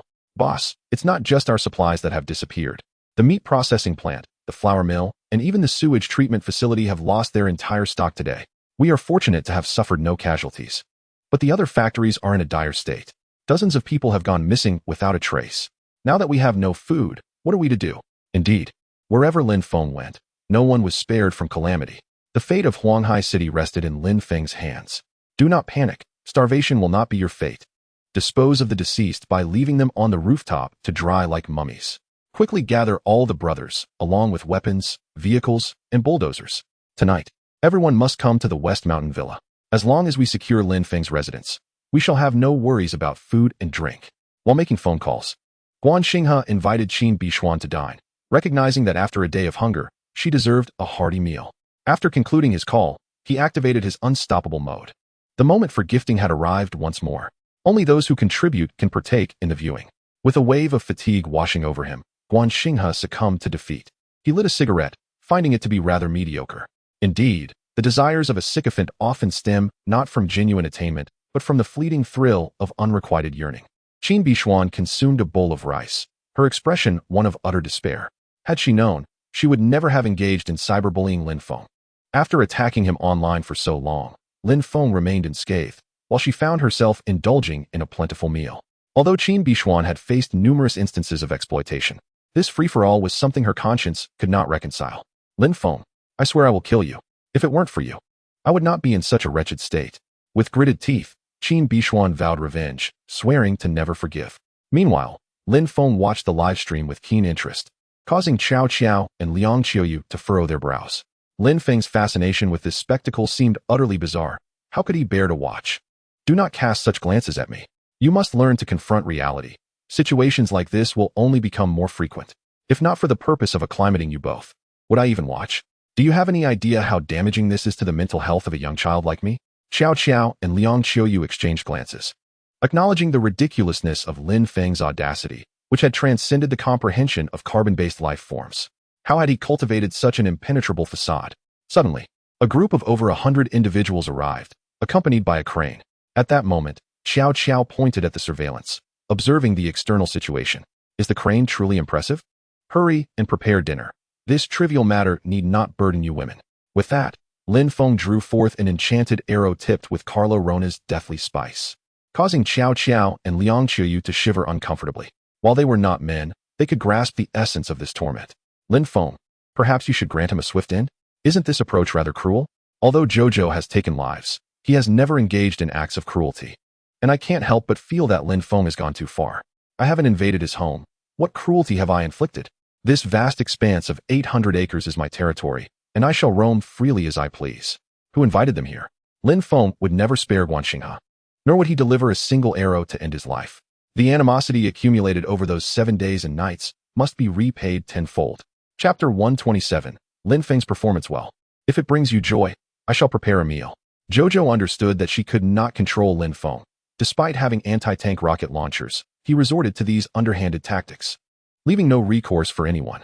Liang Qiuyu shook his head and joined in to assist. Over the past few days, Liang Qiuyu's injuries had improved significantly, with the wounds now scabbed over and manageable. Lin Feng then produced a skewer of grilled kidneys, liberally sprinkling it with Calorona's death chili powder. He cackled. Let me first collect some interest. Following that, Lin Feng approached the entrance. Put on protective gloves. Bind that iron gate to the crane. I refuse to believe this steel door cannot be torn down. I shall dismantle your entire doorframe, if need be. Violence can resolve all issues. As he spoke, several henchmen began fastening steel cables to Lin Feng's iron gate, while Guan Xinghe cried out, Bro, I was wrong. I should not have cyberbullied your sister-in-law. Come here. We can discuss this amicably. At that moment, Lin Feng extended a stick through the shooting aperture, to which a white flag was attached. Witnessing this scene, Guan Xinghe laughed heartily. Haha, this kid knows how to be reasonable, even waving a white flag in surrender. With a bit of discernment, I might spare your life. With that, Guan Xinghe moved closer. Xinghe, do not trust this scoundrel's words. He is deliberately luring you into a trap. He has employed such tactics countless times. Qin Bishuan, well aware of Lin Feng's cunning schemes, rushed to halt Guan Xinghe's reckless actions. Brother Guan, do not heed her foolishness. I invite you to a barbecue. I dare not offend the Prince of Grain Storage. With a single command, You could bury me in food. I truly cannot provoke you. I am terrified. As he spoke, Lin Feng offered a skewer of grilled kidneys. Guan Xinghe, salivating at the sight of the grilled delicacy after enduring weeks of bland rations, found it hard to resist such temptation. Have you added chili? It would be lackluster without it. Upon hearing his request, Jojo and Liang Qiuyu exchanged sympathetic glances. Brother Guan, do you have such demands? I fear I might make you cry. I have chili powder for you to dip. With that, Lin Feng presented a box of death chili powder. Young brother, demonstrate some insight, and, when the time comes, open the door willingly. Surrender your supplies and become my subordinate, and I shall spare your life. Guan Xinghe took the grilled kidney, coated both sides in chili powder, and took a hearty bite. This chili powder is quite delightful. The grilled kidney is freshly cooked and still oozing blood. It has a certain appeal. However, Guan Xinghe soon sensed something amiss as Lin Feng handed him a bottle of urine. Here you go, Brother Guan. Feeling the heat, are we? Have a drink to cool the spice. Without a second thought, Guan Xinghe accepted the bottle and took a sip. Ugh, what does this taste? Ah, my head. What on earth have you made me consume? Guan Xinghe writhed in agony on the ground, as if the very essence of pain had descended upon him. The infernal chili powder had enveloped him, igniting a conflagration of torment throughout his body, particularly in his mouth and lower regions. The skin that had come into contact with the accursed spice turned a furious red, the pain surging beyond a catastrophic level of 10. My suffering knows no bounds. Alas, the heat was unbearable, and most of the men were clad in nothing but shorts and flip-flops. Seeing Guan Xinghe rolling in such distress, Lin Feng tossed several thumbtacks onto the ground. Ah, Lin Feng, are you seeking death? What on earth did you feed me? Guan Xinghe's wails grew louder. Pierced by the sharpness of the tacks, his companions hurriedly rushed to pull him away. In that moment, Guan Xinghe, clad merely in shorts, was a veritable porcupine, covered in thumbtacks, feeling as though he might perish from the agony. Someone grant me mercy. Water. I need water. Guan Xinghe pleaded desperately, but in this apocalyptic world, who had any spare water left after 17 days of hardship? Quickly, carry Xinghe to the first floor of Building 2. Water will be here soon. Give him a bath immediately. Qin Bishuan urged. By now, Guan Xinghe was in such pain that his very soul seemed to be departing from his body. Bring down Lin Feng's steel door. I shall marinate him in that infernal chili powder. I refuse to suffer this alone. Guan Xinghe commanded, and his subordinates hastened to comply. Upon their arrival, Lin Feng drew forth an enchanted crossbow and began to shoot. In an instant, several of Guan Xinghe's henchmen clutched their vital points and retreated in disarray, feeling as though they had reached the pinnacle of their existence. Retreat! Retreat! They dared not approach any closer. Lin Feng, seeing them hesitate, took the initiative to attack. The drone, laden with incendiary bottles and the cursed chili powder, was unleashed upon the throng, with the drone dropping the bottles. The explosion of the chili powder filled the air, nearly blinding them with its acrid smoke. Lin Feng, you despicable wretch. This is truly a game of cruelty. I will have my revenge. Guan Xinghe fumed, helplessly watching as his vehicle was engulfed in flames. The sensation was akin to his heart bleeding profusely. Lin Feng clapped his hands, reveling in the chaos he had wrought. Darling, it's time to wash up and eat. Jojo called out to Lin Feng at that moment. Lin Feng, cigarette in mouth, pondered how he might further avenge himself on Guan Xinghe. Slowly he thought. It would take a day to fully satiate his desire for revenge. Returning to the table for dinner, Jojo had prepared steamed sturgeon, a delicacy from Lake Baikal. Exquisite in flavor. Even Liang Qiuyu, who typically eschewed meat, indulged heartily. Second wife, you're looking much better. Eat more, you've lost weight. While I, Lin Feng, am broad-minded and can tolerate your hardships, we mustn't allow the child to suffer, he remarked. Liang Qiuyu shot Lin Feng a disapproving glance, his irreverent tongue, as ever. Lin Feng flashed a mischievous grin before commencing his meal. After dining, he deployed the drone to survey the battlefield. The vehicles lay in ruins, and a dozen men had become charred remains. The remaining 80-odd individuals were frantically scrambling for water to wash their eyes, as the infernal chili powder was nearly blinding them. The homeowners from the second building, along with those from other buildings, began to rally against these 80 individuals, for they had seized the water source, the very essence of their survival. How could they not fight desperately? With their eyes still shut tight, within half an hour, a significant portion had succumbed to injuries. In a crucial moment, Guan Xinghe, enduring excruciating pain, brandished his firearm to drive back the homeowners. Otherwise, the mortality rate would have escalated even further. Lin Feng, you better wait for me. If I do not avenge this, I shan't share your surname. Guan Xinghe, gritting his teeth against the agony, held his ground until dawn, yet he felt as if his body was on the verge of disintegration. His skin and mouth were covered in large blisters from the spice. Even his intestines felt swollen and painful, causing him relentless torment, even without contact. Qin Bishuan watched the scene unfold, speechless. Had she foreseen such an outcome, she would have refrained from attacking Lin Feng online. That man was indeed a demon. Lin Feng, on the other hand, was indifferent to Guanxing's fate. This was merely the beginning, and he had ample time to toy with him later. Chapter 128. Can this thing be lost? That night, aside from Lin Feng, the northern factions of Huanghai City were thrown into utter chaos. Thanks to Lin Feng, the journey to Guanxing's residence had resulted in the loss of nearly everything, leaving the northern region completely deprived of resources. There was no alternative. If they wished to avoid consuming zombie flesh, they had to seize supplies from the south, west, and east. The fate of Huanghai City rested in Lin Feng's hands, and that night was destined to be one of sleeplessness. The director of the sewage treatment plant, cigarette in mouth, gazed into a pit that was cleaner than if it had been licked by a dog, lost in thought. I truly cannot comprehend this. This thing is neither edible nor drinkable. Who has the time to suffer such indignities? How could anyone steal even feces? This is beyond absurd. I never dreamed this could happen. What could one possibly do with it? Are they planning to consume it?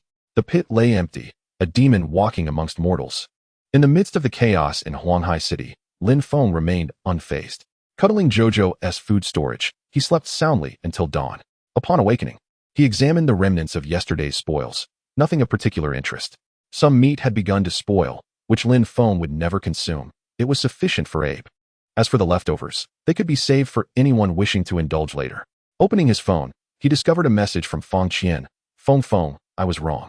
I realize I was overly harsh on you in the past, but you still love me in your heart, don't you? Reading Fang Qian's message made Lin Feng feel a wave of nausea. However, seeing the formidable power of the Kaoran demon chili, a wicked smile crept across his face. It was time to let her savor a taste of sweetness. Noting that Zhou was still asleep, Lin Feng approached the dining table, setting down several bottles of 1982 Lafite. A king crab, a platter of abalone, a dish of sea cucumber, 3 servings of well-cooked steak, and a few salads and pasta sides. Lin Feng was not fond of raw food, hence everything was cooked. He snapped a photo and sent it to Fang Qian. Have you had breakfast? If not, come over to enjoy some. After sending the message, Lin Feng called Zhou and Liang Qiuyu to join him for a meal. Zhou rubbed her eyes and casually opened a bottle of red wine, pouring some for Lin Feng. Lin Feng, there are no steaks in the fridge? Where did you get the king crab, sea cucumber, and abalone? Liang Qiuyu was somewhat taken aback. This meal, even in the days before the apocalypse, would have cost several $100,000, if not more. Lin Feng had secured all valuables, so she could eat with peace of mind. Just refrain from drinking. It's not good for your health, he advised. As he spoke, Qiao handed the sliced steak to Liang Qiuyu. Mindful that her left hand was still hesitant to exert force. This was Liang Qiuyu's first time tasting abalone and sea cucumber, prompting her to indulge a bit more. Although she came from a well-off family, such delicacies were not easily accessible, even for those of affluence. Her cheeks flushed, she rubbed her belly shyly, pondering whether she had overindulged and if it might lead to weight gain. Go ahead and eat. Whatever's left can be given to Bei, who is not picky at all. Qiao then presented a crab leg to Liang Qiuyu. When one is untroubled by hunger and has an abundance of food, there is no inclination to compete for it.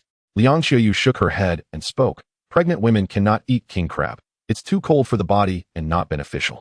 I'll stick with the sea cucumber and abalone. Upon hearing this, Qiao and Lin Feng exchanged awkward glances, realizing that expertise was indeed necessary. Lin Feng felt particularly embarrassed, having been more focused on impressing Fang Qian. Qiao continued to savor the king crab, while Liang Qiuyu enjoyed her sea cucumber and abalone, determined not to waste any morsels. And Bei would only be satisfied with crab shells, after all. Meanwhile, Lin Feng was engrossed in his phone, wondering why Fang Qian, the scheming one, had yet to respond. Shouldn't she be replying? Did she no longer wish for king crab and steak? At that moment, Fang Qian and Wang Qing were staring at their phones, feeling at a loss. Wang Qing, how should I respond? I genuinely want to eat, but if I go over, Lin Feng won't let me in, and I'll end up baking in the sun again. It was clear that after 3 days of sunbathing, Fang Qian had learned her lesson and was genuinely hesitant to go. Does Lin Feng have a drone? Perhaps he could deliver something? Wang Qing swallowed hard, eyeing the photos. They had run out of food and were left with nothing to eat. If this continues, I might have to resort to pulling your nails off. All right, I'll ask. Fang Qian conceded, knowing going over was out of the question. Her only options were to have Lin Feng drive over to pick her up or send something via drone. Feng, I've not been feeling well this month. Could you come get me? I haven't tea had steak in ages. Alternatively, Could you send a portion via drone? Upon receiving her message, Lin Feng smiled gently. How could I bear to let you go hungry? Open the window. I'll send it over right away. Xiao Qiao was accustomed to Lin Feng's straightforwardness. He never concealed his intentions. However, Liang Qiuyu felt a twinge of jealousy, leaning closer to see who Lin Feng was conversing with. Why was he always so brusque with her, yet so tender with others? Pouting slightly, she felt a hint of dissatisfaction. With a sudden peck, Lin Feng planted a kiss on her lips, deepening her blush. That was merely a test. If you are to be my wife, it must be approached with the utmost seriousness. Well, I was just teasing her. With that, Lin Feng rose and entered the kitchen, returning with a medium-rare steak. In front of Xiao Qiao and Liang Qiuyu, he proceeded to brush it with a layer of infernal chili powder. Liang Qiuyu found it hard to believe as she dipped her chopsticks into a small portion and tasted it. At first, there seemed to be no flavor. No indication of anything amiss. Suddenly, she exclaimed, wow, can this really be consumed? What would it feel like if it were to adhere to a wound? Moments later, the sensation intensified. After tasting a bit more, she felt utterly unwell and rushed to the refrigerator, guzzling down milk tea in desperation. Xiao Qiao looked at Lin Feng in disbelief. You really have a knack for mischief. Is this thing truly safe to eat? Lin Feng, with a drone, delivered a steak directly to Feng Qian's home. The moment she received the steak, her face lit up with joy. Feng, you're so wonderful. She sent Lin Feng a message and began to slice into the meat. Delicious. This is the life I ought to lead. Wang Qing scratched her head, feeling something was off, yet she couldn't quite pinpoint what it was. Gazing at the steak, she swallowed hard, tempted to taste it, but fearing the consequences. Given Lin Feng's audacious antics, could it be that he intended for Feng Qian to enjoy the steak for free? As expected, halfway through her meal, Feng Qian set down her knife and fork. Wait, something isn't right. What is this flavor? Why is it so spicy? She grabbed her glass of water and began drinking fervently, but to no avail. Her lips visibly reddened and swelled before their eyes. The spice was overwhelming, prompting her to plunge into the bathtub, gulping down cold water. Yet, it proved futile. She felt as if she were on the brink of collapse. Can someone save me? What is this? With a piercing scream, Feng Qian fainted from the heat. Wang Qing cast a sympathetic glance at her, realizing that Lin Feng could not possibly have been benevolent in delivering such a dish.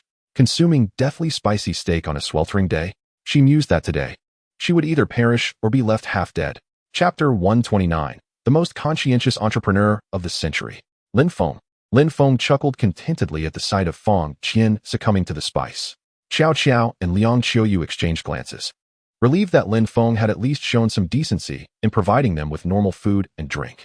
It was unclear what transgression Feng Qian had committed to warrant such torment from Lin Feng. Wang Qing gazed longingly at the remaining half of the steak, torn between desire and apprehension, knowing that consuming it would likely result in discomfort. She sat aside, ignoring Feng Qian, contemplating whether to fulfill the task Lin Feng had assigned her.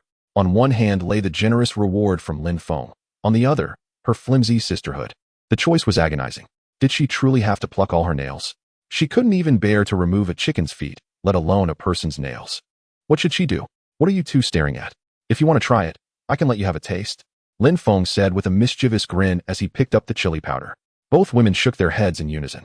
Eating that, it would be more merciful to choose the swift end of suicide. Seeing their refusal, Lin Feng secured the lid, deeming it a hazardous substance that required his personal oversight. Ding. Alipay received, 38 yuan. Ding. WeChat received, 69 yuan. Ding. Alipay received, 250 yuan. Lin Feng was perplexed by the incessant notifications from his mobile payment app over the past few days. Who could it be? Did they have an abundance of money to spare? Why were they sending him such trivial amounts? If one were to send money, they might as well send a more substantial sum. He picked up his phone to investigate. Lin Feng wasn't one to disdain extra cash. After all, one never knows when it could come in handy. He mused that he had already resorted to petty theft, so what difference would a few virtual coins make? With a cigarette in hand, he opened his payment records, only to discover that the transactions stemmed from a few gas stations he had purchased. What was going on? Were the gas stations out of fuel? Who would be so idle as to send him money? Lin Feng felt a bit bewildered. In the year 2050, gas stations boasted self-service fueling capabilities. After scanning a code, customers could dispense the equivalent amount of fuel without the assistance of an attendant. Curious about the situation, he opened his news app, only to find it inundated with headlines about a pure-hearted star being live-streamed in a scandal. Millions of fans seemed to have missed out on a monumental event. Why didn't he reside in the luxurious West Mountain District 8, under the peony blossoms? One meets their end, yet remains flamboyant in spirit. He lamented the loss of a potentially lucrative opportunity. The top trending story featured Qin Bishuan, while the second trending topic was, unexpectedly, himself. Intrigued, Lin Feng clicked on the article, which proclaimed, Water Dispensing Gas Station. 2050. The most conscientious entrepreneur of the century. Lin Feng. It was indeed Lin Feng. He had driven down housing prices. He had reduced water costs. What was once a full-price purchase for a home could now be acquired at half price for eternity. Water, a resource once deemed priceless, could now be had for merely 9 yuan and 8 cents per liter. If you doubt this, rush to the water dispensing gas station and scan the code to purchase water. Lin Feng not only slashed housing prices, providing affordable homes to many, but he also selflessly created a lifeline for the needy. His water dispensing gas station had no fuel. It was filled entirely with water. This instilled hope in many who lacked access to drinking water. After all, water is the source of life, and life itself is invaluable. Lin Feng had inadvertently left a lifeline for over 1 million residents of Huanghai City. What an altruistic entrepreneur he was. How noble and selfless. The year 2050, South Water Dispensing Gas Station offered a path to survival. The most conscientious entrepreneur of the century was undoubtedly Lin Feng. He was selfless and deserving of all accolades. Justice had descended from the heavens. Upon reading this, Lin Feng felt momentarily stunned. So that was the reason behind the incessant notifications on his phone. The gas stations of 2050 allowed for direct self-service fueling without the need for attendance. The water flow was a precaution against low-pressure readings, which is why he had filled the tanks with tap water. He hadn't anticipated that this seemingly casual act would be misconstrued as a noble gesture. Lin Feng glanced at the authoress name. Wu Yong? Were you simply bored at home, writing this nonsense? He was not afraid of online backlash nor concerned about being labeled a villain. However, Lin Feng scratched his head, deciding that when he had the time, he would pay a visit to Wu Yong. He wondered how Wu Yong and his companions were faring. Given Wu Yong's seemingly idle demeanor, they must be doing reasonably well. After all, if they were on the brink of death, they wouldn't be able to produce such ludicrous headlines. The perplexing part was that there were indeed people who liked, saved, and followed such nonsense. Lin Feng was utterly speechless. While humans can survive 7 days without food, they cannot endure without water. Now, 18 days into the apocalypse, nearly every household was devoid of supplies. In Building 6, under Zhang Zhun's leadership, a group began to force their way from the lower floors to the upper levels, prying open doors in search of food. Residing on the higher floors, Zhang Zhun and his group were already without water, and now, with food supplies cut off, they resorted to reckless looting. After raiding 5 households, they managed to scavenge 2 pounds of rice and 1 pound of flour, which left Zhang Zhun in a quandary. It was utterly insufficient for so many. Damn it! At this rate, even if they reached the top floor, it would only be a waste of effort. Sooner or later, we will starve to death. Holding the meager rations in his hands, Zhang Zhun felt a deep sense of frustration. With so many people and so little food, it was almost futile. Just then, one of his underlings approached, pointing at a middle-aged man who had been knocked unconscious, and said, Brother Pong, how about we? He swallowed hard. Zhang Zhun pulled out a pack of cigarettes, shook it, and lit one. This was his last cigarette. Get him up. We can't let ourselves starve to death, can we? A few of his underlings exchanged glances. They truly did not want to partake in this grim feast. Yet, the grim reality was that not eating meant certain death. After carrying the man to Zhang Zhun's room on the 18th floor, they brought a large pot and began to boil water. With scant provisions, they added only a bit of salt. They chopped the heart, lungs, arms, and legs into pieces and tossed them into the boiling pot. Before long, the water began to bubble furiously, the limbs bobbing with the rise and fall of the liquid. The atmosphere grew tense, and not a word was spoken. Come on, I'll go first. Brothers, we eat today. If you don't want to eat, leave now. If we meet again, let us pretend we don't know each other. Zhang Zhun was a ruthless man. He took the lead in such gruesome acts. He picked up a piece of cooked thigh, suppressing his disgust, and took a bite. It wasn't bad, albeit slightly sour. Having been hungry for so long, Zhang Zhun found it surprisingly palatable. Seeing their leader eat, several underlings began to join in, consuming both flesh and broth. Disgusting as it was, the alternative was death, and none had a better solution. As more and more people succumbed to their ravenous hunger, they joined the grim feast. Only a few could not bring themselves to eat and chose to withdraw. Such occurrences were not limited to Building 6. Similar events unfolded in other apartment blocks. They would only break down one door at a time, thereby avoiding direct confrontation. They could only pray that the next door they smashed would not be their own. This reflects humanity's baser instincts. As long as the next victim isn't certain to be oneself, there is little motivation to resist. Many residents, upon witnessing videos of cannibalism circulating in their groups, felt a wave of nausea wash over them. The situation had spiraled entirely out of control. Now they faced not only the cessation of water and electricity, but also the complete depletion of food supplies. Faced with a ravenous horde of neighbors resorting to cannibalism, life has become utterly unbearable. Chapter 130. Count 10,007. Both Xiao Qiao and Liang Qiuyu are acutely aware of the dire situation. They have wholly embraced their roles as integral members of the household. Lin Feng mused on the matter. Perhaps indulging in a bit of frivolity was acceptable. For at least in the company of Lin Feng, the worst fate might be being consumed by him, rather than by the neighbors. Darling, can't we extend a helping hand to them? This seems excessively cruel, Xiao Qiao expressed, struggling to reconcile the harsh reality. Lin Feng countered with a question. Help them? How do you propose we do that?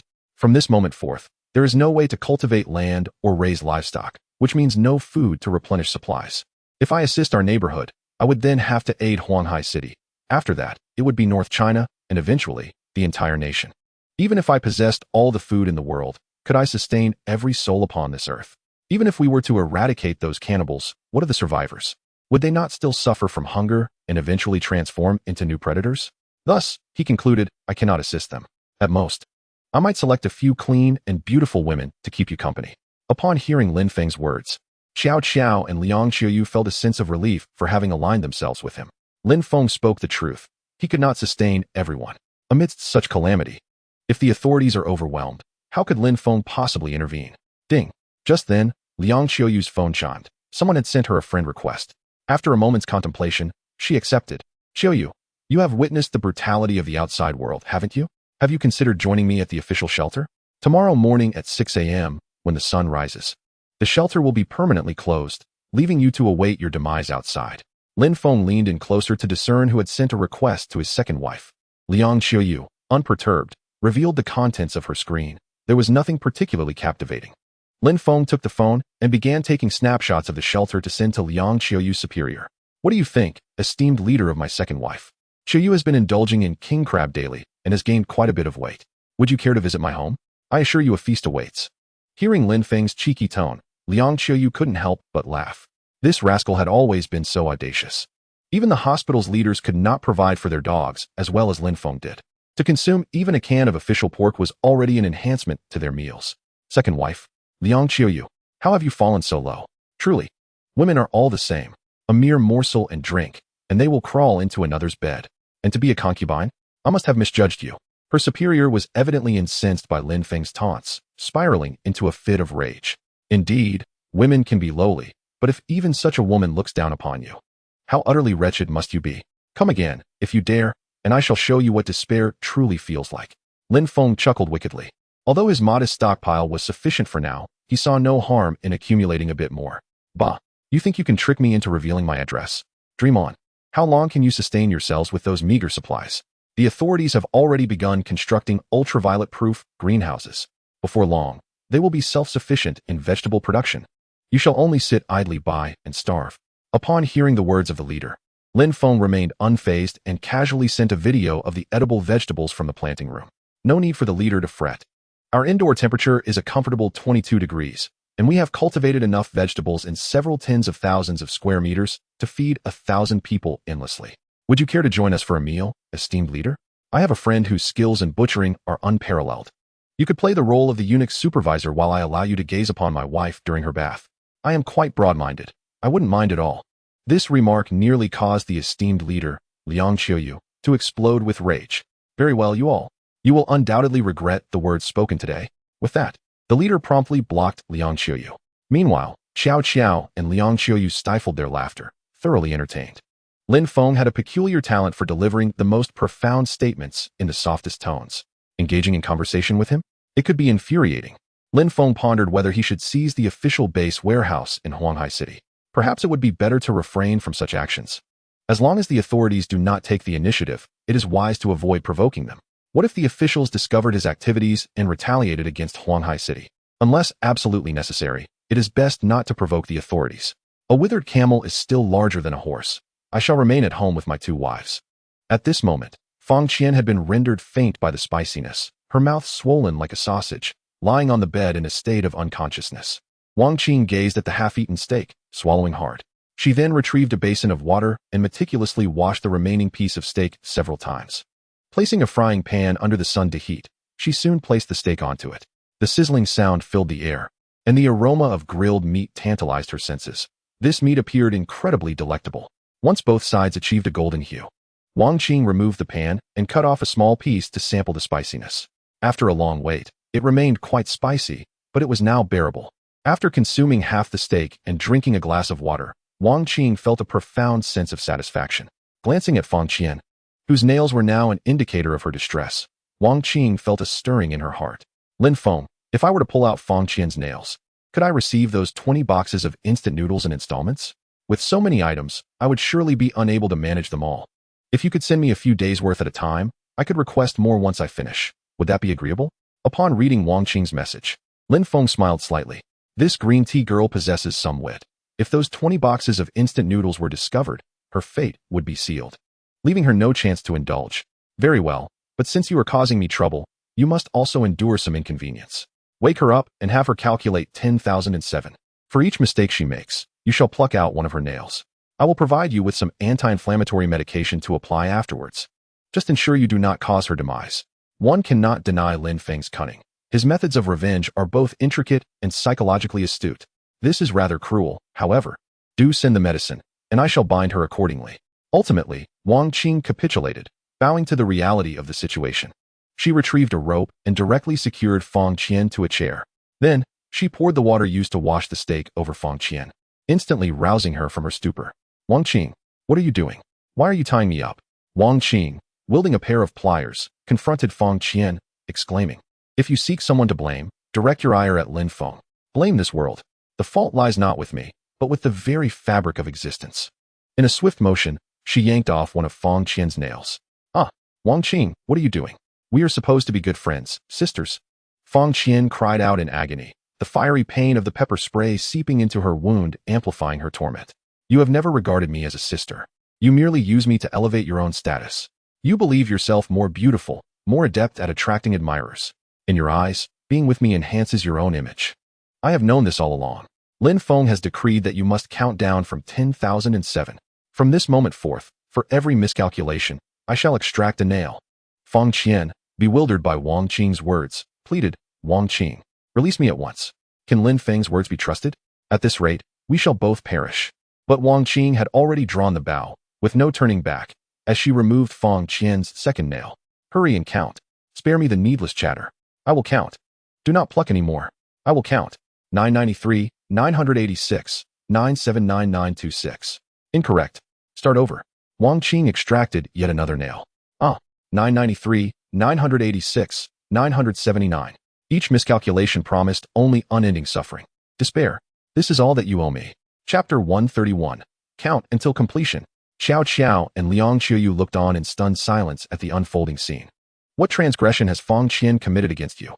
She is already on the brink of mental collapse, living a fate worse than death. Xiao Qiao remained convinced that Lin Feng was excessively cruel. Yet could Lin Feng, who had endured 7 days and nights of torment, truly forget? This very method was conceived by Fang Qian when she pressed Lin Feng to ascertain whether there were any resources left in his domain. At that moment, Fang Qian had compelled Lin Feng to count down from 10,007. A miscalculation meant the loss of a nail, and another mistake would result in the severing of fingers. Now, I wield this against you, and you deserve it. She was my first love. I lavished her with gifts of houses, bags, and jewelry, only to have her surround herself with a throng of admirers. I was merely one among many, having never even held her hand. Lin Feng, with a cigarette in his mouth, casually divulged these insignificant details. Xiao Qiao and Liang Qiuyu understood his sentiments, but still felt that Lin Feng's actions were somewhat excessive. On the screen, Fang Qian's gaze was vacant, her demeanor numb. She had no inkling of when this ordeal would cease. Why had the technique she learned from anime, intended for others, been turned against her? The countdown was meant to sharpen focus, instilling profound fear, for a single error would lead to. Wang Qing, grant me mercy, just end my suffering. Another toenail was wrenched away, and Lin Feng's voice echoed from the drone. Wang Qing, if you give up now, it will all have been in vain. You must decide for yourself. With those words, Wang Qing embarked on an irrevocable journey. 8 nails had already been removed. That equated to 8 boxes of instant noodles. There were still 12 boxes to go. How could she possibly abandon this endeavor now? Continue counting. If you refuse, I shall pluck each one. I will not count anymore. Just kill me already. Do not prolong this torment. As she spoke, the drone released a black canister. Wang Qing, there is a centipede. If she refuses to cooperate, we shall insert the centipede into her ear, allowing it to slowly gnaw at her brain. Wang Qing took the canister, which indeed contained a centipede. Fang Qian felt a wave of goosebumps as she observed the crawling creature. What would it feel like if it burrowed into her ear? I concede. Is that acceptable? Fang Qian utterly broke down, vowing in her heart to eliminate Lin Feng and Wang Qing. What have I done to deserve this relentless torment? Counting down, 993, 986, 979, she had no choice but to continue. Lin Feng, having closed the video, felt a slight alleviation of his hatred. This is the debt you owe me from your past life. I treated you well. Had you possessed even a modicum of conscience, I wouldn't have to torment you so mercilessly. The remaining matters would be left to Wang Qing. Lin Feng was a man of his word in business, and he would certainly fulfill his promises to her. He never resorted to deceit. Otherwise, who would dare to engage in business with him in the future? After surveying the situation of each building with the drone, Lin Feng discovered a household abundant in provisions. Their windowsills were adorned with cured meats, clearly indicating that this family was well off. It's them. All that meat was purchased for Fang Zi. There were indeed 5 refrigerators full. Just then, Xiao Qiao recognized the man drinking beer, the risk-averse Song Qiao. What is the matter? Speak to me. Your husband has got your back, so what are you afraid of? Xiao Qiao then recounted the incident of Li Ying selling her supplies, only to be robbed by Song Qiao. Lin Feng scratched his head awkwardly. Exposing the matter of supplies was indeed his doing. However, he could not disclose this, as it would tarnish the couple's relationship. My goodness. So you forced Li Ying out for this reason? I foolishly took her in. I shall never make such a mistake again. Liang Qiuyu, now aware of the cause, felt even more distressed, realizing it was a misunderstanding of a good person. Meanwhile, Lin Feng, with a cigarette in his mouth, expressed gratitude towards Li Ying for her timely assistance. Without her audacious maneuver, would he have been fortunate enough to marry such wonderful wives? Truly, Li Ying was a selfless bodhisattva. Don't be upset. Would you like your husband to help you both vent your frustrations? Observing his 2 wives in a state of anger, Lin Feng inquired about their thoughts. No need. It's not worth risking so much for items valued at over 200,000. Xiao Qiao felt safe now and chose not to dwell on revenge. That would be seeking trouble unnecessarily. I'll pass as well. Li Ying currently possesses 5 guns. If I were to get shot, it would be disastrous. I'm living well now and wish to avoid trouble. Liang Qiuyu also shook her head. While Li Ying was despicable, her actions were ultimately decided by Zhou Kaihua. With the true culprit now deceased, it was best to let bygones be bygones. Lin Feng glanced at the weather outside, where the temperature was a mere 52 degrees. Shall we go? The weather is pleasant today. Let us take a stroll to clear our minds. With nothing pressing to attend to, and with his wives uninterested in revenge, they decided to check on Wu Yong. Is it safe to go outside? What if someone burglarizes our home? Jojo felt a tinge of fear, while Lin Feng remained indifferent. It's nothing, not too far. It's daytime. We'll be back before night falls. Besides, I have my space, where I can easily locate anything I wish to know and find out where people are, he remarked simply. All right then, let us prepare. Liang Qiuyu also wished to take a stroll, as Lin Feng activated his spatial abilities to check if anyone was nearby. As expected, during the day at 52 degrees, no one would be outside. The fresh vegetables and seafood at home seemed scant. They were likely consuming canned goods or vacuum-sealed foods, which you two might not be accustomed to. While Jojo and Liang Qiuyu made their preparations, Lin Feng ventured into the kitchen, gathering some pork, fish, shrimp, and vegetables, approximately 20 kilograms, sufficient to enhance the meal for Wu Yong and the others. Primarily, he was concerned about how his 3 beloved wives were faring. After all, with such a bounty, whom else should he provide for if not his wife and children? A while later, Jojo and Liang Qiuyu finished their arrangements, each linking an arm with Lin Feng while holding a sunshade, as they exited through the back door. With 2 beautiful women on his arms, Lin Feng glanced left and right. My second wife, you must strive harder. Though I endure my hardships, let not our child suffer. Liang Qiuyu's cheeks flushed. Lin Feng's boldness was unabashed and audacious. The trio, sheltered under the parasol, arrived at the entrance of Wu Yong's villa and rang the doorbell. With idle time, it seemed prudent to check on Wu Yong's well-being. Chapter 132, A Father's All-In. Upon hearing the doorbell, Wu Yong immediately grew alert, grabbing his gun. They had been attacked multiple times. Without their weapons, they might have perished. Peering through the peephole and recognizing Lin Feng, Wu Yong exhaled in relief. Upon opening the door and seeing 2 lovely women holding onto Lin Feng's arms, Wu Yong's expression darkened significantly. It was evident that he had been a step too late, and 2 had already beaten him to the punch. I was too slow, he lamented. Hello, boss. Who are these two? Wu Yong welcomed them, and Lin Feng showed no hesitation in introducing them. This is my first wife, Jojo, and this is my second wife, Liang Qiuyu. Inside, a dozen people rushed downstairs to greet their boss, but upon seeing Jojo and Liang Qiuyu, many women felt as though their hopes had been dashed. Indeed, a billionaire boss could be so brazen, flaunting two wives without a hint of concealment. Brother Lin Feng, Wu Daiwei, initially excited to welcome him, suddenly felt tears welling up upon realizing he had brought two wives. In an instant, she was in tears. Wu, Brother Lin Feng, despite my affection for you, you already have two wives. What am I to you? Lin Feng entered the house, glancing at Wu Daiwei, who had just reached adulthood. Let's see how you feel when you turn 20, he thought, feeling a flicker of conscience, though it was fleeting. Jojo and Liang Qiuyu scrutinized the people in the room. They appeared healthy, and there was no scent of blood. It seemed Lin Feng had been taking care of them. Who can cook? Bring everyone some food. Let us improve our meal for lunch.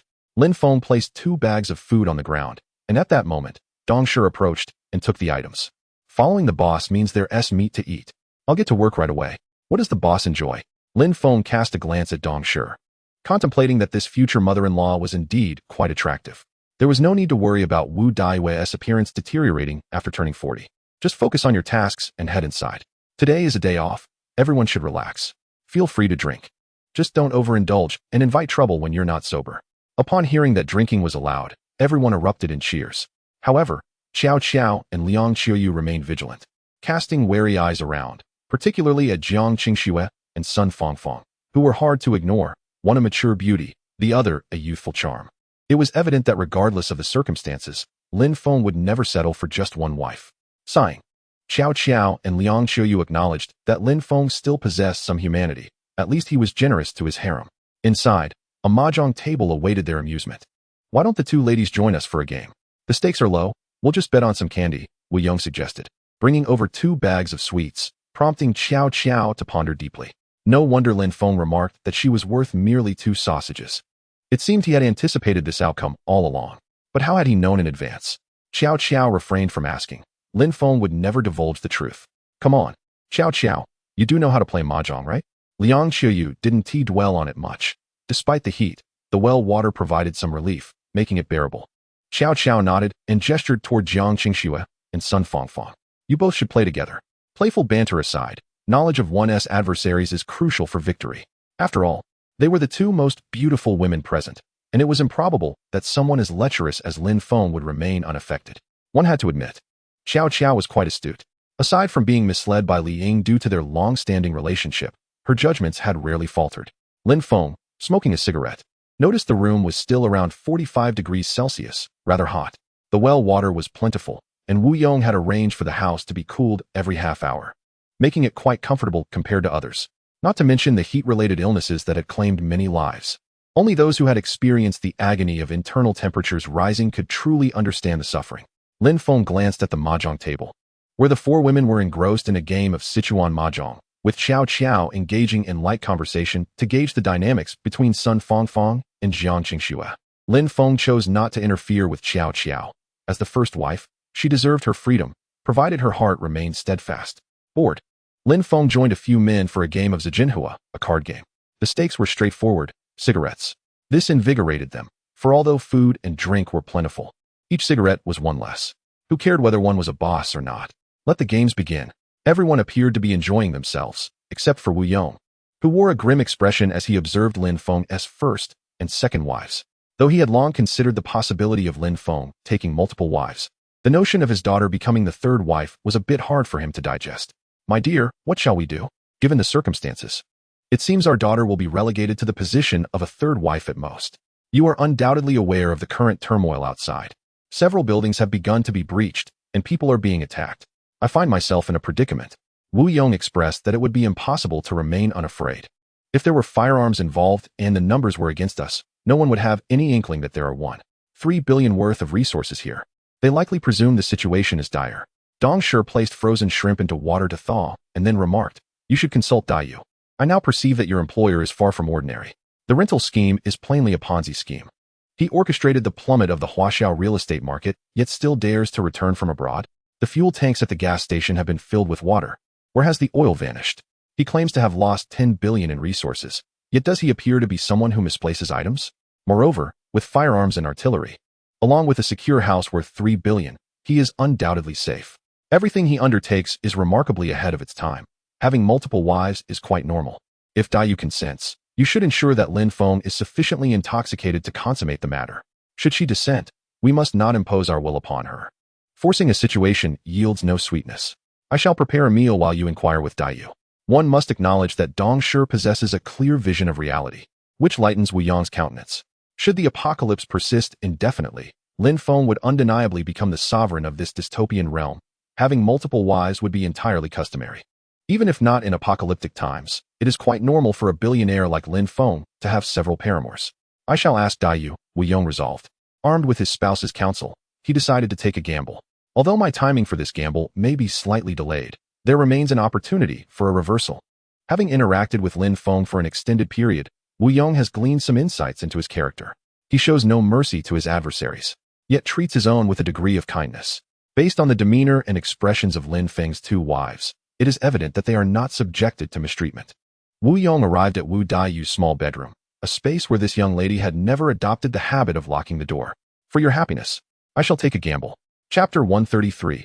A homebody and a wall, a house in the city. Oh dear, I thought brother Lin Feng would be mine. Yet to my surprise, he has two wives. Upon entering the room, Wu Yong discovered Wu Daiyu engaged in a video chat, lamenting to the individual on the other end. Do not worry, Daiyu. Even if Lin Feng does not want you, I desire you. Come to my home. I run a supermarket. I can support you for a lifetime.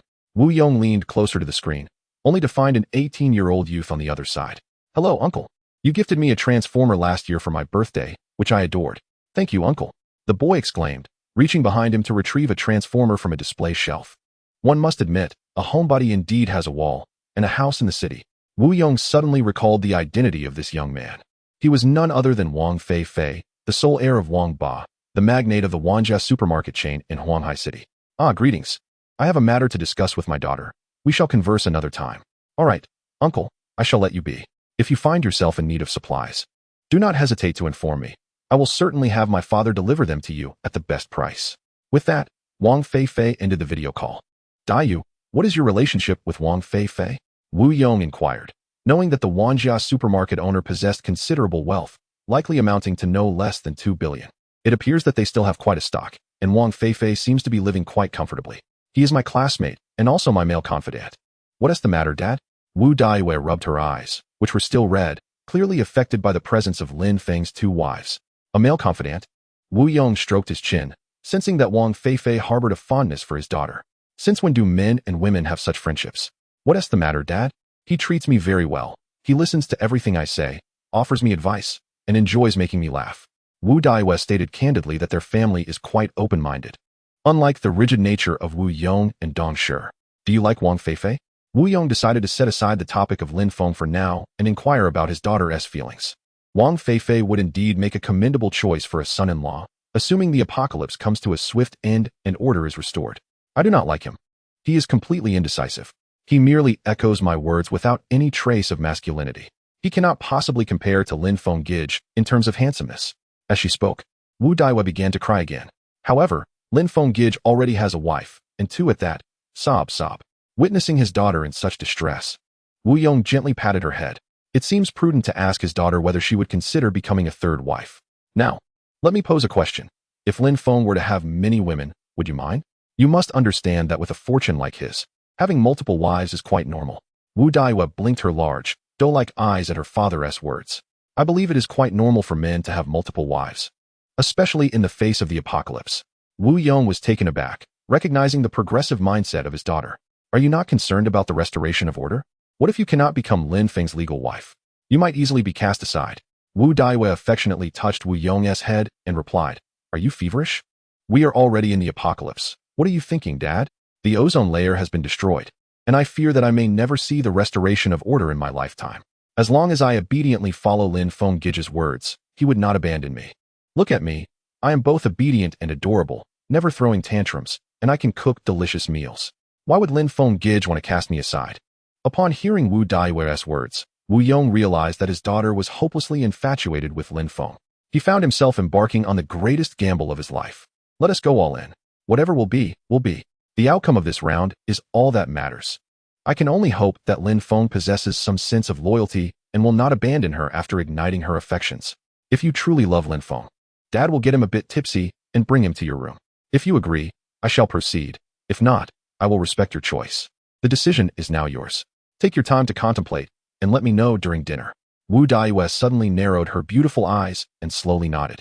Wu Yong left Wu Daiyue's room. While downstairs, Lin Feng was enjoying a lively game of poker with several men. Lin Feng was bewildered by his own bad luck. How could he be so unfortunate? Encountering a 3-of-a-kind K against a 3-of-a-kind A, he had not won a single round. Truly, one should not engage in too many misdeeds, for retribution will surely follow. Lin Feng stepped outside and settled into a corner to enjoy a couple of cigarettes. He then returned with 5 more, continuing his leisure. The sight of the golden Zhonghua cigarettes caused the eyes of several male employees to sparkle. Indeed, the boss was affluent. Were the stakes being played at such a sophisticated level? Nonetheless, a few of them were wise enough not to overreach, considering future promotions and salary increases. In the kitchen, Dong Shi was busy guiding several female employees in the art of cooking. Dong Shi possessed considerable culinary skills, and Wu Yong felt quite assured. After tidying up the table, it was time to dine. With Dong Shi's call, everyone wrapped up their game and began to gather their things for a sumptuous meal. At that moment, Wu Daiyue, her hair styled in twin ponytails, descended the stairs and whispered into Wu Yong's ear, "I'm counting on you, Dad." Wu Yong nodded and retrieved his treasured bottles of 60-year-old Matai. "Today, I, Wu Yong, am going all in. We're all family here, so please, make yourselves comfortable." Lin Feng chose a seat casually, unconcerned with pretentiousness. "Come, boss, savor this 60-year-old Matai. Its flavor is undeniably rich." Wu Yong opened a bottle and poured a glass for Lin Feng. He then intended to pour for Qiao Qiao and Liang Qiuyu, but Qiao Qiao declined, saying, "No need, we'll stick to beer. Besides, she can't drink." Wu Yong did not press the matter further. After taking a sip, Lin Feng immediately sensed something amiss. This did not taste quite right. It appeared that Wu Yong had been duped, while it was indeed Matai. It likely only aged 30 years, 60 years would not bear this flavor. After all, Wu Yong had once faced financial difficulties, leaving little room for luxury acquisitions. Yet Lin Feng refrained from voicing his thoughts. Many nowadays, let alone Matai, couldn't even find counterfeit liquor to drink. Simply having something to enjoy was a blessing. Chapter 134. Do not be misled by my sheepish appearance. Once the boss is settled, the employees began to take their seats. There were 2 tables. Only those who had conversed with the boss dared to sit at the same table, while the rest opted for the other. Sitting with the boss created a palpable pressure. It was far more relaxing to share beer at the alternate table. As they began to indulge in the dishes, Wu Yong took the initiative to serve Lin Feng. There were 10 dishes, a portion of spicy prawns, braised chicken, a pig knuckle, cold dishes, and a few servings of peanuts and canned fruit. Qiao Qiao, accustomed to home-cooked meals, found herself indulging more in the canned goods. Lin Feng sampled Dong Shi's cooking and found it to be exceptional. Truly on par with a 5-star hotel. "Isn't it splendid, boss? My wife used to run a hotel, but she closed it down during those economically tough years. My daughter can cook as well, not inferior to any Michelin 3-star chef." Wu Yong boasted, eagerly highlighting his daughter's talents. Lin Feng glanced at Wu Daiyue, surprised to learn that this little girl possessed such skills. "I must seize the opportunity to taste her creations. Let us not just eat. Let us drink as well. Make yourselves at home." With Lin Feng raising his glass, they finally reached for the beer from the ice-cold well water. Lacking refrigeration, they had to rely on the chilly water to cool their drinks, which still provided a refreshing experience. Does anyone at home have any issues they wish to discuss? Today, I have come primarily to address the pressing issues at hand. If there are any concerns, I am here to assist. Lin Feng, having finished a glass of wine, promptly steered the conversation towards the main topic. In a gathering of this size, who does not have relatives or acquaintances? If information regarding supplies were to be leaked, it would be a minor inconvenience. But what if my chosen wives were to encounter trouble? Thus, Lin Feng offered to resolve the issues. If resolution proved impossible, then those causing the problems must be dealt with accordingly. A sea of faces turned towards one another, each person hesitant to speak. There was no need for words. They were all acutely aware of the precarious situation outside. Surviving here was a blessing, but what awaited them beyond these walls? Such thoughts were too daunting to entertain. I have already engaged in dialogue with everyone, and those unwilling to participate have been allowed to depart. Upon hearing this, Lin Feng furrowed his brow, sensing something amiss. At that moment, Wu Yong leaned close and whispered, "They have truly departed forever." Only then did Lin Feng relax his expression, acknowledging Wu Yong's cunning resolve. "Impressive, Wu Yong. I did not see this side of you," Lin Feng remarked. recognizing his ruthless decisiveness. Since there are no further issues, let us indulge in food and drink today. It shall be a day of respite. Lin Feng counted the remaining individuals and noted that, including Wu Yong's family of 3, only 16 remained. It appeared the others had indeed left. As the evening progressed, with drinks flowing and dishes savored, Lin Feng, unable to resist Wu Yong's enthusiasm, indulged in a few more glasses. Feeling slightly lightheaded, he contemplated returning home for a restful sleep. After all, there is no place like home for safety. I shall take my leave now. Enjoy your meal, he announced, motioning for Qiao Qiao and Liang Qiyu to accompany him home. Boss, there's a bed upstairs. The two ladies have finally taken a break to play mahjong. You can rest for a bit. It won't be an issue, Wu Yong quickly interjected, realizing the opportunity at stake. How could Lin Feng slip away? It had taken him days to visit. Do you not wish to partake in the festivities? If not, we can depart. Lin Feng, not pondering much, simply inquired of his two wives. There was little to do at home. A game of mahjong could be quite enjoyable. Qiao Qiao felt bored at home. Winning a few candies while playing sounded amusing. Let us play for a while. It's not every day we have such company. Liang Qiyu also hesitated to leave. After such a long time, it was a rare joy to share laughter and games with so many others. I will defer to your wishes, just be cautious. Lin Feng reached into his pocket and produced a firearm for Qiao Qiao. Without much thought, she accepted it, reasoning that it was daytime and danger seemed unlikely. She tucked the gun away securely. Lin Feng ascended the stairs, while Qiao Qiao and Liang Qiyu headed towards the mahjong table. Please, come in, Wu Yong said as he ushered Lin Feng inside, promptly locking the door behind them. Upon entering, Lin Feng grasped the gravity of the situation. Was Wu Yong truly gambling away his daughter's lifelong happiness? Wu Yong, are you testing your boss with such stakes? What boss could endure this kind of trial? And must you gamble so recklessly each time? Are you not afraid of losing everything? Is it necessary to play for such high stakes? Wu Daiwe, is it you who professes your love for me daily in the group? Perhaps we should wait until you are older to discuss such matters.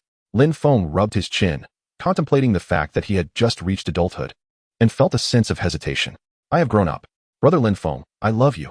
With these words, Wu Daiwe mustered her courage and embraced him like an octopus, leaving no time for Lin Feng to react.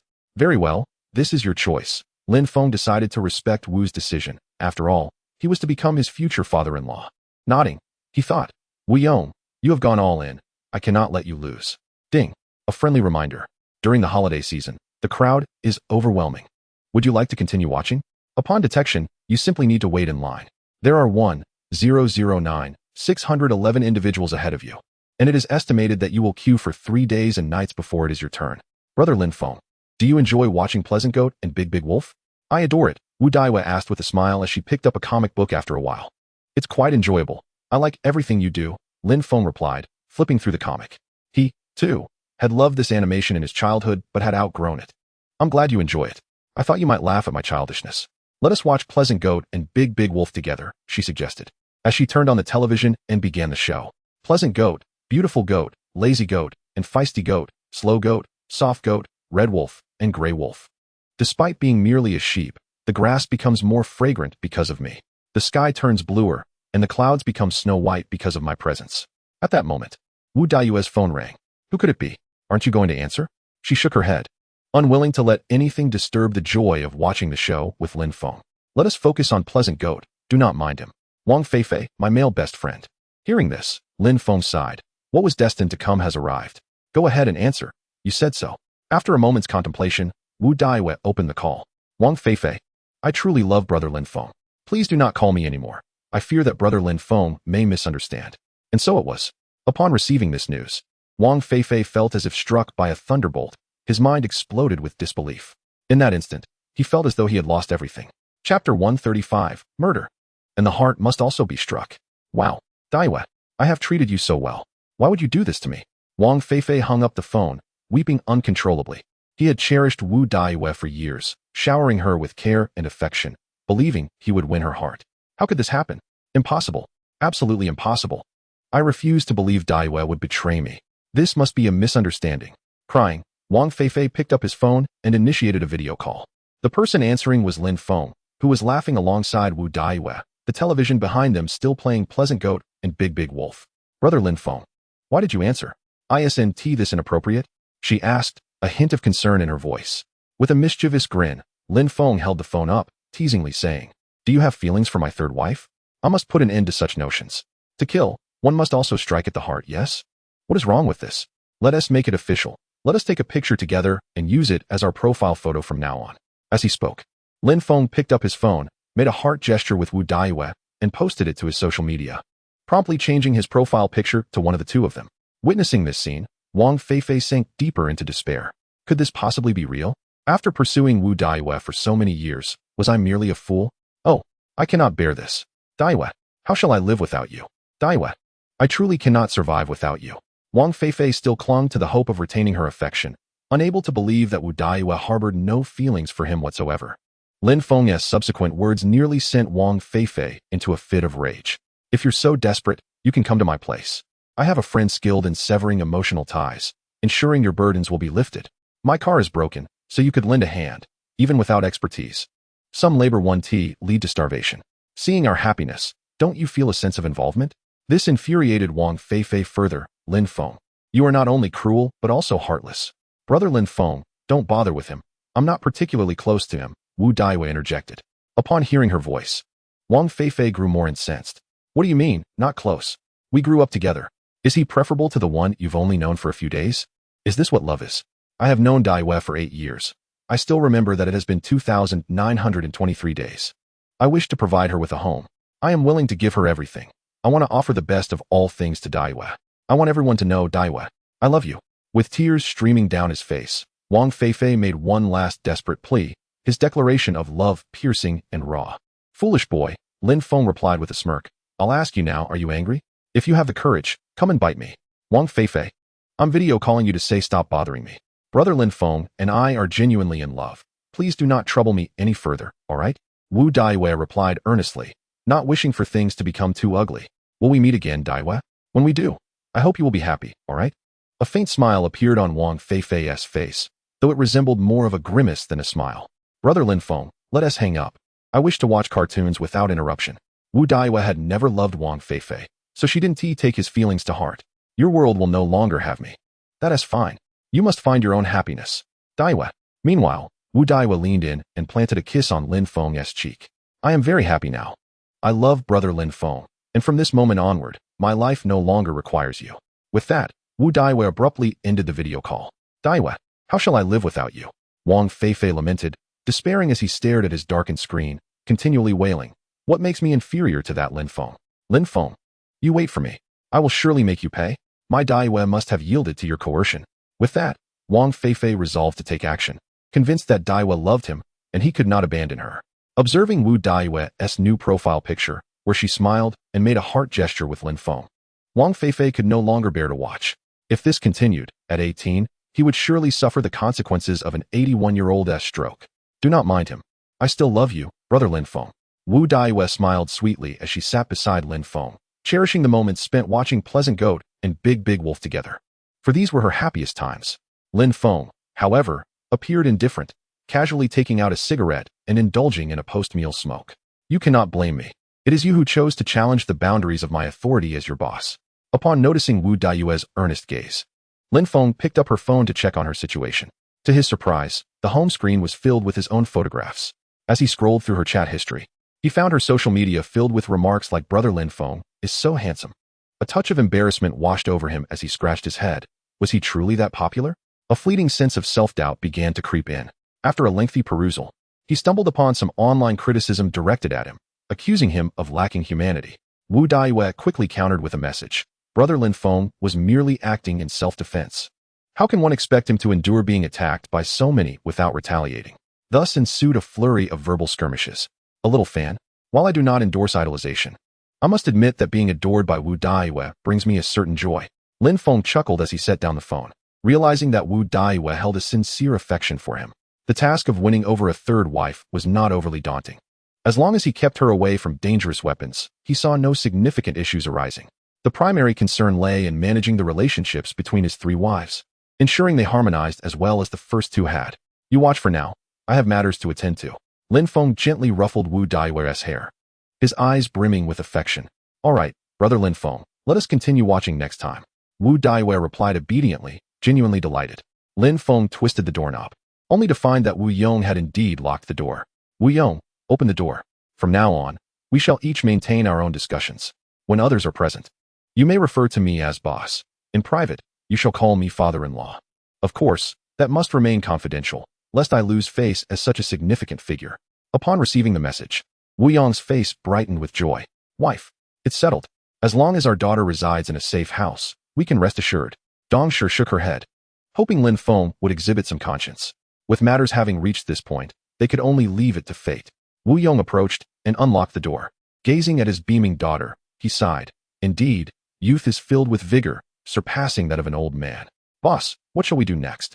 Wu Yong glanced at his daughter, inquiring with concern. Father-in-law, as long as your daughter remains devoted to me, I shall never abandon her. The term father-in-law warmed Wu Yong's heart. All right, boss. My daughter is pure and kind-hearted. She cooks deliciously and would never do anything to betray you. Lin Feng, cigarette in mouth, descended the stairs and was immediately met with the playful glances of Qiao Qiao, Liang Qiuyu, Jiang Qingxue, and Sun Fangfang. Although it was a villa, the soundproofing was far from ideal. Wu Daiwe's voice had been loud enough for all to discern her previous actions. Why are you all staring at me? If you no longer wish to play, let us return home, Lin Feng said, his thick skin akin to a fortress, unfazed within. Are you not taking the third wife with you? Can you bear to let her suffer in this heat day after day? Jojo had long grown accustomed to the situation. Rather than placing Lin Feng in a difficult position, it was better to let things unfold naturally. Liang Qiuyu remained silent, content in her own life with a family and children, free from worries and basking in happiness. If Lin Feng were to take on several wives, he would inevitably trouble himself less in the future. Could one simply barge in uninvited? That would be unfair to both of them, wouldn't it? A few days of observation would suffice. Only then should one proceed. Lin Feng's words brought a sense of relief to both Jojo and Liang Qiuyu. If Lin Feng had directly released them, wouldn't he have rendered all the times he had bullied them utterly pointless? Wu Yong was filled with joy. His daughter's entry into the safe house had already surpassed that of 99 of women on earth. It was practically a foregone conclusion. Wu Daiwei, with her gentle temperament, cheerful nature, and exceptional culinary skills, was also a devoted admirer of Lin Feng. Moving into her own safe house was merely a matter of time. Let us go. After a day of play, it's time to return home and rest. Lin Feng casually tossed a gun to Dong Shi, believing it prudent to have two for safety, lest an unforeseen incident occur. Only Jiang Qingxue and Sun Fangfang exchanged flushed glances at the departing Lin Feng. Should we consider becoming Lin Feng's wives as well? Would he even want us, these women without background, resources, or capabilities? Chapter 136. Fang Qian's Despair. Thank you all for your gifts. 5 updates today. In the evening, upon returning home, the coolness of the house was a welcome relief. Lin Feng took his 2 wives for a refreshing bath, and after changing out of their sweat-soaked clothes, they finally felt the pleasant chill. A simple meal sufficed that night. The trio, having played all day, was quite fatigued. While Lin Feng slept soundly, the situation at the Shishan villa had descended into utter chaos. Due to a lack of provisions, rampant looting ensued. Groups began to pry open doors, moving on to the next if they received no response from within. The stench of decay often greeted them when doors were forced open, as many of the residents were elderly, living alone, and had succumbed to heat stroke in the sweltering weather, perishing within days. Many had died suddenly from heat stroke, often leaving behind some remnants of food, which explained why they were prying open doors. With official channels failing, survival rested solely on their own efforts. Some individuals realized that even if they succeeded in breaking in, there would be little food to be found, leading them to resort to cannibalism. As night fell, fear permeated the entire Shishan villa. Many dared not sleep, terrified that if they closed their eyes, they might never open them again. Those with weaker mental fortitude chose to leap from high floors. Days like these appeared endless. It would be better to die early and be reborn. Sister-in-law, Zheng Shuyan, we know you're inside. Open the door obediently. Don't blame us if we resort to force. Zheng Shuyan, residing on the 14th floor of Building 4, had been tracked down by one of Li Wu's lackeys. However, there was no way Zheng Shuyan would open the door. That would be tantamount to signing her own death warrant. Don't come in. I have a gun. Zheng Shuyan, in a state of panic, gripped her firearm, intending to fire a warning shot. But after pressing the trigger for what felt like an eternity, nothing happened. This only heightened her anxiety. Sister-in-law, we're forcing the door. Since he refused to cooperate, don't blame the brothers for being rough. The sound of creaking echoed ominously. The sounds of someone attempting to force the door open echoed from outside, heightening Zheng Shuya's anxiety. Just when it mattered most, her pistol seemed to have failed her. Shuya, release the safety. Following Jelly Li's frantic instructions, Zheng Shuya hastily located the safety and fired a shot at the door. Bang! The bullet pierced through the security door, striking the intruder in the abdomen. Damn it, this woman really has a gun. Get away from the door. The unfortunate thug, shot in the belly, clearly had little chance of survival. In such sweltering heat, even a bullet wound to the leg could be fatal, let alone one to the stomach. The gang quickly retreated, realizing the door was not to be trifled with. As silence enveloped the area, Zheng Shuya collapsed weakly onto the ground. She had thought that leaving Li Wu would grant her a better life. But when would this ordeal ever end? Both Zheng Shuya and Li Wu were suffering. Li Wu, having endured a severe injury, was left in excruciating pain with his left arm broken and unable to quench his thirst or dare to relieve himself. In such oppressive heat, this was pure torment. He glanced down at the source of his agony, a gruesome reminder of his predicament. Li Wu's volatile temper flared as he contemplated removing the offending object. Damn it, Zheng Shuya wouldn't have done this to me without reason. This must be the work of that scoundrel Lin Feng. Putting thoughts of Zheng Shuya aside for the moment, he resolved to deal with Lin Feng first. Upon witnessing one of his subordinates lifeless, Li Wu's heart hardened further. Damn it, you handle this. I cannot afford to die of hunger. Not before I take care of Lin Feng. Li Wu had already surmised the nature of the meat they had been consuming these past few days. Though he refrained from vocalizing his thoughts, they were all aware. Wang Guifan let out a few whimpers before producing an enchanted kitchen knife, initiating a gruesome exchange. The younger gang members felt their stomachs churn. After all, they had once been brothers. Yet, they said nothing, having endured so much already. Out of sight, out of mind. Li Wu felt increasingly uncomfortable, unable to relieve himself. If an infection set in, it would spell disaster. No, don't pull my nails. I yield. I yield. ISNT that enough. It hurts. I was wrong. Please stop. At this moment, Fang Qian was on the brink of a mental breakdown, mumbling to herself as her mind began to unravel. Fang Qian, too, had spent a sleepless night, as Wang Qing, in a frenzy, had ripped off all her fingernails and toenails before tying her to a chair and fleeing. After what felt like an eternity, Fang Qian managed to regain a sliver of hope amidst her despair. She surveyed her surroundings, realizing Wang Qing had long since departed, rekindling her will to survive. Spotting an ointment on the table, she understood that she needed to apply it quickly to prevent infection, or she would be doomed. She struggled futilely against her bindings. Alas, Wang Qing had tied her too tightly for her to escape. Help! Is there anyone who can rescue me? Fang Qian desperately called out, yearning for someone to hear her cries, but in such dire times, who would concern themselves with her fate? After shouting for what felt like an eternity to no avail, despair settled in completely. Ding! Low battery. Please recharge promptly. At that moment, Fang Qian's phone screen illuminated, igniting a glimmer of hope for her survival. Hello, Siri. Call Wang Peng. Dialing Wang Peng. Upon hearing the dialing tone, Fang Qian felt a surge of anxiety akin to ants on a hot pan. Wang Peng was one of Fang Qian's devoted admirers, having pined for her for 2 years, but after a single kiss, his aspirations had been dashed. He also resided in the West Mountain Villa, and he was her only option at that moment. Hello? Is that you, Qian? What is the matter? Upon hearing Wang Peng's voice, Fang Qian burst into tears. Peng Peng, hurry to Unit 803, Building 5 to rescue me. If you don't come soon, I'm finished. The moment Wang Peng heard her sobs, his innate devotion surged forth. Qian, wait for me. Don't cry. Your tears should not flow in despair. Even if the sky falls, I, Wang Peng, will be there. I am coming to save you. Hearing his words, Fang Qian felt a wave of relief wash over her. Indeed, her fate was not sealed. Lin Feng, just you wait. I will not let you off so easily. I will cover you in chili sauce and consume you alive. Fang Qian's heart darkened with vengeance. If I do not kill Lin Feng, I shall never find peace. After approximately 30 minutes, Wang Peng finally arrived, albeit belatedly. The chaos outside was too perilous. A single misstep could lead to dire consequences. Qian, who has done this to you? I will untie you. Wang Peng, armed with a flashlight, began to free her from her bonds. Once liberated, Fang Qian flung herself into Wang Peng's embrace. Peng, Lin Feng did this. You must avenge me. As Wang Peng held his goddess, a fierce rage ignited within him. Lin Feng, how dare you harm my goddess? I will make you pay. Chapter 137. Fang Qian's Path of Revenge. Gratitude to Guangye from Sanya for the esteemed recognition. Thank you. After applying ointment to her wounds, Wang Peng carried her away from Building 5, returning to Unit 301, Building 9. Qian, sit tight. I will prepare some noodles for you. With that, the devoted Wang Peng rose to fetch the noodles. Fang Qian observed that Wang Peng had an ample supply of noodles, enough to sustain them for quite some time. As it was still early morning, the sunlight was sparse, causing the water to boil slowly.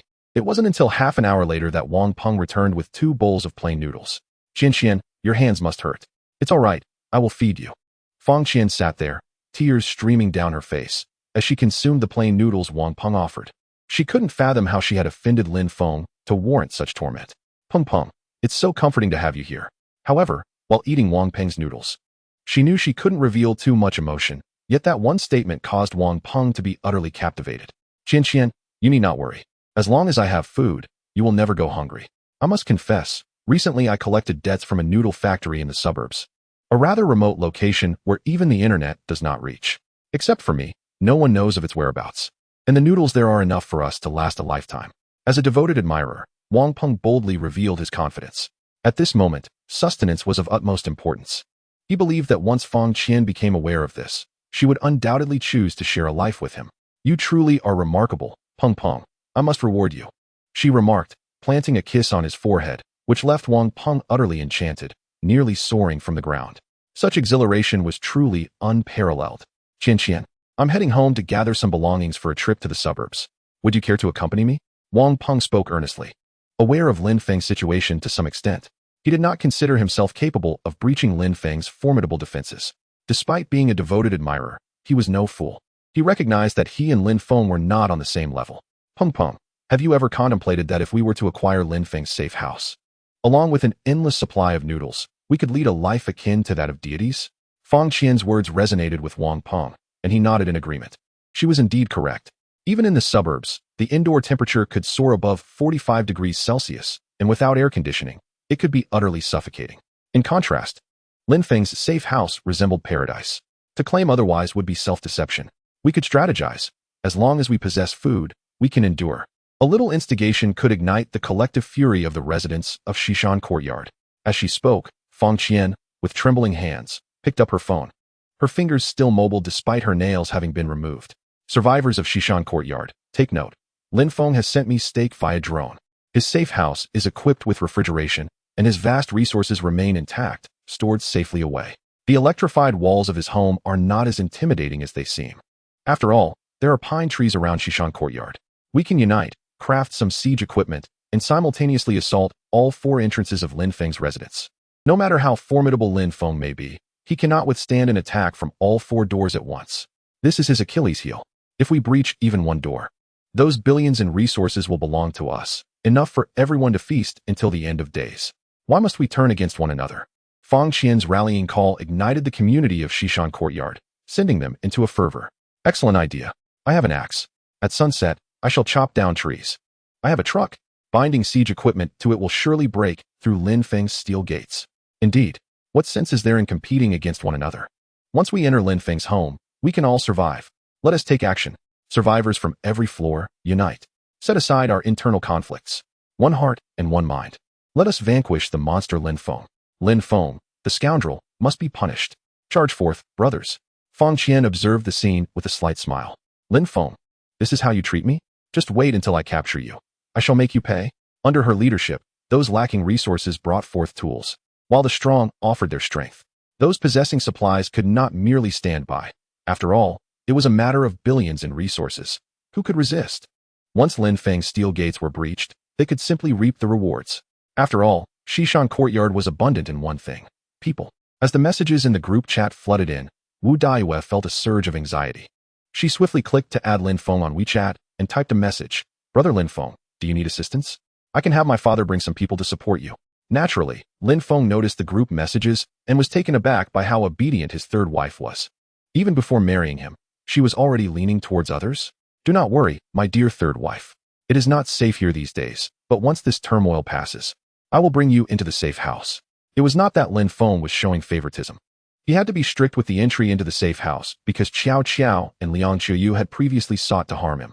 Wu Daiyue, however, posed no such threat, and her entrance would undoubtedly be far simpler. All right, my husband, moi. She sent a cute kiss emoji, which made Lin Feng's heart flutter. Moi? Be good at home. Stay away from your male friends. If a man is always chatting with you, he surely has ulterior motives. Lin Feng replied with a kiss emoji, which delighted Wu Daiyue. To be the wife of such a handsome man, one who stood fearless even in the face of thousands. Wu Daiyue was indifferent to being the nth wife. She had already become Lin Feng's little fan. In chapter 138, Who Laid the Plum Blossom, Wu Daiwe was an avid fan, akin to those girls who wish to bear children for their beloved stars. Yet, her admiration was for Lin Feng, while others pursued celebrities. Just then, Wu Daiwe's phone rang. She swiped up to answer, and the excited voice of Wang Feifei came through. Hello, Daiwe? It's Feifei. Wu Daiwe frowned slightly and replied. In the future, please do not call me anymore. I fear brother Lin Feng may misunderstand. Without hesitation, she hung up the call. In that moment, amidst the sweltering heat outside, Wang Feifei felt as if her heart had plunged to a frigid abyss. No, Daiwe. Wang Feifei clutched her phone, kneeling on the ground, tears streaming uncontrollably. The snowflakes danced in the chilling wind, and the world appeared bleak.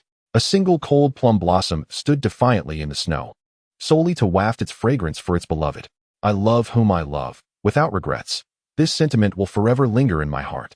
The one wielding the trident may not solely be the Tide Sea Spirit. It could also be Wang Feifei. This mission was to reclaim Daiwe. Listening to the song A Cut of Plum Blossom, Wang Feifei's heart felt increasingly desolate. I must reclaim Daiwe. True love is as vast as the prairie, unyielding against the layers of wind and rain. There will always be a time when clouds part and the sun rises, illuminating you and me. Kneeling on the ground, the more Wang Feifei listened to A Cut of Plum Blossom, the colder her heart became. True love, like plum blossoms, blooms even amidst the cold, unyielding to the ice and snow. Just when the coldest branches burst into bloom, spring beckons towards you and me. Who the hell played A Cut of Plum Blossom? Shut it off. Wang Feifei stormed out of her room, roaring towards the living room. How can this be so humiliating? Is it not akin to rubbing salt into wounds? Do you take me for Yuan Hua? What troubles you, my dear son? Who has provoked your ire? Wang Ba, the father of Wang Feifei, casually switched off the gramophone. The heat of the day had compelled him to indulge in nostalgic melodies from his youth. Why does my beloved son react so vehemently to this tune? He is not Yuan Hua, after all. Father, I must reclaim Wu Daiwe. You must assist me. What must I do to win her back? Wang Feifei cried as he sank to the ground, heartbroken. She was his cherished one, and he feared even the slightest touch might cause her pain. Yet, Lin Feng has Wu Daiwe. Isn't she the daughter of Wu Yong, the real estate agent on the brink of bankruptcy? I recall you claiming that your relationship with her was splendid. What has transpired? Wang Ba, with a cigar clenched between his teeth, was perplexed. Our Wan family supermarket was valued at 2 billion before the apocalypse, and now the world faces severe shortages. The value of goods transcends mere currency. Wu Yong should be eager for his daughter to marry Wang Feifei. How has this predicament arisen? The man who has taken my wife is Lin Feng. Father, is he your rival? If so, hand him over to me. I must eliminate him. He must have coerced Daiwe. Otherwise, she wouldn't have cried out so pitifully. Oh, how my heart aches. Indeed, Wang Feifei is the reincarnation of a fervent spirit, still preoccupied with the matter at hand. Lin Feng. Is he the one who squandered 30 billion on a safe house and lost 100 billion worth of supplies, making headlines in Huanghai City? Wang Ba took a puff from his cigar, suddenly intrigued by this affair. That safe house cost a staggering 30 billion. Wang Long went bankrupt just to construct it. I wonder if Wang Long has managed to evade his creditors. It must be that Lin Feng. I heard from Daiwe that her father's agency provided full leasing to Lin Feng, generating a profit of 12 billion monthly. It has to be Lin Feng. He has exploited the daughter of his subordinate. Truly, Lin Feng is devoid of humanity. My beloved Daiwe, I grieve for you. Being with Lin Feng must have caused you immense suffering. I will ensure Lin Feng pays for his transgressions. You dare to bully my Daiwe. I will take your life. Upon hearing Wang Feifei's words, a glimmer of ambition sparked in Wang Ba's eyes. While he had no desire to meddle in his son's romantic affairs, who among the young has not experienced their share of first loves? The mystery surrounding the 30 billion safe house and the loss of 12 billion in supplies piqued his interest. Currently, Wang Ba possessed 8 billion worth of supplies, with the remaining 12 billion tied up in stocks, cash, real estate, and commercial properties. If I could seize this 12 billion in supplies, would I not soar to new heights? A 30 billion safe house, 128 billion in supplies? I, Wang Ba, could dominate all of North China. Enough, my son. Cease your tears. You are my only heir. I cannot turn a blind eye. I shall investigate Lin Feng immediately and retrieve your beloved, with the authorities indifferent. As the world descends into chaos, I, Wang Ba, must seize this opportunity to rise in Huanghai City, perhaps even unify North China. What man does not harbor dreams of sovereignty? Lin Feng, this is where my ambitions begin. Achio, surely, that wretched woman Fang Qian is gossiping about me again? The temperature in the room remains uncomfortably low, raising concerns about catching a cold. Lin Feng sneezed and rubbed his nose. Jojo was already up and surprisingly donned a black bunny girl outfit with stockings, stirring a flutter within Lin Feng. Both Jojo and Liang Qiuyu had grown accustomed to Lin Feng. Aside from his flirtatious tendencies, he possessed no significant flaws. "Darling, I prepared cold noodles for breakfast. I wonder if you enjoy them," Jojo called out to Lin Feng. He was not particularly picky about food, especially after 3 arduous years in a post-apocalyptic world, where he had eaten even the most unpalatable dishes. What was there to be choosy about? Eating cold noodles? With the chill from outside barely reaching them. They were already fortunate enough. Liang Qiuyu, holding a bowl of cold noodles, curiously fiddled with the ice cubes within. Having lived there for several days, she found herself puzzled by the block of ice in the corridor that seemed impervious to melting, remaining unchanged in size each day. "Husband, with the temperature this low, how is that ice still intact?" Liang Qiuyu inquired, genuinely curious about the large block of ice. She even extended her tongue to taste it, discovering it to be merely ordinary ice, devoid of any peculiar flavor. "This is a tale that runs deep. Have you ever heard of the 1,000-year-old ice?" Lin Feng took a bite of his cold noodles and began to boast. "The authorities have abandoned any pretense of control, so surely it's not illegal for me to indulge in a bit of exaggeration, is it? 1,000-year-old ice? Could it truly exist?" Jojo's eyes widened in disbelief, unable to fathom the truth of his words. "This is a family heirloom of the Lin clan, bound by blood to our lineage. It must be nourished with fresh blood at intervals. Otherwise, it will melt into mere water. Therefore, to enjoy this coolness, you must protect me well. Should I perish, this safe house would transform into a vast oven." Jojo and Liang Qiuyu exchanged glances, wholly skeptical of Lin Feng's fanciful claims.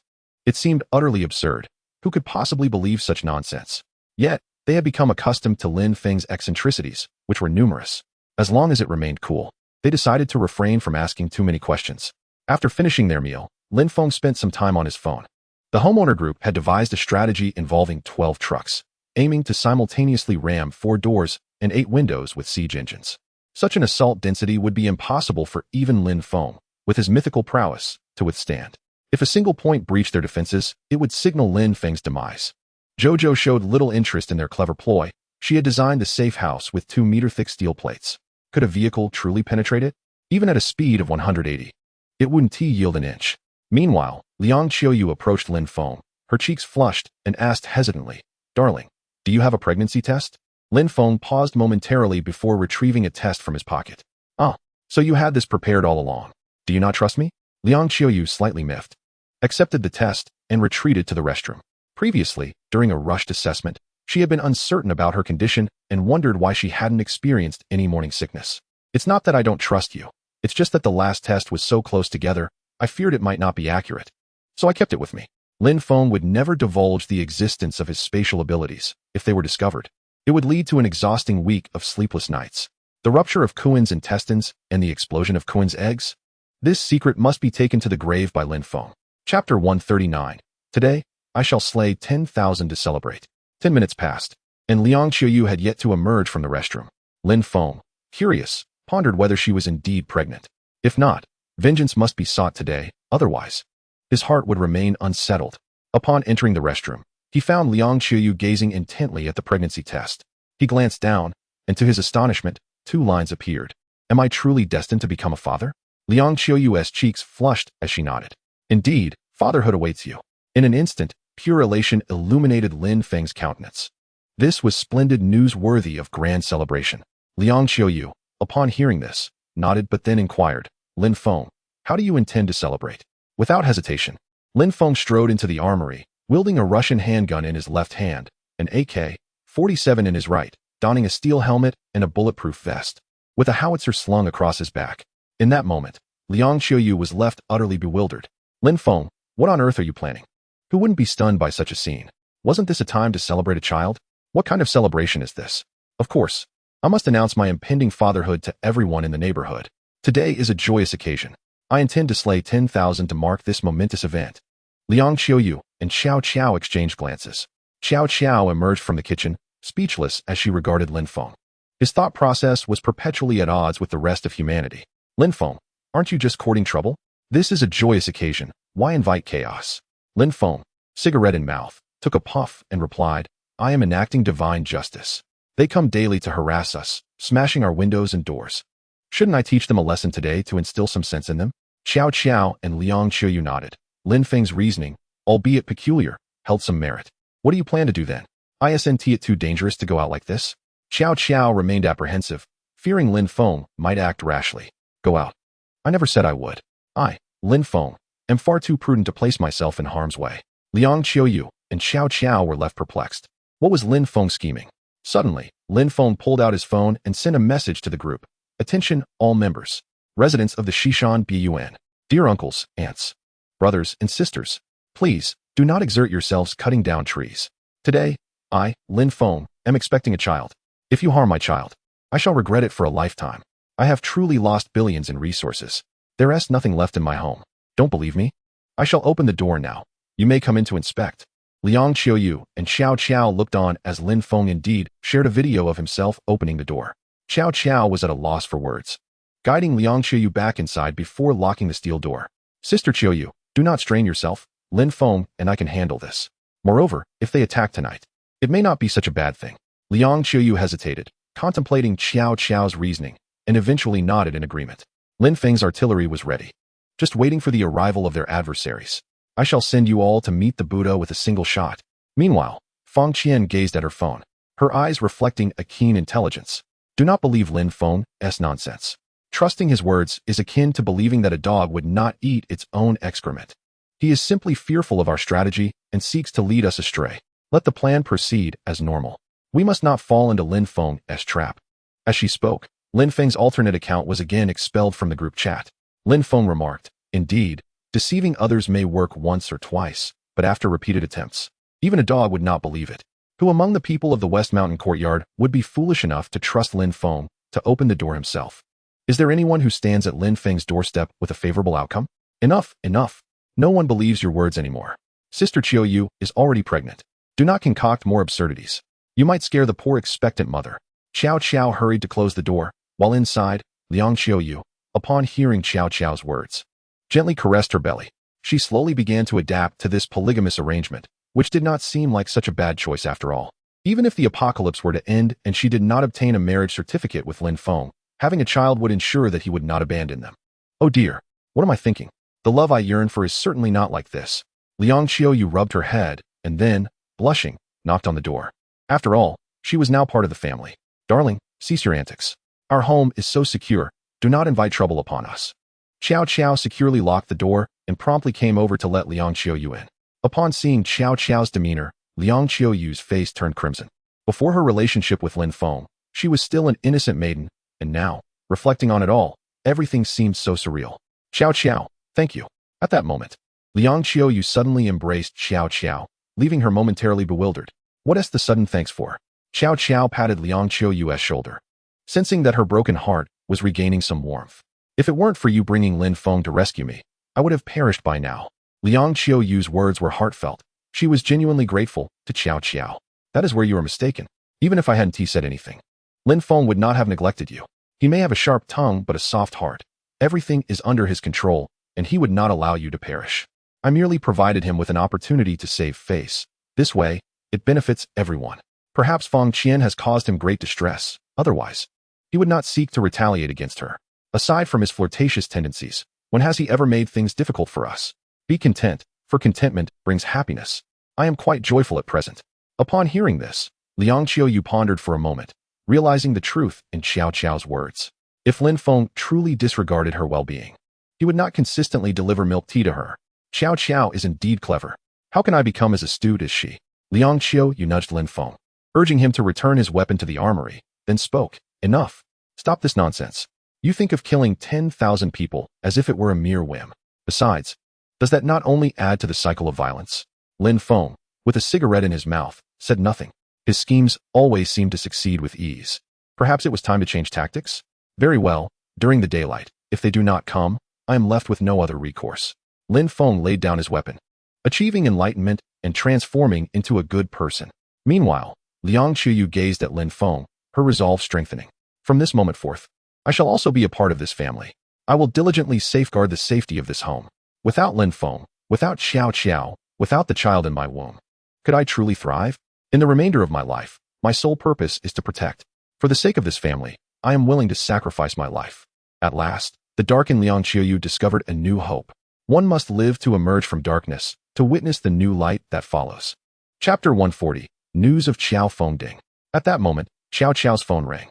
She picked it up and instantly jumped with excitement. Qiao Qiao? Are you alright? I'm sorry, brother. I've been busy and couldn't respond. Are you safe? If not, I'll come to get you tonight. Is it really that dire? Qiao Feng, still stubborn as ever, almost lost everything. Upon hearing Qiao Feng's voice, the weight on Qiao Qiao's heart finally lifted. As long as he was unharmed, everything would be fine. Brother, I'm safe. Lin Feng rescued me. I'm currently in Lin Feng's safe house, and I'm secure. Unfortunately, the 20 million worth of supplies was lost in a gas pipeline explosion. How are you faring? Should I ask Lin Feng to let you stay here too? Seeing Qiao Qiao's message, Qiao Feng held his head in his hands and sighed. Alas, it has come to this. There's nothing to be done. Young Master Lin is a good man, and his safe house is indeed more secure. I should be grateful. If Qiao Qiao were to fall into someone else's hands, it would be far worse than being abandoned by Lin Feng. With that thought, Qiao Feng felt a little less troubled. As long as everyone was safe, losing supplies was inconsequential. If danger arises, contact me anytime. I'll come to fetch you to the construction site. Qiao Feng looked around the construction site, feeling quite satisfied with the current state. The workers had erected a 3-meter-high concrete wall near the well, topped with barbed wire. With only 2 large gates, he no longer needed to fear a sudden attack under the cover of night. With water, defensive fortifications, and supplies, they should be able to endure for some time. Looking at his brothers before him, Qiao Feng felt reluctant to leave them. Without their unwavering support, he would have perished. How could he abandon them now? Brother, send me your location, and I'll bring you some supplies. It's dangerous outside. Keep them for protection. They will surely be useful. Qiao Qiao understood that Lin Feng was too cautious to easily allow another man into the safe house, so she would assist her brother herself. Moreover, how could entry into Lin Feng's safe house be so simple? She and Liang Xiaoyu had undergone extensive trials before being granted access. If even the third wife was so obedient and couldn't enter, how could Qiao Feng expect to do so effortlessly? Ding! Qiao Feng indeed sent an address. Qiao Qiao placed 2 handguns and 400 rounds of ammunition into a bag, attaching it to the drone, and flew towards the location. An hour later, Qiao Feng received the items delivered by the drone, instantly filled with joy. These 2 guns were invaluable treasures that could save lives. Jojo, where did you get that gun? Shouldn't you keep it? Although Qiao Feng was pleased, a hint of concern for Jojo's safety lingered. It's fine. Lin Feng has plenty of guns. He even possesses an anti-tank rocket launcher, Jojo replied. Qiao Feng remarked, indeed, he is extraordinarily wealthy. With a resounding slap, Qiao Feng gave himself 3 firm smacks. When building the safe house for Lin Feng, he had thought Lin Feng foolish, and he had even questioned his sanity for stockpiling supplies. Yet it was Qiao Feng who ended up losing 1.7 billion directly. Had he known he was the biggest fool, would he have ended up in such dire straits? If he had held 1.8 billion worth of supplies, would he have faced such peril? Now that he understood, he felt less concerned for Jojo. If Lin Feng is single, you must seize the opportunity. You have no idea what the outside world is like. Even the 50-year-old women cooking at the neighboring construction site are not spared. If they catch you, you might as well marry Lin Feng. Qiao Feng had come to terms with reality, while Lin Feng, smoking a cigarette, stood behind Jojo, observing. What do you mean by being caught? Is marrying me, Lin Feng, so terrible? Upon hearing Lin Feng's voice, Jojo quickly tucked her phone behind her and stuck out her tongue. Darling, please don't be upset. Everyone on Earth knows how flirtatious you are. Why would you worry about what others say? Unbeknownst to Jojo, Lin Feng had returned from the weapons depot after placing his arms back in storage, creating an awkward atmosphere. In Chapter 141, I'll give your brother a cannon. Lin Feng beckoned with his finger, startling Jojo. Darling, he's still my brother. Isn't it normal for me to have some objections to your flirtations? You wouldn't actually fire a cannon at him, would you? Lin Feng frowned, puzzled. Have I killed too many people for you to misunderstand this? He then playfully flicked Jojo's forehead. What are you thinking? P.S. My brother-in-law. I meant to say I'd send him a mortar, just give me the address. Upon hearing this, Jojo sighed in relief. Lin Feng retrieved a mortar and 10 shells from the weapons depot, which should suffice for Qiao Feng for a while. Qiao Feng had meticulously constructed the safe house, investing 3 billion in materials without cutting corners, and with Jojo's connections, providing him with a mortar was a mere formality. Whether Qiao Feng could move in would depend on his future attitude. Until then, he could only offer some firepower support. 2 guns and a mortar should be adequate. Attacking a storage center should be straightforward. As long as Qiao Feng stayed out of trouble, he would likely be safe for the time being. You're so wonderful. I love you. Jojo cheerfully handed her phone to Lin Feng with the address, as Lin Feng's drone flew off with the shells. Brother-in-law, please refrain from speaking ill of me in the future. Consider this cannon a dowry from Jojo. If you need anything, don't hesitate to ask. We'll be family from now on. Holding Jojo's phone, Lin Feng sent a voice message directly. As Qiao Feng listened, his face flushed with embarrassment. Ultimately, he found himself becoming Lin Feng's brother-in-law. However, it seemed that it wasn't too much of a burden for me. Qiao Feng, was it? Lin Xiaomei's husband. Do you have any alcohol, bandages, or anti-infection medication? I'm in quite a predicament and lack these essentials. If you have some after-sun lotion, that would be even better. It appeared that Qiao Feng was still a bit reserved, uncertain about how to navigate this new familial hierarchy. Isn't there a medical room? Besides informing me when you need to retrieve your weapons, I shall provide whatever my brother-in-law requires.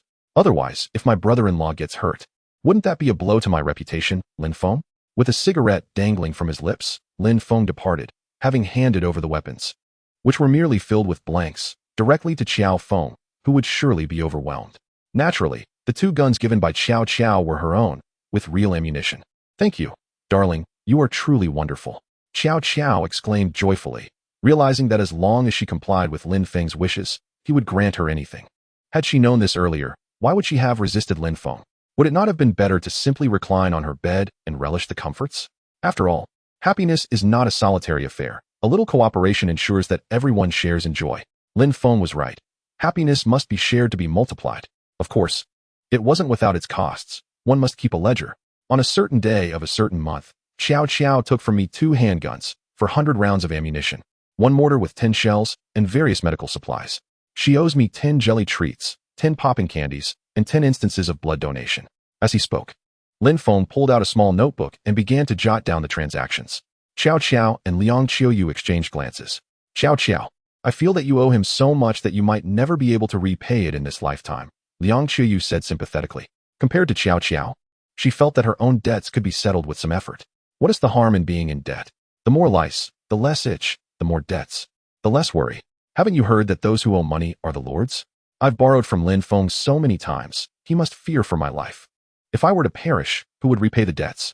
Qiao Qiao had long since become accustomed to this reality. Whatever happens, happens, especially with the world seemingly at its end.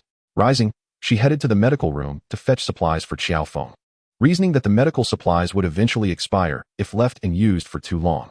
Liang Qiuyu nodded, as if to affirm this logic. She pondered what she might be lacking. It seemed there was nothing essential, as Lin Feng's household was well stocked. Should she find herself in need, she would simply ask Lin Feng. After all, it was unlikely she would marry anyone else in this lifetime. As Qiao Qiao said, what is the harm in being in debt? If he were to take advantage of her, it would be no different. Having devised her strategy, Liang Qiuyu made her way to the kitchen. After a busy morning, she prepared a delightful meal, planning to take a nap in the afternoon before another busy evening ahead. Liang Qiuyu, skilled in the culinary arts, simply made a vegetable salad, boiled several packets of snail noodles, adding some greens, meatballs, and chunks of Alaskan crab leg, intending for a simple lunch. Meanwhile, Qiao Qiao carried a large bag filled with medical supplies needed by Qiao Feng, dispatching it via drone. When Qiao Feng received the supplies, the burly man was taken aback, tears brimming in his eyes. Why wasn't I born a woman? How can one be so generous? Guns, mortars, and medical supplies? My heavens, why wasn't more care taken during my conception? 2 women serving 1 husband. I find it not entirely objectionable. At this moment, Qiao Feng truly admired the power of wealth. Indeed, even in the face of an apocalypse, the affluent maintain a remarkably unpretentious lifestyle, appearing approachable and down-to-earth. After a simple meal at noon, Lin Feng and his companions took a brief respite, awakening to a bustling throng outside. 12 trucks, modified and equipped with siege horns, awaited to breach Lin Feng's fortified door, intent on dragging him out and dismantling him piece by piece. Not far off, Feng Qian glared menacingly at Lin Feng's safe house. You have played me for a fool. Lin Feng, you have stripped me of all my fingernails. If I catch you, I shall ensure your demise. Husband, are you truly unscathed? With so many people around, should we not unleash a barrage with machine guns? Liang Qiuyu, witnessing the situation, felt a twinge of panic. For not everyone possesses Lin Feng's composure in the face of chaos. You 2 go prepare the meal. Such trivial matters need not burden women. A woman's role is to don a wedding gown and await my arrival to wed her, with nothing else required. Upon hearing Lin Feng's words, the 2 women felt a warmth in their hearts. If only Lin Feng were not so lecherous, he would undoubtedly be the ideal man. What would you like to eat? My dear, I shall prepare it for you. Qiao Qiao, ever obedient, complied with Lin Feng's wishes. Let us slice some beef. We shall indulge in hot pot tonight. Use a dual-flavored broth, saving half of it non-spicy for Qiuyu. Hearing Lin Feng's considerate remarks, Liang Qiuyu felt a sense of comfort. Regardless of the circumstances, Lin Feng always considered every detail, never overlooking even the smallest matters. Rev up the engines. Charge. With Feng Qian's command, the 12 trucks accelerated towards the target. The relentless sound of collisions echoed from the outer perimeter, instilling a sense of possibility among the onlookers that breaching Lin Feng's steel door might indeed be achievable. Violence. It can resolve all dilemmas. Chapter 142. The Siege. Stop. Cease your actions. Do not strike again. Feng Qian, I implore you. Halt the assault. Upon hearing Lin Feng's voice, Xiao Qiao and Liang Qiuyu exchanged sympathetic glances with Feng Qian. Lin Feng was undoubtedly about to showcase his audacious tactics once more. Continue the assault. No one is to halt until the door is breached. Do not approach Lin Feng's door too closely. There is not a single honest word from Lin Feng. Trusting him is akin to believing a dog will refrain from consuming excrement. Indeed, after being deceived time and again, Feng Qian had sharpened her wits. Lin Feng scratched his head, pondering whether feigning weakness was ineffective. Perhaps it was time to unleash something formidable. With an AK-47 in hand, he aimed at the crowd, unleashing a torrent of gunfire. The effective range stretched to 1,000 meters, capable of claiming lives even within a 2,000-meter radius. With thousands outside, even aimless shooting would find its mark. At the sight of Lin Feng firing, the throng scattered in panic. Yet the 12 trucks continued their relentless assault. Their fronts fortified with iron plates, specifically to withstand Lin Feng's Molotov cocktails, bullets, and crossbow bolts. They had failed numerous times. How could they come unprepared to meet their demise? However, as machine gunfire claimed thousands, many still sought refuge at a distance or hid behind walls. As long as they break through Lin Feng's steel door, they would surge in. With such a multitude, a mere spit from each could drown Lin Feng. After firing for a considerable time, Lin Feng realized that his firepower was insufficient. Contemplating his next move, he retrieved a drone, secured a Molotov cocktail, and, guided by the drone's surveillance, targeted the areas where people congregated to hurl the incendiary devices. As for the 12 trucks, what did it matter? If they managed to crash in, it simply attested to their sturdiness. With the continuous dropping of Molotov cocktails by the drone, the villa area of Shishanbiyuan was instantly engulfed in flames, accompanied by relentless screams. Qian, we should leave quickly. This Lin Feng is devoid of humanity. Let us return to the noodle factory in the suburbs.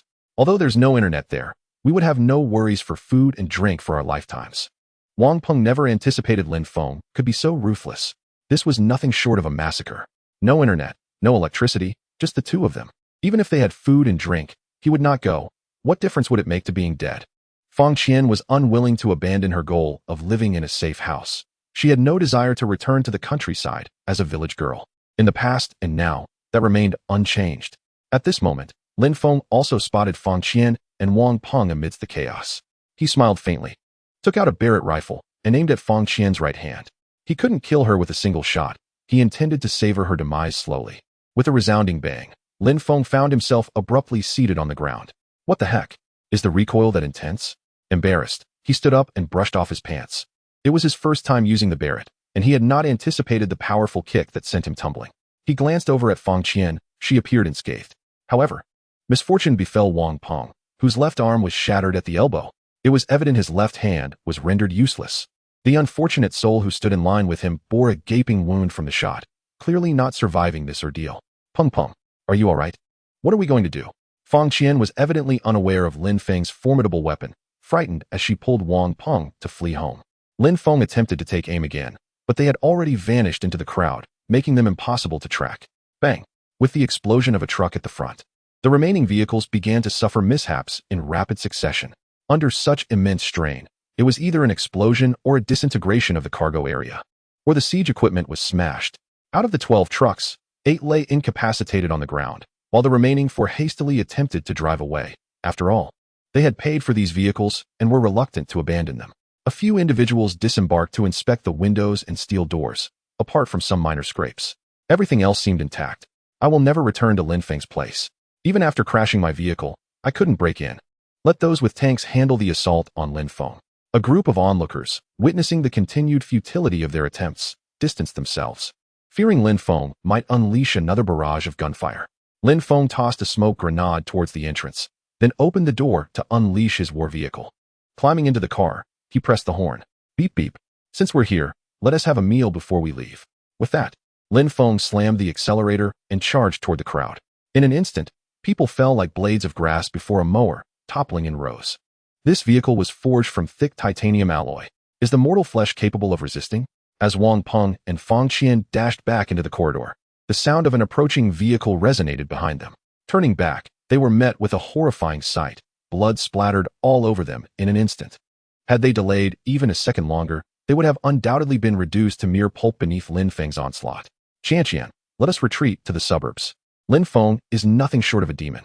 To oppose him? Death would merely be a release, Wang Peng exclaimed, tightening his belt around his left hand to stem the flow of blood. Fang Qian, drenched in blood, could hardly grasp the grim reality before her. Was this truly the same man who ordered takeout in the dead of night? A mere sycophant? Had he utterly forsaken his humanity? Killing was as easy as mowing grass for him. The headlights of Lin Feng's car were stained crimson, casting a ghastly glow that obscured the distinction between walls and human forms. With his powerful vehicle, Lin Feng deliberately targeted crowded areas, intent on crushing the populace. Let me relieve you of this burden. You need not worry about shortages of water and food any longer, he bellowed as he crashed forward, instilling sheer terror in all who witnessed this remorseless demon. Having encountered many living Buddhas, they had now come face to face with a living Yama for the first time. To Lin Feng, this was akin to a 3D game. It felt as though he was harvesting not lives, but mere lines of code. After half an hour of carnage, Lin Feng, cigarette in mouth, returned home. His audacious actions left various factions in stunned silence. They thought their few killings were inhumane. Yet Lin Feng was a harbinger of slaughter. Upon reaching his doorstep, he deployed a smoke bomb to conceal his vehicle before entering. Inside, Xiao Qiao and Liang Qiuyu looked at him in disbelief. Is tormenting the weak truly entertaining? Xiao Qiao pondered, mystified by Lin Feng's motives. It is indeed amusing. A field of weaklings is merely a garden. I prefer to ignore them while they seek their own suffering. Let us enjoy hot pot. I am quite famished, Lin Feng replied, playfully pinching Xiao Qiao's cheek. Both she and Liang Qiuyu remained silent, accustomed to his whims. As they gathered around the dining table, igniting the gas to prepare the hot pot, Lin Feng tossed in slices of blood-red beef into the spicy broth, unfazed by the earlier events. What is the fuss? It's but a minor affair. Chapter 143. Please call me your majesty. While Lin Feng prepared hot pot at home, chaos reigned in the Shishan villa. In the recent wave, 4 to 5,000 lives had been extinguished. Lin Feng's declaration of a 10,000 kill count implied he would need to claim at least 3,000. Living Buddhas were common. But Lin Feng, the living Yama, was a unique entity. This harrowing reality compelled all survivors to swear that if they wished to end their lives, they would leap from a building rather than seek Lin Feng, as it would only prolong their agony. To be crushed outright was fortunate. Those who suffered broken limbs would succumb to the sun's rays or bacterial infections by the next day. This was a fate far more merciful than lingering in pain. The human body is a host to myriad bacteria and viruses, even in temperatures of 60 degrees. As long as humanity persists, bacteria cannot be entirely eradicated. Bacteria, viruses, cockroaches, and plankton adapt to their environments swiftly, making them the first to mutate. With Fang Qian supporting his arm, Wang Peng returned home, gazing at the festering wound, his heart torn with anguish. What should we do? Fang Qian looked at Wang Peng's arm, utterly at a loss. This was a situation neither of them had ever encountered. I can handle it myself, Wang Peng insisted, determined to survive. He pulled out a lighter, igniting some old clothing to set fire to a wooden chair, tears welling in his eyes. He then began to heat a kitchen knife, preparing to sever the necrotic flesh. The red-hot blade cut through the decaying tissue. It hurts. The pain pierced Wang Peng's heart. He regretted provoking Lin Feng. Why hadn't he simply driven to the noodle factory in the suburbs for tea and noodles? Wang Peng understood that if the wound became infected in this weather, he would surely perish.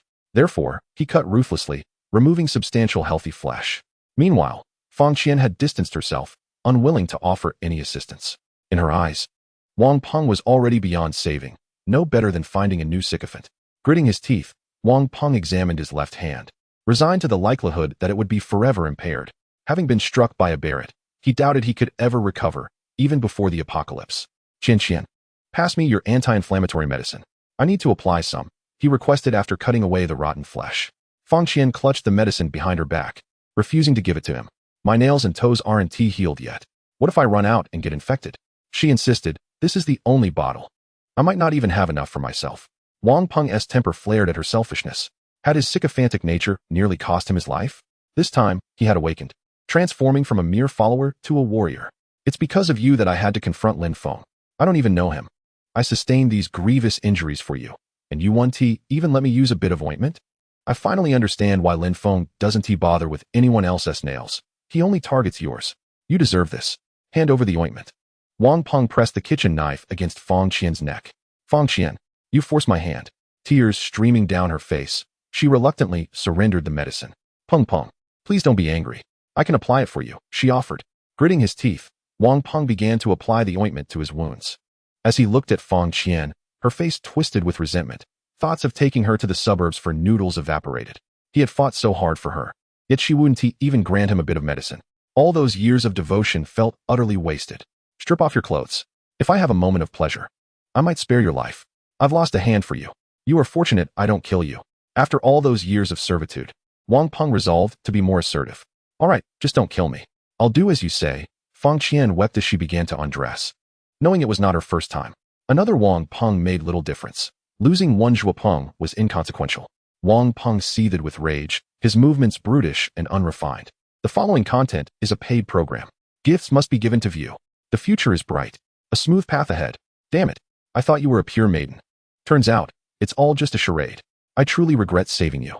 Why didn't Lin Feng just end your miserable existence?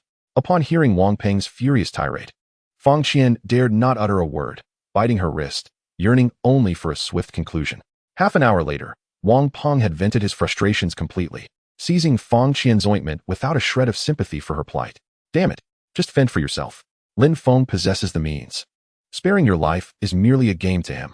I was foolish to lend you a hand. Lin Feng had clearly aimed for you. He doesn't even know me. Why strike me? Realizing the reason for his own injury, Wang Peng turned and departed without a backward glance. Meanwhile, Fang Qian, clad in her garments, wept bitterly, tears streaming like rain. Men, truly, none are worthy. They are all unreliable. As she sobbed while dressing, Fang Qian's phone illuminated with a message to all members. Lin Feng here. I'm leaving. I will not avenge my severed arm. I acknowledge my fate in this matter. Fang Qian is currently at my residence, Unit 301. Building 5. There are 2 bags of noodles, totaling 98 packets. First come, first served. Upon reading Wang Peng's message, Fang Qian erupted in a fit of despair. Wang Peng, is losing a hand truly worth such callousness? Are you driving me to my doom? She wept inconsolably, fully aware that her fate was sealed, with no hope of rescue. There was no point in locking the door. It would be of no use against those who would pry it open and seize her last morsel of food. Men, indeed, are utterly unreliable. All I sought was to marry a wealthy and good man. What sin is that? Woe is me. Men are nothing but wretches. As she wept, her phone rang again. You despise Lin Feng too, don't you? Listen to me. Rise now, throw the noodles from the 5th floor, and record a video to share in the owners group. I await you at Villa 136 in the estate. Seeing this friend request, Fang Qian felt as though she had grasped a final lifeline. She rose and tossed the 2 bags of noodles down the stairs, capturing the video and sharing it in the owners group. No, why must you throw them away? You wretched creature. Are you trying to end my life? What misfortune? Hurry downstairs. Residents of the same building rushed down the stairs, igniting a flicker of hope within Fang Qian. Wearing slippers, enduring the pain in her hips and toes, she made her way down. People hurried past, yet none paid her any mind. The only thing that mattered now was food. A single bag of noodles could extend her life by 2 days, let alone 2 bags. That was a total of 98 packets. Indeed, as Fang Qian limped to the ground floor, she witnessed a fierce struggle erupt over the 2 bags of broken noodles. Some, having just snatched a packet, attempted to flee, only to be felled by others behind them. They died without ever tasting a morsel. The ground floor had devolved into a battleground. In these desperate times, with so many vying for so little, everyone fought fiercely for sustenance. Fang Qian breathed a sigh of relief. She appeared to be out of immediate danger. At last, before dawn, she arrived at the Villa District, Villa 136. At that moment, 2 uniformly dressed women stood guard at the entrance. Miss Fang Qian, please come in. Welcome to the paradise of women. Observing the 2 women who seemed to have been brainwashed, Fang Qian furrowed her brow. However, there was no other path to take at this moment. She limped into the villa, where a woman adorned in regal, queenly attire elegantly smoked a cigarette. You desire to eliminate Lin Feng, do you not? Then we are allies. I am Li Ying. From this moment onward, please address me as your majesty. Exhaling a smoke ring, the queenly aura was undeniable. Sister, she is indeed a queen. Chapter 144. Do you know how to fly a plane? Li Ying. Once again, it was Li Ying. How is it that she is everywhere? Upon seeing Li Ying, Liang Qiuyu's anger flared instantly. If it weren't for Li Ying, her life would not have spiraled into its current state. Do not be angry. Do not be angry. Excessive anger harms the body and leads to regret. Lin Feng seized the opportunity, shamelessly caressing Liang Qiuyu's abdomen, leaning his ear close. This left Liang Qiuyu embarrassed. It had only been a few days. How could it happen so quickly? What are you doing? Oh, you are so annoying. Hearing Liang Qiuyu's outburst, Lin Feng scratched his head. It is now 2050, little Blackie. Have you still revealed your true self? Liang Qiuyu fumed. I am not a true fan. I merely mentioned it casually. Do not speak nonsense. What do you mean revealed your true self? That is your son. How can you insult your own child like that? Seeing Liang Qiuyu's furious expression, Lin Feng smiled slightly. You still claim you are not little Blackie? I have already discovered your true self. Lin Feng attempted to advance. But Liang Qiuyu had already laughed and fled. And if I catch you, what then? You still have to endure 10 months, don't you? I am currently in invincible mode. Lin Feng, you dare not touch me. What can you do to me? Ding. Just then, Lin Feng's phone rang. He decided against pursuing Liang Qiuyu. Causing a scene could lead to dire consequences. Lin Feng, I am currently at Unit 301, Building 9. Could you please bring me a box of instant noodles? I have completed your task. Lin Feng glanced at the screen. It was Wang Qing. Open the window and wait. He retrieved a box of instant noodles from the warehouse and attached it to the drone. Wang Qing was quite astute. The most dangerous location is often the safest. Now, the entire Shishan Villa was aware that Unit 301 in Building 9 was devoid of any supplies. This was indeed the proverbial darkness beneath the lamp. Wang Qing's face lit up with joy upon receiving the news. 20 boxes of instant noodles would sustain her for quite some time. After a brief wait, Lin Feng's drone indeed delivered a box of Kong, Shui Bo, fermented vegetable beef noodles. Having something to eat was already a blessing. Who cared about the quality? She took out an iron tea kettle, placed it under the sun to boil water, and when it was nearly ready, added the noodle cake and the seasoning packets. She did not discard the remaining seasonings, as they could be useful for a drink later. Replenishing salt on such a hot day after sweating profusely was a wise choice. Once the noodles were ready, Wang Qing slurped a deep mouthful. Life, it turns out, could be truly beautiful simply by savoring a bowl of Kong, Shui Bo, fermented vegetable beef noodles. Wang Qing felt immensely satisfied after finishing the noodles. She drank every last drop of the broth, even rinsing her kettle with water to savor it fully. In her current life, Wang Qing has surpassed 99% of the residents of Shishan Biyuan. For the remaining 1%, she continues to strive. After satisfying her hunger and thirst, she washed her face and captured a few exquisite selfies. Who knows? If Lin Feng were to take a liking to her one day, it might present her with a chance for a turnaround. Dreams are meant to be cherished. What if they come true? Bored at home, Lin Feng picked up his phone and sent a message in the group. Seeking young ladies and wives, one hand for the mothers. A sausage a night, sincere cooperation. Serious inquiries only. Yet, his words echoed in silence, as no one responded for quite some time. It seemed that Shishan Biyuan had lost all its formidable characters, all subdued by Lin Feng's audacious antics. The residents now feared Lin Feng's disruptions. Who could tell if his proclamations were genuine? Upon reading the message, Li Wu instantly felt his prior troubles dissipate. How could I not have thought of this sooner? He exclaimed. I can turn the tables on Lin Feng. You all, go door to door and capture a few beautiful maidens. I'll just deceive Lin Feng into believing I've opened the steel gate. Why bother with a forceful entrance? A group of subordinates, munching on sausages, nodded in agreement. That makes sense. Boss, you're brilliant. Your ingenuity has returned. Indeed, when men are driven by their baser instincts, their intellect seems to soar, as Li Wu's cleverness shone through. Boss, just wait. Before nightfall, I'll surely catch a few lovely and pure maidens for you. Eager to indulge in Lin Feng's sanctuary and enjoy the spoils, the subordinates promptly set aside their chopsticks and sprang into action. They began prying open doors from the second floor, invoking the pretense of seeking the elder sister-in-law to gain entry. Those who complied would merely be checked for beautiful maidens. Those who resisted would face annihilation. With assistance from Wang Guifan, they would process the captured maidens into cured meats. The residents of Building 4 were terrified, relieved to know that the intruders were not there to steal provisions, but merely searching for Zheng Shuya. Those who had no connection to her opened their doors readily. If no beautiful maidens were found, they moved on to the next house.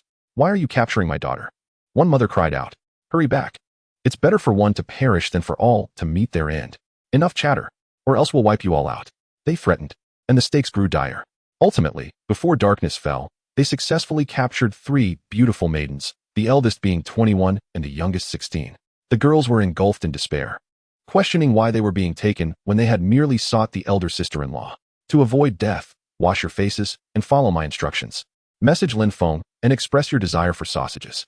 Back at Li Wu's home, he instructed them to clean themselves, awaiting the moment Lin Feng would bite the bait. The three maidens felt trapped. With over a dozen armed men surrounding them, resistance was futile. Li Wu gazed at the three exquisite young women, each a paragon of beauty. Had he not lost his own chances, he might have entertained the thought of pursuing them himself. In a moment of exasperation, one might think that Lin Feng, the young man in question, has been granted an undeserved respite. Three young women, tearfully clutching their phones, sought to add Lin Feng on WeChat.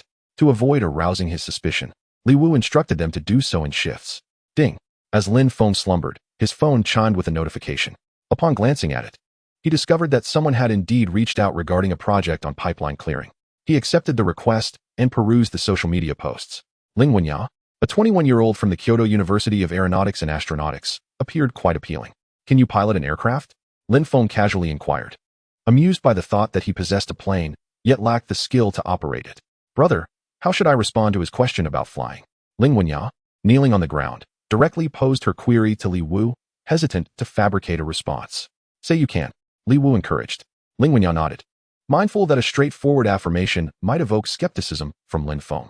I am indeed a major in aviation, but I only have a few dozen hours of flight experience.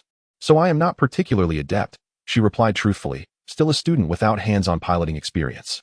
After all, she was only in her third year, with considerable learning still required before obtaining her flying license, a feat not easily achieved. Upon reading her message, Lin Feng nodded in satisfaction. Her social media showcased an array of aircraft, lending credence to her claims. More importantly, Ling Wenya was undeniably attractive, standing at 6 feet tall with long legs. Devoid of tattoos or scars, the standards for female pilots are notably high, perhaps even exceeding Lin Feng's own criteria for a partner. Are you a girl? Lin Feng mused. His interest piqued. He contemplated a partner who could pilot an aircraft and another who could navigate an aircraft carrier. It was imperative to assemble the necessary skills before an asteroid collided with Earth. Otherwise, all his pilfered treasures would be in vain. With his ill-gotten gains in hand, they must be put to use, better to be prepared. Upon receiving Lin Feng's message, Ling Wenya felt a wave of despair wash over her. As a reserve female pilot, her standards for companionship were exceedingly high.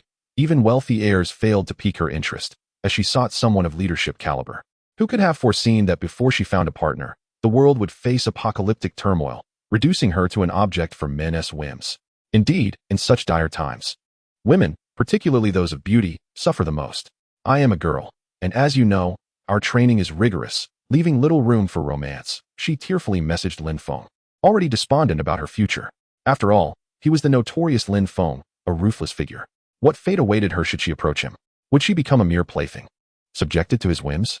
If not for the throng surrounding her, thoughts of ending her own life would have crossed her mind.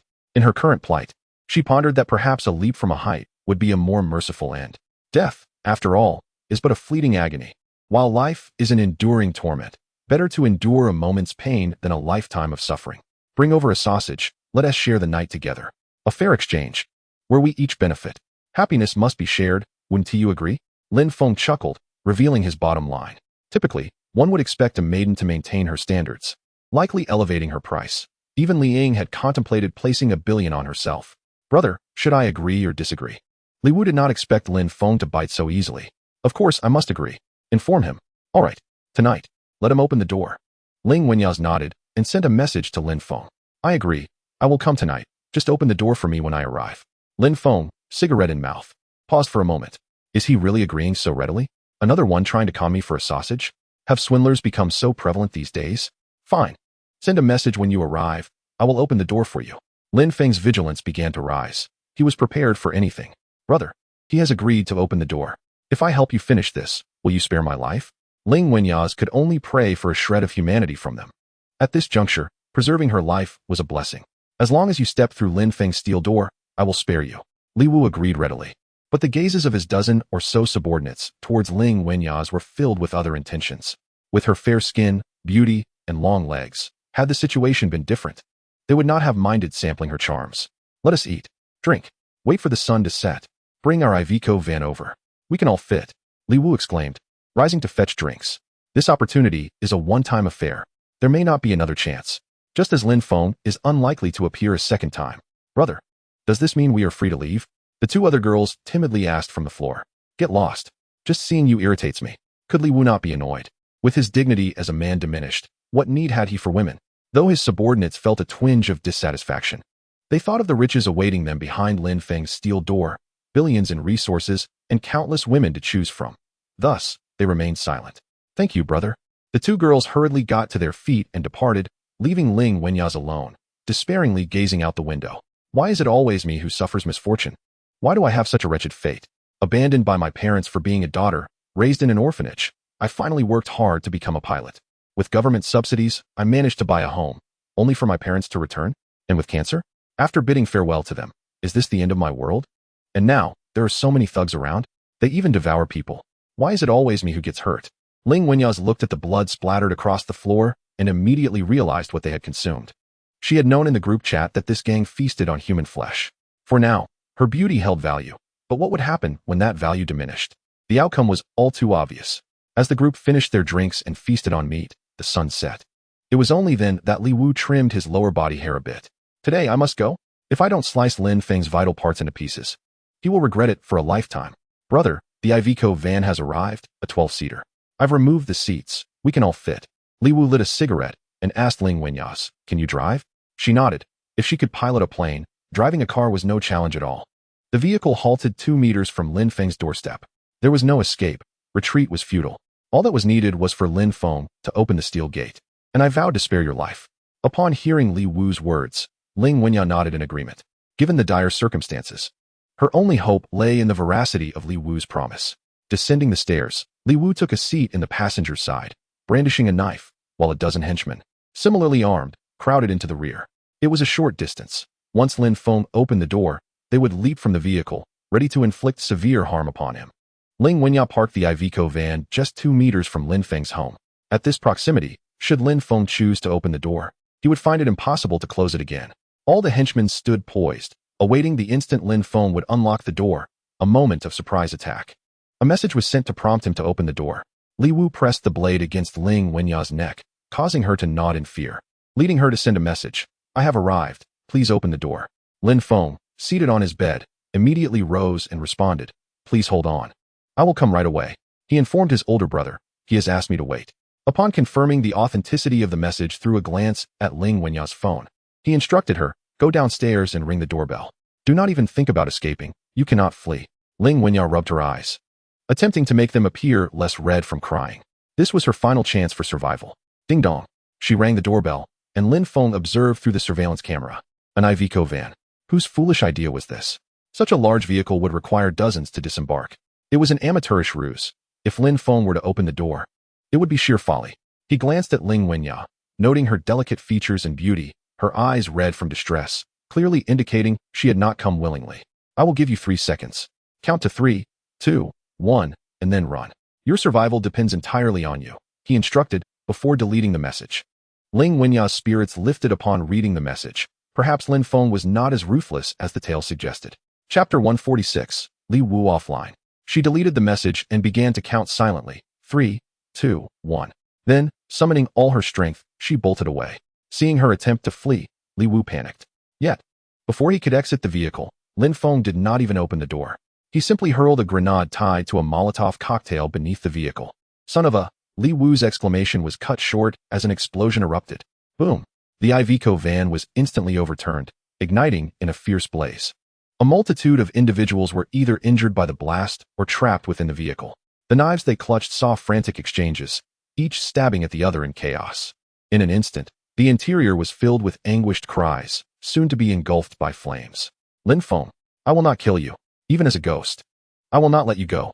Li Wu screamed, seated in the passenger seat, unable to escape as the fire threatened to consume him entirely. All this time, it was Li Wu. With such intelligence, he thought to bring a massive van to my doorstep and hoped to deceive me into opening the door. Enjoy your time in there. With that, Lin Feng threw another Molotov cocktail, ensuring that the coward Li Wu would meet his definitive end.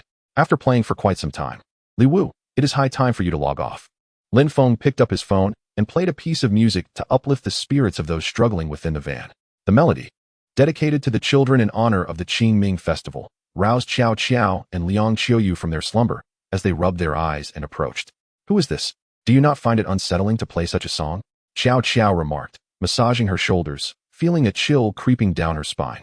Li Wu, play a song to liven up the journey to the underworld. At that moment, Li Wu was grappling with his circumstances in the vehicle. The pain of losing his cool was now irrelevant, for the flames had reached his very backside. If this continued, he would be reduced to ashes. Damn it, Lin Feng. I shall transform into a vengeful spirit, haunting you for eternity. I swear it. I will await you in hell. Li Wu's curses were consumed by the inferno.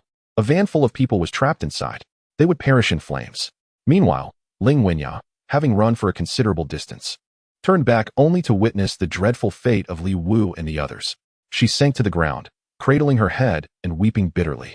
Oh, how terrifying. What did I do wrong? I could have died. This was indeed a narrow escape. After crying for a long while, she noticed the fire gradually dying down.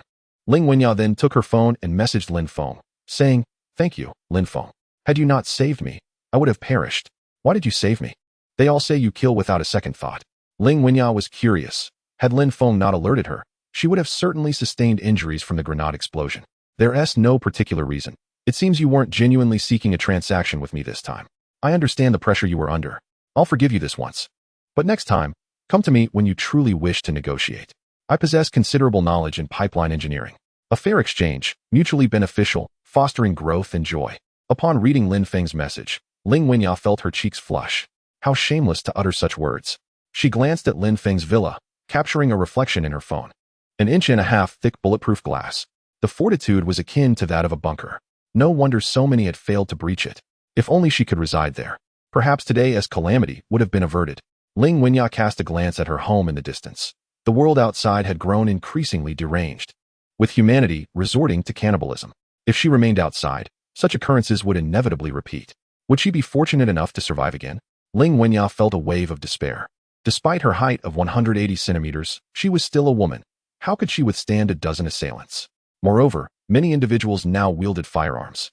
Being as beautiful as she was, being captured could lead to unspeakable horrors. What was she to do next? Ling Wenya crouched down, beginning to question her life, the world, and her own worth. Yet, she did not wish to die. She was only 21. She merely wanted to live. What wrong had she committed?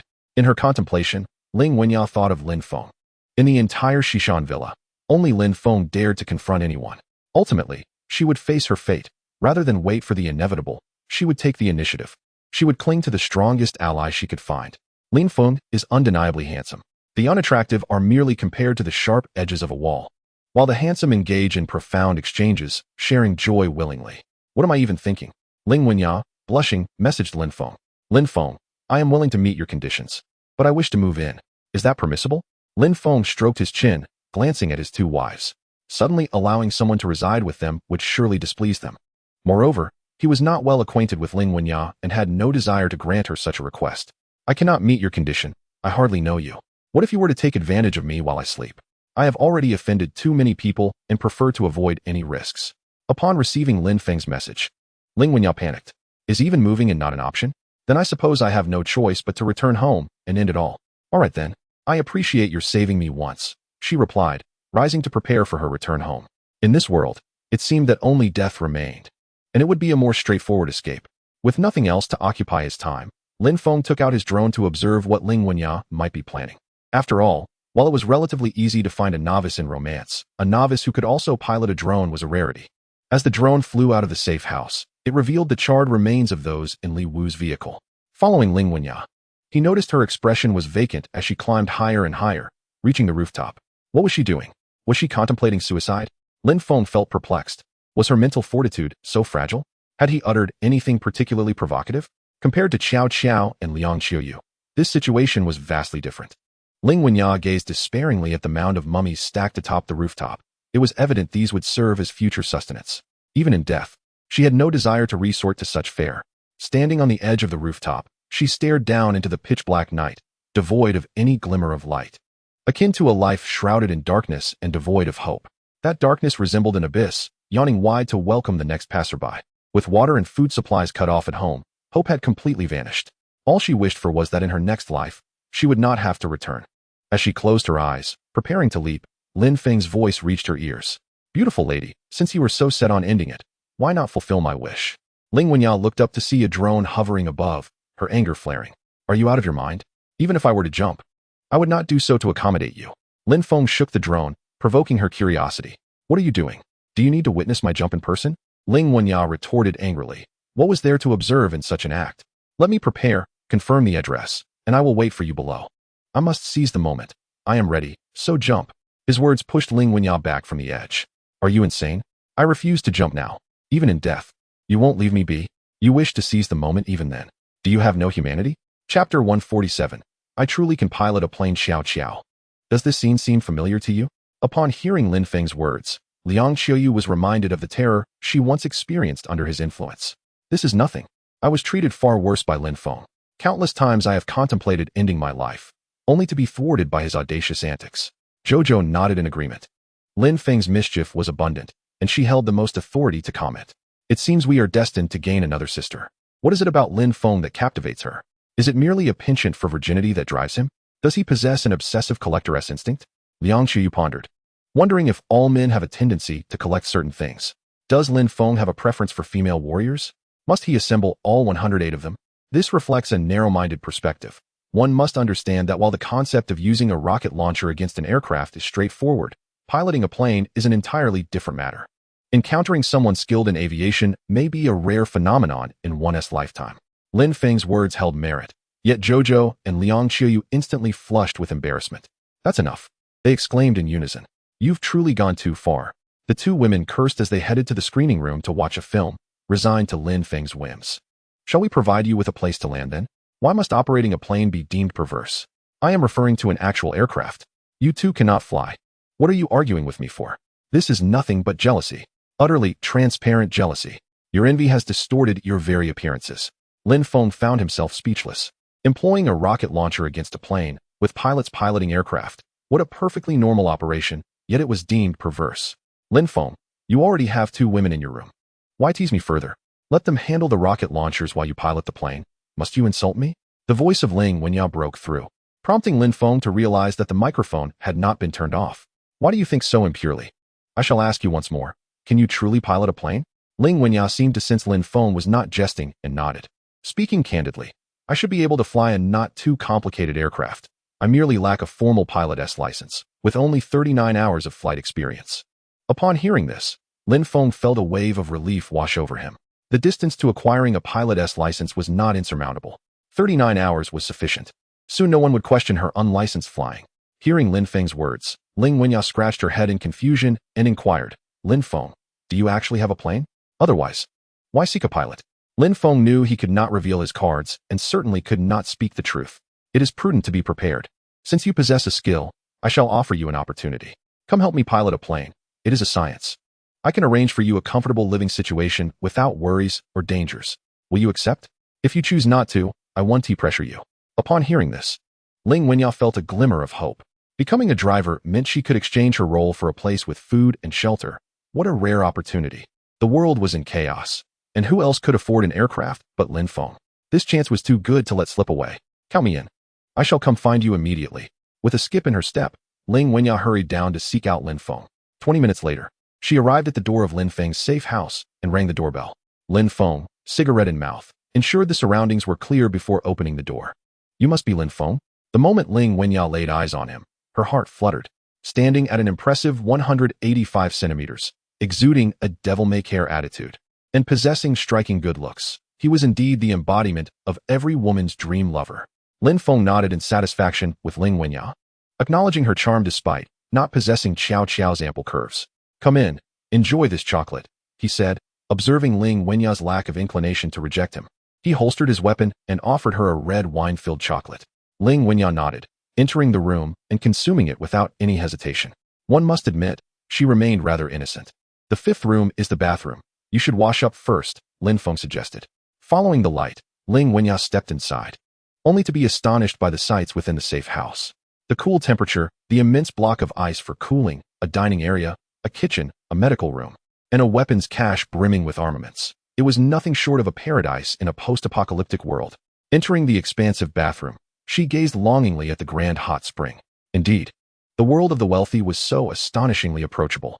Outside, a skirmish might erupt over a sip of water, yet here, the bathroom was unbelievably vast. Did water come at no cost?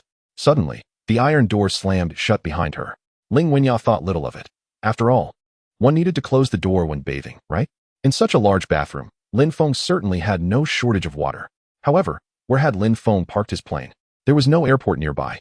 Puzzled, Ling Wenya undressed and immersed herself in a warm bath. After 20 days without a wash, the temperature was heavenly. Joyfully frolicking in the hot spring, she suddenly grasped the true meaning of flying a plane. My heavens! Lin Feng, you can't be serious, she exclaimed, leaping from the spring and racing to the steel door. Lin Feng, open the door. You don't mean flying a plane in that way, do you? Panicking, she slumped to the ground, resigned to her fate. Yes, I'll take you to see my airport, Lin Feng replied, leading her to the airport. In this post-apocalyptic world, the aircraft were all ownerless. Whoever had the capability could claim them. Lin Feng, isn't this theft?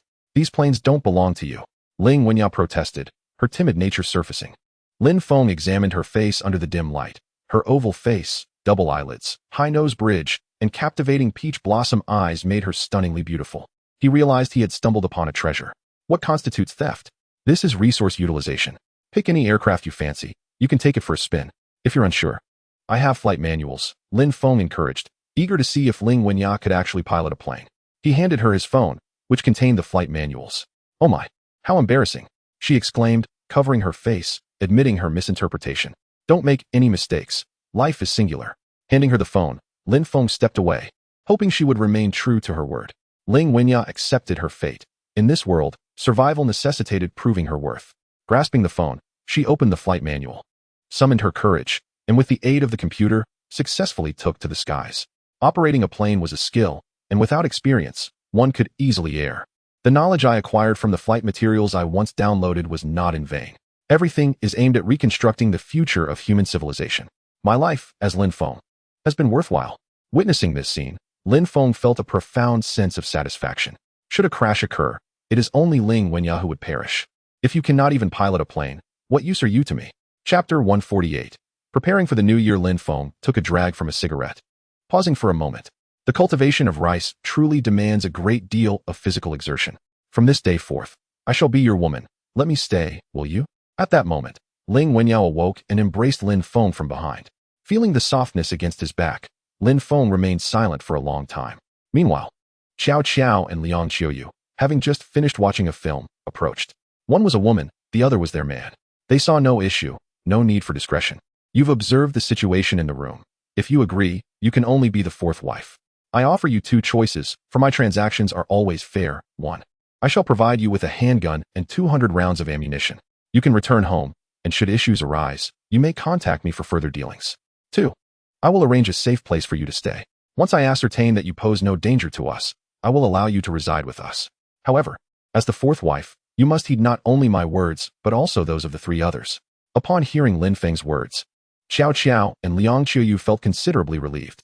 After all, suddenly introducing a stranger into their midst could lead to unpredictable outcomes. Ling Wenyao was taken aback, realizing that Lin Feng had so many wives. No wonder he was so adept at rice cultivation. He had never truly felt the burden. I possess a gun and 200 rounds of ammunition, yet I sense my days are numbered. I shall choose option 2. I no longer wish to live in constant fear. Ling Wenyao had been struggling for over 20 days in this apocalyptic world, and Lin Feng's lack of cruel punishment had already left her feeling quite content. Moreover, he provided for her needs with kindness and consideration, unlike those who might resort to violence and cannibalism. Upon hearing Ling Wenyao's decision, Lin Feng nodded. When Xiao Qiao first entered, it was at the onset of the apocalypse, and her irritable disposition was entirely understandable given the circumstances. Liang Qiuyu had also faced similar turmoil, unable to accept the reality of the world's collapse. Now, 22 days into the apocalypse, Ling Wenyao recognized the difficulties of survival as a solitary woman. Thus, her acceptance of the role of the fourth wife was entirely reasonable. Very well, I shall prepare dinner. Today is New Year's Eve, and we shall enjoy a fine meal. Xiao Qiao, please find 2 sets of your clothing for her. Your figures are similar, so it should fit. Upon hearing Lin Feng's intention to cook, Ling Wenyao was taken aback. One would expect him to be aloof and commanding others to do his bidding. This was not the ruthless figure she had envisioned. Shouldn't he be wielding a whip to enforce obedience, issuing commands like a monarch? Finally, I have a semblance of standing in this household. Do be cautious. You must heed my words as well. Liang Qiuyu decided to tease the newcomer, particularly since she, as the second wife, had never taken charge before. Let us not frighten her. It would seem as though we harbor domestic violence here. Xiao Qiao handed 2 sets of flight attendant uniforms directly to Ling Wenya. These were garments she had never worn, and with so many clothes, she could never don them all. Ling Wenya nodded weakly, clearly still unaware of the household dynamics. Lin Feng treated his wife exceptionally well and would never impose any demands upon her. As long as she remained obedient and faithful, everything else was trivial. Put on the clothes. Lin Feng is an excellent cook. Xiao Qiao, embodying the wisdom of a first wife, closed the door to grant Ling Wenya a moment to acclimatize. The 2 uniforms were one black and one white. Ling Wenya had worn similar attire before and felt no embarrassment, promptly donning the black set. After a while, she timidly opened the door and found Xiao Qiao and Liang Qiuyu in the living room, watching television and sipping milk tea. Greetings, sisters. Ling Wenya quickly saluted. It's best not to provoke anyone you don't yet know. Xiao Qiao offered her a cup, suggesting she explore at her leisure. However, after dinner, Lin Feng would send her away, so she might as well get accustomed to the surroundings in advance. As Ling Wenya accepted the cup of milk tea, the soothing chill eased her nervousness. How long has it been since I enjoyed life so leisurely? Cradling the milk tea as though it were treasure, she began to inspect the house. The screening room, medical room, computer room. Each discovery left her astounded. Everything you can find outside is here. Even a greenhouse. The vegetables inside are ready to eat. Outside it's sweltering at 60 degrees. How could one find greenery out there? Next, she entered the armory, filled with an array of handguns and artillery. You let me in here unguarded? Do you trust me too much? Ling Wenya set the milk tea aside and faced Xiao Qiao's first test. If you were to grab a gun and recklessly fire, then there would be no need for you to be here. Upon inspection, she found that they were indeed real firearms, the latest models from Russia and America. What fortune must one possess to acquire these? Lin Feng, with his circumstances, could easily marry 4 wives, even without an apocalyptic scenario. Ling Wenya, self-aware, placed the weapons down, holding the milk tea, and continued her exploration upstairs and downstairs. Observing this scene through the surveillance cameras, Xiao Qiao and Liang Qiuyu relaxed their vigilance. This little girl is quite perceptive. She hasn't let the guns inflate her ego. In the kitchen, Lin Feng watched Ling Wenya's demeanor with satisfaction. He planned to send her to stay with Wu Yong for a few days, and once the situation stabilized, he would bring her and Wu Daiwa together. For people could easily gather for a game of mahjong. As Ling Wenya wandered through the safe house, her eyes widened in astonishment. The freezer, generator room, air purification room, and sewage treatment room. Everything one could possibly need was present. Is this the life of a wealthy individual? So remarkably unpretentious? It appears that my status as the 4th wife is merely temporary. It won't be long before I find myself managing numerous individuals. Contemplating this, Ling Wenya feels as if she has not lost out at all. After all, being the 4th wife of such a wealthy individual is no small feat. One might say that even before the apocalypse, there would be a queue of admirers. Well then, let us serve the dishes and enjoy our meal. Today marks the new year. We shall feast. As he spoke, Lin Feng retrieved a lavish spread from the space. A banquet from the Tianhai Hotel valued at 31,000 per table, with 12 exquisite dishes and 2 bottles of red wine. It was far too much for the 4 of them to consume. Upon hearing this, Ling Wenya hastily set aside her milk tea and dashed to the kitchen. Upon seeing the 12 dishes laid out before her, her jaw dropped in disbelief. She could hardly believe her eyes. Lin Feng, did you prepare all this? This is simply of 5-star hotel caliber. Although she had never tasted such cuisine, she had seen it depicted in soap operas. She never imagined that one day she would personally experience such a feast. What is it called, Lin Feng? Do you no longer wish to be my 4th husband? Lin Feng shot her a glare, causing Ling Wenya to shyly lower her gaze. Dear husband, Lin Feng said as he handed her 2 plates of food. Behave, and as long as you listen to me, I shall not make things difficult for you. All right, Ling Wenya nodded, beginning to serve the dishes. It seemed that being a 4th wife might not be so arduous after all. Chapter 149, New Year's Eve, Gift Update. Thanks to young Master Tang from Tianyang Realm for the conclusion. The dishes from Tianhai Hotel were exquisitely crafted, though not overwhelmingly abundant, certainly enough to satisfy 8 hungry individuals. The 4 of them could hardly finish the 12 dishes. On this New Year's Eve, January 22nd, while others were enduring hunger, Lin Feng's household was celebrating. Seated at the table, Ling Wenya swallowed hard, her eyes darting from dish to dish, longing to partake in each. Go ahead, don't be shy, eat freely. Lin Feng encouraged. Xiao Qiao and Liang Qiuyu had already acclimated to such feasts, harboring no disdain for Ling Wenya. After all, they had all endured times of hunger, and Ling Wenya had experienced it for an even longer duration. Thank you, sisters. Ling Wenya said as she attempted to pick up a piece of lobster to savor its flavor, but despite her efforts, it remained elusive. having grown up in an orphanage. She had never tasted lobster before. Lin Feng smiled gently and handed her an entire lobster, which made her feel even more bashful. Isn't this a bit excessive? What about you all? Ling Wenya's cheeks flushed. She felt somewhat like a country bumpkin in the city. Just eat. They have had enough. As long as you comply, I will prepare anything you desire in the future, Lin Feng assured her, causing her face to redden further.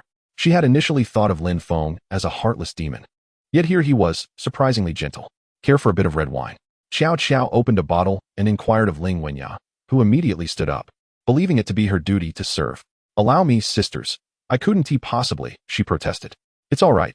No need to be nervous, assured Xiao Xiao, who was gentle and unpretentious. She poured half a glass for Ling Wenya, then filled half a glass each for Lin Feng and herself. Ling Wenya felt a profound tension. If she were commanded to work upon her arrival, perhaps her heart would find some solace. Yet, everyone treated her with utmost politeness, which seemed utterly incongruous with the apocalyptic atmosphere. With her head bowed, she savored the delectable lobster, and before long, she had consumed all of the succulent meat. After enduring days of hunger, her manner of eating was already quite refined. Sipping half a glass of red wine, Ling Wenya believed she had filled her stomach to about 30%. However, as she glanced around, she hesitated to continue eating. The freedom to indulge in whatever she desired made her far more graceful than when Xiao Xiao had first arrived, who had even made herself ill from overeating. Lin Feng, smiling, served her more dishes, while Xiao Xiao shot Lin Feng a disapproving glance and poured Ling Wenya another half glass of red wine. Observing the camaraderie between the two, Ling Wenya felt a pang of emotion, and tears welled up in her eyes. What's wrong? Why are you crying? Liang Qiuyu asked, producing a couple of tissues for her. Thank you, dear husband, and thank you, my two sisters. I am simply overwhelmed with emotion. No one has ever treated me so kindly. I am an orphan. My parents abandoned me at the orphanage because I was a girl. At school, my classmates mocked me for being parentless, calling me a wild child. After finally gaining admission to an aviation university and receiving government assistance to secure housing, I sought out my parents only to find they had succumbed to cancer. After burying them, the apocalypse began. I survived for over 20 days without starving, only to be captured and nearly faced with the dire fate of being consumed myself. If it weren't for meeting you, I might not even have had the chance to enjoy this exquisite food. She sobbed, yearning for a life of comfort, which fueled her relentless efforts. Don't worry, no one will harm you here. You should also venture out and adapt, and in a few days, we will bring you back, Lin Feng said, gently ruffling Ling Wenya's hair, affirming that decorum would not be altered by one's origins. The days that Xiao Xiao and Liang Qiuyu had endured were equally challenging, a prerequisite for entering the safe house. All right, I will be obedient, Ling Wenya replied, wiping her eyes before resuming her meal. She had never experienced such sumptuous cuisine, and she ate whatever Lin Feng offered her, as children raised in orphanages seldom displayed pickiness. Moreover, the dishes were truly delightful, much to Ling Wenya's delight. As she reached about 80 to 90% fullness, Lin Feng ceased to serve her more food, not out of concern for her appetite, but rather to prevent her from overindulging and suffering discomfort. It must be acknowledged that Ling Wenya was quite well behaved, at least more so than Xiao Qiao and Liang Qiuyu, who had initially been intent on self-destruction. Ling Wenya's situation was evidently easier to manage. Let us pack up the leftovers to share with everyone at lunch, Lin Feng suggested, retrieving several plastic bags to store the remaining food. Ling Wenya did not grasp the implication, but only Xiao Qiao and Liang Qiuyu understood. If it were mentioned that the leftovers were to be fed to dogs, Lin Feng feared it would further bruise this young girl's fragile self-esteem. It was essential to give her some time to adapt. From her current demeanor, she appeared to be genuinely compliant. Where are we going? Ling Wenya inquired, accepting the packed bags without finding any issue. After all, this array of dishes was worth several thousand. She had never dined on such exquisite fare in her life. Not far, just a 10-minute walk. I'll bring them some food as well. As Lin Feng entered the kitchen, he lifted 10 kilograms of meat and 10 kilograms of vegetables. It was the new year, a time for a feast, and this would suffice for 2 days. You two stay at home and guard the place. If anything goes awry, handle it without notifying me. At that moment, dawn had yet to break. Lin Feng, accompanied by Ling Wenya, approached the back door and headed directly to Wu Yong's residence. Upon seeing Lin Feng, Wu Yong promptly opened the door. Boss, who is this? Lin Feng introduced her, handing the meat and vegetables to Wu Yong. This is my fourth wife, here to experience life with you. It's the new year. Let's indulge in some good food. Wu Yong, upon hearing this, praised his own foresight, relieved he had acted swiftly. Otherwise, his daughter's standing within the household would have diminished further. Come in, please.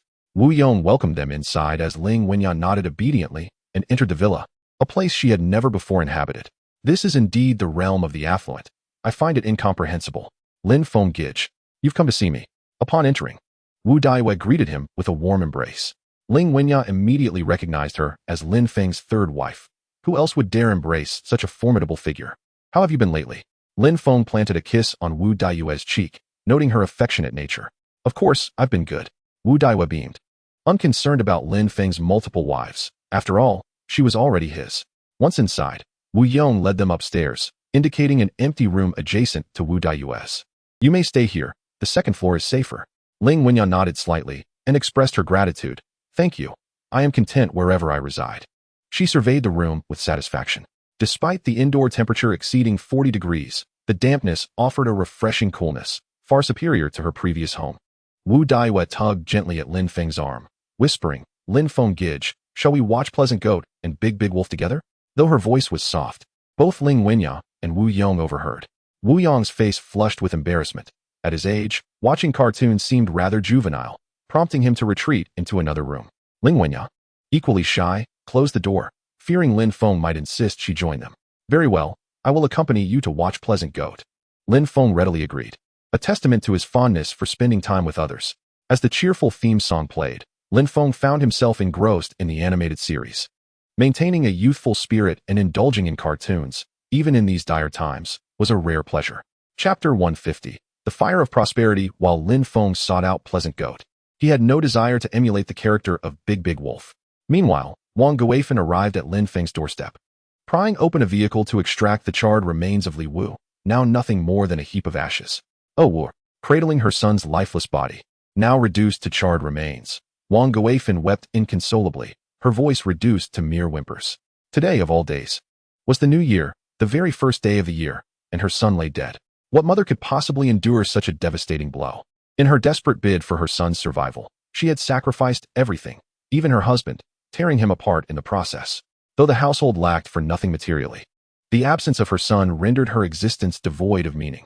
With her son's charred corpse slung over her back, Wang Guifan sobbed as she made her way home. She had given so much for her child, yet now she was left with a pain too profound to articulate. Had she foreseen such a tragic outcome, she would never have coveted the official relief supplies from Building 4. How could it have come to this? A family shattered, a home in ruins. As she bore the weight of her son, Li Wu, the carbonized body could endure no further torment.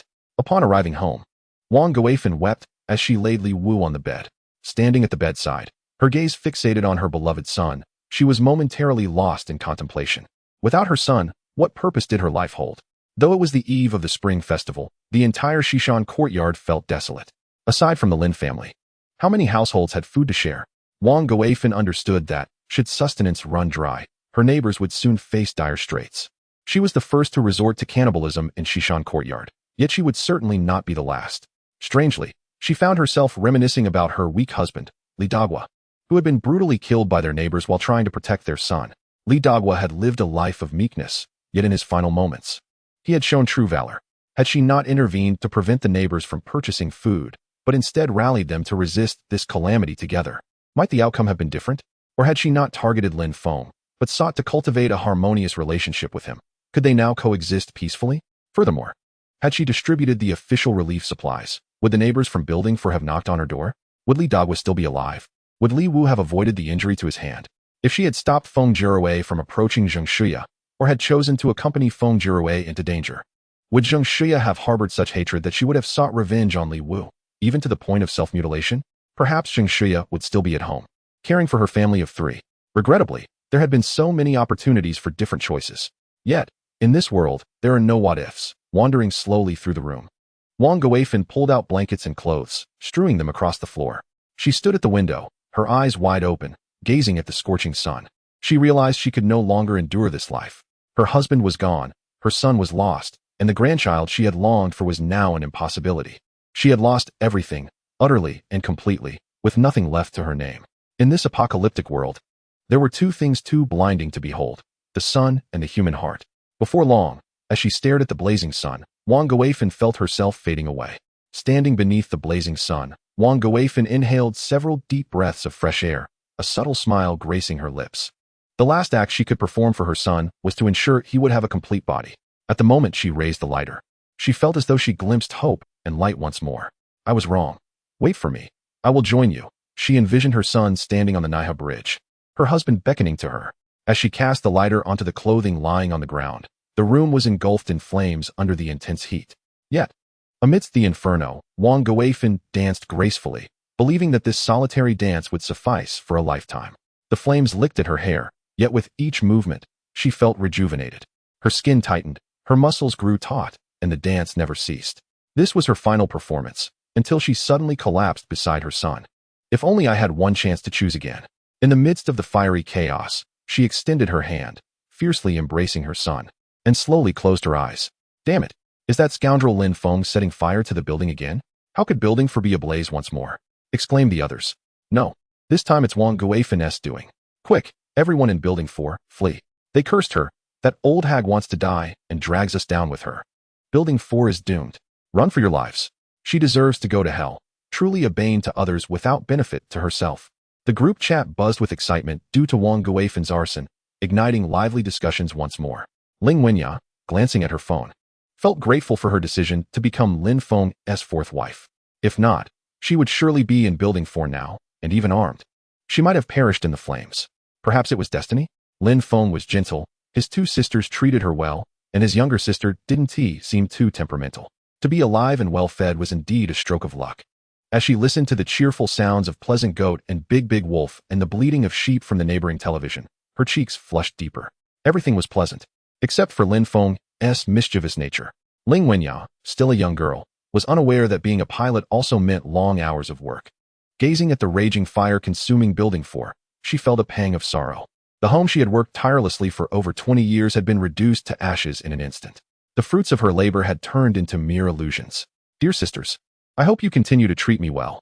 As long as you don't bully me, I will surely obey. Ling Wenya resigned herself to her fate. For a child from an orphanage, becoming the 4th wife of such a wealthy tycoon was a miraculous turn of fortune. She dared not rebel. This life she now led was more splendid than she had ever dared to dream. Ling Wenya felt extraordinarily fortunate to have escaped building 4. Meanwhile, on the 14th floor, Zheng Shuyan was engulfed in despair. She had a box of ham sausages and a box of instant noodles that could last quite a while. But how could she possibly take them out? Even with 2 guns, how could she contend with so many in building 4? Once the bullets were exhausted, could she truly fend them off? Shuyan, hurry, let's go. Quickly, if the fire spreads, it will be too late to leave. Jia Lili urged Zheng Shuya, who felt a surge of urgency. Suddenly, an idea struck her. Didn't Fang Qian throw her food downstairs to save her own life? I can do the same. Wait, I'm looking for sunscreen. Otherwise, going out would be a death sentence. Upon hearing this, Jia Lili ceased her knocking and hurried back inside to find sunscreen. Oh, right. Sunscreen. I need to find some too. Hurry. Zheng Shuya swiftly bundled instant noodles and sausages in blankets, wrapping them into a human shape, securing them tightly.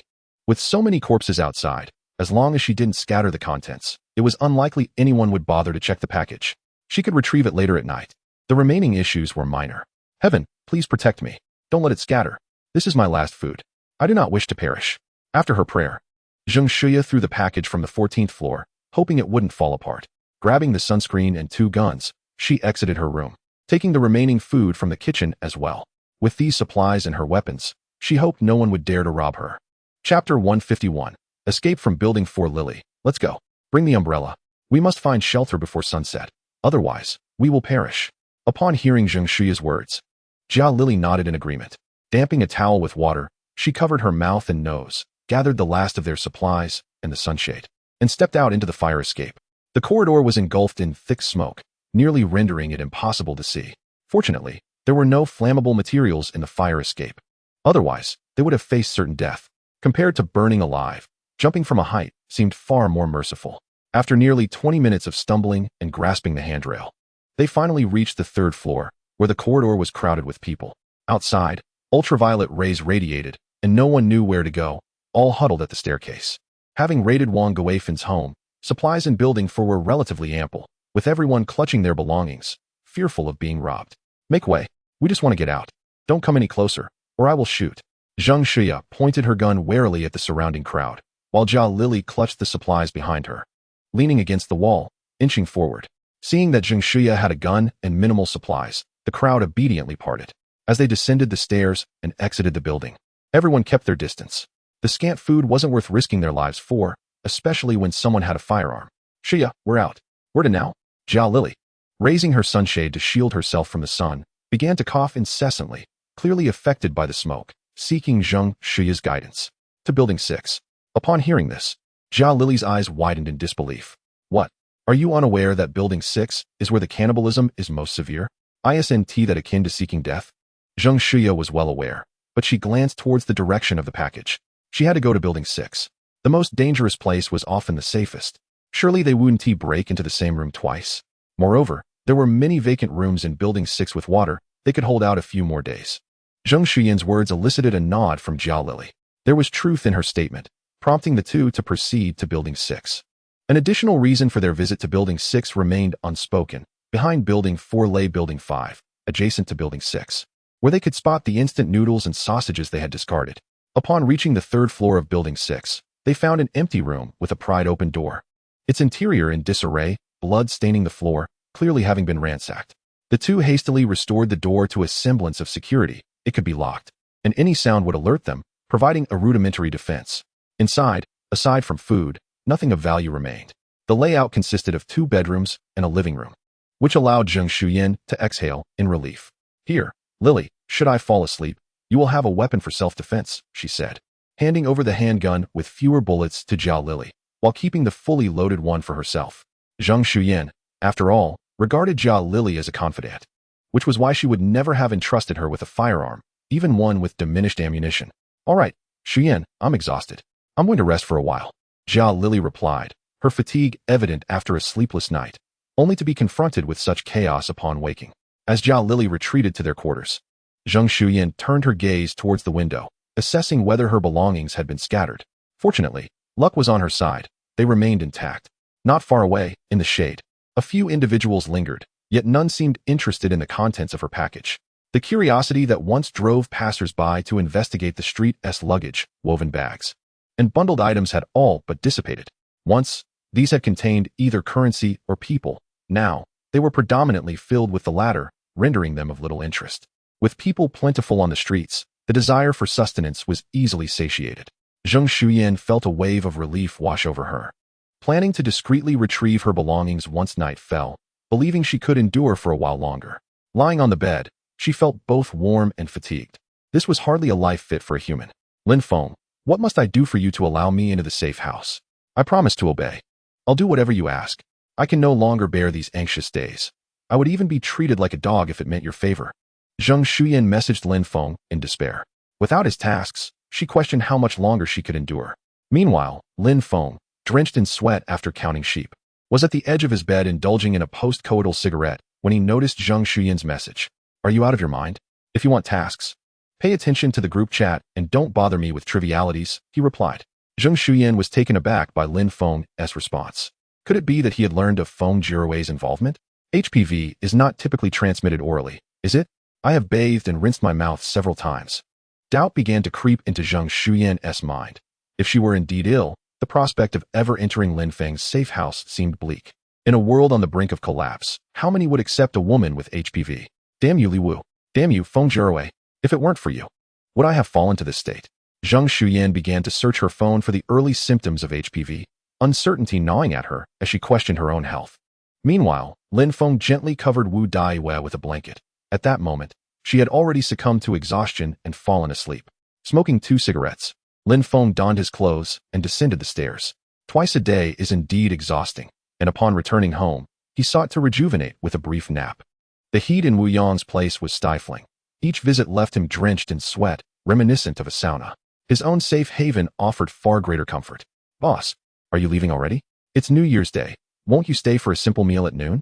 Wu Yong expressed his satisfaction with Lin Feng's performance over the past hour, noting that despite Lin Feng's numerous wives, his vitality remained undiminished. Youthful energy, after all, is a remarkable asset. Reflecting on his own years of resilience, Lin Feng recalled how he, too, had once been capable of bearing the weight of a blade. After a long night of work, he planned to rest today, allowing his employees to celebrate the holiday. Lin Feng graciously declined Wu Yang's kind invitation and, upon reaching the ground floor, noticed a group of female employees shyly gazing at him, particularly Sun Fongfong and Jiang Qinxue.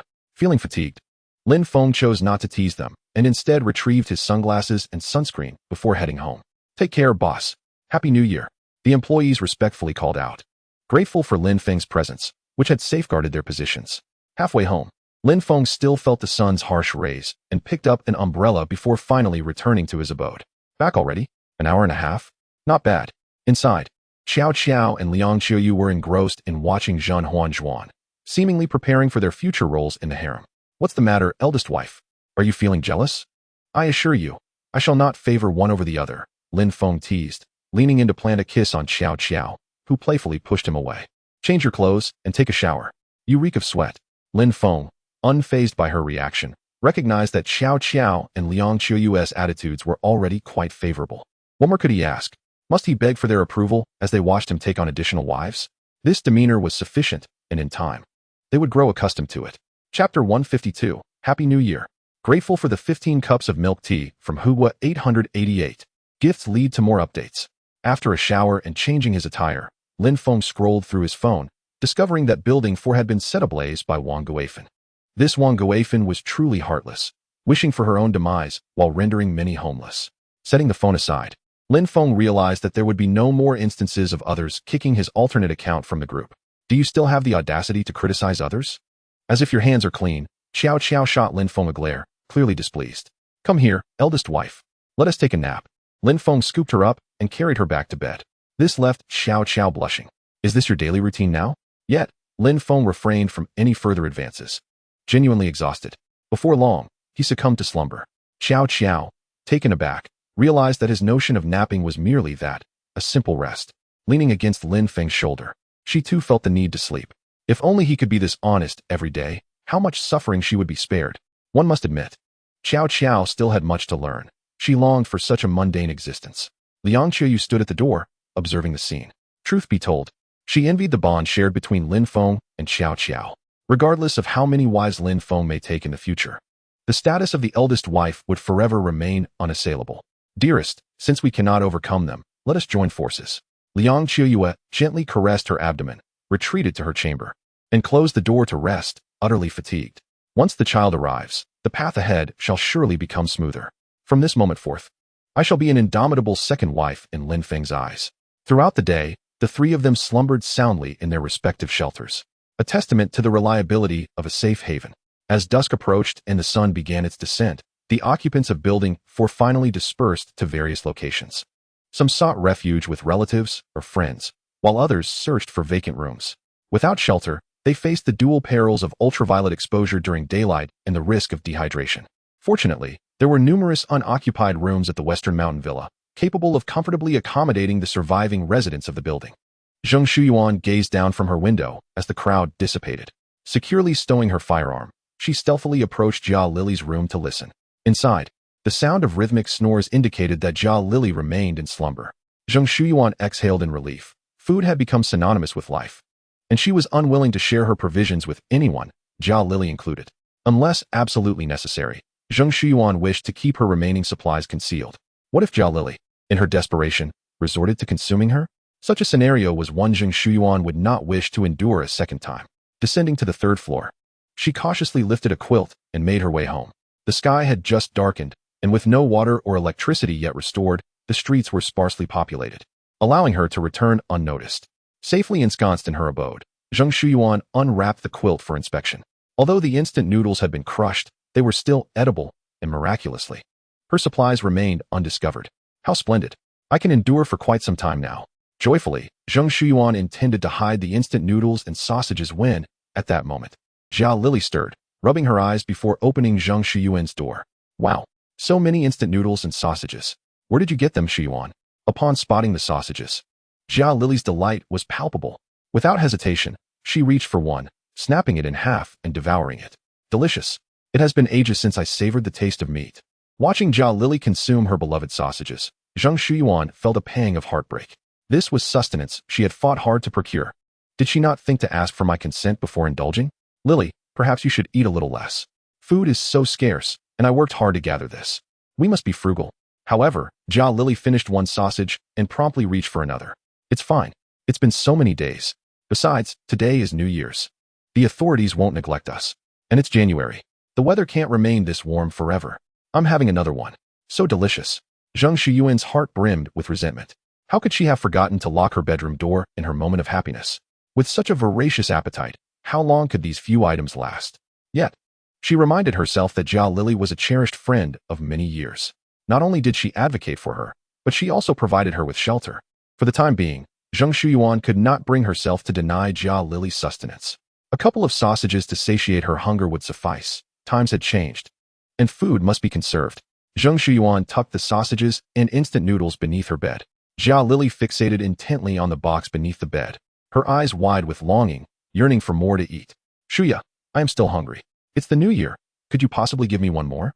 Zheng Shuya felt overwhelmed, for she herself had refrained from eating, yet Jia Lili seemed insatiable. Lily, it's simply not feasible. I haven't eaten all day either. If we indulge ourselves, we would end up like them, consuming human flesh. We must endure. Consider it a means of dieting. Reluctantly, upon hearing Zheng Shuya's words, Jia Lili nodded in agreement. All right then, I shall heed your advice. Just then, a notification chimed on the phone. Happy New Year to all survivors of Shishan Courtyard. Is there anyone who knows how to operate a boat? If you can, please respond. Let us celebrate the new year cheerfully. I'll reward you with a box of ham sausage. Lin Feng's message reverberated through the survivors of Shishan Courtyard. New Year? Happy? What the hell do you mean by happy? I'm on the brink of starvation. You dare wish me a happy new year while I'm starving to death? Who among us can actually find joy in this situation? This person is truly insufferable. As the narrative unfolded with the demise of Li Wu and the onset of Wang Guifen's prosperous new year, the tale of Shishan Courtyard neared its conclusion. The author intended to embark upon the saga of the struggle for supremacy in Huanghai City, featuring characters such as the bloodied Wang Long, who was deceived, the ambitious Wang Ba, the nearly lifeless Lin Hao, ensnared by Lin Feng's schemes, the ruthless Red Jie, and the determined Li Ying, who aspired to become the queen. Various factions contended fiercely for dominance. If anyone has constructive suggestions for the unfolding plot, please respond below. I shall reply upon seeing it. Wishing everyone a joyous National Day. Chapter 153. Zheng Shuya's dilemma. The promise of a box of ham sausage from Lin Feng piqued their interest. However, despite Huanghai City being coastal, the concept of boating remained alien to most. Few had ever set foot on a vessel, let alone navigated one. Lin Feng, you monstrous fiend. Asking if anyone can operate a boat? Even if someone could, they would never assist you. A person like you deserves nothing less than hellfire. One day, your entire family shall perish. With the new year upon us, may your lineage be utterly extinguished, your ancestral grave desecrated. Jia Lili had long harbored disdain for Lin Feng, and now his irritation grew. Why hasn't he that fire consumed the foolish Jia Lili? Is there no one willing to undertake my bounty? One finger for a ham sausage. Even a toe counts. Slice her tongue, and I shall reward you with a box of instant noodles. Skin her alive, and you shall receive a box of canned beef. The first task of the new year. Who will take it? A ripple of excitement surged through the group chat. Lin Feng, is this true? So many rewards? That's enough to sustain me for 3 months. No one better dare compete with me. Who can provide me with Jia Lili's address? After the deed is done, I shall share 2 sausage links. Jia Lili had become a veritable human grain reserve. Who has seen where she has gone? I'll chop off her toes. Consider it a festive feast. Upon reading the messages flooding the group, Zheng Shuya frowned. Aren't you courting disaster?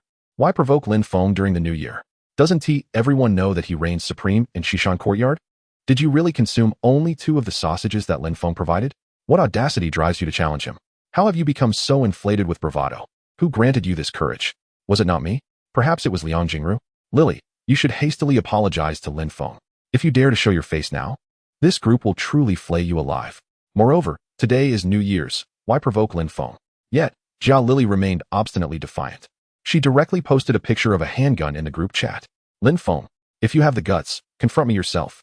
Do you believe I won't blow your head off with a single shot? You cower in your shell like a turtle. What power do you possess? Is it akin to your inadequacies, unable to reveal itself? Zheng Shuya, observing her phone, sensed impending doom. She should never have given Jia Lili a handgun. With it in her possession, she had become insufferably arrogant. Lin Feng was not to be trifled with. Have you not learned from the countless bloody lessons? This time, even divine intervention would not save you. Damn it, where has that Jia Lili run off to? I can no longer tolerate her. If she sees the sunrise tomorrow, Lin Feng, will change my surname. Lin Feng was genuinely incensed. I can hardly be bothered with you, yet you continue to prance about? A toad may not bite, but it certainly irritates. Lin Feng, if I kill Jia Lili, Will you give me everything? At that moment, Zheng Xia replied, no way. You must follow through on your words. If you cannot, provide me with an address. I will send you a box of sausages. Lin Feng was furious. No one could withstand his wrath. Zheng Xia dared not provide her address. She herself had a box of sausages and instant noodles. If she disclosed her location, it would undoubtedly expose her. Looking at her former friend, Zheng Xia felt a pang of concern for her intelligence. You consume my sausages, and I am willing to overlook it. But why provoke Lin Feng, the overlord of Xishan Courtyard? Is it merely for pride? Very well, Lin Feng, I accept this task. But can I leave those items with you for now? I cannot safeguard so much at this moment. Upon reading Zheng Xia's message, Lin Feng lit a cigarette. Very well. If you wish to survive better, you might consider becoming my assassin. There will be numerous tasks in the future, and I will keep a record for you. Lin Feng did not desire to constantly emerge from the safe house. While the risks were minimal, it was hardly worth the trouble of killing someone for a single outing. Moreover, it was troublesome during the new year. Fine, I agree, but I hope you will not go back on your word. Zheng Xia knew Jia Lili would not survive the night. Rather than waste my resources, it would be more valuable for you to perish. Deliver your final worth to me. I truly attempted to save you numerous times. I even provided you with a life-saving gun. Yet, someone as thoughtless as you cannot endure in this apocalyptic world. Who must provoke you? I can no longer protect you. Otherwise, should others seize your resources, they belong to them. It is better for me to benefit first. I once wanted you to survive. That was our bond of sisterhood over the years. However, with your intellect, you will only hinder my progress. Lily, consume another sausage. It's New Year's, indulge a little. We must keep watch tonight, or we will lack the strength to continue. Upon hearing this, Jelly Li was instantly overjoyed. Thank you, Xia. You are truly wonderful. This is how the new year should be celebrated. Jelly Li bent down to retrieve a sausage from under the bed. But Zheng Xia, wielding a pillowcase, suddenly tightened it around her neck. Is your brain solely devoted to eating? Is it filled with nonsense? Although Zheng Xia was not particularly strong, neither was Jelly Li. In mere moments, the pressure caused her to lose consciousness. Zheng Xia secured the pistol she had given Jelly Li, her face resolute. I genuinely wish to survive alongside you, but it is difficult to counsel a fool. Why did you provoke Lin Feng? Now he is invincible at the Xishan Villa. Has anyone who crossed him ever found a favorable end? Do you not understand why Wang Guifan committed suicide and set the building ablaze? Even if she were alive, would it matter? Could she defeat Lin Feng? You may not fear the devil, but you must fear Lin Feng. In the kitchen, Zheng Xia grasped a cleaver and a cutting board, determined to grant Jelly Li a swift end. Their years of sisterhood compelled her to spare Jelly Li from prolonged suffering. This is the final act of kindness I can offer you, my dearest friend, Jelly Li. She tightened the pillowcase around Jelly Li's neck, then placed her hands upon the cutting board, swiftly severing 10 of her fingers. With a gasp, Jelly Li awoke, bewildered by the sight of her neatly severed digits. Is it truly possible that someone would mutilate me for a sausage? Xia, what on earth are you doing? We are best friends. Is the Huaxia government utterly paralyzed? Is there no law left? Jelly Li, I warned you not to provoke Lin Feng, but your intellect is ill-suited for survival in this world. I wish to protect you and share this apocalyptic existence together, but my capabilities are limited, and I can no longer safeguard you. It is better for you to suffer here, under my control, than to be captured and tortured by others. I will do my utmost to alleviate your pain. As tears welled in Jelly Li's eyes, Zheng Xia placed her feet upon the cutting board, her expression unwavering. Chapter 154. The tragic demise of Jelly Li. Jelly Li gazed into Zheng Xia's cold, cruel eyes, realizing that she was indeed fulfilling Lin Feng's task from their group. Is this some sort of jest? We are the best of friends. You would kill me over a trivial matter of food? Xia, what has possessed you? We possess a firearm. We could eliminate Lin Feng. You would rather murder me for his nonsensical orders? Have you forgotten who accompanied you to the hospital for checkups? Fear gripped Jelly Li, and in her desperation, she screamed. Instinctively, she yearned to resist.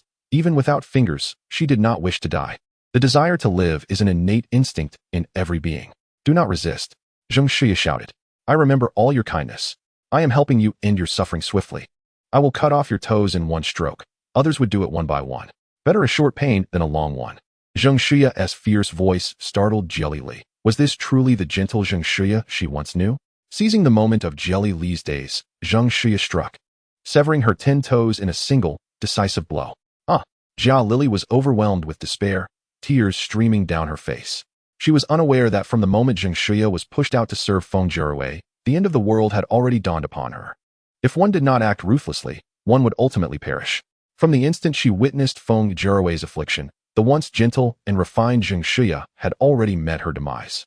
Severing all of Jia Lily's fingers and toes, Zheng Shuya brandished her phone, capturing the moment for Lin Feng.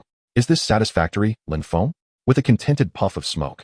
Lin Feng replied, 20 sausages, I'll keep a tab for you. Zheng Shuya nodded, feeling a surge of vitality. She could live for another 10 days. I can survive even longer. Tearing away the cloth from Jia Lily's neck, the latter wept, her tears like rain on a pear blossom, pitiful and delicate.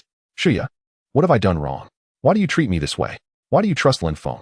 Even if you kill me, you will gain nothing. By trusting him, you have been deceived. Zheng Shuya caressed Jia Lily's face, her heart wavering. Yet she recognized the necessity of her actions.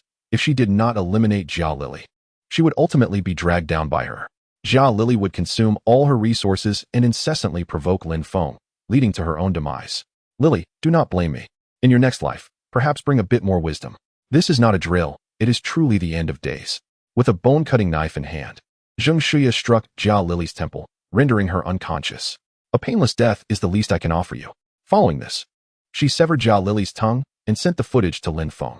A box of instant noodles, remember to keep a tab. After transmitting the video, Zheng Shuya had completely lost her sanity.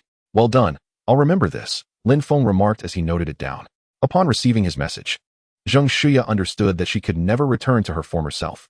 Next, Zheng Shuya tore open Jia Lily's clothing, directly commencing the gruesome task of skinning her. Halfway through, Jia Lily awoke in agony. Upon glancing at her bloodied torso, her eyes widened in horror. Then, blood from her severed tongue choked her airway. Could she be dying from this? Zheng Shuya, upon witnessing Jia Lily's death, recorded another video for Lin Feng. She has succumbed to the pain. Should I continue with the extraction? You promised. You wouldn't go back on your word, would you? Lin Feng frowned at the video, realizing he had spoken in jest during the festive season. Zheng Shuya was indeed ruthless, having truly stripped Jia Lily of her skin. I'll credit you with a box of beef cans. Deal with the body yourself. If you run low on supplies, call me. I'll provide you with half a month's worth each time. Otherwise, it becomes too cumbersome. Hearing Lin Feng's words, Zheng Shuya breathed a sigh of relief. She reached out to close Jia Lily's eyes. Even in death, she deserved peace. Subsequently, she discarded Jia Lily's remains from the window, fingers, toes, tongue. Sitting on her bed, Zheng Shuya gasped for breath, her heart racing uncontrollably. This was her first deliberate act of murder, and she recognized that she had embarked on an irreversible path. If she wished to survive and continue consuming what humanity ought to eat from this moment forth, she would do whatever it took. One can only incessantly accept Lin Feng's tasks, with no alternative in sight. Extracting a bullet from the pistol, I tied a slender thread around it and hung it around my neck. Should the day come when I can no longer endure, this bullet shall be reserved for myself. Times have changed, my dearest friend. You are unable to discern the reality, and I find myself powerless to protect you any longer. Rest in peace. Let your demise be in my hands. Indeed, it is infinitely preferable to falling into the hands of others. Jia Lily, I am truly sorry. I cannot save you. You are ill-suited for survival in this apocalyptic world. I have endeavored to alleviate your suffering to the best of my ability. In another life, I would willingly endure your torment unto death, for this is what I owe you. Zheng Shuya curled up in the corner, her face awash with tears, silently dripping into the darkness. Given a choice, she would never wish to take the life of her dearest friend. New Year's Eve, the Spring Festival, the first day of the new year. I hope we can peacefully endure this night. When Jia Lily's body is discovered, the owner group of the Shishan Villa will surely erupt once more. My heavens, who could be so swift in their actions? Jia Lily has already been skinned. This is disastrous. I feel as though I have lost a fortune. Who has taken Jia Lily's life? Speak up. Is Lin Feng truly providing canned food and instant noodles? Are you foolish? Even if it was your doing, would you confess? That would mean admitting possession of resources. In these times, food is life. Indeed, I too long for ham. I have forgotten what meat tastes like. I shall no longer dare to criticize Lin Feng. Such a gruesome death is unbearable. Perhaps jumping from a building would be a more merciful end. Lin Feng observed the messages in the group, remaining silent. There was no need to expose Zheng Shuya. After all, she would never gain entry to the safe house in her lifetime. If she wishes to survive without resorting to cannibalism, she must continuously undertake tasks in exchange for food. Lin Feng could not manage everything himself. Even if Zheng Shuya were a double-edged sword, it could serve as a deadly weapon if wielded correctly. Darling, does everyone who provokes you meet a dire fate? Xiao Qiao felt a twinge of discomfort upon reading the messages in the group. The brutality of Lin Feng's actions was excessive, a grim reminder that such violence serves as a warning to others. Henceforth, No one in the owner group would dare to insult or provoke me. I cannot engage in daily online battles with them. Besides, during the festive season, even if I were to hunt them down through the internet, I would be weary. Lin Feng, with a cigarette in hand, remained indifferent. Compared to his previous demise, Zhao Lily's end was remarkably lenient. Who could possibly have met a fate more tragic than mine? You have yet to comprehend the depths of despair. Chapter 155, The Captain's Message, Gift Update. Thanks to the sweet-toothed yin-yan. Upon hearing Lin Feng's words, Xiao Qiao reflected on her past experiences, and it seemed Lin Feng's perspective held some merit. All right, there may be some truth to your words. Xiao Qiao nodded, suddenly recalling something. Lin Feng, why did you seek out a pilot? And what purpose do you have for a captain? Do you truly possess an aircraft carrier? Remembering Lin Feng's earlier claim of being unworthy of an aircraft carrier, Xiao Qiao felt an odd sense of unease. Although Lin Feng's words often seemed boastful, he truly had the ability to deliver when it mattered. If you possessed an aircraft carrier, wouldn't that be rather intimidating? Such a colossal vessel, where would you dock it? Doesn't it require maintenance? Indeed. I possess intercontinental missiles and nuclear warheads as well, believe it or not. Lin Feng candidly admitted this, yet Xiao Qiao remained skeptical. Keep boasting. You can't even purchase intercontinental missiles and nuclear warheads with money. Speak the truth. What do you need the captain for? Lin Feng slightly shook his head, stating, I've told you the truth. If you don't believe me, what can I do? Naturally, to experience the joy of wearing a sailor's suit. Since you want to wear it, I must find someone who will. Xiao Qiao shot Lin Feng a glare, yet she found this claim credible. Fine. Take your time in finding someone. I shan't assist you any longer. Watching Xiao Qiao depart, Lin Feng took a puff of his cigarette. He needed to find a captain. Otherwise, having stolen so many ships would have been in vain. Better to be safe than sorry. Who knows what the situation will be in 2 years with impending floods. All crew members earnestly sought someone capable of operating a ship, preferably one of larger tonnage. Ideally, a beautiful woman. I shall confirm a genuine reward of a box of ham sausages for any leads. If someone truly can pilot a ship, accommodations and meals will be provided without worry. With this proclamation, all survivors at Shishan Bun reflected on their relatives and friends, pondering who might be a captain. Yet, after much deliberation, most shook their heads. The profession of captain is rarer than that of a gold-collar worker. Lin Feng, smoking and gazing at his phone, wondered if he would indeed be unable to find a captain, resorting to searching online for how to operate an aircraft carrier. This seems rather absurd, doesn't it? If one could learn to operate an aircraft carrier through a simple search, what purpose would there be for sailors and captains? Ding. After a considerable time, Lin Feng's phone chimed. Someone had added him as a friend. Mr. Lin, my name is Tua Baqing. I have a friend with a 500-ton fishing vessel. But he has set sail. I'm uncertain if he has returned to Huanghai port. Tua Baqing is a private investigator, to be honest. The information he possesses is somewhat dubious, acquired through questionable websites. Nonetheless, it's worth a try, right? What if it's true? Moreover, Tua Baqing glanced at his phone's wallpaper, which featured Xiao Qiao. Upon noticing this friend request, Lin Feng decisively accepted. Having leads is certainly preferable to aimlessly searching. Please share the specifics. If your information proves useful, I shall reward you with a box of ham sausages. Lin Feng sent a message to inquire further. Mr. Lin, my friend has 50 years of sailing experience. You need not worry about his operational skills. I can provide you with his phone number. You can call and ask where he is. 136624833XXX. Lin Feng copied the number and dialed it directly. Why does it sound like some author group number? Beep, beep, beep. After nearly 50 seconds, no one answered. It seemed this individual was unavailable. Quite normal. With 50 years of sailing experience, he must be at least over 60 years old. Could he not be unavailable? Hello? Who are you?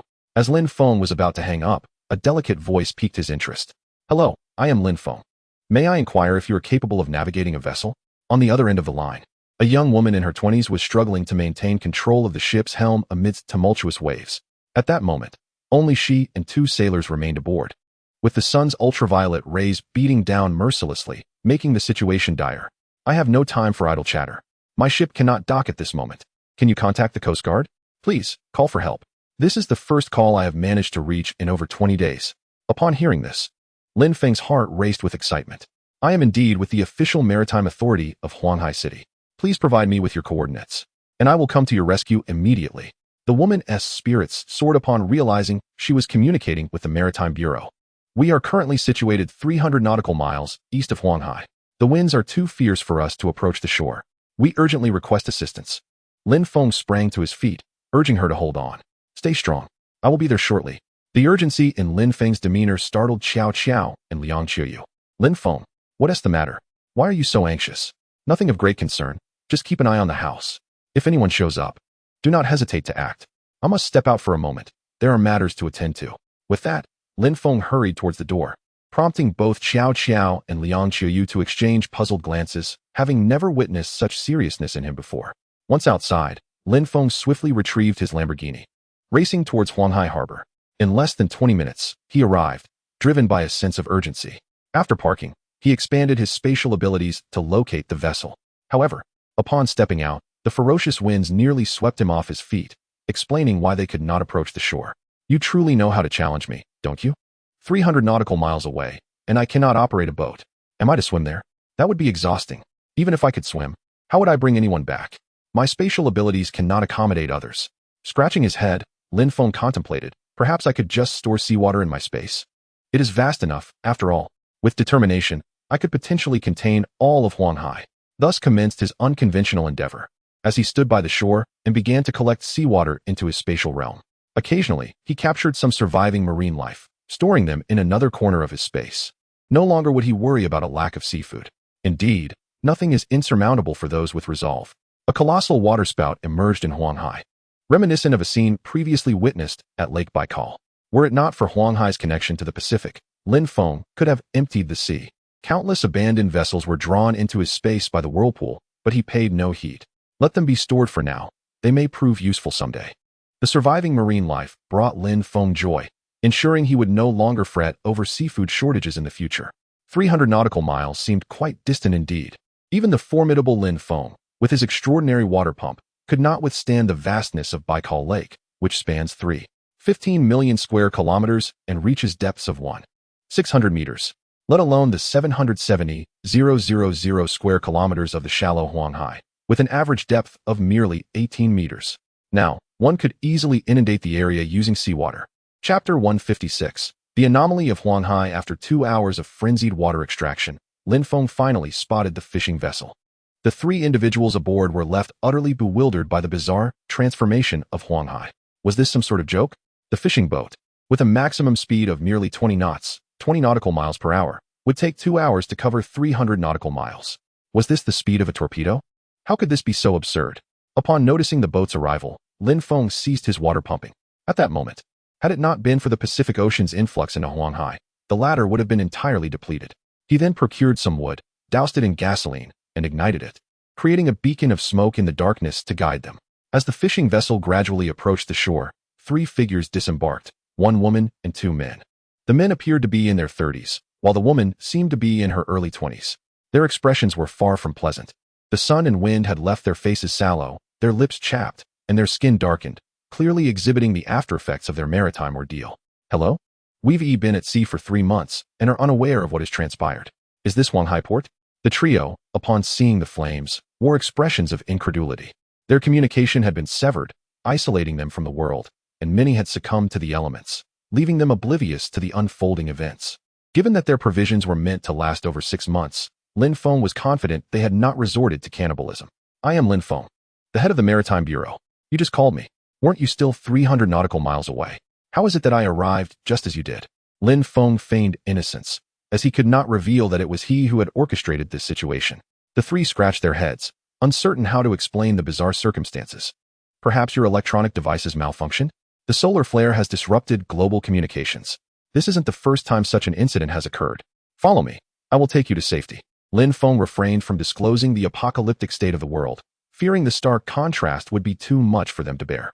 He preferred to let them comprehend the gravity of the situation in their own time. Thank you, sir. But what shall we do about our vessel? There are still a dozen corpses on the deck. They all perished from exposure.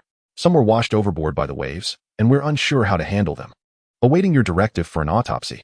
The woman, surprised by Lin Feng's willingness to listen, hurriedly relayed the true state of affairs aboard the ship. Lin Feng then produced 3 burlap sacks and handcuffs, swiftly covering their heads and securing their wrists as he sternly proclaimed, "Rest assured, follow me. We will conduct a thorough investigation. If your claims hold merit, we shall restore your innocence." Though Lin Feng stood alone, the 3 did not resist. As the saying goes, one who walks with integrity has no fear of shadows. They insisted, "We did not commit murder. We welcome an official inquiry." The trio mistakenly believed this was merely a standard reporting procedure. In truth, Lin Feng merely found their 500-ton fishing vessel quite impressive, promptly absorbing it into his spatial realm. Plop, plop, plop. The corpses aboard cascaded into the sea like dumplings. Do not look back, follow me forward. Get in. The three complied obediently, as it was only natural for a leader to command respect. Once inside the vehicle, Lin Feng retrieved 3 mobile phones and 3 SIM cards from his space, smoking a cigarette as he hastened towards Wu Yang's residence. Father-in-law, keep a close watch on these 3 individuals.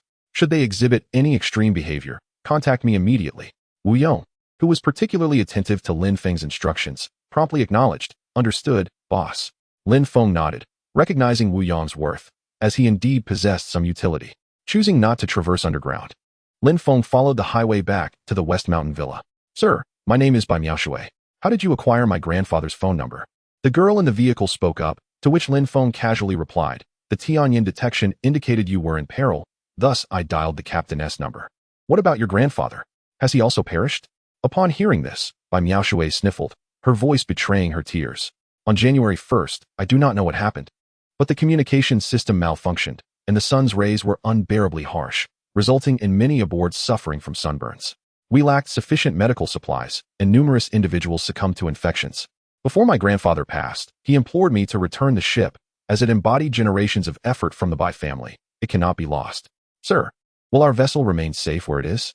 Even the strongest ultraviolet rays cannot eradicate all bacteria in shaded areas. As long as there is life, bacteria cannot be entirely obliterated. Is it conceivable for one to be devoid of bacteria on their skin or in their intestines? That is simply impossible. Bai Miaoshui's concern for her ship was understandable. Adrift at sea, they were oblivious that it had already been 24 days since the world had seemingly ended. There will be no issues. I shall escort you to a secure location. The situation is quite intricate, and I cannot elucidate it all at once. However, as long as you refrain from causing trouble and do not exhibit any messianic tendencies, I will assign husbands for the women and wives for the men, ensuring your well-being. Lin Feng resumed his jocular demeanor, leaving the 3 utterly perplexed. Yet, given that none of them had partners, one could hardly expect a sensible person to endure a separation of 6 months to a year from their significant other. Upon arrival, Lin Feng released their handcuffs and instructed them to disembark. This is a sunburn recovery cream, a whitening skincare product, and here are your mobile phones. Please enter and familiarize yourselves with the specifics. If you require assistance, contact me via WeChat. After disembarking, Lin Feng secured the vehicle, unfastened the handcuffs of the 3 individuals, and removed their hoods. Upon seeing the villa, the 3 were instantly filled with delight. A leader is indeed a leader. The accommodations are splendid. Boss, who are these 3? Wu Yong hastily emerged to greet them. While he was not surprised by the presence of the woman, despite her severely sunburned and darkened appearance, he was taken aback by the 2 burly men resembling coal balls. Since when did you develop such a peculiar taste, boss? Is a woman no longer sufficient to satisfy your desires? At this thought, Wu Yong felt a tightening in his core. Am I to lose my own dignity as well? Is it time for another high-stakes gamble? Must I wager my own integrity? Do we need to escalate matters to such extremes? These are a few of my friends who will be staying with you for a while. The 2 gentlemen will share a room, while you may arrange accommodations for the lady. You may regard them as company employees. With that, Lin Feng patted Wu Yang's shoulder thrice, instantly conveying his intent. In the dead of night, it is imperative to remain vigilant. Should they behave, allow them to stay. If trouble arises, deal with it directly. Understood, boss. I assure you I will accomplish the task. Wu Yang was unperturbed by the 3 individuals. With a household of over 10 and 2 firearms, how could they possibly wreak havoc? The trio entered the villa, carrying sunscreen, mobile phones, and whitening cream, utterly bewildered. Shouldn't there have been an official investigation? Why were they not questioned at all? Was that it? Chapter 157. You blow, I blow. Who exactly are you 3 to our boss Lin? Upon Lin Feng's departure, Wu Yong began to inquire about their circumstances. We are sailors. I am Bai Miaoshui. This is Wang Baiwan, and he is Li Dajuan. We just disembarked after 3 months at sea. Bai Miaoshui was quite loquacious, prompting Wu Yong to stroke his chin thoughtfully. Come inside. You appear unaware of the events that transpired this month. Engage with the others in the house, and you will gradually come to understand. As they entered, Bai Miaoshui immediately felt a twinge of inferiority. The women in the room were all fair-skinned, beautiful, and long-legged, contrasting starkly with his own appearance. Weathered by the sun during his time at sea, do I even resemble a woman anymore? There's a bathroom. Go take a shower. Wu Yong held no disdain for the trio. The boss had instructed him to pay special attention to them, indicating they were of significance. After being with Lin Feng for so long, Wu Yong understood well that if they were of no use, Lin Feng would have disposed of them long ago rather than bringing them home. Thus, these three were undoubtedly valuable. I'll go wash up first, you two wait here. Despite not knowing what had transpired, Bai Miaoshui proceeded to the bathroom. It had been 3 months since he last bathed, as there were no facilities on the ship, leaving him feeling utterly filthy. As he removed his clothing, he retrieved a white jade pendant from a crevice in the grain storage. Upon examining the inscriptions, confusion clouded his face. Royal Sea Anomaly, Dragon of the Abyss. A year had passed, and the cold winter was upon them? Bai Miaoshui set the pendant down and shook his head. This was merely an ancient legend passed down through the Bai family. If it were true, it would be utterly absurd. Perhaps it was best to wash up and rest, for he was truly exhausted after these months. Meanwhile, in the hall, Wang Baiwan and Li Dajuan gazed at a group of fair-skinned, beautiful women, feeling quite out of place.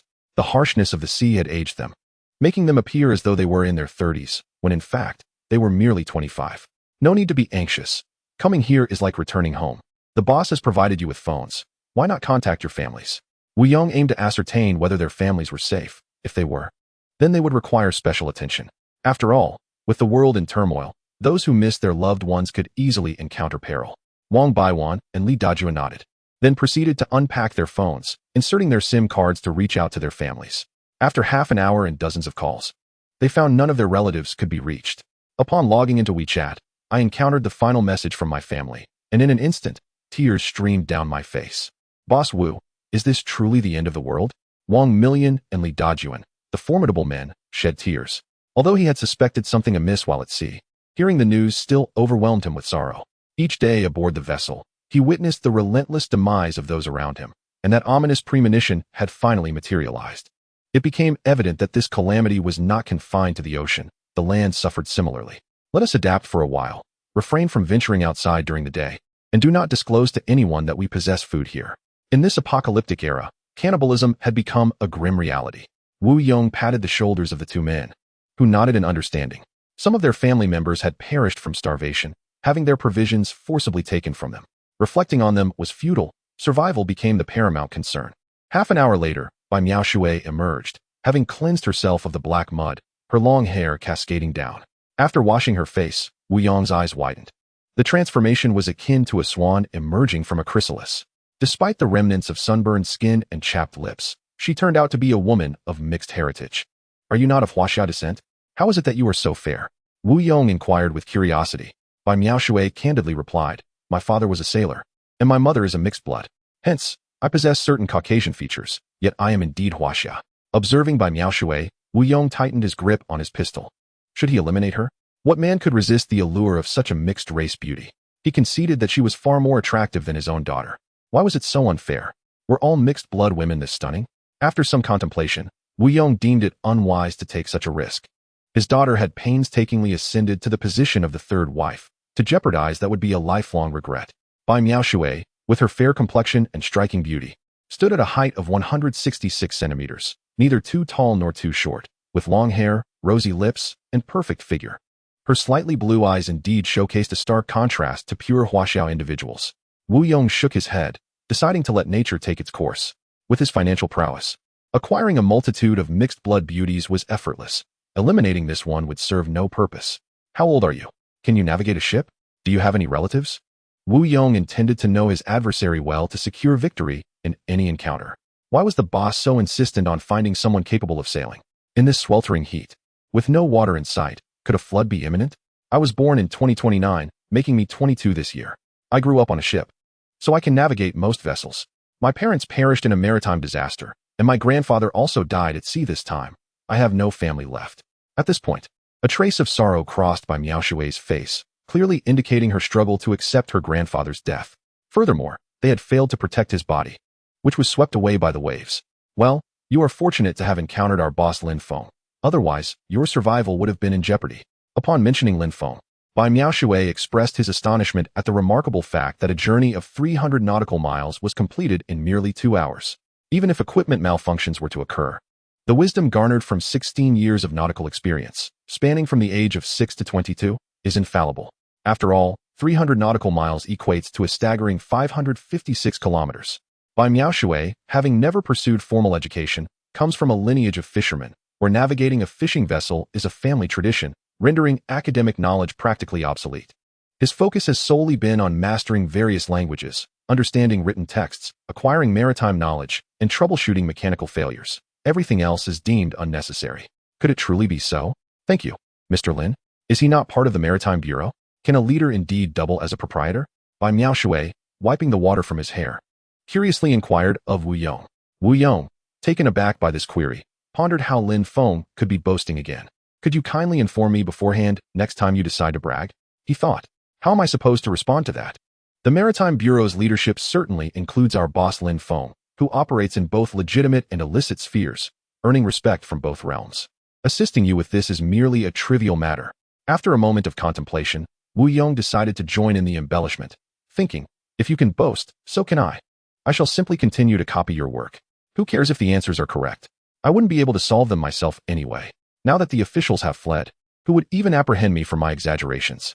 Chapter 158. Lin Feng presents an engagement ring, gift bonus. Thanks to Hetao Pua for the 15 blades. Is he truly that extraordinary? Upon observing him, Bai Miao Shui sensed that Lin Feng was no ordinary individual. His aura radiated authenticity. Bai Miao Shui, along with Wang Million and Li Dajuan, became convinced. If he could ascertain their phone numbers through his celestial insight, what else was beyond his capability? Ahem. You two should also take a shower. You have developed an odor. Shortly, I shall provide you with some uniforms, Wu Yong urged, unwilling to continue embellishing the truth. Hastily shooing them away, Lin Feng was left to weave his own narrative. Wu Yong felt incapable of managing it. Mr. Wu, did your boss not mention something about matchmaking? Is that true? We have both been single for 25 years, and I have yet to even hold a woman's hand. Wang Million and Li Dajuan were genuinely concerned about their personal lives and quickly expressed their desires. As seamen, their restraint in avoiding solicitation while ashore was commendable. Wu Yong felt overwhelmed, thinking, Lin Feng, why do you always bring me such troublesome matters? The women on the second floor were unattainable, and the ones on the first floor, Sun Fangfang and Jiang Qingxue, were equally out of reach. The remaining women were predominantly single. Whether they could pursue any of them depended on the capabilities of Wang Million and Li Dajuan. Wu Yong's words instantly elated Wang Million and Li Dajuan, prompting them to rejoice. Finally, a good person. With so many girls here, if we remain single, it would be entirely our fault. Upon returning home, Lin Feng noticed that dawn was approaching. He had once again amassed a modest quantity of seawater and seafood, bolstering his confidence. Lin Feng now believed that with a mere water transformation, he could inundate the entire Huanghai city. Of course, he would not be idle. Should he inadvertently flood the official shelter, the authorities might very well seek retribution with atomic force. Lin Feng was living quite well. Who would seek to instigate a nuclear war? That would surely indicate a disturbed mind. Approaching the door, he pondered what gifts to bring for his two wives, who were evidently bored at home. After some contemplation, he decided upon diamond rings. Though such items are not edible, it is common knowledge that women generally have an affinity for them. Starting with the largest ring for his first wife, the subsequent rings would decrease in size. With that in mind, Lin Feng retrieved 2 diamond rings, one weighing 88 carats and the other 80 carats, both acquired during his escapades in the beautiful country. Since the borders were closed, he reasoned, why not take what he could?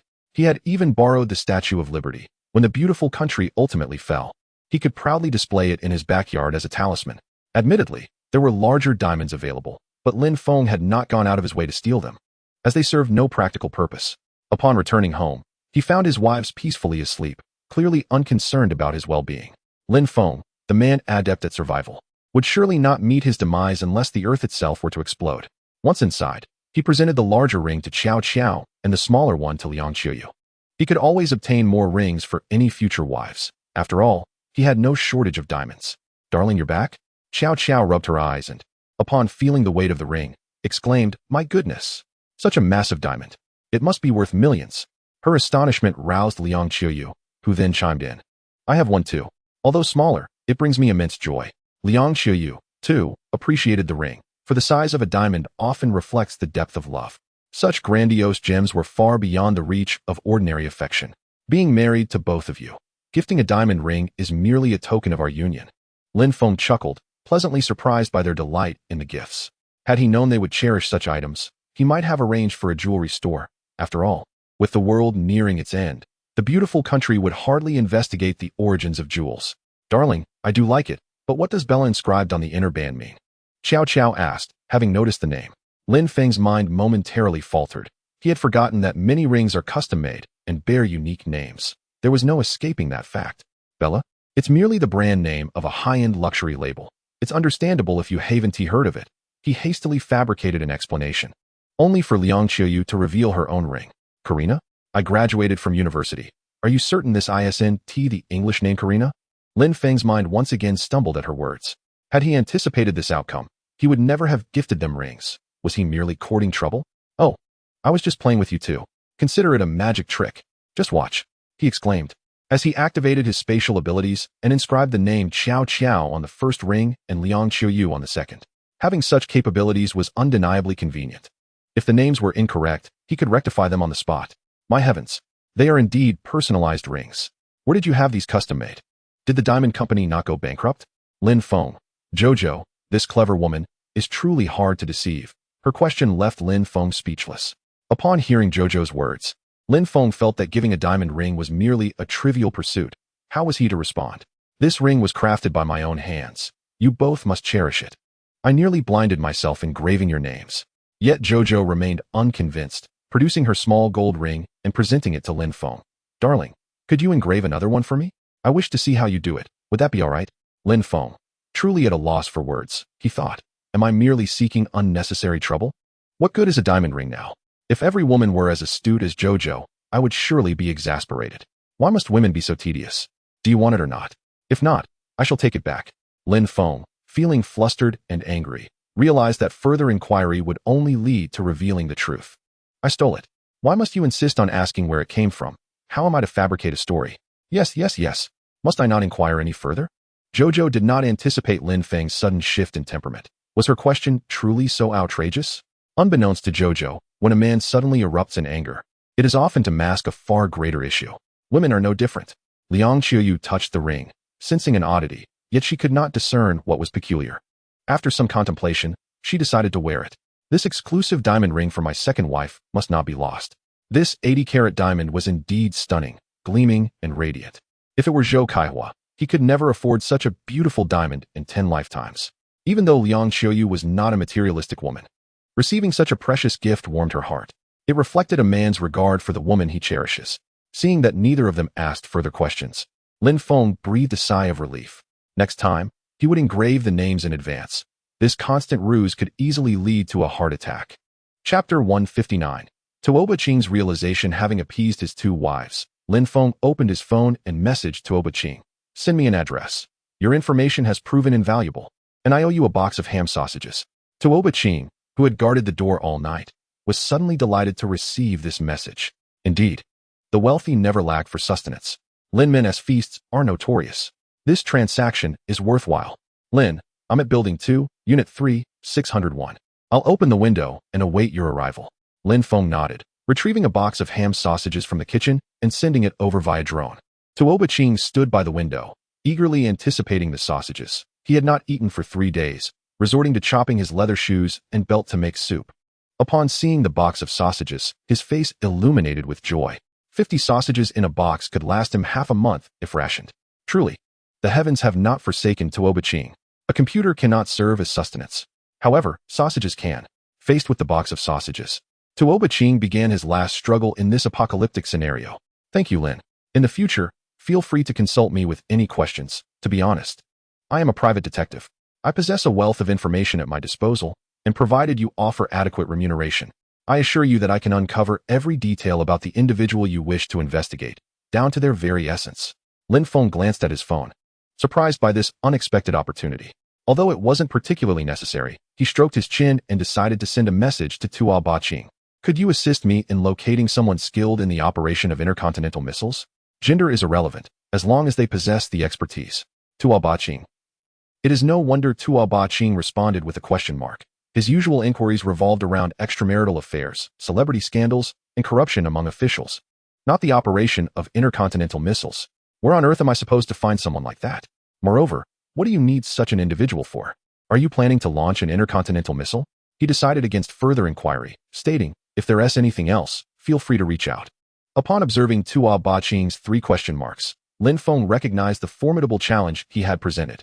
Currently, those in Huaxia capable of operating intercontinental missiles were likely residing in official sanctuaries. Finding such a person would be akin to searching for a needle in a haystack. Lin, I live by a personal motto. As long as the money is right, I can shatter glass into pieces. I shall accept this task, but I require equivalent compensation. If I succeed, you must grant me access to your safe house. Otherwise, I might meet my demise outside. Lin Feng shook his head, considering the demands a bit excessive. Moreover, under ordinary circumstances, there was no need for intercontinental missiles. Such weapons were primarily for deterrence rather than actual deployment. If you manage to find someone, I can provide you with a safe, livable space, albeit not my own sanctuary. You may try your best. If you cannot, then so be it.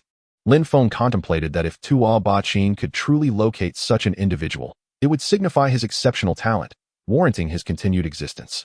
Tuo Ba-Qing, upon seeing that the conditions were somewhat acceptable, food and shelter with safety, thought, what more could I desire? Let us proceed. Lin, it's a deal. Await my good news. With that, Tuo Ba-Qing donned his glasses, a sausage held between his lips, and seated himself before his computer desk. He activated the solar panel and commenced his foray into the dark web of various factions. After all, the authorities had been utterly negligent. Who would care if he infiltrated the dark web? Previously, Tuo Ba-Qing would never have dared to breach the official ranks. Capture would have meant dire consequences. However, times had changed. He now found himself yearning for those consequences. Having gone hungry for days, even his belt had become a meal. Surely, a trip to the sewing machine would provide sustenance, and the authorities wouldn't resort to concocting soup from his belt and shoes, would they? As long as the money is right, I can shatter glass into pieces. With a knife in hand, he severed the electrical wires, sparks flying in a dazzling display. After a day's effort, he successfully breached the official dark web. Tuo Ba-Qing finally unearthed a list of individuals who might be capable of launching intercontinental missiles. As Lin Feng had surmised, 99% of such people were already ensconced in official sanctuaries. The remaining 1% were either suffering from dementia or were partially paralyzed. In other words, they had lost their utility, having been discarded by the authorities. How could they operate intercontinental missiles when they could not even control their own bodies?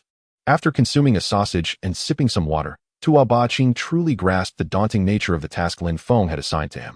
If this task were simple, all survivors on Earth would be living in comfort. Tracing back through the lineage of this 1% that has been eliminated, I refuse to believe there isn't a single descendant who has inherited this legacy. After 3 days, the process of gathering information proved to be more intricate than the roots of a great tree. To survive, Tuo Ba-Qing exerted every ounce of his effort. Ultimately, he honed in on a target task. Yin Qingshan, born in 1979, was the designer of the Shifeng 8 in 2040 for Huaxia, and in 2045, he was diagnosed with Alzheimer's disease, from which he has yet to recover. His son, Yin Xuesong, born in 2005, was arrogant and overbearing, indulging in reckless behavior that led to the murder of 3 individuals in a drunken brawl, resulting in an immediate death sentence in 2038. His granddaughter, Yin Ruyu, born in 2032, was raised by her grandfather Yin Qingshan, who dedicated himself to her upbringing, hoping she would become the next intercontinental missile designer for Huaxia. However, due to her young age, her grandfather no longer met the criteria for entry into Huaxia's disaster shelter. With her father's criminal record, she failed to qualify. Damn, I'm exhausted, but I finally found the information. This was truly an intellectual endeavor. Tuo Ba-Qing was genuinely working tirelessly. Fortunately, due to his professional habit, he had solar panels. Otherwise, he wouldn't have been able to gather so much information without power. He opened his phone and contacted Lin Feng. Mr. Lin, I found her. Yin Ruyu, now 19 years old. Although she is young, I believe there is a high possibility she will inherit her grandfather's legacy. She currently resides at 806 East Suburb, Kyoto. Lin Feng was momentarily taken aback by this news. Did Tuo Ba-Qing actually go to such lengths for something he casually inquired about? If this information holds true, I can provide you with a secure place where you won't have to worry about food and shelter. Send me her details. Seeing Lin Feng's response, Tuo Ba-Qing was overjoyed. Yes. There is nothing more important than living. Even if it means working on an official sewing machine, it's all for survival. He then sent the gathered information to Lin Feng. Lin Feng set aside his chilled beer and began reviewing the details. These past few days had been quite tranquil, except for Wu Yong asking whether they should prevent employees from engaging in romantic relationships. Lin Feng simply replied, "We are a company. We should support free love." As for his own predetermined partner, if an ordinary man can't even pass this hurdle, how could he enter the safe house? Lin Feng paid no mind, and the remaining male employees in Wu Yong's villa began pursuing the women they fancied. Wang Million and Li Dajuan also started to blend into the group, eagerly making their advances.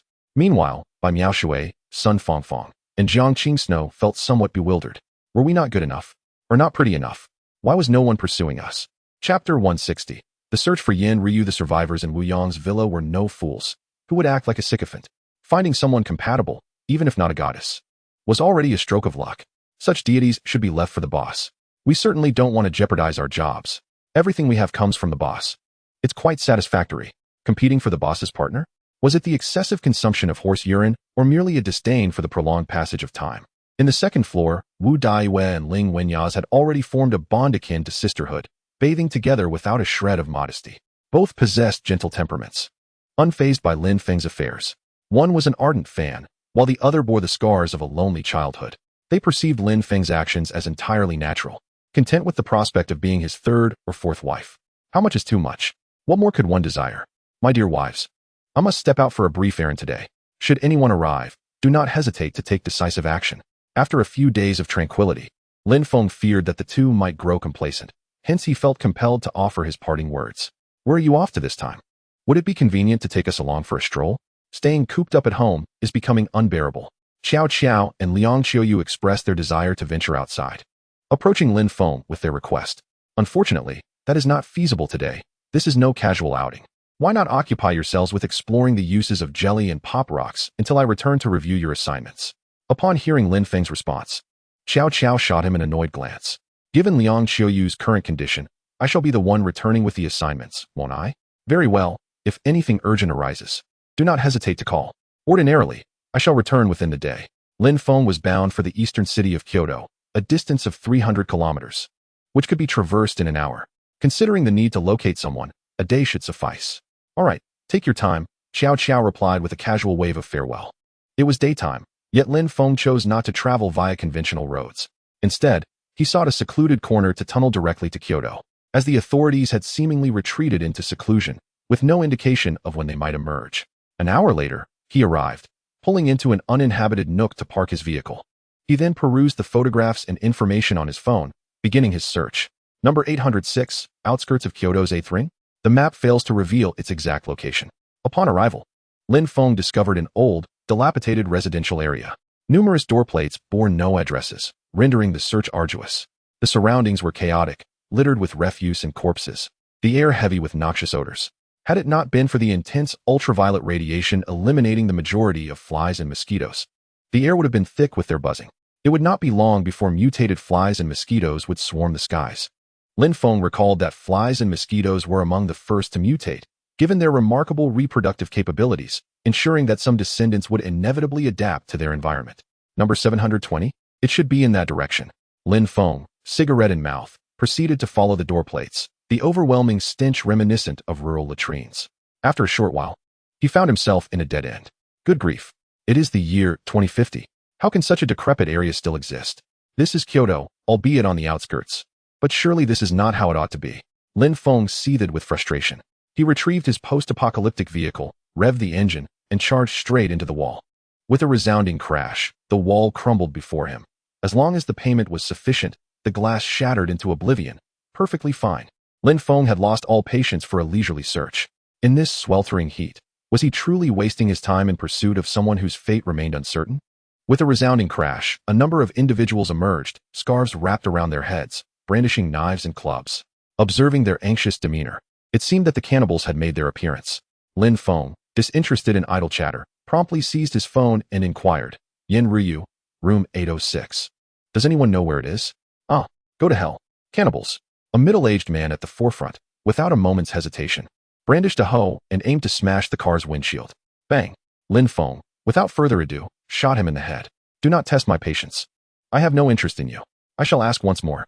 Where is Yin Ryu, room 806? Speak, or I shall eliminate you all. Upon seeing Lin Feng wielding a firearm, the group instantly cowered and pointed northward. Lin Feng, cigarette in mouth, pressed the accelerator and drove straight towards the northern wall. The crowd exchanged bewildered glances, wondering what his intentions were. Was he merely going to crash into the two walls they had constructed and leave? It was not that Lin Feng lacked compassion. Rather, they could only endure for a few days longer with their current supplies. This was merely a matter of whether they would consume human flesh a day earlier or a day later. After driving for over 10 minutes, Lin Feng finally located a row of bungalows beginning with the number 8. However, The inscriptions were too blurred to discern which one was 806, having driven over 300 kilometers. Yin Ruyu, you better not be dead. The photograph depicted a striking young woman with large glasses. He wondered if she had been violated in person. Lin Feng, disinterested in exiting the vehicle, slammed the accelerator and crashed through the front gate. A few men roasting what appeared to be mummies were startled, exclaiming, "What kind of vehicle is this? So imposing. Gentlemen, you may be dining, but where is room 806? The men exchanged glances before brandishing their machetes, intent on seizing the vehicle. If they could pilfer this car, traveling to Lake Baikal would be a trivial matter. Who needed to consume mummies?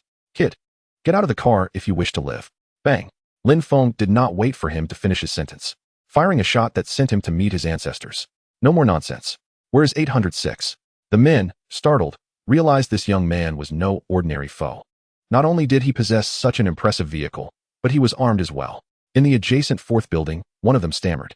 Lin Feng nodded, then tossed a grenade. Thank you. Perhaps we shall meet again in the next life. Bang. The grenade detonated, ensuring they would not return. Why would I keep you alive? What if you mutated and sought revenge on me, Lin Feng? He would never grant them that opportunity. With a firm press on the accelerator, Lin Feng crashed through 4 walls, prioritizing speed. Arriving at the fourth building, cigarette still in mouth, he disembarked. The courtyard appeared surprisingly clean. An old house, reminiscent of the 1980s, stood there, devoid of any scent of blood, suggesting it had not been ransacked. Lin Feng knocked on the door, only to find it locked and barricaded. This won't do. It's rather difficult to get in. Is anyone there? If not, I shall set the house ablaze. Lin Feng shouted loudly, cigarette in hand. At that moment, a disheveled girl, not yet 20 and wearing glasses, cautiously peered out.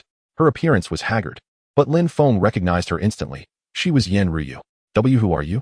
My household is devoid of provisions, and our water supply is nearly depleted. There is nothing left for you to seize. Lin Feng felt a surge of joy, realizing that he was still alive. Thus, his journey had not been in vain.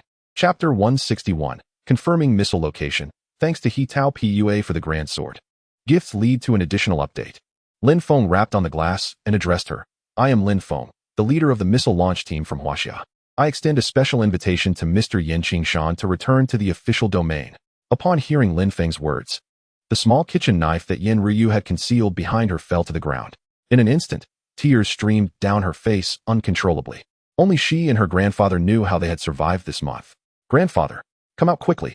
The authorities have not forgotten us. They have sent someone to fetch us. And it is the leader of the missile launch team. This is a high-ranking official. Lin Feng glanced around the room, astonished that this 71-year-old expert was still alive. However, he questioned whether his faculties were still intact and if he remembered how to launch a missile. What did you say? Are you seeking a government position? It was evident that his mind was no longer sharp. It appeared that this trip might result in wasted fuel. Lin Feng shook his head slightly, hoping that Yin Ruyu would prove somewhat useful. Otherwise, this excursion would be entirely futile. Miss Yin Ruyu, given your grandfather's current condition, he lacks the capability to launch missiles. Does he not? I must inquire whether you possess the ability to launch them. Lin Feng was no saint, despite Yin Ruyu's appealing appearance. He was disinclined to bring her home without a purpose. For the time being, his wife sufficed. There was no need for complications that would require management. If it came to that, he would simply return home, albeit with some inconvenience. Are you seeking information on missile manufacturing and launching? I have that at home. I will retrieve it for you. Upon hearing this, Lin Feng's spirits soared. His journey had not been in vain after all. After a while, Yin Ruyu returned with a USB drive and a considerable stack of paper documents. Lin Feng was taken aback by the sheer volume. How on earth am I supposed to find the page on how to launch a missile amidst all this? And besides, I am in Russia. Does the launching process truly align? He pondered the dire consequences of a failed launch. Was this not a matter of life and death?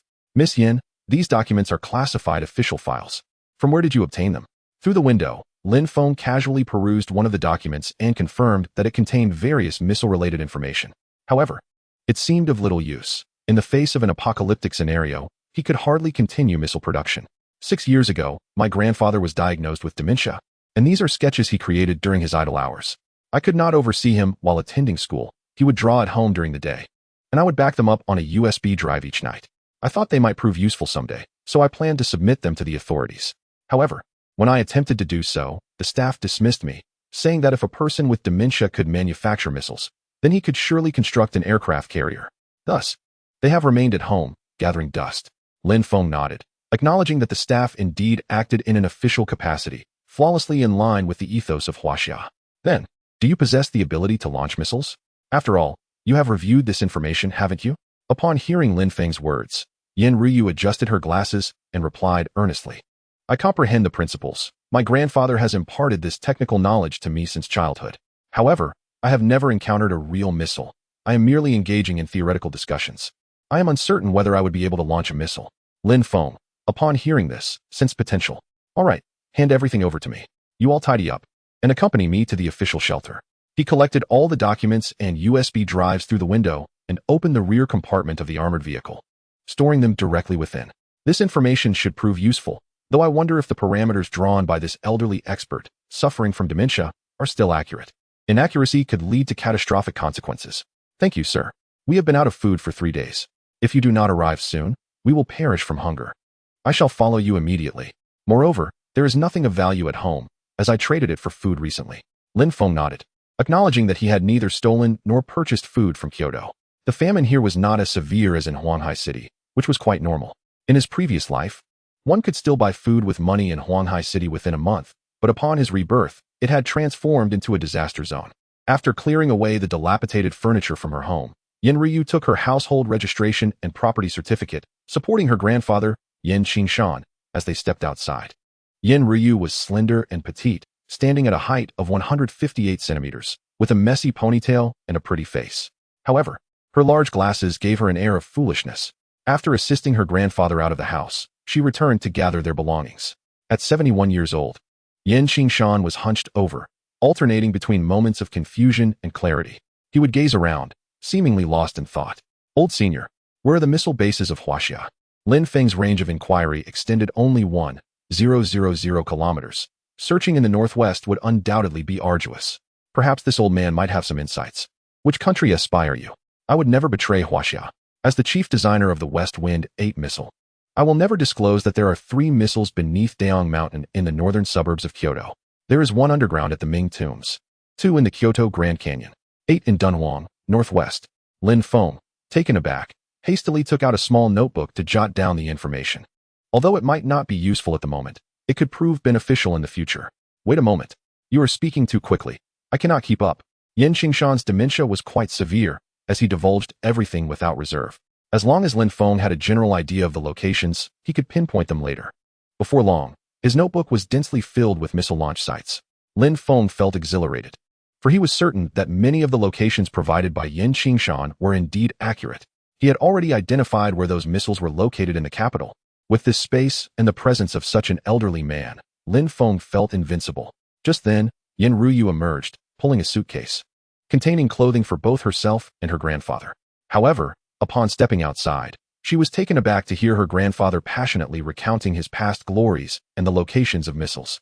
Lin Feng listened intently, taking notes, which hardly resembled the demeanor of a missile launch group leader.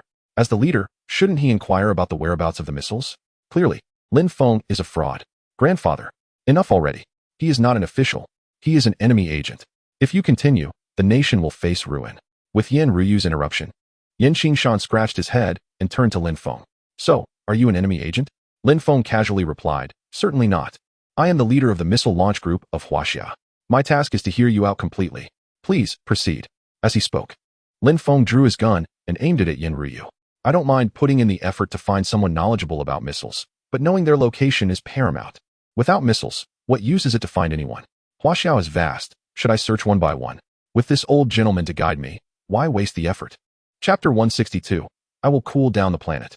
Yin Qingshan glanced at Lin Feng's pistol, his cloudy eyes revealing no emotion.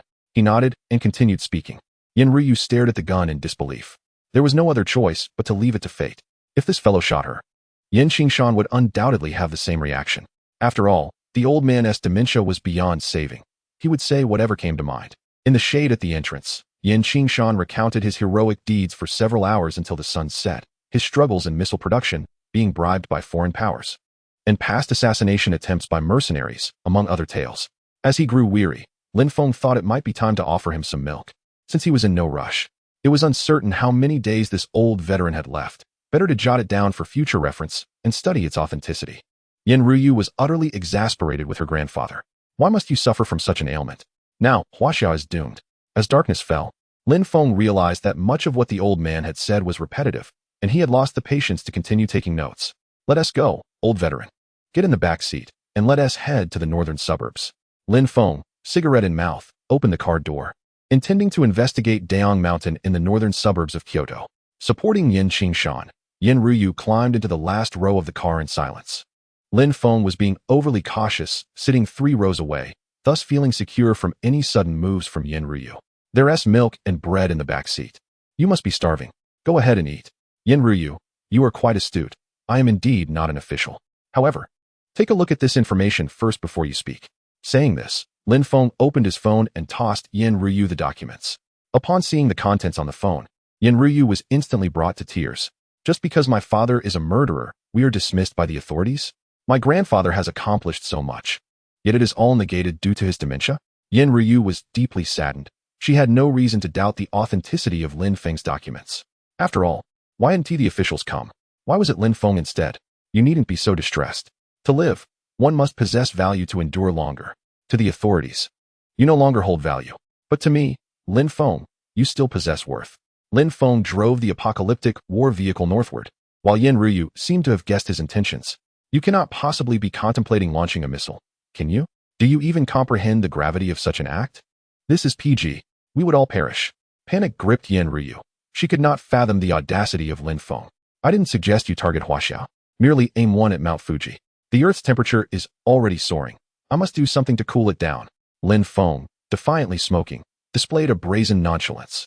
After all, Mount Fuji and numerous other volcanoes will inevitably erupt due to tectonic activity when the asteroid strikes America next year. The nation will face annihilation regardless. I'm merely hastening the process.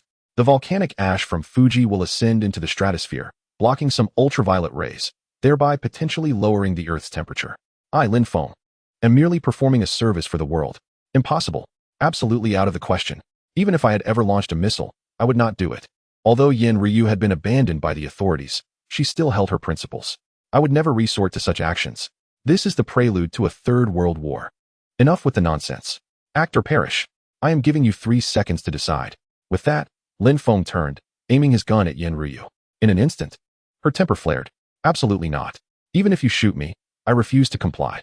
If you want my cooperation, you must ensure my safety and provide for my needs. Lin Feng remarked, indeed, if one does not act in their own interest, they invite calamity. Yin Ruyu, realizing the authorities no longer cared for her fate, reluctantly conceded.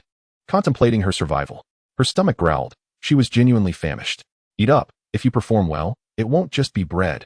You can have whatever you desire, Lin Feng reassured. Retracting his weapon, sensing that hunger could temper even the most stubborn disposition, Yin Ruyu seized the bread and milk, consuming them eagerly. Having been forsaken by the authorities, she understood that proving her worth was now essential for survival. After devouring a loaf and a bottle of milk, she began tending to her grandfather, feeding Yin Qingshan. Meanwhile, Lin Feng sped towards the Danyang Mountain Missile Base, determined to unleash a missile amidst Mount Fuji today. In this diminutive nation, I will dig and launch small missiles, bringing forth a spicy watermelon. Today, I, Lin Feng, shall hasten the demise of your nation. Just as he approached his destination, Lin Feng's phone rang. Hello, Qiao Qiao. What is it? Didn't we agree to call if there was an issue? I'm rather busy. Driving. Lin Feng felt no foreboding of calamity. Lin Feng, this is bad. Guan Xinghe has somehow procured 2 fuel tankers. He intends to burn down our house. Lin Feng, upon hearing this, remained unfazed. Let it burn.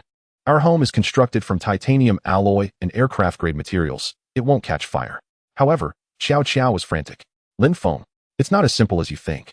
Guan Xinghe seems to have stolen from a pesticide factory and mixed defoliants with gasoline. If this were to burn for several months, the toxicity would likely not dissipate. Sister Qiao, you mentioned that the burning of defoliants produces a significant amount of dioxins. This can easily lead to fetal deformities or miscarriages. In such a case, not only would you be unable to return, but I would also find it impossible to escape. Moreover, it is highly likely that your son would not survive. Upon hearing this, Lin Feng abruptly slammed on the brakes. Compared to annihilating the nation of Sun, cooling down the earth seems a lesser concern. My son holds far greater importance. While divine intervention may not prevent me, Lin Feng, from destroying the nation of Sun, it can certainly safeguard my son. Goodness. Guan Xinghe, you truly know how to play. When you cannot confront me directly, you resort to underhanded tactics. Truly, one does not fear a rogue who can fight. Rather, one fears a rogue with intellect. Do not panic. Wait for me to return home before discussing this. Lin Feng parked the car, realizing that the mission to blow up Mount Fuji would have to be postponed. After all, returning home was imperative. What if Liang Qiu were to miscarry or give birth to a deformed child? Lin Feng possessed a gas mask, but alas, there was none at home. What happened? Why the sudden stop? Yin Ryu was momentarily bewildered. Was it not decided that they were to blow up Mount Fuji? How could a single phone call change their objective? How severe is your myopia? Lin Feng inquired directly of Yin Ryu. 1,800 degrees. Why? Yin Ryu replied candidly, not giving it much thought. Give me your glasses. And cover your head, your grandfather too. As long as you obediently comply, I, Lin Feng, will ensure that you will never have to worry about food and drink in the future. With that, Lin Feng exited the vehicle, removed Yin Ryu's glasses, and placed handcuffs and hoods on them both. Yin Ryu dared not resist, as Lin Feng was armed. Let it be destroyed, quickly. I am weary. Whatever will be, will be. Chapter 163, 3 Days and Nights. In the dead of night, the joy shall not cease. Lin Feng confirmed that Yin Ryu and her grandfather could see nothing, and thus commenced his audacious maneuvers. He secured his battle vehicle and then unleashed a supercar. He confined them in the back seat and drove underground at lightning speed towards home. There was no other choice. Let them enjoy a few more days of a good life. Moreover, there would undoubtedly be personnel at the missile base in Huaxia. Resolving all matters would not be instantaneous. Those capable of operating missiles had already been identified, so there was no need to provoke official wrath. Ultimately, the nation of Sun would face destruction, so retreating home for the time being seemed prudent. Furthermore, nuclear weapons were not something to be utilized in haste. Meanwhile, Guan Xinghe was commanding a group of underlings, directing fuel tankers and defoliant vehicles. They were continuously mixing gasoline with poison to create incendiary toxic gas bombs. Prepare everything. That bastard Lin Feng thinks he can hide in his shell and evade me. Tonight, I shall poison you. Tomorrow, I will pry open your front door. I shall see how you intend to play with me, Guan Xinghe. It was impossible for Guan Xinghe not to be furious. 2,000 tons of provisions had inexplicably vanished from his home. He had been subjected to Lin Feng's despicable tactics, leaving him covered in thumbtacks. And the agony inflicted by the hellish chili peppers had tormented him for 3 days and nights. Do you know how I endured those 3 days and nights? It was truly 3 days and nights. In the dead of night, the dancing shall not cease. 3 days and nights. In the dead of night, only sweat remains. 3 days and nights in the dead of night. The pain knows no bounds. Damn it, Lin Feng. To poison you would truly be a kindness. I wish to marinate you in the fiery essence of death. Guan Xinghe, in a fit of rage, pulled Qin Bishuan close, fiercely squeezing a handful of grain. Soon, when the flames ignite, this grain store must be filled to release the pent-up energy. Qin Bishuan had long grown accustomed to it.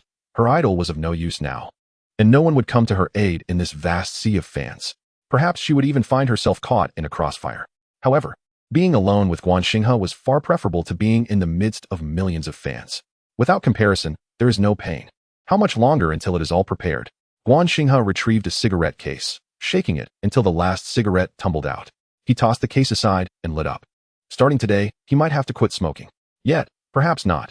Tomorrow he could pry open Lin Feng's iron door, and who knows what treasures lie within. Such a grand safe house surely cannot be devoid of even a single pack of cigarettes. Almost there, brother. Just a few more barrels. Once we're done, we can douse Lin Feng's surroundings with fire. 2 tanks of gasoline.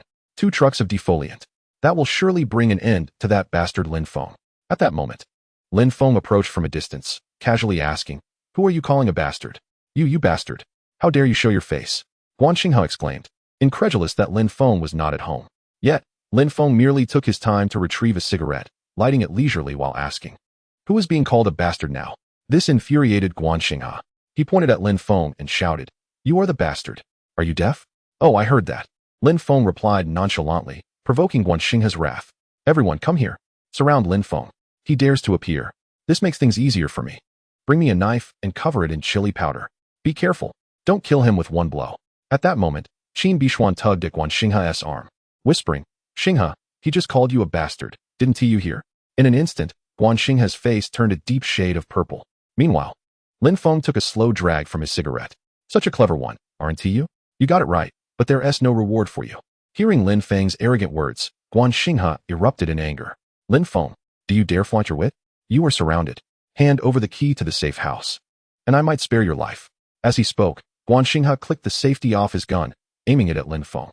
With a slight smile, Lin Feng revealed an AK-47 from behind his back. You are the one surrounded by me, Lin Feng. Release Kuan Kuan, and I might let you live. However, Lin Feng did not grant them the luxury of time to negotiate for Kuan Kuan. Rat-a-tat-tat. He unleashed a hail of bullets upon the group of over 200 armed with knives and baseball bats, dressed in body armor. Come on, what era are we in? It's 2050. Are we still playing the same old games from 1997? Just because you outnumber us, you think you can act with impunity? We now reside in the era of firearms. It won't be long before we transition into the age of extraordinary powers. You are already obsolete. Gather your last meal. You novices. Bang, bang, bang. Guan Xinghe has fired 3 shots, but has he truly run out? No, it is not that he is out of ammunition. Rather, Lin Feng has activated a spatial realm, absorbing the bullets into his domain. Lin Feng possesses such a vast expanse. This implies that all ranged attacks against him are futile. As long as the bullet departs from the barrel, I can ensnare it. Do you dare to match your firepower against Lin Feng? Do you possess such prowess? Since Lin Feng has the audacity to emerge, he fears no gunfire. Unless you can vanquish me in close combat, I, Lin Feng, am invincible. Moreover, will I, Lin Feng, afford you the opportunity to engage me at close quarters? With a sweeping barrage, Lin Feng decimated over 200 minions. These 200 lacked even basic bulletproof vests. Wielding only machetes and baseball bats, how can one confront such odds? When the AK-47 unleashed its fury upon Guan Xinghe, it merely traced a concave path, the bullets grazing his scalp as they whizzed past. Guan Xinghe nearly lost control of his bladder. He could even hear the whistling of bullets slicing through the air. But where did my bullets go? I heard the gunfire. It cannot be a jam. Qin Bishuan, trembling, crouched behind Guan Xinghe. Fortuitously, it seemed Lin Feng had no intention of ending Guan Xinghe's life. Lin Feng, what do you mean by this? Are you taking advantage of my solitude? Bang, bang, bang. Guan Xinghe hastily resumed firing. Yet Lin Feng stood there, smoking, advancing steadily. The bullets remained elusive, leaving Guan Xinghe utterly bewildered. Fire at me? Aim for my head. Do you comprehend what it means to be the chosen one? Bullets steer clear of me. Lin Feng's declaration left Guan Xinghe in a state of shock. Such phenomena are only witnessed in films from the United States. This is absurd. Guan Xinghe, in disbelief, picked up his handgun and aimed it at Qin Bishuan's head. With a sickening thud, a shot shattered her skull, blood and brain matter splattering across Guan Xinghe's face. Her head was obliterated as though struck by a colossal hammer, red and white staining the ground. She never imagined her illustrious stardom would culminate in such a demise. Am I not your goddess? Is this what humanity is capable of? Chapter 164, The Annihilation of True Fans, Gift Update. Special thanks to Hitao Pua for the explosive update. Upon witnessing Qin Bishuan's head reduced to a state akin to a smashed watermelon, Guan Xinghe was rendered speechless, unable to fathom the reality before him. Impossible. Absolutely impossible. Lin Feng, you shall pay for this. Guan Xinghe was certain of his firearm's integrity, then frantically directed his shots towards Lin Feng. Yet, it remained futile. He could not land a hit. How now? Do you believe me? I am indeed the chosen one. Bullets hold no sway over me. Lin Feng exhaled a smoke ring, relishing in the act of murder, yet he sought to pierce the heart. Guan Xinghe stared at his handgun, disbelief etched across his face. This was utterly preposterous. Could it be that Lin Feng truly was the chosen one? Did bullets truly evade him? This is utterly ridiculous. This is madness. How can this be? Can anyone elucidate this phenomenon? Guan Xinghe clutched his head in disbelief, unsure whether it was the shock from Qin Bishuan's brain matter or Lin Feng's presence that had rattled him. Get lost. Don't let me see you again. Next time, I won't show you any mercy, Lin Feng declared as he released Guan Xinghe. Are you serious? I'm leaving right now, Guan Xinghe exclaimed, bewildered, before sprinting away. Meanwhile, Lin Feng drew a crossbow, aiming an arrow tipped with the deadly ghost pepper at his vulnerable spot. Whoosh! A flash of cold light pierced through. Oh, where can I find a kindred spirit in this vast expanse? Guan Xinghe lamented, as he suddenly took flight. What the hell? Lin Feng, are you even human? You could have spared me this agony. More ghost peppers, really? Why does it hurt so much? Who can grant me a swift end? Guan Xinghe rolled on the ground, his face contorting in pain, enduring this torment for what felt like 3 days and nights, an unending cycle of suffering. My suffering? Whose burden is it, truly? He clutched a gun, shooting at his temple in desperation. Now, I just want a quick release. Alas, this time the gun did not jam, but alas, there were no bullets left. Zheng Shuya, I have a splendid task for you. Bring this fellow back and torment him for a grueling 81 days. I'll ensure you receive a pound of rice and a can of food daily. Can you manage it? Lin Feng paid no heed to Guo Xinghe's wailing and snapped a photograph, directly contacting Zheng Shuya. He provided such ample provisions because he did not wish for Guo Xinghe to perish too easily. After all, he needed sustenance as well. I can do it. I'm on my way. Zheng Shuya eagerly accepted the task, relieved at the prospect of ample supplies. Be careful bringing him back. Don't let him die. Or the task concludes. You'll receive 10 pounds of Calrona ghost peppers, along with ample anti-inflammatory and antibiotic medications. Spend quality time with him at home. Remember to clock in and out for your 8-hour shifts. Upon reading this message, Zheng Shuya was overjoyed. Guo Xinghe was a veritable lifeline in this post-apocalyptic world. Whoever secured him would feast without worry. Understood. I assure you I will fulfill the task. Lin Feng, with a cigarette in his mouth, pocketed his phone. Guo Xinghe, I may not have time to play with you, but I have time to find someone to entertain you. Approaching a fuel tanker, Lin Feng commandeered 4 vehicles. This toxic gas grenade might prove useful, so he decided to keep it for future needs. Returning to his own vehicle, he found Yin Ryu and her grandfather still bound and unaware of their surroundings. He drove straight to Wu Yang's location, bringing with him a stack of notebooks, a box of pens, some measuring tools, and a computer. These two might just create something new. They deserved special attention. Boss, who have you brought in today? Wu Yang seemed accustomed to the routine, doing whatever Lin Feng asked, as it was his means of survival. Set up a computer and arrange a private room for them. Provide ample food and drink, and contact me immediately if any issues arise. As he spoke, Lin Feng handed over the supplies. Wu Yang nodded and responded. I guarantee the task will be completed. Lin Feng felt satisfied, got into his car, and departed. Yin Ryu and her grandfather were left utterly bewildered. Is that it? Isn't it a tad simplistic? Wasn't it promised to cool down the earth? What exactly is going on? Lin Feng returned home, meticulously organizing everything in his space before opening the back door. Rubbing his hands together, he mused that a day apart felt like 3 autumns. Searching and searching for friends. He sought out a good companion. Under the cover of night, Lin Feng stealthily made his way over. He wondered how well his 2 students were revising for the assignments involving jelly and popping candy. From a distance, Qiao Qiao and Liang Qiuyu heard Lin Feng's nursery rhymes. Why is it that famous quotes, poetry, and children's songs can all take on a different flavor when they pass your lips? How do you manage that? Why doesn't Guan Xinghe's shots ever hit you? Following the sound, Qiao Qiao approached Lin Feng, who was shrouded in secrets. How should I know? That's a question for Guan Xinghe. Perhaps his aim is simply poor. Moreover, why is it that Liang Qiuyu is so consistently precise? You've had no reaction for so long. Can you provide me with some explanation? Qiao Qiao blushed in silence, incredulous that this guy could navigate such a convoluted path. And he could even press me down. I'm truly exasperated with you. Enough. Don't provoke me any further. I can't bear children, all right? Why don't you let your first wife go to Liang Qiuyu instead? Qiao Qiao was upset. Lin Feng had no plans to return until the subject of children arose, at which point he immediately came back. What truly matters more, the first wife or the child? Heh, don't be jealous. Have some jelly instead. It's refreshing and quenching. Eat as much as you like, it's all yours. Lin Feng chuckled, but Qiao Qiao's cheeks flushed even deeper. She used to be oblivious to its meaning, but how could she not understand now? Who wants to eat jelly? It's too dark. I couldn't see the surveillance clearly. Where did those oil tankers go? Qiao Qiao feared that Lin Feng would genuinely make her eat jelly. Although he never went against a woman's will, this was truly unacceptable. How would I know? You ask me, but I want to ask Guan Xinghe too. With that, Lin Feng shed all his clothes, revealing a physique of sinewy muscle, and headed toward the bathroom. Liang Qiuyu glanced at him, her face turning crimson, before retreating to her own room. She didn't wish to stir up trouble. Under these circumstances, let the capable take charge. If the sky were to fall, let the taller Qiao Qiao bear the weight. Qiao Qiao stared at Lin Feng in disbelief. Why did his secrets seem to draw nearer each time? In the end, were they always just out of reach, evaded by his various tactics? Alas, how shameless can you be? Qiao Qiao remained her unchanged self. Lin Feng was still the same incorrigible rogue. Once Lin Feng finished his shower, cleansing himself of the sweat, he heard the familiar nursery rhyme emanating from the bedroom. Searching and searching for friends, finding a good friend. A polite bow, a handshake, you are my good friend.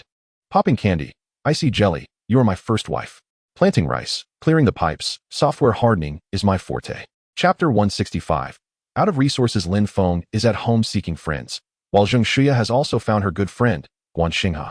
At this very moment, Guan Xinghe was clutching his abdomen, his facial features contorted in agony as he writhed in pain, desperately seeking relief.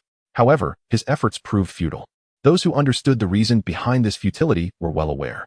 Noticing a firearm beside him, Zheng Shuya's pupils dilated as she picked it up. Upon inspection, Her hopes were dashed. Guan Xinghe's gun was indeed devoid of bullets. Casting a glance at Guan Xinghe once more, she confirmed the disheartening reality. Approaching him, Zheng Shuya regarded him with a stern expression. Meanwhile, Guan Xinghe extracted a bullet from his pocket, his hand trembling violently from the pain, pleading, "I have a bullet left. I truly can't endure this any longer. Please, help me." Upon discovering that Guan Xinghe still possessed a bullet, Zheng Shuya's expression brightened. She then seized the handgun and skillfully loaded the bullet, having become quite proficient with firearms after enduring the apocalypse for so long. As Zheng Shuya remained silent, Guan Xinghe grew anxious. "I beg you, grant me a swift end. This torment is beyond human endurance. My hand is shaking uncontrollably. I cannot load the bullet. Just end my suffering." Zheng Shuya, however, wore a look of delight.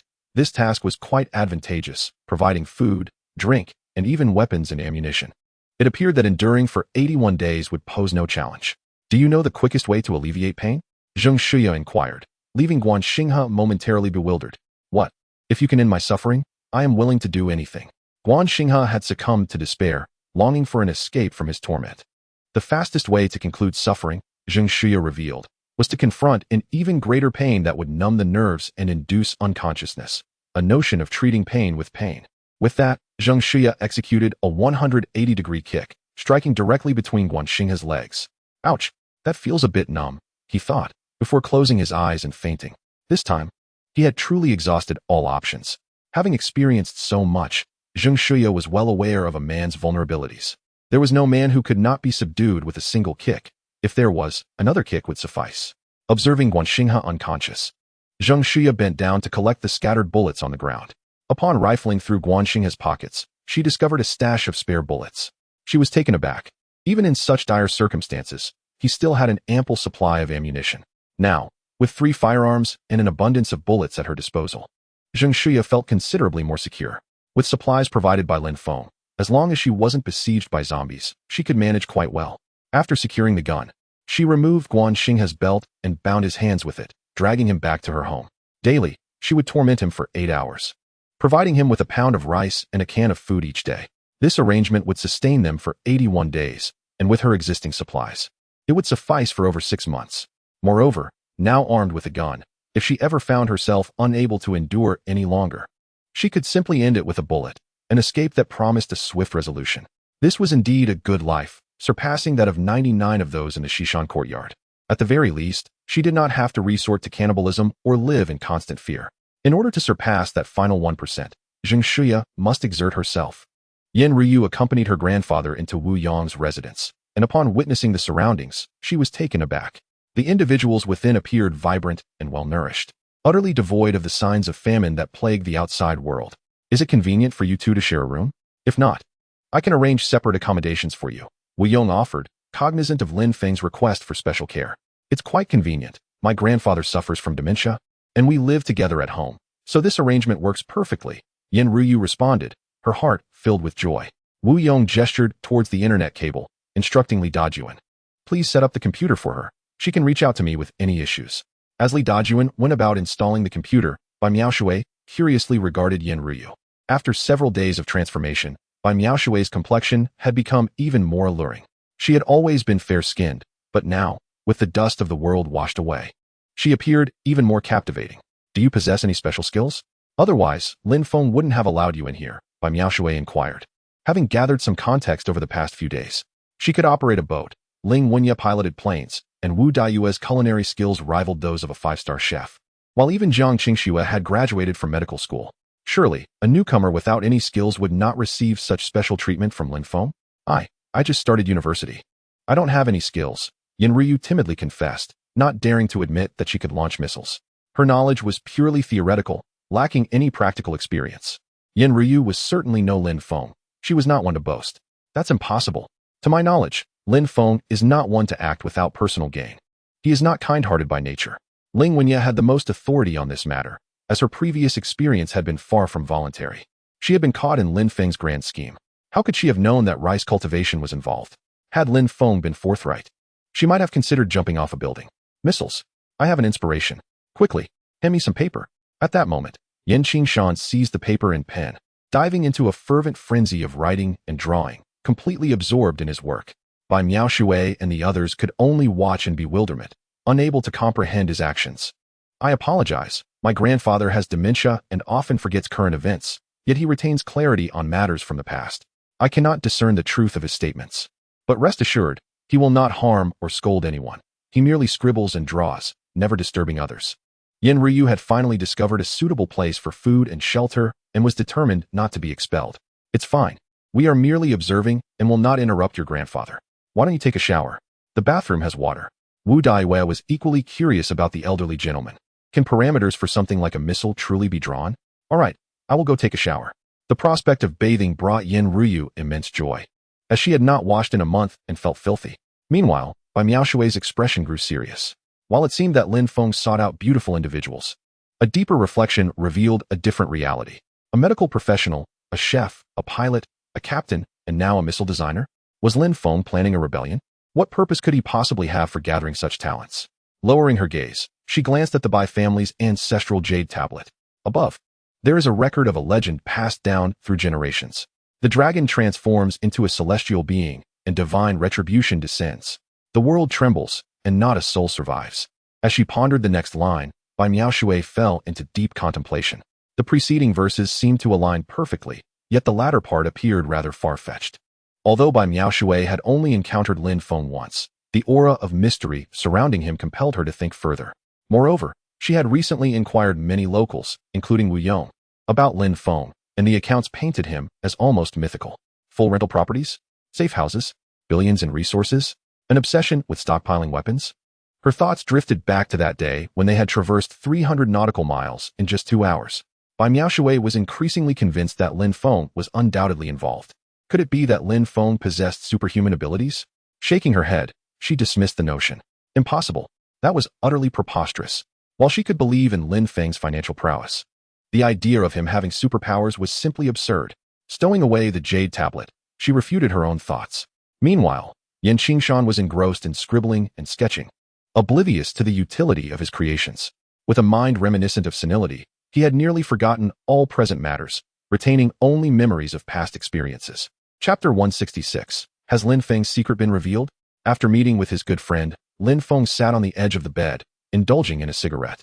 A post-event smoke felt as blissful as a deity's leisure. Life was treating him well. Qiao Qiao's cheeks flushed. She realized that she could not continue at this pace without compromising her health. After dressing, she headed to prepare breakfast. She wondered when Lin Feng would bring his third and fourth wives into the safe house. If they could share the burdens. Perhaps she wouldn't have to toil so relentlessly each day.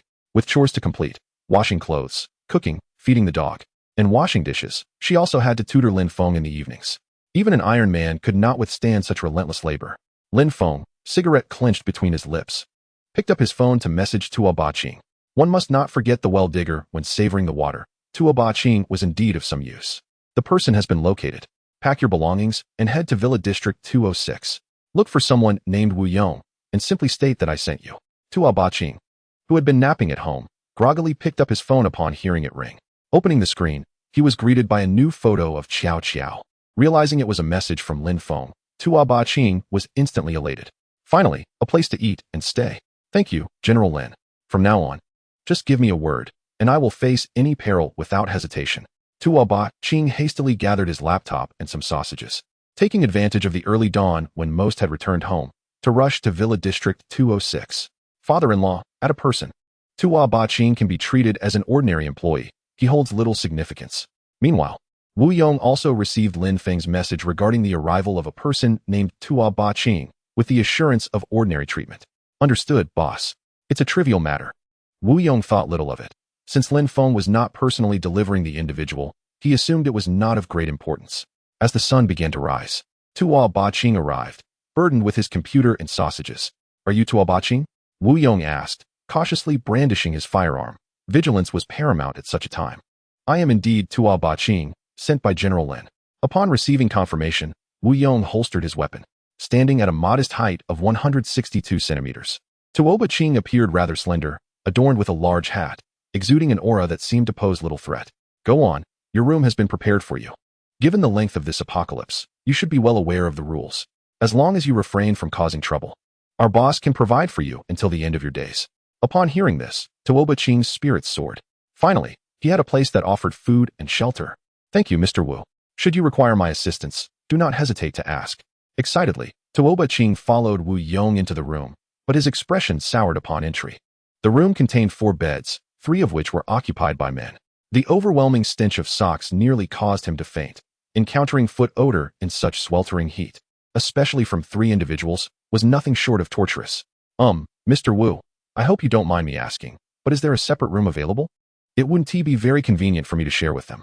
Tuo Baqing glanced uneasily at the 3 burly men, feeling an intense aversion. In the dead of night, it would be nothing but a cacophony of snoring and raucous sounds. Do you expect so much? The boss merely informed me to provide you with basic sustenance and shelter.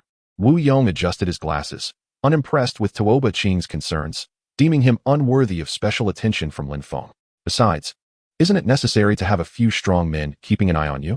This arrangement is simply untenable. Sharing a room with 3 men is far from convenient. Tuo Baqing lamented, glancing at the 3 men, Wang Baiwan, Li Dajuan, who regarded him with undisguised intentions. He felt a looming sense of impending trouble. Why not inquire with our boss? If he agrees, I can arrange for you to switch rooms. Wu Yong showed no regard for Tuo Baqing's discomfort, even perceiving him as overly particular. What is the issue? You're a grown man. What is so wrong with sharing a space? Given the circumstances, surviving is a tremendous blessing. What more could you possibly want? Left with no choice, Tuo Baqing took out his phone and messaged Lin Feng. Mr. Lin, would it be possible for you to arrange a separate room for me? It's rather uncomfortable sharing with 3 men. Lin Feng, idly engaged in a mobile game, furrowed his brow upon reading Tuo Baqing's message. You are indeed quite demanding. If you can stay, do so. If not, you may leave. Tuo Baqing rubbed his temples, realizing that staying in the shared room was simply not feasible. But what choice did he have? Leaving meant certain death. Will you be staying or not? If not, I'm closing the door. Safe travels. I want to be seeing you off. Wu Yong showed no leniency toward Tuo Baqing, prepared to usher him out. It was abundantly clear that in the eyes of the boss, Tuo Baqing was expendable, far less significant than a pilot or captain. Feeling a sense of injustice, Tuo Baqing remained silent. After contemplating, he decided to share a secret with Lin Feng, believing that might secure him a single room. Mr. Lin, I possess information that I believe will pique your interest. This pertains to the entry and exit records from various countries in December. Both Russia and the beautiful country are currently investigating you.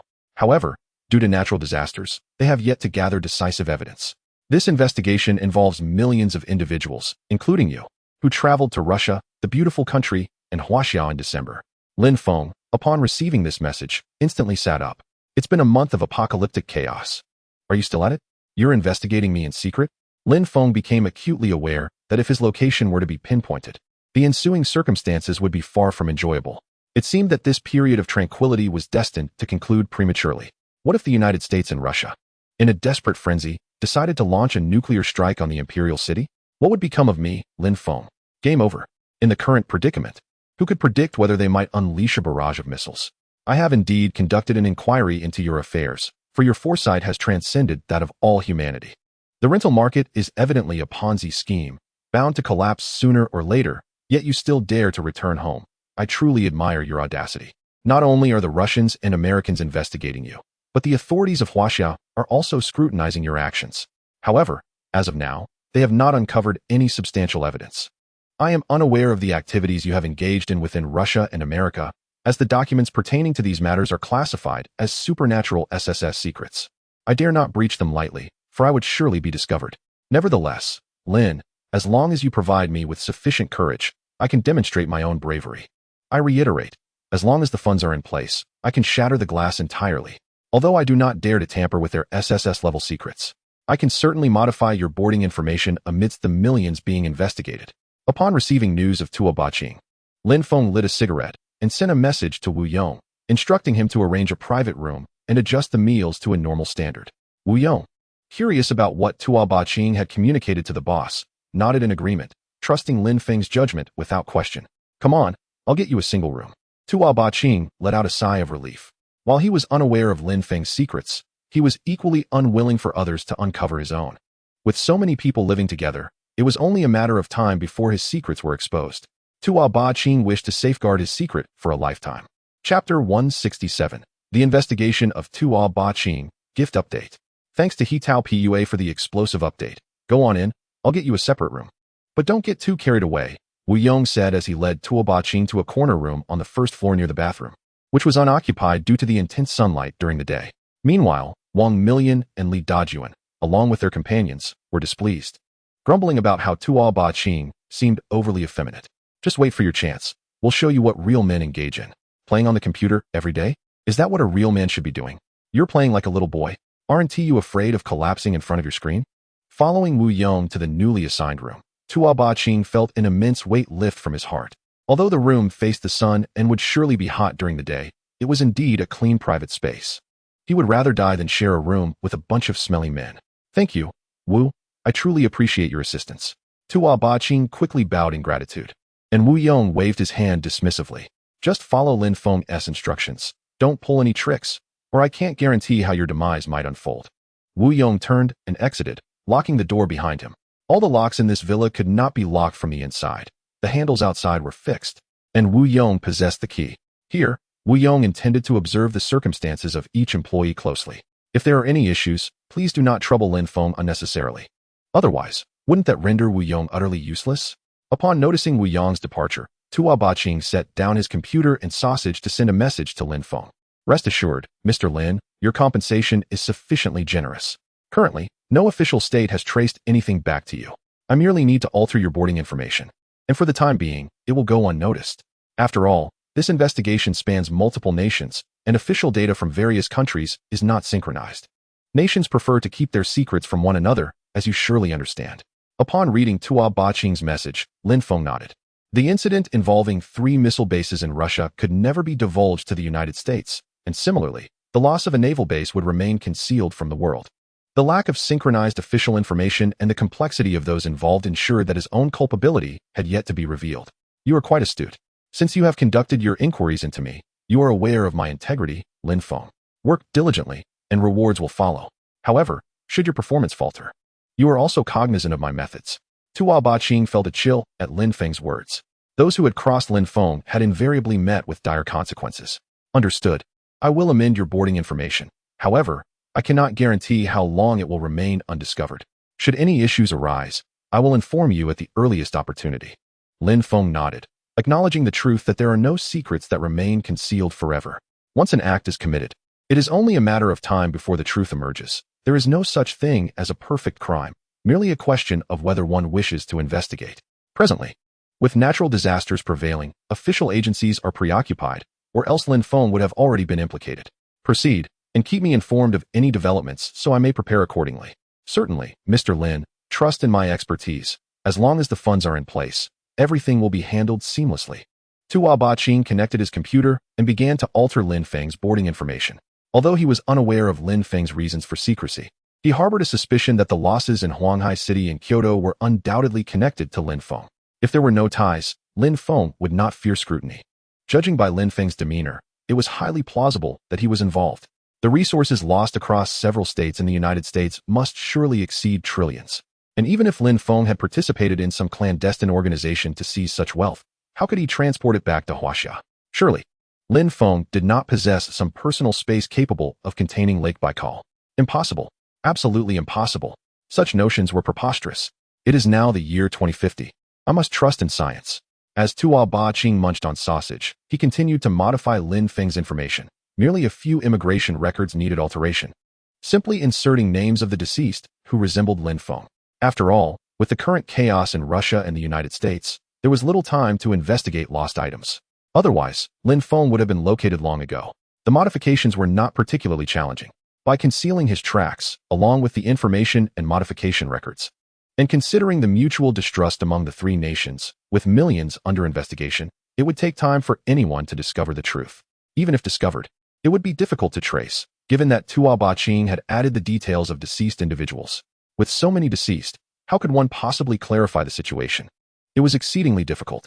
Tuo Ba Qing successfully handled Lin Feng's immigration records, yet he remained oblivious to the circumstances surrounding Lin Feng's departure from the United States to Canada, particularly given the stringent lockdown measures in place during December.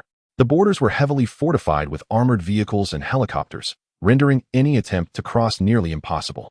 Tuo Ba Qing's curiosity about Lin Feng intensified, prompting him to delve into Lin Feng's background. His investigation was driven by a secret that intertwined with Lin Feng, one that was deeply connected to the woman he cherished. To understand his rival, Tuoba Ching felt compelled to scrutinize Lin Feng's history thoroughly. Knowledge of oneself and one's adversary ensures victory in every endeavor. Lin Feng, born on July 19, 2030, faced a tragic loss in 2046 when his parents died in a car accident, leaving him with a 60% stake in the Lin family real estate, valued at $6 billion. While attending the Royal Sea City Financial Management University, his affairs were managed by his uncle Lin Hao.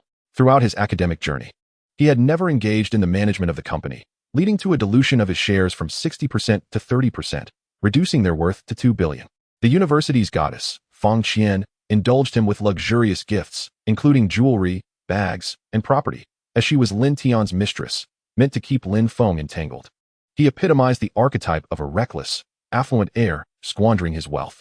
In December 2049, he became a focal point of investigation due to his acquisition of properties at half price through real estate agencies. Though he paid his taxes of $3 billion on time, the investigation was temporarily suspended, pending an assessment of his repayment progress. The real estate bubble needed to be burst, and if Lin Feng wished to take that risk, the authorities decided to let him proceed. By the end of December 2049, in Kyoto, Royal Sea City, a significant loss of materials, exceeding 100 billion huaxia coins, was reported, the reasons for which remained unclear. On January 1, 2050, a solar flare marked the onset of apocalyptic conditions, leading to a temporary halt in investigations concerning Lin Feng. As Tuoba Ching reviewed Lin Feng's dossier, he found himself mired in contemplation. How did this once impulsive heir evolve into the man he was now? Moreover, how could he address the secret that weighed on his heart to effectively deal with Lin Feng? Gazing at the screen, he found himself increasingly perplexed. In light of this, Tuoba Ching resolved to take a break for a shower, having gone a month without one. Finally, he could return to a semblance of normalcy. Boss, the information has been modified. For the time being, no one will trace it back to you. He received the message just as he prepared to cleanse himself. Chapter 168. The frenzied Zheng Shia Lin Feng, cigarette in mouth, glanced at the encouraging message from Tuoba Ching on his phone, his demeanor softening slightly. To keep secrets, one must first remain blameless. He extinguished the cigarette in the ashtray, recognizing that he must spare Tuoba Ching for now. Despite the paralysis of various governments, hackers still proved invaluable. Father-in-law, please elevate Tuoba Ching's meals to the captain's level. Additionally, maintain strict surveillance. Should anything amiss arise, contact me immediately. Wu Yong received the message and nodded. Boss understood. Indeed, Lin Feng was not to be regarded with ordinary perception. None of the individuals he had brought back were simple. Wu Yong felt little concern regarding Tuoba Ching's capabilities. After all, given his stature, Wu Yong could easily subdue him single-handedly, not to mention that he had 4 formidable generals at his disposal: Wang Baiwan, Li Dajuan, Zheng Qianjun, and Dong Wanma. Unbeknownst to others, these 4 had long become Wu Yong's trusted confidants, tirelessly and ceaselessly monitoring the villa's situation. With so many vigilant eyes watching, no one could hope to stir up trouble on Wu Yong's territory. Rubbing his chin, Wu Yong sent a box of mackerel canned fish and a bottle of fruit preserves to Tuoba Ching. He knocked on the door, but found Tuoba Ching absent, the sound of water from the bathroom indicating he was likely bathing. Wu Yong set the 2 cans down without further thought and turned to leave. However, upon noticing Tuoba Ching's computer, he paused and rubbed his chin. He opened it, only to be met with a prompt for a password. With a mindset of curiosity, he decided to take a gamble. To his surprise, it actually opened. Wu Yong refrained from meddling with the files, merely glancing briefly before frowning. A glint of cold light flashed behind his glasses.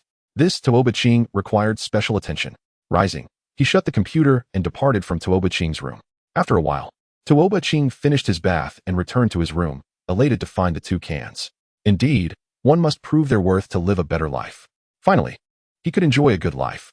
Tuoba Ching attempted to open the bottle of fruit preserves, but despite his efforts, it remained stubbornly sealed. Frustrated, he took the can to the kitchen in search of a tool.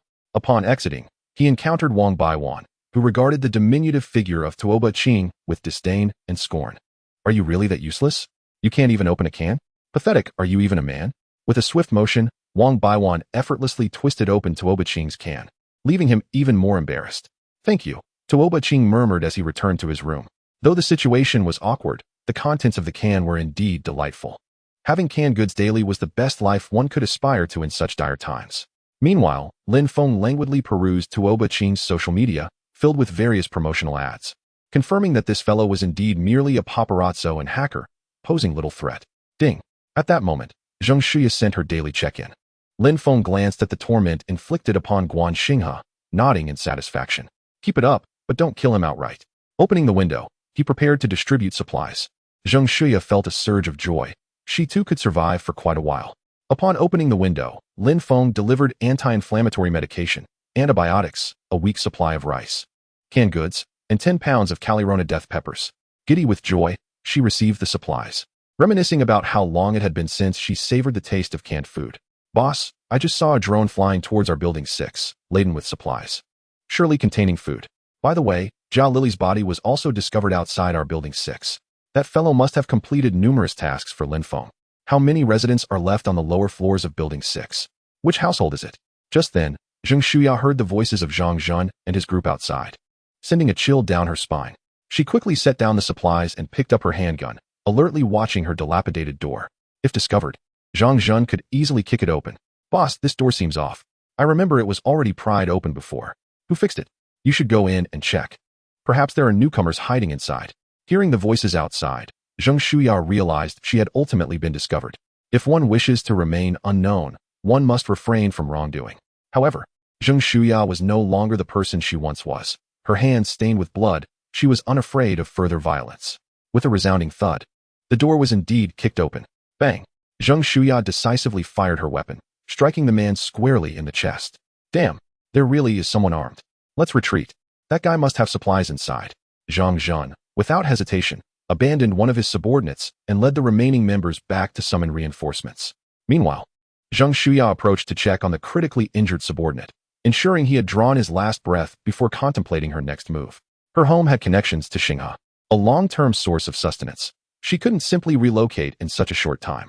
Running off with supplies would mean relinquishing this vital resource, and carrying such a burden would hinder her escape while sacrificing a significant amount of provisions. Resolving herself, Zheng Shuya clenched her teeth. I must protect my long-term resource. I will safeguard my supplies. One must be ruthless to stand firm. Zheng Shuya possessed this fierce determination. She wanted it all. Closing the door, she ascended directly to the 10th floor. The 33rd floor was sufficiently high. To the residents below the 10th floor, you know well that if you reside here, you will either starve or be devoured by Zhang Zhun and his crew. I now present you with a chance for survival. I am armed. I will guard the stairwell. Pile all your furniture on the 15th floor, then set fire to everything above the 15th floor. This is your only opportunity to live. Upon hearing Zheng Shuya's powerful declaration, several neighbors from the lower floors cautiously emerged. The situation in Building 6 was dire. Zhang Zhun's group preferred to feast on the living rather than mummies, savoring tender flesh. They had long been paralyzed by fear, unable to voice their anger. Now, with someone taking the lead, a glimmer of hope emerged for survival. Even dying of hunger at home was preferable to being suddenly invaded and devoured by the residents above. Are you serious? You want to shoot us? A middle-aged man inquired from the doorway, having long wished to rid himself of Zhang Zhun and his gang, yet feeling powerless to do so alone. Absolutely serious. If you wish to survive, get to work. I will guard you from the 14th floor. Block all your flammable items on the 15th floor. I have 2 guns. I can hold them off. As Zheng Shuya arrived at the 14th floor stairwell, her words stirred a deep-seated restlessness among the crowd. The time for contemplation had passed. Action was imperative. The furniture was utterly useless if it meant waiting to be captured and boiled alive by Zhang Zhun. It was better to make a bold move. Where there is oppression, there is resistance. Chapter 169. Zhang Zhun's path of no return. The lower floor residents had truly piled flammable materials above the 14th floor, a move that horrified those living higher up. Hurry, boss. Act quickly. If this ignites, we will all perish. They urgently sought to alert Zhang Zhun. Yet by the time he descended, it was already too late. The 15th floor corridor was now largely obstructed. Good grief. You swine. Do you dare to revolt? Zhang Zhun bellowed. Throw that pile of junk downstairs. Today, we shall annihilate these rebels. With his command, the higher floor residents sprang into action. Bang, bang, bang. However, Zheng Shuya was not one to be trifled with. She fired her weapon, taking down 3 individuals attempting to move furniture. Quickly, ignite the flames. Burn and throw their furniture and clothes upwards. If they do not perish, we shall. The lower floor residents understood this truth well. They decisively set ablaze their useless clothing and bedding, casting them upwards. In this wretched weather, once a fire ignited, it would burn until extinguished by nature itself. Cough. Good heavens. You truly dare to set it ablaze? This rabble is inciting a rebellion. Zhang Zhun and his cohort attempted to charge downwards. But it was not merely Zheng Shuya's gun that guarded the way. The thick smoke billowed upwards, stinging their eyes. This weather, the smoke, the searing heat of the flames, Zhang Zhun and his group found themselves unable to descend. May you perish, you cannibalistic fiends. Let there be peace in Building 6. They deserve to be consumed by the flames for their gluttony. The lower floor residents hurled all unnecessary furniture upwards, declaring, if they do not die, we shall. The lower floor residents were seething with righteous fury. Meanwhile, the higher floor residents began to scramble for water, then food, and ultimately resorted to breaking down doors in desperation. We have endured your tyranny for far too long. Zheng Shuya observed the flames growing ever larger, ceasing her gunfire. It was clear that the blaze could not be contained. Each bullet was precious, and to survive longer, they must conserve their ammunition. Water. Who is water? Quickly, douse the flames. If it reaches us, we shall all perish.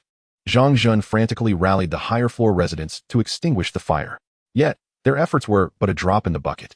The scant water and a few small fire extinguishers were utterly inadequate against the fervor of the lower floor residents' flames. At last, the fire raged uncontrollably above the 15th floor, spreading to the 16th, 17th, and 18th floors. Zhang Zhun and his cohort ascended to the rooftop, gazing in despair at the stockpiled provisions scattered about. What shall we do? In no time, the inferno will reach the 33rd floor. Even with our ample supplies, it will be of no avail. This time, it is surely the end. Brother Zhun, what are we to do? It's too high? Jumping from here would be futile. The younger members, faces etched with despair, lamented. Had we known it would come to this, why did we establish our headquarters so high?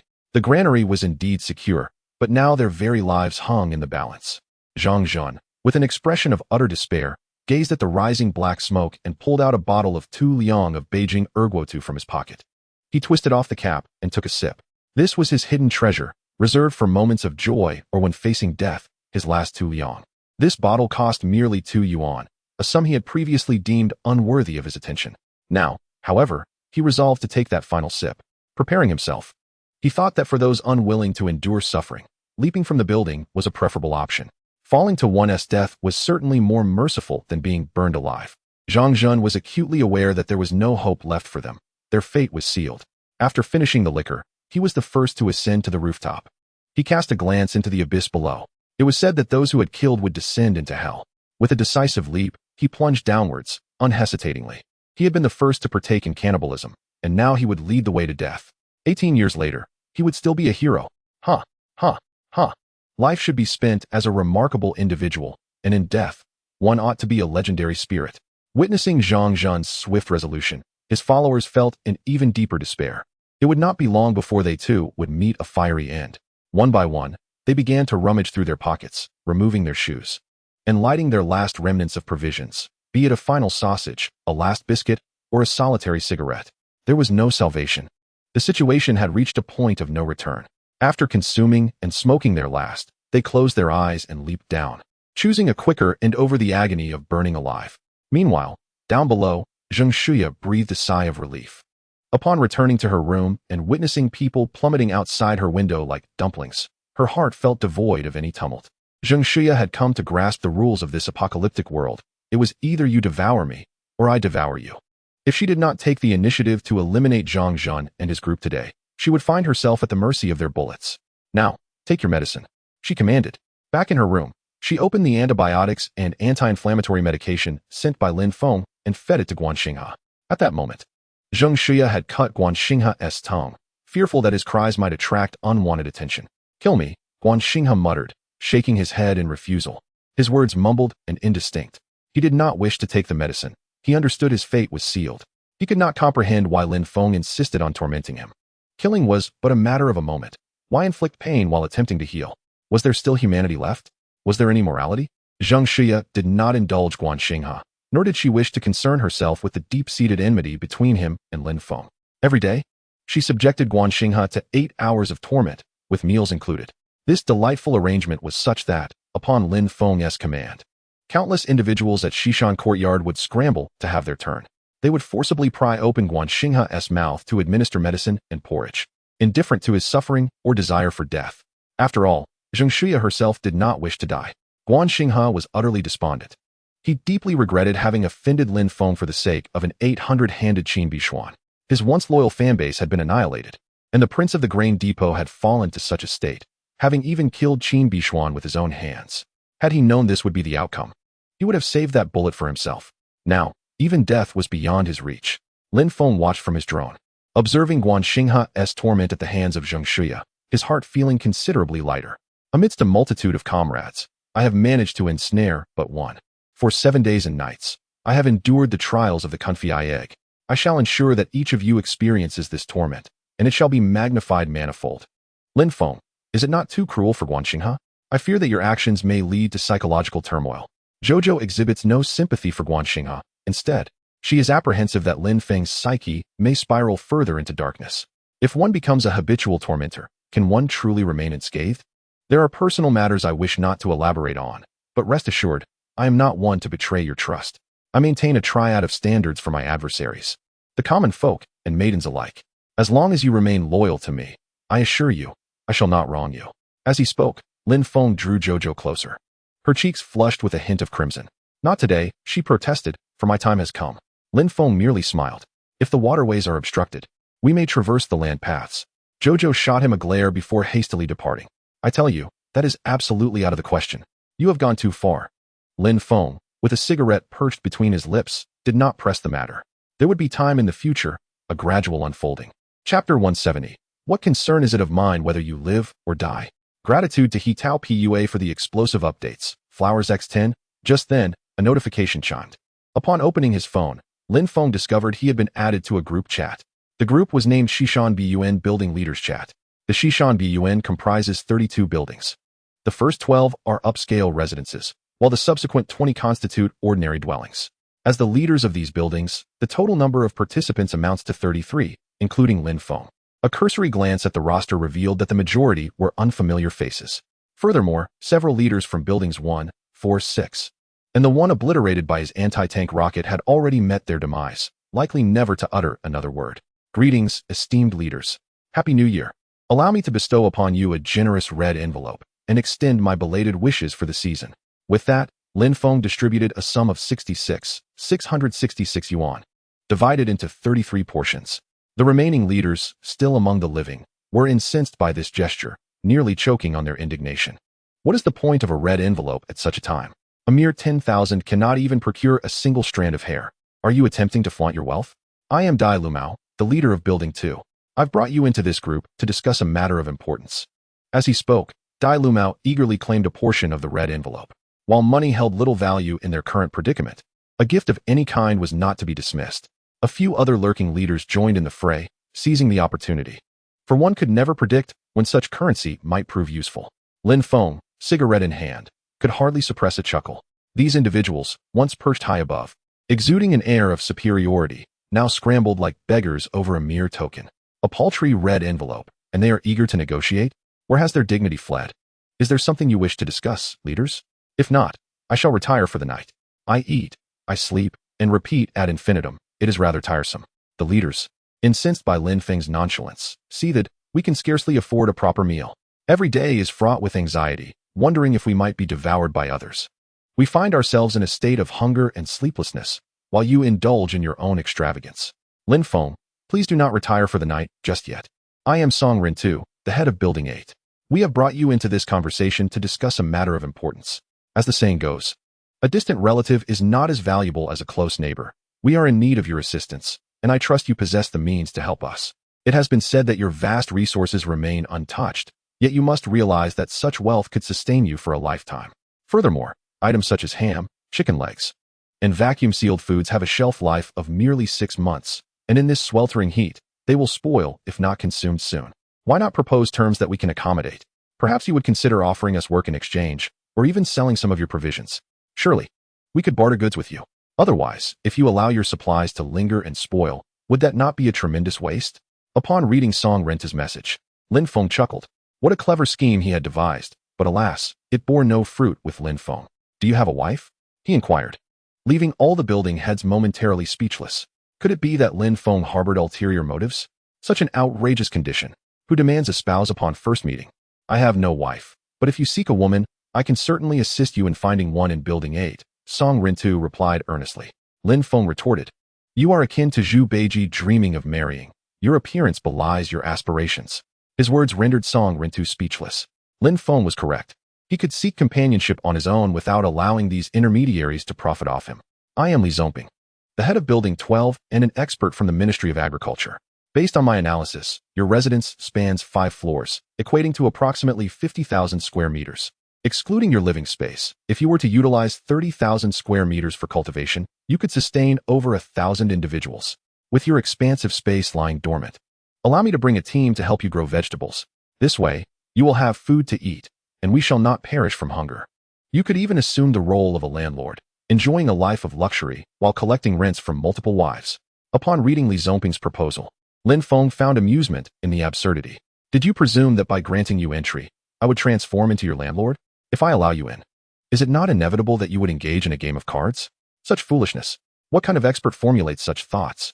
Are all experts raised on nonsense, with their minds filled with waste instead of wisdom? By the way, esteemed agricultural expert, do you have manure? Li Zongping was delighted by Lin Feng's remark. Yes. Lin Feng, you must trust my expertise. I can certainly lead a team to cultivate the finest organic produce for you. Lin Feng scoffed, realizing that this expert's intellect was indeed lacking. If you have manure, consume it in abundance. Lest, in a few days, zombies arise and seek to feast upon your brain. You could use your foul-smelling brain to repel them. Li Zongping and the other building heads could hardly fathom that Lin Feng was impervious to persuasion. No matter what they proposed, a group of building managers, accustomed to wielding authority over ordinary individuals without lifting a finger, suddenly find themselves feeling deeply aggrieved. Lin Feng, what do you mean by that? We are neighbors. Distant relatives cannot compare to close neighbors. If we cannot assist one another in times of trouble, that would be one thing, but to insult us so brazenly is unacceptable. Indeed, you refuse to exchange expired supplies with us. Even when we personally cultivate the land and offer you rent, you deny us. What exactly are your intentions? Lin Feng, the authorities may be temporarily incapacitated, but they are not extinguished. Consider your actions this month. Do you truly believe you can act without consequence? If you amend your behavior now, we might even petition for leniency on your behalf. The official investigation will undoubtedly lead to your downfall. Surrender your supplies, and we may advocate for a more lenient treatment for you. You still have a chance to make amends. Upon hearing the building manager's remarks, Lin Feng simply replied with a single word, "Oh." Everyone was taken aback, feeling as though a furious blow had landed upon a mound of soft refuse. No harm was done, yet it left a distasteful sensation. Lin Feng, what do you mean by this? Is a mere all you wish to convey? Lin Feng casually picked his nose, flicking the residue aside. Oh, and then, the group's demeanor shifted. His attitude seemed to strike them all squarely in the face. Lin Feng, you must be aware of the current situation. We are speaking with you earnestly. This is your last chance. Lin Feng, distant relatives cannot compare to close neighbors. You must not be so selfish. Share some supplies with us. Upon seeing this message, Lin Feng chuckled softly. Your fate is of no concern to me. Chapter 171. You can exploit unlimited bugs. Upon witnessing Lin Feng's audacious remarks, tension surged within the group. They had envisioned countless scenarios, yet none anticipated this turn of events. Lin Feng, is this truly how you speak? You possess the ability to help us. There will come a day when you will lament your failure to assist us. Trapped in endless remorse. Lin Feng, you are undoubtedly courting disaster. Turn back before it is too late. If we perish, it will be because of your inaction. Observing the foolishness of his neighbors, Lin Feng contemplated a way to assist them. Well, don't say I never helped you, since you wish to cultivate vegetables. I can offer you a method for enduring survival. As Lin Feng appeared to relent, laughter erupted among the group. That's right, Lin Feng. We are neighbors. We should negotiate amicably rather than adopt a confrontational stance. What solutions do you propose? Song Rin quickly intervened to diffuse the tension, sensing that Lin Feng's concession would pave the way for resolution. Indeed, Lin Feng, you cannot withstand the pressure from so many of us and have no choice but to yield now, correct? You are growing vegetables too slowly, and you cannot possibly feed everyone, can you? The building managers nodded in agreement, acknowledging Lin Feng's point. Certainly, there are far too many people in Xishanbiyuan. The buildings outnumber the land, making it impossible to sustain us all. Lin Feng, do you have any effective solutions? Li Zongping, the expert among them, responded candidly. Therefore, you must cultivate enoki mushrooms. Expert Li Zongping from the Ministry of Agriculture scratched his head and remarked with confusion, Lin Feng, while it is true that enoki mushrooms can be harvested in as little as 15 days, that speed surely cannot suffice for everyone, can it? Lin Feng smiled slightly and retorted, Ah, this is where your expertise falters. You can exploit infinite loopholes. Everyone around him was bewildered. How can one exploit infinite permanent loopholes with enoki mushrooms? Though they had not tried it themselves, they were vaguely aware of such a loophole. Is this loophole something that can be easily manipulated? It could potentially lead to dire consequences. Lin Feng, in the end, you have no intention of assisting us, do you? Dial of Miao was genuinely enraged. You toy with us as if we are mere playthings. You offer suggestions, yet we are ignored. What can I do? Enjoy your game at your leisure. I must go eat. See you tomorrow. Lin Feng sent this message and fell silent, truly intending to meet again the next day. Upon hearing "see you tomorrow," the expressions of the building leaders turned sour. This young man has gone too far. He is utterly lawless. And he dares to provoke us with such words. What could they do? Lin Feng was armed and sheltered within a fortified haven. Countless individuals had attempted various methods to no avail. What else could they possibly do? I have a brilliant idea. Since we are destined to perish anyway, let's rally some desperate souls willing to self-immolate at Lin Feng's doorstep. The audacity of such a notion was astounding. Was this a test for Lin Feng or for themselves? A moment of fiery self-sacrifice would lead to a family funeral pyre. I concur. Life has become unbearable. I shall rally senior citizens over 50. If Lin Feng possesses even a modicum of conscience, he will be unable to bear witnessing such a tragic sight. This was indeed a last resort. Reluctantly, one participant resolved to inform his mother, determined that her sacrifice might instill a sense of guilt in Lin Feng. Let us proceed, brothers. Meanwhile, Lin Feng was enjoying a sumptuous dinner and remained blissfully unaware of the chaotic maneuvers unfolding in the group chat. He had always believed his own antics to be quite audacious, yet they paled in comparison to the desperate measures being contemplated by his famished neighbors. As Lin Feng savored his king crab in the safety of his refuge, the building leaders had already gathered over 100 willing souls. The Shishan courtyard was a vast complex, once teeming with over 100,000 residents at its peak. Even with the loss of many, the population remained robust. These 100 individuals were all willingly seeking to sacrifice themselves. Believing they had little time left, they preferred to leave a glimmer of hope for the younger generation. Xiao Qiao, who had been gnawing on a crab leg, glanced out the window in astonishment at the throngs outside. Darling, more people have arrived. What are they planning this time? It seems they are all carrying flammable materials. Xiao Qiao could not comprehend the bizarre actions of those outside, as each of their attempts at siege had been unique. Just focus on your meal. Let them be. We will deal with them after we finish eating.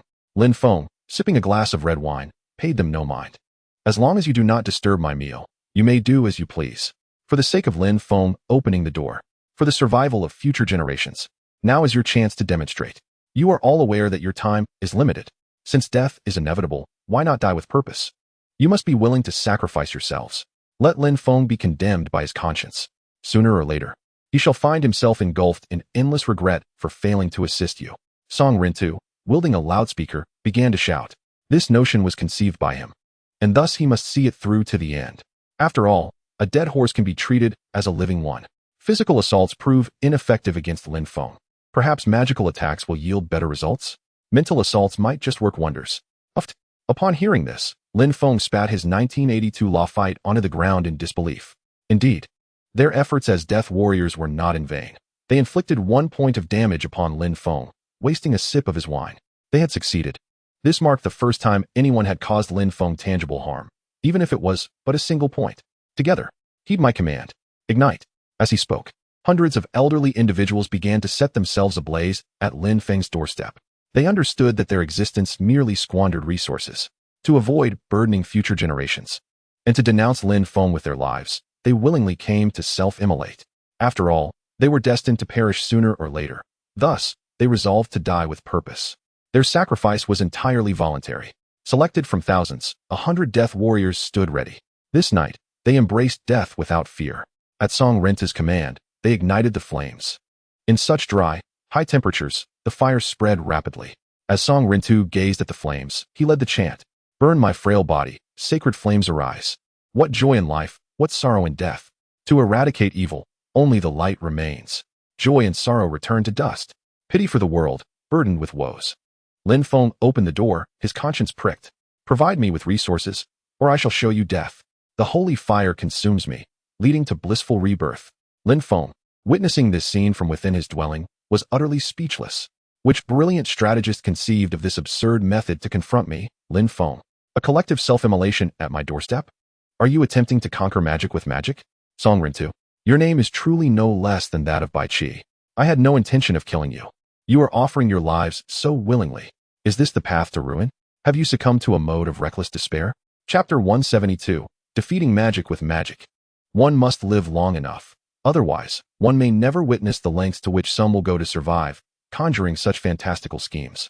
This is the essence of living long enough to witness the unexpected. Xiao Qiao believed she had seen it all. Yet she could never have imagined that someone would resort to such methods to attack Lin Feng. Over 100 individuals collectively self-immolating at my doorstep?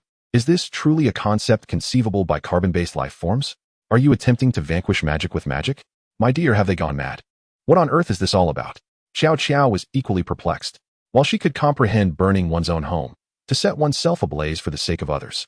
Song Rintu, you are quite the performer. Indeed, since the onset of the apocalypse, there has been no rationality left. What do their actions matter? To gamble their lives for the sympathy of others? Such an act deserves no compassion. This is moral coercion. The more lives they extinguish, the less they shall have to contend with. Liang Qiuyu remained utterly indifferent to their fate. She once attempted to rescue the devoted souls, but was it of any consequence? You can never awaken one who feigns slumber. You cannot drive away a dog that willingly remains. Shouldn't you find your own means of survival, instead of morally coercing others with your very existence? If you perish, it is your own fault. Lin Feng observed the demeanor of his two wives with satisfaction. The fact that Xiao Qiao and Liang Qiuyu did not even consider saving anyone in this situation indicated that they would not contemplate opening the door for anyone in the future either. Indeed, the prolonged trials had significantly enhanced their experience. This is correct. No matter what you do outside, I shall not open the door. Whatever may come, it is of no concern to me. Today, feeling rather cheerful, we shall indulge in a feast. I will prepare spicy marinated eggs. Lin Feng headed straight to the kitchen, indifferent to whether they lived or died. Attempting to morally bind me? As long as I possess no morals, you shall forever have no hold over me. A man devoid of morals is invincible. Outside, the flames raged fiercely, a cacophony of crackling sounds emanating. Some remnants of bones even began to spark. They were charred and blackened. Perhaps sprinkle some cumin and chili powder? It resembled the spicy marinated eggs Lin Feng had prepared. However, Liang Qiuyu and Xiao Qiao had grown accustomed to it. They picked up Lin Feng's spicy marinated eggs and began to eat. These eggs were surprisingly delicious. Unbeknownst to them, they too began to develop a taste akin to Lin Feng's. Song Rintu gazed at the dwindling flames before him, utterly bewildered. His throat parched and smoking from calling out. Lin Feng had not uttered a single word throughout. He seemed entirely unperturbed by the collective act of self-immolation occurring at his doorstep. How could it be? Did Lin Feng possess no sympathy whatsoever? So many were on the brink of demise, collectively immolating themselves at his threshold, and his conscience did not ache? To incite Lin Feng's conscience, Song Rintu even led his own mother to sacrifice herself. Alas, it was futile. The eunuch had entered the brothel to play with the maidens. There was no one left to utilize. He was oblivious to the fact that Lin Feng, while savoring his spicy marinated eggs, was entirely unfazed by the fiery spectacle. Opening his phone, Song Rintu decided to take a bold gamble. I have already sent so many to their doom. What does it matter if I send a few more? Attention, all inhabitants of the Shishan courtyard. Are there any elderly individuals over 50 who can no longer endure? Continue to register. You must trust me, Song Rintu.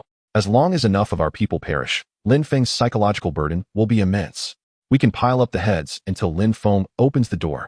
Surely, his heart must be struck with great turmoil. We must strike while the iron is hot. In the group chat, the survivors of Shishan Courtyard regarded Song Rintu's message with disbelief. Lin Feng had taken more lives than he could count. Did he truly need the few additional souls you offered? Only a handful of foolish elderly would heed your persuasion. Who would believe you is a fool indeed.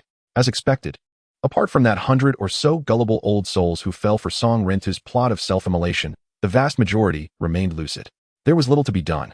The populace of Shishan Courtyard was vast, and even expert claims that enoki mushrooms could eternally exploit a glitch for immortality would lead some imbeciles to believe. Human intelligence varies from the moment of birth, after all. The remaining individuals are still lucid. For those who wish to depart this world, leaping from a height seems a swifter end. Are you seeking Lin Feng? Are you contemplating self-immolation? Is your mind filled with nonsense? Where are the people? There are still tens of thousands at Shishan Bun. Is it only this mere 100 or so who are resolute in their demise? Dawn is approaching. For those unable to endure, hasten to this place to condemn Lin Feng for the sake of future generations.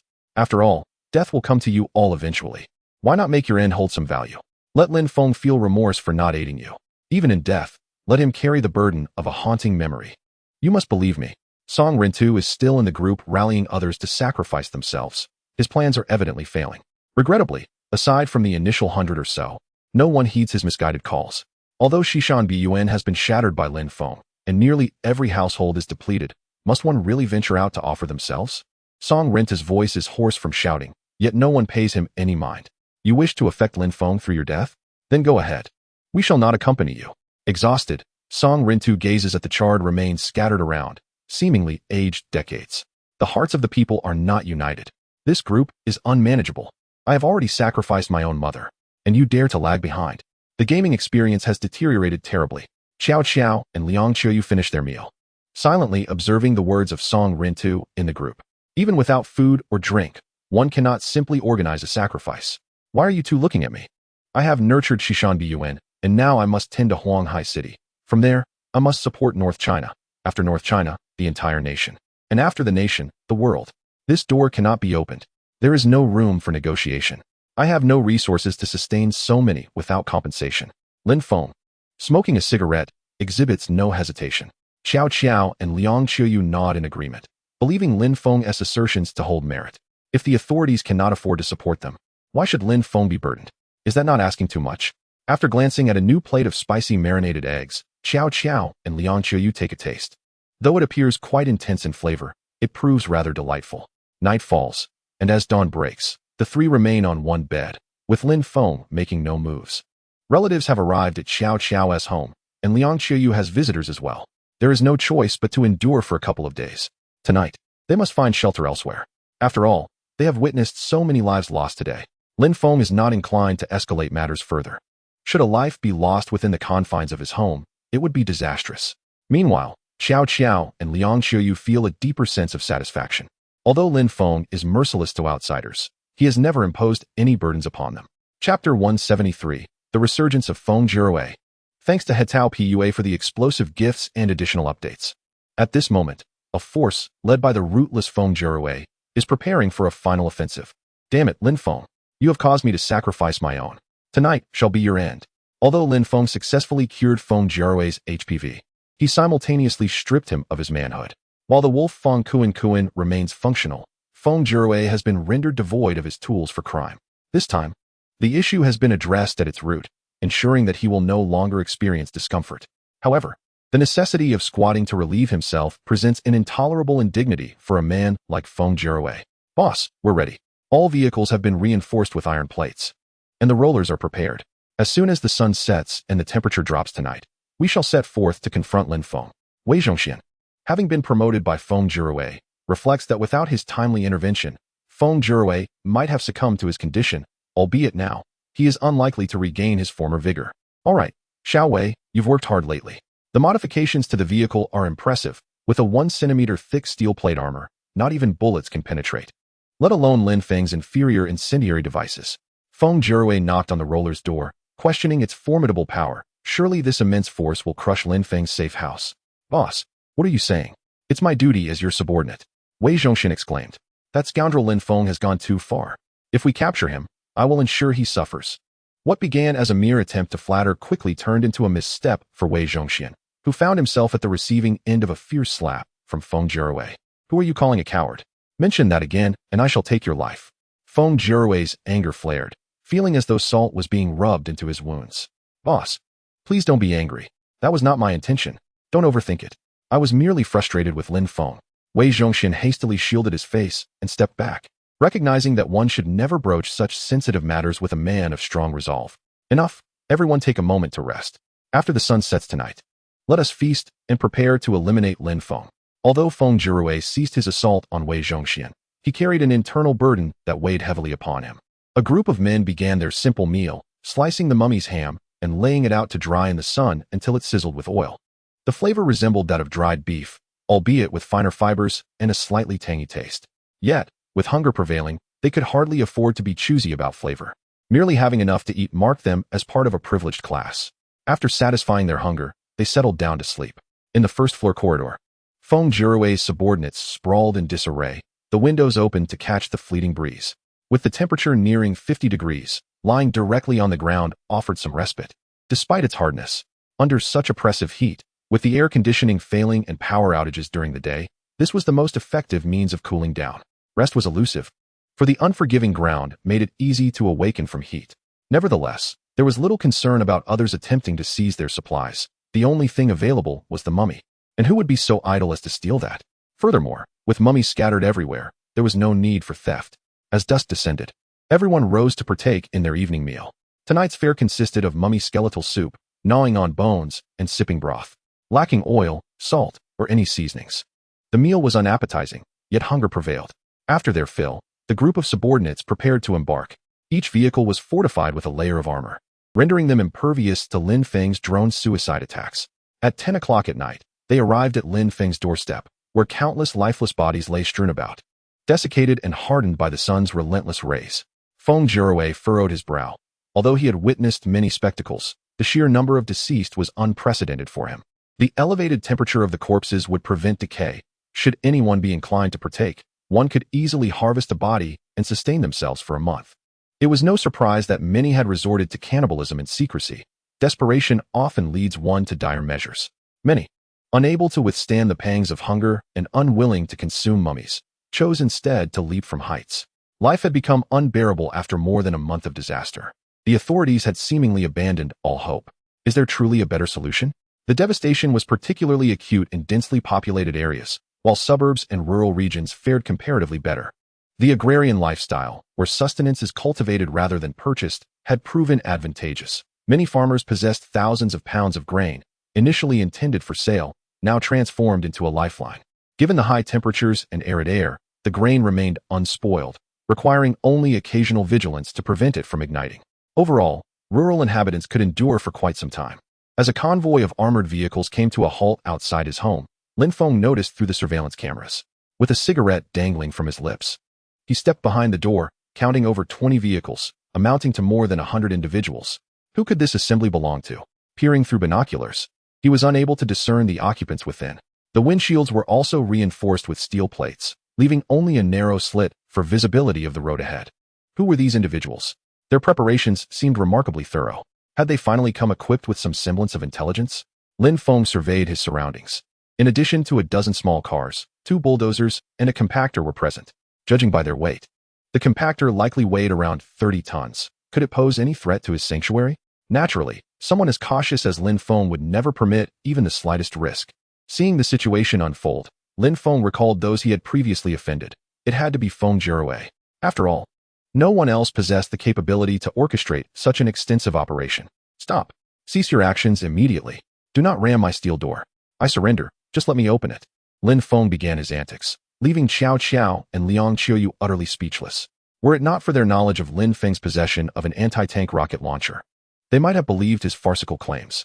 Boss, what are we to do next? He has surrendered.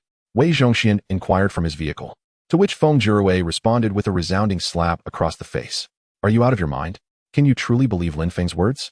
That would be akin to trusting a starving dog that hasn't eaten for 7 days not to consume its own excrement. Everyone, arm yourselves. Ram the compactor into the glass. If we break through, everyone will be rewarded with a bottle of liquor and 2 cans of food. Upon hearing the voice over the intercom, all the henchmen began their preparations.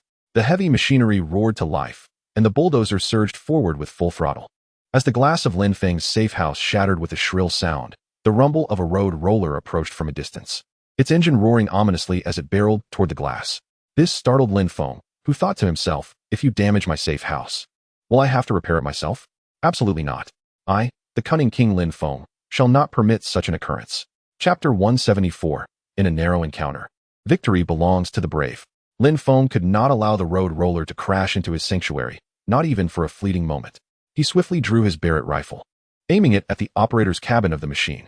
With a resolute squeeze of the trigger, a thunderous bang resounded as the bullet pierced through the cabin, creating a gaping hole. The projectile penetrated the front steel panel and exited through the rear, leaving the occupant with a colossal wound in their chest. In an instant, a crimson flower of death blossomed within the confines of the cabin, and the operator fell lifelessly. Good heavens! This Lin Feng is equipped not only with landmines, but also a sniper rifle, exclaimed Feng Jiruwei, his mouth agape in astonishment. He believed he was adequately prepared. But who could have anticipated Lin Feng's extravagant arsenal? Where on earth did you acquire such weaponry? The steel plates I painstakingly welded are as fragile as paper. Is there any way to play together now? The gaming experience is utterly dismal. We are supposed to be playing an official apocalypse server, yet it feels like I'm in a private one. Run. We must flee.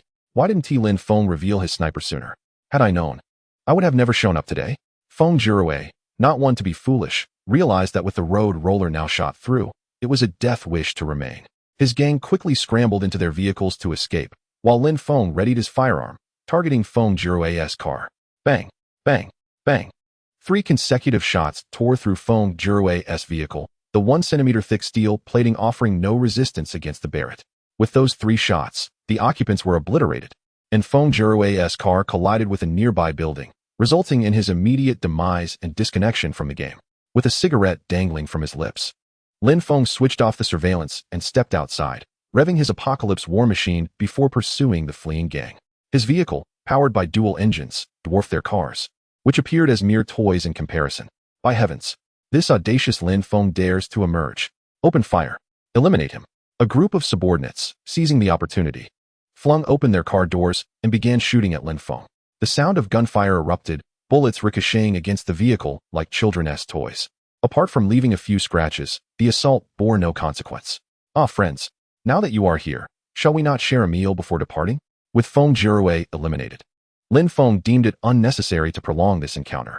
Moreover, since Feng Jiruwei was summoned by Li Wu and Lin Feng harbored no enmity toward them, he resolved to act benevolently. With a decisive thrust of his vehicle, Lin Feng collided with the rear of the last car in the line, sending it careening into the others, which subsequently crashed into one another and toppled to the roadside.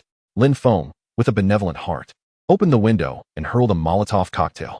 In an instant, 2 vehicles and 10 individuals were engulfed by the roaring flames. The car doors contorted, and death was merely a matter of time. Subsequently, Lin Feng continued his pursuit down the singular road leading out of the community. There was no other route for them to escape. If they possessed the audacity, they could attempt to drive onto the rooftop. Bang! Lin Feng's vehicle, with its immense power, collided directly into the rear of another car, toppling 3 in total. He tossed another Molotov cocktail and pressed on. Lin Feng, you shall not have a peaceful demise. Ah, I am being roasted alive. Grant me a swift end. Lin Feng, I beg you rescue me. From this moment forth, I shall comply with your every command. The 5 overturned vehicles were consumed by the inferno, their occupants' screams resonating in a cacophony of despair. While the steel plating offered formidable defense, once deformed, the doors could not be forced open, leaving them to perish in the flames. This was the consequence of entrapment. Within the community, a single, winding road existed, and speed was not an option for them. Lin Feng, however, was different. With dual engines and 10 puncture-proof tires, he traversed the path with unparalleled ease. Every vehicle he overturned received a Molotov cocktail as he advanced. Li Wu and Feng Jiruwei were dead. There was no need to spare them. Hurry, we're nearing the entrance. The 2 front vehicles, upon sighting the gate, felt a glimmer of hope. If they could burst through the entrance and diverge in different directions, surely one of them would survive. Yet, Lin Feng was determined to deny them the luxury of escape time. Bang, bang. The tires of both vehicles were shot out by Lin Feng's pistol, sending them crashing into the flower bed. Lin Feng drove over it, ensuring the gate was so deformed that no human force could open it. Leaving without releasing any more Molotov cocktails, he left their fate to chance. Tomorrow, under the scorching sun of 60 degrees, if they managed to survive, it would be a testament that the King of Hell had no claim over them. As he drove back, cigarette in mouth, he fortuitously encountered 2 bulldozers. The operators of these bulldozers, in a frenzy, pressed the gas pedal to the floor, charging directly at him. They had witnessed Lin Feng's brutality firsthand. As the proverb goes, in a narrow escape, only the brave prevail. Lin Feng noticed the bulldozers hesitating slightly. Although his vehicle was indestructible, there was no need for a head-on clash. With a swift acceleration, he veered into the flower bed. With the 2 bulldozers hot on his tail, their scoops raised in a frenzied assault. Lin Feng, you will die? Lin Feng, having ventured out with great difficulty, had to be eliminated. If he were to perish, the safe house would belong to them. Lin Feng, however, was taken aback by the audacity of these 2 warriors. Who were they? How dare they pursue him? I will let you chase. Bang, bang. 2 shots rang out, piercing the cabins of the bulldozers. Then, vibrant blossoms of crimson erupted within the cabs, confirming that their occupants were lifeless. Having ensured their demise, Lin Feng reclaimed both bulldozers and drove home. Upon reaching the road roller, he opened the door and dragged the deceased out. He decided to keep the road roller. It would prove useful. In the future, it would be a simple task to crush adversaries under its 30-ton weight. Who could withstand the force of such a behemoth? Unless, of course, one possessed the protection of a platinum star. Turning around, Lin Feng retrieved his post-apocalyptic vehicle opened the door, and returned home, where Xiao Qiao and Liang Qiuyu looked on with evident confusion. Dear, why did you turn off the surveillance? Xiao Qiao had always harbored suspicions that Lin Feng was concealing something from her, yet despite her efforts, she could find no clues. What secrets could he possibly be keeping from me? Why wouldn't he simply share them? He even allowed me to peruse his phone freely. Is there a secret more private than that? To save power, he replied casually, then proceeded to reactivate the surveillance. Xiao Qiao and Liang Qiuyu exchanged glances, utterly speechless. How much electricity could surveillance consume? Surely, this was not the right way to conserve energy. Upon returning home, Lin Feng settled onto the sofa and lit a cigarette. Subsequently, he began reviewing his accounts, striking through the names of Li Wu, Wang Guifan, Zhou Kaihua, Feng Jirui, and Guan Xinghe, those who had already fallen from grace. They would have to wait for rebirth to seek vengeance. Remaining were Zheng Dehai's family, Li Ying's group, and the Shishan 13. The only ones holding animosity towards him were Zheng Dehai's family, as long as Li Ying and the Shishan 13 did not provoke him. Lin Feng was indifferent to their activities. The Shishan courtyard was no longer a battleground. Next, it was time for my uncle. Shall we conclude our little game together? Chapter 175. The Imperial Sea Conquest begins. Lin Feng extinguished the cigarette in the ashtray and closed his ledger. Xiao Qiao and Liang Qiuyu, curious, leaned in to glimpse what Lin Feng was noting. Upon discovering he was merely settling accounts, they sighed in relief and turned away, leaving him to his thoughts. Clearly, Lin Feng's ledger was no frivolous record. Once noted, he would inevitably reclaim what was his. Lin Feng paid no mind to his two wives, at least for now. They posed no significant threat. Just then, Lin Feng's spare phone buzzed on the table. Hello? Who is this? He answered, intrigued by who might be calling, especially on this particular device. Lin Feng, is it not time to repay the high-interest loans you owe us? Prepare yourself. We do not seek money at this moment, but rather, we demand goods valued at 500 million. This will settle the matter. Upon hearing this, Lin Feng chuckled. Oh. His nonchalant response incited fury on the other end. Lin Feng, we have conducted our research. You've procured goods worth billions and constructed a safe house valued at 30 billion. There's no way you possess nothing of value. Are you taking me for a fool? Hurry up and prepare the goods. Otherwise, you'll see what happens if you refuse to repay. Lin Feng, unfazed by the threats, retorted. I borrowed that money through my own merit. Why should I repay? You fools want goods. Look in the mirror and see your own worth. I'll be waiting at home. There's plenty of goods. Come and take them yourself. With that, Lin Feng abruptly ended the call, yanked out the SIM card, and snapped it in half, disinterested in these aggressive collectors. After all, the number he had provided was merely a secondary one. His real contacts were saved under Lin Hao and Lin Tian. I'm afraid you might as well expose my contact list. If you call Lin Hao and Lin Tian, I would be even more delighted. Meanwhile, at the Lin's real estate office, Tian, how is the situation? How long can our resources last? Lin Hao has been experiencing a particularly dismal month. I cannot fathom why the authorities insist on investigating whether he is connected to the theft of 100 billion in resources. Lin Feng has lost 100 billion in resources, yet the authorities place the blame squarely on Lin Hao. What a predicament for Lin Hao. If he had the capability to steal 100 billion in resources, would he still be reduced to eating porridge for every meal? Who is the scoundrel that reported him? Is this behavior even remotely human? Just when he managed to stabilize property prices, he now has to contend with the authorities, and right after that, it feels like the end of the world. These past few months have nearly left Lin Hao gasping for breath. Observing Lin Feng's recent movements, Lin Hao sensed something amiss. Lin Feng spent 30 billion to create safe houses, ceased selling rental properties, and even purchased resources worth 100 billion?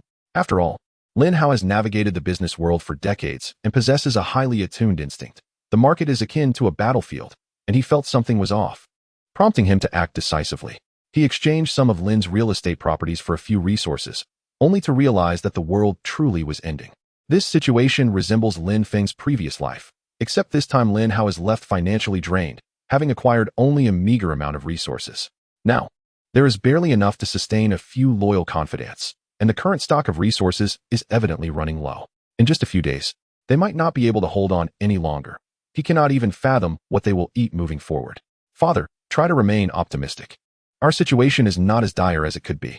The president of Feng Hao has already been assassinated, and BUN has disintegrated completely.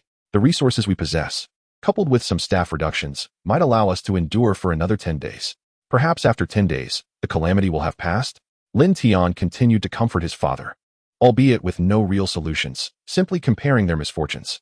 After all, Lin's real estate is not the most afflicted entity when compared to Feng Hao and BUN. Sigh. When will this life find its resolution? Lin Hao stood by the window, gazing at the desolate expanse of Huanghai City. He once aspired to dominate Huanghai City during its real estate slump and subsequently conquer the nation. Yet reality delivered a resounding slap that nearly extinguished his will to live. Buzz. At that moment, Lin Hao's phone rang. Hello, who is this? What is the matter? Lin Hao answered, wondering how long it had been since he had received a call. Perhaps this would bring some good news? Are you Lin Hao, Lin Feng's uncle? Lin Feng owes us 5 billion in resources. You tell him, within 5 days. He must return the resources, and then we will be square. Otherwise, you and Lin Feng should prepare to meet your end. I demand the entire Lin family be sacrificed. We are not to be trifled with. Even in the face of the apocalypse, if the resources are not returned, we have countless methods to ensure compliance. Just wait. 5 days. If Lin Feng does not return them, you shall pay the price. Otherwise, death may even be a form of relief. Click. Lin Hao thought to himself. This boy Lin Feng's reckless actions have utterly shattered me. How does his borrowing high-interest loans have anything to do with me, Lin Hao? Lin Hao found himself at an impasse, his resources depleted and uncertain of how to proceed. To make matters worse, he had unwittingly attracted the ire of a notorious loan shark organization known as Killing Debt. This entity, the largest of its kind in Huaxia, possessed countless methods to ensure repayment from those in debt. In the past, there had been some oversight from the Huaxia authorities, who would intervene in extreme cases, leading to unspeakable fates for those unable to repay, males forced into servitude and females sold into exploitation. But now, the situation had deteriorated to a farcical level. With the authorities turning a blind eye, Lin Hao lamented that even if he were to sell his very body, he could not amass the 5 billion in resources required. Just then, Lin Tian's phone buzzed, cutting through his despair. Lin Tian wore a troubled expression, reluctant to answer, yet fully aware of the necessity. The Lin family real estate business was rooted in the ground. Escape was not an option. With their supplies running low, where could they possibly flee? Reluctantly, he answered, Is this Lin Tian? You are the cousin of Lin Feng, correct? I want to waste time. You should already be aware of the matter at hand. 5 days. Just 5 days. I don't care what methods you employ. I need 5 billion in resources ready. Otherwise, every Lin in Huanghai City will be offered as a sacrifice. We, Killing Debt, are true to our word. Test me, and you shall see my resolve. Lin Tian's thoughts raced. Lin Feng, what on earth were you thinking? You involved us with the loan sharks and listed us as emergency contacts? Is this the work of a rational being? We are family. You are driving us to our doom. Killing Debt had become a law unto themselves, and with a debt of 5 billion hanging over their heads, they were capable of anything. What shall we do? 5 days. 5 billion in resources? At this point, even if I were to dismantle my very being, I could not procure such an amount. Lin Hao had initially believed they could endure for 10 days, but reality painted a different picture. Within 5 days, their entire family could meet a tragic fate. In an instant, Lin Hao felt aged, as though he had lived a century. The apocalypse was already a sufficient burden. Why was it that amidst this shared calamity, Lin Hao had to face such insurmountable challenges? What wrongs had he committed to deserve this? Chapter 176. Lin Hao's visit. Lin Tian stared in silence at his 8,848 titanium phone, perplexed and unsure of how to resolve the matter. Had this been before the apocalypse, he would have had 1,000 ways to ensure Lin Feng repaid the debt. Alas, the circumstances had changed. Father, perhaps you might send a message to Lin Feng? After all, the money was borrowed by him, and perhaps he too fears the wrath of Killing Debt. With no brilliant solutions at hand, Lin Tian resolved to consult Lin Feng. Lin Hao nodded, feeling averse to reaching out to Lin Feng after the multitude of troubles they had faced over the past 2 months. However, in light of the imminent threat to their lives, communication was essential. Is this how you treat your uncle? How have you been, dear Feng? Are you in need of provisions? I would be happy to send some your way. Lin Hao steadied his heart, regardless of his resentment towards Lin Feng. This was not a moment for enmity. Ding. Lin Feng, at home enjoying spicy boiled eggs, glanced at the message from Lin Hao. Why did he inquire now? Of all times, has Lin Hao made the call to pursue the debt? Lin Feng anticipated the outcome. However, since Lin Hao had sent a message, it indicated that they had not yet perished from hunger. Yet, in a few days, that certainty may wane. Uncle, please come quickly to rescue me. I haven't eaten for 3 days, and I am on the brink of starvation. Xiao Qiao and Liang Qiu exchanged glances, clearly aware that Lin Feng was about to showcase his usual antics once again. If they did not witness Lin Feng's boundless energy daily, one might have been led to believe his tales of impending doom. Exercising for an hour each day. Was this truly the lament of someone nearing starvation? Lin Hao, clutching his phone, found himself bewildered by Lin Feng's feeble voice. In the past, Lin Feng's demise by starvation would have brought him joy. But what would become of him now if Lin Feng were to starve? The merciless collectors would not concern themselves with Lin Feng's fate should the debts remain unpaid. The entire Lin clan in Huanghai City might face dire consequences. What on earth is happening? I heard Lin Feng lost 100 billion in resources. Is it possible he is truly on the verge of starvation? Panic surged through Lin Hao. He did not possess 5 billion in resources to settle Lin Feng's debts. Father, do not fret. Let me first inquire about the situation from Fang Qian, that little vixen. After being my mistress for so many years, she ought to contribute to the matter at hand. Lin Tian picked up his phone to question Fang Qian, who was currently recuperating in Li Ying's villa. Qian, where are you? I heard Lin Feng is about to starve. Is this true? Fang Qian glanced at her phone, her face contorted with disdain as she replied. Even if the entire world were to starve, that scoundrel Lin Feng would never perish. Lin Tian, why are you suddenly inquiring about him? Lin Tian found her tone peculiar. Why did it seem so charged with anger? What is going on? Tell me. Lin Feng owes the merciless collectors 5 billion in resources, and they are seeking repayment from me.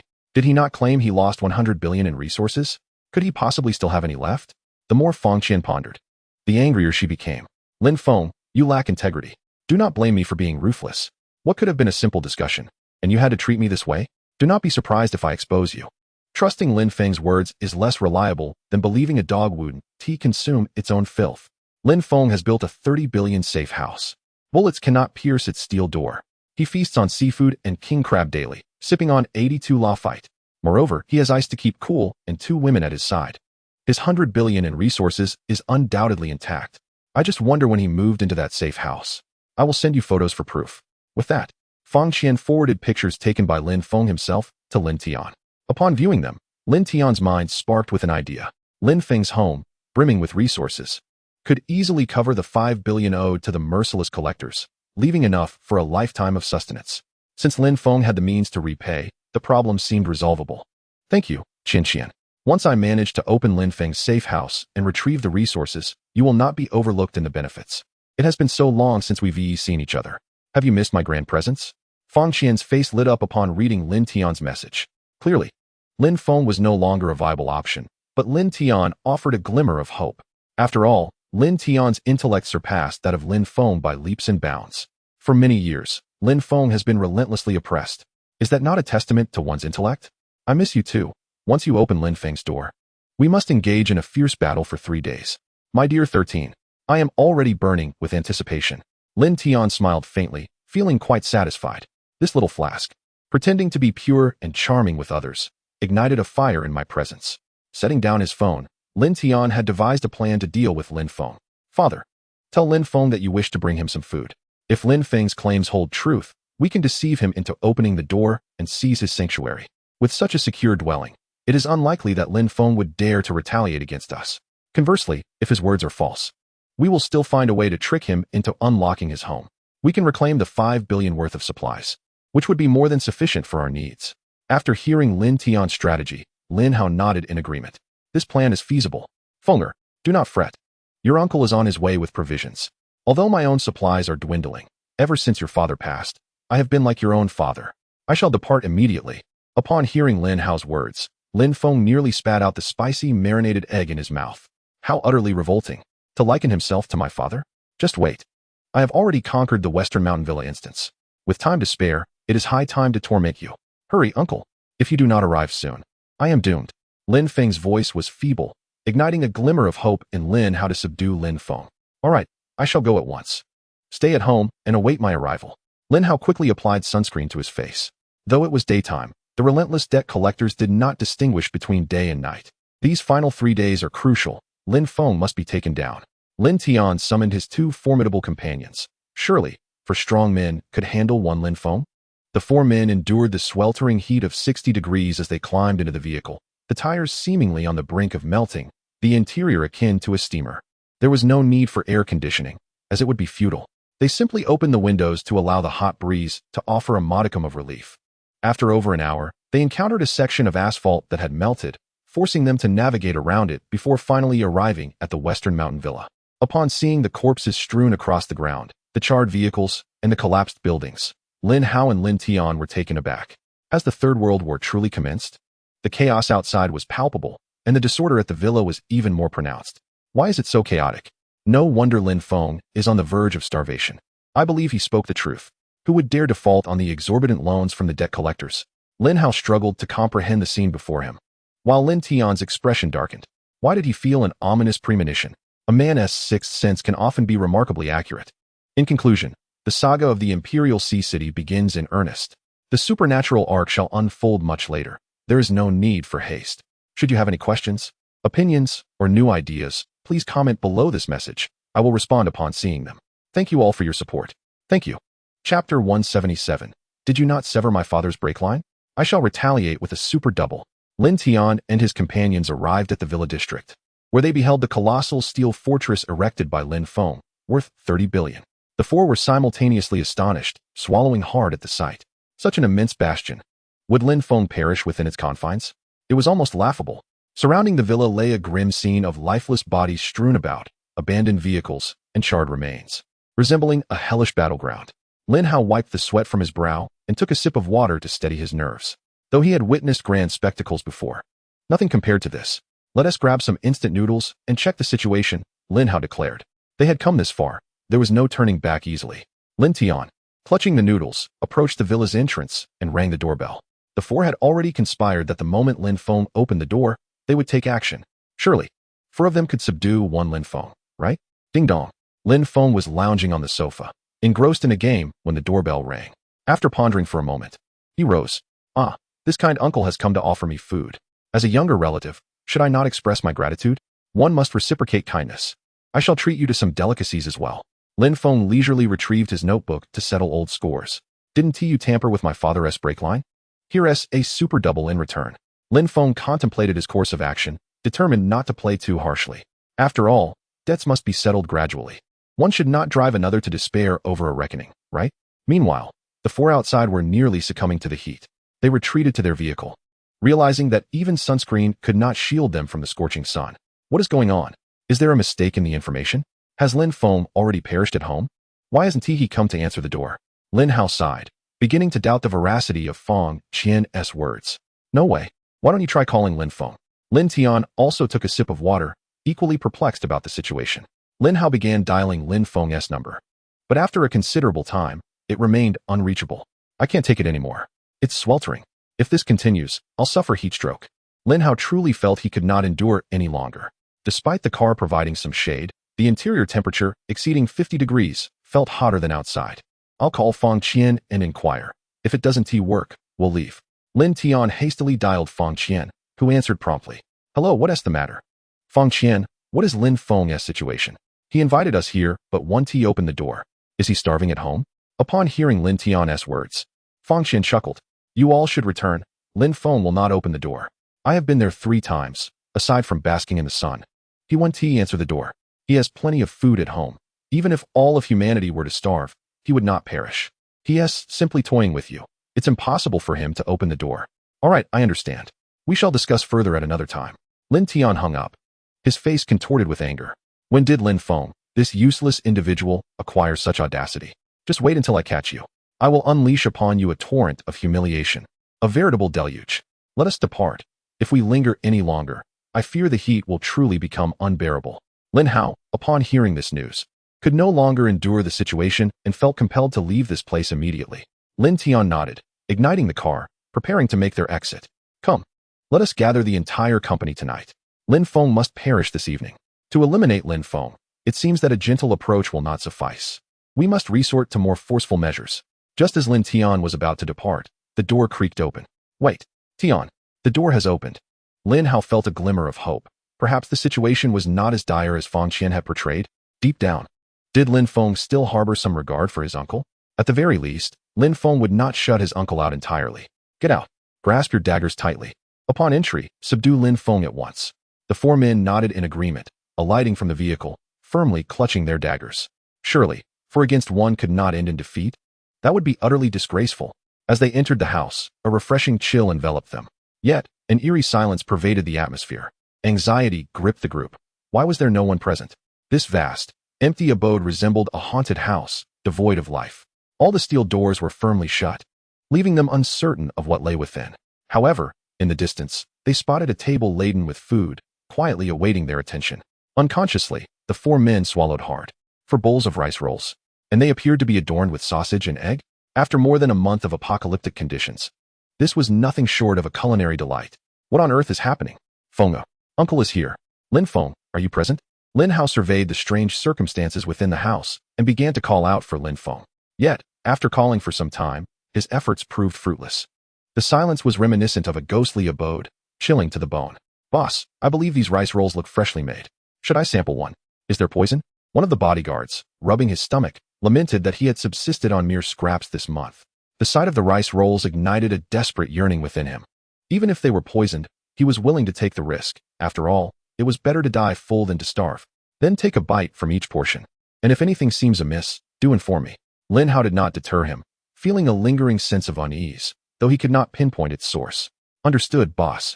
The bodyguard wasted no time, seizing his chopsticks and diving into the meal. One must admit, it was utterly delectable. It had been ages since he had savored such rich flavors. Who could resist sausage and egg? Why are you eating so greedily? I merely intended for you to taste it, not devour the entire portion. Another bodyguard hurried over to snatch some for himself. Witnessing their fervent competition, Lin Hao and Lin Tian could not resist the temptation, swiftly joining in to share the feast. Ah, truly delicious. In mere moments, they polished off the rice rolls, feeling an overwhelming sense of satisfaction, as if they had no regrets in this life. Meanwhile, engrossed in their dining delight, they remained oblivious to the fact that Lin Feng had stealthily slipped out through a side door. Approaching Lin Tian's vehicle, Lin Feng quietly began to engage in covert actions. Lin Feng activated the sound system and installed a pinhole camera, severed their brake lines, and damaged the gear shift, all while kindly filling the car's fuel tank to the brim. Having accomplished all this, he returned to the side entrance. Oh, the remaining part is now your performance time. Lin Feng messaged Xiao Qiao and Liang Qiuyu, instructing them to collaborate in staging a scene. I intend to toy with you. I can't be the one to perish. Life or death. Today, let us see how resilient you, Lin Tianming, truly are. Xiao Qiao and Liang Qiuyu prepared themselves, and Lin Feng also re-entered the villa through the side door. The grand spectacle was about to unfold. It was up to you, Lin Hao and Lin Tian, to withstand the onslaught of my formidable strategy. Chapter 178, Speed and Passion. Stop. Please, you must halt. You cannot kill me. If I perish, your 3 billion resources will vanish. As Lin Feng's pitiful pleas echoed, the 4 individuals, having satisfied their hunger, nervously brandished their knives. Had they come to settle a debt? No wonder no one responded to their calls. Someone had arrived first. The 4, apprehensive, edged closer to discern the situation. They beheld Lin Feng, drenched in his own blood, while 2 figures clad in black brandished firearms, aiming them at Lin Feng. Bang! With the sound of a gunshot, blood erupted from Lin Feng's leg. Ah, my leg. I was wrong. I can repay the debt. Lin Feng screamed in agony, clutching his wounded limb, writhing in excruciating pain. This startled the 4 of them. Was it truly that brutal? To shoot without hesitation, when collecting a debt, must they act so rashly? Lin Feng had already promised to repay, drag him out, and execute him. Meanwhile, check if anyone else is inside the house, regardless of gender. Anyone who dares owe us must face dire consequences. If they kill him, all his possessions will belong to us. Liang Qiuyu bellowed with fierce authority, while Xiao Qiao ruthlessly dragged Lin Feng away, leaving a trail of blood in her wake. Please, spare me this time. Don't kill me. Grant me some time. I swear I can repay. I can gather 5 billion resources. As Xiao Qiao mercilessly pulled him away, Lin Feng's desperate cries echoed, leaving the 4 of them drenched in cold sweat.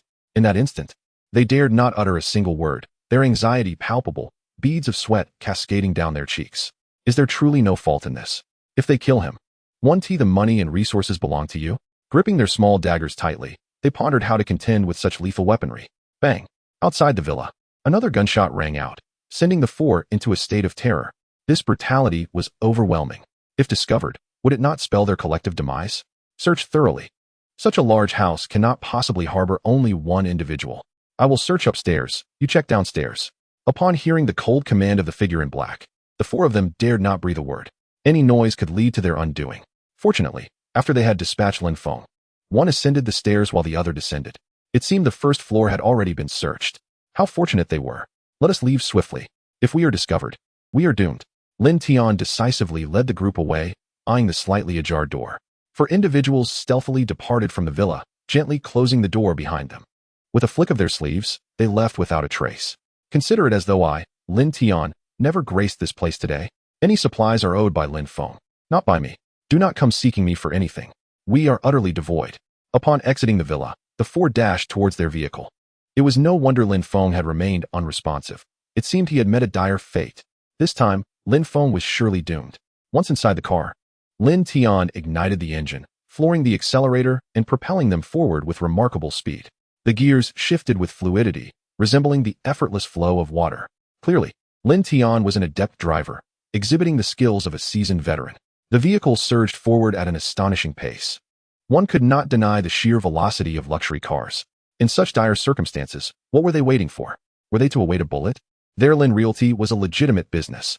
Lin Tian and his companions were genuinely unarmed.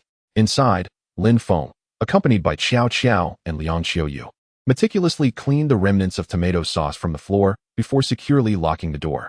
Qiao Qiao and Liang Qiuyu regarded Lin Feng's actions with disdain. You could have simply eliminated them. Why resort to tampering with their brake lines? What purpose does this serve? What are you after? Ah, my dear wives. The show is about to commence, Lin Feng proclaimed as he activated his tablet to view the live feed from the vehicle. Good heavens! Have they truly resorted to such brutality? Murdering without a second thought? Not only have they seized their supplies, but they have also encroached upon my safe haven. Lin Hao clutched his chest. He had only heard tales of such brutality before, never having witnessed it firsthand. Indeed, 90% of online loans in Huaxia are affiliated with those ruthless factions. They must possess formidable tactics to engage in such audacious acts. Previously, they were restrained by governmental oversight, but now they are emboldened to commit any atrocity. We four were merely fortunate. Otherwise, we would be singing a requiem alongside Lin Feng today. Lin Tian maneuvered the car as if it were taking flight, filled with trepidation that those ruthless individuals might pursue them and execute them on the spot. Hey, Tian, slow down. We exited the community. At this speed, we're bound to encounter disaster. Lin Hao exclaimed, his anxiety palpable. At this velocity, a collision would spell catastrophe. What is happening? The gears 1T shift back. I pressed the brake, but there is no response. Is this wretched car experiencing brake failure in this heat? Lin Tian, too, was unnerved. What is going on? Am I not a seasoned driver? Can I truly not handle this vehicle? Just then, Lin Tian felt a sudden, intense cramp in his abdomen, an overwhelming urge surging forth. Tian, steady your hands. If we crash at this speed, we shall all perish. Sensing the instability of the steering wheel, Lin Hao grew increasingly frantic. As a veteran driver himself, he understood that even with airbags, an accident at this velocity would lead to severe consequences. With no food and no anti-inflammatory medication available, any injury would be tantamount to a death sentence. Young master, could you please halt the vehicle? I fear I cannot contain myself. The bodyguard clenched the steel door, his face flushed with discomfort, struggling to endure the agony brought on by their gluttony. After all, they had indulged the most in the feast.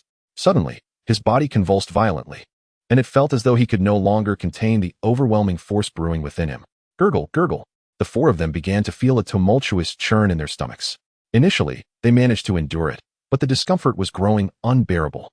Lin Tian attempted to hit the brakes, yet after a prolonged struggle, he found it utterly futile. The gear would T-shift down. The speed refused to decrease. Moreover, Lin Tian was a quintessential second-generation rich kid. What would become of his reputation in the circle if he were to embarrass himself while driving? Gurgle, gurgle. However, could this sensation be suppressed? Though Lin Tian was driving at a speed of 180 kilometers per hour, his mind was entirely preoccupied with anything but the road. He could only brace himself, fortifying the gates against the unruly child within his belly. Tian, hurry, stop the car. I can't hold it any longer. Lin Hao shouted at Lin Tian, urging him to halt the vehicle. Yet, Lin Tian found himself unable to stop. He glanced left and right, subtly shifting his posture, confirming that everyone was clutching their stomachs, oblivious to his discreet movements. If the car couldn't stop, perhaps he could discreetly release a little gas? Otherwise, how could he endure? Finally, Lin Tian could no longer contain himself. It was merely a release of gas. Surely that couldn't be too grave an offense? Chapter 179. The Driving God, Lin Tian, thanks to Li Jueqing, who adores oil-soaked fish, for the divine certification. With a soft sound, Lin Tian's defenses momentarily relaxed, only for a thunderous noise to erupt within the silent car. He had forgotten the ancient wisdom of Huaxia. When one is experiencing intestinal distress, one should never trust a single fart. What on earth, Lin Tian? Are you serious? Did you just soil yourself? Lin Hao was taken aback by Lin Tian's audacity. Driving while losing control of his bowels. What kind of reckless maneuver was this? Even if he were being chased by assassins, one would think he would first finish his business before taking off. The The sensation was excruciating. This flatulence was foul. Toxic, perhaps. The two bodyguards in the back seat were left dumbfounded by this unexpected explosion. One jumped up in shock, while the other was splattered in the face, immediately retching. Tian, what on earth is happening? Hit the brakes. Step on the brakes. Lin Hao too sensed something was amiss. But in this situation, not braking was unthinkable. Lin Tian was engulfed in a wave of shame, wishing for his own demise. What in the world was happening? At that moment, the radio played a song about love and betrayal, selling my farts. You bear the weight of conscience. Even if I soiled my pants, I can no longer hold back. Braking is not as simple as wanting to. It cannot be forced. Now, driving while experiencing such distress, holding back gas is impossible. Let me be free. Let me understand. Release your love. Damn it. I didn't even play the song. In a fit of rage, Lin Tian smashed the radio. Who chose this song? How fitting it was. Driving while losing control of his bowels, unable to hold back. What if word got out? How would Lin Tian ever show his face again? In the future, how will the wealthy perceive me? What will the affluent women think of me? How will the daughters of nobility regard me? This so-called young master of the Lin family, driving while nature calls. It would undoubtedly become a subject of ridicule for all of China. Father, this is intolerable. I truly cannot stop. The brakes are ineffective. Lin Tian felt a warm, sticky sensation in his trousers. Yet, he could do nothing to halt the vehicle. Shifting gears was futile. Lin Tian was on the verge of breaking his own strength, but it was to no avail. Young master, since you cannot bring the vehicle to a stop, do not blame me for being unsympathetic. One of the bodyguards declared. I too can no longer hold back. After a moment's consideration, the two bodyguards shifted uncomfortably. After all, if the young master has already soiled his trousers, would it be unreasonable for us to relieve ourselves as well? Suddenly, as Lin Tian desperately struggled to maintain control of the steering wheel, the interior of the vehicle erupted into cacophonous sounds resembling festive firecrackers. Indeed, where there is one, others follow suit. In an instant, the car was engulfed in a cloud of foul air. The sheer audacity of those releasing such sounds filled the cabin with smoke. Goodness! If you all can no longer contain yourselves, then neither can I. Lin Hao, disregarding all decorum, thought. If Lin Tian refuses to stop the car, I cannot simply remain silent. He clutched a pen tightly in his hand, revealing the extent of his discomfort. As a CEO, as a billionaire, I can release gas. But I must never soil my trousers. That is my ultimate principle. A sound akin to a malfunctioning car horn erupted from the passenger seat.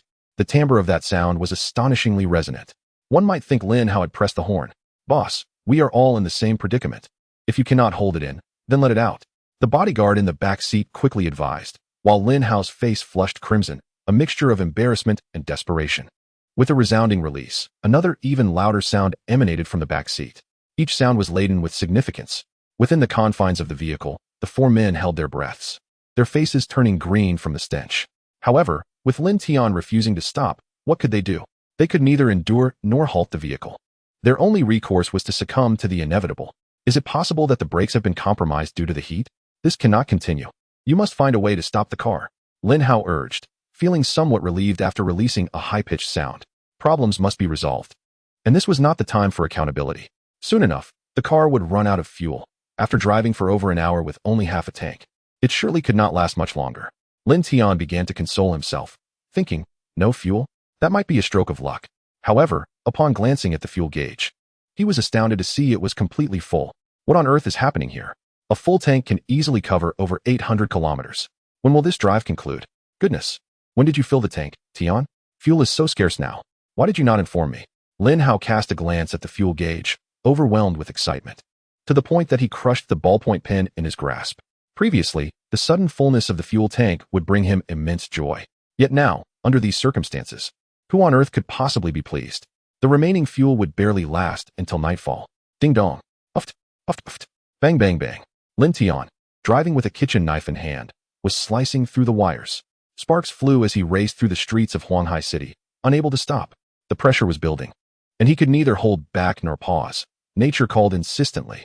The cabin was splattered with a yellow liquid, creating a chaotic scene. All four men were covered, their bodies besmirched in an unseemly manner. This $8 million dung war chariot would hardly find a buyer even as secondhand. They were simultaneously expelling and retching. A sharp turn sent the vomit mingling with waste splattering all over Lin Tian's face. He adopted an acrobatic posture, squatting in his seat, simultaneously relieving himself while steering. The brakes and accelerator were of no use now. Rather than distract himself, He preferred to embrace the chaos of driving and defecating. I am a seasoned driver. After all these years, I have never had an accident. Ugh. Lin Tian, how much fuel do we have left? I feel like I'm about to faint. Lin Tian glanced at the fuel gauge and took a deep breath. Uffed. Then, feeling a sense of relief, he continued driving. Soon. Just a few more laps around Huanghai City, and we should be home. Trust in my driving skills. I am indeed an expert. Hold on tight, everyone. Lin Hao, upon hearing this, felt darkness envelop him and promptly fainted. Uffed. Uffed. Even in unconsciousness, he could not resist the urge to release a few more farts. Lin Tian dared not relax for even a moment, squatting in the driver's seat with all his might gripping the steering wheel.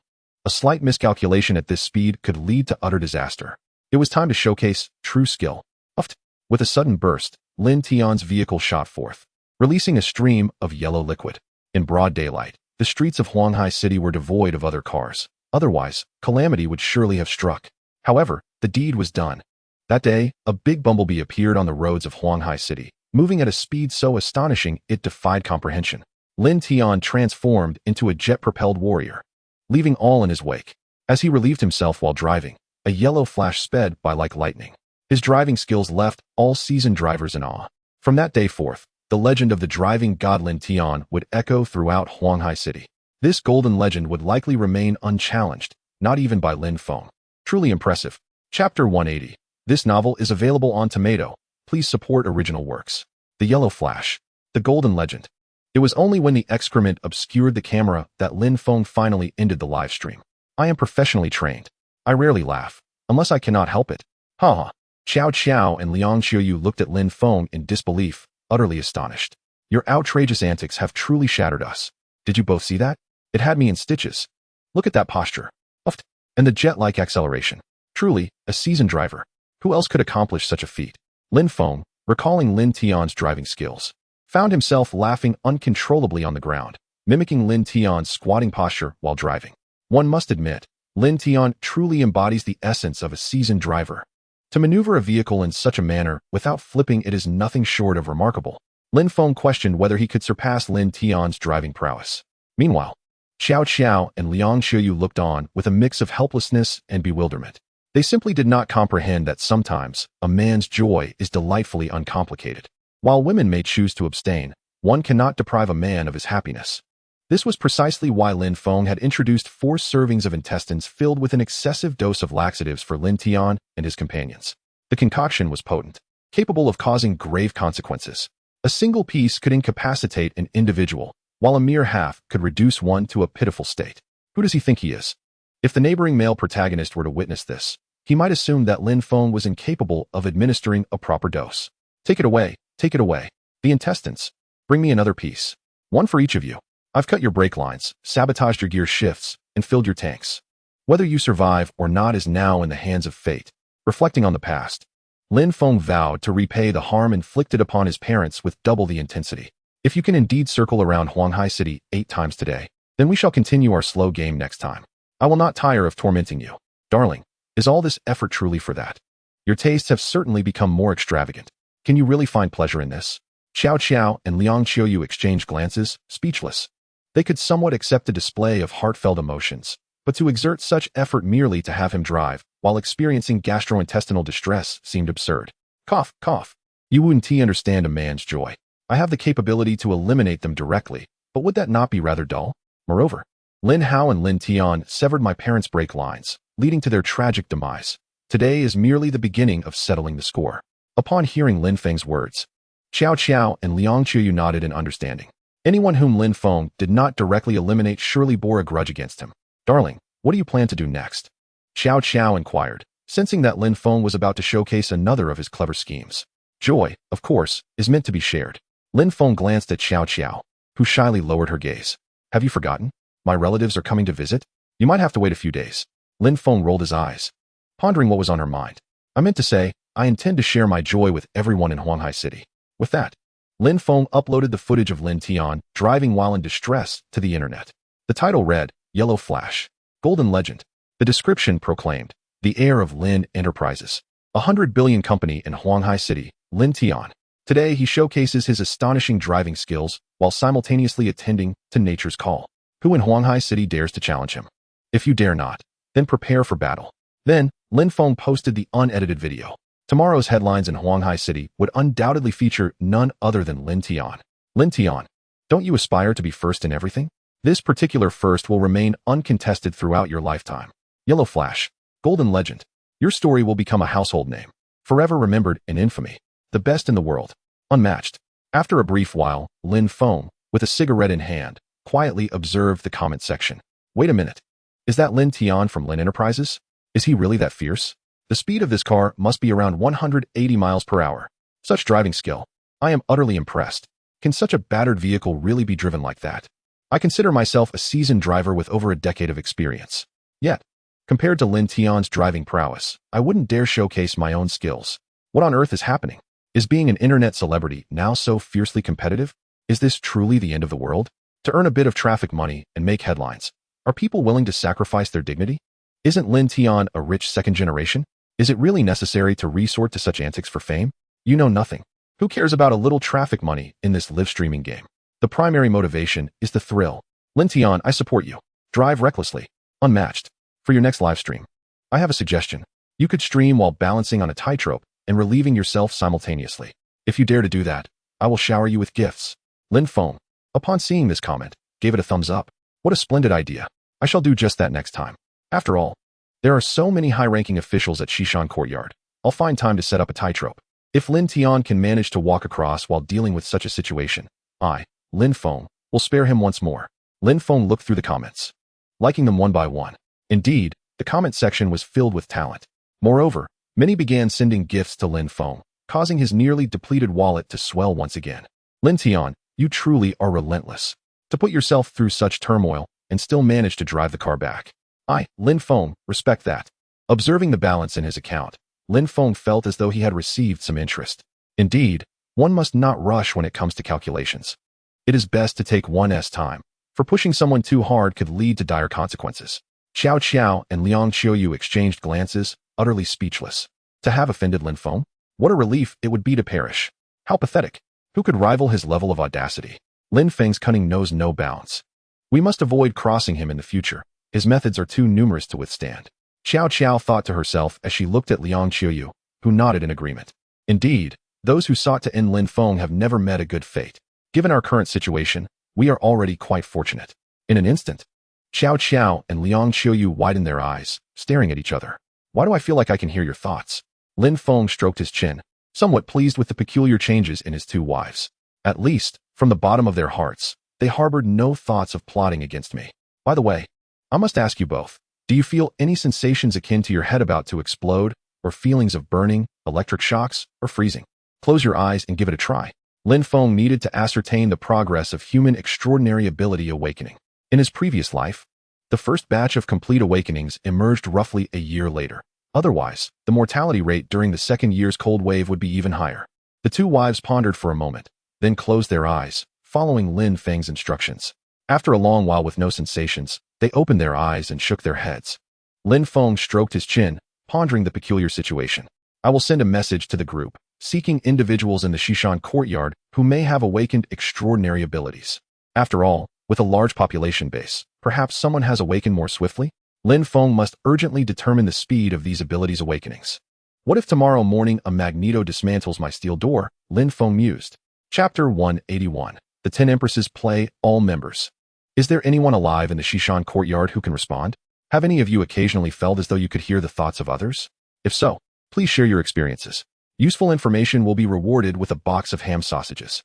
Lin Feng's remark set the group chat in the Shishan Courtyard ablaze once more. Mr. Lin, I can hear. The other day in a dream, I saw my great-grandmother beckoning me. Nonsense. I am the one who truly can. I haven't eaten in 3 days. Everything I see looks edible. Young Master Lin, I feel I possess extraordinary abilities. I hear voices whispering to me every day. Stop spouting nonsense. I am a yoga instructor. Light and flexible. Mr. Lin, believe me, even my dreams are filled with various postures. You should come see for yourself. How shameless can you be? You're just coveting Mr. Lin's ham sausages. Perhaps you're so hungry that you're hallucinating. Lin Feng gazed at the chat, utterly speechless. You're not awakening any abilities. You're simply dizzy from hunger. After scrolling through the group messages for quite some time, he found not a single useful piece of information. Most of these individuals were likely hallucinating from hunger, completely disconnected from any notion of extraordinary powers. He decided to exit the WeChat group. It wasn't that Lin Feng was unwilling to provide them with ham sausages, but rather that their contributions were utterly worthless. Some were even completely nonsensical. The number of people trying to deceive for food and drink was on the rise. A fraud prevention app was a necessity, otherwise, his ham sausages would never suffice. Ding. At that moment, Lin Feng received a request from an unknown individual to add him on WeChat.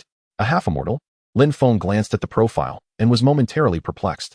It was already 2050, and there were still charlatans around? Out of boredom, Lin Feng clicked to add the half-immortal. Curious to see what abilities this person might possess. Lin Feng, I am Sheng Tian, the 108th generation disciple of the Zhengyi sect of Taoism. I find myself in dire straits and urgently require your assistance. Please send me a box of ham sausages, and I shall exhaust all my spiritual power to help you avert disaster and change your fate, ensuring your lifelong peace. Lin Feng replied, your scamming techniques are remarkably rudimentary. Do you take me for a fool? I just downloaded a fraud prevention app, which I'll use against you. Sheng Tian, I am Qin Shihuang. I have just emerged from my mausoleum and find myself in a predicament, urgently needing your vital essence to survive. Quickly send me all your essence and blood, and with it, I shall summon 1,000,000 Qin soldiers. Once I unify the earth, I shall appoint you as the Grand Marshal of the world. Seeing Lin Feng's message, Sheng Tian was furious. In the past, wealthy patrons sought my divinations. I was reluctant to expend my energy on them. You have no idea how impressive Taoist magic truly is. Once, a real estate magnate named Wang offered me 8 million for a prime piece of feng shui to ensure his descendants thrived. I turned him down, fearing the toll on my powers. Now, I am prepared to exhaust my Taoist skills to help you avert disaster and change your fate. Yet you won't even grant me a box of ham sausages? Sheng Tian was infuriated. When in my life have I ever endured such indignities? Lin Feng, I have bestowed upon you an extraordinary opportunity, yet you choose to disregard it? Just wait. Your bloodthirsty ways and your countless killings will inevitably lead to divine retribution. Such a monumental punishment awaits you that you will not be able to bear it. You shall meet a fate where no trace of your existence remains, scattered to the winds. Your bones turn to dust. Sheng Tian muttered to himself, feeling frustrated that Lin Feng was so ungrateful. However, his stomach growled. One cannot simply refuse to bow for mere rice. That would be nonsense. How could a living being endure the torment of starving themselves to death? It is not a matter of just 3 or 5 days. Perhaps even 10 days or half a month would not suffice to bring about death. Who could withstand such suffering? Not even he, an old Taoist, could bear it. Upon reading this message, Lin Feng smiled faintly. I believe you not. You cunning old man. Sheng Tian, have I granted you a chance to defy fate, and you do not cherish it? By sacrificing all your essence and blood to summon 1,000,000 Qin soldiers. You have the opportunity to alter your destiny. Once I ascend to the heavenly court, I shall certainly report to the Jade Emperor and have you appointed as the Grand Marshal of the heavenly pavilions. Should you refuse, you shall be torn asunder and devoured, plunging into the depths of 18 layers of hell, never to rise again. Sheng Tian was truly at a loss for words. How could Lin Feng be so impervious to reason? Lin Feng, do you think I jest with you? I have truly foreseen it. A year from now, a great calamity shall descend. You and your 10 wives shall meet a tragically miserable end. If you do not believe me, simply prepare for death. Sheng Tian was infuriated. A box of sausages could help you evade this impending disaster. Why do you not trust me? Oh, Sheng Tian, were it not for the fact that he was on the verge of starvation, he would have no desire to concern himself with Lin Feng's trivial matters. Do you believe I possess magical abilities? Lin Feng nodded. I believe, I truly do. Do you believe I have extraordinary powers? Sheng Tian, Lin Feng, give me 3 minutes. I shall calculate your birth chart and determine your fate. With that, Sheng Tian began to ring his bells and perform his incantations. If I do not demonstrate some genuine skill, you may not comprehend the depths of my mastery. Heavenly spirits, earthly spirits, the Supreme Lord Lao Jun, manifest your presence. 3 minutes later, Sheng Tian sent a message. Lin Feng, you were born on the 19th day of the 6th lunar month in 2030. You possess a fate of unparalleled rarity, born in the year, month, day, and hour of Ein. In ancient times, such a fate in a woman would correspond to the legendary fate of 10 imperial consorts. Any man who sleeps with you could potentially ascend to the throne. Do you know of Chen Yuanyuan? What about Jiao Chan, the most renowned, Xiao Mengyang? They were all endowed with such imperial fates. Their stories require no elaboration from me, do they? Lin Feng, your fate aligns with that of 10 empresses. You must exercise caution in selecting your partners. The world is in chaos, and those who have experienced your affection are destined to become empresses.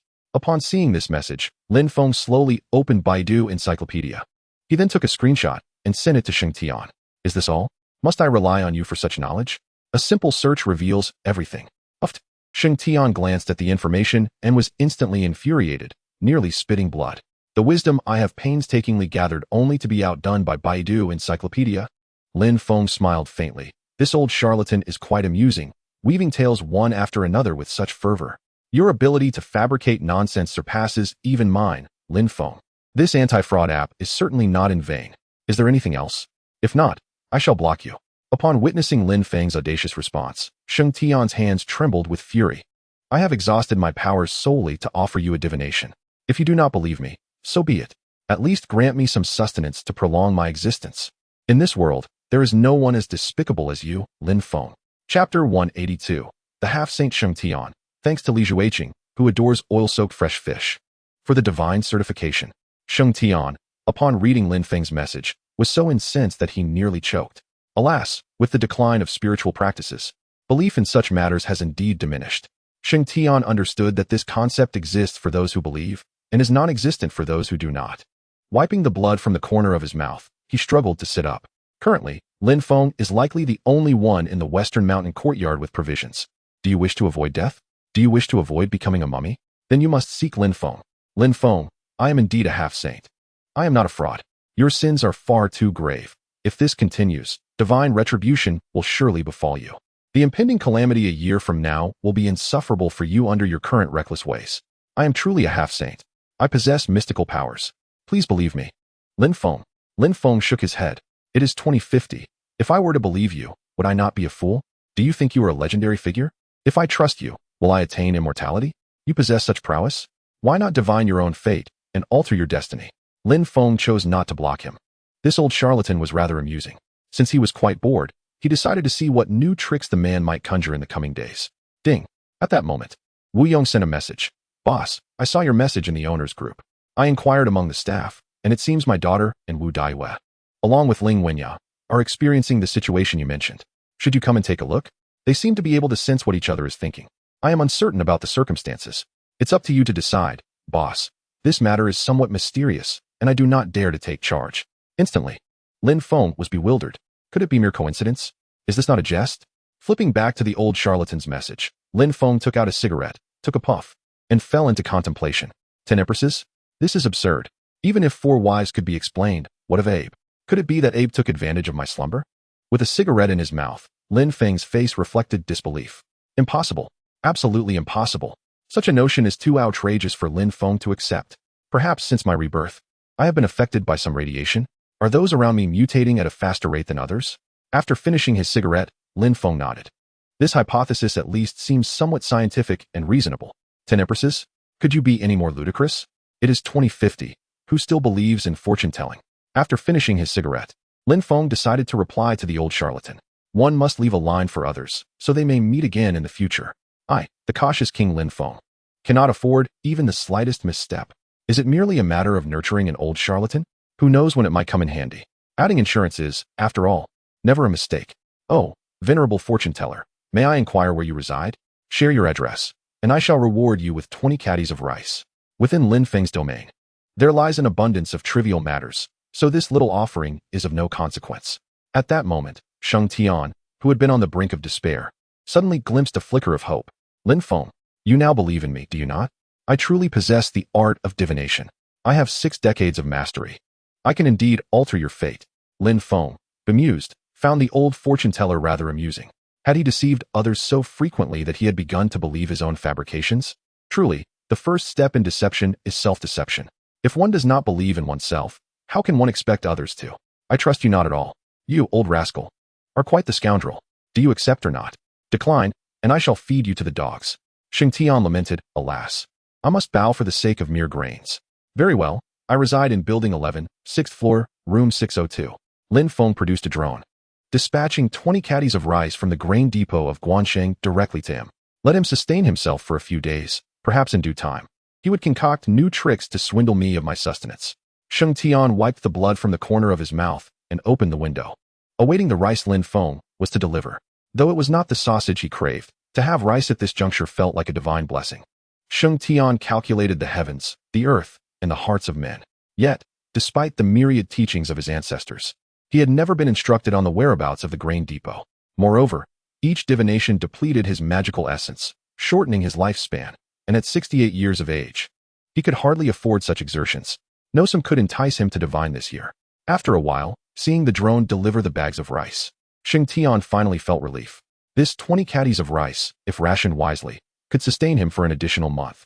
Though he knew not why, Lin Feng still exhibited a modicum of conscience, truly sending him 20 caddies of rice. Sheng Tian felt elated. In these times, food was a treasure more precious than gold. Unless one could amass 10 caddies of gold to venture to Lake Baikal, all the gold in the world was meaningless. With sustenance secured, he began to contemplate his future. Having learned so much, why had he never been taught how to calculate the sources of grain and water? Sheng Tian resolved to cast a divination for himself. At the very least, he ought to ascertain how much longer he might live, preparing for his eventual demise to avoid becoming a mere morsel for others. After a lifetime of divination, if he could not foresee his own fate, what a failure his existence would be. Thus, Sheng Tian began to calculate his own destiny. As the saying goes, one may divine the heavens, the earth, and the populace, but never oneself. Driven to desperation, Sheng Tian felt compelled to proceed regardless. Alas, to calculate one's own fate is to defy the natural order. Suddenly, blood spewed from his mouth, and he collapsed weakly to the ground, his magical essence waning. This time, he would require a lengthy recuperation before he could continue his craft. As the saying goes, when a tree stands out in the forest, the wind shall surely fell it. When a pile rises above the bank, the current must rush. When one surpasses others, the crowd shall surely oppose. And when the warning signs appear, the overturned cart shall follow the tracks. To this point, Sheng Tian felt utterly despondent. I pondered how it was that I could not procure even a morsel of supplies from Lin Feng after all this time. Was Lin Feng truly out to thwart me? What did his final words signify? Could it be that even in death, Lin Feng would continue to hold sway? Wiping the blood from his brow, Sheng Tian sensed a bleak future looming ahead. This simply could not be. What on earth was Lin Feng's destiny that he toyed with the fates of 10 imperial consorts? My current understanding was insufficient to unravel this enigma. Lin Feng's fate appeared shrouded in darkness. Who exactly was he? With my present abilities, I could not glimpse the celestial secrets. Sheng Tian was rendered speechless. What was to be done next? Perhaps it was best to abandon this line of thought. Since there was food available, it would be prudent to fill my stomach before anything else. The secrets of the heavens must remain undisclosed. As Sheng Tian gazed at the setting sun, having gone 5 days without sustenance, he could no longer afford to be overly concerned. He retrieved a pot, added some water and rice, ignited a talisman, and began to burn old garments. Desperation drove him. The rice could not be consumed dry. Once satiated, he could resume his calculations. Success is a matter of human endeavor, while fate lies in the hands of the heavens. As the rice simmered into porridge, Sheng Tian finally indulged in his first hearty meal in 5 days. Watching the sun dip below the horizon, he felt as though his own life was on the verge of descending into boundless darkness. After the darkness, would there still be light? Chapter 183. The boldness of the talented. After delivering 20 pounds of rice to the old mystic, Lin Feng intended to visit Wu Yong to assess the situation. After all, it appeared that both the third and fourth wives were beginning to awaken their abilities. This matter required careful handling. The third wife posed no significant issues. She would comply with whatever I asked, a mere infatuated admirer. But what of the fourth wife, Ling Wenye? Lin Feng had not spoken to her in many days and was entirely unaware of her current state. His knowledge of Ling Wenye was limited. They had exchanged but a few words during a single rice planting, and he was oblivious to how the crops were faring. This situation demanded serious consideration. What if she mutated prematurely? What if her powers awakened and caused her to turn against me? As Lin Feng approached the door, preparing to depart, a crowd began to gather outside. Night had fallen, and yet another wave of neighbors was arriving for the siege. Good grief. After enduring such relentless battles, it seemed I was finally expecting. My dear husband, this burden is now yours. I have sacrificed so much for you. It is time for you to vent your frustrations. Lin Feng had the audacity to ask me to use cucumbers and eggplants. Today, I shall chop him into pieces to feed the dogs. Su Hongrui, clad in a daring red backless dress, with a cigarette dangling from her lips, exuded an air of formidable confidence. Zheng Dehai, on the other hand, carried an anti-tank rocket launcher, his face marred by a gruesome scar, radiating fury. Lin Feng felt a twinge of panic. Would that rocket launcher truly breach my steel door? With that thought in mind, Lin Feng decided it was best to concede.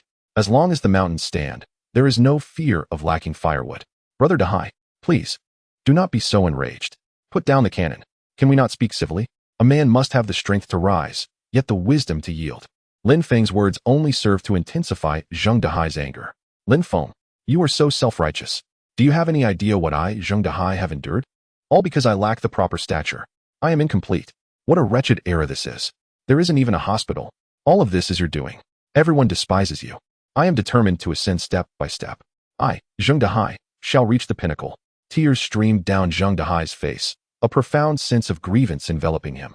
Though only one Kunwen remains, how could it be that my wife is carrying another man's child, and all I receive in return is an anti-tank rocket launcher? Moreover, what happens when there are no hospitals left, and paternity tests become impossible? Who can assure me that my eldest son is truly mine? Even Su Hongrui cannot guarantee that. Zheng Dahai wept bitterly. He resolved to eliminate Lin Feng, to seize Lin Feng's vast resources and sanctuary, to become the man who stands above all others. If I cannot manage my own wife, how could I not deal with you, Lin Feng? Brother Dahai, please reconsider. Listen to me. The higher you climb, the quicker you fall. Knowing the outcome, why pursue this path? Lin Feng hastily attempted to console him. Could he truly emerge unscathed from the impending onslaught? Even Lin Feng himself could not be certain. Lin Feng, you speak so lightly. You have not lost your Kunwen. You have deprived me of my manhood. You have robbed me of love. Zheng Dahai bellowed in anguish, pulling the trigger without hesitation. Lin Feng, I must eliminate you. I cannot bear this burden alone.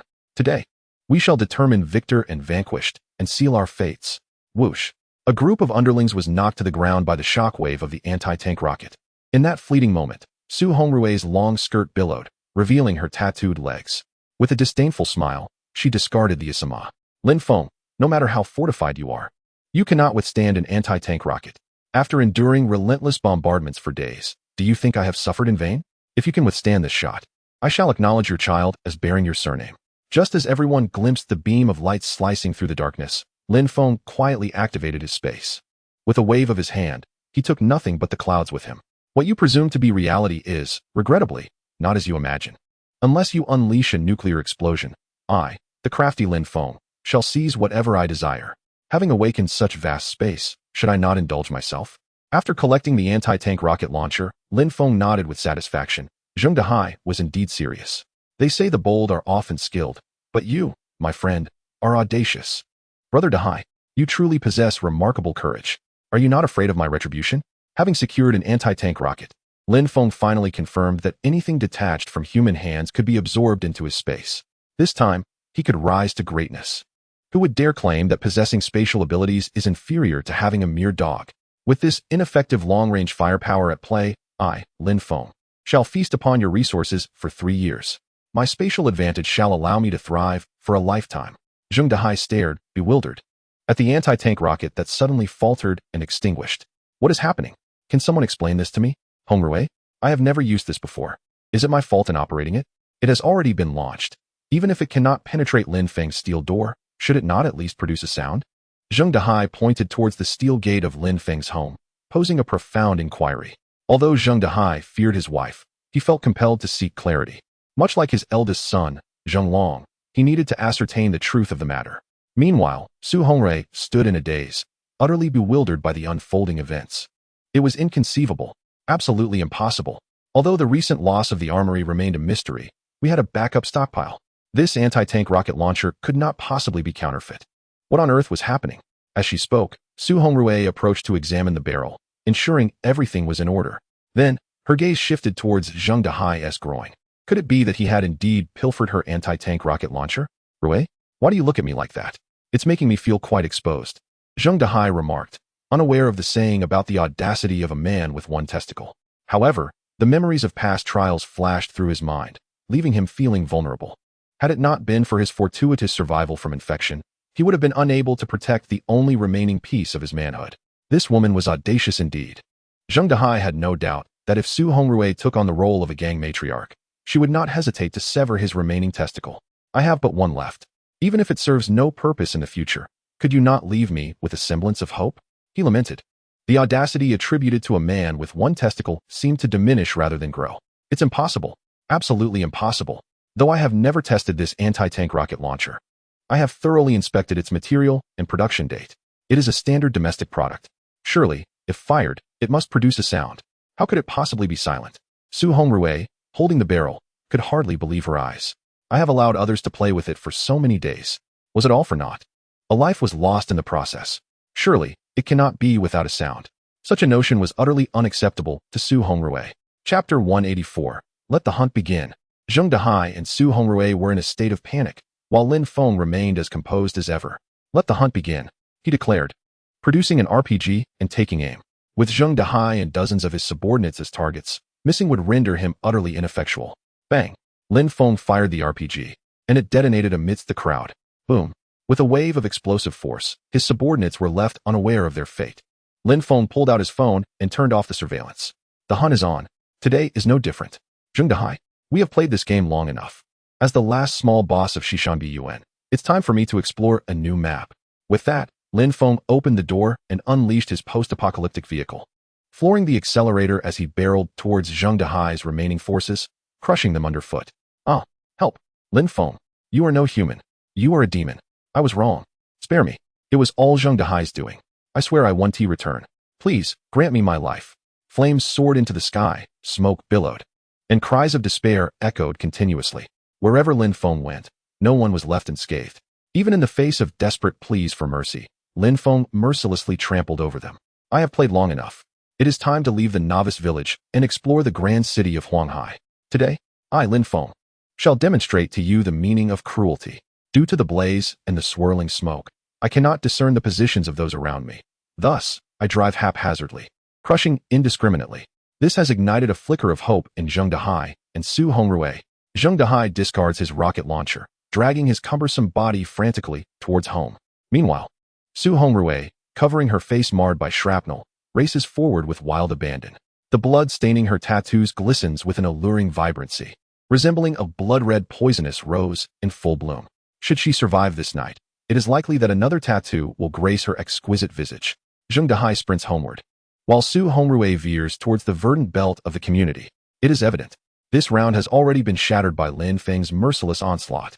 In light of this, I must prioritize preserving my own life. Husband and eldest son are of no consequence. They are but burdens. As long as I carry one within me, as long as I remain the elder sister, I shall rise anew. I shall avenge you. Dehai, you may rest easy. Draw their fire towards you. Fear not. Not a single one of my men shall perish in vain. I shall exact my revenge. As these thoughts raced through her mind, Su Hongrui plunged deep into the thicket. Next time, it shall be Lin Feng who meets his demise. I cannot always be left with mere blank shots. Lin Feng, driving with fury, crushed Zheng Dehai's subordinates into a pulp, then pressed the accelerator, barreling toward Zheng Dehai. Lin Feng, I was wrong. Spare me. I swear to the heavens. I shall never seek revenge again. Zheng Dehai's rotund form cannot flee swiftly. He runs while pleading for mercy. Meanwhile, Lin Feng alternates between accelerating and decelerating, persistently colliding with Zheng Dehai's rear. Aren't you so capable? Didn't you tell me to stay put and wait for you? I have remained right here. Come and face me. How arrogant you are. Continue with your bravado. Zheng Dehai was knocked down by the vehicle, his face once again torn open, blood streaming profusely. I was wrong. I won't mention the affair with De Huang and my mother again. Can you spare my life? Zheng Dehai's bravery has dissipated, reduced to a pitiful wretch. You say you won't mention it? Even if you choose not to, I shall. With that, Lin Feng revved the engine, driving over Zheng Dehai's feet. This is what your mother owes me. Ah! Zheng Dehai's eyes filled with stars from the pain, a scream escaping his lips. He knew he was finished. Today, he was destined to perish. This is what you owe me. Ah! I was wrong. Reversing from his calves, Lin Feng pressed the accelerator again, next targeting his knees. This is for the meat you stole from me. Ah! Lin Feng, I didn't even open your door. I stole nothing. Zheng Dehai was in such agony, he nearly lost control. How long will this torment last? You dare to retort? I declare you stole, so you stole. This is for the death of Abe. With that, Lin Feng reversed again, crushing down on Zheng Dehai's thighs. Lin Feng, the stolen meat is one thing, but Abe's fate has nothing to do with me. Zheng Dehai. Zheng Dehai was in such pain, he could hardly bear it. Yet Lin Feng was relentless. On the brink of death, still unrepentant. This is for the government. This is for justice. This is for the common folk. With this, I, Lin Feng, shall act as the arbiter of justice. Lin Feng relentlessly crushed his opponent, mercilessly targeting his limbs, not directly ending Zheng Dehai's life. At last, Zheng Dehai's eyes bulged in pain, and he succumbed to asphyxiation, dying from the excruciating torment. in his final moments. Zheng Dehai remained oblivious to how the ensuing events were connected to me.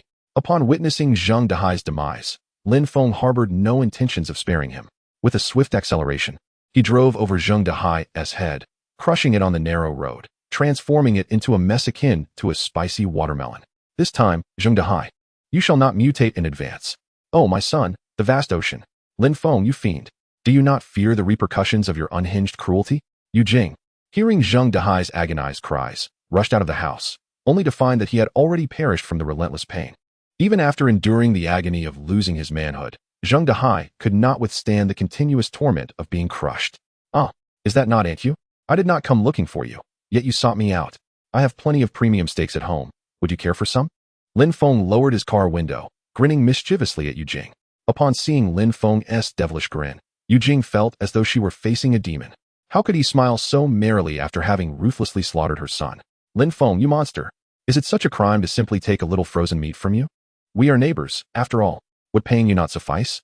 Yu Jing brandished a branch, intent on striking Lin Feng. However, he offered her no opportunity. With a swift press of the accelerator, he aimed directly for her foot. Ah! Yu Jing screamed in agony, clutching her feet as she collapsed to the ground. Oh, Aunt Yu, are you attempting to feign injury? I merely grazed your foot. We are neighbors. Surely, I can compensate you. Lin Feng pulled out a cigarette, lighting it leisurely, unfazed by the chaos around him. Lin Feng, you are a heartless killer. Yu Jing, drenched in sweat from the pain, realized the severity of the situation. The weight of the vehicle crushing her foot was unbearable. Do not flatter me. I am not one to bask in praise. And such a lofty hat is ill-fitting for me. Lin Feng remained impassive, his heart unperturbed. Now, it is too late for you to kneel and beg. Chapter 185. He is still a child. Gift bonus update. Thank you, Qi, for your delightful gift. Lin Feng remained indifferent. Today, Yu Jing's fate was sealed. At that moment, Yu Jing's grandson, Zhonglong, burst forth in tears. Grandma, who has wronged you? I will take care of them. Zhonglong, at the tender age of 10, was robust and hefty, standing at 140 centimeters and weighing a staggering 150 pounds. Lin Feng recognized this boy, likely the offspring of Zheng Dehai, resembling his father in his stocky build. He had a notorious reputation for misdeeds, including stealing food deliveries, defecating in elevators, and throwing objects from heights, earning him the title of the Little Tyrant of the Shishan Villa District. A few months prior, he had even caused the death of a pregnant woman with his reckless actions, resulting in a tragic loss of 2 lives. Yet, due to his age of under 16, he was merely fined 380,000 and left unpunished. Seeing this chubby boy, Lin Feng exited the vehicle. The authorities may have turned a blind eye to you in the past, but from this day forth, I, Lin Feng, shall take charge. Do not shout. Uncle is playing games with your father. Would you like to join? Lin Feng, with a cigarette dangling from his lips, playfully patted Zhonglong's ample belly, resembling a mischievous uncle. He is not my father. Zhonglong's retort left Lin Feng momentarily speechless. Meanwhile, Yu Jing's eyes widened in surprise. Indeed, I was right. You truly are not Zheng Dehai's child. You little rascal. What on earth are you saying? If he is not your father, then who is? As Yu Jing pressed for answers, Zhonglong slowly remarked, my father, Zheng Dehai, is quite portly. His head is not nearly as flat. Yu Jing and Lin Feng exchanged glances, and Lin Feng, at a loss for words, patted Zhonglong's head, concluding that this mischievous child must indeed be Zheng Dehai's offspring. A normal person would never have such a foolish progeny. Delong, come here, I want to share an amusing game with you. Do you see your grandmother's feet? They are a ruse. We are playing a game where the one who flattens the foot wins. Zhonglong, who was already rather simple-minded, scratched his head and asked, Uncle, is that true? Upon hearing her gullible grandson believe Lin Feng's nonsense, Yu Jing could no longer remain silent. Grandson, don't listen to his lies. He is a devil. Quickly run to find your mother. Otherwise, you are doomed. Yu Jing desperately tried to intervene, making a final effort to protect the last of the Zheng lineage. However, Zhonglong's intellect was evidently insufficient for the task. He glanced between Lin Feng and his grandmother, unsure of whom to heed. At that moment, Zhonglong's stomach growled audibly. Lin Feng, noticing, turned and retrieved a pistol drumstick from his space.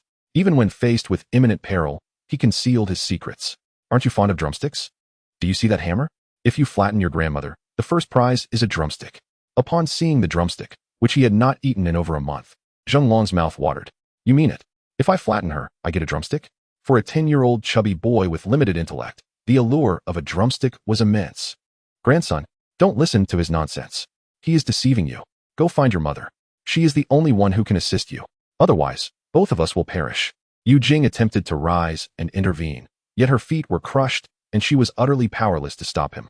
At that moment, Lin Feng handed Zheng Long a drumstick. This is just a small reward. If you flatten it enough, I will let you feast on hamburgers to your heart's content. Lin Feng affectionately ruffled Zheng Long's hair, resembling a dubious uncle. Zheng Long adored drumsticks and hamburgers. Otherwise, how could he be so rotund? All right, that is what you said. I trust you won't deceive me. Zheng Long eagerly devoured the drumstick, then picked up the hammer from the ground and approached Yu Jing. Grandson, are you foolish? I am your grandmother. I care for you the most. Don't you remember all the steaks Lin Feng brought home for you? Yu Jing wished to flee, but escape was impossible. Zheng Long hesitated momentarily, scratching his head, feeling that something was amiss, but unable to pinpoint what it was. That's right. Those steaks belong solely to my uncle. Go ahead and smash them. Once flattened, my uncle will treat you to steak every day. The mere mention of steak ignited Zheng Long's determination. He brandished a small hammer. Today, I shall strike with unwavering resolve. Not even my father can deter me. I declare it. The eldest grandson, what are you doing? Why do you not heed your grandmother's words? Yu Jing, filled with fright, instinctively shielded her head.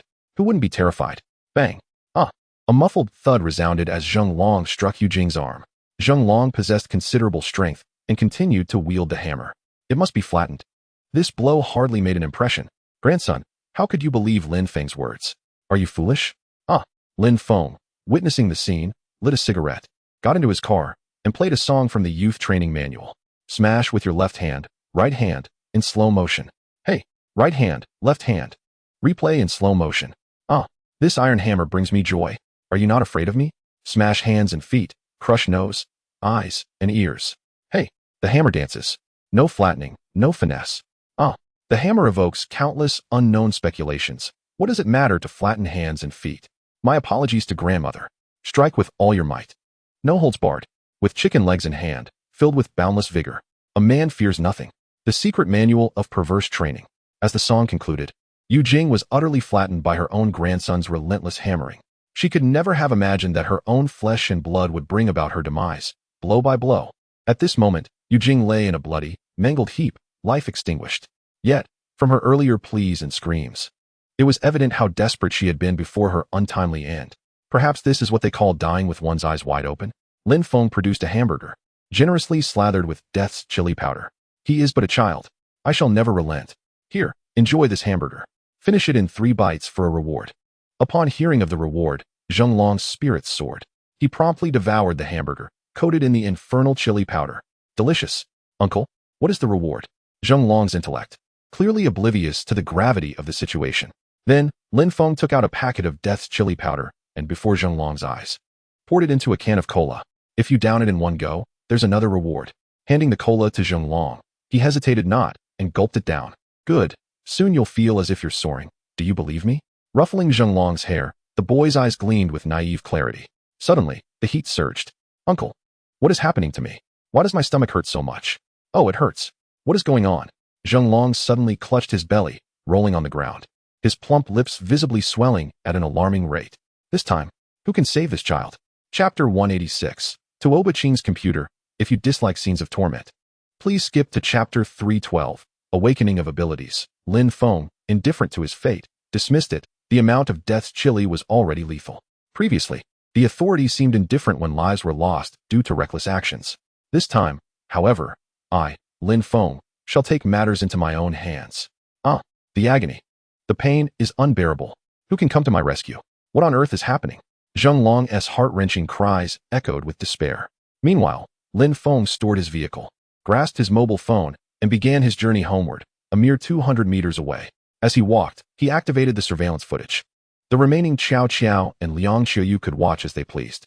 Upon reaching home, Lin Feng found both Qiao Qiao and Liang Qiuyu engrossed in the surveillance. Observing Zheng Long rolling on the ground, striking his head against the floor, they felt no sympathy for the boy.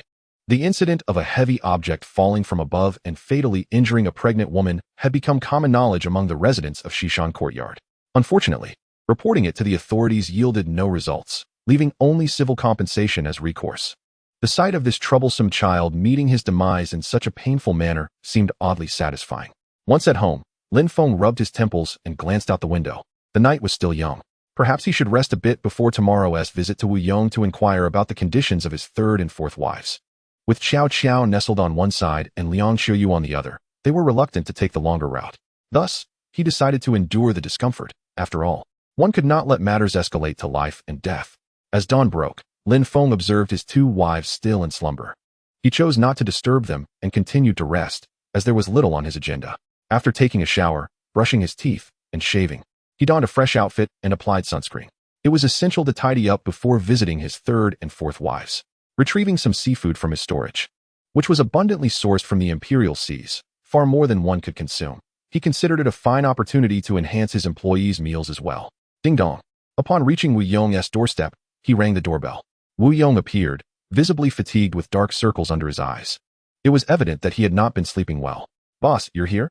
Wu Yong rubbed his eyes, exhausted from his recent schedule of sleeping during the day and guarding at night. As Lin Feng presented the seafood, Wu Yong's expression brightened instantly. He had grown weary of canned meats and found seafood to be a rare treat. Thank you, boss. Are you here to see Dai Yu and Ling Wenyu? Wu Yong inquired as he accepted the offering. Lin Feng, cutting to the chase, responded directly, indeed. Have there been any unusual behaviors from Ling Wenyu and the others lately? As his fourth wife and a pilot, Lin Feng had to exercise caution. Ignoring the situation could delay bringing her home. As for Dai Yu, Lin Feng felt no need to elaborate. Ling Wenyu is an orphan, timid, and exceedingly obedient, never causing trouble.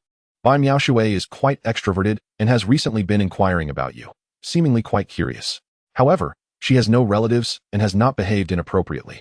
Yin Ruyu is rather studious, devoting her days to caring for her grandfather while simultaneously studying missile data, which I confess I do not comprehend.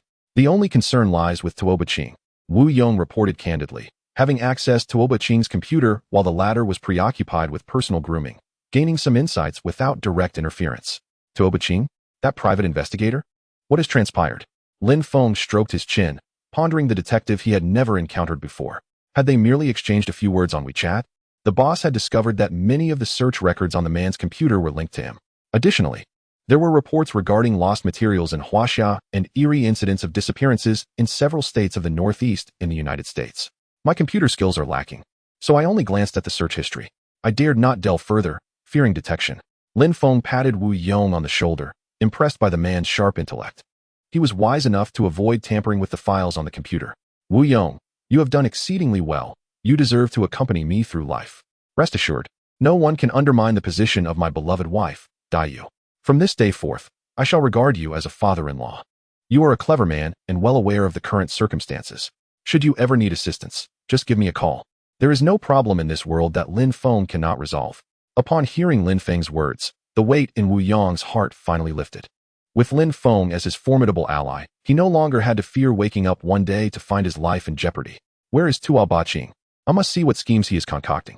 Lin Feng was entirely unfamiliar with this hacker, having never seen his face, and thus approached the situation with caution.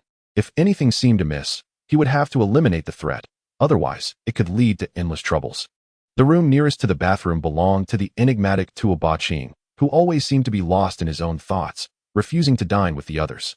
After each meal, he would clean his own dishes and retreat to his room, behaving as if he were invisible within the villa. Wu Yong adjusted his glasses and shared his impressions of Tuoba Qing. Understood, hand me the key. Since you are hesitant to investigate his computer, I shall take it upon myself. If the situation appears dangerous, we shall send him back home. Lin Feng was not one to indulge anyone's bad habits and resolved to take decisive action. Very well, boss. You need not have me accompany you. Wu Yong extracted the key, but the door outside remained firmly closed. The doors in the villa could not be locked from the inside, a precaution against potential issues. Otherwise, how could Wu Yong maintain order? No need. If I cannot resolve this alone, then my existence as Lin Feng is meaningless. Unfazed, Lin Feng grasped the key and made his way to Tuoba Qing's room. My secrets must remain undiscovered. If you uncover anything, there will be no choice but to send you back home. Arriving at Tuoba Qing's door, Lin Feng noticed the sound of running water from the adjacent bathroom, suggesting someone was bathing. He drew his firearm for safety and, locating the key to Tuoba Qing's room, turned it and opened the door. Freeze. This is a search, Lin Feng shouted, aiming his weapon. However, the room was empty. He scratched his head, surmising that the figure in the shower must indeed be Tuoba Qing. A cursory glance around the room revealed cleanliness and order, devoid of decorations, yet neatly arranged. The air was infused with a subtle floral fragrance, reminiscent of air freshener. He opened the laptop, only to find the screen illuminating with a password prompt. The laptop on the table remained powered on, and to Lin Feng's astonishment, it appeared that Tuo Ba-Ching had solar panels. Scratching his head, Lin Feng closed the door, pondering the password. If Wu Yong could unlock it, surely he, Lin Feng, could as well. Was it too embarrassing to ask Wu Yong, his subordinate? Testing Tuo Ba-Ching, he was pleasantly surprised when it worked. Wu Yong, that clever fellow, was indeed resourceful. If he wasn't he to be my father-in-law, he could at least be my right-hand man. How could he have guessed it correctly? Chapter 187. The Secret of Tuo Ba-Ching. Lin Feng immediately opened the computer to search for information. Wu Yong was apprehensive about alerting any potential threats. But Lin Feng felt undeterred. Upon launching the browser, he found a plethora of information about himself. Aside from his birth date, there were records of his travels, as well as reports on mysterious incidents involving lost supplies in Russia and the United States. Much of this was publicly available news, not particularly surprising, nonetheless. Lin Feng was curious about what Tuo Ba-Ching had uncovered and what precise answers he had derived. Closing the browser, Lin Feng glanced at the desktop, which was cluttered with numerous folders, overwhelming him slightly. His computer knowledge was modest, and he was unsure how to investigate hacker information. QQ? YT? GL? SM? CF? What were all these abbreviations? Were they study materials? As he stared at the crowded desktop, he scratched his head, even as a seasoned veteran. He struggled to comprehend such a multitude of files. After examining them one by one, Lin Feng stumbled upon a folder marked LF. This was likely where his information resided. However, upon clicking, he was prompted for a password once more.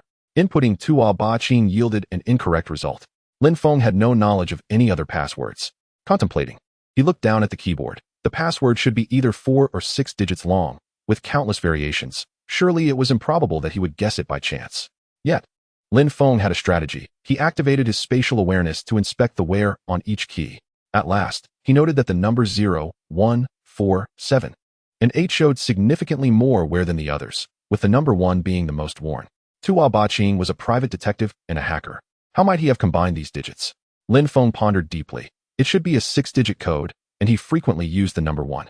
Could it be 741,108? Suddenly, this thought struck him, and taking a chance, he entered it. To his astonishment, it worked. Was this truly the audacity of a paparazzo? Lin Feng then began to sift through the files, and indeed, it contained detailed records about himself, his date of birth, family background, personal experiences, all meticulously documented. Scrolling further down, he found entries from December 1st, 2049, and felt increasingly restless. It became apparent that Tuo Ba-Ching had conducted extensive investigations into Lin Feng's business dealings, including stock sales, real estate developments, and automobile manufacturing. He had even compiled a timeline of Lin Feng's trip to Russia, the disappearance at Lake Baikal, and a thorough account of supply disappearances across major warehouses in the United States and China, all presented with clarity and substantiation. In conclusion, a personal analysis. The global material disappearance event is 99% related to Lin Feng. Otherwise, he would not fear scrutiny from various nations. Wherever Lin Feng goes, items vanish. Could this be connected to some clandestine force within the dark web? The question remains, how exactly did Lin Feng accomplish this? Is he the protagonist of an apocalyptic novel, traversing time with memories and spatial abilities? Unthinkable. Absolutely impossible. It is already the year 2050. I must adhere to science. I am certain I can conduct a rational analysis of Lin Feng's actions. At this juncture, Lin Feng's heart brimmed with murderous intent.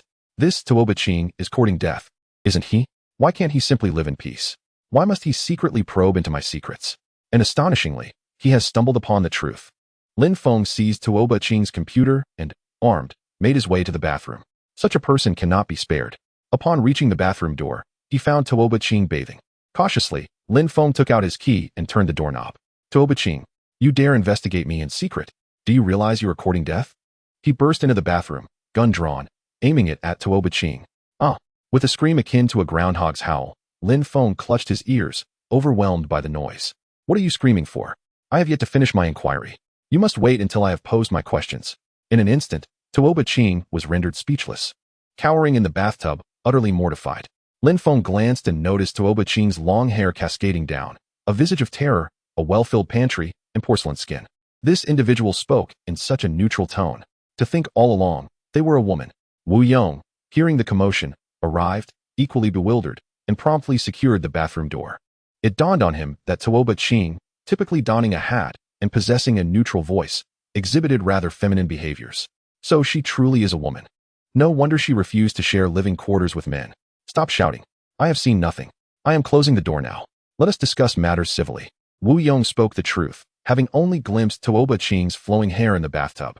If you are a woman, simply admit it. Why masquerade as a man? Tuoba Qing's expression became increasingly peculiar as she looked up at Lin Feng, her face flushed with embarrassment. If he closes the door, why don't you leave? What is your purpose here? Tuoba Qing was genuinely furious. All the doors in this villa lack locks. How is it possible for someone to barge in while one is bathing? Furthermore, this shameless man not only refuses to leave, but continues to gawk. What is the meaning of this? Lin Feng had not anticipated that Tuoba Qing was a woman. She appeared to be in her 20s. And there were no dangerous items on her. After all, she is bathing. What perilous items could she possess? Lin Feng lowered his firearm. The threat level diminished. He then extracted a cigarette and lit it. You have been investigating me in secret? Upon hearing Lin Feng's words, Tuoba Qing felt a mix of shame and anger. Why do you ask that? Please leave. Can we discuss this after I get dressed? Lin Feng shook his head. He needed to clarify matters at once.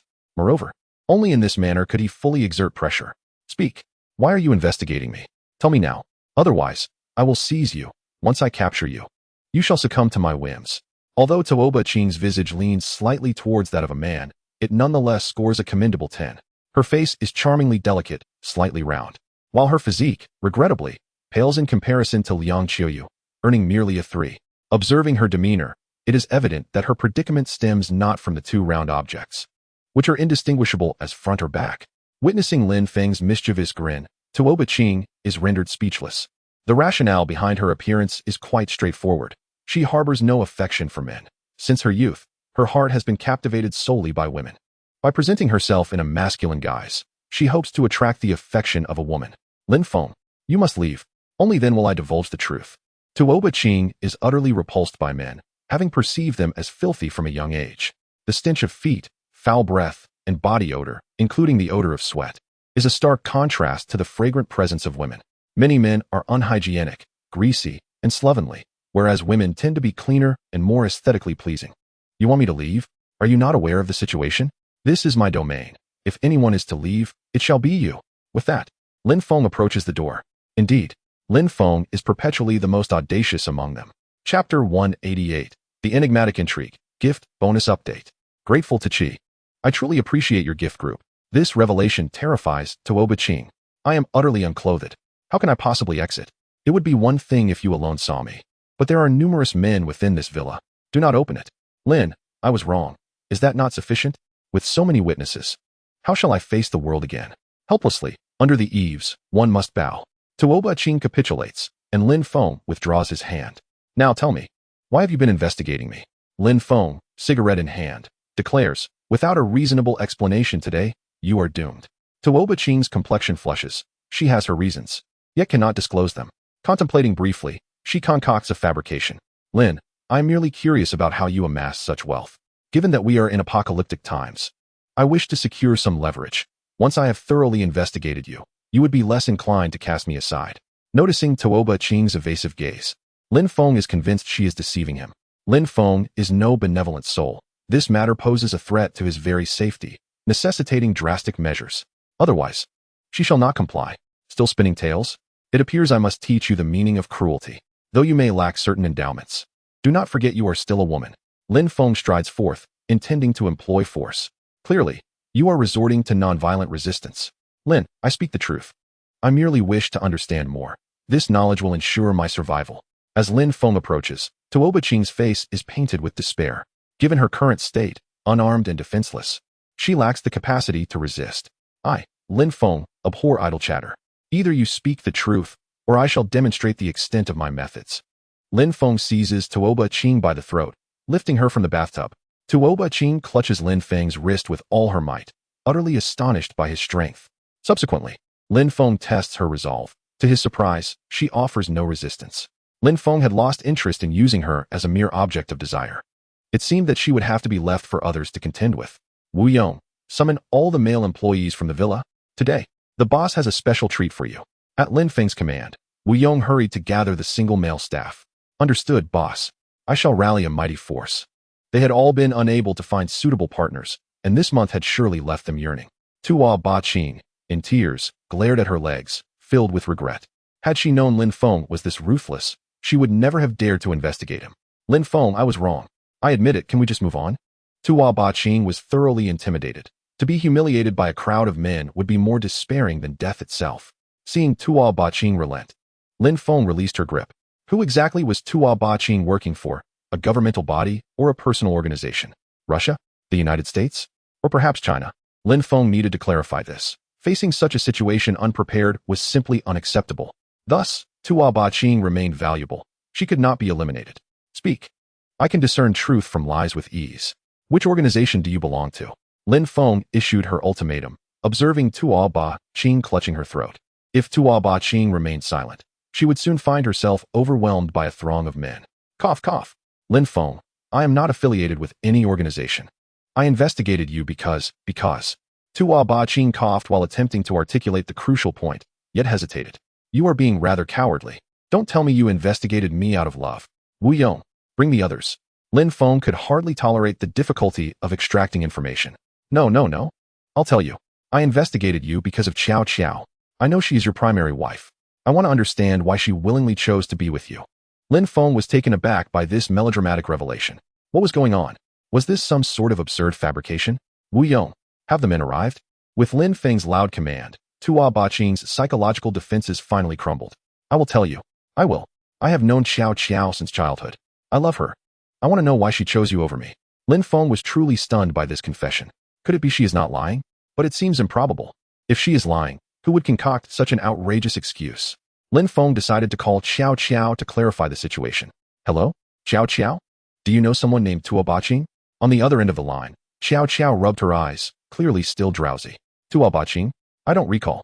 Who is he? Lin Feng's anger surged with her response. You haven't spoken a single truth. Is it so difficult to fabricate a more reasonable lie? You truly have no idea what it means to offend me, Lin Feng. Death would be a release. Witnessing Lin Feng's furious expression, Tua Ba-Ching cried out, Qiao Qiao. It's me, Tua Ba-Ching. Have you forgotten? We were desk mates when we were 12. Remember that gym class in the girls' restroom? Hearing the key words from Tua Ba-Ching, Qiao Qiao's memory began to resurface. Lin Feng, I suddenly recalled my elementary school desk mate, Tua Ba-Ching, a tomboy. During the seating arrangement, the teacher placed us at the back row due to our height. At that time, the entire class believed she was a boy. But during a gym class, her shorts were stained with blood, alarming the teacher who thought she was injured and inquired about her condition, yet she remained silent.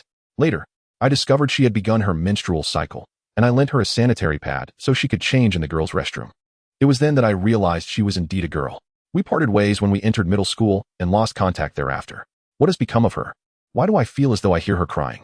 Upon hearing Qiao Qiao's voice, Lin Feng silently gazed at Tua Ba-Ching. After hanging up, he asked Tua Ba-Ching, You aren't are you? Tua Ba-Ching's face flushed crimson. She had never intended to reveal her secret to anyone. But now it was impossible to hide. She shyly nodded. Lin Feng remarked, The male rabbit's feet are elusive, the female rabbit's eyes are dreamy. As the two rabbits traverse the earth, how can one discern their gender? Today, Lin Feng unexpectedly found himself receiving a lesson. He had believed himself to be an experienced driver, unmatched in skill. But what if he encountered a female driver? Their driving abilities could certainly outshine his own. If a man were to covet his wife, Lin Feng would not hesitate to take drastic measures. However, a woman? Lin Feng's mind began to spiral into an infinite realm of imagination. Perhaps it wasn't entirely unacceptable? Moreover, was there a cost involved? Would he need to shower her with gifts? With such thoughts, Lin Feng's curiosity was piqued once more. So what is this situation? I thought you weren't fond of men. Upon hearing Lin Feng's words, Tua Ba-Ching's face instantly turned crimson. Then, her cheeks reddened even more. Oh dear, can I keep any secrets left? Lin Feng mused. This woman is quite formidable. Chapter 189, Is it an illness? A shot will suffice. Lin Feng took out a cigarette, lit it, and pondered. His mind felt nearly overwhelmed. What kind of situation had he stumbled into today? He considered himself a seasoned practitioner of traditional medicine, yet Tua Ba-Ching's condition was something he had never encountered before. How can you prove your claims? Do you have any evidence? Lin Feng remained skeptical, aware that if Tua Ba-Ching did not speak up today, she would certainly be overwhelmed by a horde of imposing figures. I have a password on my computer, QQ5201314. Lin Feng replied, Qiao Qiao, I love you for a lifetime? This password. Lin Feng was impressed. A password cannot be fabricated on the spot, and besides, the computer was currently in his space. She could not change the password. Stay in the bathroom and don't go out. I cannot guarantee what consequences you might face if you do. With that, Lin Feng exited the bathroom and returned to Tuoba Qing's room to retrieve the computer. When he returned to the bathroom, Tuoba Qing was in the midst of dressing. But upon seeing Lin Feng's cold gaze, she hesitated to continue. She understood that dressing was futile. Lin Feng was accompanied by a multitude of formidable forces. Was this QQ the information of Qiao Qiao? Lin Feng was engrossed in his computer, while Tuoba Qing nodded slightly. Indeed, this could substantiate the veracity of my claims. Lin Feng entered the password, QQ52011314, and to his astonishment, it actually unlocked the device. What followed were childhood photographs of Qiao Qiao and Tuoba Qing's diary. After a cursory glance, Lin Feng confirmed that Tuoba Qing's assertions were indeed true. Even after their separation upon graduating from elementary school, Tuoba Qing had persistently investigated Qiao Qiao, updating her findings monthly without omission. Yet, she struggled with how to express this love she harbored for Qiao Qiao. Acting as a private detective, she had even purchased a residence in the same community as Qiao Qiao, perhaps believing this would bring her closer to her beloved. Upon discovering that Qiao Qiao had become Lin Feng's primary partner, Tuoba Qing could no longer contain herself and began to secretly investigate Lin Feng, for in her eyes, Qiao Qiao was undoubtedly hers. This left Lin Feng utterly speechless. It seemed that when Nuwa created humanity, it was entirely random, resulting in peculiar beings like Tuoba Qing. As he attempted to access other files, he found the work documents secured with the password 741108, while the study materials were all protected by QQ52011314. Upon reviewing the academic contents, Lin Feng was left dumbfounded. There were no men present. The files were filled exclusively with women. He closed the computer, frustration rising within him as he had yet to submit his assignments over the past few days. When would he finally complete the accumulated extracurricular tasks on time? Glancing at Tuoba Qing's face, Lin Feng smirked mischievously. Instantly, Tuoba Qing crossed her arms tightly and shook her head vehemently. Lin Feng, you have so many wives. Please don't come after me. I'm not fond of men. I won't to investigate you any longer, all right? Lin Feng rose and began to gather his clothes. This is a malady. Let me administer a shot to remedy it. Trust me, I am a seasoned physician. I can cure any ailment. Tuoba Qing, observing Lin Feng's robust physique, shook her head vigorously. Then came the moment for the true VIP segment. The following content was paywalled, requiring full VIP access to view. Tuoba Qing never envisioned that Lin Feng would actually produce a vial of cefazolin from his space. Lin Feng, you really know how to administer injections? She questioned, perplexed. As this was not what she had anticipated. I am a master in gynecology, a professional, he replied. Administering injections is a skilled endeavor, requiring years of experience to ensure the medication effectively alleviates the ailment, from assessing the patient's condition to selecting the appropriate drug for intravenous injection. A novice physician, if careless, could easily cause an allergic reaction, or worse, could be fatal. However, Lin Feng was different. He was an experienced doctor, capable of curing ailments with precision. After a course of treatment, Tuoba Qing was entirely convinced. Indeed, the results were remarkable. Subsequently, Lin Feng tidied up his stethoscope, having performed admirably that day, effectively remedying her condition by a significant margin.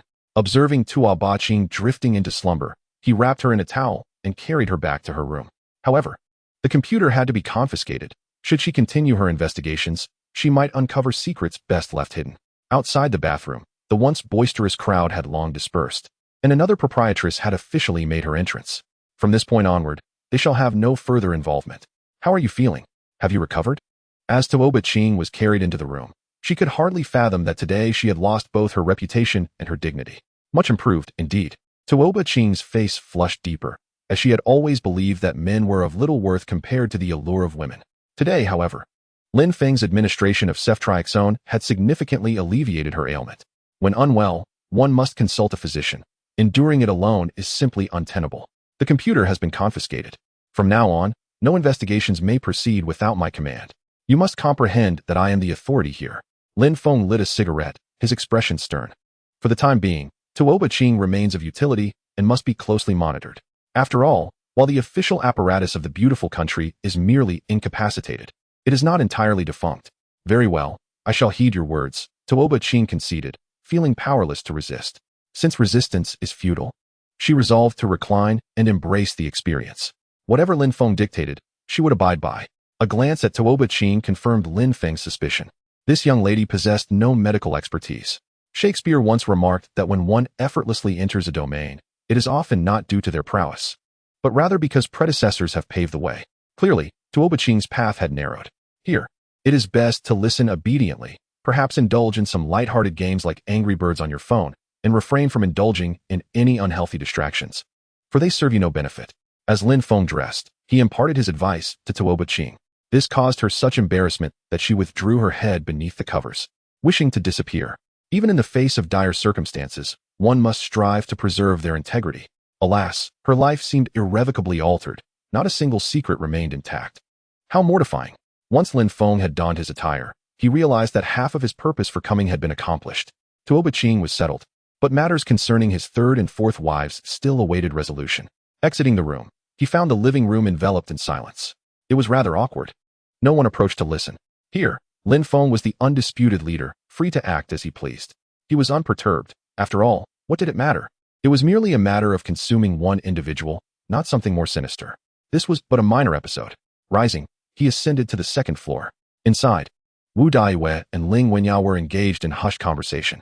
It appeared they were getting along splendidly, being of similar ages and both his wives. "Hello, Lin Feng," Ling Wenyao greeted shyly, lowering her gaze. She could not forget the significant losses she endured during the rice planting project. In contrast, Wu Daiwei was exceedingly warm, embracing him eagerly. "Lin Feng, brother, I wish to have children with you." Lin Feng, cigarette in mouth, nearly singed Wu Daiwei's face. He felt a touch of exasperation. How could he help it if his striking looks captivated countless young women? Sometimes, being handsome is indeed a burden. Shaking his head, he exuded confidence. There was no ailment in this world that he could not conquer. Chapter 190. I must believe in science. Enough of this for now. We shall discuss the matter at a later date. Today, I have come to you both with serious business. Lin Feng gently set Wu Daiwei down. Their assignment had been submitted. If additional tutoring were to occur, it would be deemed illegal. The middle school years are fraught with pressure, high school is strict, while university life becomes more relaxed, and society is shrouded in darkness. Currently, there is a stringent crackdown on excessive burdens, and I, Lin Feng, refuse to engage in any unlawful activities. It is imperative to focus on serious matters. Lin Feng, how could someone as mischievous as you possibly have serious matters to attend to? Wu Daiwei remarked, sitting at the edge of the bed, casting a knowing glance at Lin Feng. She speaks the truth, Ling Wenyao concurred, acknowledging that Lin Feng was unlikely to be involved in anything of substance. Am I not allowed to have serious matters? We used to say that you two seem to possess a sort of telepathic connection. If I think of something, let me see if it is indeed true. As Lin Feng pondered, he suddenly heard the thoughts of his two wives. Serious matters? Is having a child considered a serious matter? Oh no. What should I do? If it were just Lin Feng, I could manage, but with another one, what am I to do? Oh dear. This is utterly mortifying. Upon hearing the silent musings of his wives, Lin Feng furrowed his brow. What on earth is happening? Why has the awakening of abilities begun with those closest to me? Could it be that I am indeed the legendary 10 empresses as that old man claimed? Impossible. Absolutely inconceivable. How could such absurdity exist in this world? That old man is truly wicked. How dare he say I won't survive the year? That retribution will fall upon me next year? I, Lin Feng, have the strength of an atomic bomb. Do not speak of biological mutations due to ability awakenings. Even if aliens were to invade next year, I would teach them a lesson. How dare you say I won't survive a year? Do you believe I could live to a ripe old age? After finishing a cigarette, Lin Feng contemplated that the early awakening of Wu Daiwei and the other's abilities was somewhat connected to him. It seemed that some radiation from his body had affected those who had been close to him. As for Abe, that was easily explained. He had been in contact with Abe the longest, especially since his household had initially consisted solely of him and that dog. With this thought, Lin Feng became increasingly convinced that the fortune teller's words were mere nonsense. It is now the year 2050. I must believe in science. Everything can be explained through scientific reasoning. Why would I trust that old man's superstitions? Lin Feng nodded and turned to Wu Daiwei and Ling Wenyao, instructing, close your eyes and attune yourselves to the elements of wind, thunder, water, fire, and earth. See if there is anything peculiar in your minds. Lin Feng's tone was quite earnest, and it was then that Wu Daiwei and Ling Wenyao realized that even the usually unserious Lin Feng could exhibit seriousness at times. All right, I shall listen to Lin Feng, they agreed, closing their eyes to begin their introspection. After approximately half an hour, they reluctantly opened their eyes and shook their heads. Lin Feng, I felt nothing, Wu Daiwei reported. I felt the same. There was nothing to perceive. Lin Feng lit another cigarette and took a puff. It appeared that their situation was akin to that of Qiao Qiao and Liang Qiuyu, and based on the speed of their abilities awakening. They were not advancing as swiftly as Qiao Qiao and Liang Qiuyu. The one making the most rapid progress? Astonishingly, it was Abe. That wretched Abe? Could it be that while I was asleep, he had taken advantage of the situation? This dog's life might be in peril. Just then, while frolicking with his little wife, Abe suddenly stood on end, his fur bristling. In an instant, Abe felt as if he had wandered through the gates of the underworld. He even perceived the figure of his canine mother, seemingly beckoning to him from the bridge of helplessness. What a peculiar sensation. Lately, Abe has been remarkably obedient, consuming whatever is offered. Whatever Lin Feng instructs, Abe complies without hesitation, even if it were to consume something distasteful. Why then does he still experience such a morbid feeling? Woof. Abe glanced at his little wife Fangzi, who was barking and wagging her tail at him, and instantly lost his desire to play. He decided to retreat into his dog cage for a while, sensing an unusual atmosphere lately. It seemed his canine intellect was unusually sharp. Rising, he returned to the safety of his cage, leaving Fangzi bewildered. What was the matter? Why retreat to the cage when it was just the two of them? What was he afraid of? Abe remained silent, simply closing the cage door behind him. After all, the premise of having a wife is contingent upon having a life to sustain. Without life, what use are 1,000 canine spouses? Lin Feng contemplated this and had no genuine intention of harming Abe. He glanced at Wu Daiyue and Ling Wenya, gently stroking their heads.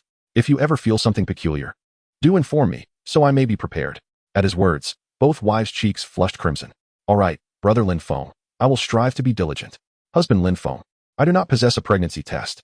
Lin Feng mused. Indeed, if one remains perpetually frivolous, those around them will inevitably follow suit. Initially, they were both innocent maidens. But now they have been led astray by me. Where are your thoughts wandering? I am attempting to engage you in a serious discussion. Lin Feng found himself at a loss for words. Wu Daiyue's infatuation was one thing, but he was baffled by how swiftly Ling Wenya had changed. Truly, the pace of a woman's maturation surpasses that of a man. Transitioning from boyhood to manhood entails enduring numerous tribulations, whereas a girl can evolve into a woman in the blink of an eye. Brother Lin Feng, you can be serious? I find that hard to believe. If you claim to be earnest regarding software engineering, irrigation systems, or plumbing, I might entertain the notion. Neither wife believed Lin Feng's words. Trusting him, that would be akin to believing Abe would never indulge in something disgusting. Lin Feng, unsure how to clarify, decided that perhaps it was best not to explain at all. All right, you may think as you wish. Just ensure that if anything feels amiss, you inform me.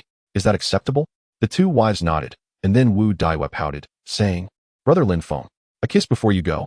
Ling Wenya turned away, her cheeks flushed with shyness.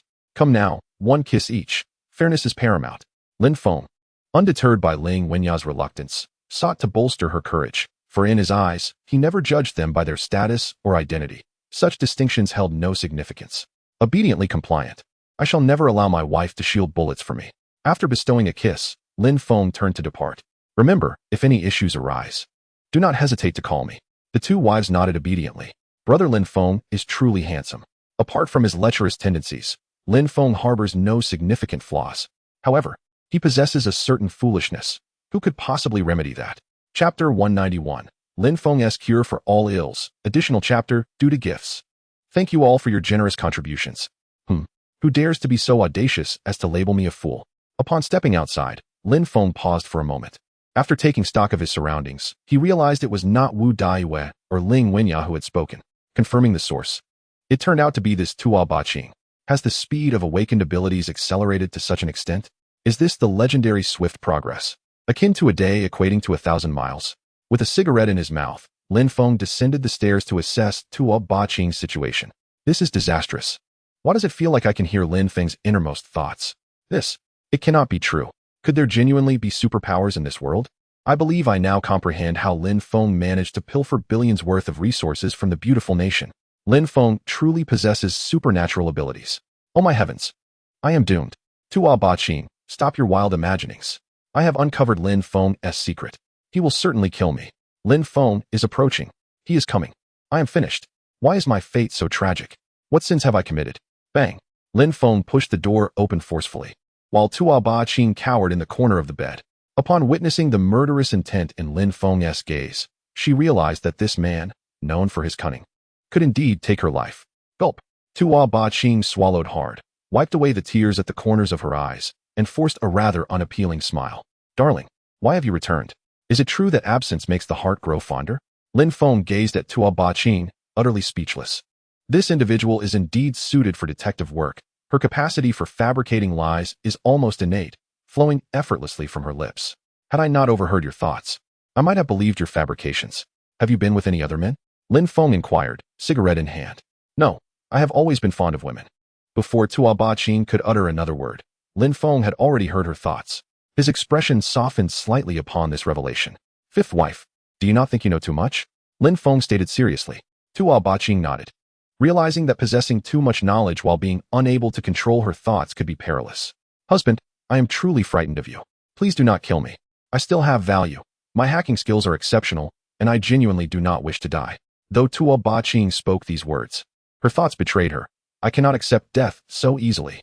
If I can just gain entry into Lin Feng's safe house. Xiao Qiao is mine. Liang Qiuyu is mine. Wu Daiyue and Ling Wenyao are all mine. Such a plethora of beauties. Once I am in Lin Feng's safe house, during his absence, they will all be mine. Lin Feng, observing Tua Ba-Qing, was left utterly speechless. Is this truly the realm of absurdity? What on earth occupies her mind? If it were a man fixated on his wife, Lin Feng would undoubtedly have dealt with him harshly. The issue, however, is that Tua Ba-Qing harbors no such intentions. Thus, there is nothing to address.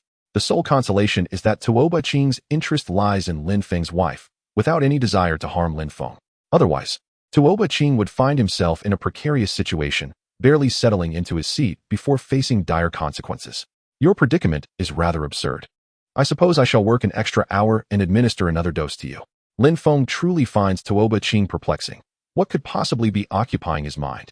The skilled physician, willing to endure all manner of trials, Lin Feng administers remedies for various ailments. To heal a troubled heart, one must employ a remedy of the heart. Lin Feng endeavors to alleviate the sufferings of the world.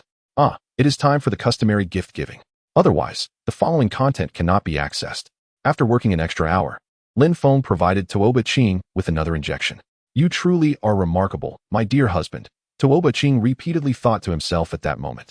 Lin Feng, the miraculous healer, had successfully cured Tua Ba-Qing's affliction. Gently patting Tua Ba-Qing's head, it was evident that he was rather simple-minded. All his energy seemed to have ascended to his intellect, leaving him rather dull-witted. The situation was as perplexing as it was amusing. Covering his head, one would struggle to discern the right from the wrong. Control yourself. Do not entertain errant thoughts. The affairs of the United States and its vast resources are of no concern to me. If you involve me in this matter, it could lead to considerable trouble. This is your final opportunity. You must understand that should this information be disclosed, I possess far more formidable means. Tua Ba-Qing nodded in agreement, fully convinced by Lin Feng's words. Indeed, the efficacy was unparalleled. Lin Feng, cigarette in mouth, donned his attire, affirming that there was no ailment he could not remedy. Just a couple of injections, and all is well. Having confiscated Tua Ba-Qing's computer, Lin Feng mused that this fellow still had his eyes on his wife, so he should not betray him. Furthermore, the phenomenon of telepathy requires a certain distance.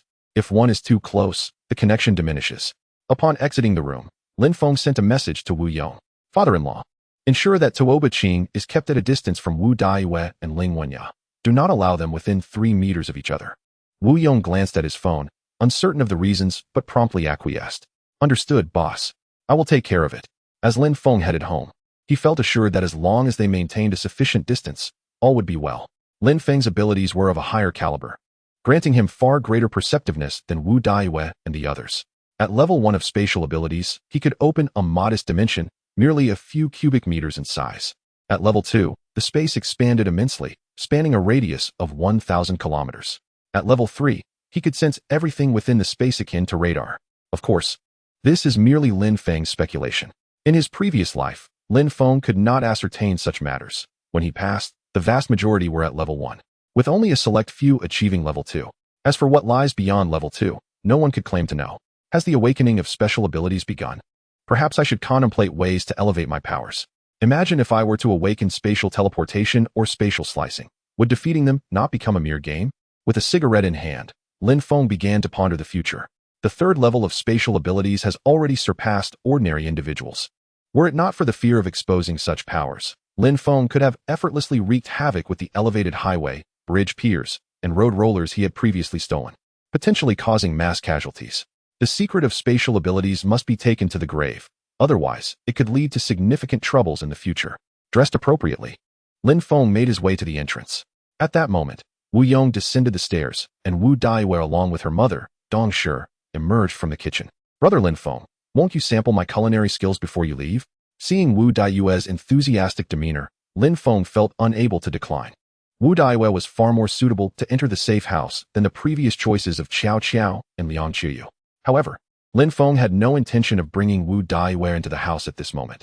He preferred to wait until she was in danger, allowing him to perform a heroic rescue. This way, she would be utterly devoted to him for the rest of her life. It was a case of being prepared for unforeseen circumstances. Chapter 192, Legend of the Dragon King. Since all three wives had spoken, how could Lin Feng possibly leave? Rubbing his stomach, he realized that after 2 consecutive shifts of injections, he was indeed feeling a bit hungry. What about Tuoba Qing? Wu Yong inquired. We can't just keep her from joining us at the dining table, can we? It would be more troublesome to set aside a portion of the meal for her and deliver it to her room. Lin Feng understood that this was inevitable. He would have to isolate Tuoba Qing softly. Eventually, when her powers were completely awakened, this uncontrollable telepathy would cease, as it only occurred during the initial stages of awakening. However, Lin Feng found it perplexing. Despite having fully awakened his own abilities, why was he still experiencing telepathy? After some contemplation, he realized it was a fortunate circumstance, as it meant no one would be whispering behind his back. All right, boss, it's a trivial matter. Besides, Tuoba Qing usually doesn't join us at the table, so saving her a portion isn't a hassle. The astute Wu Yong had resolutely decided to stick with Lin Feng, having staked all his possessions on him. He could no longer afford to lose. Very well, you all prepare the dishes. I will step outside for a smoke. Lin Feng glanced into the kitchen, where indeed, Wu Daiwei, his third wife, was busy cooking, proving her culinary skills. If her dishes were delectable, he would gladly have her cook in the future. Considering that Xiao Qiao only knew how to prepare home-style meals, and Liang Qiyu was even more absurd, only capable of making excessively sweet desserts. The sweets crafted by Liang Qiyu were solely for her consumption, as both Xiao Qiao and Lin Feng found them too saccharine, causing them dental discomfort. With little else to occupy his time, Lin Feng sat at the dining table, intending to play on his phone.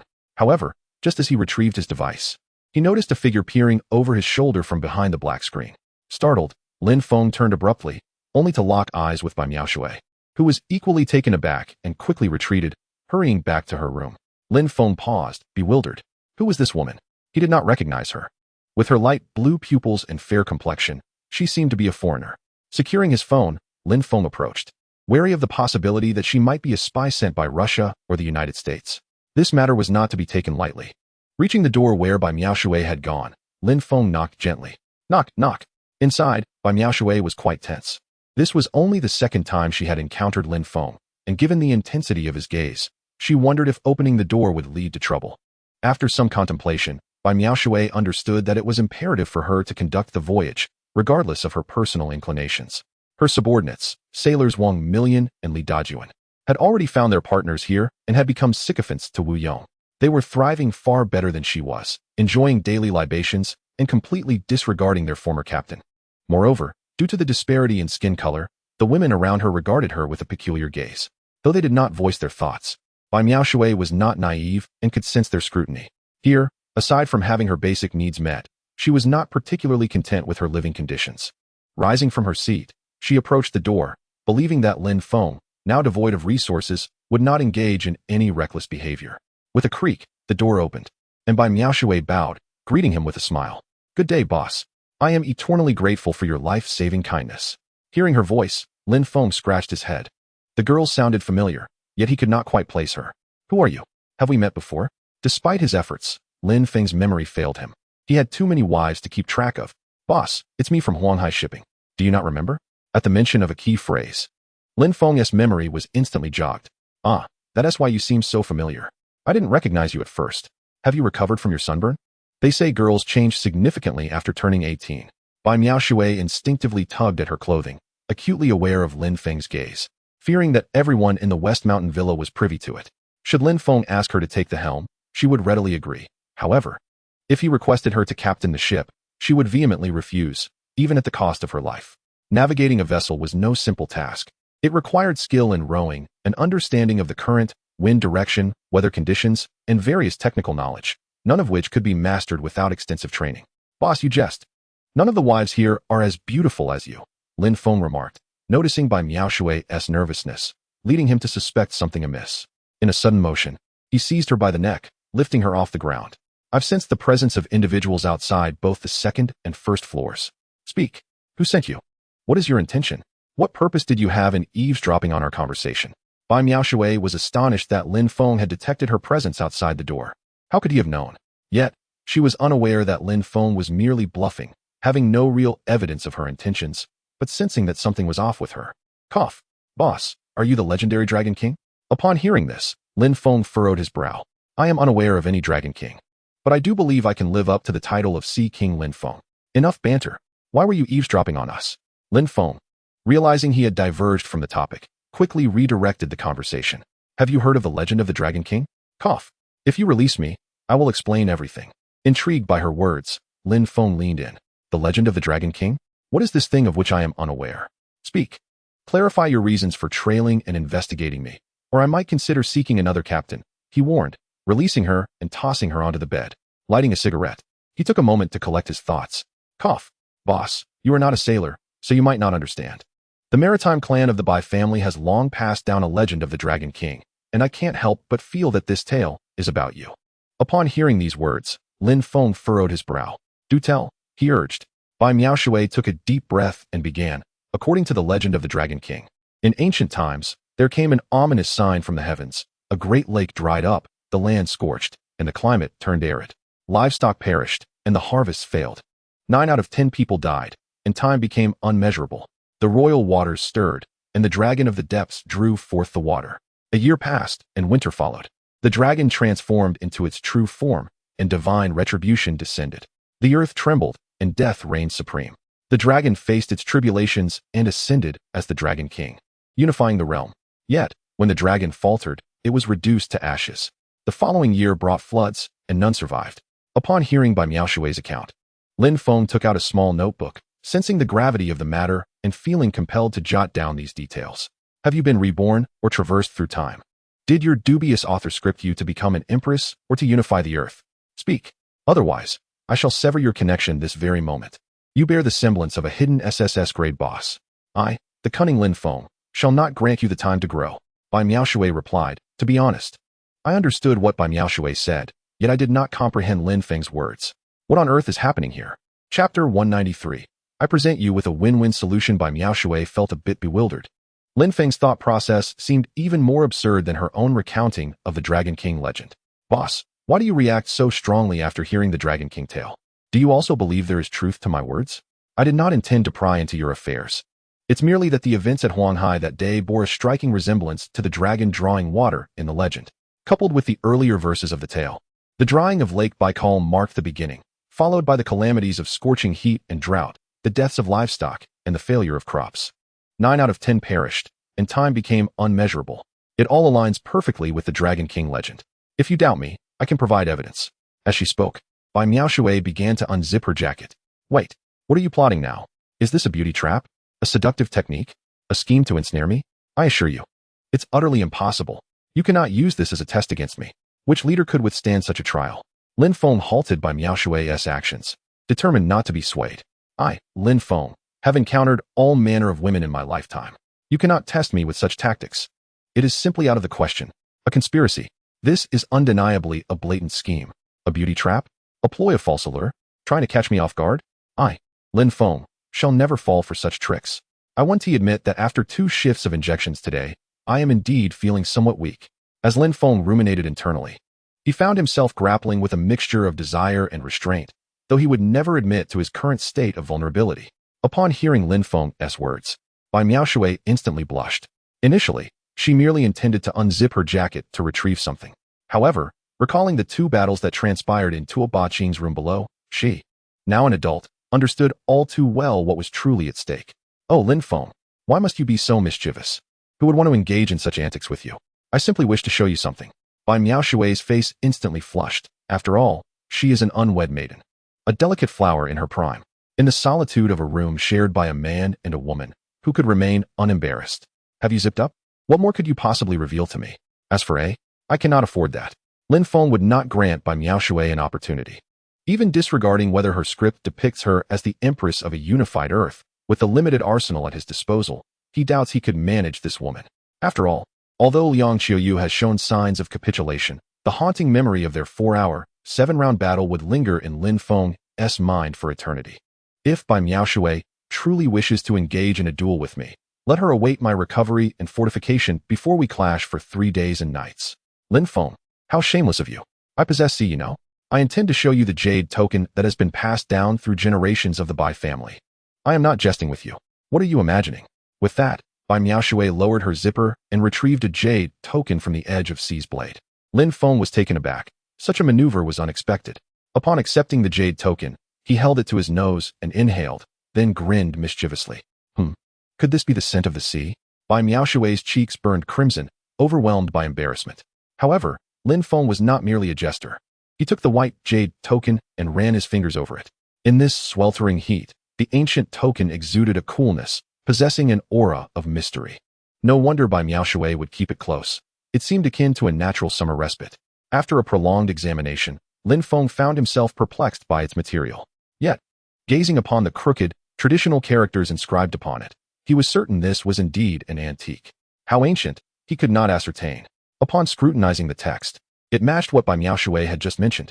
Could it be? Did ancient sages possess the gift of foresight? This reminded Lin Feng of that charlatan, that old fool. Was there truly a realm of magic in this world? Had this been in the past, Lin Feng would have dismissed such notions entirely. However, the jade token appeared to be a genuine heirloom of Bai Miaoshui's family, something that could not be fabricated. Furthermore, considering the existence of supernatural abilities in the present, could it not be plausible that some form of magic existed in antiquity? Having concluded his observation, Lin Feng promptly donned it around his neck. This artifact was either Bai Miaoshui's ancestral treasure or her key to becoming the protagonist. How could he simply overlook it? Am I, Lin Feng, out of my mind? Lin Feng, what are you doing? I merely wanted you to see it. That is a cherished relic of my Bai family, passed down through generations. My grandfather instructed me to only bequeath it to my descendants, never to anyone else. Return it to me. Bai Miaoshui was in a frenzy. She lunged forward as if to snatch it back. Yet, Lin Feng's height and strength dwarfed her. As Bai Miaoshui attempted to unbutton Lin Feng's shirt to reclaim the token, it felt reminiscent of a newlywed couple reunited after a long separation. I wish to challenge my vulnerability. Bai Miaoshui, in an instant, her hand froze. Let me emphasize, if I were to unfasten Lin Feng's shirt, would it not exact a bloody toll? Even if Lin Feng were now bereft of resources, did he not still possess the capability to wage one more grand battle? Who would dare to attempt such a reckless endeavor? It could easily lead to dire consequences. Lin Feng, your audacious actions leave me utterly astounded. Do you still wish for me to assist you in navigating these waters? If so, return my jade pendant to me at once. It is a treasured heirloom passed down through generations of my family, and I cannot part with it. Lin Feng cast a sidelong glance at Bai Miaoshui and nodded slightly. Exotic allure, swaying to the rhythm. I have truly never encountered anything like this before. Bai Miaoshui gazed at Lin Feng's face and realized how utterly unnecessary her investigation into the legend of the Dragon King associated with the pendant had been. Given Lin Feng's shameless demeanor, could he genuinely return the pendant? Lin Feng, I was mistaken. I beseech you, please return the pendant to me. It is the sole relic left to me by my grandfather. I cannot give it to you. It is a treasured possession of the Bai family for generations. If I were to lose it in my lifetime, how could I face the ancestors of the Bai clan? As she spoke, tears streamed down Bai Miaoshui's face. It was so unjust. Could Lin Feng truly act in a manner befitting a carbon-based life form? Fear not. I possess a solution that will spare you any embarrassment. Lin Feng declared, igniting a glimmer of hope in Bai Miaoshui's heart. Lin Feng, I implore you, what is this solution that will alleviate my predicament? Then, Lin Feng began to unbutton his shirt. It is quite simple. I shall work overtime today. Once you become the bride of the Lin family, from this moment forth, the Lin and Bai families will be united as one. There will be no distinction of yours and mine. Everything shall belong to our family. Bai Miaoshui was utterly taken aback by Lin Feng's brazen maneuvering. I offer you a win-win solution. This approach will fundamentally resolve all issues. Indeed, Lin Feng exhibited a modicum of humanity, albeit not much. Chapter 194, Losing Both Wife and Troops, Gift Update. Thank you for your support. Upon witnessing Lin Feng's intent to disrobe, Bai Miaoshui was left in a state of shock, rendered completely numb. No, stop. I don't want it anymore. Her frustration was palpable. She now realized that retrieving anything taken by Lin Feng was far more arduous than breaching his steel door. But you were the one who said you didn't want it. I did not coerce you. I, Lin Feng, never defy a woman's will. If you forfeit this opportunity, your rank among my 6 wives may very well decline in the days to come. Bai Miaoshui exclaimed. I have never encountered such unabashed shamelessness. She pointed an accusatory finger at Lin Feng, nearly reaching the boiling point of her fury. Lin Feng, observing Bai Miaoshui's distressed state, nodded in satisfaction, having not resorted to any external assistance. This Bai Miaoshui certainly lacked a narrative or script, and she was devoid of any protagonist halo bestowed by a benevolent author. She appeared to be one of the supporting characters tasked with delivering significant items. As long as I maintain my grip on this pivotal object, I need not fear her suddenly evolving into a formidable force that could thwart me. Everything remains under my control. I, the cunning Lin Feng, cannot afford any missteps. What is my dear brother Lin Feng up to? Have you dined? Do sample my culinary skills and compare them to those of a Michelin 3-star establishment. At this moment, Wu Daiwa bounced over to Lin Feng, who was eating. Noticing their well-coordinated attire, she gave it little thought. Come, let us sample the culinary delights of the third wife. Lin Feng, having snatched up the food, disregarded Bai Miaoshui's thoughts entirely. If you have the capability, why not use a cheat and see whose is more impressive? I, the cunning Wang Lin Feng, have always seized what I desire. I have never returned anything. Alas, have I lost my mind? Why should I show Lin Feng anything? Is he the legendary Dragon King? What does it concern me? Bai Miaoshui, in a fit of anger, stamped her foot. Today has been a tremendous loss. I have lost both the lady and the soldier. Sister Bai, are you not eating? You seem quite upset, Wu Daiwei inquired, noticing Bai Miaoshui's lack of appetite. I shall not eat. I am full of anger. This was the first time Bai Miaoshui had ever been so furious. Throughout her life, she had never encountered a rogue as shameless and invincible as Lin Feng. She had seen pirates before. Even the pirates of 2050 adhered to principles, seeking only wealth, without causing harm. Yet Lin Feng was more brazen than any pirate. He seized everything. Had I known it would come to this, why did I not drown myself in the Imperial Sea? The more I ponder, the angrier I become. Just then, a growl emanated from Bai Miaoshui's stomach. Lin Feng grinned mischievously and said, Wu Yong, our esteemed captain is currently on a diet. She shall be deprived of sustenance for 7 days. We shall see if she can shed some weight. If not, another 7 days of fasting. 7 days? It would be a miracle if I survive. You intend to starve me for 14 days? Just say it plainly. Obedience means survival. Defiance means death. Bai Miaoshui conceded. My grandfather's relic. The family heirloom. That only holds meaning if I am alive. If my life is forfeit, what use is it? Are you certain?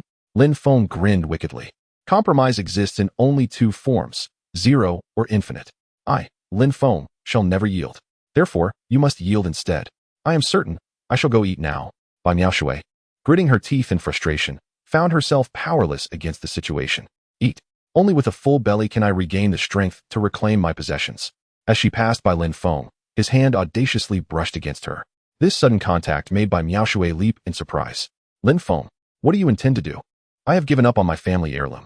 Do not go too far. Witnessing this, Lin Feng inhaled the scent on his hand, nodding in satisfaction. Nothing much.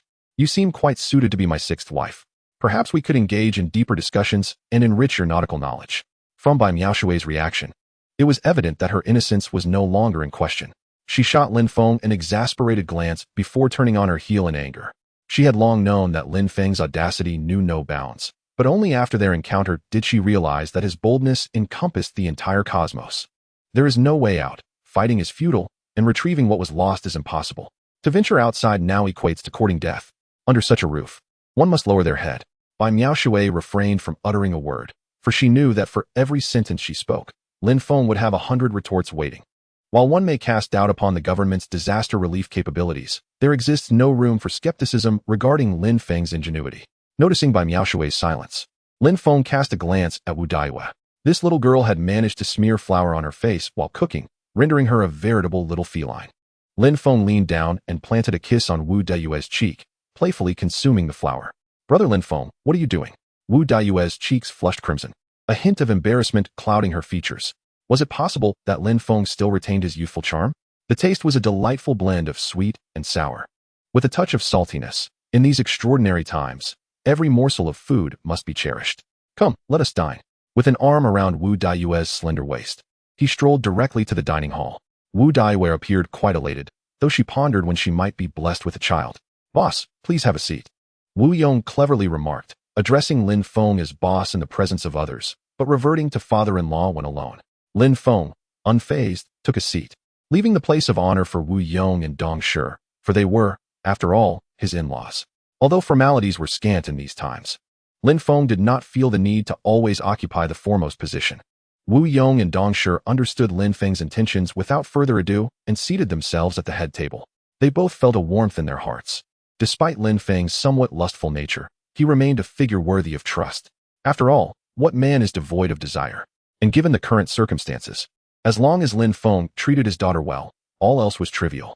In the dining hall, the guests were divided into 2 tables. One table hosted 10 individuals: Wu Yong, Dong Shi, Wu Daiyue, Lin Feng, Ling Wenyao, Bai Miaoshui, Jiang Qingxue, Sun Fangfang, Yin Ryu, and her grandfather Yin Qingshan. The remaining guests tactfully congregated at another table. They were acutely aware of their own identities and standings, recognizing that they had yet to earn the privilege of dining alongside the boss. With diligence, perhaps an opportunity would arise in the near future. Lastly, with the impending book assessment looming, the author found themselves in a creative bind, struggling to conjure 5 titles and corresponding covers. They expressed a wish for assistance, inviting readers to propose new book titles, such as Apocalyptic Cataclysm, XXX, or Global Disaster, XXX. They encouraged contributions in the comments, hoping that a new title might emerge from the suggestions. Gratitude was extended to all for their support. Chapter 195. By Miaoshui's frustration, is Tuoba Qing's meal prepared? Lin Feng inquired, surveying the 2 tables. After all, Tuoba Qing was one of his wives. Soft quarantine did not equate to hard isolation, and it was unthinkable to neglect her meal. Tuoba Qing's food has been delivered to her room, but she remains asleep. I merely left it at the door. No one will touch it, Wu Yong quickly reported. Lin Feng nodded in satisfaction. Although Wu Yong was now technically his father-in-law, he displayed no inclination to take advantage of the situation. Truly, Wu Yong was a clever strategist. Come, father-in-law, allow me to pour you some wine. Lin Feng seized the bottle and boldly called for Wu Yong's father-in-law to pour him a drink. Let it be known to all present that in my absence, Wu Yong shall be the leader. Do not presume that my departure renders you free to act as you please, like monkeys in a mountain without a tiger. Dong Shi observed this scene and smiled subtly. While Lin Feng exhibited a touch of immaturity, he was undoubtedly clever. Such a person, accompanied by his daughter, could indeed endure longer in this post-apocalyptic world. I felt a sense of relief. Wu Yong's face flushed with determination to follow Lin Feng. Managing these individuals was not a daunting task. He had already discreetly dealt with the troublemakers among them, having commanded a 1,000,000-strong army. Now, with Lin Feng showing him such respect, Wu Yong was exceedingly pleased. Before the apocalypse, he had felt insignificant before the billionaire elite, and even now, he still felt small in Lin Feng's presence.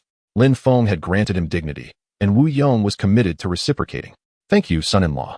All that transpires here is thanks to you, and I shall not forget it. As long as I, Wu Yong, draw breath, I will ensure everything is meticulously managed without fail. Rising, Wu Yong raised his glass and drained it in one gulp. Following Lin Feng was the key to survival. This was my final gamble, betting my life on the belief that Lin Feng could lead me to endure longer. We are all family here. Let us not stand on ceremony. Eat, drink beer, as long as you remain loyal. If Lin Feng has a morsel to share, so shall you. Lin Feng waved his hand, prompting relief around the table of Wang Million and Li Dajuan. Indeed, the world of the affluent has always been distinct from ours. Their seemingly casual words concealed profound meaning. However, truth be told, none of them harbored any rebellious thoughts about following Lin Feng. Just look at the current state of affairs outside. Dining seemed absurd in light of it. One could close their eyes one day and awaken to find a lifetime had passed, unaware of where their lower half might end up. Now, not only were they enjoying delightful food and drink, but also the distribution of wives. What more could one desire? The billionaires outside could not possibly enjoy life as freely as they did. Thank you, Boss Xie. Thank you, General Wu. A chorus of voices elevated Wu Yong's status, filling him with joy. Though merely a title with little substance, it sounded refreshing to his ears. Then, a group began to open beers and eat with chopsticks. They understood Lin Feng. To refrain from eating now would be to disrespect him. When Lin Feng offered food and drink, compliance was expected. Any dissent would be met with consequences, though, perhaps, Lin Feng refrained from consuming human flesh. Lin Feng, holding the bottle, poured drinks for his father-in-law, mother-in-law, and several wives, before finally serving himself. This was Lin Feng extending his courtesy to all. While he was willing to serve, he expected no insubordination. Those who could drink were encouraged to partake generously, while those who could not were advised to take less. This was a fair distribution. Everyone was in high spirits, save for Bai Mianshui, who puffed up like a toad as he stared at his glass, before lifting the 2-ounce shot of baijiu and downing it in one go. Today, I have incurred significant losses. I have allowed Lin Feng to consume an abundance of tofu, and I can no longer retrieve the ancestral jade pendant. Is this merely a jest at my expense? What is this? Are you upset? You appear as agitated as a toad. Shall I fetch a pin to relieve your frustration? Lin Feng reached out and gently touched Bai Miaoshui's small belly, leaving her looking bewildered. Lin Feng, what do you mean? It was evident that Bai Miaoshui still retained her innocence. At another table, a perceptive friend had already lowered his head, blushing, despite sharing 9 years of compulsory education. Why do I possess such understanding? Could it be that Bai Miaoshui has never attended school? A few girls exchanged glances, utterly perplexed by the situation. Meanwhile, Ling Wenye suddenly flushed. It seems akin to irrigation and drainage engineering. Your classification could very well be the deflation of a toad. Bai Miaoshui mused. Indeed, after Lin Feng's personal instruction, Ling Wenya's intellect has undergone a complete upgrade. Ah, clever. No wonder you are my fourth wife. Correct answers merit rewards. A kiss. As he spoke, Lin Feng leaned in and planted a kiss on Ling Wenya's, leaving her embarrassed, acutely aware of the many onlookers. The thought of that night's escapade made her blush even more. Bowing her head to eat, she wished desperately for a crevice to hide within. Lin Feng, you truly have broadened my horizons. How I regret not having leaped into the sea to feed the sharks back then. If Ling Wenyaz understood this, Bai Miaoshui would be foolish not to. Who on earth divulged my grandfather's phone number to that scoundrel Lin Feng? If I ever catch that person, I shall make him pay dearly. Clearly, Bai Miaoshui still harbored a desire to resist. She was not yet ready to submit. Just then, in the room, Tuoba awakened with a sneeze. Why do I feel a chill on my back? It seems I sense a strong intent to kill. Tuoba felt a shiver, dressed quickly, and opened the door. Upon seeing the exquisite dishes at the entrance, he happily brought them inside. While eating, he played Angry Birds on his phone. From now on, it was time to bid farewell to the computer. It was time to kick the internet addiction.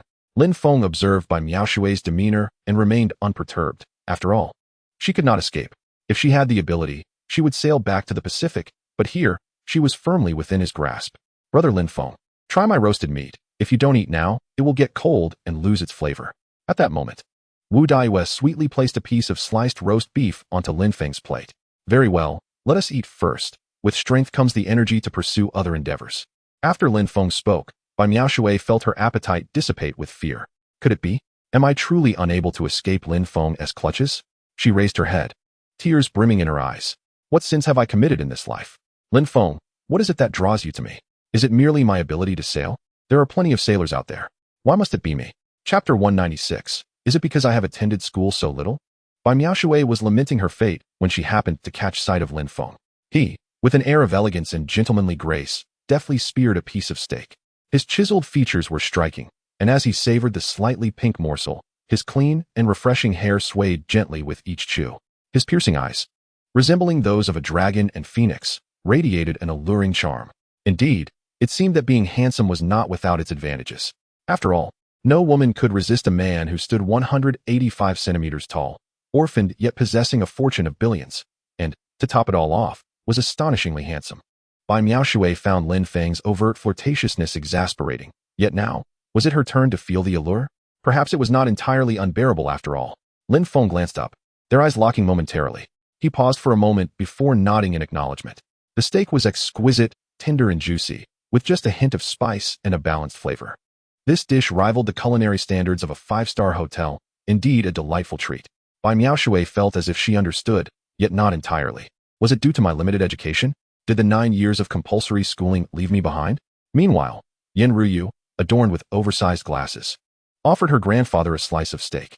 Grandpa, try this tender and juicy steak. Your aging teeth should manage it. If you find it too tough, just nibble at it. Bai Miaoshui was struck dumb. Why did it sound so peculiar? Yet, she could not pinpoint the oddity. Was she overthinking? Yin Qingshan, gazing at the succulent steak, suddenly had a spark of insight in his dimming eyes. Oh, I see now. So this tempestuous missile operates this way. Quick, bring me some paper. I am about to unleash my brilliance. So, this is how the initial design of the missile works. As long as the safety measures are in place, there will be no issues. Bai Miaoshui was once again at a loss. Why did it feel as though she was driving? Yet she could not discern where the journey began. Grandpa, here is the paper. Your missile. Launch it as you wish. Bai Miaoshui pondered. Why did it feel like a wheel had rolled over her face? Yet, she still could not see how it had passed over her. Yin Ruyu and the others were already accustomed to the old man's eccentricities. It was a normal occurrence for him to burst with inspiration even while enjoying a steak. Was that not reasonable? Yin Ruyu dashed back to her room for paper and pen while Bai Miaoshui sensed something was amiss. Everything in the Wu family's villa had been harmonious and normal. So why did it all seem to make sudden sense upon Lin Feng's arrival? Could it be that I am not as innocent as I thought? Isn't the steak delicious? Brother Lin Feng, you must try the dessert I made. It is delightful too. Wu Daiyue, an 18-year-old girl, remained blissfully unaware of any oddity as she joyfully offered Lin Feng a piece of the dessert she had crafted herself. Lin Feng accepted it, savoring it as he gently chewed, and with a rhythmic swallow, he consumed the sweet treat. Then Lin Feng extended his tongue to lick the crumbs of pastry from the corner of his mouth, savoring them directly. They melted in his mouth, fragrant and delectable, with a rich wheat aroma and just the right amount of sweetness. This dessert could be deemed a masterpiece. After speaking, Lin Feng cast a glance at Bai Miaoshui. Bai Miaoshui took a sip of white wine and felt herself truly intoxicated. What on earth was happening? Was it merely a steak and a dessert? Why did it feel as though Lin Feng's will had run over her face? It was as if she were receiving his wheel with her visage. Yet she had no idea how he had passed by. Indeed, Bai Miaoshui felt the repercussions of her lack of education. Come, let us eat. My third wife's culinary skills are truly remarkable. With that, Lin Feng picked up his chopsticks and began serving everyone, except for Wu Yong and Dong Shi. After all, using chopsticks that had been in one's own mouth bore little difference from an indirect kiss. Wu Daiyue and Ling Wenyue were indifferent, having shared kisses already, so they dug in without hesitation. Jiang Qingsno and Sun Fangfang exchanged glances but said nothing. It was merely serving food, after all, and given that he was the boss, how could they refuse? Yin Ruyu and her grandfather were engrossed in designing missiles, completely ignoring Lin Feng. Only Bai Miaoshui, watching Lin Feng serve her steak, grew increasingly uneasy. Wasn't this akin to an indirect kiss with Lin Feng? Throughout her life, only her parents and grandfather had kissed her. She had never even held hands with a boy. Eat. She was still fuming. Should she find a needle to vent her frustrations on this insufferable brat? Seeing Bai Miaoshui puffed up in anger and not eating, Lin Feng picked up his chopsticks and continued to serve her. Compromise? That was utterly impossible for Lin Feng. Let us see if you eat or not. Your standards are so high. I must make you yield beneath my silver might. All right. No more serving. I truly have enough to eat. Bai Miaoshui was utterly speechless. She felt as if she had encountered a cascade of misfortunes. How could she have crossed paths with such a rascal as Lin Feng? Grumbling, she picked up her plate and began to eat. There was no avoiding it. Perhaps she ought to eat something else? It was better than nothing, after all. Jiang Qingsno and Sun Fangfang exchanged glances and sighed. Indeed, the boss would never take a liking to two ordinary employees like them. They had no idea what Lin Feng was truly thinking. Should they be happy or not? Lin Feng, dear brother, try this. Lin Feng, dear brother, this is delicious too. Lin Feng, dear brother, this is the only portion. I made it especially for you, and you must eat it. Wu Daiyue, only 18 years old, was utterly guileless, unable to discern the dynamics at the table, continuously serving Lin Feng. The group remained silent. After all, she was the third wife, and aside from Lin Feng, she had the highest status, even if she was the youngest. Ling Wenyue, with a flushed face, quietly enjoyed her favorite dishes. She felt satisfied with her current life. Once lacking in confidence, she now had plenty to eat and drink, and aside from Lin Feng, no one dared to set their sights on her. She was content. Everything was perfect aside from the occasional drama. Ling Wenyue truly felt grateful. Lin Feng nodded as he savored the dishes prepared by Wu Daiyue, reflecting both his appreciation for her culinary skills and his acknowledgement of her status as the most obedient of his three wives. Despite her slightly clingy nature, she possessed many admirable qualities. He envisioned a day when Wu would find herself in peril, prompting him to heroically rescue her and whisk her away to safety. However, he realized that to truly bring her home, he needed to ensure her heart was completely secured.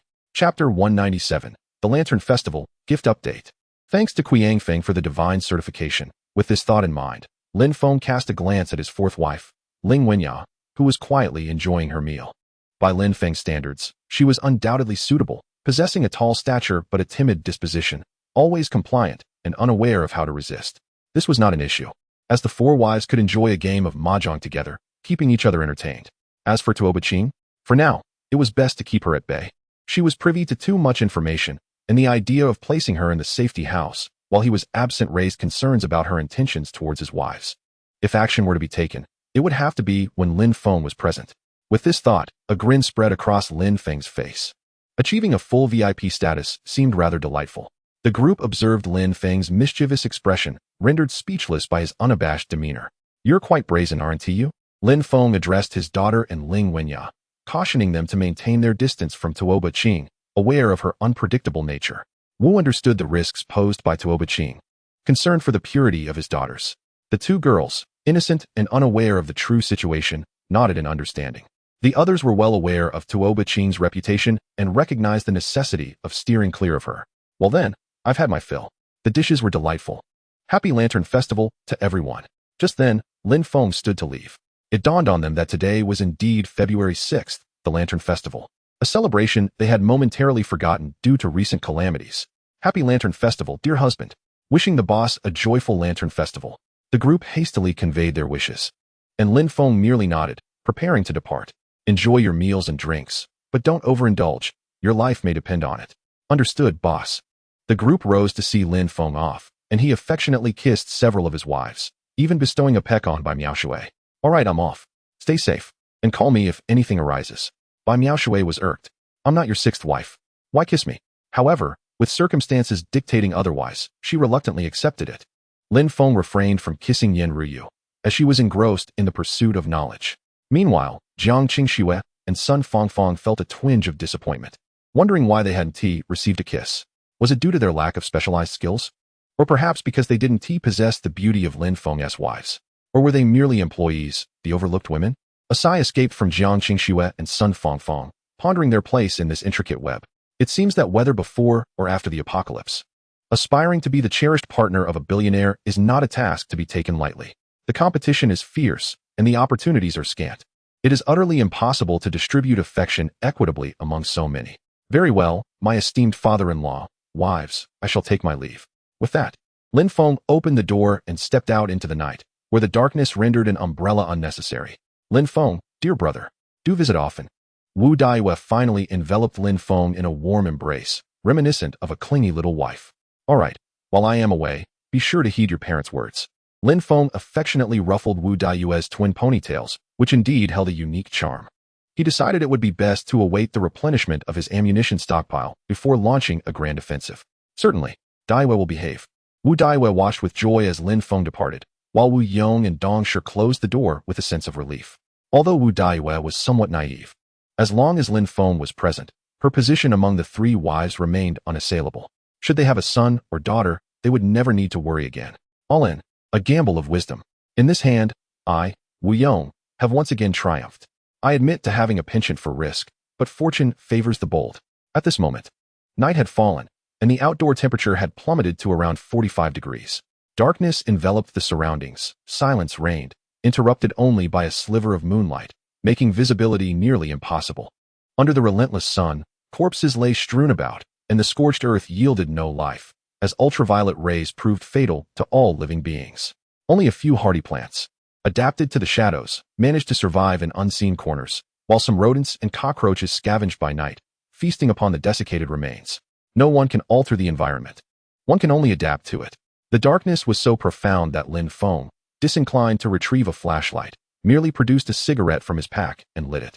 With the flick of a lighter, he exhaled a smoke ring, surveying the shattered, mummified corpses around him, 99% of whom had met their end by his own hand. Yet Lin Feng felt no regret. Had he lacked the strength, he would be among the fallen. As for Qiao Qiao and the others, they would inevitably face a grim fate. If he possessed the means, he could only ensure a better existence for those who followed his lead. As for the rest, Lin Feng could not change their fates. No one can save everyone in the world, not even Lin Feng himself.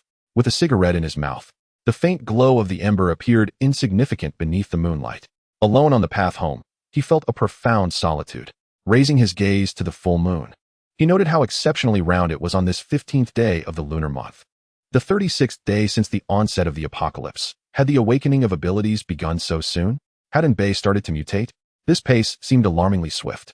Standing in the moonlight, contemplating the celestial body while holding his cigarette, Lin Feng found himself lost in thought. What if uncontrollable events were to unfold? He began to ponder the possibilities. If chaos ensued, what would he do?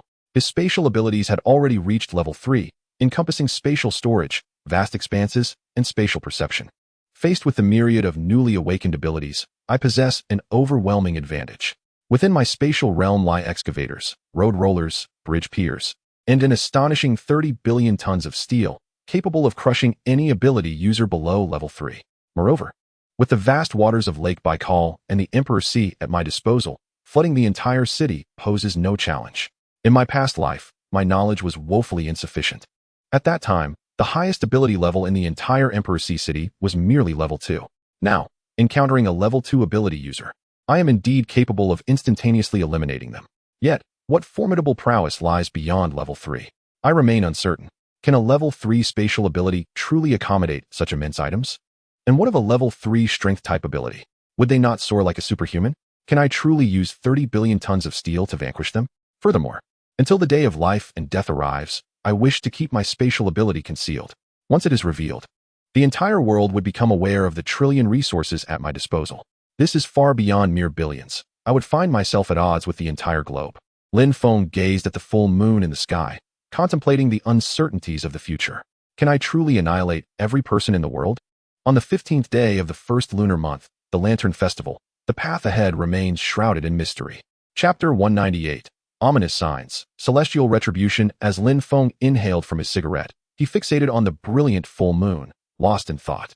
The early skills of a spatial ability are rather lackluster. I ponder what the later stages might hold. Are there any offensive skills? Without such skills, am I not merely a mobile warehouse, albeit a larger one this time? With a complementary radar, the full moon shines so brightly, so perfectly round. Suddenly, a fleeting dark shape streaked across the moon, vanishing in an instant. Was that a shooting star? Lin Feng widened his eyes, catching a glimpse of the dark shape, yet its speed rendered it unidentifiable. As one gazes into the abyss gazes back. Simultaneously, unbeknownst to them, someone in the sky glanced in Lin Feng's direction. It approaches swiftly. After a short nap, I should arrive. The figure slowly closed their eyes, succumbing to slumber. Lin Feng remained unaware of their presence. Just as they could not perceive him, the distance was far too great for either to behold. Lin Feng furrowed his brow at the dark shape that had crossed the full moon. Drawing a deep breath of smoke, he retrieved an ancestral jade pendant from his chest, holding it against the moonlight for a closer inspection. The Emperor's Sea phenomenon, the dragon absorbing water. A year has passed, entering the cold winter once more. The dragon transforms into a true dragon. Celestial retribution descends. The heavens and earth tremble, with none surviving. This jade pendant is imbued with an abundance of mystery and peculiarity. Lin Feng knows it is far from an ordinary piece. While Bai Miaoshui merely questions the authenticity of the pendant's inscriptions, Lin Feng is acutely aware that every word inscribed is destined to unfold. A year hence? Celestial retribution? Is it indeed an asteroid colliding with the United States? Yet, what relevance does that hold for me, Lin Feng? I am not in the United States. Lin Feng fell into contemplation. That harsh winter indeed claimed countless lives among both animals and plants. The beautiful nation was obliterated by an asteroid, while the day's nation was engulfed by volcanic magma, leading to its total annihilation. However, what relevance do these events hold for me, Lin Feng? I reside in the land of Huaxia, and to my recollection, no peculiar incidents have transpired here. Otherwise, how could I settle down so comfortably? Could it be that my rebirth has triggered a butterfly effect? With this thought, Lin Feng shook his head. Fortunately, I am exceedingly well prepared. I fear not biological mutations or awakened powers, and even an alien invasion would not daunt me. My inner demon has long been restless. At that moment, figures suddenly emerged from the darkness in the distance. Lin Feng, it's indeed you. At this hour, you are the only one here to smoke. Lin Feng, you stepping out alone is your gravest error. Prepare to perish. Surrender 100 billion in resources, and we shall spare your life. A group of individuals charged at Lin Feng with knives, clearly driven mad by hunger. Casually, Lin Feng held a cigarette, reached into his jacket, and retrieved a handgun from his spatial pocket. Bang, bang, bang. He began to fire incessantly. With each bullet that flew, blood and brain matter splattered across the ground. Lin Feng expanded his spatial awareness, confirming that there were no living beings within 100 meters before holstering his firearm once more. He wiped his face, glancing down at the blood staining his hands. Grotesque in the moonlight, a wry smile crept across his lips, and he shook his head. Alas, humans are adaptable. The once naive rich heir, deceived by Fong Qian in matters of the heart and swindled by his uncle for money, has also learned to acclimate. With the cigarette still between his lips, Lin Feng turned and made his way to his safe house. In the moonlight, a cockroach crawled out from a crevice, greedily sucking the brain matter from a corpse. Raising its tiny eyes, it glanced at Lin Feng's silhouette, as if filled with a semblance of human awareness, before lowering its head to continue its feast. It carried a sizable chunk of flesh back to its lair to lay eggs and propagate the next generation. My dear wives, I have returned. It is the Lantern Festival today. Let us enjoy some Tanyuan together. Lin Feng called out as he entered the safe house, seeking out Xiao Qiao and Liang Qiuyu. The two emerged from the screening room, casting a glance at Lin Feng, whose face was smeared with blood, shaking their heads slightly. Lin Feng, you seem to be playing a bit too recklessly, one remarked. Indeed, have you struck a vital artery or something? The other added. Hearing their comments, Lin Feng paused momentarily. After driving for so long, had they also learned to drive without a license? What were they thinking? A few individuals had blocked my doorstep intent on killing me, but I dealt with them effortlessly. I'm off to take a shower. You two prepare the tang yuan. Make some for Abe and Fengzi as well. It's a festive occasion. After all, let's improve our meals. Lin Feng headed straight for the bathroom, while Qiao Qiao and Liang Qiuyu exchanged glances, feeling that Lin Feng seemed slightly different today. Why wasn't he driving? Was the waterway inaccessible? Shouldn't they have taken the land route? After some contemplation, they chose to remain silent. Perhaps Lin Feng has experienced a moment of conscience? While two individuals busied themselves with preparing glutinous rice balls, Lin Feng chose, instead, to indulge in a bath. Reclining in the expansive hot spring, he neglected to cleanse the blood from his visage. Instead, he reached for a cigarette and ignited it. Gazing up at the luminescent fixture adorning the ceiling, if every individual awakening their abilities to the third level possessed such immense power, what then of the armaments he had stockpiled? Would they retain any utility? What was he to do? Should he eradicate all of humanity at this very moment? He lacked the strength for such a feat. Even if humanity were vanquished, there remained animals, plants, insects, bacteria, viruses, deep-sea algae, and marine life, all of which would inevitably undergo mutations. Could he truly annihilate them all? As Lin Feng inhaled the smoke, his thoughts wandered to the future. Having struggled to restart his life, the survivor, known as Lin Feng, had no desire to meet his demise. He would not permit circumstances to spiral beyond his control. Yet, it was evident that the situation was veering toward chaos. The awakening of abilities and biological mutations were accelerating for reasons unknown. A strategy must be devised. After some contemplation, Lin Feng discarded his cigarette, but into the trash. What was the ultimate limit of ability levels? This was a mystery to Lin Feng. He had contemplated physical training, yet deemed it futile. No matter how one honed their body, one could never catch a bullet with bare hands, whereas an awakened individual might achieve such a feat. Lin Feng's spatial abilities allowed him to effortlessly store vast quantities of supplies. Could an ordinary person manage such a task? When abilities awakened, physical prowess became irrelevant. Reliance lay primarily upon one's powers. No one understood the nature of abilities better than Lin Feng. Was it an omen of unknown origins or divine retribution? The path ahead was shrouded in infinite mystery. Chapter 199. Lin Feng's preparations. Lin Feng pondered for a moment before deciding to consult his two wives. After all, they were the most trustworthy individuals in his life at present. Have you both sensed anything peculiar? He inquired. Power enhancements, heightened perception, these all count. Through telepathic communication. He posed the question to his wives. No. Dear, what is troubling you today? I feel nothing amiss, one replied. You seem off today. And Jojo and I can only sense within a radius of 4 meters. How is it you can perceive so far? The revelation struck Lin Feng like a bolt of lightning. I am on the verge of advancing to the 4th level of abilities. You are awakening your powers, and I, Lin Feng, am also awakening. I stand at the starting line, ahead of all beings on Earth. What have I to fear? By the time you reach 3rd level abilities, I shall be at level 5. I will still dominate.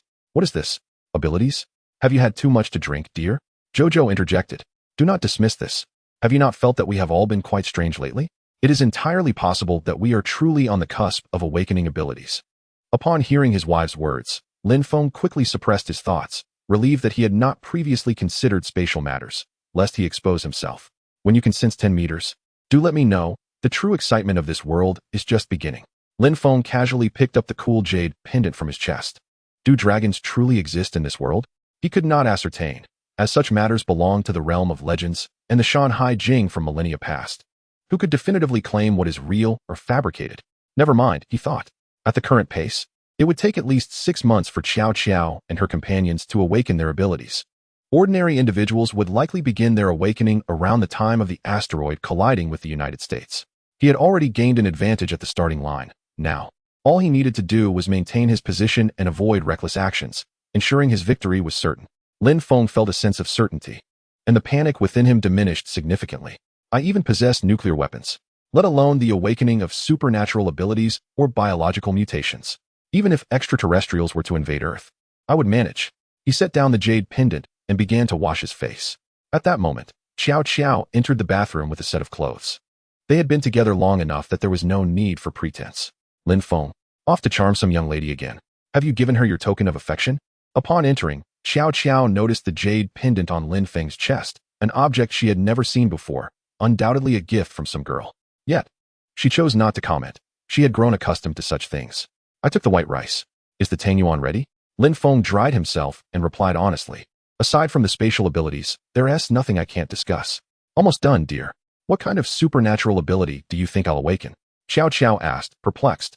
Feeling something strange about herself recently, though she could not pinpoint why. Supernatural abilities? This was quite comprehensible. She had seen films like Captain America, The Hulk, and Pigsy. If categorized, those peculiarities could be deemed supernatural. It would be wise to watch more of such films with Liang Qiuyu. Who knows when it might come in handy. Why spend all day watching empresses in the palace filled with intrigue? With me around, you won't need to.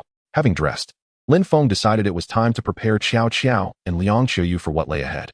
It was cumbersome to explain everything himself. Better for them to learn through viewing, thereby gaining a deeper understanding. Oh my, do you know what kind of supernatural ability I will awaken, dear? If it turns out to be something like that giant, and I transform into just a pair of shorts, how will I survive? Xiao Qiao quickly covered her assets, thinking that if her ability were like that, it would be better to perish than endure such embarrassment. Lin Feng glanced at Xiao Qiao's 36D figure and began to imagine. If she were to transform into a giant, how colossal would she need to be? As for skin color, that was inconsequential. Once the lights were out, did it not all appear the same? Dinner is ready. Just as Lin Feng's thoughts wandered, Liang Qiuyu's voice echoed from the dining room, interrupting his reverie as he headed to enjoy the Tang Yuan. That evening, Lin Feng ate merely for formality's sake. Even amidst an apocalypse, one must maintain the semblance of celebration. Liang Qiuyu had a fondness for sweets, consuming quite a bit. Xiao Qiao, being more of a spicy food enthusiast, seemed less interested in the Tang Yuan. It was not as if she were lacking in nourishment. The leftovers, predictably, were destined for Bei. I'll go feed Bei, you two take care of the dishes. Lin Feng carried the remaining Tang Yuan to check on Bei's condition. The speed of human evolution regarding supernatural abilities had been determined, at the earliest. It would take 6 months for them to awaken, and now it was time to observe the animals. Bei, come out. Upon entering Abe's room, I was taken aback to find Abe himself confined within a dog cage. What a curious sight. Was this Abe truly so compliant? Upon hearing Lin Feng's words, Abe wagged his tail and emerged. Woof. Meanwhile, Fangzi remained blissfully unaware, bouncing towards Lin Feng, lured by the promise of food. Lin Feng gently patted Fangzi's head. It was merely an ordinary little dog, unchanged. He then glanced at Abe, who sat obediently on the ground. Attempting to establish a mental connection, Lin Feng pondered Abe's condition. Abe, can you hear me? Abe's canine eyes seemed to betray a hint of humanity, and then, with some difficulty, uttered, Master. Lin Feng was momentarily taken aback. Abe's transformation was occurring at an astonishing pace, evidently swifter than that of Xiao Qiao and Liang Qiuyu. I am obedient. Please do not harm me. I can live in the cage every day and eat filth if necessary. Lin Feng remarked. Abe possesses a strong will to survive. He reached out to stroke Abe's head. Transformation is not to be feared, disobedience is. As long as you comply, I shall not subject you to such indignities. Remember, you are raised by me. Your sole duty is to obey. Obey, and you shall thrive, enjoy delicious meals, and even have a mate. Disobey, and you shall find yourself in a pot of dog meat. Lin Feng observed Abe as he nodded obediently. Yes, good master, Abe will listen. After confirming that Abe harbored no rebellious intentions, Lin Feng abandoned the thought of banishing him to another realm. To confine Abe would surely lead to his demise. While managing humans is complex, guiding a dog is a simple matter. Surely, I can manage Abe, a mere dog? Abe, the type of dog that bullies the weak while fawning over the strong, would wag his tail in the presence of a powerful master, yet would not hesitate to bite if he sensed weakness. Lin Feng would not allow Abe the opportunity to bite him, should the situation turn awry. He would eliminate the threat without hesitation. Feast, and may you enjoy the Lantern Festival. Lin Feng poured the sweet dumplings into the dog bowl and turned to leave. As he locked the door behind him, Abe let out a sigh of relief, wagging his tail as he shared the dumplings with his little mate. The festive occasion meant he need not endure filth today. His master, after all, possessed a semblance of humanity, though it was scant.